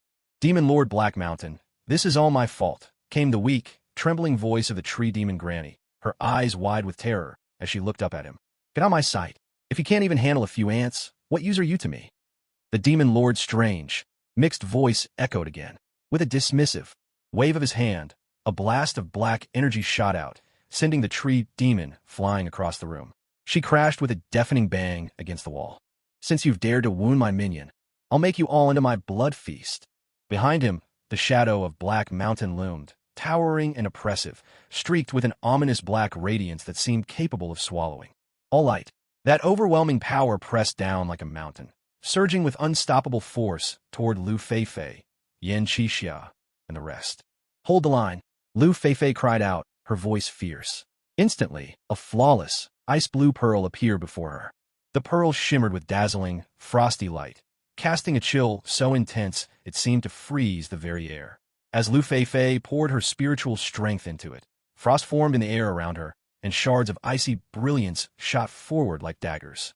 At the same moment, Yang Mi's ornate rainbow dress blazed with bands of red light, fierce and vivid as living flame. Those crimson rays wove together, forming a sturdy shield in front of them, straining to resist the crushing force from the demon lord's onslaught. Jean Yinzi gripped her azure longsword tightly, the blade slicing through the air with a series of fierce, dazzling arcs. Each strike unleashed a surge of sword energy, crackling like lightning as it shot toward the shadowy silhouette of Black Mountain. Every beam carried boundless force, as if it could tear the very fabric of space apart. Meanwhile, in Nishang's hand, there appeared a mysterious black pearl. It radiated a chilling, sinister energy of the lunar force. Wisps of black mist streamed from within, transforming into savage black dragons. They bared their fangs and claws, lunging menacingly at the Black Mountain Demon. Heaven and earth without bounds. The universe lends its power. Thunder descend. Yan Qixia chanted incantations, his hands weaving complex seals at lightning speed. In an instant, the sky was shrouded by rolling thunderclouds, pierced by flashes of lightning. Countless bolts of thunder crashed down from above, carrying the wrath and might to annihilate all before them, slamming into the phantom of Black Mountain with relentless fury.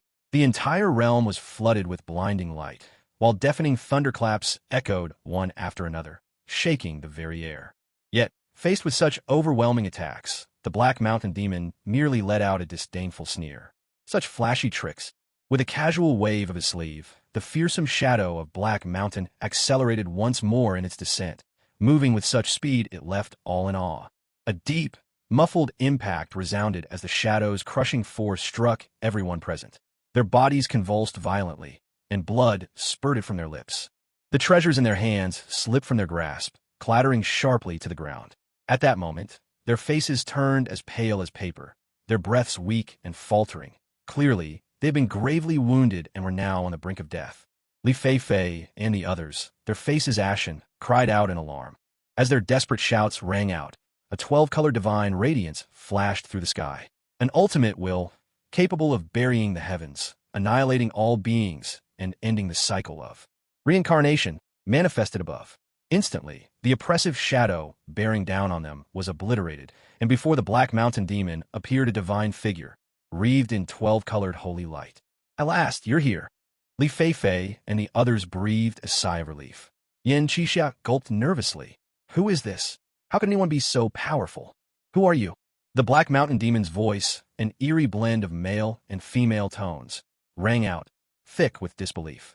A low chuckle answered him. So, I've finally lured you out. Now meet your end. Behind Wang Chun, a 1,000-foot-tall violet divine wheel appeared, radiating endless laws of power. With his left hand, he unleashed a palm strike toward the Black Mountain demon. A thunderous boom echoed, and the demon's avatar was blasted into oblivion. With deliberate grace, Wang Chun lifted his right hand. Suddenly, a dazzling light erupted, an intricate river of law woven from 12 distinct colors. This resplendent current, twisted and coiled like a living dragon, and in a single instant, it plunged into the depths of the ominous, abyssal black gate before him, its brilliance illuminating the darkness. Relying on his acute sensitivity to the flow of energy, he swiftly crossed the spatial portal and arrived high above a towering black mountain that reached into the clouds. At that very moment, the once gloomy and oppressive underworld suddenly erupted in a dazzling burst of 12-colored holy light. The brilliance was radiant and blinding, like the very first rays of sunlight at dawn, illuminating the region where the Black Mountain stood. Bathed in this divine radiance, countless wandering spirits began to reveal themselves. As the sacred light washed over them, it was as if they were finally set free. One after another, they quietly surrendered and slipped into the 6 paths of reincarnation, embarking on new journeys of life. Meanwhile, the sinister creatures lurking in the shadows had nowhere to hide beneath the overwhelming power of the sacred light. In an instant, they were reduced to wisps of ash, dissolving into nothingness. For a time, the air in this corner of the underworld was filled with the mournful wails of the spirits, rising and falling in an unending chorus. Amidst this chaos, the ancient demons inhabiting the area finally sensed something was wrong. Witnessing their hordes of subordinates slaughtered in a flash by the sudden blaze of 12-color divine light, they were seized by fury and let out thunderous roars of anger. Immediately, streaks of black sorcery shot from their hands, each one like a ravenous demon clawing its way toward the river of 12-colored law that flowed overhead. But to everyone's astonishment, these seemingly unstoppable dark spells vanished the moment they touched the river of 12-colored light, swallowed effortlessly as if cast into a bottomless abyss. And then, before anyone could react, the 12-colored radiance coalesced in the blink of an eye into a colossal hand, vast enough to blot out the sky. With the force of a world-ending cataclysm, it reached straight for the true form of the old demon of the Black Mountain. A piercing scream tore through the air, mingling with a thunderous crash that shook the very heavens. The immense Black Mountain, stretching for tens of thousands of miles, stood no chance against that overwhelming power. It was uprooted with shocking ease by the 12-colored hand, vanishing across the underworld like a shooting star streaking through the night. A look of joy spread across Wang Chen's face as the 12-color divine light flowed into his body. The Black Mountain now hovered within the divine will behind him. Yet, as he felt his spiritual energy rapidly draining away, he turned to Lu Fei and said, "Hurry back to the palace while you can. I'll go on ahead." No sooner had the words left his lips than Wang Chun vanished on the spot. Lu Fei, Yang Mi, Jin Yanzi, and Nishang stared wordlessly at the place where he had disappeared. It was as if a dog had been startled and bolted. He really ran off fast. Yan Qixia, meanwhile, stood frozen to the side, utterly dumbfounded. Damn, when did such a formidable figure appear in Qian? How did I not know about this? Imperial capital, royal palace, Zichen Hall. Inside the grand, solemn hall, Wang Chun sat upright on the dragon throne, draped in a magnificent purple robe adorned with dragon motifs, a symbol of supreme authority. He carried himself with the dignified bearing of a pine standing tall, his expression stern and commanding, like a deity gazing down upon all. Shen. A formidable aura radiated from him, weighing down upon the hall like the unyielding pressure of Mount Tai, subduing all present.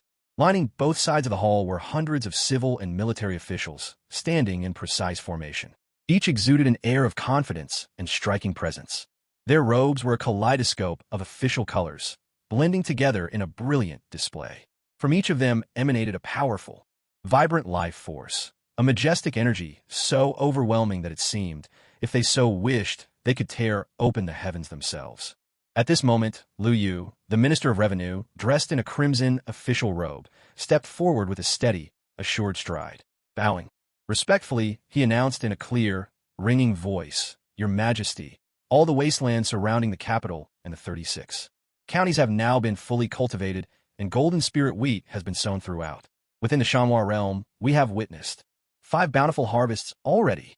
The state granaries are now overflowing with grain. Soon, we may run out of space to store it all." With these words, Liu Yu's smile grew even broader. Wong Chun nodded slightly in approval, but then his tone grew deeper. "Well done, but this is still far from enough. Remember, within our great Qian, there are still countless citizens yearning for food, waiting in hope. We will obey your Majesty's command." Liu Yu responded reverently, then retreated to his place.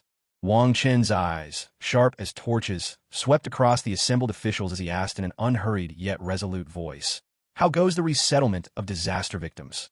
No sooner had he finished than Zhuo Jingzhong, the commander of the embroidered uniform guard, stepped out promptly. With a respectful fist salute, he reported, "Your Majesty, under my command, our agents have successfully rescued 2 million disaster victims. Each one has been identified and transported directly into the Shanhua realm with their identity tokens. All have now been properly settled, with no worries about food or clothing." "Excellent. Continue the search and rescue. The people are our foundation," Wang Chun remarked quietly, his tone carrying a hint of emotion. "Long live your Majesty's wisdom." The assembled civil and military officials responded in unison, their voices full of reverence. "Your Majesty, the Ministry of Works has now fully mastered the techniques for forging magical artifacts and divine weapons. We have trained 300 artificers, and all major legions are now fully equipped." Meng Bai, Minister of Works, dressed in a crimson robe, reported this news with a respectful smile.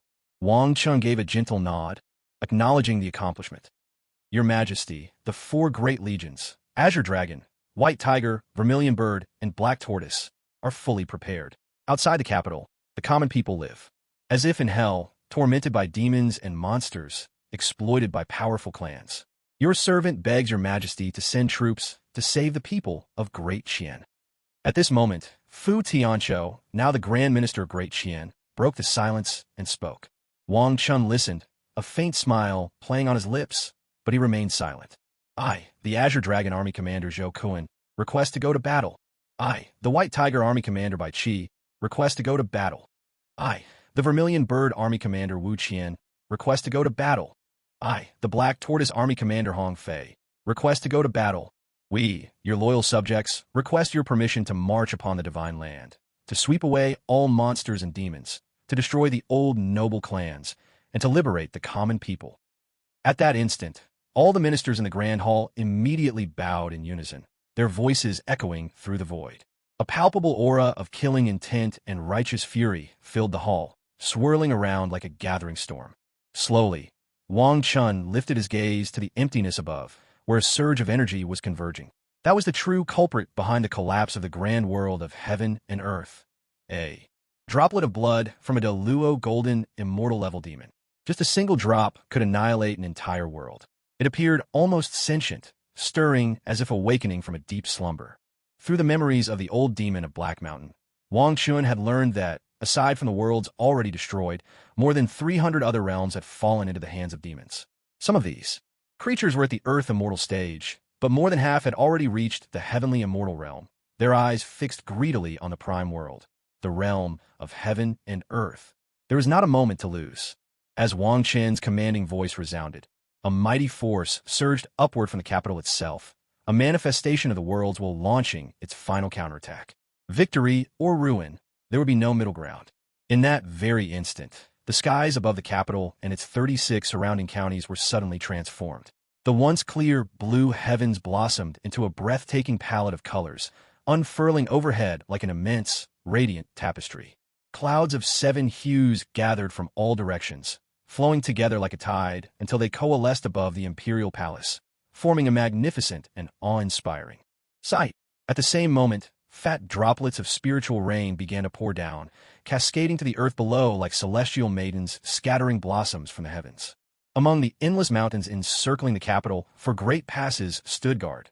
The Azure Dragon Pass in the east, the White Tiger Pass in the west, the Vermilion Bird Pass in the south, and the Black Tortoise Pass in the north. Just then, the gates of all 4 passes swung wide open. In a heartbeat, for cavalry divisions, Azure White, Red, and Black burst forth like raging torrents. Each cavalry unit boasted 50,000 elite warriors, every soldier clad in full armor and mounted on magnificent, otherworldly steeds. The thunder of their hooves rolled across the land, shaking the very clouds. With unstoppable momentum, the knights swept out from the capital, galloping in all directions. Dust billowed in their wake, rising high to blot out the sun. Meanwhile, the legendary rivers and mountains map, always shrouded and unseen, began to slowly reveal itself. A soft, ethereal glow radiated from it, gentle yet mysterious, as if it held within it boundless power and ancient wisdom. The map followed closely behind the 4 armies, moving like a shadow that could not be shaken. Its luminous aura spread outward, gradually enveloping the world in its embrace. The most miraculous sight was the activation of the primal chaos law domain, personally inscribed by Wang Chun onto the map of rivers and mountains. In that moment, it began to radiate with a dazzling brilliance of 12 distinct colors. Whenever one of the 4 armies successfully seized new territory, the land would be instantly transformed, as if reborn. The old visage faded away, replaced by vibrant new life. Mountains and rivers shifted their positions. The spiritual energy of heaven and earth converged, as if the entire world was being reshuffled, ushering in a brand new order and structure. Wow, His Majesty has truly marched out to war. Ha ha! Let's see if those demons and monsters dare to act so arrogantly now. And the days of those powerful old clans are finally numbered. That's right, those corrupt noble families around the capital have all been wiped out by His Majesty.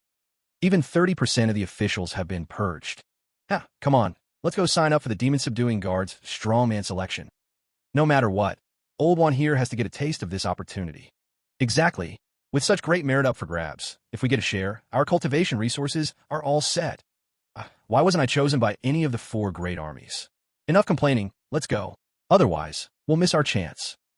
Wang Chun appeared in the sky like a deity descending from the heavens. He sat cross-legged, suspended at the very heart of the vast and magnificent map of rivers and mountains. A majestic golden dragon of fortune coiled and circled loyally at his side, like a guardian at his command. With a single thought, Wang Chun summoned the primal mirror before him. In a calm voice, he spoke. Reflect the immortal world. At that instant, the primal mirror burst forth with blinding divine light. Before him, a shimmering purple screen appeared, within which an endless sea of chaos roiled. After an unknown passage of time, an enormous world gradually emerged. At its center, a colossal azure gate could be faintly made out. The world within the purple screen continued to shrink, countless smaller worlds flickering into existence amidst the boundless void, until the scene settled on a chaotic minor world. At this time, the protagonist, Fong Han, was trapped within a powerful sealing spell. Suddenly, a surge of purple energy swept in from the east, spanning 30,000 miles, and a streak of purple divine light instantly shot into his body. An old man outside witnessed this, and his expression darkened, unleashing a mighty supernatural attack toward Fong Han. The purple divine light from the primal mirror flickered, leaving a trace of purple energy within Fong Han before vanishing without a trace. Fong Han's face lit up with wild joy. He had just broken through to the realm of longevity, and now, with this innate strand of purple energy, he was like a tiger gaining wings. Old man, your end has come. A streak of purple light burst forth from the Hong Mang mirror and shot instantly into Wang Chen's sea of consciousness. In that moment, Fong Han's cultivation memories emerged vividly within his primordial spirit. The great 5 elements. Technique, the great yin-yang technique, the great catastrophe technique, the great severance technique, the great star technique, and the lesser destiny technique streamed ceaselessly into the lotus Tao seed at the core of his soul. The purple lotus encasing Wang Chen's primordial spirit blazed with divine violet radiance. With each surge, new lotus petals unfurled, layer upon layer, as each petal grew more complete, embodying the very laws of the Tao. At this moment, Wong Chun began to emit an endless brilliance, as if transformed into a blazing sun, illuminating the entire sky. The lotus Tao seed between his brows shone with an enigmatic, captivating light, like the brightest star in the night. Simultaneously, the original runes of the universe within his sea of consciousness responded with equal vigor, flickering with deep and mysterious purple divine light. As these purple rays collided with the lotus Tao seed, waves of laws rippled outward, forming dazzling, multicolored halos that radiated in every direction. Amidst this wondrous spectacle, the Tao and its principles danced like ethereal spirits, weaving and entwining through Wang Chen's consciousness to create a breathtaking tapestry. In this instant, Wang Chun seemed to merge completely with the universe itself, becoming a singular and unparalleled existence within all of heaven and earth. His aura surged at an almost frenzied pace. Across his body, 129,600 acupoints erupted with astonishing divine light, as if countless meteors were streaking across the night sky. An endless stream of spiritual energy surged from every direction, pouring into his body like a mighty tide. Then, with a thunderous boom, a sound that seemed to echo the primordial shattering of heaven and earth, a shockwave exploded within him. As the reverberation faded, Wang Chen's primordial spirit began to grow at a speed visible to the naked eye, reaching an astonishing height of 49 zhong in the blink of an eye. His soul radiated 12 brilliant, resplendent colors, each representing a different law: yin and yang, time and space, life and death, reincarnation, the 5 elements: wind, thunder, ice, and lightning, all intertwined within him. These laws wove and darted through his primordial spirit, forming a vast, intricate web that enveloped him completely. At this moment, Wang Chun was suffused with the origin of countless Taos, appearing as a giant formed entirely from radiant light, exuding a majesty and presence beyond compare. At last, after this earth-shattering transformation, Wang Chun broke through to the earth immortal realm, stepping onto a higher path of cultivation. Yet his aura continued to climb, and the celestial tribulation that should have come with his ascension never appeared. Instead, the sky blossomed with clouds of 9-colored, auspicious light, and waves of pure, primordial energy rained down upon him. Now, Wang Chun stood as if he were a child of heaven and earth itself, a supreme, divine being. No one knew how much time had passed before the 9-colored clouds in the sky quietly faded away. The aura surrounding Wang Chun began to draw inward, becoming more restrained.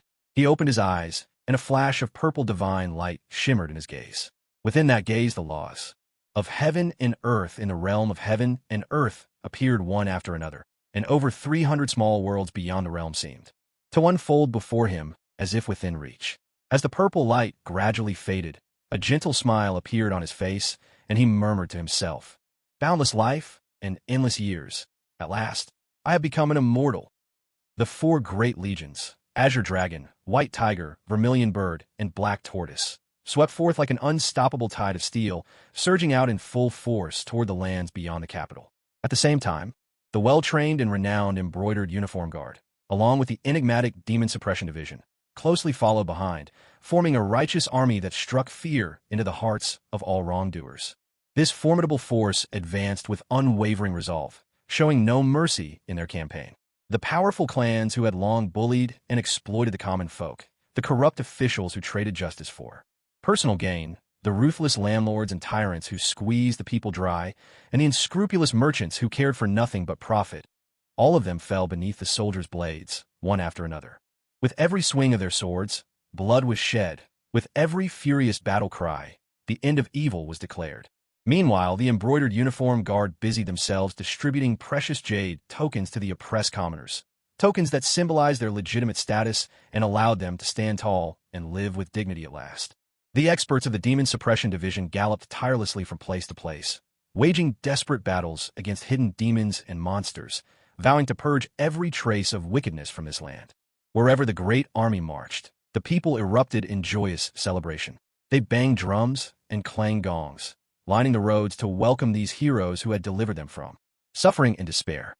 Word spread quickly from village to village, and the court's benevolence was praised far and wide, bathing the land in a festival of peace and happiness. Yet, even in this time of universal celebration, some stubborn remnants clung to defiance. Among the ancient clans and powerful sects, there were still elders who commanded the mysteries of unity with the Tao, or even possessed the strength of immortals. Unwilling to see their interests threatened, they conspired in secret, plotting rebellion and dreaming of overturning the established order for their own ambitions. Confronted with such a grave threat, the court could not stand idly by.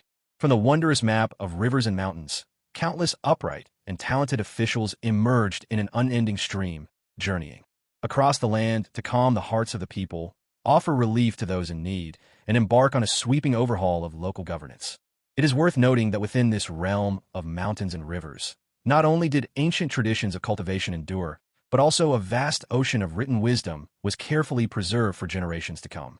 Whenever the need arose, the imperial court would issue a precious jade scroll of inheritance. Whoever received such a scroll, be they previously illiterate or an unremarkable, shallow-minded individual, would in an instant become wise and learned.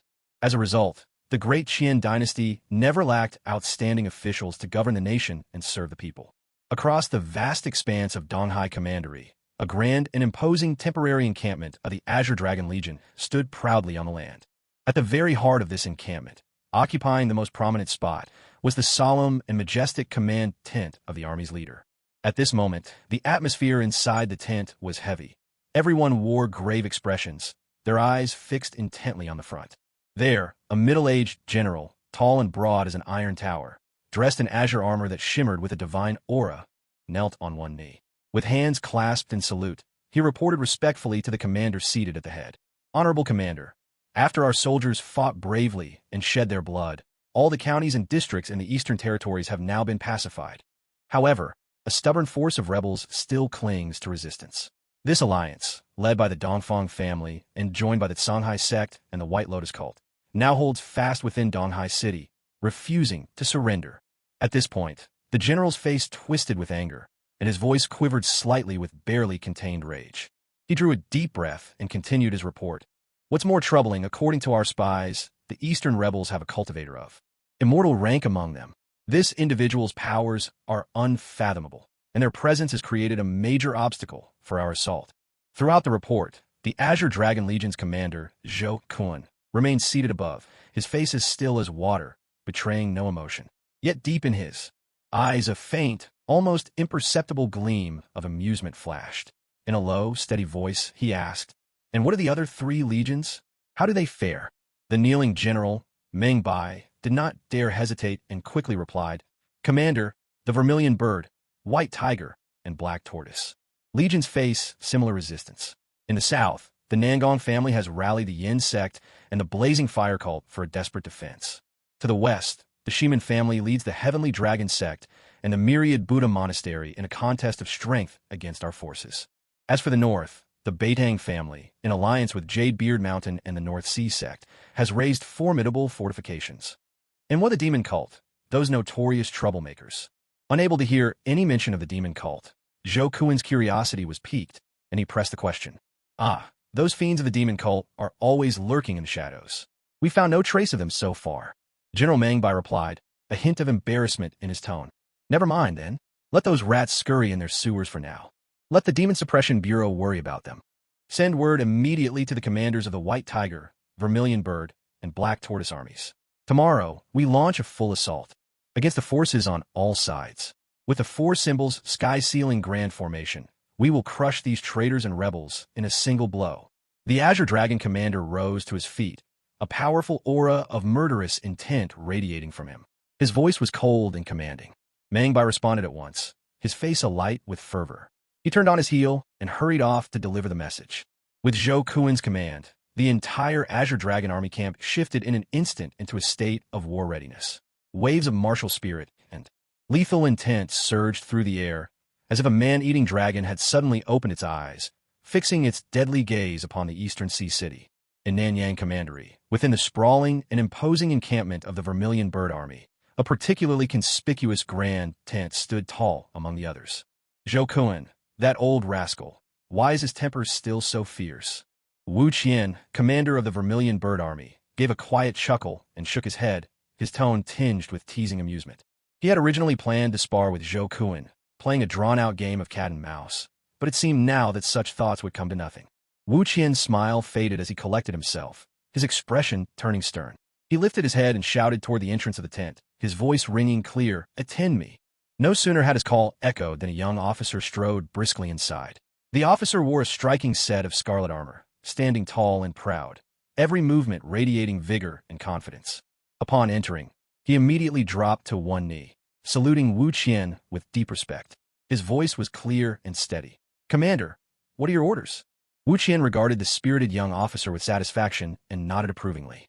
Then, in a deep voice, he commanded, "Inform the entire army.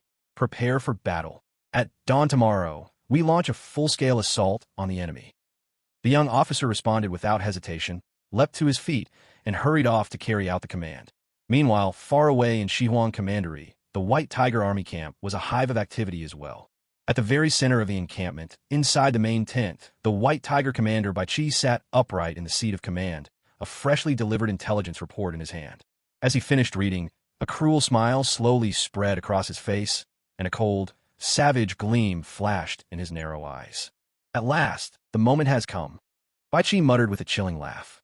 He turned and barked a command to his deputy generals. "Pass down my orders. All troops are to ready themselves for battle at once. Rest well, and at dawn tomorrow, we strike together and leave not a single foe standing." The officers responded in unison, each quickly setting out to fulfill his order. In that instant, the entire White Tiger army seemed to transform into an enraged, ferocious beast, exuding an air of terror that would chill any enemy to the bone. Meanwhile, in the Northern Abyss Commandery, the atmosphere within the Black Tortoise Legion's camp was equally tense. At the center of the encampment, inside a grand tent, Commander Hong Fei of the Black Tortoise Legion sat with his brows tightly furrowed, brooding over the map spread out before him. Suddenly, a flurry of hurried footsteps echoed outside, breaking his train of thought. A soldier burst into the tent, dropped to one knee, and presented a letter with both hands. Reporting to the commander, "The Azure Dragon Legion has sent the latest battle report." Hong Fei took the letter and skimmed through it swiftly. At last, the tension on his face eased a little. The message detailed the plan for tomorrow's all-out assault. "At last, I can finally breathe a little easier," Hong Fei murmured to himself. Thinking of that troublesome immortal atop Jade Beard Mountain, he couldn't help but feel a surge of relief. Fortunately, with the four symbols heaven-sealing formation on their side, even a deity would have no choice but to bow and admit defeat. With that thought, Hong Fei wasted no time. He strode to his desk, seized a brush, and began drafting a series of battle orders, dispatching trusted aides to deliver them swiftly to every unit. In no time, the entire Black Tortoise Legion sprang into action, making their final preparations for the coming war.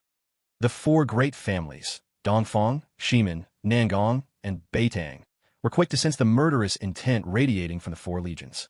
Their expressions changed in an instant. Within the city, defensive formations flared to life one after another. Soldiers rushed to their posts. Talismans and magical artifacts were distributed, and every force readied itself for the looming battle. Most crucially, for earthly immortals, one from each of the great powers emerged from seclusion. Some wore grave expressions, others looked on with disdain, and a few appeared utterly indifferent. On Jade Beard Mountain, the immortal known as Descending Spirit stood in flowing white robes, his entire being emanating an unparalleled sword aura. Gazing down at the armies massed outside the city, he curled his lips in a dismissive smile and spoke. The next morning, sunlight spilled across the vast, boundless earth, and a gentle breeze carried a lingering chill. Yet this peaceful morning was shattered by a deafening chorus of battle cries. From afar, clouds of dust billowed and banners streamed as a massive army advanced, unstoppable, toward EC City. At the head of the host rode the famed commander of the Azure Dragon Legion, his reputation striking fear into all who heard it. He was astride a magnificent demonic steed, surging forward like a streak of jade lightning. His entire body was sheathed in impenetrable blue armor, revealing only a pair of sharp, hawk-like eyes that glinted coldly with authority and menace. Clutched in his hand was a long spear, its blade gleaming with a chilling light that seemed ready to pierce an enemy's heart at any moment. As the army drew ever closer to East Sea City, the commander of the Azure Dragon Legion reined in his mount and halted at the front of his forces. Sitting tall and proud, his voice rang out deep and thunderous. "Attack!" His roar cracked through the air like a thunderclap, reverberating across the entire battlefield in an instant. Upon hearing the commander's order, the entire army was instantly ablaze with passion. Every soldier's blood surged with excitement as they raised their weapons high, joining together in a thunderous chorus of battle cries. The deafening shouts rolled across the skies, so powerful that flocks of startled birds scattered and vanished into the distance. The Azure Dragon Execution Formation. Unleash it. In the next moment, General Zhou Kun, leader of the Azure Dragon Army, gave a fierce shake of his spear. In an instant, a surge of overwhelming power erupted from within him. At the same time, a dazzling azure light burst from his body, completely enveloping him in its brilliance. Witnessing this, the 50,000 soldiers behind him refused to be outdone. One after another, they unleashed their own martial prowess. In a heartbeat, countless streams of azure light soared skyward, weaving together with the glow radiating from Zhou Kun. Then, a miraculous sight unfolded. The azure lights began to converge, slowly coming together in the sky to form the immense, spectral shape of an azure dragon. This colossal dragon bared its teeth and claws, with a long spear clenched tightly in its jaws. An aura of lethal intent radiated from it, sending chills down the spines of all who witnessed the scene. As the dragon's phantom form solidified, it suddenly opened its massive jaws and let out a world-shaking roar. Then, with unstoppable force, it surged toward Donghai City, bearing the might to lay waste to all in its path. Meanwhile, on another front, the White Tiger Legion arrived at the battlefield, brimming with just as much ferocity. At the forefront was General Bai Qi of the White Tiger Army. His warhorse neighed wildly beneath him, as if it too could feel the burning battle spirit in its master's heart. Draped in snow-white armor and gripping an impossibly sharp long saber, Bai Qi looked every bit the embodiment of valor and lethal intent. Seeing the Azure Dragon Legion launch their assault, Bai Qi did not hesitate for a moment to give his own command. White Tiger Slaughter Formation, begin! Before his words had even faded, every soldier behind him answered in unison, releasing their formidable powers together. In the blink of an eye, streams of pure white energy surged upward like fountains, swiftly merging into the fearsome, mighty form of a massive white tiger. This spectral tiger held a shimmering, ice-cold saber in its jaws. Its entire body radiated an intense, killing aura, as though it would tear to shreds any enemy daring to block its advance. The white tiger threw back its head and let loose a roar that seemed to shake the heavens. Then, with all four paws pounding the earth, it charged like lightning toward Shima City. Vermilion Bird Entrapment Formation, rise. As General Wu Qian of the Vermilion Bird Army unleashed his order, his voice crashed across the sky like a peal of thunder. In that instant, brilliant red light burst from him, blazing like a sun wreathed in inferno, so dazzling that none could bear to look directly at him. At the same time, beams of dazzling divine light erupted from the bodies of all the soldiers. These radiant streams wove and danced through the air like spirited dragons, eventually converging in an endless flow. From this gathering of power, a magnificent vermilion bird emerged, immense in size, wreathed in blazing flames. The vermilion bird spread its mighty wings, spewing searing fire from its beak, as if intent on reducing all things in the world to ashes. Beside Wu Qian, a divine sword materialized out of thin air, its blade crimson as blood and shimmering with a fearsome, piercing brilliance that sent a chill down the spine. The Xuanwu Transcendence Formation, activate. Almost simultaneously, a deep, commanding roar rang out from the ranks of the Black Tortoise Legion. In the next instant, streams of pitch-black divine light surged from the Black Tortoise soldiers, each infused with a bone-chilling, sinister aura. These shadows swiftly gathered in the sky, coalescing into a colossal manifestation of the Black Tortoise, vast enough to blot out the sun. This Black Tortoise bore a shell as heavy as a mountain upon its back, its limbs thick and powerful. With every step it took, the earth trembled beneath its weight, and the oppressive force it radiated was like that of a demon god descending upon the world, striking terror into all who witnessed it. At that very moment, Zhou Kun, Bai Qi, Wu Qian, and Hong Fei seemed to move as one, their hearts aligned across time and space. Together, they cried out, "Arise for Symbol's heaven-sealing formation." In a heartbeat, the lands of the Grand Qian Empire were filled with the thunderous cries of dragons and phoenixes, mingled with the fierce roars of tigers and the deep calls of tortoises. From east, west, south, and north, four beams of radiant light, each a different hue, shot up toward the heavens. High above the capital, the map of rivers and mountains blazed with a pillar of divine light, entwining and merging with the beams from all directions, forming a vast formation that spanned the entire empire. On this immense formation, arcane runes shimmered with mysterious brilliance, emanating a terrifying power that seemed capable of suppressing all things. So overwhelming it felt, as though even heaven and earth could be sealed away at its command. In the Eastern Sea City, the gathered forces from the east gazed upon this spectacle in utter shock, their faces betraying panic they could no longer hide. Waves of primal, chaotic energy battered the city's protective barrier, filling the air with the sound of cracking and shattering. "How dare you! Such outrageous audacity!" A furious shout exploded across the sky, thunderous and chilling to the core. Immediately after, another wrathful voice rang out. "Wretched beast, meet your end." These two roars echoed with boundless fury and murderous intent. Just then, 3 blinding beams of divine light suddenly erupted from within Eastern Sea City. One of them was a colossal handprint, pure and white as snow, stretching across the sky and blotting out the sun. It surged forth with unstoppable power, roaring as it lunged at the azure dragon above.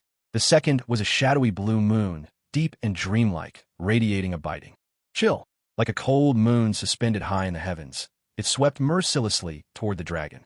The last was the most astonishing of all, a vast, resplendent white lotus, holy and dignified, blooming with dazzling light, crashing down upon the dragon with the force of a tidal wave.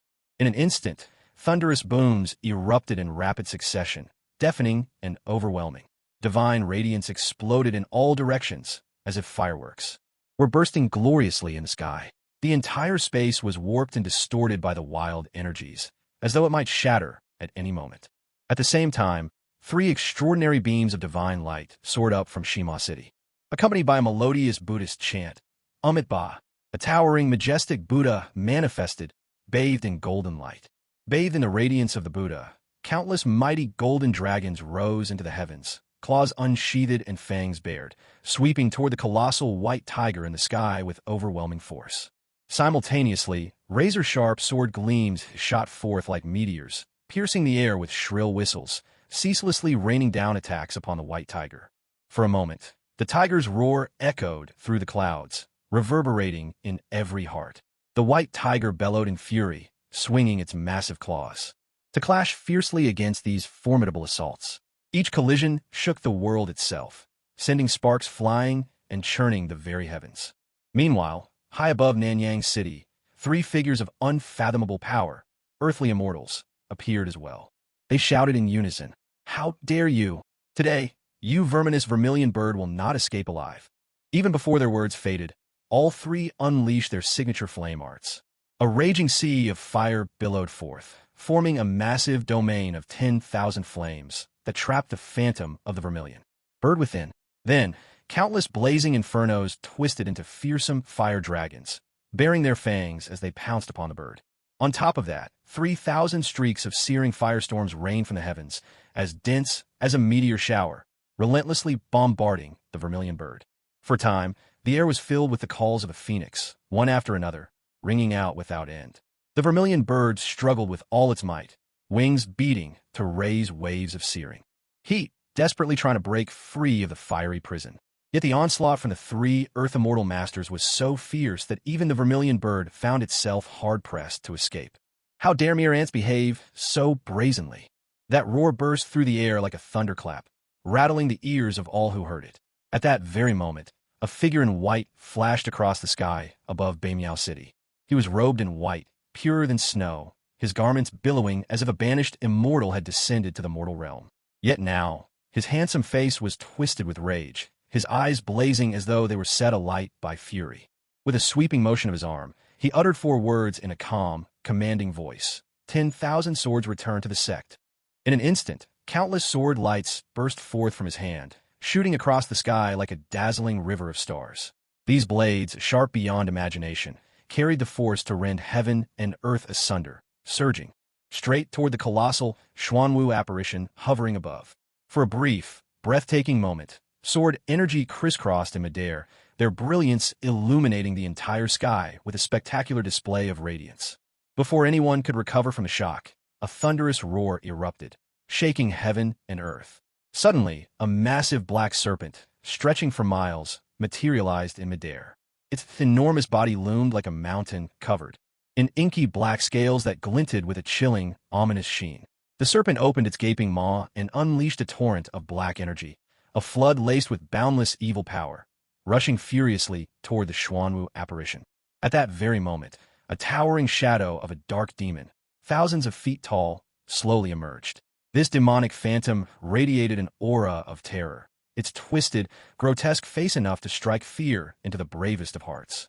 With a sweep of its gigantic claws, it whipped up furious winds that howled through the air, bringing them crashing down upon the formation high above like the collapse of mountains, each blow shaking the heavens. Seated at the heart of the grand map of rivers and mountains, Wong Chun slowly opened his eyes. He saw the four great legions momentarily overwhelmed by their opponents. After all, these generals were his own protégés, but their cultivation paled in comparison to these ancient monsters. With a calm demeanor, he spoke softly. As soon as the words left his lips, 12-colored divine light suddenly burst forth from his body. The grand map, spanning the entire expanse of the great Qian Empire, instantly transformed into a brilliant beam of 12-colored radiance that bathed the 12 Earth Immortals, relentlessly assaulting the formation from all sides. In an instant, shrieks of agony filled the air. Every mystical manifestation and magical technique vanished without a trace, and the 12 Earth Immortals appeared, trapped within Wang Chen's palm, which glowed with the 12-colored light. They were utterly suppressed, sealed within the world of his grasp. Zhou Kuan, Wu Qian, Bai Qi, and Hong Fei, seeing the Emperor finally take action and the troublesome Earth Immortals disappearing, were overjoyed. Rallying their troops, they shouted out their commands with renewed vigor. Just as the four factions were routed in turn by the four great legions, the four symbols sealing heaven formation, which had blanketed this world, suddenly dissolved like a meteor streaking across the night sky, splendid and resplendent, then gradually fading into nothingness. Yet, what commanded everyone's attention was the mysterious and mighty grand map of rivers and mountains, which did not fall silent with the dissolution of the formation. Instead, it shone like a newly risen sun, continually radiating 12-colored divine light that poured across the boundless expanse of the great Qian Empire. It's worth noting that the territory of the great Qian Empire was several times larger than the world we know as Earth. And upon this vast land, a world-shaking transformation was now unfolding. High above, an immense lotus of 12 radiant colors shimmered in and out of view, exuding an aura of divinity and splendor. With every pulse of its dazzling light, the mountains and rivers seemed to be blessed by celestial hands, rising higher and higher. The long dormant dragon veins beneath the earth stirred, as if drawn forth by an invisible force, slowly stretching their vast bodies, and the unceasing rivers, guided as though by immortal sages, flowed more freely and unobstructed than ever before. Meanwhile, precious spiritual materials scattered throughout countless cities broke free from their resting places, soaring through the air like birds returning to their nest, converging in waves toward the 12-colored lotus. Majestic and awe-inspiring divine cities descended from the heavens, settling firmly upon this miraculous land. The 12-colored sacred light showed no sign of fading. Instead, it grew ever brighter, ceaselessly inscribing rune after rune, each imbued with supreme power, into the very fabric of heaven and earth. Wang Chun unleashed his unparalleled divine abilities, relocating a hidden celestial realm from deep beneath the earth directly into the heart of the imperial palace. At once, he ingeniously fused the saplings of the world tree and the Jinmu, both of which he had obtained from Feng Han. In that instant, vibrant emerald light burst forth where the two saplings joined, illuminating the skies over all of Dakian. As this verdant radiance spread, it was as if the entire territory of Dakian became a vast, primordial array, perfectly awakened. The thriving world tree stood unchallenged at the very core of this grand formation, serving as its vital nexus. Under its formidable might, all the shadowy, baleful, and demonic energies that had pervaded the land were relentlessly devoured and refined by the earth and the world tree. These once corrupted forces, now purified, transformed into crystal-clear springs of spiritual energy and wisps of pure, concentrated qi, nourishing this ancient and mysterious realm. The collective fortune and destiny of all living beings gathered as multicolored clouds, flowing toward the capital and merging instantly into the golden dragon of fate. Upon the Hong Mang mirror, violet light danced joyfully, weaving through her body as it eagerly absorbed the overflowing fortune. From the heavens, dazzling golden clouds began to drift down, each one resplendent and dreamlike in its beauty. At the same time, waves of vast, boundless merit poured down without end, like blessed rain, showering Wong Chun in their beneficence. These currents of merit quickly coalesced, forming behind him a colossal, enigmatic wheel of virtue. The wheel radiated endless light, illuminating the entire cosmos, as if it had become the most brilliant existence in all creation. Yet, faced with such a breathtaking spectacle, Wang Chen's expression remained calm as still water, betraying neither joy nor anger. Suddenly, from the center of his brow, a streak of crimson fire burst forth, a blood-red lotus flame erupting like lightning, piercing through the void and striking directly at the golden dragon of fate, which was writhing in excitement before him. In an instant, blazing scarlet flames surged up along the dragon's body, engulfing it completely within a sea of fire. Under the searing heat, the dragon of fate let out roars that were both agonized and laced with anticipation. Those dull, pitch-black spots that once marred its body began to disappear, vanishing entirely under the relentless purification of the lotus fire. At the same time, marvelous changes swept over the dragon's form. Its once golden scales shifted, deepening into a brilliant red. Each scale became crystalline, radiant as if carved from the rarest of red jades, shimmering with a mesmerizing luster. Even more astonishing, the red lotus flame seemed to possess a mystical awareness. It followed the faint, intricate threads of karma, entwined with the dragon, spreading swiftly and inexorably, racing outward to blanket the vast expanse of the great Qian domain. In the blink of an eye, countless demons, monsters, and the sins of mankind were ignited by the lotus fire. A wave of screams swept across the entire land, plunging the great Qian domain into a chorus of agony. Everywhere, the air was filled with the wrenching cries and desperate wails of people in torment. "Oh, no, please. Damn it, what in the world is this thing?" The cacophony of sobbing and shrieks clashed and intertwined, chilling the soul of any who heard it. It was impossible to tell how much time had passed. Eventually, the red lotus flame gathered itself into a 9-petaled lotus platform, which then sank into Wang Chen's sea of consciousness. He opened his eyes, glancing first at that patch of Deluo's blood above the world of heaven and earth. Only after attaining immortality did he realize that this was once the realm of the heavens, now nothing more than a land of deathly silence. Wong Chun withdrew his gaze.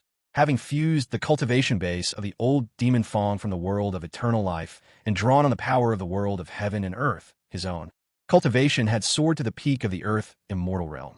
Had he not tried so desperately to suppress his progress, he might have become an undying celestial immortal already. But the revolution is far from over. Comrades, we must continue our efforts. As for those monsters from beyond the world, they're manageable. As long as they don't all attack at once, I can sweep them aside. But what about that Deluo's blood in the sky? Wang Chun muttered to himself, his face clouded with worry. That was Deluo's blood. After all, a single thought from a Deluo golden immortal could wipe him out in an instant. He had no intention of courting death. The Lord of the Heavens was a golden immortal, no doubt about it. What could a mere earth immortal like him possibly do? It looks like I'll have to rely on you, after all. His eyes fell upon the towering world tree within his sanctuary, whose very presence stood above even Deluo's blood. Just then, the primal mirror floated before him, sending a stream of information directly into his sea of consciousness. Is the Marvel Universe about to be destroyed? After receiving this information, Wang Chun couldn't help but twitch at the corners of his mouth. What kind of karmic debt had he incurred to keep running into these situations? He had only been away from the Marvel world for a few months, and now it was on the brink of destruction? Had the purple potato monster arrived ahead of schedule? That couldn't be. The Ancient One wasn't dead yet. The Marvel world absolutely couldn't be destroyed. He was already on the path to becoming the master of worlds, needing to devour countless universes to achieve his destiny. The Marvel world was his for the taking. He'd long since marked it as his territory. How could he let it be destroyed? Wang Chen's expression turned cold as he flashed back to the Imperial Palace, arriving at the Wenyuan Hall where the cabinet worked. He turned to the Grand Secretary, Fu Tianqiu, and spoke. I shall enter seclusion for a time. Leave all state affairs to the cabinet. What the Qian needs now is a period of peace and recuperation. As your majesty commands. Fu Tianqiu's face changed at these words, but he quickly responded with utmost respect.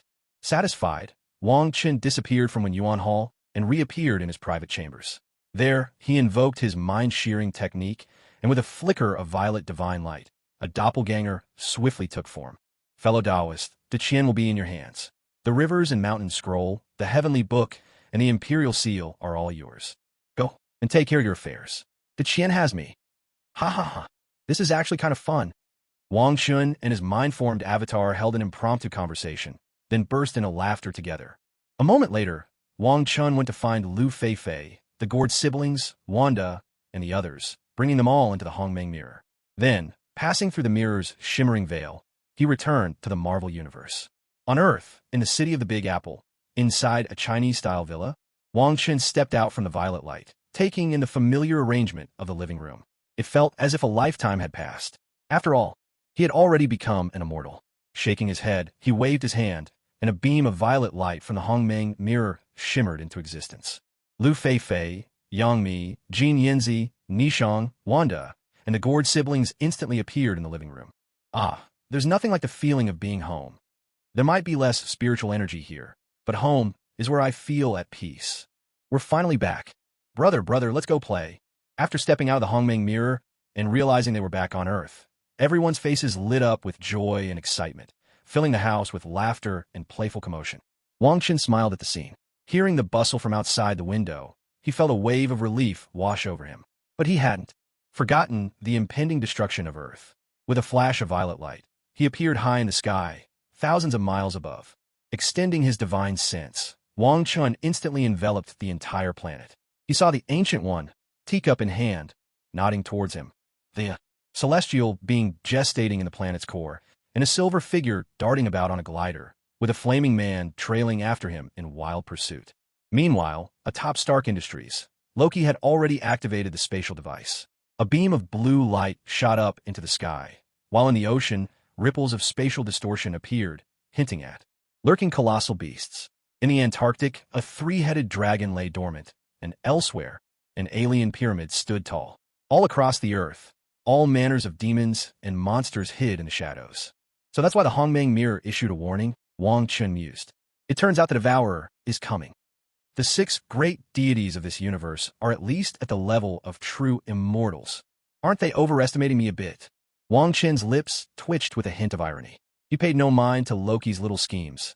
After all, Loki was no more than a minor annoyance. What truly concerned him was the Devourer who had yet to arrive.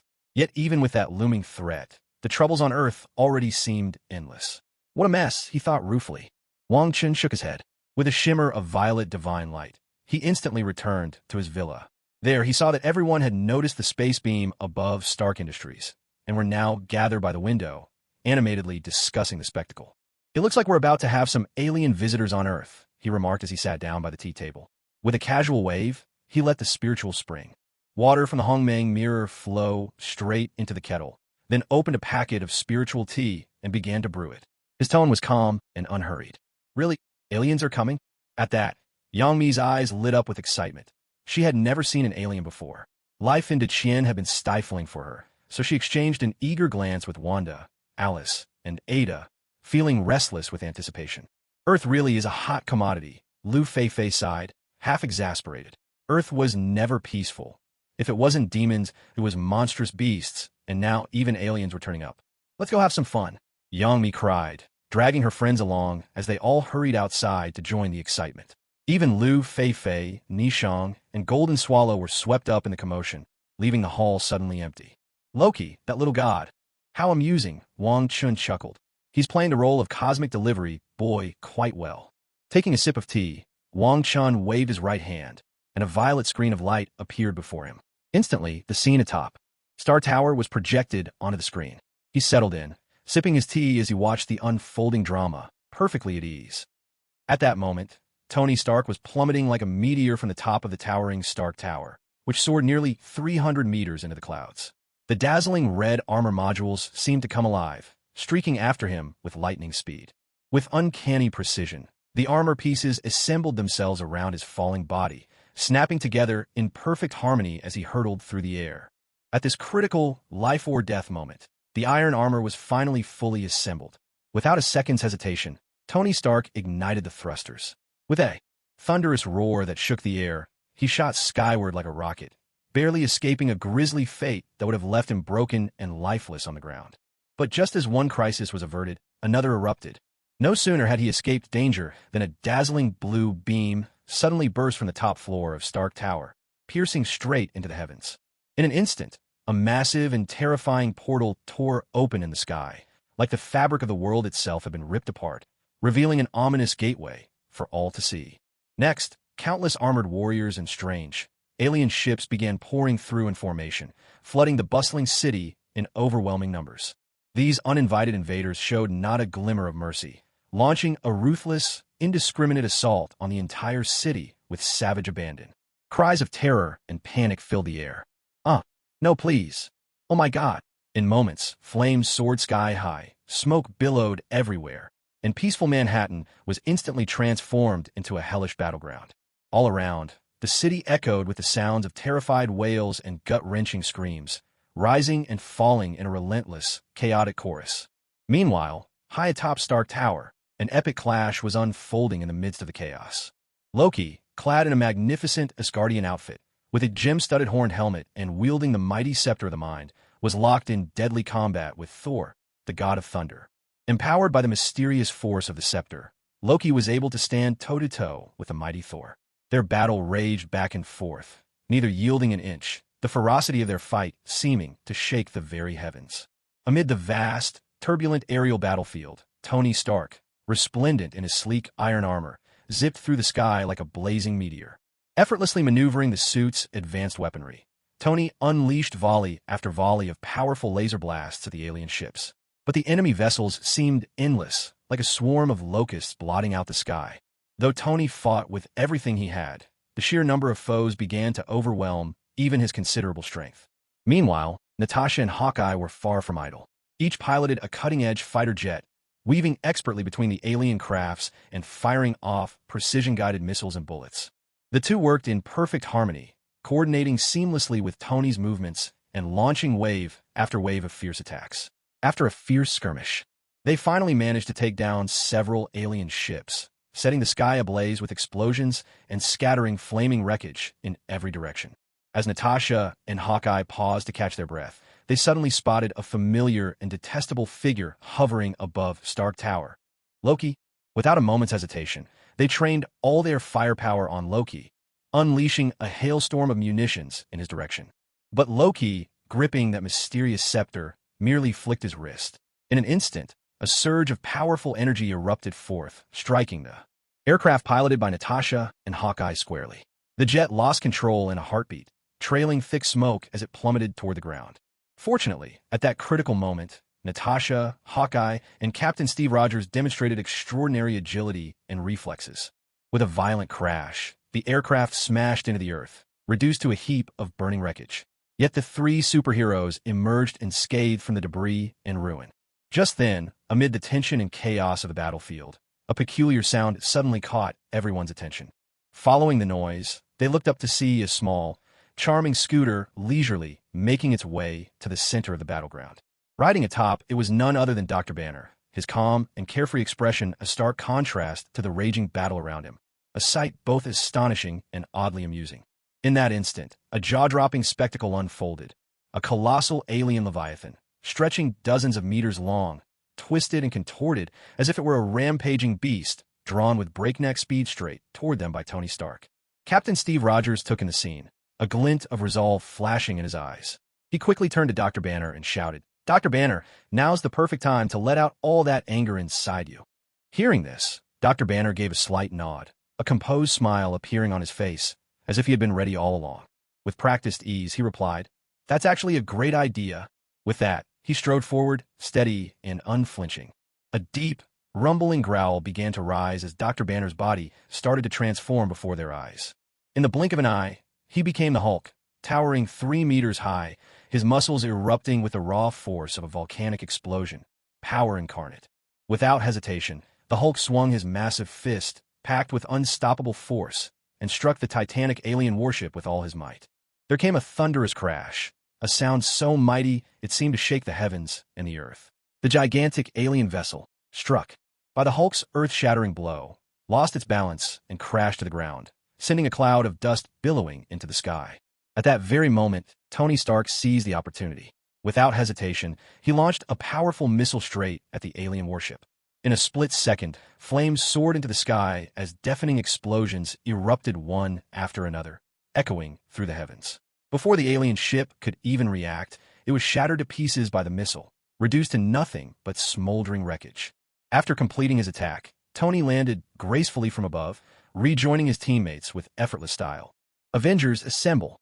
Captain Steve Rogers stood boldly at the front of the group, gripping his indestructible shield and clad in a blue uniform emblazoned with the American flag, a symbol of justice and courage. With a voice full of fury and resolve, he shouted the rallying cry. At the same time, Thor raised his mighty hammer high, lightning crackling all around him. Dr. Banner, transformed into the Hulk, flexed his massive fists, eager for battle. Black Widow Natasha moved with feline grace, her gaze sharp and focused. Hawkeye radiated a deadly intensity, bow drawn and arrow ready, poised to strike at any moment. Together, they closed ranks, forming a tight circle as they glared defiantly at the swarming, menacing aliens above. The stage was set for an epic, heart-pounding showdown. Meanwhile, in Manhattan's Chinatown, Lu Feifei and her companions gazed in awe at the aliens descending from the sky, their faces alight with amazement. With a serious expression, Lu Feifei turned to address the group. Everyone, have your fun, but remember, you're only allowed to stay within Chinatown. No, Feifei. Ada protested, her face falling. After all, those aliens overhead were basically walking troves of rare metals. Come on, Feifei, let's stretch our legs a little.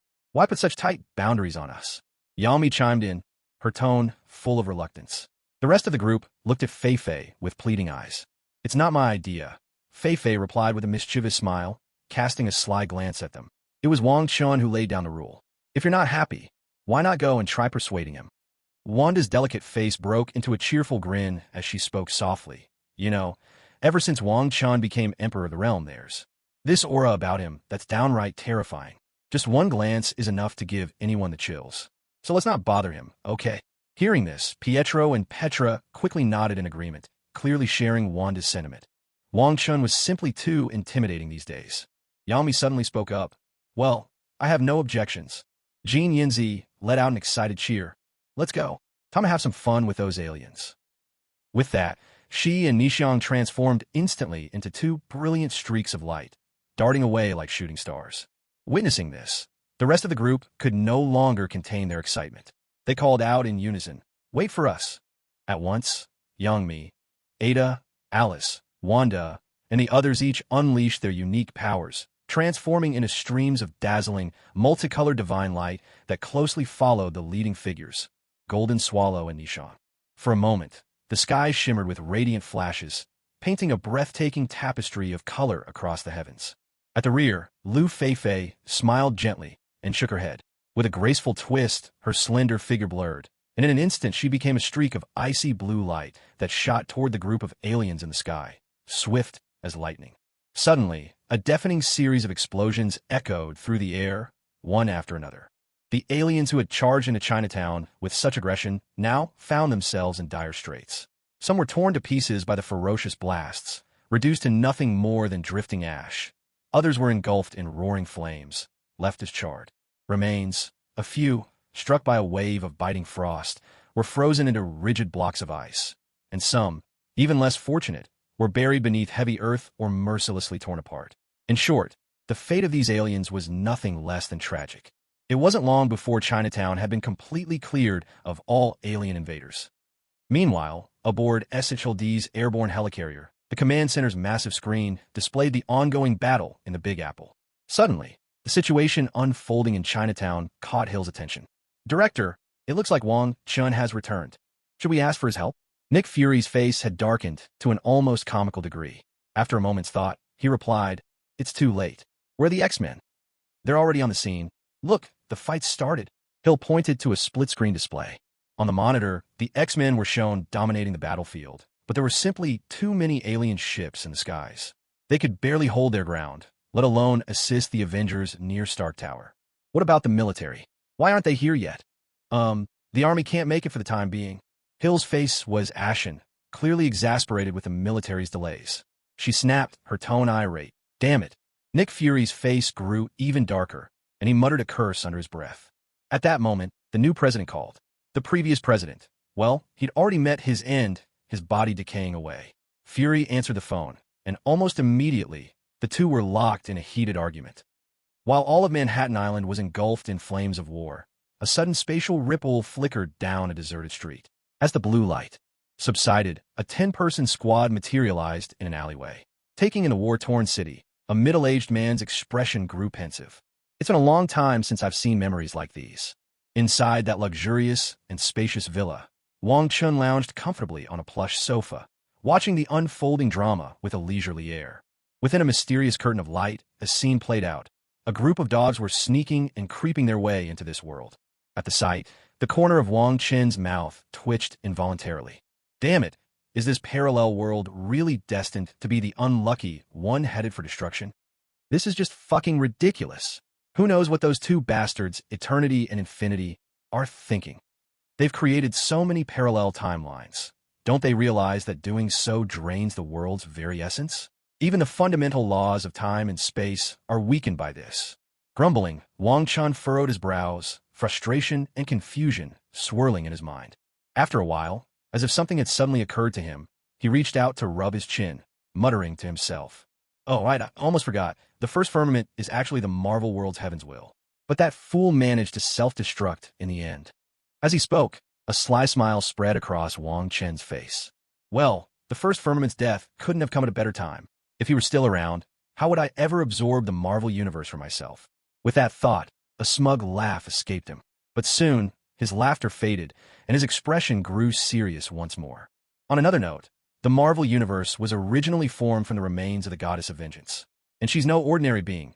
She was a powerhouse on the level of a golden immortal. Even though she's dead, I'd better be careful in case she revives from the grave. If something unexpected happens, even I might struggle to handle it. Wang Chun pondered his next move, caution and wariness flickering in his eyes. But the Infinity Stones are mine for the taking, and I crave the path to true transcendence. As for those little rats, they'd best forget about it. The sacred timeline has nothing to do with me. Wang Chen's words echoed through the villa. In a flash of purple divine light, he appeared atop a skyscraper, where the Ancient One was waiting for him with a knowing smile. Seeing the bald-headed sorcerer, Wang Chun was momentarily speechless. Just as he suspected, she'd been watching all along. Standing beside her was a hulking green figure. Wang Chun remarked coolly, "Ancient One, if you don't want the time stone, you could just hand it over to me." "Mr. Wong, you want it?" "Sure, I'll give it to you." A glint of mischief sparkled in the Ancient One's eyes as she cheerfully removed the eye of Agamotto, about to toss it to Wang Chun. She'd been yearning for retirement, after all, and this dark energy had long soured her appetite. But just then a voice called out, "Wait, Ancient One, please, let me borrow the time stone. Let me save my world." Hearing this, Banner, the Hulk, was taken aback, his voice urgent with alarm. At the same time, Wang Chen couldn't help but twitch at the corner of his lips when he heard the Ancient One's words. "Just how eager are you to retire?" With a flick of his wrist, a radiant glow of 12 shifting colors instantly enveloped the Hulk, lifting him off the ground. No matter how furiously he struggled, the Hulk couldn't break free from the grip of the 12-color divine light. "Master Ancient One, don't even think about throwing in the towel," Wang Chun said. "I've just discovered a grand realm beyond this world that's busy crowning itself as the new ruler. I hardly have any time to linger here on Earth. It's only a little dark energy, nothing I can't handle."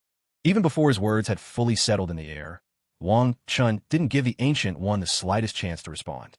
Suddenly, a mysterious sigil, woven from intertwining strands of black and white, appeared atop his palm. The rune pulsed with an uncanny, ancient aura, as though it held boundless secrets and unimaginable power. Without hesitation, Wang Chun swept his arm. That symbol, aglow with swirling shadows and light, shot forth like a streak of lightning, so swift it vanished into the space between the Ancient One's brows before anyone could react. He paused, brow furrowing as he fell into a moment of contemplation. A moment later, another object appeared in his hand, a Taiji pearl, perfectly round and smooth, its surface alive with wisps of yin and yang energy in black and white. With a gentle motion, Wang Chun tossed the Taiji pearl above the Ancient One's head.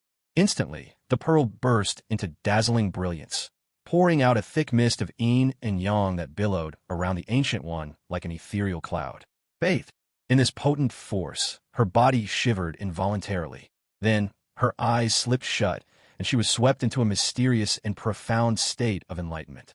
Now, waves of black energy rippled across her body, but as soon as they appeared, the black and white divine light she cultivated surged forth, dispersing and devouring every trace of darkness. Gradually, the Ancient One became wholly absorbed in her cultivation, her aura growing ever more stable and formidable. Wang Chen watched, a faintly satisfied smile finally gracing his lips. Inwardly, he mused, such an outstanding helper. How could I possibly let you slip away? With that thought, he swept his sleeve once more. A dazzling, multicolored radiance, 12 hues in all, flared up around the Ancient One, swiftly weaving itself into a protective barrier as solid as steel. Having set everything in place, Wang Chun turned slowly, his gaze coolly sweeping toward the Hulk at the side. Almost simultaneously, the 12-color divine light binding the Hulk unfurled a slender, ribbon-like strand. Wang Chun reached out, seized this ribbon, and gave a sharp tug. In the next instant, a piercing roar erupted as a dazzling burst of violet divine light exploded into being. When the brilliance faded, Wang Chun had already arrived, bringing the Hulk with him to the lavish penthouse office atop Stark Tower. A hulking green figure crashed into the room. At that very moment, the Hulk of this world leapt in, his movements wild and ferocious. Loki, dressed in the ornate regalia of Asgard, struggled awkwardly to his feet, his face twisted with hatred as he spat out. "Stop! You are nothing but inferior creatures. I am a god.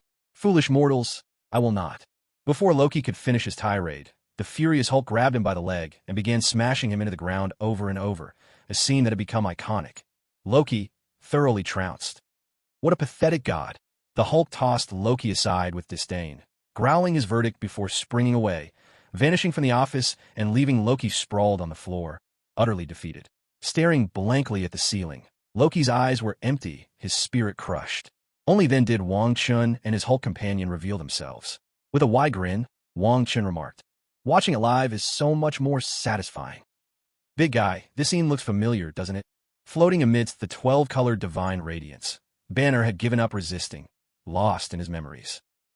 This farce truly ought to end here," Wang Chun said with a flick of his wrist. In an instant, a branch of the 12-colored light shot out, wrapping around Loki and binding him tightly. Seeing this, Loki gasped in terror. "Who are you? What are you trying to do?" "Prisoners have no right to speak," Wang Chun replied coldly. With a point of his finger, the divine light instantly sealed Loki's mouth. Loki let out muffled cries, panic written all over his face.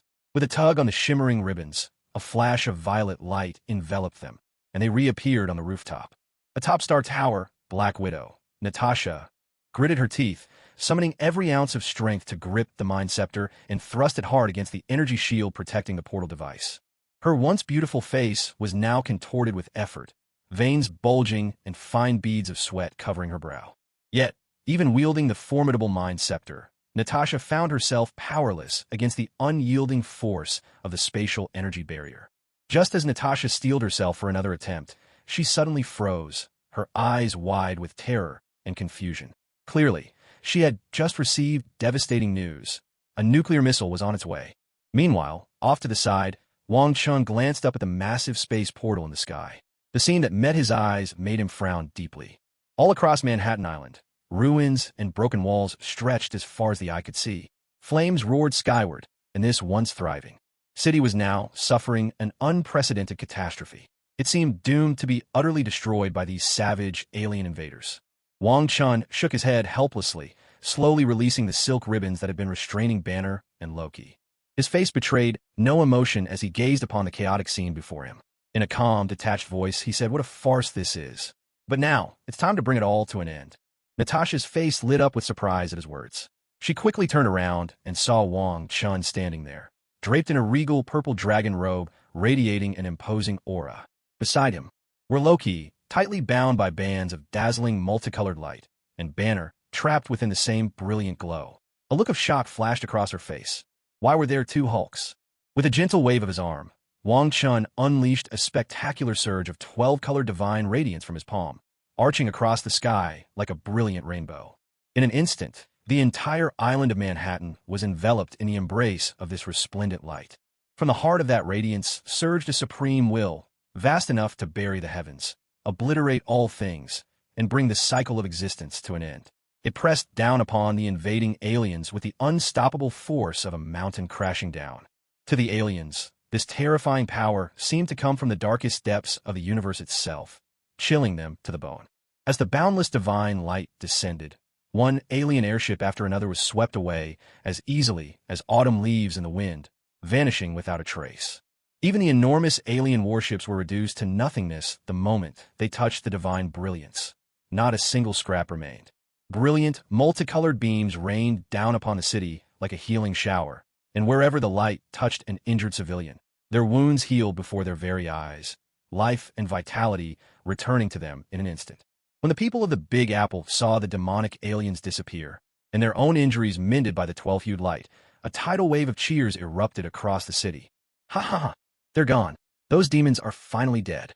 Send those monsters straight to hell. Thank you, hero. That was incredible. Then a breathtaking sight unfolded. Behind Wong Chun, a mysterious and mighty wheel of divinity suddenly manifested, ethereal yet undeniably real, radiating an endless aura of power and light. Wang Chen's eyes grew cold as he fixed his gaze on the massive spatial rift in the sky. Without hesitation, he swung his right arm and hurled a powerful punch straight at it. This punch seemed to embody the power of the entire universe. In an instant, a dazzling purple fist imprint tore through the void, roaring forth with an unstoppable will, a force capable of ending everything, surging through the wormhole at a speed beyond that of light. In the blink of an eye, the purple imprint descended like a star of destruction, crashing down mercilessly onto the alien warships. A thunderous explosion echoed through the cosmos, and in that moment, the countless alien battleships crowding the darkness of space were obliterated by this terrifying might, shattered into endless fragments that scattered in every direction. The entire starry sky was set ablaze by this single strike, as if it were a magnificent yet deadly festival of fireworks. Expressionless, Wong Chun turned to look at Natasha. With a gentle wave of his left hand, a sudden flash of violet divine light swept the air.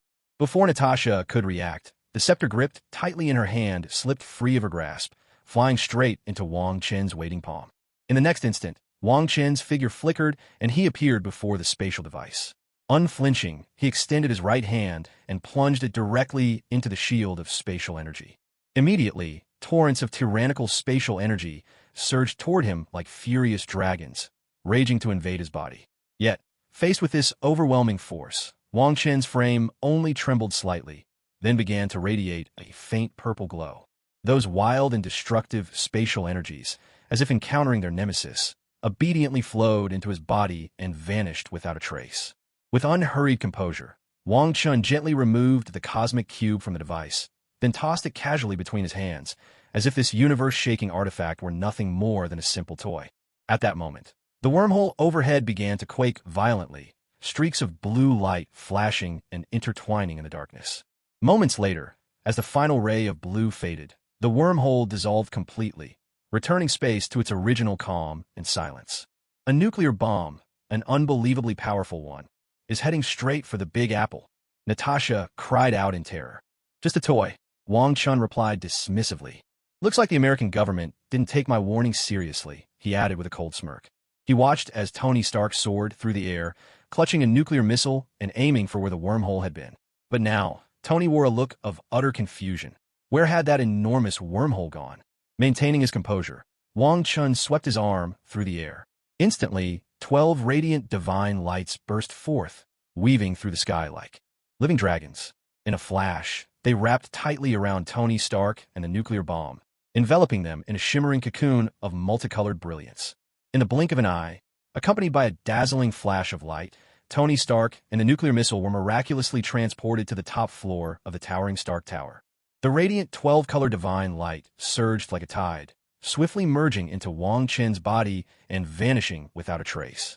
At that moment, the terrifying nuclear missile rested securely in his hands. With a thunderous crash, Tony Stark hit the ground hard. Shocked pale by the sudden turn of events, he couldn't help but exclaim in panic, "Fuck!" Then, as if all his strength had abandoned him, he collapsed limply onto the cold, unyielding floor, gasping for breath, his eyes filled with terror and disbelief. Wang Chen's face remained expressionless as he swept his sleeve again.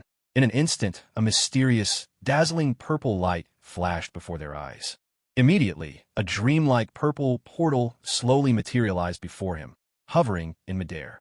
Its position was directly above the bustling White Palace in Huadu City. Without hesitation, Wang Chun raised his palm and brought it down with a sudden, forceful motion.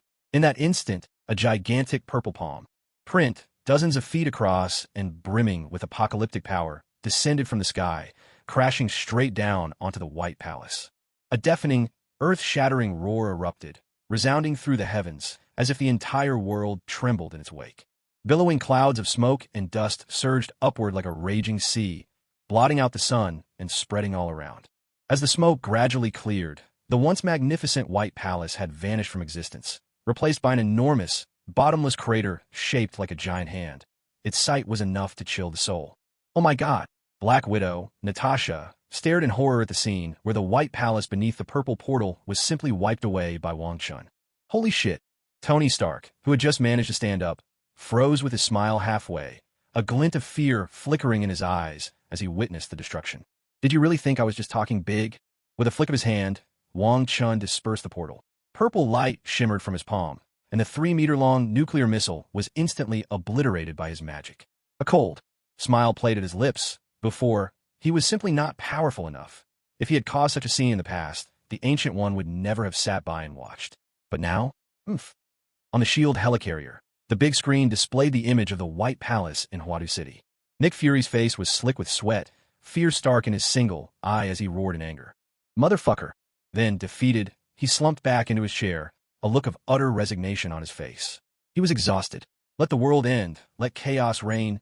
Whatever happens, happens. "Captain Marvel, where are you? Why haven't you come back yet?" Watching the scene, Agent Hill was drenched in sweat, her clothes soaked through.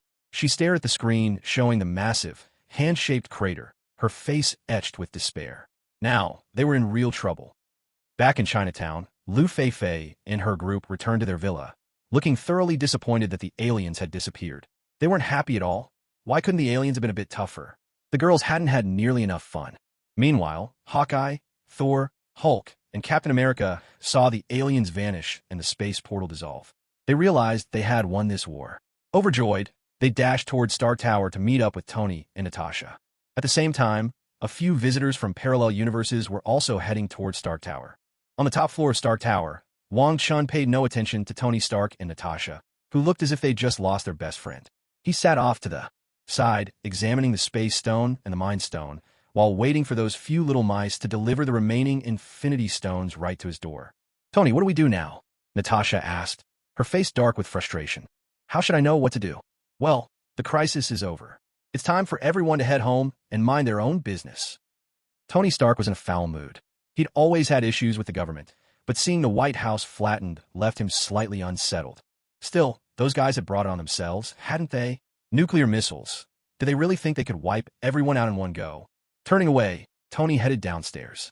He needed a change. Let someone else worry about the sky falling. He was done with it. Natasha listened, lines of exasperation creasing her face. She wanted to leave too, but both the Tesseract and the Mind Scepter were in Wang Chen's hands. How was she supposed to explain that? Just thinking of Wang Chen's terrifying power made her reconsider. Let Nick Fury deal with this headache. She was done playing servant. Supporting the doctor, Natasha made her way down from the top floor. She didn't even want to ask why there were suddenly 2 banners. Wang Chun first stored the Tesseract inside the Hong Mang mirror, then enveloped the Mind Scepter with his spiritual sense. In an instant, a wave of pure malice invaded his mind, making him almost want to laugh. So the purple yam really did leave a back door. No wonder Loki seemed so out of his mind. Well, perhaps he wasn't exactly normal to begin with. Wang Chen's spirit unleashed a beam of 12-colored divine light, instantly swallowing and erasing the evil intent. A surge of pure mental power flowed from the scepter. Within, his sea of consciousness, his spirit, the purple lotus, and his spiritual avatar blossomed with radiant light, voraciously absorbing the energy of the mind to nurture themselves. "Not bad at all," he murmured. Wang Chun broke into a smile. The Infinity Stones truly were the crystallized Tao fruits of the goddess of vengeance. At last, he understood why the laws of the Marvel Universe were incomplete. After all, the Tao of a great Luo, gold and immortal, like the goddess of vengeance, did not belong to this world. Not everyone could be Pangu, the primordial giant who slew 3,000 chaotic demon gods at the Hunyuan realm and forged the supreme prehistoric world. Suddenly, a furious roar from Thor echoed across the rooftop. He stormed over to Loki, his face twisted in anger, but his expression shifted to surprise when he saw Loki bound by a 12-colored band of light. MMPH, MMPH, MMPH, MMPH. Loki spotted Thor and immediately began calling out for help, struggling frantically in hopes that Thor would rescue him. How is this possible? What's going on? Why is there another Hulk? Banner, do you have a twin brother? Hawkeye, Captain America, Steve, and Dr. Banner all stared in shock at the other Hulk, who was trapped within the 12-color divine light. Captain America and Hawkeye turned to Dr. Banner, bewildered. Dr. Banner himself was completely baffled by the sight. What was happening? Had someone cloned him? Natasha followed behind, silent but clearly intrigued as she studied Dr. Banner. No need to guess. That is Dr. Banner. Just from another timeline, Wong Chun stood up, the scepter in his hand, and spoke calmly. The technology in their world is already that advanced. They can travel between universes at will now. Tony Stark had changed into fresh clothes and returned, his face full of astonishment as he questioned Wong Chun. The others looked on, equally curious. That's your achievement, Wong Chun replied with a gentle glance at Tony Stark. Anyone capable of rivaling gods while remaining mortal was certainly no mere bystander. That's fantastic. Tony had been sulking, but as realization dawned, his face lit up. This was the masterpiece of another version of himself from another timeline. How incredible. All right, Midgardian. Hand Loki over to me. I'm taking him back to Asgard for judgment. Thor, growing impatient, declared loudly and without pretense. At Thor's words, Hawkeye, Natasha, Captain America, and Tony Stark quickly stepped away from him. Even Dr. Banner was dragged off by Captain America. They all looked at Thor with a touch of pity. Poor fool. Did he really think this was Asgard? Oh, you big oaf. A teasing smile flickered across Wang Chen's lips, but it vanished in an instant, replaced by a solemn and imposing countenance.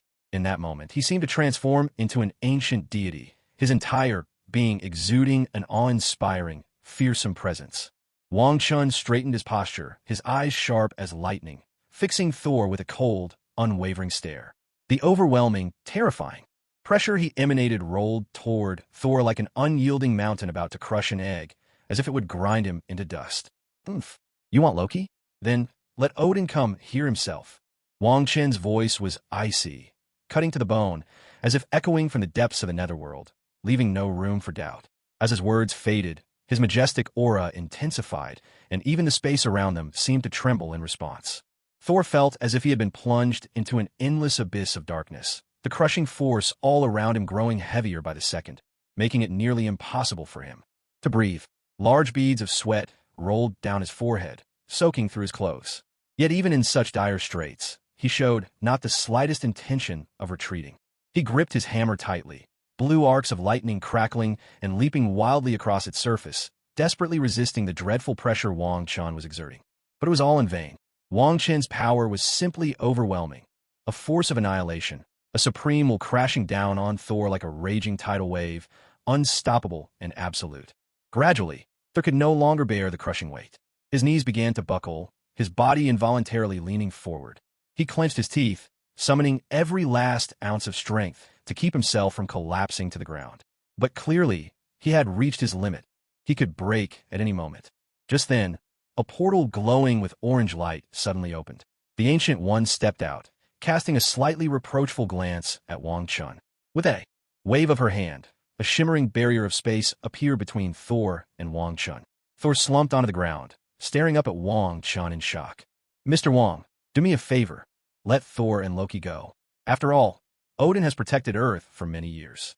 Ooh, Phoenix. Well, since you're asking, I'll let it go this time.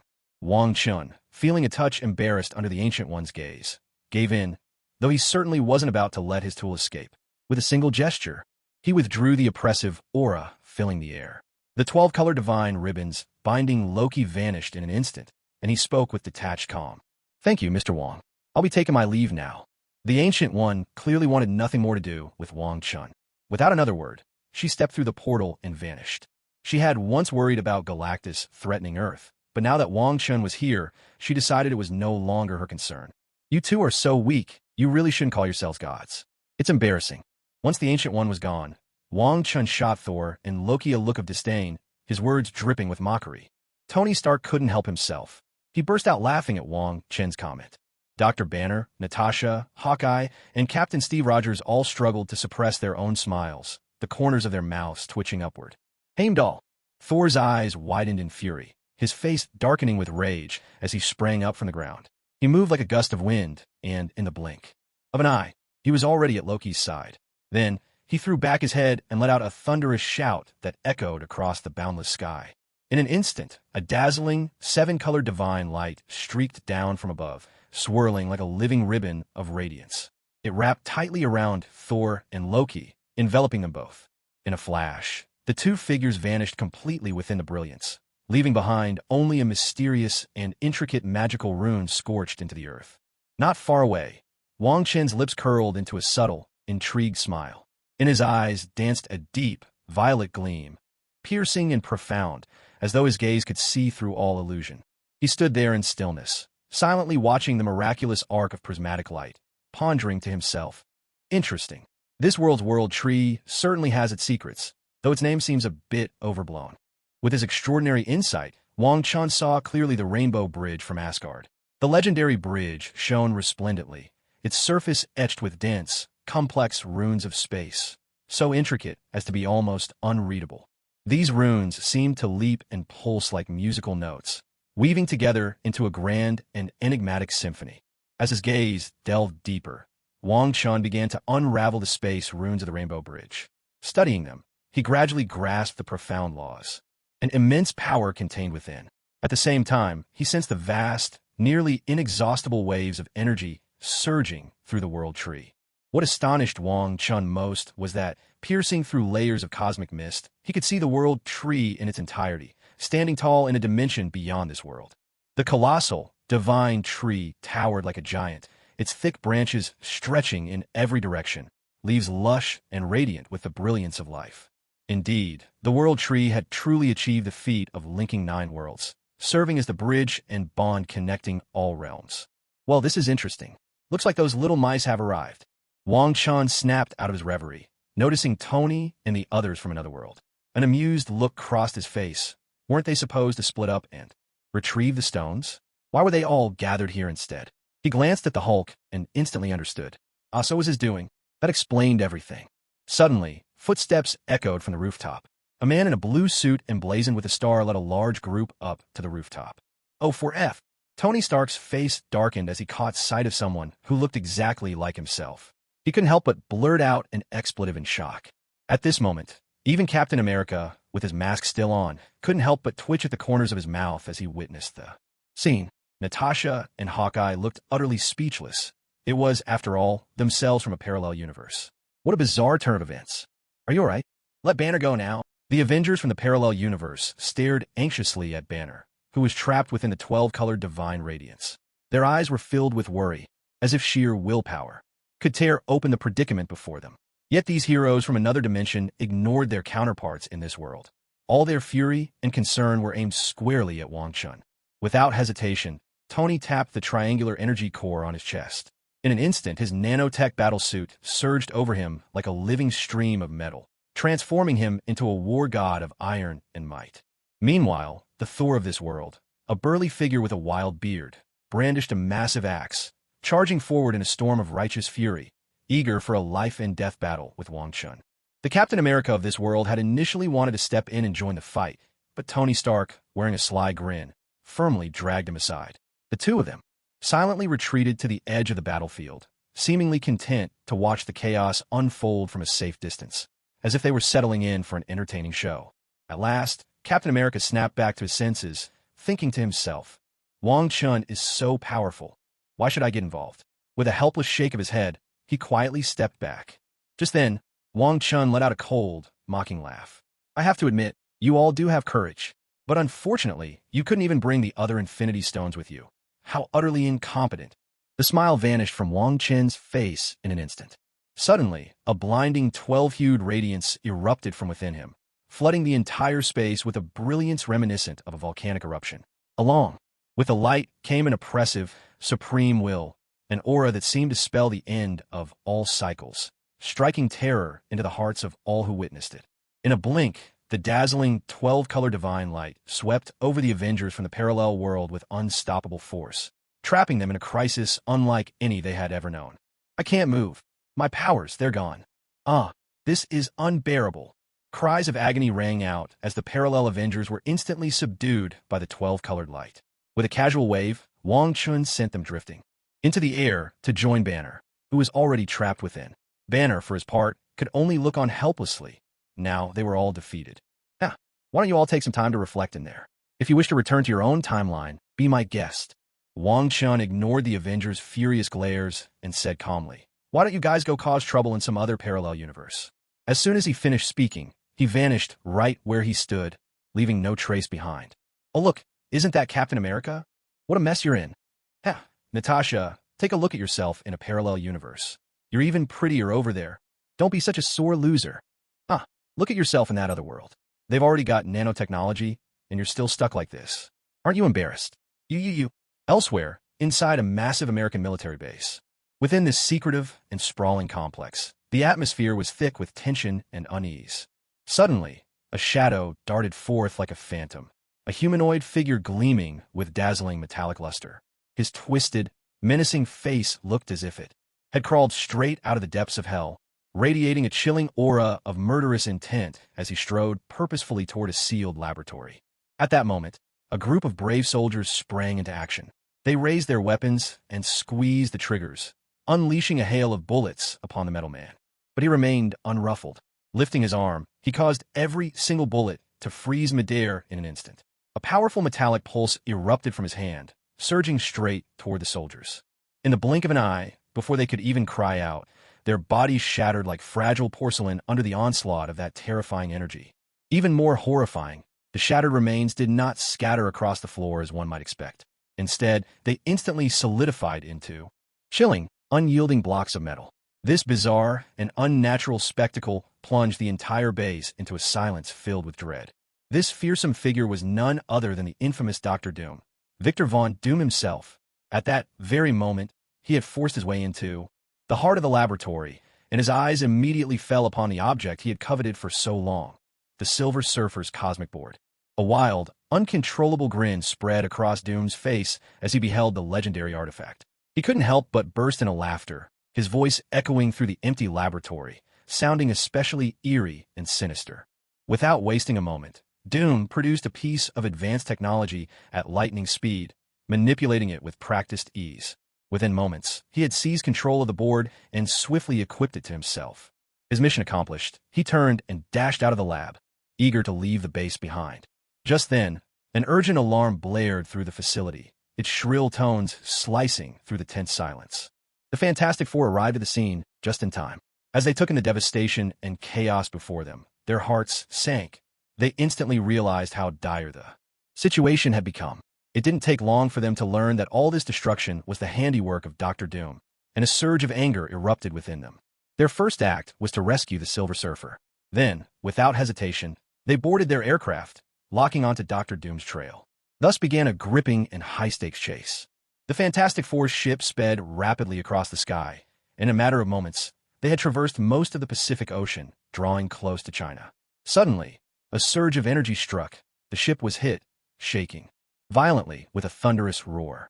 It turned out that Dr. Doom had been waiting for them all along. He hovered menacingly in the air atop his glider, his face twisted into a sinister sneer as he stared them down. "You bastard!" The ever-fiery Johnny Storm, known as the Human Torch, could no longer contain his fury. He bellowed out in rage and, like a missile, launched himself from the ship. In the blink of an eye, he unleashed his incredible powers. Flames burst to life around him, blazing with an intense, dazzling heat. Enveloped in fire, he was transformed into a veritable god of war, a being of living flame. With a deafening roar, he shot skyward like a rocket, streaking after Dr. Doom with breathtaking speed. But Dr. Doom was unfazed by this display of power. The corners of his lips curled into a cold, dismissive smile, betraying nothing but contempt. With a casual gesture of his hand, the once calm ocean below erupted. A monstrous wave, hundreds of meters high, rose up like a furious beast, its maw wide open as it lunged toward the airborne Human Torch. There was a tremendous crash as the colossal wave engulfed Johnny entirely, swallowing him up and leaving him soaked and powerless. At that same instant, the flames that had moments ago roared around him were extinguished as abruptly as if doused with a bucket of icy water, vanished without a trace in the blink of an eye. Stripped of his fire, Johnny's body plummeted uncontrollably toward the churning sea below. But Dr. Doom was not finished with him yet. Bringing his hands together, Doom unleashed a terrifying, invisible shockwave, a force of immense power that barreled toward the falling Human Torch like an unstoppable avalanche. In the nick of time, Johnny's powers flared back to life. With lightning reflexes, he twisted aside, narrowly dodging Dr. Doom's lethal attack. Even so, the energy wave crashed into the ocean with overwhelming force, sending a rolling boom echoing across the sky. Suddenly, on the once turbulent surface of the sea, a massive, circular chasm appeared, plunging dozens of meters deep and stretching 100 meters across. The surrounding seawater rushed inward, pouring into the pit and forming a gigantic, jaw-dropping whirlpool. This unforeseen turn of events left Reed and the others, who were watching the battle nearby, utterly stunned. Seeing that the enormous wave of energy was about to strike their ship, Reed made a snap decision and issued a command. "Attention, everyone, break up the ship immediately." No sooner had his words left his lips than the ship split apart in an instant, transforming into 3 nimble, smaller crafts. Each one shot off in a different direction at incredible speed, successfully dodging the terrifying energy blast. Seizing the moment, the Thing, piloting one of the small ships, launched a ferocious attack. His right arm bulged with muscle and power, veins standing out as he unleashed a punch packed with unimaginable force, hurling it straight at Dr. Doom. With a heavy, resounding thud, Dr. Doom, caught completely off guard, was sent flying backward, propelled dozens of meters by the sheer impact of the blow. Taking advantage of the opening, the other 3 members sprang into action, flanking Dr. Doom from different directions. In an instant, the Fantastic Four surrounded their foe in midair, closing the net around him. Standing atop his glimmering metallic glider, Dr. Doom's lips curled into a cold, contemptuous smile. His eyes, sharp as a hawk's, swept over the Fantastic Four, as if regarding them as nothing more than insignificant insects. With a subtle flick of his arm, the glider beneath his feet came alive, twisting and spinning with uncanny agility, tracing a perfect circle in the air. He spun with an almost magical flourish, as if performing a dance of domination. In that split second, an overwhelming, suffocating power erupted from Dr. Doom, whipping the air into a frenzy and gathering it into a colossal tornado that blotted out the sky. Faced with this sudden and devastating assault, the Fantastic Four had no time to react. No matter how they struggled or resisted, there was no escaping that fearsome suction. In the blink of an eye, all 4 were swept up into the heart of the tornado. Cries of pain and panic echoed through the air. "Ah, this is bad. We're going down." Amid the howling gale, the Fantastic Four were hurled high into the sky, only to plummet back down like meteors. 3 of the small crafts took the brunt of the damage, spiraling out of control and hurtling toward a bustling city in China. In the end, one of the ships crashed heavily into the heart of a crowded street, instantly plunging the area into chaos and sparking a massive commotion. Flames and thick smoke billowed into the sky as debris rained down, turning the once orderly streets into a scene of utter chaos. People scattered in every direction, panic-stricken, their screams and cries echoing ceaselessly through the air. After a series of violent collisions, the small spacecraft piloted by Susan finally came to a grinding halt on a street in China, battered and barely intact. Her face was ashen, her heart pounding like a drum, and she gasped for breath in great, ragged gulps. Pausing only for a moment to steady herself, Susan ignored her own safety, turning urgently to pull Silver Surfer to his feet, desperate to escape this perilous place together. But just then, Susan suddenly looked up at the sky, her eyes filled with terror. Hovering menacingly above, Dr. Doom loomed in midair, his entire body radiating a blinding light. In his hands, he conjured a long, razor-sharp spear made of pure, supreme energy. A twisted, sinister smile stretched across his monstrous face, sending a chill down the spine of all who saw it. In the next instant, Dr. Doom hurled the spear with deadly force, aiming straight for the Silver Surfer. The spear tore through the air with a piercing, whistling sound, streaking towards Silver Surfer at lightning speed. Susan's face was etched with terror. Like an arrow loose from a bow, she sprang forward, dashing desperately to intercept the attack. In that split second, a dazzling shield of energy flared into existence before her. But in her panic, Susan had forgotten one crucial fact. The cosmic energy in the surfboard could easily pierce through her force field defenses. The silver spear, moving faster than thought, struck with overwhelming force, shattering Susan's energy shield just as it formed. At that moment, Susan felt an overwhelming sense of despair, as if her entire world was collapsing around her. But just as she was about to give in to hopelessness, a miracle occurred. The unstoppable spear halted abruptly, suspended in midair just centimeters from the towering mountain behind her. "Show yourself!" came a furious shout. With that roar, Dr. Doom revealed himself in the sky. Seeing his spear caught and held fast by an invisible force, his rage exploded, and he began to roar uncontrollably. "Oh, you little thing, let's see how arrogant you can be now." Before he could finish, a mysterious, brilliant purple light flashed across the sky. In a blink, Wong Chun appeared before Susan as if descending from the heavens. His left hand gripped the spear tightly, while his right hand swept forcefully toward Dr. Doom above. Instantly, a colossal handprint, woven from 12 dazzling colors, materialized out of thin air and lunged at Dr. Doom with breathtaking speed and power. "No! Open! Let me go!" Dr. Doom let out a hysterical roar.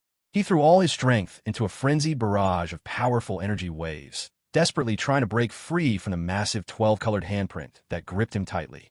But to his utter shock, the energy waves, forged from the very essence of the cosmos, vanished the instant they touched the radiant 12-colored light circling the handprint, as if swallowed by the sea, leaving not a trace behind. With terror etched across his face, Dr. Doom could only watch, helpless, as the monstrous handprint dragged him inch by inch toward Wang Chun. "You're quite the arrogant one, aren't you?" Wang Chun looked at Dr. Doom with a half-smile, half-sneer. With a casual wave of his hand, Dr. Doom's glider flashed into Wang Chen's grasp. He slipped it into his cosmic ring, and the colossal handprint squeezing Doom began to tighten its grip. No, please no." Dr. Doom's once formidable and unyielding body was now riddled with wounds, pierced by the dazzling 12-colored light. Every inch of his skin seemed to be suffering an indescribable agony.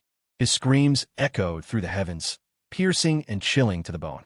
The eyes that once brimmed with confidence and pride now overflowed with terror, fixed on his body as it slowly faded away. In that moment, the once invincible Dr. Doom tasted true fear for the first time, his mental defenses utterly shattered. At that very instant, Susan finally began to recover from the heart-stopping terror she'd just endured. When she realized it was Wang Chun standing before her, an overwhelming sense of relief surged through her heart. She thought to herself, "Thank goodness Mr. Wong arrived in time. Otherwise, I'd be dead by now." Meanwhile, Reed and Johnny, who had already regained their human forms, were racing toward the scene at breakneck speed. The three of them hurried along, breathless with worry. When they saw with their own eyes that Wang Chun had saved Susan, the tension that had gripped their hearts eased, if only a little. Galactus is here. Well, I won't keep playing with you then." Wang Chen's expression darkened, his gaze sharp as lightning as he looked up at the sky. In an instant, the bright sky was swallowed by churning clouds, as if the end of the world was descending. Far out in space, a colossal vortex had appeared, so vast it seemed ready to devour the entire universe. Ignoring the now utterly panicked Dr. Doom, Wang Chun simply swept his arm through the air. A brilliant 12-colored beam of divine light shot across the sky like lightning. In that instant, Dr. Doom didn't even have time for a final scream. Under the overwhelming brilliance, he was reduced to dust, utterly erased from this world. "Mr. Wong, this is the planet Devourer. You must do something to save us." Susan gazed up at the ever-expanding, terrifying vortex in the sky. Her once charming and beautiful face was now etched with fear.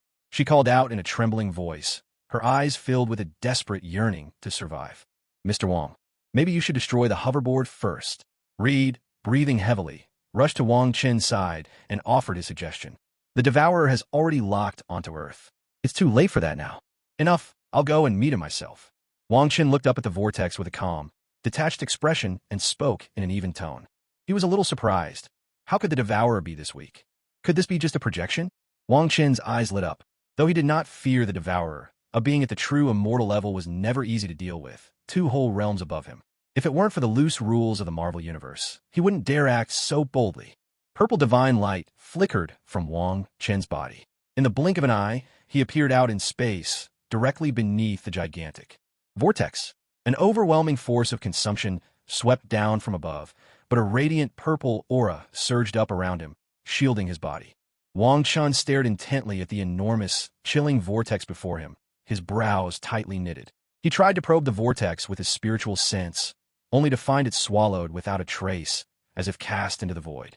The wheel of myriad ways. He drew a deep breath and let out a thunderous roar, his voice booming like a peal of thunder that shook the stars.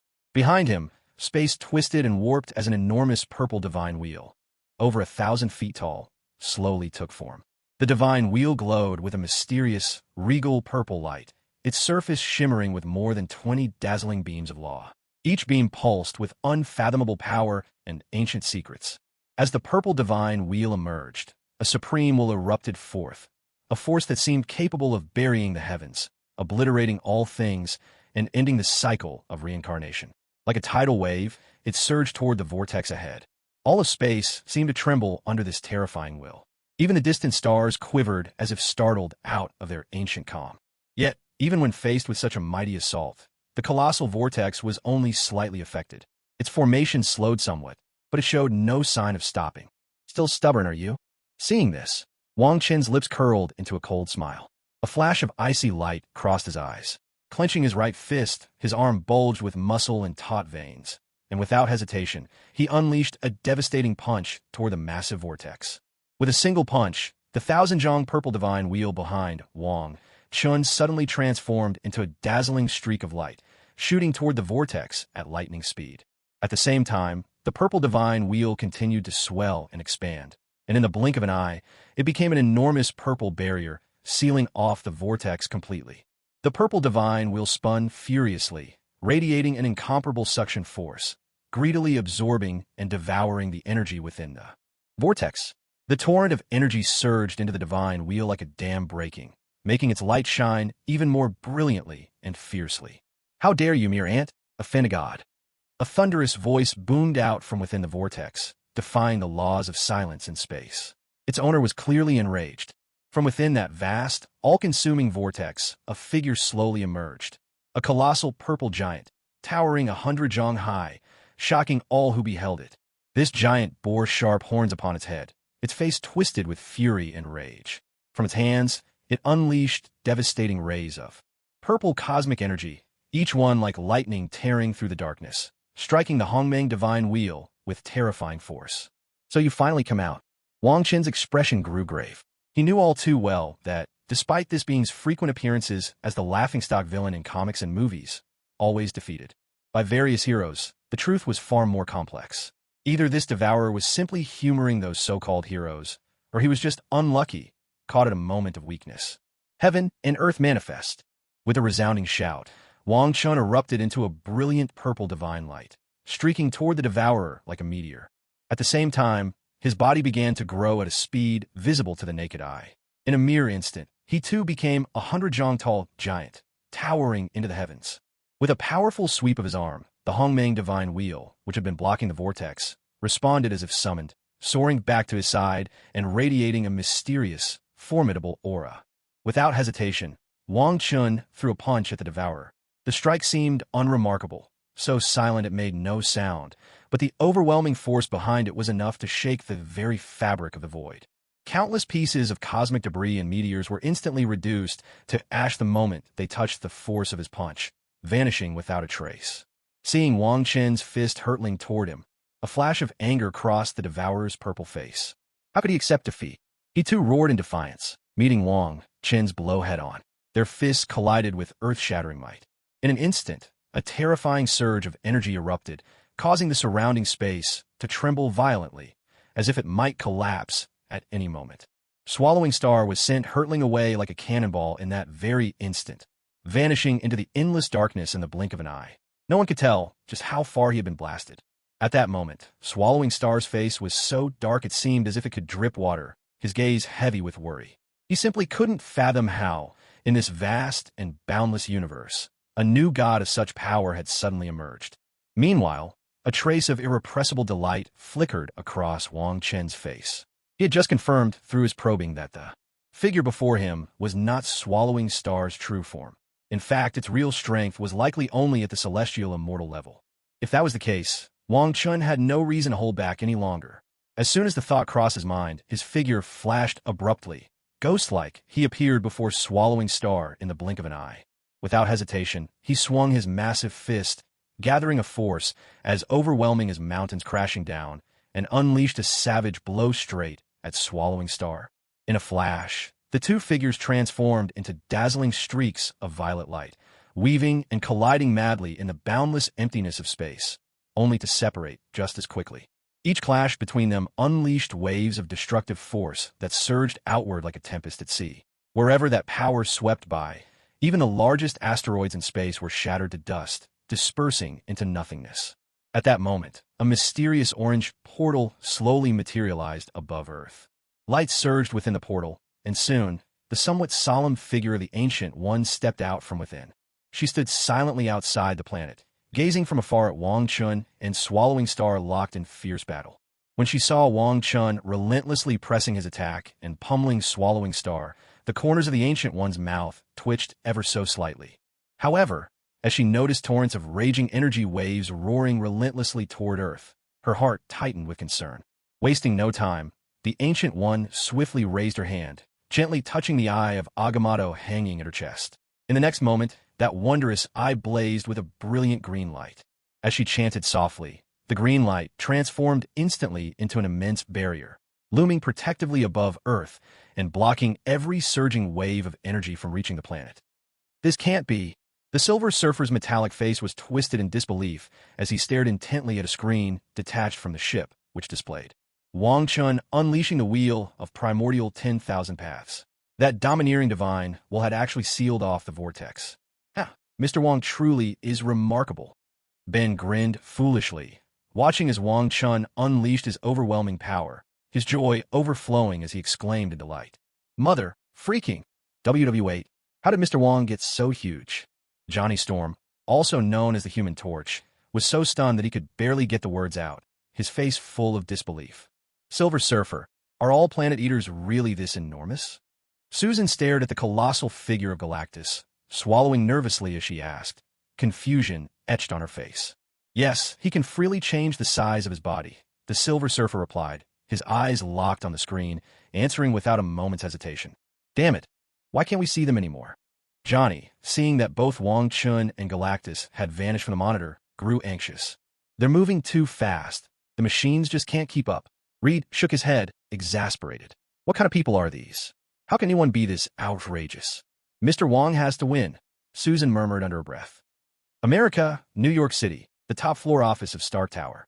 At this moment, the Avengers from the parallel world had already left, their faces dark as thunderclouds. As they departed, Tony couldn't help but make a sly remark, poking fun at their world for not having a Wong Chun. If they did, maybe there wouldn't be so many disasters. That only blackened their faces further, and in response, they flipped him a massive middle finger. Still, the entire Avengers team, including the freshly summoned Nick Fury, stood transfixed as they watched the satellite surveillance footage. For a long moment, they were all left speechless, until someone finally muttered, Mother, freaking! China, Beijing, headquarters of the Divine Spear Bureau. Did you see that, you rascals? That's the might of the human immortal Martial Path. A mere mortal's body, yet he dares challenge the gods themselves. Keep training hard.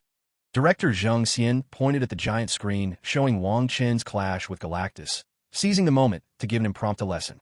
The Weather Witch and her peers rolled their eyes, unimpressed, but the Bureau's agents stared wide-eyed, their faces alight with excitement. Could one really become an immortal? Seeing these young recruits so thoroughly dazzled, Zhang Xian finally relaxed, glancing at the now-blank screen and silently praying over and over. Wong Chun, you must win.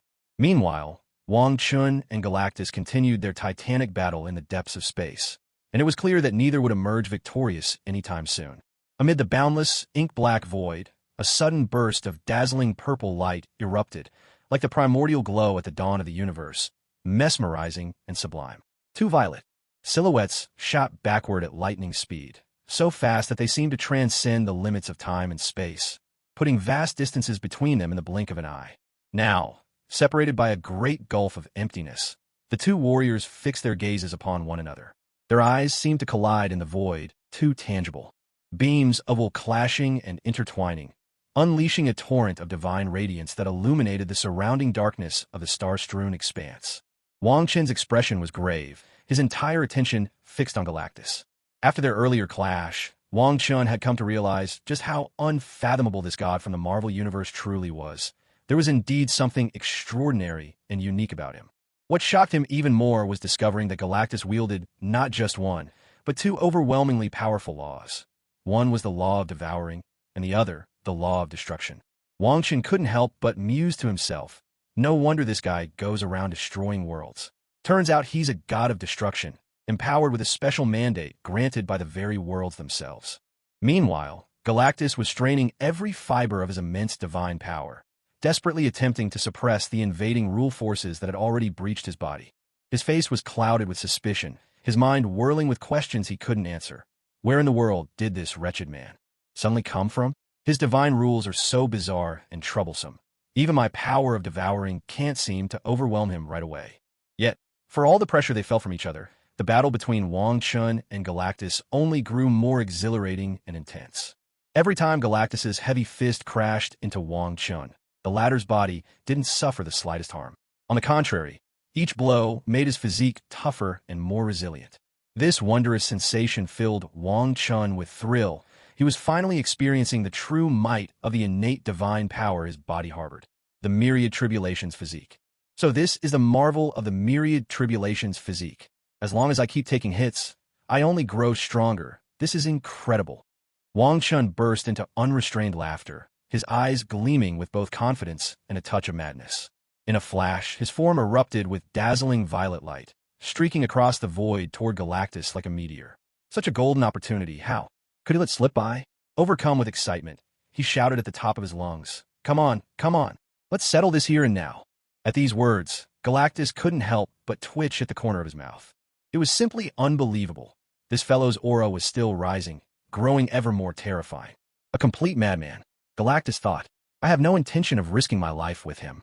With that, a sudden burst of violet divine light flared around him. He didn't even spare a glance for the nearby Silver Surfer. Without the slightest hesitation, Galactus turned and vanished into the fathomless depths of space in the blink of an eye. What the? How could you just run away like that? Seeing Galactus flee so abruptly, Wang Chen's excitement froze on his face. He shouted after him in utter disbelief. You're a mighty cosmic god. Don't you care about your reputation at all? But no matter how loudly he cursed, Galactus had already disappeared without a trace. Time ticked by, second after second, until at last, Wang Chun managed to suppress the boiling torrent of blood and energy raging inside him. The violet glow around him flickered and pulsed. Then, in the blink of an eye, his body shrank at a speed visible to the naked eye, quickly returning to the appearance of an ordinary human. Though frustration gnawed at his heart, there was nothing he could do. He muttered bitterly under his breath. What a damn letdown. Disappointment was written all over Wang Chen's face. Since arriving in this world, this had been the first time he'd fought so freely, so unrestrained. Even though it was just a contest of physical strength, it was still exhilarating. Yet, in the end, that bastard swallowing star had actually run away. Shaking his head, Wang Chun transformed into a streak of violet divine light, shooting rapidly toward the solar system. Who knew how many light years their battle had spanned? Earth, New York City, top floor of Stark Tower. Tony Stark's opulent office still looked half-ruined. Gathered inside were Tony Stark, Dr. Banner, Natasha, Hawkeye, Steve Rogers, Captain America, and Nick Fury, the man with the ever-present eye patch. Most striking of all, however, was the presence of a blonde woman in a deep blue uniform. Fury, did you really call me back just to take on that terrifying swallowing star? The blonde woman's face was cold as frost as she questioned him, her tone icy. Inwardly, she cursed, damn it, that's a cosmic deity. How could I possibly be a match for her? Frustration and anger flickered in her eyes. Nick Fury's expression turned awkward in an instant. He scratched his head, fumbling for words. Oh well, Carol, that was the original plan, but it looks like things have changed. Oh, is that so? Then what exactly is going on now? Carol crossed her arms, fixing Fury with a skeptical stare. She didn't believe for a second that things could be so simple. Honestly, there's no need anymore. Just before you arrived, Wang Chun was actually overpowering Swallowing Star, leaving her completely helpless. As Nick Fury spoke, he gestured animatedly, trying to convey just how intense the battle had been. What? Someone that powerful exists on Earth? If that's the case, why did you drag me all the way back here? Did you want to just stand around and watch, play the sidekick? Carol could no longer contain her fury. She glared daggers at Nick Fury, her icy gaze as if it could pierce right through him. On her way back, she'd seen someone locked in battle with Swallowing Star and had assumed it was some cosmic god. Who would have thought it was an Earthling? At this moment, Nick Fury was already drenched in sweat. Faced with Carol's pointed questioning, he felt so guilty that he couldn't meet her eyes. In truth, his mind was racing with complaints. I called you. Back to deal with that Wang Chun guy. Who could have guessed Galactus would show up out of nowhere? But if I said that out loud, with your temper, you'd probably beat me to a pulp without a second thought. So, Better to keep my mouth shut and stay safe. With that thought, Nick Fury clamped his lips together, silently enduring Carol's furious glare. Meanwhile, Tony Stark lounged nearby, cradling a glass of red wine, an amused grin spreading across his face as he watched Fury's predicament unfold. He couldn't have been more delighted. Finally, Nick's run into someone he can't boss around. Let's see if he dares to order people around so casually in the future.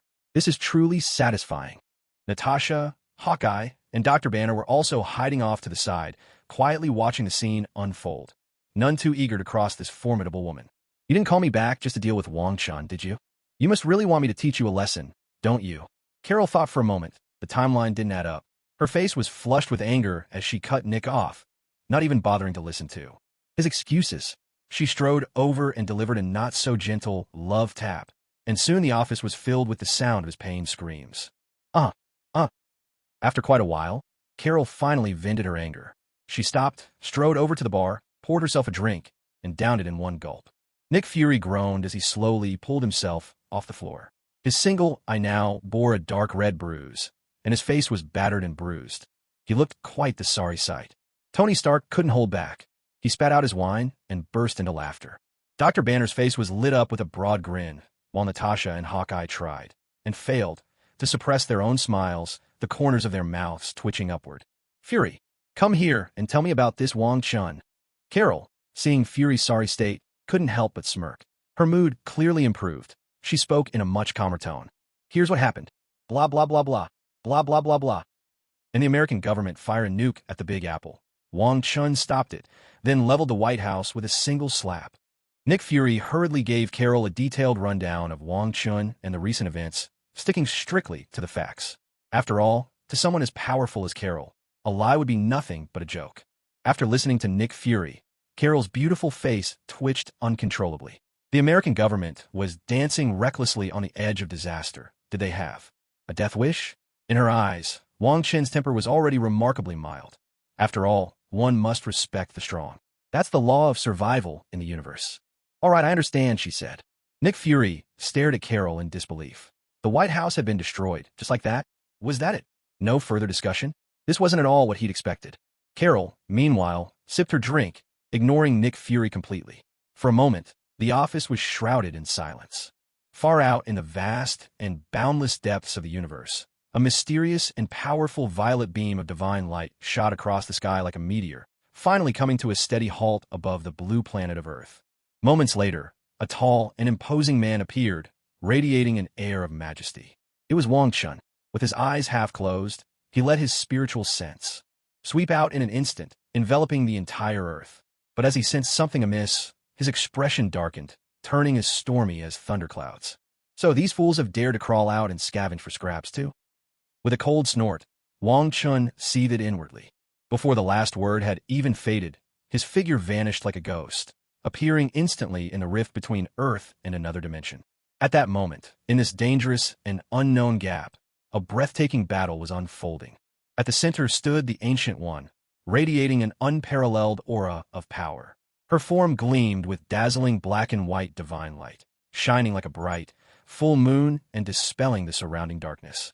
Opposite her stood a host of deities from both heaven and hell. From heaven came the renowned warrior Angel Michael, the seraph Gabriel, and Uriel, known as the Light of the Pantheon. The three of them glowed with brilliant white light, each like a radiant star exuding an endless sense of divinity. Leading hell's forces were the sinister Mephisto, the fallen angel Lucifer, and the terrifying Satanish. These three dark gods were wreathed in thick auras of black and crimson, blazing like hellish fire and evoking dread in all who beheld them. The moment both sides faced each other, their gazes met and sparks flew, a collision of fates. In that instant, the air was thick with hostility, as if sworn enemies had finally come face to face. Without a moment's hesitation, the angels of heaven were the first to strike. Michael soared into the sky, his mighty wings beating as he wielded a great sword radiant with holy light, bringing it down in a powerful arc toward the infernal gods. Gabriel recited sacred words under her breath, beams of pure light streaming from her hands, aimed straight at her enemy's vital points. Uriel unfurled snow-white wings and, in a flash of brilliance, shot forward like a streak of light toward the foe. The infernal gods of hell, undaunted by the angels' ferocious assault, responded in kind. Mephisto swept both arms wide, conjuring roaring black flames which surged forth to meet the oncoming holy radiance.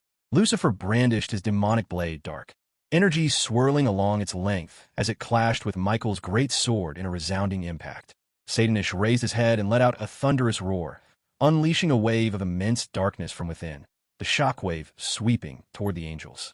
In an instant, white holy light and crimson-black infernal energy collided and intertwined, bursting forth in dazzling displays of color. Each clash pulsed with overwhelming power, triggering violent explosions that sent shudders through the very fabric of the surrounding space. Even the barriers of this dimension strained under the tremendous impact, fine cracks spidering across them and spreading rapidly. At that moment, a divine radiance, shimmering in 12 colors, swept across the entire dimensional space. A figure wreathed in violet light appeared high above, a colossal divine wheel, thousands of meters tall, rotating slowly behind him. In a single instant, an overwhelming aura, embodying the intent to annihilate all things, surged from his fist and swept toward both the armies of heaven and hell. "How dare you? You would challenge the might of the gods." A furious voice thundered through the heavens, its force like a crack of lightning, deafening and fierce. "Insolence! You reckless fool!" Another roar followed, seething with fury and authority. "Heretic! How dare you profane the divine? Such blasphemy is beyond forgiveness." Cries of outrage echoed one after another, as if the anger alone might tear the very world apart. In a heartbeat, the infernal gods and angels alike erupted in wrathful shouts. From their towering, majestic forms burst both white and black divine lights, each radiance fierce and unyielding. These lights intertwined, weaving together to form a formidable shield, desperate to withstand the terrifying will and crushing pressure descending upon them. "Heretic? Huh. If anyone here deserves to be called heretic, it's you self-righteous fools." A cold smirk played at the corner of Wang Chen's lips, disdain flickering in his eyes. "Blasphemy? What a joke." He threw his head back and laughed, his voice dripping with mockery. "To hell with all of you. Die, every last one of you." With a thunderous shout, Wang Chen's aura erupted, surging forth like a raging volcano. He swung his fist with sudden, unstoppable force. The air roared as the blow tore through it, unleashing a violent gale that swept forward with unstoppable power.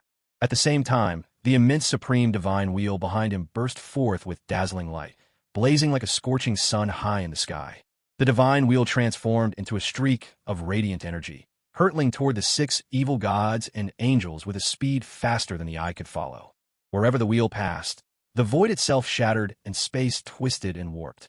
It expanded rapidly, and in the blink of an eye, it had spread across the entire dimensional plane, enveloping all enemies within its bounds.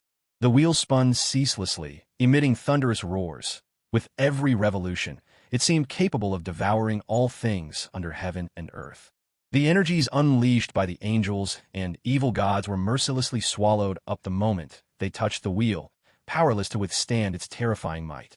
The supreme divine wheel's power grew ever more intense, its brilliance ever more blinding. Before this force, enough to annihilate everything, both the evil gods and the angels felt an unprecedented terror and despair. Holy light! With a furious cry, the battle angel Michael erupted in a dazzling white radiance, shining as brilliantly as the sun. He swept his sword of light in a flawless arc, unleashing wave after wave of sacred sword energy that roared toward the mighty divine while bearing down on them. At the same moment, the seraph Gabriel was not to be outdone. She moved her hands in intricate patterns, chanting under her breath, and blazing flames burst forth from her palms, surging into a sea of fire that swept toward the divine wheel. This was the fire of judgment, capable of incinerating all evil in the world. Uriel, meanwhile, brandished a massive scythe that gleamed with a chilling light. With a powerful swing, he sent a crescent-shaped blade of energy slicing through the air, aiming straight for the terrifying wheel. Yet, even against the combined assault of these 3 mighty angels, the divine will pressed down with unstoppable force. Mysterious runes and beams of light flickered across its surface, as if it contained infinite power. On the other side, the 3 great evil gods, Satanish, Lucifer, and Mephisto, were seized with fear. Lightning of destruction. Satanish opened his gaping maw, unleashing a bolt of black lightning thick as a dragon, crackling with apocalyptic energy as it shot toward the divine wheel. Fallen light. Lucifer unfurled his jet-black wings, which shone with strange, dark rays. These beams wove together into a vast net, striving to halt the relentless descent of the wheel. Infernal flame! Mephisto pressed his hands together, then suddenly flung them apart, sending a surge of deep purple fire shooting skyward like a volcanic eruption, crashing fiercely against the divine wheel. A series of deafening explosions echoed through the battlefield. In an instant, a thunderous cacophony erupted throughout the entire dimensional space, shaking the heavens and rattling the very fabric of reality. The deafening blasts reverberated as wild waves of energy rampaged in every direction, tearing gaping rifts through space itself. Even the enigmatic and powerful Sorcerer Supreme, the Ancient One, had no choice but to retreat from the onslaught, swiftly withdrawing from this dimension to escape the storm. Yet the purple wheel of infinite Tao, forged from primordial chaos, seemed utterly invincible. Bathed in countless radiant streams of cosmic law, it effortlessly devoured every attack unleashed by both angels and evil gods. Those streams of light slithered through the void like living dragons, weaving between the fractures in space. Wherever they passed, all assaults simply dissolved into nothingness. But that was not all. The wheel of infinite Tao radiated an ever-intensifying will, a force that threatened to bury all heavens, obliterate all creation, and bring an end to the endless cycle of rebirth. These formidable wills pressed down like a tangible weight, sweeping across the six divine beings and smothering them beneath a suffocating sky. A chorus of anguished cries erupted from Michael, the other angels, and the evil god Satanish and his ilk. Their wails were harrowing, each voice soaked in unbearable pain. They could feel their bodies on the verge of being crushed by this terrifying power, every moment a torment beyond endurance. Confronted with such absolute might, the six gods could only struggle desperately to hold on, utterly powerless to resist. Still want to put on airs? Why aren't you showing off now? You thought you could just swoop down to Earth and snatch some easy spoils? Did you really think you had what it takes?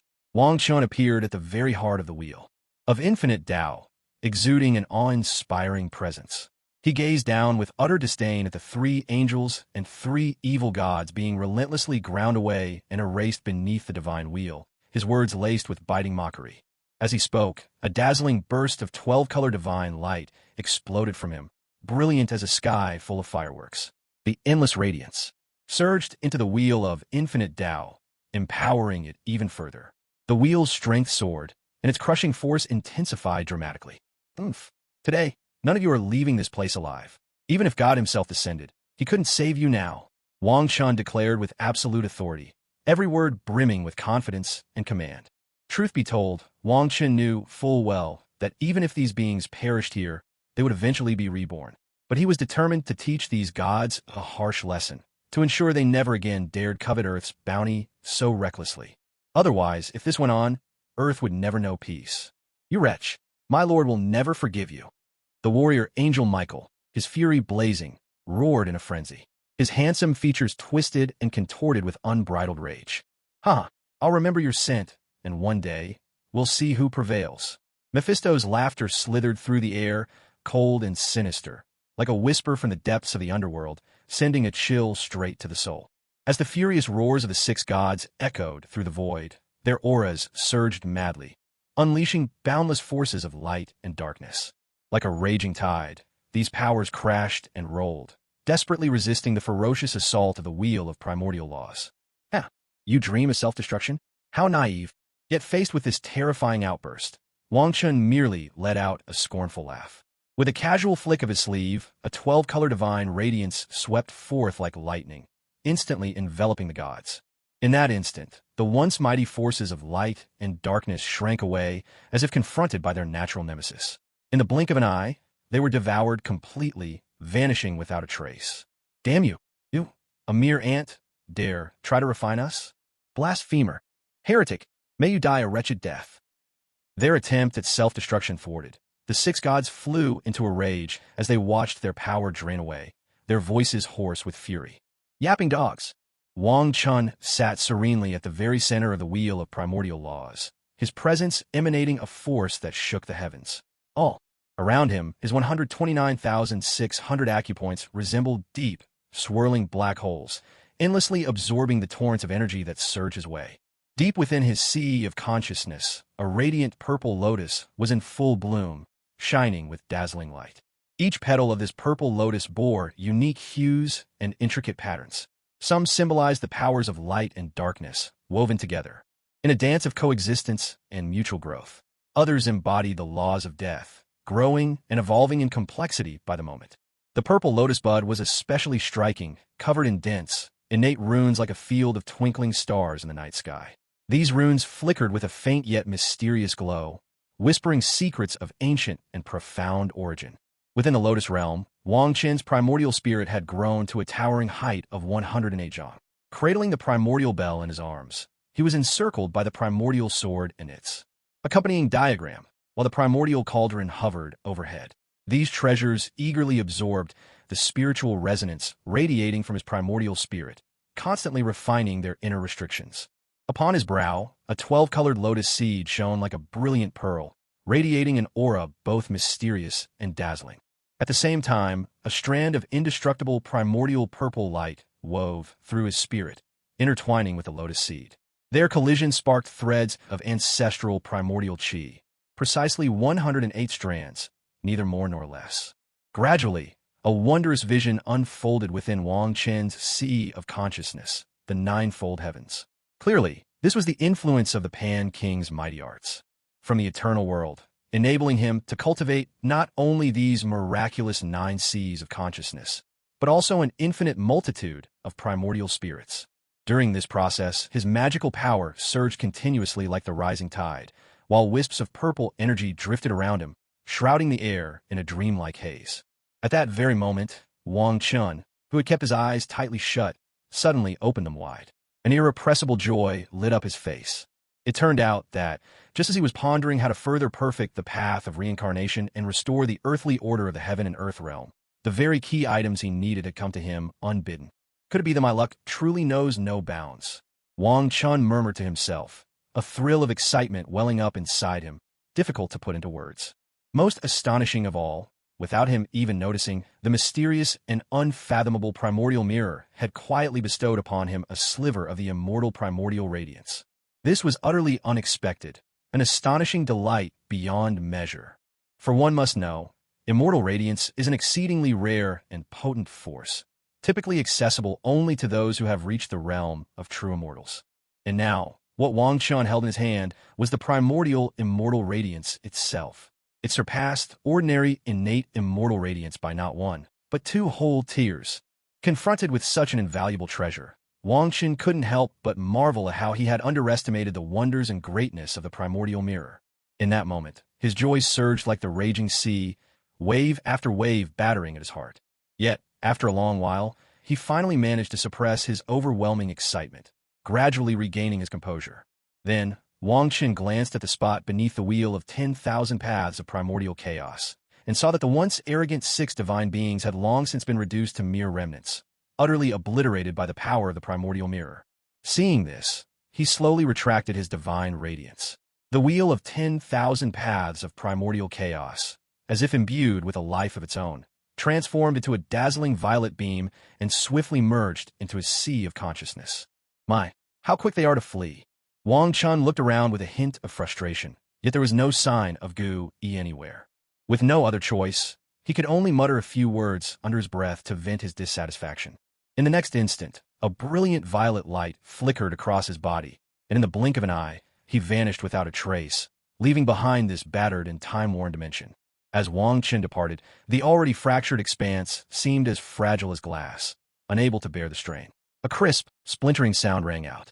In the blink of an eye, the entire space collapsed completely, devoured without mercy by the endless void, leaving not a single trace to prove it had ever existed.